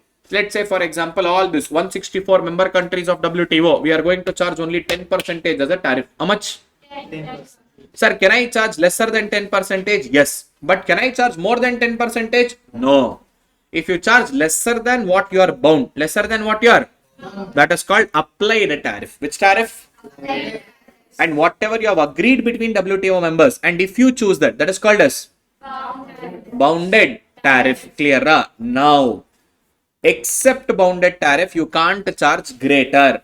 Only and only in two circumstances. How many circumstances? You can charge greater. Sir, which are those two circumstances? Anti-dumping duty and what is this anti-dumping duty? A country like China producing their goods with economies of scale, unable to sell in their country. Now they will come and dump it inside my country. To protect from such dumping and from my own domestic players getting competed from China, I will impose additional tax. I will impose what? Over and above bounded tariff. That is called anti-dumping duty. What is it called as? Anti-dumping duty. And the second one, tariff as countervailing duty. Which duty? So usually India does this. See, India will give a subsidy to its textile manufacturers to export these goods to Bangladesh. When Bangladesh government got to know, stupid fellow India, you are only encouraging your people to produce more and dump it inside my country. And to encourage that, you are only giving subsidy. You are giving what? Subsidy. When the knowledge of subsidy has been known to the importing countries for dumping the goods, now the importing country will additionally charge a tariff that is called as countervailing duty. Which duty? Clear? In anti-dumping duty, government is not encouraging, but the country people itself is dumping their goods to some other country. But in countervailing duty, government itself is encouraging by giving a subsidy. When the importing country gets to know about the government involvement of giving subsidy, they will charge excess tax. That is called as dash duty. Over and above bounded tariff. Yes, only in these two circumstances, a nation can charge beyond bounded tariff. But in any other circumstances, do they have any rights to charge against the bounded tariff? Only during tariff as a response to trade distortion. Only with respect to what? Tariff as a response to trade distortion. A nation can charge a taxes which is way more beyond than bounded tariff. Way more beyond than bounded. Clear? So we discussed the three types of tariff. One is bounded, second one is applied, and tariff as a response to trade distortion. Under that, anti-dumping duty and countervailing duty. And next comes specific tariff. Which tariff? Specific. That is on per unit. That is on what? Sir, my bicycle is 10,000 rupee. Okay. On 10,000 rupee, kindly pay 10% tax. Kindly pay 10%. What is 10% of 10,000? 1,000 rupees. Sir, because of inflation. Because of inflation. My product price increased to 15,000, sir. Product price increased to 15,000. Okay. Chalo, still no worries. Okay, why increasing? Let's decrease it. Product price decreased due to deflation, sir. It becomes 5,000 now. It becomes what? 5,000. Now pay 20% tax. What is 20% of 5,000? That means same, na? The tax rate will remain same on per unit. Tax rate remains same on per unit. That is called specific tariff. Which tariff? Specific. That is per unit tax. What is it? Per unit tax. That is specific tariff. Next comes ad valorem tax. Which tax? Constant percentage. What is it? Constant percentage. It doesn't matter your cycle is 10,000 or 15,000 or 5,000. Every single time 10%. Every single time what? 10%. 10% of 5,000 is? 10% of 10,000 is? 10% of 15,000 is? 1,500. Clear, ra? Same da. Way of saying is different da. We are Indians da. We will use like this 1,500. 1,500 and all is like posh Western countries. So we are Indians. We say like this 1,500, 1,800, 1,200. We don't say as 1,200, 1,300, 1,500, 1,800 and also colloquial language. Chalo, fine, clear ra? So per unit cost. What is it? That is specific tariff. Constant percentage. Ad valorem. What is it? Clear ra? Next comes mixed tariff. Which tariff? Both specific tariff and ad valorem tariff. Both is going to be charged. Whichever is greater. Whichever is greater. We calculate in both the ways. We also calculate in specific. We also calculate in ad valorem. But whichever gives a more income to government of India, that we will charge. That is called as which tariff? Next comes compounded tariff. It is not or. It is and. That means we are charging both. What is it? We are charging both. I will first charge ad valorem. Upon ad valorem, once again I will charge specific. In first case, anyone whichever is greater. That is mixed. Sorry, that is mixed tariff. In compounded, I am charging both. It is not or, it is and. What is it? First ad valorem, after ad valorem, specific. After ad valorem, specific. Ad valorem plus specific is compounded. Either ad valorem or specific. That is clear. Next comes variable tariff. What is it? Now this is little interesting. Variable. See there, it is a duty imposed on imports in order to take the prices of equal to dash price. See, sometimes when your friend is going to US and Dubai and all, now you will say, hey, get me one iPhone, man. There, actually prices are lesser than India. Okay. If Indian government gets to know, sir, Samsung Galaxy S24, sir, 50,000 difference is there from Dubai price to Indian price. Okay, acha. How much is the difference, ma? Indian government will say, pay that 50,000 as tax. Whatever difference is there, na, that only pay it as a. Now they are making imported goods prices equal to my domestic price. Appa? They may. What is it? They. These are the different types. Out of this, anything they can levy, na. This is also one of the option. Variable tariff. What is it? Variable. Making it equal to the domestic price. Your foreign goods price, they are making it equal to what?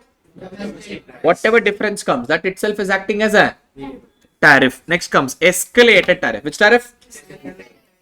Simple. If you are importing raw materials inside India, tax rates are lesser. If you are importing finished goods, which goods? Tax rates are more. If you import iron ores, tax rates are less. Steel pipe, tax rates are more. Finished goods, steel pipe, more. Iron ore, raw material, less. Understood? He said ulta. That's the reason. Next. Most favored nation tariff. What is it? Most favored nation. Simple. Between WTO members, as per we have agreed, bounded 10%. If at all it is a non-WTO member, let's say for example North Korea, assuming not a WTO member. With North Korea, more tax. With South Korea, WTO members are less tax. That means whatever we have bound, whatever we have. Clear. Next comes preferential tariff. Which tariff? Which country? Nearby. They will form their own small group. Between themselves, even more lesser than bounded. Yes. We will only decide what should be the tax between our country. Let's say, for example, South Asian countries. What is it? Association for Organization, like the SARS, South Asian Association for Regional Corporation. India, Sri Lanka, Myanmar, Bhutan, all these countries have created their own small group. Between this small group, tax rates are even more lesser. Tax rates are even more.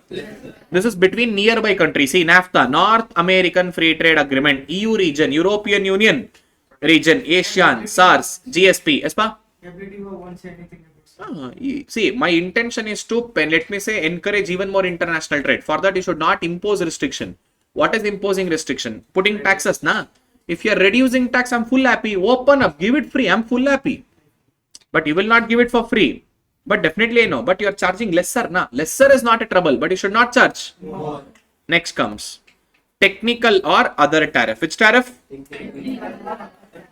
Based on some technical specification. Suppose if you are importing some EV car, battery different tax, car body and other parts are different taxed. Like this, different specification, different technicality, different tax. That is called technical and other tariff. What is it? Technical. Next, tariff rate quota. What is it? Quantity restriction. Which restriction? Quantity restriction. Let's say, for example, sir, we are importing rice up to 100 quintal. No tax or either limited tax. No tax or either. If you impose beyond 100 quintals or 100 tons, then more tax. Up to certain limit, up to certain quantity, either no tax or limited tax. Either no tax or limited tax. If you exceed that quantity, more tax. Exceed that quantity? More tax. Next, prohibitive tariff. Name itself says. What is it?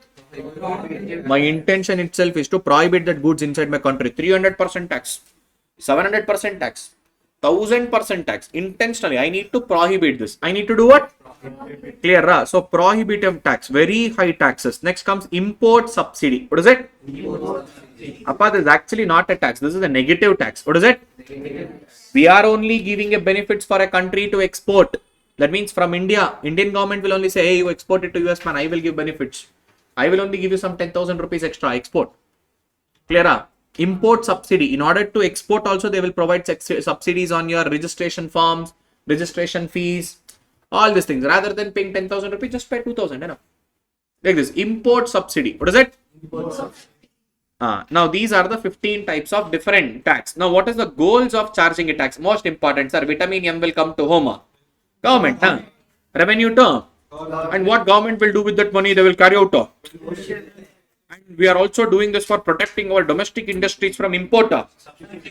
Rather than buying from imported goods, I can buy it from my market. As a substitute of import, you are buying from the local market. Import substitute. What is it? Import substitute. Clear? And imposition of tariff reduces the... Because prices are more, your ability to pay will decrease. Clear? Your surplus money, whatever you are ready to pay, that will decrease. Because prices are more. Consumer surplus will automatically come down. See, impacts of tariff, same, repeated, go through it like a newspaper, not a trouble at all here. Clear, ra? These are tariff measure, most visible measure. Tariff measures are most visible measures. Now comes non-tariff measure. Which measures? Now this is Khatarnak. All rules, regulations. I am not going to impose a direct restriction, but I will impose a see, these are invisible measures in order to circumvent this free trade rule and favoring which industry? At the expenses of the foreign competition. By imposing some unnecessary rules and regulation, I am prohibiting this foreign goods to come inside my country, or even if they are coming inside my country, I have length and breadth rules and regulations for them. Like this. So, I am not visibly doing it, invisibly doing all such kind of restrictions. Clear, ra? So, straight away come here. Under non-tariff measure. Which measure? We have two types. Technical measures and non-technical measures. What is it? This technical measures, even more khatarnak. SPS and TBT. What is it?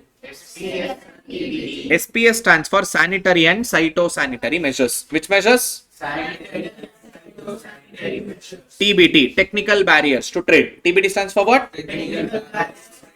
Both are most important. See, these technical measures, sanitary and phyto, to protect animal life, human life, plant life, biodiversity life. To protect which life? Human life, animal life, plant life, and biodiversity. Suppose from your product, let's say we are importing some goods from Australia or China. Let's consider China. Because of the goods which I am importing or services which I am importing, if it affects to my COVID-19, next, or any very extinct rare species, biodiversities, we need to protect that, because of your goods and services. If it is affecting to any of this, either animal or either human or either plant or either, now I am going to impose a or prohibition of that import of certain or all such measures which is governing for quality and hygiene requirement and production process and associated compliance assessment purpose, I will be imposing a restriction. I will not allow your goods to come inside my country either for time being or permanent ban, either for time being or permanent. That is SPS measure. See, SPS covers all these areas, protecting which life? Animal life, plant life, or bio. That can also include a or prohibition of that certain. Clear? This is called as SPS measure. Which measure? Next comes TBT, technical barriers to trade. See, I gave an order to China. I want a TV. After manufacturing of TV, I want you to pack it in the specific material. I want bubble wrapping, not your plain wrapping, because my kids love playing with that bubble wrapping in country. So I want bubble wrapping. Whatever shape I said, whatever size I said, whatever marking I said, whatever design I said, it has to be according to same. If you are not following whatever I said, I don't want your commodity get lost. That is called TBT, technical barriers of trade. Which barriers of trade? Technical. See, this is related to the product and the specifications of a product, such as size, shape, design, labeling, marking, packaging, and even functional or even performance and even production method. Like how I said, that only you should produce. If at all you change the method and all, I don't want your product get lost. That means all technical difficulties will come now. Which difficulty? In terms of size, shape, design, labeling, marketing, packaging, functional, performance, and production method. All this, if at all you're not following like how I said, I don't want your product get lost. That is called TBT. What is it called as? TBT. Technical barriers too. Now SPS is about human life, animal life, plant life, biodiversity life. But here about size, shape, marketing, production method, all these technical elements. Which elements? Clear? So this is the first category under non-tariff measure called as technical barriers. Which barriers? Now comes non-technical. What is it? We have another 13 barriers. How many barriers? So let's go to the non-technical. Very first one, quota or binding quota. Import quota or? Quota refers to quantity restriction. Which restriction? Quantity restriction. Now I will say how much quantity to import. Only that you should import. If you are importing beyond that, exorbitant taxes. What is it?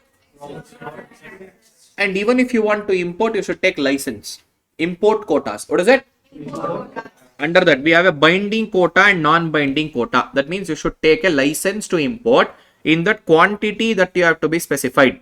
See there, binding quota or import quota are a free trade level of import. Up to what level you can import it for free without any charges, and usually enforced by issuing dash from the domestic player to a import. That means Indian government will give it to an importer from India. That means up to what level you can import, up to free trade level. And non-binding quota is set above the free trade level of import, and that has to be affected on the trade. Next, above that quantity, what is the import charges?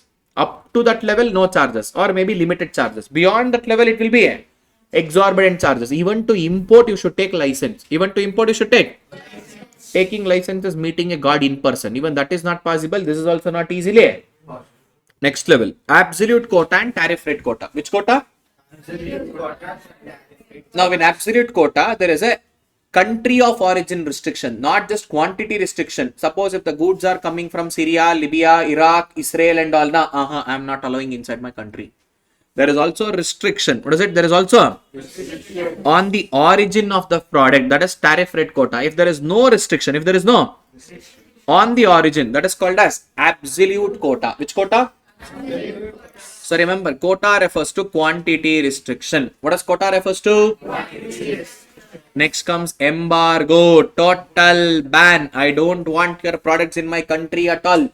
Either for time being or either for indefinite periods. For some or the other reasons. Maybe China, maybe Syria, maybe Israel, maybe Hamas, any other country for it matter. I am not going to allow you. Total ban. What is it?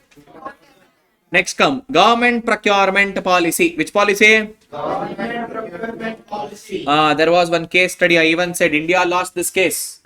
National treatment principle. Which principle? Treat your neighbor as how you treat yourself. Shortcut to remember. If you remember. See, if you, at least if you have any kind of past knowledge of what we did in the class, Allah, India wanted to become a global manufacturing hub and also global solar power manufacturing hub. What is it? Global. So they said, man, all these private people in my country, you establish a solar power plant. You establish what? ನಾನು ಊಟ ಜಾಸ್ತಿ ಮಾಡ್ಬಿಟ್ಟು ಅನ್ಕೋಣ ಯಾವುದೋ ಸಿಕ್ಕಾಪಟ್ಟೆ powerful ಇದೆ ಇವತ್ತು. ಏನು ತಿಂದ ಊಟ ಸಿಕ್ಕಾಪಟ್ಟೆ ಪವರ್ಫುಲ್ ಆಗಿದೆ. Any cocoa you didn't add, ಅದಕ್ಕೆ ರಿಯಾಕ್ಷನ್ ಆಗ್ತಿದೆ ಒಳಗಡೆ. You didn't understand. Oh you don't know Kannada, right? Nice. What did you had for lunch? What did you had for lunch? Sambar. That sambar is too powerful. The spices inside sambar is dancing inside. So his reaction is also dancing here. Full over on reaction. Okay, fine. See, government of India wanted to become a solar power hub or solar power manufacturing hub. India wanted to be achieving it. So they said to Indian players, establish a solar power plant and government is going to purchase your solar power, and not just purchasing.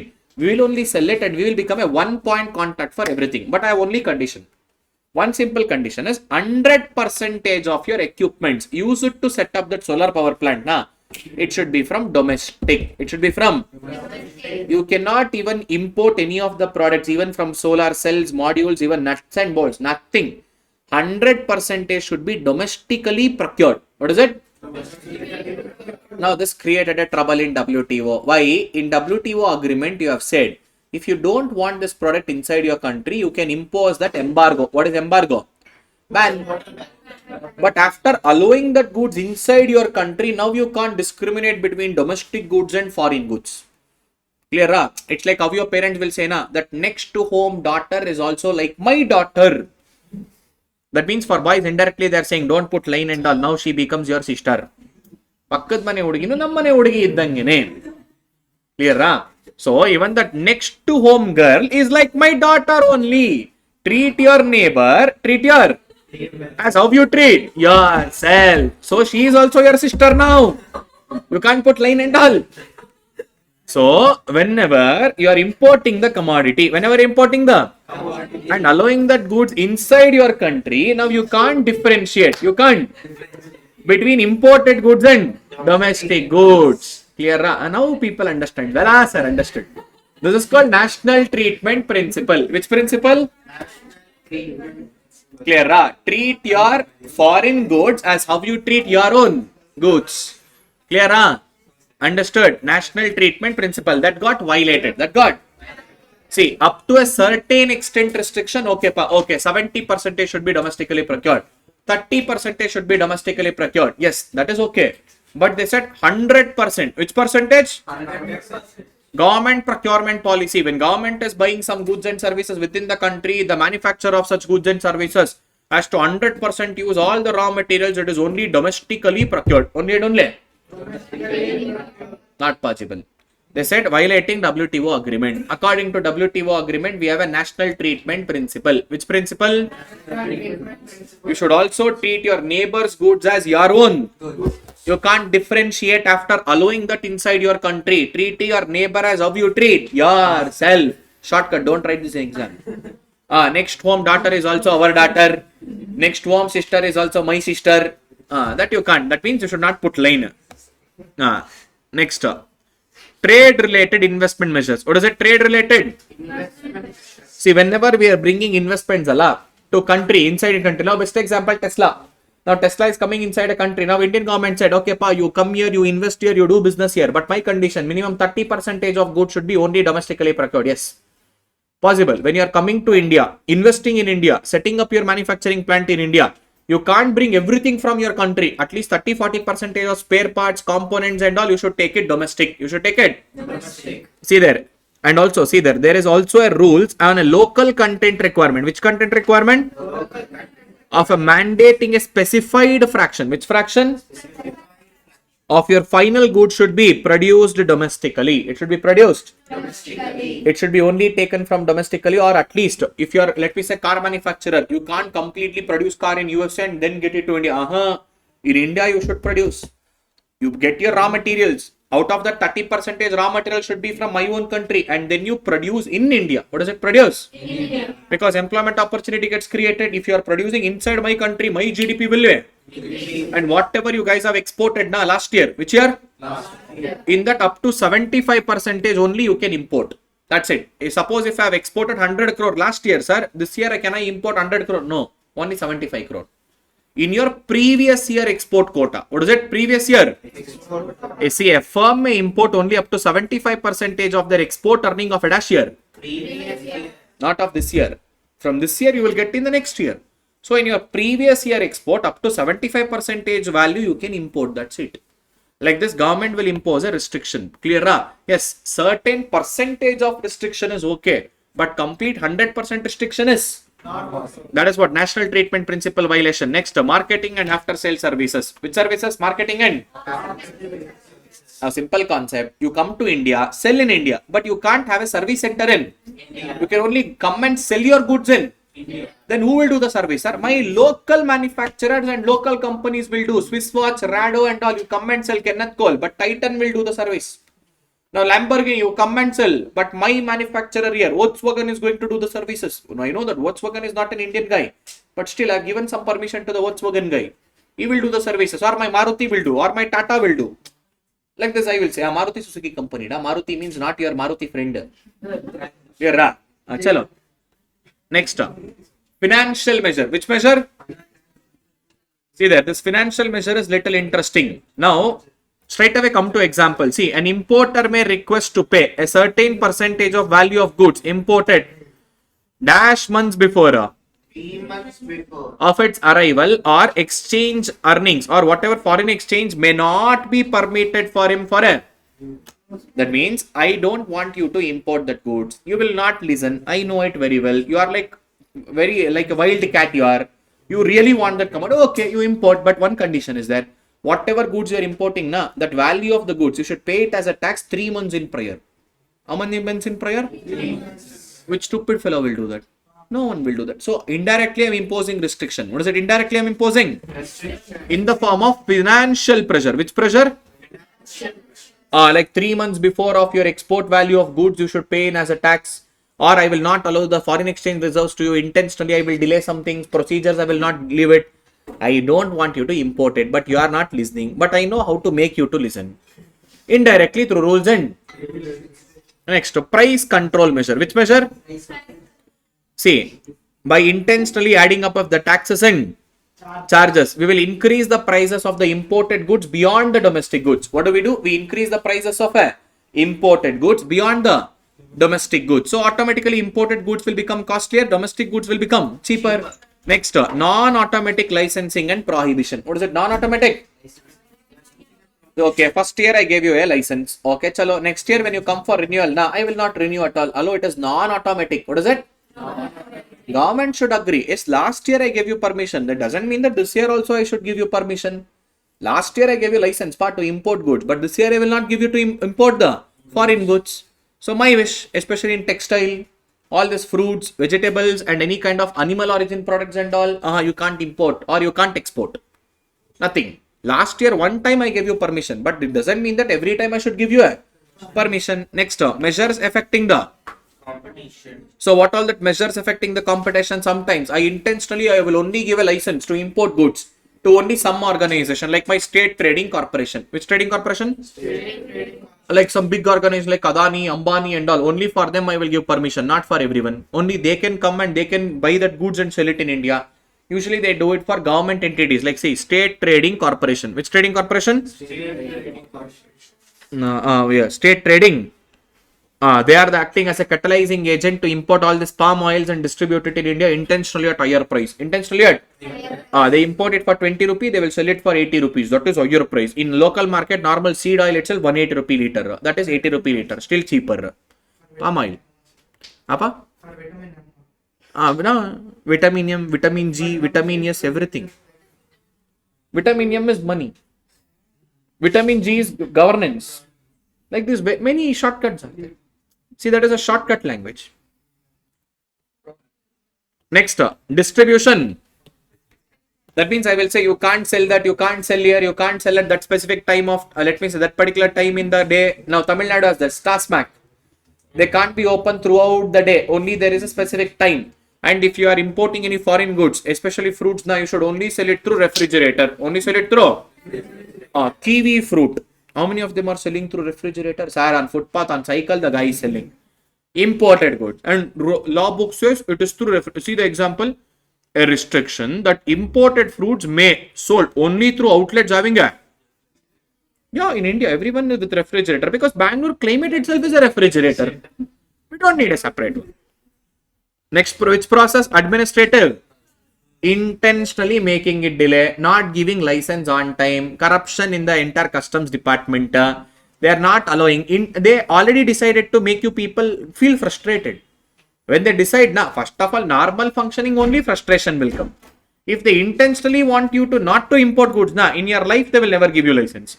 They will say that license needed, this additional certification needed, that particular weighing machineries have not happened, or that spare part is coming from Iran and all. We don't allow. Appa, goods is coming from Singapore, but spare part has come from. In order to manufacture that goods in Singapore, no, I will not allow.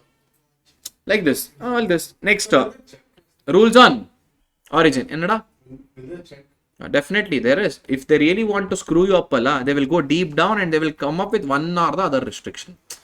We are saying these are the types of restriction, non-tariff, not always in terms of taxes. Even through rules and regulation, these are the different types through which I can still block you. I can still restrict you from entering my country. Next, rules on. I said now from this country, if the goods is coming, we don't allow. Spare part is coming, no, we don't allow. Like this, there is also a rules regarding to origin of the product. Last but not the least, which measure? Safeguarding.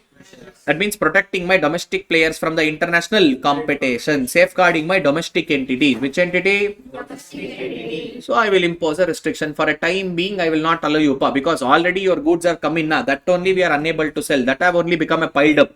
Still, that itself is pending. So wait, for a time being, I will not allow you. Let this first goods gets cleared. Whatever you came last time you have imported, that goods itself is only pending. So what will I do? Already your goods have flooded inside my country. No, I will not allow you again. Wait, that is called a safeguard measure. Which measures? Safeguard. Now comes export related measures. Which related measures? Export.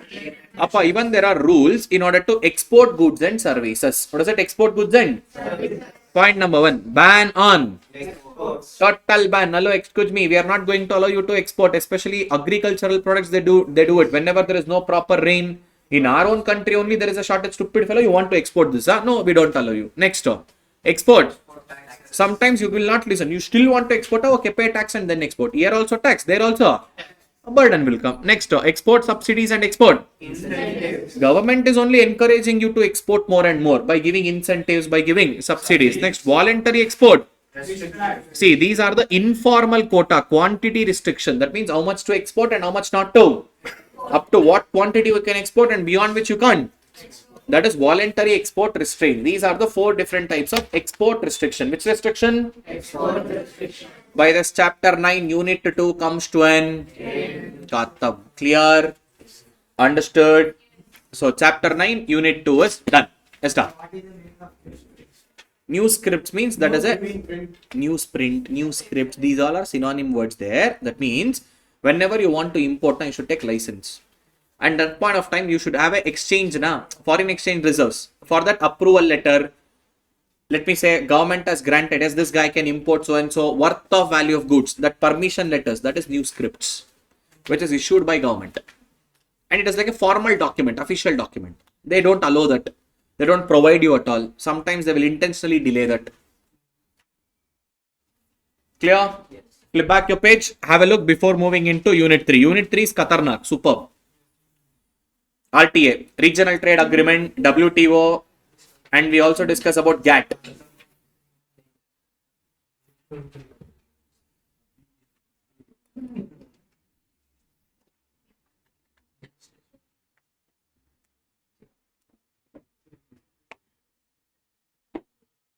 Give that water bottle, mine. I was searching like where did I keep that water bottle? Hey, it's not a break time. Now, okay, get some water. We'll finish this unit and then we'll take a break. Around 3 hours is enough for me. 3 to 4. Depends. 3 hours is required. Already like 1 hour 15 minutes is done. Okay, unit number 3 that speaks about trade negotiation. Which negotiation? See, negotiating. What is it? Let's go back. Bounded tariff. Already we have decided. What is bounded tariff? Whatever we have agreed with the WTO member, according to that, we need to charge with the members of the WTO while trading in an international way. Clear, Ram? But sometimes a nation wants to increase their taxes. What they want to do? Increase their. Now they can't increase it. Now they have to sit, they have to negotiate, not just negotiating. They have to also compensate their trading partner. Let's say, for example, if India wants to increase its tax rates, let's say, for example, to Nepal. Now they have to sit with the Nepal stakeholders, all these government people with the WTO. They need to discuss along, and then whatever possible losses Nepal can occur, first we need to compensate them. What we should do? We need to compensate them. And then only we can increase our tax rate. So what is this negotiation? It is a complex interactive process. What is it? Between nations who are having a dash objective related to dash, and it is a multi-level meeting. This meeting will not just get over in one single time. They will be meeting multiple number of times, and later finally they will decide what is the new trade rules. What is the new trade rules? That is what the procedure of coming up with the new rules and regulations to conduct the international trade is called as trade negotiation. What is it? See, that enables a country and other stakeholders. This trade negotiations are the one which will formulate the international trade. Now, new rules and regulations will be formed because of this negotiation. And the one beautiful such example is RTA. What is it? Regional Trade Agreement. Which agreement? If you remember, preferential tariff. Which tariff? Nearby countries will form their own group. NAFTA, SARS. We created the examples now. We saw the examples there. Nearby country will create their own small Kutisa group, and between them, tax rates are much more lesser. But now it need not be a nearby country. Even the countries can be from different region. Different. That is called RTA, Regional Trade Agreement. See, there is an agreement in order to reduce dash barriers and promote dash among dash nations. See, such grouping up of country being a member nation, not necessarily from the same geographical. Best example, BRICS Association. B stands for Brazil, R Russia, I India, C China, SS. Brazil is in an American continent, Russia, India, China is an Asian continent, South Africa is in an African continent. See, 3 different geographical regions.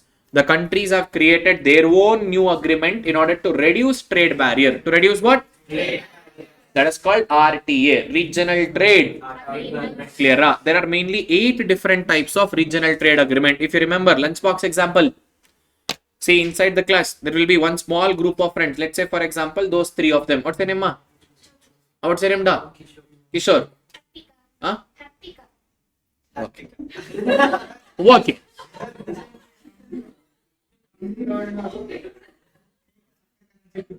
Enapa?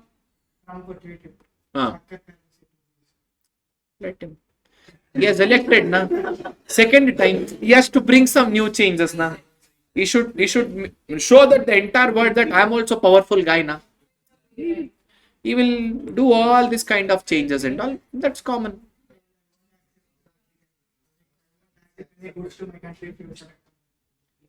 See, because simple, US dollars is considered to be a travel currency.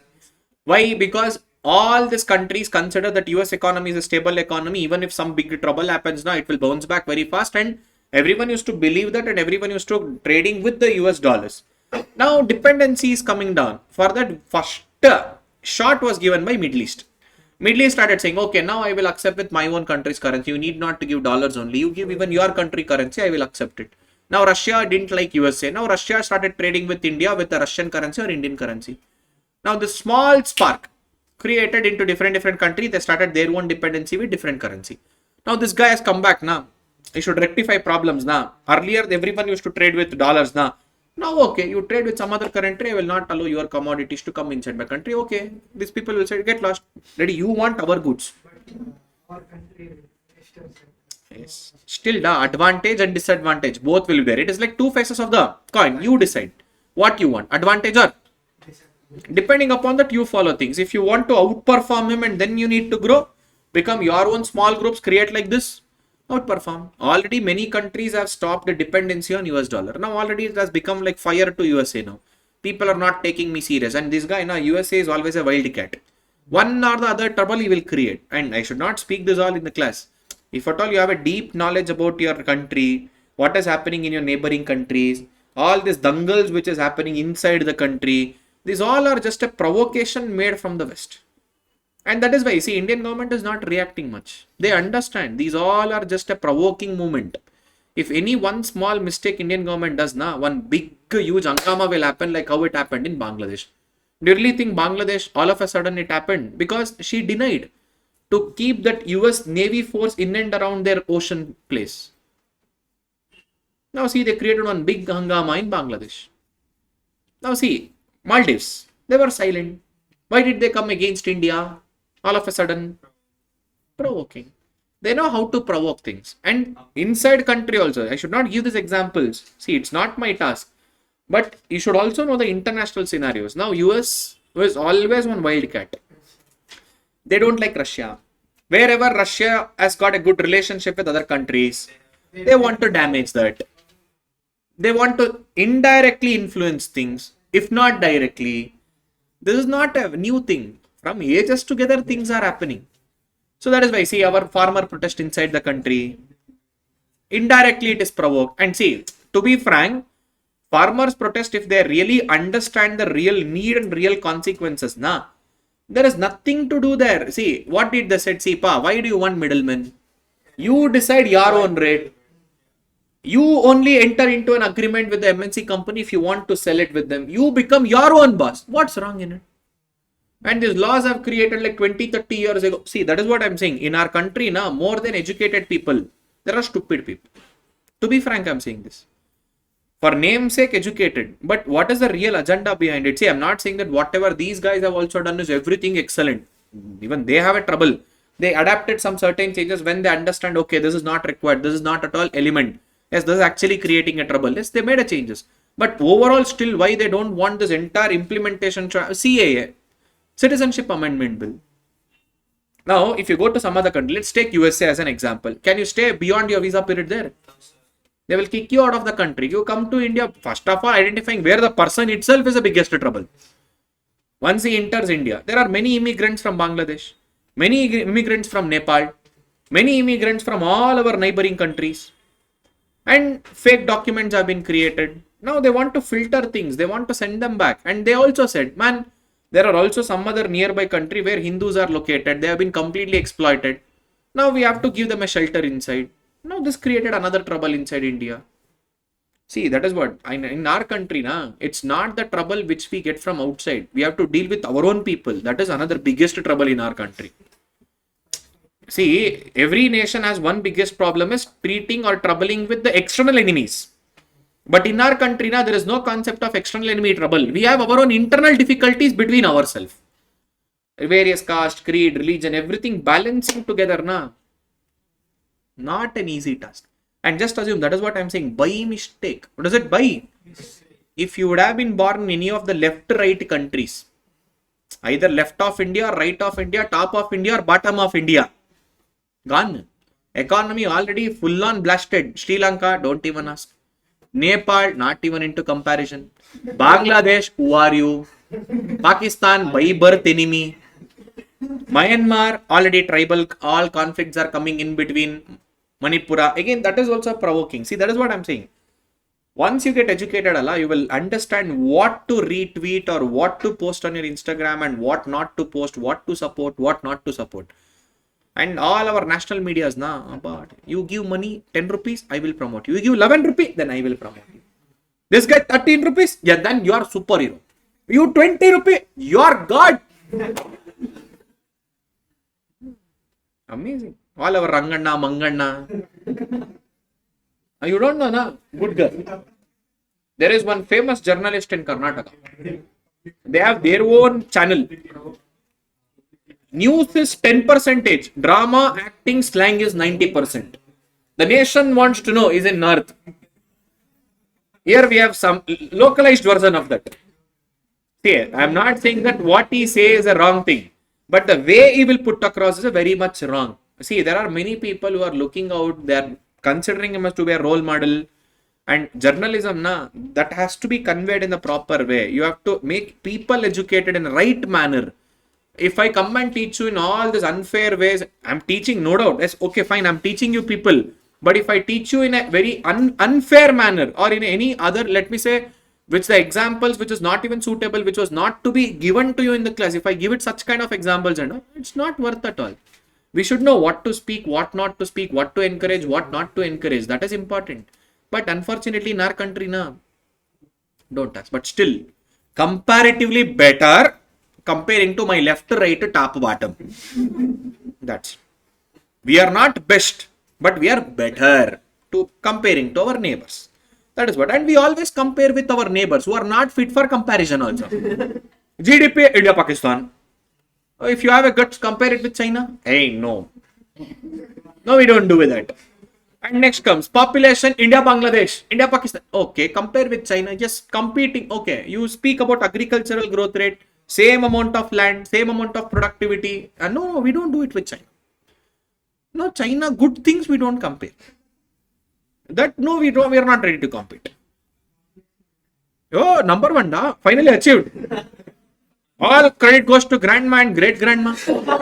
One volleyball team, one cricket team. And see, now it has become a badminton team. Next, we will become a chess team. Population is increasing, and day by day, cost of living is also increasing. Automatically, now people have restricted only one kid and after. Why Montessori fees is 2 lakh rupees? That is next level exploitation. That is altogether exploitation. Okay, chalo, let's come back to our topic. Stop all your extra co-curricular concepts and all. Okay, regional trade agreement. What is it? There are 3 friends. Now there will be a one single agreement between them. Okay, see, we people will share lunchbox between ourselves. If you want to share with someone else, what's your name?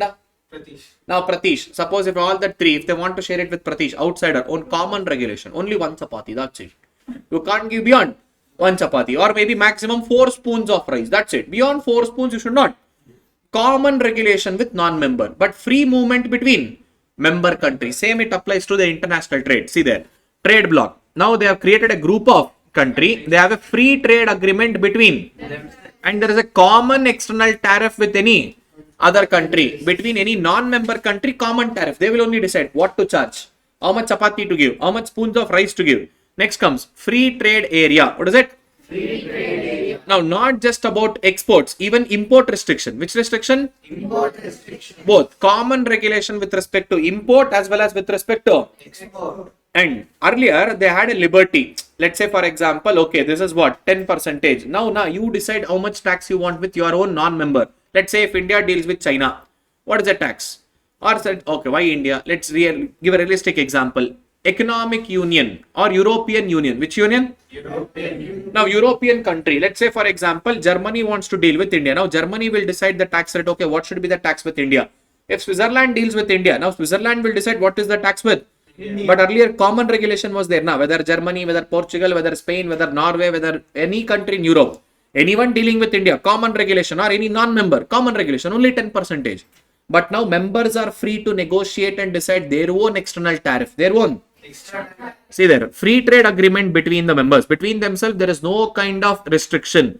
And see, they have eliminated all the type of tariff as well as quota between the members. And see, there is a common to enter into relationship with Others. and each member has a freedom. Each member has a Freedom. to decide upon the trade policy, and with the non-member, you decide what is the percentage with India, and even you decide what is the percentage within India. But earlier, common regulation was there. What was there? Common regulation. Next comes customs union, free trade between the members. Common regulation with.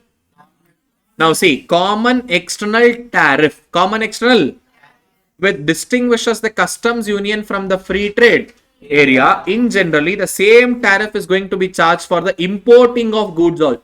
So not just for export now, even for Import. both export as well as Import. common regulation. Which regulation? Common regulation. Next comes fourth one, common market. Which market? Now, not just exchanging of lunchbox. Now, even exchanging of watch, bag, jacket.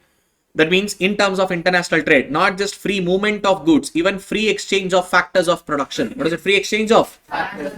See, free trade between the members and also free flow of outputs as well as factors of production among them.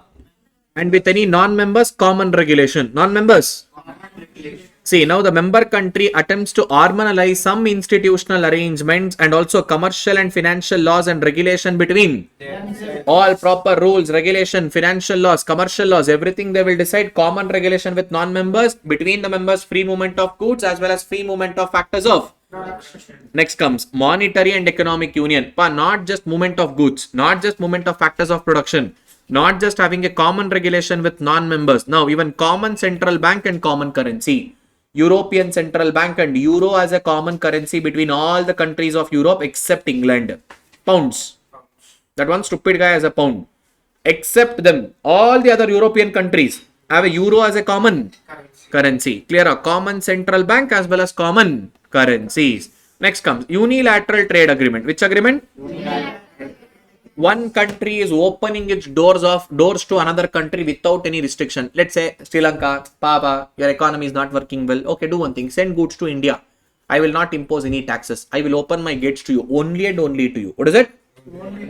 Only for one country they are liberalizing their trade practices in order to support their economy. In order to see there, one country opening its doors to another country without any kind of a under which importing country offers a trade incentive in order to encourage the exporting country's economic performance because of what?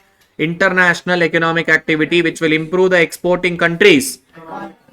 Sri Lanka, best example. India, I'm encouraging Sri Lankan economy because economy is not performing well. Next, bilateral agreement. Already I spoke between two. Rules and regulation for import, export, trade restriction, everything between two countries. Now India and Japan, between two countries. India and group of country, Middle East or European Union, that is region. What is it? Region. That is between multiple countries agreement. Multiple countries. Agreement. Clear? That is multilateral agreement. Which agreement? Multilateral agreement. Clear? That is the concept of RTA, regional trade agreement. Clear? Understood? Okay, now let's go to the next topic. GATT, General Agreement for Tariff and Trade. What is it? General Agreement for? Tariff. Now, one big story was there here.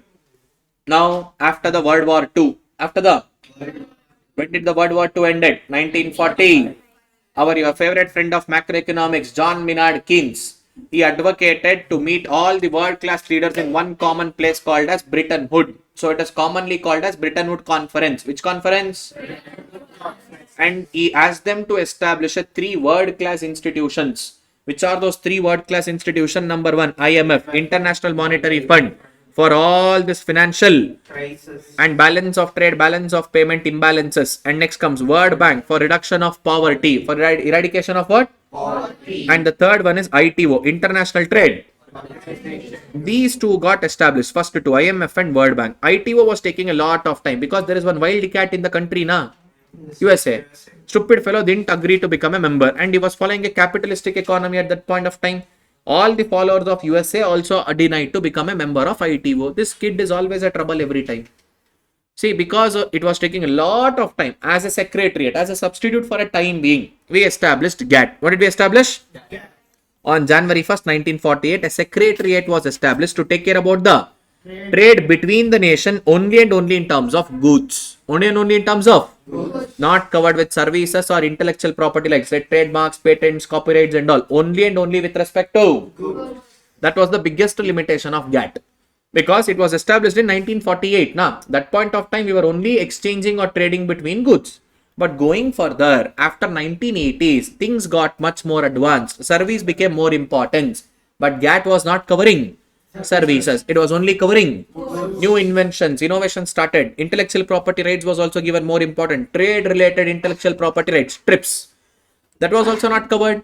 So GATT started losing its relevance and members of GATT was not listening to the words of GATT. And they wanted some strong organization later on in the Uruguay round. Which round? Uruguay. All 123 member countries of GATT met, decided to, let me say, establish a new organization much more bigger than GATT, and they culminated, that means they included this GATT into WTO. Into what? So they started WTO. Now WTO has a 3 verticals. One is good vertical, service vertical, TRIPS vertical. Whatever we call this good vertical in WTO, now wait, let me show. See, structure of WTO. Top level is ministerial conference, under the middle level is, at the bottom level, goods council. This goods council is only GATT, General Agreement for Tariff and Trade. Now that GATT has been converted into this goods council. They also have a service council. They also have a TRIPS council, trade related intellectual property services. What is it? Trade related intellectual property services. Now WTO will be covering with all the 3: goods, services, as well as intellectual property rights. Whether it is GATT or whether it is WTO, both of them is working on national treatment principle. And also free movement of goods and services between the country over a period of time, restriction of all these barriers, restriction of all the removal of barriers, national treatment principle. That is what they are focusing on, whether it is GATT or whether it is WTO. Clear? So this was the story behind the GATT and WTO. See, 2 most powerful countries were there after World War II, USA and Russia. USA was following a capitalistic, Russia was following a. Now John Maynard Keynes, he has written a book in the year 1936. If you remember, what is a book written by John Maynard Keynes is called as? Hello, excuse me. John Maynard Keynes. Employment, Interest and Money. That was the book written by him, na? And he was the person who also thought this counter-cyclical fiscal demand for the entire economy to beat the recession. 1930, Great Depression of America. How do you come out of this recession? All this government expenditure, tax rate, fiscal policy. That was explained by him, and they met in a place called as Bretton Woods, that is popularly called as Bretton Woods. Now ITO was not formed because USA didn't agree and did not sign to become the member. So since ITO was taking a lot of time, in January 1st a secretariat got established, especially which was trading only and only with goods. Clear? And this GATT was existing from 1948 to 1990. In its 47 years of existence, see there, it had got 8 rounds of meeting, and the last round of meeting was a Uruguay round, started in 1986 and ended in 1990. In 1994, they converted all this GATT into WTO, culminated. That means Goods Council. Which council? Goods Council. See, GATT was only and only about the goods, did not cover services and IPR. There were 123 member countries who signed in a place called as Geneva, and finally WTO was created to cover goods, services and intellectual property. These are like stories, and agriculture agreement, all down, dumping, anti-dumping, subsidies, same to same. Clear? See, GATT lost its relevance from 19 because services started booming, all international pressure started booming. 1990, most important, USSR got collapsed. Russia renamed. Now socialistic economy got collapsed. And all big event took place during 1990, 1991, even Indian economy, LPG concept, liberalization, privatization. If you see the entire world scenarios, things got changed, and finally in the Uruguay round, they established them. This is like read only concept, go through it like a newspaper. Clear up. Now the WTO has got 164 member country. Which many, how many member country? 164. In that 170s are developed countries and 24 are still negotiating members. Today 95% of world trade presently is carried on by WTO. They are under the rules and regulations of WTO. It started its operation on 1st of January 1990. Now see there, WTO is largely and in covering with International Economic Organization of World, dealing with rules of trading between them. It is an intergovernmental organization. Which organization? That means between the nation, between different government, they have created this WTO. And if you want to become a WTO member, not just by saying words, you should go back to your country's parliament and you should also ratify. That means change in your parliament stating with respect to international trade, the agreement between WTO is going to be final and binding. Final and binding. You should ratify yourself. Now it covers with goods, services and intellectual.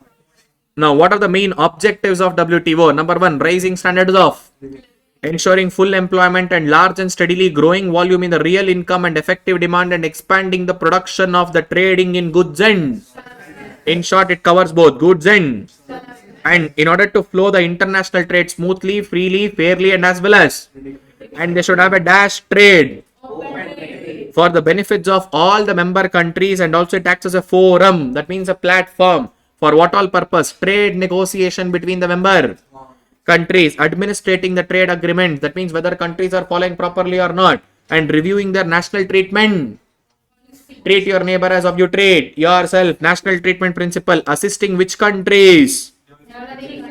More importance is given to a developing countries in terms of their policy issue, technical assistance, training program, cooperation between other international, like WHO is there, like different international organizations are there. Now they should also cooperate with them. In short, there are mainly key 6 objectives. These 6 objectives are important. See there. It has to set and enhance rules for dash trade. It has to provide a forum for dash negotiating and monitoring the future trade. Going further, liberalization should happen. The rules and regulations should not become much more strict, and resolving the trade dispute between member country, increasing transparency in decision making, cooperating with other major international institution, and providing more and more help for which countries? Developing countries. Which countries? Clear? This is the structure of WTO. Already we discussed. It has got all this ministerial conference, top level. They will meet once in 2 years. Once in General Council, they will meet every single year for several times. These are the one actually that takes a decision, dispute resolution. And next we have a Goods Council, Service Council, and that is TRIPS. Clear? And under WTO, we have something called as Textile Agreement. Which agreement? But same agreement earlier under GATT was called as Multi-Fiber Agreement. See, GATT and WTO both operates on one simple principle, that is clear. These are guiding principles. Already we have spoken about this. MFN, Most Favored Nation, National Treatment Principle, and Trade Negotiation part, predictability. All these are read-only concepts. Go through it like a newspaper. Promoting fair competition, encouraging development of economic reforms, and short form. Just 2 keywords to remember. This you need to understand, or this you need to remember. This would be enough. Clear? And different agreements of WTO. Agreement on agriculture, agriculture related exports, import restriction, what we will allow, what we will not allow. Agriculture is always like a trouble kit. Now, at a time being, we will give you an access for agricultural goods, provide subsidy, provide encouraging, but going further now, we will not provide. Why? Because nation will not be self-sufficient. Their own country itself don't have a proper agricultural output to feed their own population. I can't always give promotion for agricultural export. Going further, we don't give it. What is it going further? For a time being, we will support you. What is it? For a time being, we will support. And also SPS and TBT, sanitary and sanitary textile agreement, TBT, technical barriers to trade, all this trade related investment measures, what all investments can be made, and anti-dumping agreement. See, like this, various different agreements are there. Go through this like a newspaper. Very less chances. I'm not saying that questions will not come. What is it? Less chances. Clear? Next, Doha round. That was the 9th round after the establishment of WTO. 8th round, 7th round, WTO, Uruguay round, GATT. Next, 9th round, see 20 areas. They have given importance: trade, increase in agriculture, service related, and market access, non-agricultural product. Like this, importance is given. They met in 2001 in a place called as Qatar, which is in Doha, Qatar. Clear? Next, G20 economy. This is important. From this, you can expect a question. G20, global 20 economies. What are they? 20 strong, powerful economies. These are those 20 strong, powerful economy. They will meet oftenly in order to take decisions related to some international events which is happening. Recently, COVID-19, Russia-Ukraine war, Syria war, all these places, and they have imposed some restrictions still which are in place, few restrictions going on. So in short, these are the people. They will come, have a look, they will have a import restrictions and all. See there, COVID-19, Russia-Ukraine war, and all the Syrian crisis, all this that has been mentioned. Go through this like a newspaper once. Clear? By this, Unit 3 comes to an. See, in Unit 3, until WTO, guidelines of WTO, that is important. Objectives of WTO. After objectives of WTO, it is just a read-only concept. But here, you can expect a question from G20 economy. Which economy? G20. Clear? Global 20s economy. See, still there is in place a 52 export restrictions are in place, which is on food, feeder, and fertilizer. Out of the 27 restrictions has been lifted, and still combating COVID-19. All this food, feeder, export restrictions are there. And G20 economies will take a decision, and because of the G20 economy, so and so export transactions have happened, so and so in mid-October. All these are data and facts, not important. Clear? By this, Unit 3 comes to an. Unit 1, Unit 2, Unit 3. Katam. Next we have Unit 4 and Unit 5. both are interesting. Unit 4 is about exchange rates. Unit 5 is about FDI and FI. And last chapter 10, Indian economy, full on story, datas and facts. Agriculture, industry, service sector, and how India was before independence, how India happened after. One length and breadth and story I have said in the class, full on, detailed I have done. But that chapter, if time is there, study. If you don't have time, don't focus straight away on chapter 10, not required. Give the last importance to chapter 10. You may get questions more or you may. But minimum definitely 3 to 5 questions you will get. How many questions? Bare minimum. What is it? ICI said equal. Every chapter may be 10, but definitely not every chapter you will get 10. Usually if you observe the past question papers and all, chapter 5, chapter 1, chapter 10. Put together 20 marks. What is it? Chapter 1, chapter 5, chapter 10. Start, middle, end. 1, 5, 10. Put together you will get 20 marks. 20 to 25 maximum. 20. It is hardly 20. In that chapter 10, my expectation somewhere 3 to 5. Worst scenario 7. What is it? Worst scenario? 7 marks will come. 10 and all very rare. In chapter 5 you can expect. 1 also you can expect. But chapter 10 not definitely because full of data. Full of facts, full of information. Clear up? Okay, go through it. Any doubts? Let me know from unit 1, unit 2, unit 3 before moving on to unit 4. Okay, let's do one thing. Unit 5 we will finish and then we will take a break. RT it will take 15 minutes. Unit 5, FDI and FII. It will not take much time. FDI and FII. FPI, FII, one and the same. In your syllabus, they haven't given any much differentiation, but in reality, there is a differentiation. Yes, difference is there. One is an institutions, other one is an individual portfolios. Clear? Okay.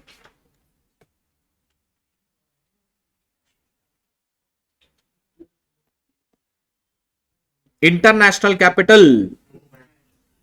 What is this international capital movement? Simple da. Money is flowing from one country to clear. In this, there are different 4 alternative ways. Number 1, aid. Aid refers to help. You need not to give that money. One country is helping another country. No, we don't discuss about this in chapter. Second one is we are borrowing a huge amount of money. There is an obligation to repay. No, even we are not discussing about this. Third one is NRI.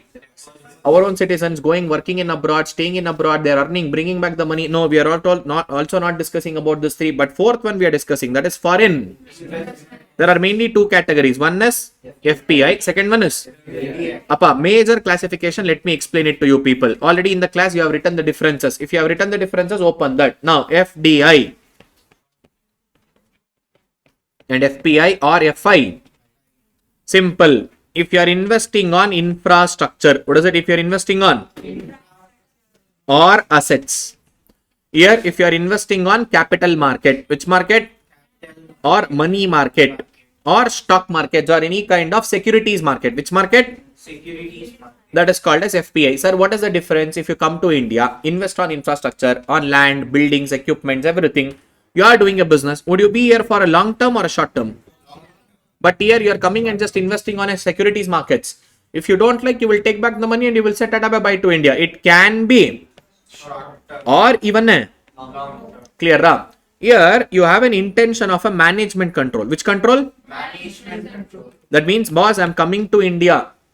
I am doing my own business here. I want the ownership. What do I need? Ownership is needed. I need a management control here. But here there is no management control. Purely speculative motive. Which motive? Speculative motive. That means I will come, I will invest. Once the fund grows, I will take out and I will set it up a buy to your country.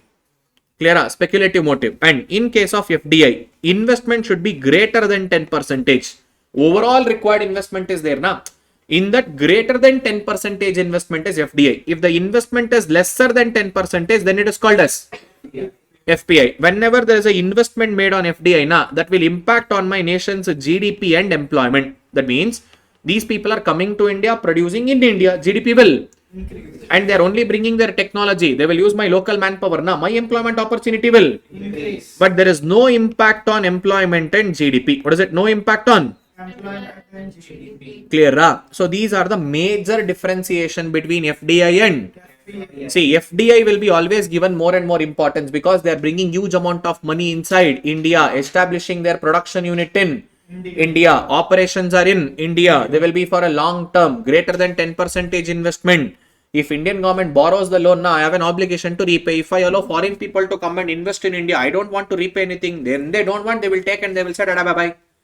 Clear up? So this is the major differentiation between FDI and. So Indian government is focusing more on what? FDI. Now let's go to FDI. Now FDI entry. What is it? FDI? Entry. Earlier 3 entries was there, but now only 2 entry. Number 1, automatic route approval. What is it? Automatic route approval. Second one is government approval. Which approval? Government approval. See, Government of India and RBI has come up with one list. These are the most important industries in India, but unfortunately we don't have. If you are planning to set up such industry in India, yes, please welcome red carpet entry. That is automatic route approval. Straight away come to India, register under Companies Act and start doing business. Suppose that business which you are planning, let's say for example, education institution, not in the automatic route approval, should ask permission of Government of India. Only if Government of India agrees, then you will enter. That is government approval. There was third one, Foreign Investment Promotion Board, FIPB, scrapped. Now we don't have it. FIPB has been, we don't have it. Foreign Investment Promotion Board. Instead of FIBB, we have replaced it with Foreign Investment Facilitation Portal. What is it? Foreign Investment Facilitation. It is only just one web portal. You need to go and register yourself. Then you should ask for a permission of Indian government. Then again, it is nothing but a government approval. Which approval? Government. Okay, sir. Entry into India is of 2 types, sir. After entering into India, performance. What is it? Performance. What are the various types of performance? Simple. Number 1, joint venture, Maruti Suzuki and Suzuki and Maruti. Joint venture, or else, if not, merger and acquisition. What is it? Merger and acquisition. Or a franchising business. Which business? Franchising. Franchising, McDonald's, KFC, Domino's, or subsidiary company. Which company? Subsidiary. Or opening up your overseas branch. What is it? Overseas. Branch. Clear, Ram? Or else, we can also have a greenfield investment. Which field investment? Greenfield investment. That means completely fresh investment from the scratch. We are doing each and everything. Brownfield investments are already the organization is existing. Someone is selling. I'm coming and buying that and continuing. That is brownfield. Which field? Brownfield. Investment. So greenfield investment, brownfield investment, joint venture, mergers and acquisition, franchisee, subsidiary company, your overseas branch. Which branch? Overseas. That means your international branch has been opened here. Clear? These are the different ways of performance. Different ways of. Performance. See, entry is of 2 types. Automatic route approval or government approval. Performance is of different types. This is the difference between FDI and FPI. Clear? Understood? Now, every business is not having a 100% approval. How much percentage? 100% approval. That means Government of India has not given an entry for full 100%. Let's say, for example, insurance industry. Now, suppose, let's for a sake of example, you need 100 crores to start. In this, government has made a restriction. For few companies, 26%. For few companies, 49%. For few company, 51%. For few company, 74%. Only and only for few company. So there is a various percentage of restriction, and also there are few prohibition. There are few. Even there are few areas of business where FDI is not allowed. FDI is. And remember, all this FDI is started to enter India. Started to. India. After 1991, liberalization, privatization and. Globalization. Before that, we were not allowing or we were not entering or any foreign kind of companies inside India. We used to follow closed economic system. Which economic system? Closed economic system. Clear up. But this is the total background. Prohibition list is there. Few company 26. Now insurance is 74. Earlier it was 49. Now they have jumped into what? 74. Now ICICI Lombard. Lombard is not Indian. ICICI is Indian. Clear up. Like this. ICICI has a 70. Sorry. Lombard has a 74%. ICICI 26. Like this. Bharati AXA Life Insurance. AXA is not Indian. Bharati is. Indian. You are a subsidiary of a Indian company. What is it? Subsidiary of a? Indian company. Or you can have your own 100% subsidiary. That means your own overseas branch. Which branch? Overseas branch. Hyundai India Private Limited. Hyundai Cars. 100% Indian subsidiary, that is. Nestle, Switzerland.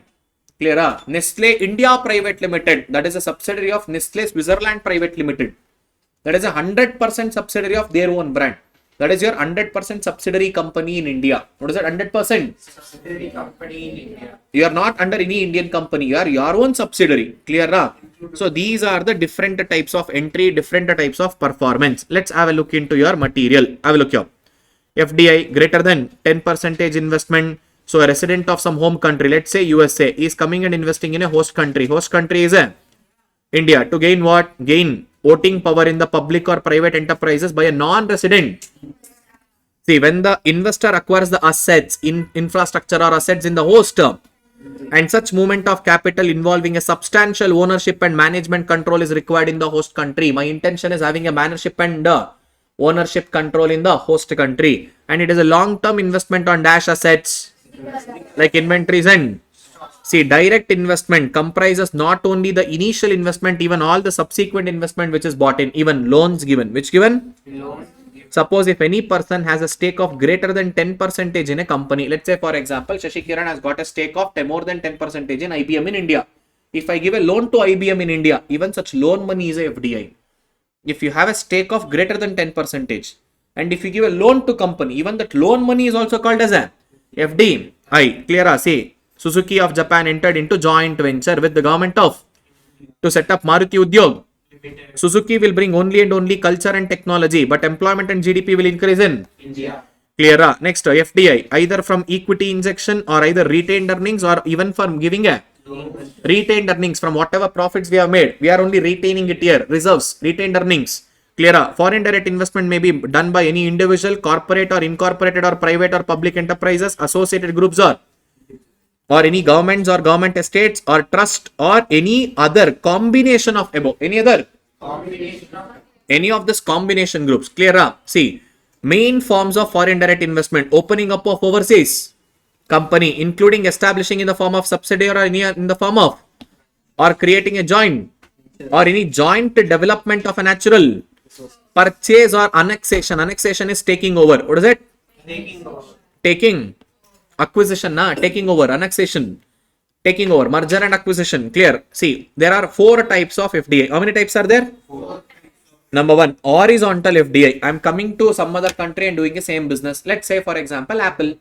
Sir, I'm a manufacturer of my cell phone products, computer products. I was doing the same in Australia. I'm also doing the same in USA. I'm also doing the same in India. Same business. Clear up. Let's say, for example, vertical investment, similar business. Which business? Similar. Let's say Yamaha Motors. Yamaha Motors is a bike manufacturing company. They will come to India and they will establish a tire manufacturing company. Similar, na? Similar to their main product. Next, conglomerate investment, which is totally different. What is it totally? Now, Yamaha Motors come to India and they will establish their musical equipment like piano and guitar. Totally different. What is it totally? Or Yamaha Motors will come to India and they will start CA coaching center. Totally different business, na? Unrelated. Next, reciprocal investment. What is it? You guys come to my country and invest. I will come to your country and invest. Japan will come and invest in India. India will go and invest in. That is called two-way direct investment. Which investment? See, what are all the modes of FDI? Opening up of any subsidiary or associated company greater than 20% stake is called as associated company. Which company? Associate company. Law. Company accounts. Clear? Next, equity injection into which company? And overseas. Or acquiring or controlling the interest in the existing foreign company. Acquisition. And again, merger and joint venture. Greenfield investment and brownfield. Clear? What are all the reasons for FDIs? Are simple. I need to expand my market. I should go to some other country. I should make nice profit. In your country, resources are available. Cheap labor is there. Rules and regulations are not that strict. Environmental laws. Like this, various advantages are there. See, number 1, market seeking. I should expand my market. Second one, resource. In your country, resource is available. Next, labor cost is very low. India, cheap labor ka dukan. Next, technology seeking. Which seeking? In your country, technological advancements are happening. Advanced. Wow, superb, amazing, ultimate, next level. So I'm coming next to earn dash profits. Or I need to diversify my business. I will enter into new business in new country. Yamaha, piano, guitar. Rather than motorbike only. Diversification. New product, new market. What is it? Next, tax benefit. In your country, tax rates are less comparing to my country, or some benefit, political benefit is there, and avoiding any kind of a Trade barriers. Apple did not. Rather than coming and paying more tax to your government, I will only come to India and I will set up my manufacturing in. Next, environmental laws are not that strict in your country. Environmental laws are very low. Next, political environment, your political scenarios, friendliness. Modi is there, he is agreeing. So I'm coming. If Rahul Gandhi comes, I will set Adaba by. Next, interdependency is there either for resources, manpower, technology. So better I will only come to your country and I will produce there. Next, internationalization. My brand should be there in multiple countries. Nestle present in 194 countries across globe. Internationalization of business. I should not just perform in my own country. I should also perform in different.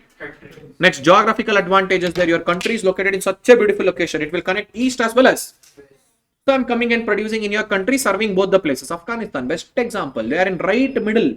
They are connecting to Middle East, Europe as well as Asian continents. Afghanistan is a one best example. Next, your country having a very high growth rate comparing to my countries and all. See, these are all the reasons why. Next, benefits and costs. Advantages and. See, what are all the advantages? Large varieties of goods and services will be available to consumer at time. Now you will also have international goods inside the country. Now you have varieties of choose to option. Next, foreign companies starts competing with them. As a result, there will be a more and more efficiency and domestic monopoly will be ended. It creates a positive competition and effective technology will come inside the country. Employment opportunity will increase. Environment will be optimally utilized. Oh, bullshit. We will overexploit it later. See, effects. See, creates monopoly over a period of. These MNCs will become super big over a period of time and they will only become number one in the country. And see, they will start exploiting on dash resources. And these stupid people, in reality, they will bring only outdated technology and they will increase their efficiency in the resource. Over exploitation of resources will happen. Outdated technology they will bring. And also discriminating and creating only dash kind of employment. Only all low level of employment you will give it here. All your decision making, managerial level, MD level and all, it will be in your own country only. Next, usually that will only have a dash kind of technology. That means it is applicable to capitalistic economy. But India is a labor intensive technology. I need more labor works, not the capital work. That is not suitable to my country at all. To my methodology of production, not suitable to the labor rich country. So these are all the disadvantages. Next, history of FDI. I said before 1990 we were not allowing. Lot of changes happened. Next chapter we will listen. And automatic route approval is there in government. See, the government initiating to promote FDI. Why government wants to promote? Because of automatic approval, simplification of all rules and regulation. We are encouraging, and also we have a foreign investment promotion board, but recently got scrapped in 2000. And MIGA, we will sign one agreement for protection of your funds which is coming inside the country, and also permitting the use of foreign trademarks and brand names in India. Use your foreign names only in India. HP, you sell under laptops under your own name. You need not to sell under Indian company name. Next, 100% FDI in multiple sectors, not in every sector 100%. Few 26, few 49, few 74. Next, enhancing export, foreign exchange management. We have come up with a separate act called as FEMA to all taking care of foreign funds coming inside from India. Funds are going outside. All this international transaction part, FEMA will come under RBI. It will come under where? RBI. Next, passing of SEZ Act. Which act? Special economic zones. You come to India, produce in India, but don't sell in. From India, you export it. We have got a specific place for that. Yes, my intention is to increase my nation's GDP. For that, I will give you a place. Special economic zones and establishing of all these things. SEZ Act. And I will also encourage for merger, greenfield investment, and encouraging for foreign technology collaboration. Maruti Suzuki, only technology will be brought in. Rest everything we will only provide you here. Next, there are also a few business where FDI is not allowed. What is it? FDI is lottery business, including government, private lottery, online betting lotteries and all. Next, gambling and betting business, chit fund, nidhi fund, that is NBFC company. What is it? NBFC. They will collect the funds from members and they will give a loans to some other. That NBFC, nidhi companies cannot be a foreign company. Trading in transferable developed rights, all these lands, develop it to sites and transfer it to someone. Transferable developed rights. What is it? Transferable? Yeah. And real estate business and construction of farmhouse. In short, manufacturing of tobacco and tobacco substitutes. And those sector which is only dedicated to government. Even private investments are not open, like atomic energy, railways. Clear? Papa, this is only read-only concept. Like from India, what all FDI have made, which all countries we have done, how much money we are also receiving. year by year. Next comes FPI. What is it? Foreign portfolio. See, lesser than 10%. There is no management control. It is a short-term speculative motive. Market, they will make markets more volatile. Stock markets more and more. And it doesn't have a direct impact on employment trend. They will invest it only on stocks and clear. See there. It moves on investments in the financial stocks, bonds, and other financial instruments as it it affects largely by the individuals and through a mechanism of capital market. That means they will invest on capital market. Financial capital will be involved. Immediate effect will happen on balance of payment, and they are not covering with either manufacturing of goods or providing any. They are just coming and investing their funds in India. Their sole intention is to have a portfolio investment, earn a remunerable returns through investment in the foreign securities, and primarily concerned about the safety of their and likelihood to appreciate and the value in return for generation. They are only interested in profit making. That's it. If at all their confidence gets shaken, they will shift their portfolio very fast from one country to another country. They are only focusing on high returns and high profits. This was your unit 5. Which unit? That is what? International capital movement. What is it? Clear? Now only 2 units are pending. That is last one. Chapter 10 is pending, and along with that unit 4, the biggest one. All our exchange rate mechanisms. Clear? Okay. What is the time now? Exactly 4 o'clock. Okay. 30 minutes break. Clear? I need to have my lunch also. Still I didn't have my lunch.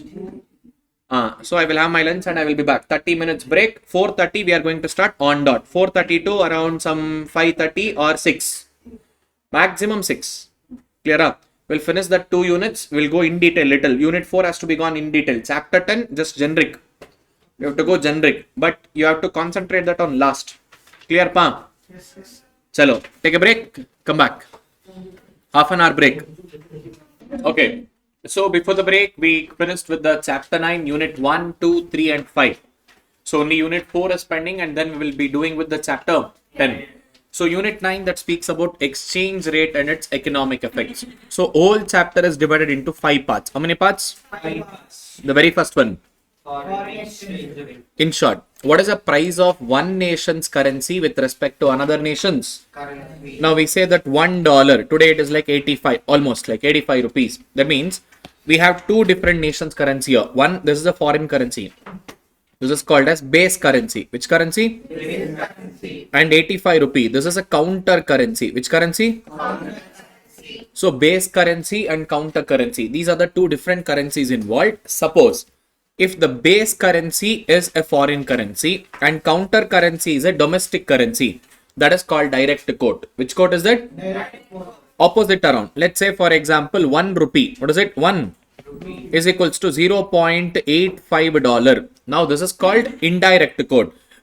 That is when base currency is a domestic and counter currency is a Foreign currency. that is called indirect quote. So in short, what do you mean by foreign exchange rate? It is a price of one country's currency in terms of that is called as foreign exchange rate. Clear? There are 2 types, direct quote and Indirect quote. in India, we are following a direct quote. That means $1 is as equals to 85 rupee. Like this, we are following a direct quotation. Which quote are we following? Direct quotation. It's a marathon class going on. This is rule number 3. Yeah, it's a marathon class, not the regular foundation class. Today is starting class. No. Just inquire it once. Marathon is going on. This is the last day. Marathon last day. Yeah. Okay. So next is exchange rate. What is the concept? That means we need a foreign currency for various other and different purposes. So what all different purpose and what all reasons we need the foreign currency? Number 1, either to buy or sell the goods or services whose price is denominated in the foreign, Currency. or else we borrow or lend funds for amount payable or maybe amount Receivable. denominated in the foreign, Currency. or become a party to the unperformed forward exchange contract. In future, we are yet to be doing the transaction. For that, for international transaction purpose, I need a foreign currency, or acquire any asset or incur any settlement of liability denominated in the foreign Currency. clear. In short, buying goods and services, any other transaction purpose, acquiring assets, disposing of liability. These are the different purposes why I need this foreign exchange. That means a foreign currency is needed to dispose or to acquire something. Clear? That is part number 1. That is about foreign exchange rate. What is that about? Foreign exchange rate. And next comes foreign exchange rate regimes. What is it? Foreign exchange rate? Regimes. That means how this foreign exchange rates are determined. How they are? Basically, there are 2 ways. How many ways are there? 2 ways. Number 1, it is market determined. What determined? Market determined. Or a government determined, or the nation's government determined. Suppose if the nation's government decides it, that is called as fixed exchange rate. What is it? Fixed exchange rate. So it is called as a fixed exchange rate. If at all the market determined, that is demand in, that is called as floating exchange rate. What is it? Floating exchange rate. Clear up. What are the 2 kinds of exchange rate? Floating exchange rate and Fixed exchange rate. who will decide the fixed exchange rate? Government. The government of the nation will decide the exchange rate. Until and unless the government changes their exchange rates, the rate is going to remain same. Let's say, for example, suppose if India follows fixed exchange rate, now we will say $1 is equals to 70 rupee. $1 is equals to, 70 rupees. we decided this in 2000, let's say 16. When 2000? 16. Now from 2016, assuming that government has not at all changed its rate, but today, presently, according to demand and supply, $1 is equals to 80. See, there is a huge difference, na? This 85 rupee also includes inflation. What does it includes? Inflation. But the 70 rupee does not include. Inflation. Now, let's say, for example, if you exchange your currency in India, let's say, assuming that in India there is a fixed exchange rate, but in reality, we don't follow that. Let's assume that there is a fixed exchange rate. Suppose if you are leaving to USA, to purchase $1 in India, you have to pay how much? Only and only. 70 rupees. Sir, I forgot, sir. I went to USA. In USA, I am exchanging it. How much you have to pay there for $1? So where you will exchange it now? India.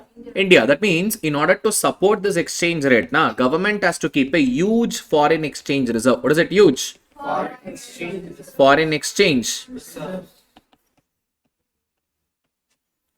So to maintain the fixed exchange rate, the government of the nation has to maintain the huge foreign exchange. Reserve. But in floating exchange rate, sufficient exchange reserve. What is it?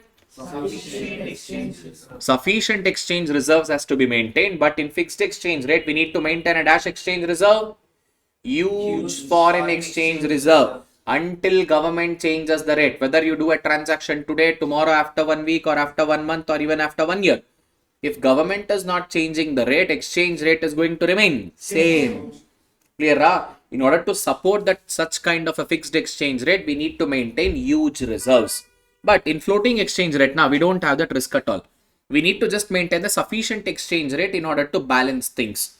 Remember, in case of floating exchange, there is one more type under that. That is called as managed float. What is it called as? Managed float. Managed.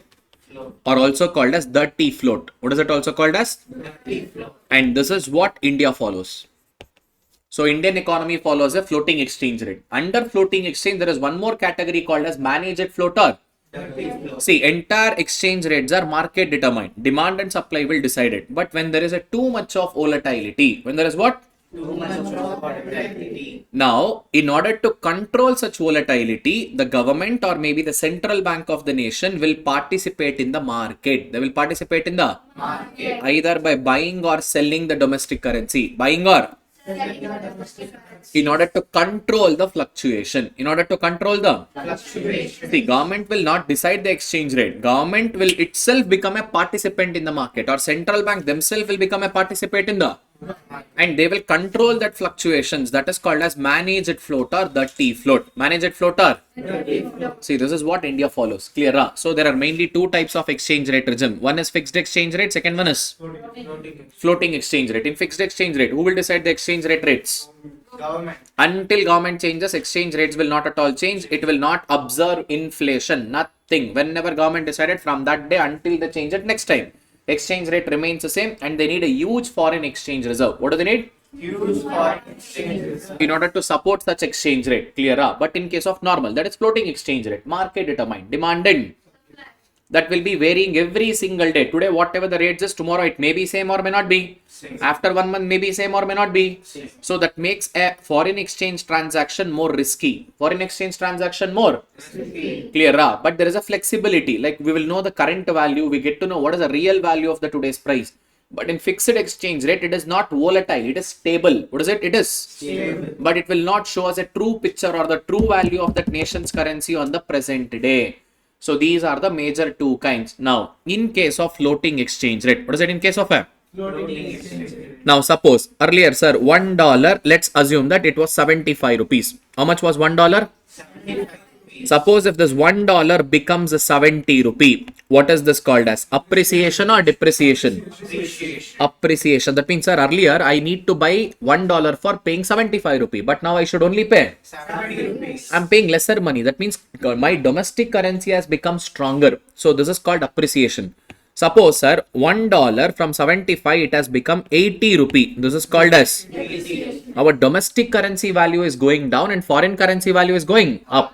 So remember, in case of floating exchange rate, which exchange rate? Floating exchange rate. We have a concept called as appreciation and depreciation. When the domestic currency value increases, appreciate.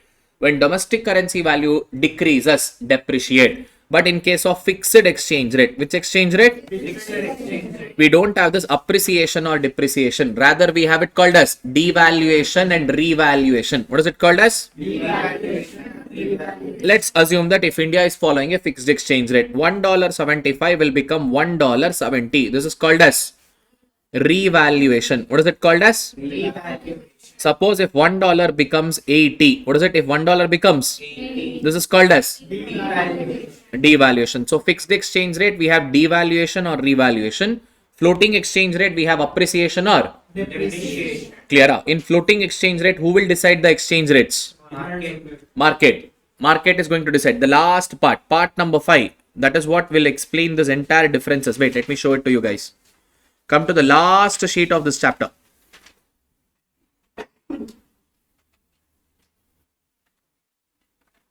See here.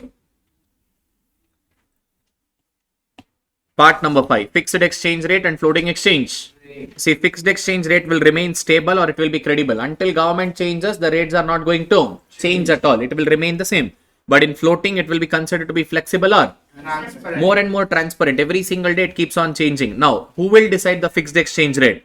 Government. Monetary authority or the central bank or the nation's government is going to decide it. But in a floating exchange rate, who will decide? Market forces. That is demand and supply, where inflation is controlled. Fixed exchange rate, inflation will not be included. Nah, we don't even have any inflation there. But where inflation is not controlled, a floating exchange rate. See, there won't be any kind of a monetary policy in fixed exchange rate. But we need an independent monetary policy to have a rules, regulation regarding money control, interest rates in the economy. In which exchange rate? Floating exchange rate. But in fixed exchange rate, we need dash reserve. Huge reserve. But such huge reserve is not required in case of a floating exchange rate. In fixed exchange rate, the exchange rates will remain stable. That will promote more and more international. Trade. But floating exchange rate will be unstable. What is it? It will be. Unstable. It is going to be unstable. And in case of fixed exchange rate, it will be either devaluation or Revaluation. revaluation upwards trend, devaluation downwards trend. But here in floating, it will be either depreciation or either Appreciation. see the devaluation. It is a deliberate downward adjustment in the fixed exchange rate. In depreciation, there is a decrease in the currency value due to a changes in the market scenario. Due to changes in what? Market scenario. That is because of floating exchange rate. Clear? Revaluation. That means an opposite of devaluation. Here, it is a deliberate downwards trend. It will be deliberate upwards trend. Or here, it is an increase in the currency value in the floating exchange. Trade. So, in short, in case of fixed exchange rate, depreciation or devaluation. Which will be there? Depreciation or devaluation? Devaluation. Which valuation? Devaluation. Or revaluation. But in floating exchange rate, depreciation or Appreciation. clear. These are the two major classifications of exchange rate. So we have a floating exchange rate and we have a fixed. Exchange rate. Clear. So this floating and fixed exchange rate, and especially under floating, there is one more category called as a dirty float or managed float. Which float? See, an exchange rate regime is a system by which country manages its nation currency with respect to the foreign. And this method by which value of a domestic currency will be treated in terms of the. Foreign currency. Now, these exchange rates are determined by the demand and. But government can influence these exchange rates in its various Either by involving directly or either by involving in the marketplace. Clear? Fixed exchange rate, directly involvement. Indirectly in marketplace, floating exchange rates. Under that, there is one more type. What is it? Managed float or the T. See, the extent and the nature of government intervention in the currency market defines the alternative systems of the exchange. Different types of exchange rate. Now, the classifications are there. Number one, market determined. This is called as which exchange rate? Floating exchange rate. Now, government participates in the currency market. Currency values are allowed to change, but government participates in the currency market with effect of influencing those. Next, government may seek to fix the value of its currency through either participating in the market or through regulatory. This is fixed exchange rate. This is called as the T float. Which float? So in short, we have a floating exchange rate or a fixed. See, fixing is also called as pegging. What is another name for fixing? Pegging. Who will fix that exchange rates? Government. But in the floating exchange rate, who will decide it? Clear? A free floating system has the advantage of being self-regulated. Government need not to interfere. Every single day it gets fluctuated because of demand and supply. There is no interference from the part of the or maybe from the central in determining the exchange. Any intervention by such central banks, either only because of purchase or sale of the foreign currency or in terms of the in only to modify the changes of its prevailing. That means the dirty float they are speaking. Such is called as majority of the developed countries are following which exchange rate? Floating exchange rate. What are the advantages and disadvantages? See, it allows the central or the government to have its own independent monetary. It allows the exchange rate as a dash tool. Important tools to bring rules and regulations in money market and money supply in the country. And also the central bank is not required. What is it? Not required to maintain the huge foreign exchange reserve. But where they have to maintain the huge foreign exchange reserve? And see, disadvantages of floating exchange rate. They are completely unpredictable. Every single day it keeps on changing and it makes the international transaction more and more, and cost of doing business with international countries will increase because every single day rates are not going the same. It will keep on changing. Next, managed float or also called as the T. See, this is a part of exchange rate determined even because of demand and supply. Now the monetary authority, that is central bank, will influence the movement of exchange rate through intervention in the foreign exchange market from time to in order to prevent too much of. Now monetary authority seeks to either increase or either decrease the exchange rate by either buying or selling its own currency. Monetary authority will never target on any specific nation's currency or any exchange, and it is a part of a dash exchange rate. Which country follows? India. Next comes fixed exchange rate or also called as pegged exchange. These are exchange rate determined by the central bank of the country or the government of the nation. Clear? They will be announcing and deciding the currency's worth in terms of some other nation's currency or a basket of currency or in terms of gold. Clear? What are the features? Now government has to maintain the huge foreign exchange.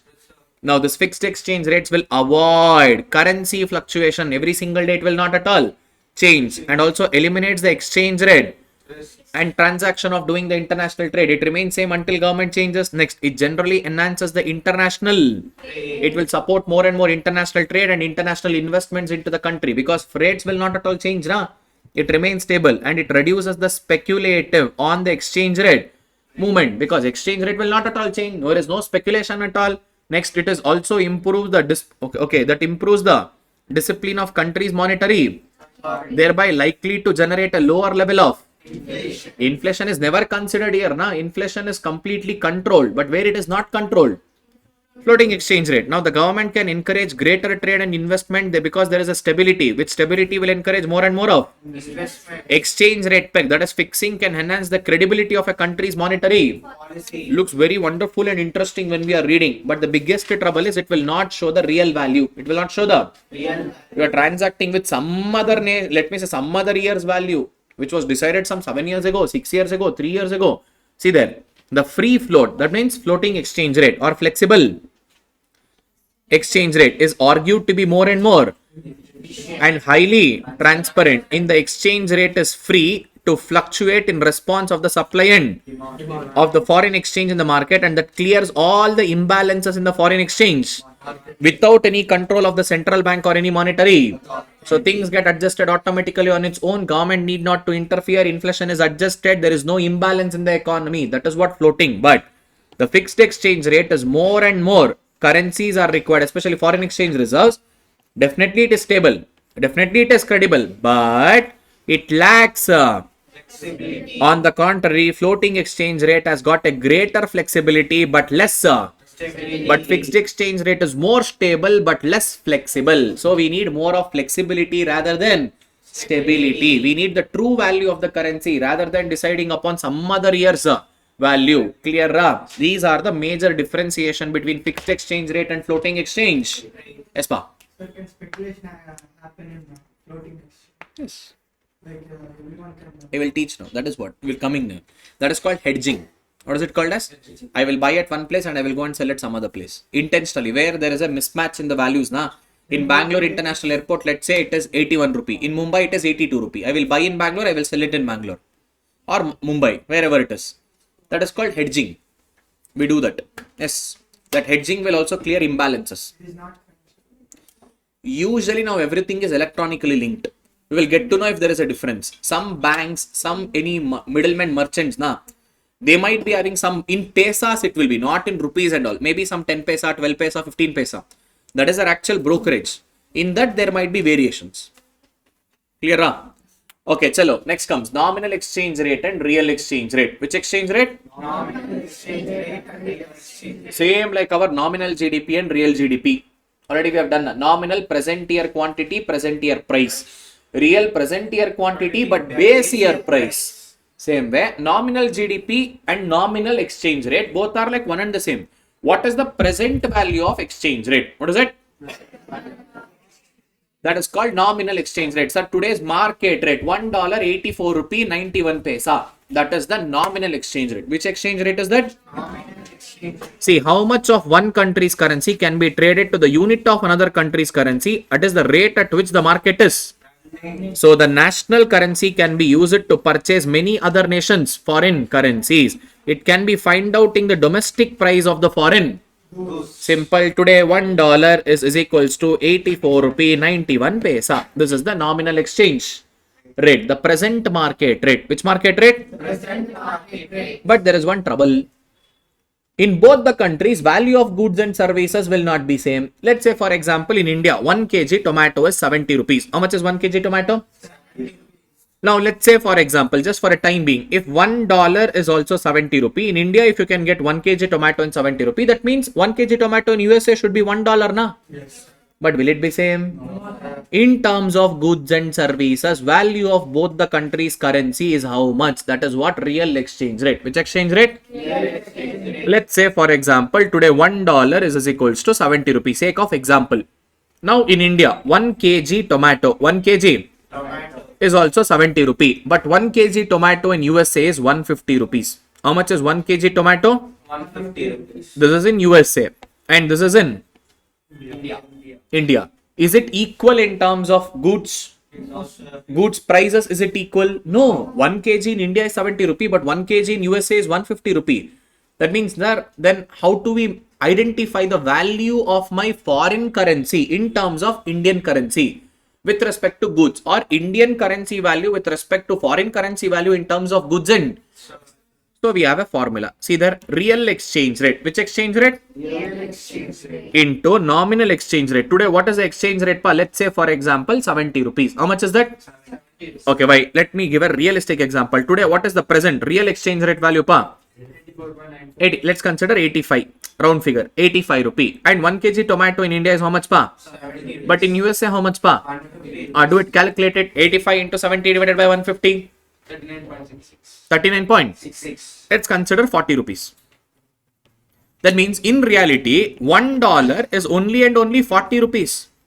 It is not actually 84 rupee 91 paisa. In terms of goods and services, what is it in terms of? $1 is only 40 rupee. It is not 85 rupees. Clear? Inflated value is there. Which value is there? Inflated.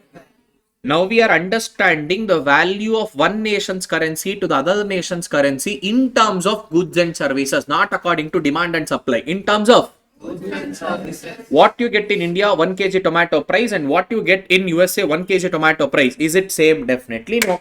In order to make it equalize, in order to make it Equal. how much is $1 in terms of Indian currency with respect to goods and it is only 40 rupees, it is not 85 rupees. This is called as real exchange rate. Which exchange rate? And next we have something called as real effective exchange rate in terms of equality. What is it in terms of? Equality. We need to identify a deflator value. How much of inflation is there? Deflator, nominal GDP divided by real GDP into 100. Let's say for example index value is 119. For a time being, index value is how much? 119. See, nominal exchange rate. Today exchange rate is how much? 85 rupee na, divided by price index or index of cost. Let me say 119. Do it. 85 by 119. Just sake of example, I have taken 119 as an index. Appa? Point. The real value is only 0.714. 1 minus 0.71. That means 71 percentage 40. 71.4. Rest remaining value is an inflated value. Which value? Inflated. That shows the real effective. See there, it is a nominal exchange rate value of a country's currency with a weighted average variations of divided by the price index or price deflator. In short, removing the deflator. What is it? Removing that or adjusted inflation value. Which value? Adjusted inflation value. That is real effective exchange rate. Clear? Next comes foreign exchange market, part number 3. So we have done with part 1, we are done with part 2, we are also done with part 5. So part 3 and 4 is pending. Now part number 3, what is foreign exchange market? What is it? Foreign exchange? Market. Electronically linked market between brokers, banks and also others who is going to transact 24/7. Electronically linked network. What is it? Electronically? Across the globe between brokers, bankers and institutions and other dealers who will transact in the foreign currency 24/7. That is called foreign exchange market. It is always over the counter market. Which market? When you go to airport now, if you are leaving from one country to another country, you will exchange your currency. You will give Indian rupee and you will take, let's say, US dollar. Counter exchange. Na? That is what? Over the counter market. Which market? Clear? See, it is the market where foreign currencies are bought in against one another. It is over the counter market where dealing in buying in selling. There is something called as ask price and bid price. Which price? Ask price and bid price. So usually ask price will be much more higher than bid price. Let's say for example, sir, today $1 is equals to 85 rupee. $1 is how much? 85. This is going to be a bid price. Which price? Big price. But when you're asking now, when you're buying, this will be somewhere between 85 rupee, 40 paisa. Usually 40 paisa, 50 paisa, 1 rupee, 1.2 rupees will be greater. That is their commission part. What is it? Commission. On that again GST will come into picture. Nirmala Didi, sleeping partner pa. She also need her share na. On whatever you want to do, whether you buy goods, whether you earn income, whatever you do, sleeping partner, give my share also. Before we got the inflation part, then the inflation part is demand. Like, from one place to place. Yes, it changes. Inflation rate changes. Yes. Determinants of demand. Yes, definitely. Next, see there. Now the foreign currency market, there are mainly two types of transaction. One is current transaction, spot exchange. Whatever happens today, what is the rate? I am going to give my country's currency. You give me the another country's Currency. that is called as current transaction. Which transaction? Current. Next, one more is future.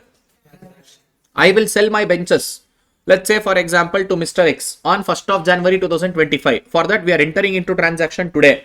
Let's say on 11th of December. 11th of December. Clear? That means today I am entering into transaction but executable in the mere future. Mere Future. clear? These are the differentiation. Future transaction, it to be executed in the future, but transaction is entering today to execute it in the Future. that is what. These are the two types. Next, participants in the current banks, brokers, these all are read-only concepts. Clear? They will be having their own rates, or if not, banker can be asked to go and buy it with the dealer. Even bank rate will be there. All such things. Now comes the most important. What is it? Determinant of. Now, in India, which kind of exchange rate are we following? Floating or fixed? Floating. In floating, who will decide it? Demand and supply. That's it. Demand curve is a downward sloping curve. Supply curve is a, Upward sloping curve. say, supply of dollar, demand of dollar. The point where demand and supply meets together is called as a. So at this market equilibrium, sir, today 85 rupee for so and so quantity transacted, some particular quantity transacted. So this is the market exchange rate determined because of demand and This is called nominal exchange rate. Which exchange rate? Nominal exchange rate. Clear? It will be decided based on demand and supply. Clear? See, determination of nominal exchange. So that is happening because of demand and. Now either you understand the concept from the demand side, or if not, you understand the concept from the supply side. But don't mix match together. If you by mistake mix match together, 2 white 1 red fix. You will become monkey and your friend will be Venki. So I recommend you to decide, let me say, understand from the demand perspective. Which perspective? Demand perspective. Because easy. Everywhere we are focusing more and more on demand. That means, sir, people are demanding for foreign currency. That means they're coming and giving Indian rupee. And they're asking for foreign currency. That means money is going outside. Money is going. Outside. That means if demand increases, what is it? Demand? Increases. For a dollar. That means RHS shift, na? Yes, sir. Now this is the new equilibrium. See what is happening to the new equilibrium price now. Say it becomes 87 rupees, sir. That means dollar got appreciated. Dollar got Appreciated. rupee gets. Depreciated. When one currency gets appreciated, another currency has to Depreciate. clear. This is in terms of demand. Suppose if at all we understand in terms of supply. Let me show it. See, this is the demand curve. This is the supply curve. This is the supply of dollar. This is the demand for.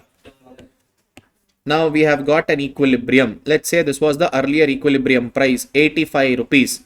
Now there is an increase in supply. What is there increase in? Supply. Foreigners are coming to India. They are getting dollar, sir. Supply of dollar increased. Supply of dollar. Increase. RHS shift, na? Yes, sir. Now because of that new equilibrium, see there? Now it becomes say 83 rupees. That means dollar is depreciating, rupee is. Appreciation. So whenever supply increases, rupee gets appreciated. Whenever demand for dollar increases, rupee gets depreciated, dollar gets. Appreciated. See, simple 3 shortcuts. Whether money is coming inside or whether money is. Going. Which currency's demand is increasing. Whichever currency's demand increases, now that nation's currency will appreciate. If demand for dollar increases, dollar gets appreciated, domestic currency gets. Depreciated. Suppose, sir, if the demand for rupee is increasing, rupee appreciates, dollar. Depreciates. That means whenever demand for rupee appreciate means supply of rupee is, supply of dollar is increasing. Supply of. More people are coming to India. They're bringing dollar. After giving dollar, what are they asking for?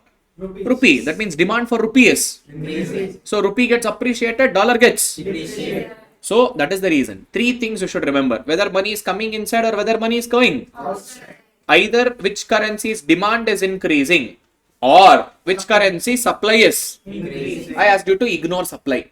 Understand from demand. Because whichever nation's demand increases, that currency gets appreciated. Clear? Whether money is coming inside or whether money is going. Outside. First thing you should remember. Second one, which country's currency is appreciating, which country's currency is. Depreciated. For the demand is important. Whichever currency's demand is increasing, that nation's currency gets appreciated, other nation's currency gets. Depreciated. That's it. See there? We are understanding the demand side. We are understanding which side? That means demand for dollar is increasing. That means people are giving Indian rupee and they're asking for dollar. Why are they asking for dollar? That means money is going outside. Money is going. Outside. Purchasing of goods and services from. Unilateral transfer. We are sending some gift. We are sending some award or we are donating something or any endowments has been received. Sorry, we are sending some endowments. Money sending outside. To make investment income payable. Sir, foreigners have come and invested in India. The money has come, returns has come. We have to pay that to abroad. Payable to abroad. What is it? Payable to. Money is going outside. Payable. FDI investment has come. They are doing business in India. They are taking the profits outside. Investment income payable to abroad. Next, purchase of financial assets. Stocks are where? Abroad. We are purchasing financial assets in abroad. That means money is going. Opening up a foreign bank. Swiss bank account. All Indian politicians, film stars, opening the Swiss bank account. That means money is going from India to Switzerland. Money is going outside. Next, to acquire a direct ownership of real capital in abroad. That means I am buying some flat in Dubai, sir. Money is going outside. Next, for dash purpose or edging purpose. I will buy it here and I will go and sell it in some other place. And there is a risk taking or risk avoiding activity. For these all purposes, demand will increase. Same to same thing, da. Now money is coming inside. Money is coming. Inside. See, From purchases of home exports. Sir, we have exported goods. Money should come. Inside. Next, unilateral transfers to home country. We are receiving money from some other country. Sir, my cousin was studying in abroad. Sir, his parents were sending money. Now this guy started getting a job there. Sir, he is earning there. Now he is sending money to India. Unilateral transfers to India, not from India. What is it? To India. Next, investment income payments. That means we have invested in some other country, sir. We are receiving payments from that. Next, foreign direct investments and foreign portfolio. Investments. Money is coming inside India to be invested here now. Placement of bank deposits in. Speculation. Money is coming India. We are depositing money inside India. NRI funds. Clear, ra? So these are the topic pa. Demand or either supply. We decide it either because of demand and supply, that is equilibrium. Whatever gets established, that is a market price. Today it is 85. Clear, ra? Suppose if demand increases, what increases? See, this is the new line, D1 line. So D1 line, RHS shift. Which side shift? So because of that, dollar gets appreciated. So rupee gets. Next, the supply increases. See, S1. This is the new S1 line. So automatically supply will be having which side shift? RHS shift. So automatically supply of dollar is increasing. That means demand for rupee is increasing. So rupee gets appreciated, dollar gets depreciated. So shortcut to remember. See, if it is a floating exchange rate system, any transaction that results in either inflow of a foreign currency or outflow of a Foreign currency. understand, money is coming inside or money is going. Outside. See, or either understand which is increasing, demand is increasing or Supply is increasing. understand any one. Don't confuse with both the elements. Clear, ra? So this was your part 4 pa. Clear? See, I have given few questions. We have solved this in the class also. Like money coming inside, money going Outside. outside. Which currency getting appreciated, which currency getting depreciated. All these things we have done in the class. By this, chapter 9, unit 4 also comes to an Then Katam. Clear? This is the important unit. Which unit? important. Clear. From examination point of view, you can expect more questions from this unit, especially from part 4. Determination of nominal exchange rate, demand, supply, demand increase, supply decrease. That part is most important. Clear? Exam, if they ask only supply part, we have to read a section. Reverse. Whatever you thought, it will become.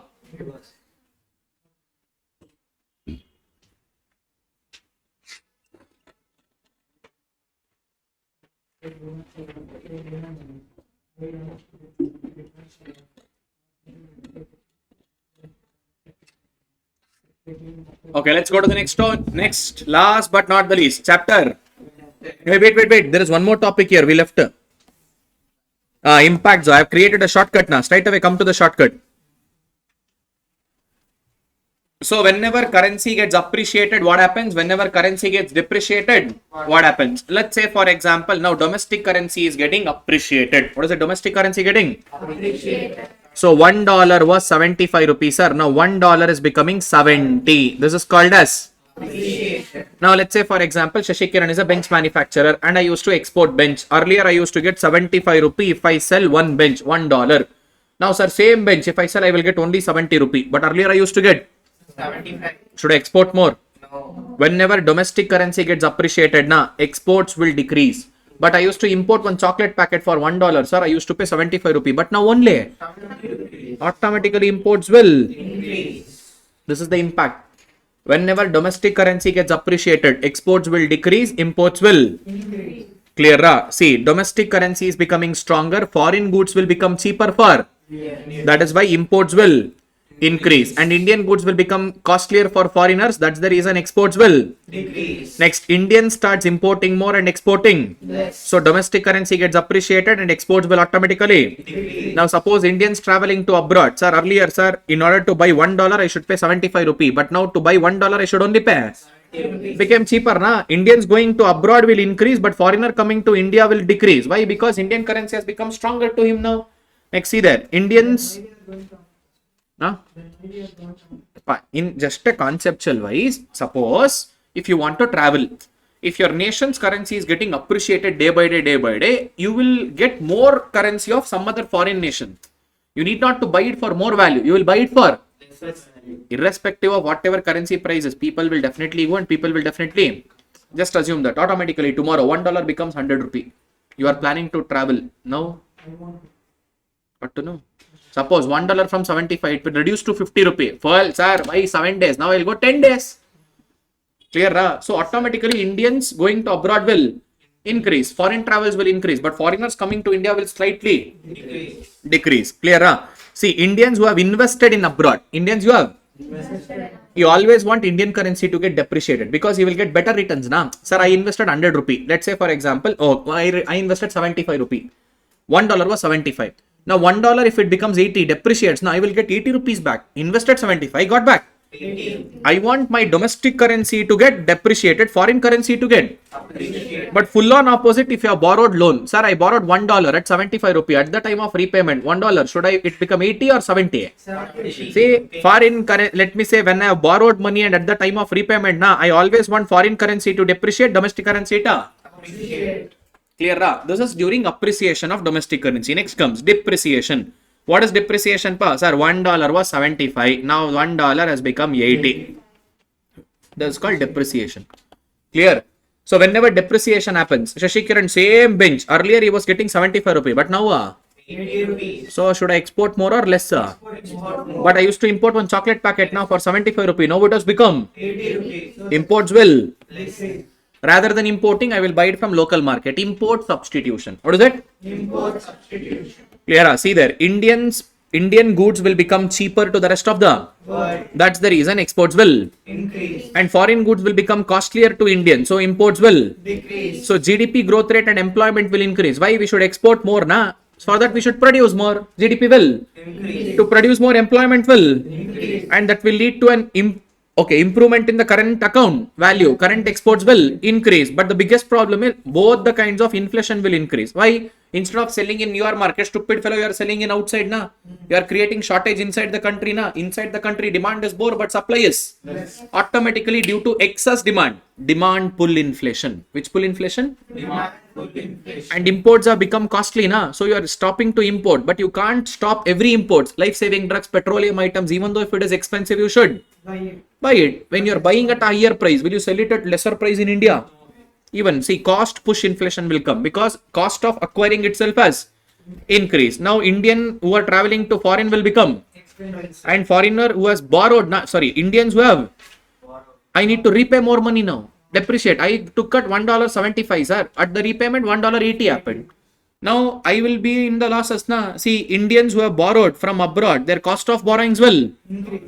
What are the good things and what are all the bad things because of depreciation? Good thing, GDP will increase. Employment will increase. Exports will increase. Your current account, balance of trade, balance of value will increase. Bad things, cost of traveling will increase. Cost of borrowings will increase. Cost of essential import items will also increase. Overall inflation will increase.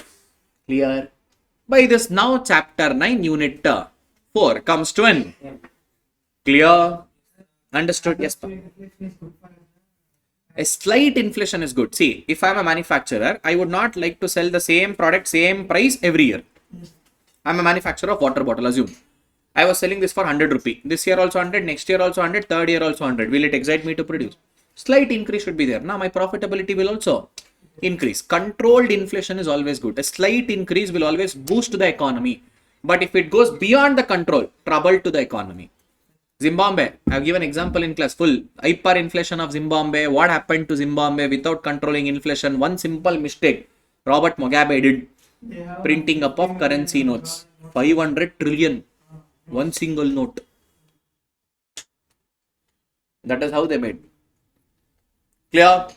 So by this entire chapter 9 comes to an end. Last but not the least, we are going to chapter number 10. Full of data, full of information, least preference. Which preference? Least preference.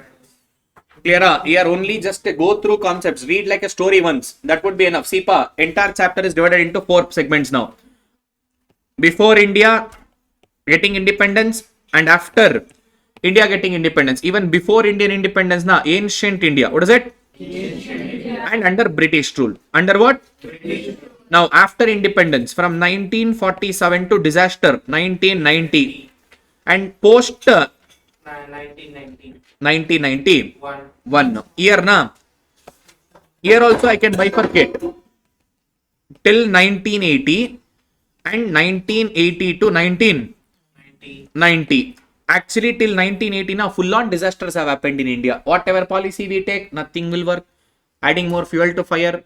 and upon that wrought famine in 1986, if I'm not wrong, 1980, not 1986, 1956. A food crisis was there. It will be there in between. See, before independence and ancient India, you need to remember this Arthashastra, which was created by Kautilya, that is Chanukya. And all this, India was a self-sufficient village. This paragraph is important. This can be a question. And even villages were producing artisans, manufacturing of goods and all. And after this, Britishers entered into market. This stupid fellow destroyed that entire village culture. We got fascinated, or let me say attracted towards the Western culture. Rather than India, once upon a time, exporter of finished good, we were forced to be the exporter of only raw materials. And they completely changed the village trend, and we were only dependent on agriculture. We know that agriculture is nature's mercy. Only when it rains, we have a proper agriculture. And not just that, agricultural activity will only come during monsoon. What is it during? Monsoon. Post monsoon, we don't have any kind of agricultural activity. Unemployment started increasing, and these people will take build up. We were the one who bought Indian, let me say, industry to India, all these things, but actually they were not supporting.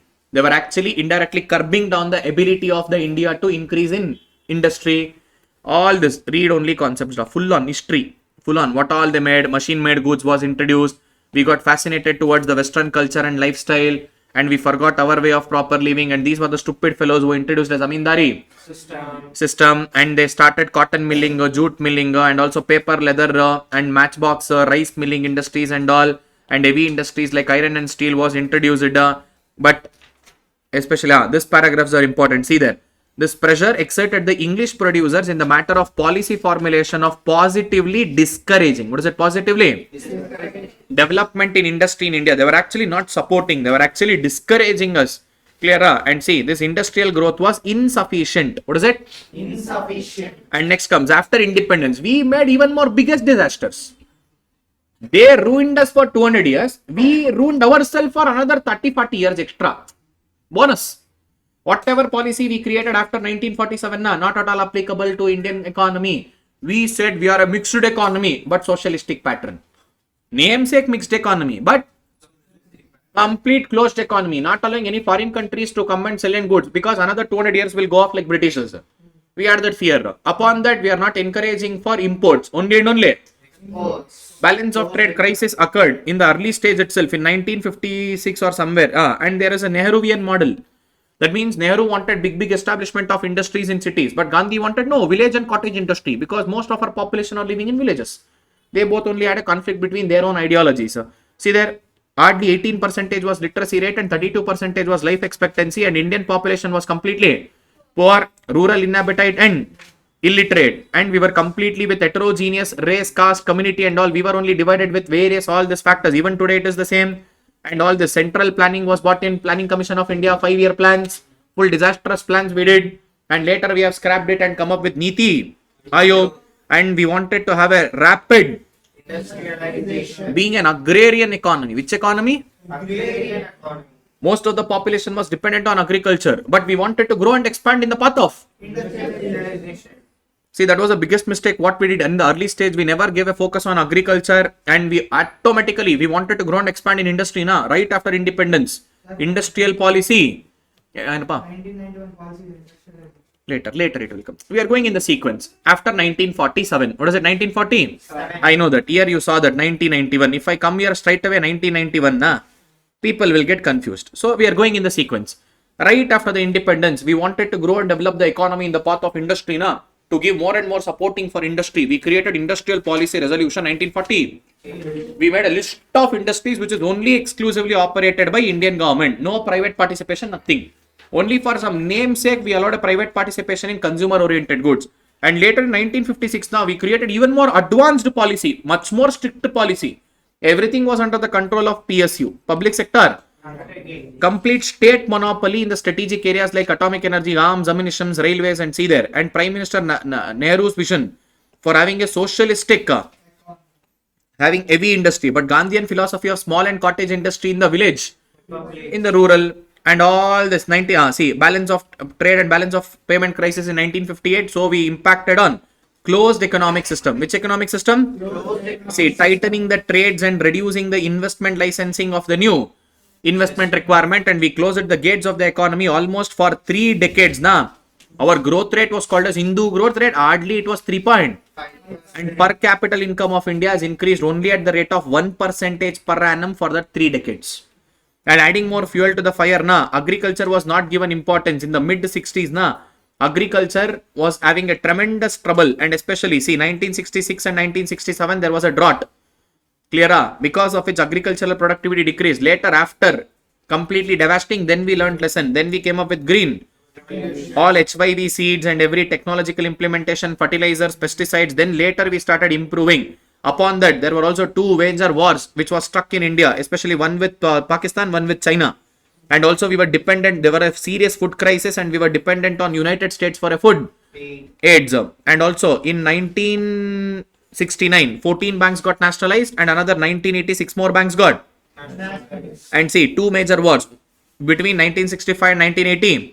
That was worst in the Indian independence history. See, not 2 wars, sorry, 3 wars. 1962, 65 and 1970.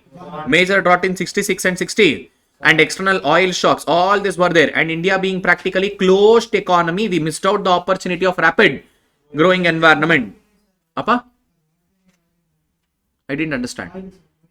There was a war between these 2 countries, Israeli and revolution in Iran. Israel and Iran. Because of that, oil prices started increasing. Why we got affected? Because we are a closed economy. Oil prices kept on increasing. We didn't liberalize things. We were not following a proper way. Once oil price went up like crazily high, then we bought. We didn't took a serious action initially and we didn't buy it initially itself. At last moment we bought.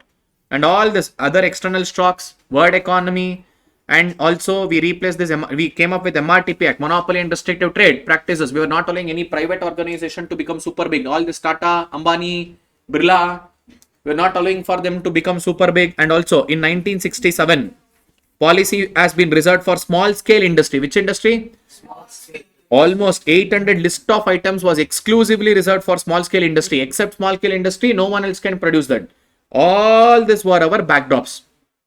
And slowly we started facing a trouble and we understood by 1980s. For policy makers, whatever we did from 35 years, nothing was implemented. Later they realized from 1985 and onwards, in the mid 1980s, they changed the policy slowly inward oriented and reforms was started. And they saw the growth rate of 5.7 to 5.8%. See, 3.5 to 5.7. And later on in the this is read only topic. Go through it once. What all happened? Private sector investments was bought in later on. And 1991, what is it? New economic reforms. LPG, liberalization.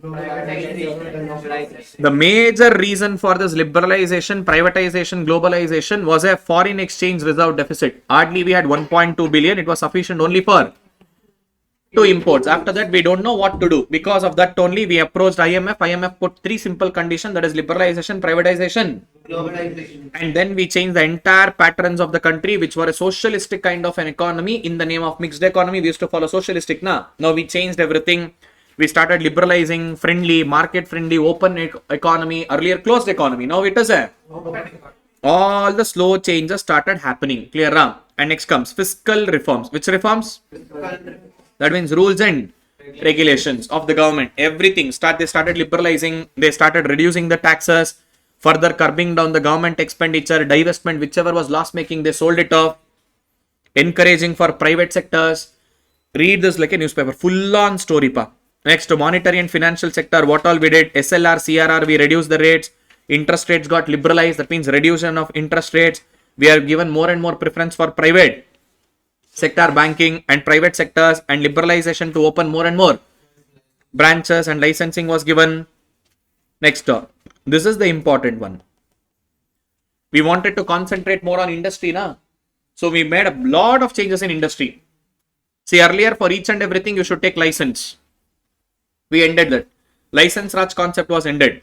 And except in 18 areas. How many areas? 18. And later slowly that 18 areas were brought down to only and only 5. All this environment and hazardous. Environment and see all this arms, ammunition, atomic substances, narcotics, hazardous chemicals, distilleries, brewing, alcohol, drugs and cigarettes and substitutes, whichever comes under health, safety and only for them licensing became mandatory. Rest everything else they removed it. And private sector. was limited to only and only, sorry, public sector, not private, sorry, public sector was limited only to, and further they brought it down to only and only. MRTP got scrapped and replaced with Competition Act 2002 later on. And next, all the small scale sector reservation they have made now 800 items. Now they de-reserved. What did they do? Now anyone can produce, whether you are small scale, mid scale, large scale, it doesn't matter. Anyone can produce it. And all this reservation was made now public sector. Gradually they reduced it and now it is only and only for atomic energy and railways. What is it? Atomic energy and railways. See, foreign investment was liberalized. FDI and FII, automatic approval and government approval. Extended trade for further liberalization. Trade practices, import, export was further liberalized. And see, we also had a tariff rate earlier. See, 355%. Bought down to 85. Later we bought down to 50. And finally we bought down to just when 2007 and there are also some exemptions was given under automatic route up to, and we intentionally devalued Indian rupee, that is depreciated Indian rupee by how much? 80%. And disinvestment, selling up of government holdings, whichever PSU is not performing well, OLX may bech do. We have sold them off, whichever is not performing well. So these all we have done in industrial reform. See, this is important. Clear? And see, export duties and exchange rate. See, in 1991 and later, we adapted floating exchange rate. Which exchange rate? Floating exchange. But earlier, we had which exchange rate? Fixed exchange. For the first time in 1993, 1993 and onwards, manage at float concept. Which concept? Complete manage at float. So, whatever we witnessed after the 1991 till now, 31 years now, what all achievements we have made? Read only concept.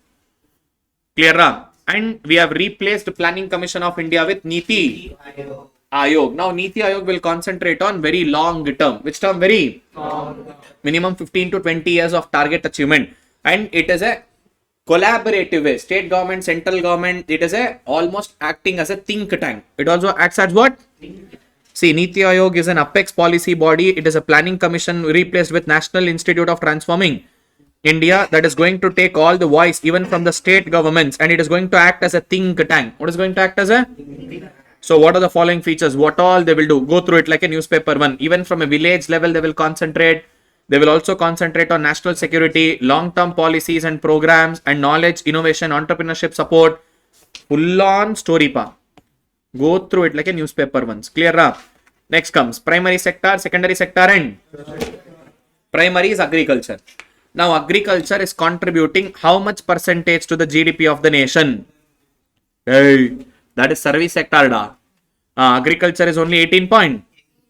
To the gross value added. Clear? Even today, 47% of India's population is directly dependent on agriculture for their livelihood. See, all this egg, meat, milk, worldwide largest vegetables, these all are story. Worth 6th largest, 70% retail contribution in food and grocery. Full on story. Read it. Clear, Ram? Yes, sir. And see, growth rate is how much in agriculture? Minimum support price was introduced. Full on story. Full stories. See, achievement. How much crores together we have done. That is what I said. This chapter is full of story, full of data, full read-only concept. This is. See, 100% FDI is allowed even in case of marketing for agricultural products. See, these are the various agricultural schemes. Government has brought in most important problems in agriculture. What is it? See, Indian agriculture is dominated by small and middle farmers. All the fragmented land holdings, all unscientific method of farming even today, and also inadequate agro processing infrastructure and failure to build their competitive value chain from urban centers to export. We are unable to exploit full potential of exports and all. See, technology is not adequately, climate resistance is there, and poor adoption of new agricultural technology, loop-sided marketing, only concentrating on one area. Not every state is concentrated. Only few states are in agriculturally progressed, and also heavy food price volatility every single time, and heavy dependency on monsoon, loss of crop, and all this kind of troubles. See, inability to have the full export potential, warehouse problem, marketing problem, post-harvesting infrastructure is not good, poor end. Appa? This all in which time? Wait, what? I didn't get you. These all problems faced in which time? Now, Even today, what all problems agriculture is facing. Clear? Next comes industrial sector. Which sector? That contributes 30% to the GDP of the country. 2.1 crore people are directly being employed from the Industrial sector. So what all comes under this industry? 50% of gross value added comes from informal sector. Which formal? Informal. Still not registered. Small chota mota industries now. Only name is small, but the contribution is very. All these achievements made by them, go through it like a newspaper and see. We have established now. GST has been established. Reduction in the corporate tax to 22%. Now we are focusing on made in. Ease of. This is important. Ease of doing business. There are some almost like 12 parameters. Out of the 12 parameters, how easily you can perform business in India, getting license, getting electricity connection, construction permits, like this 12 parameters, 11 to 12 parameters are there. In that, India's ranking, now it has improved. Earlier, we were on 77th rank. Wait, now we are in 63rd. What is it?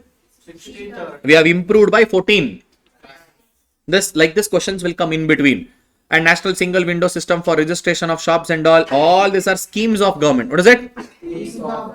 Clear. Now 100% FDA is also allowed under automatic route approval for all the various kind of industrial activities. And we are coming up with something called as Industrial Revolution 4.0. What is Industrial Revolution? 4.0. See, first in 1948, right after the independence of India, we created the Industrial Policy Resolution. Next 1956, next 1990, now 4.0, 2025. We are aiming to have at least GDP contribution from agriculture, from manufacturing unit alone. What is it?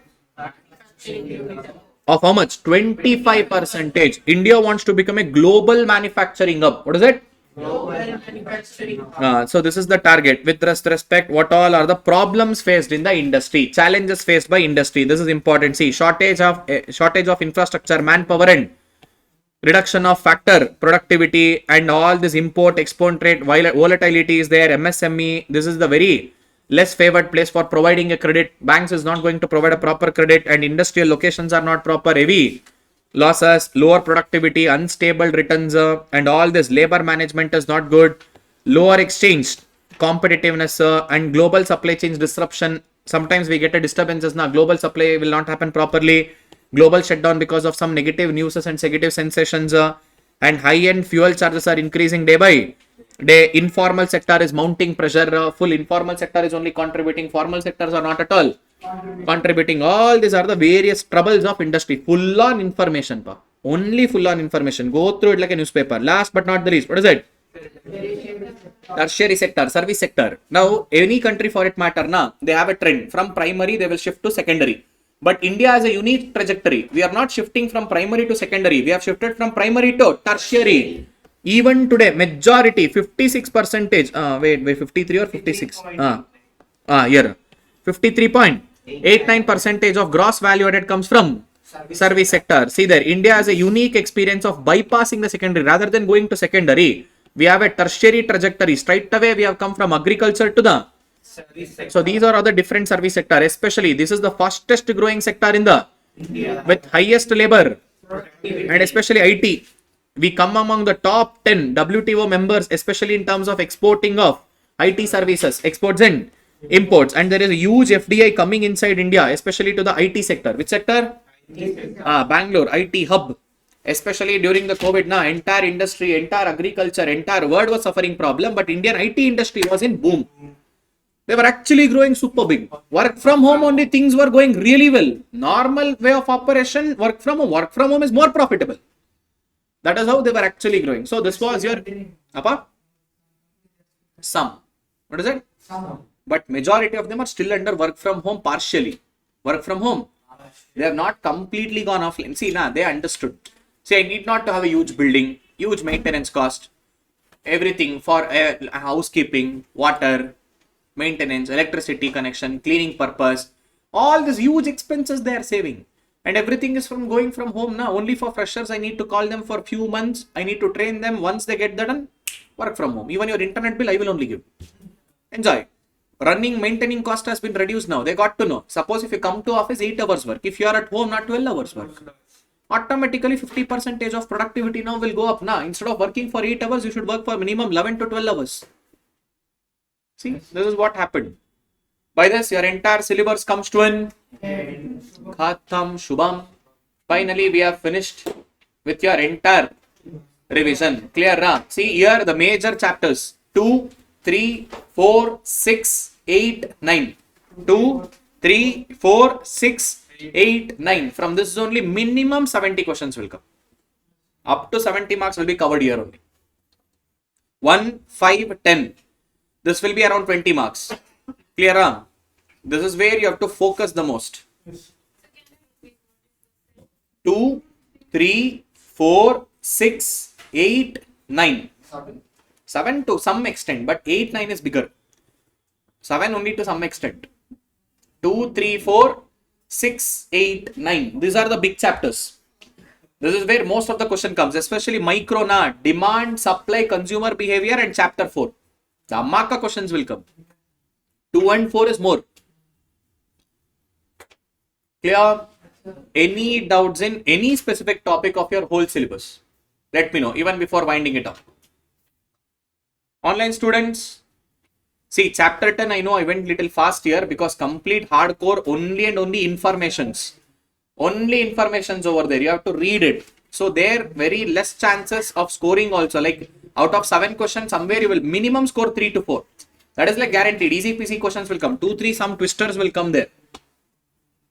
See, that is what I said, pa. If you have attended the classes properly, after going back home, if you have revised things in a proper manner, na, scoring up to 75 to 80 is not at all a difficult. 60 to bacha questions. Like if you have attended simply classes, if you have understood the concepts, if you have attended classes properly, 60 is just like this. 60 to 80, your after going back home, your efforts. 80 to 90 interconnections between the concepts and in-depth knowledge of subject. 90 and above, you are alien. I'm only saying you are an alien, not even human. Scoring 90 and above in economics, that too with micro and macro end, is not an easy task. Definitely, it requires a lot of knowledge. Yes, I'm not saying that you can't score 90 and above. Definitely, you can score 90 and above. You have to in-depth knowledge of chapters, interconnections between the concepts, MCQs. All these are important. Started solving MCQs. Mock papers, RTPs, previous year question papers, all these things. Chalo, all the best for your examinations. Make sure that you crack it this time. And any doubts, feel free to contact me. Usually better text me. If I'm at class, I usually don't respond to the calls. Better you text me up. Clear? Huh? All the best. Meet you guys in CA Inter. Bye-bye. Thank you so much.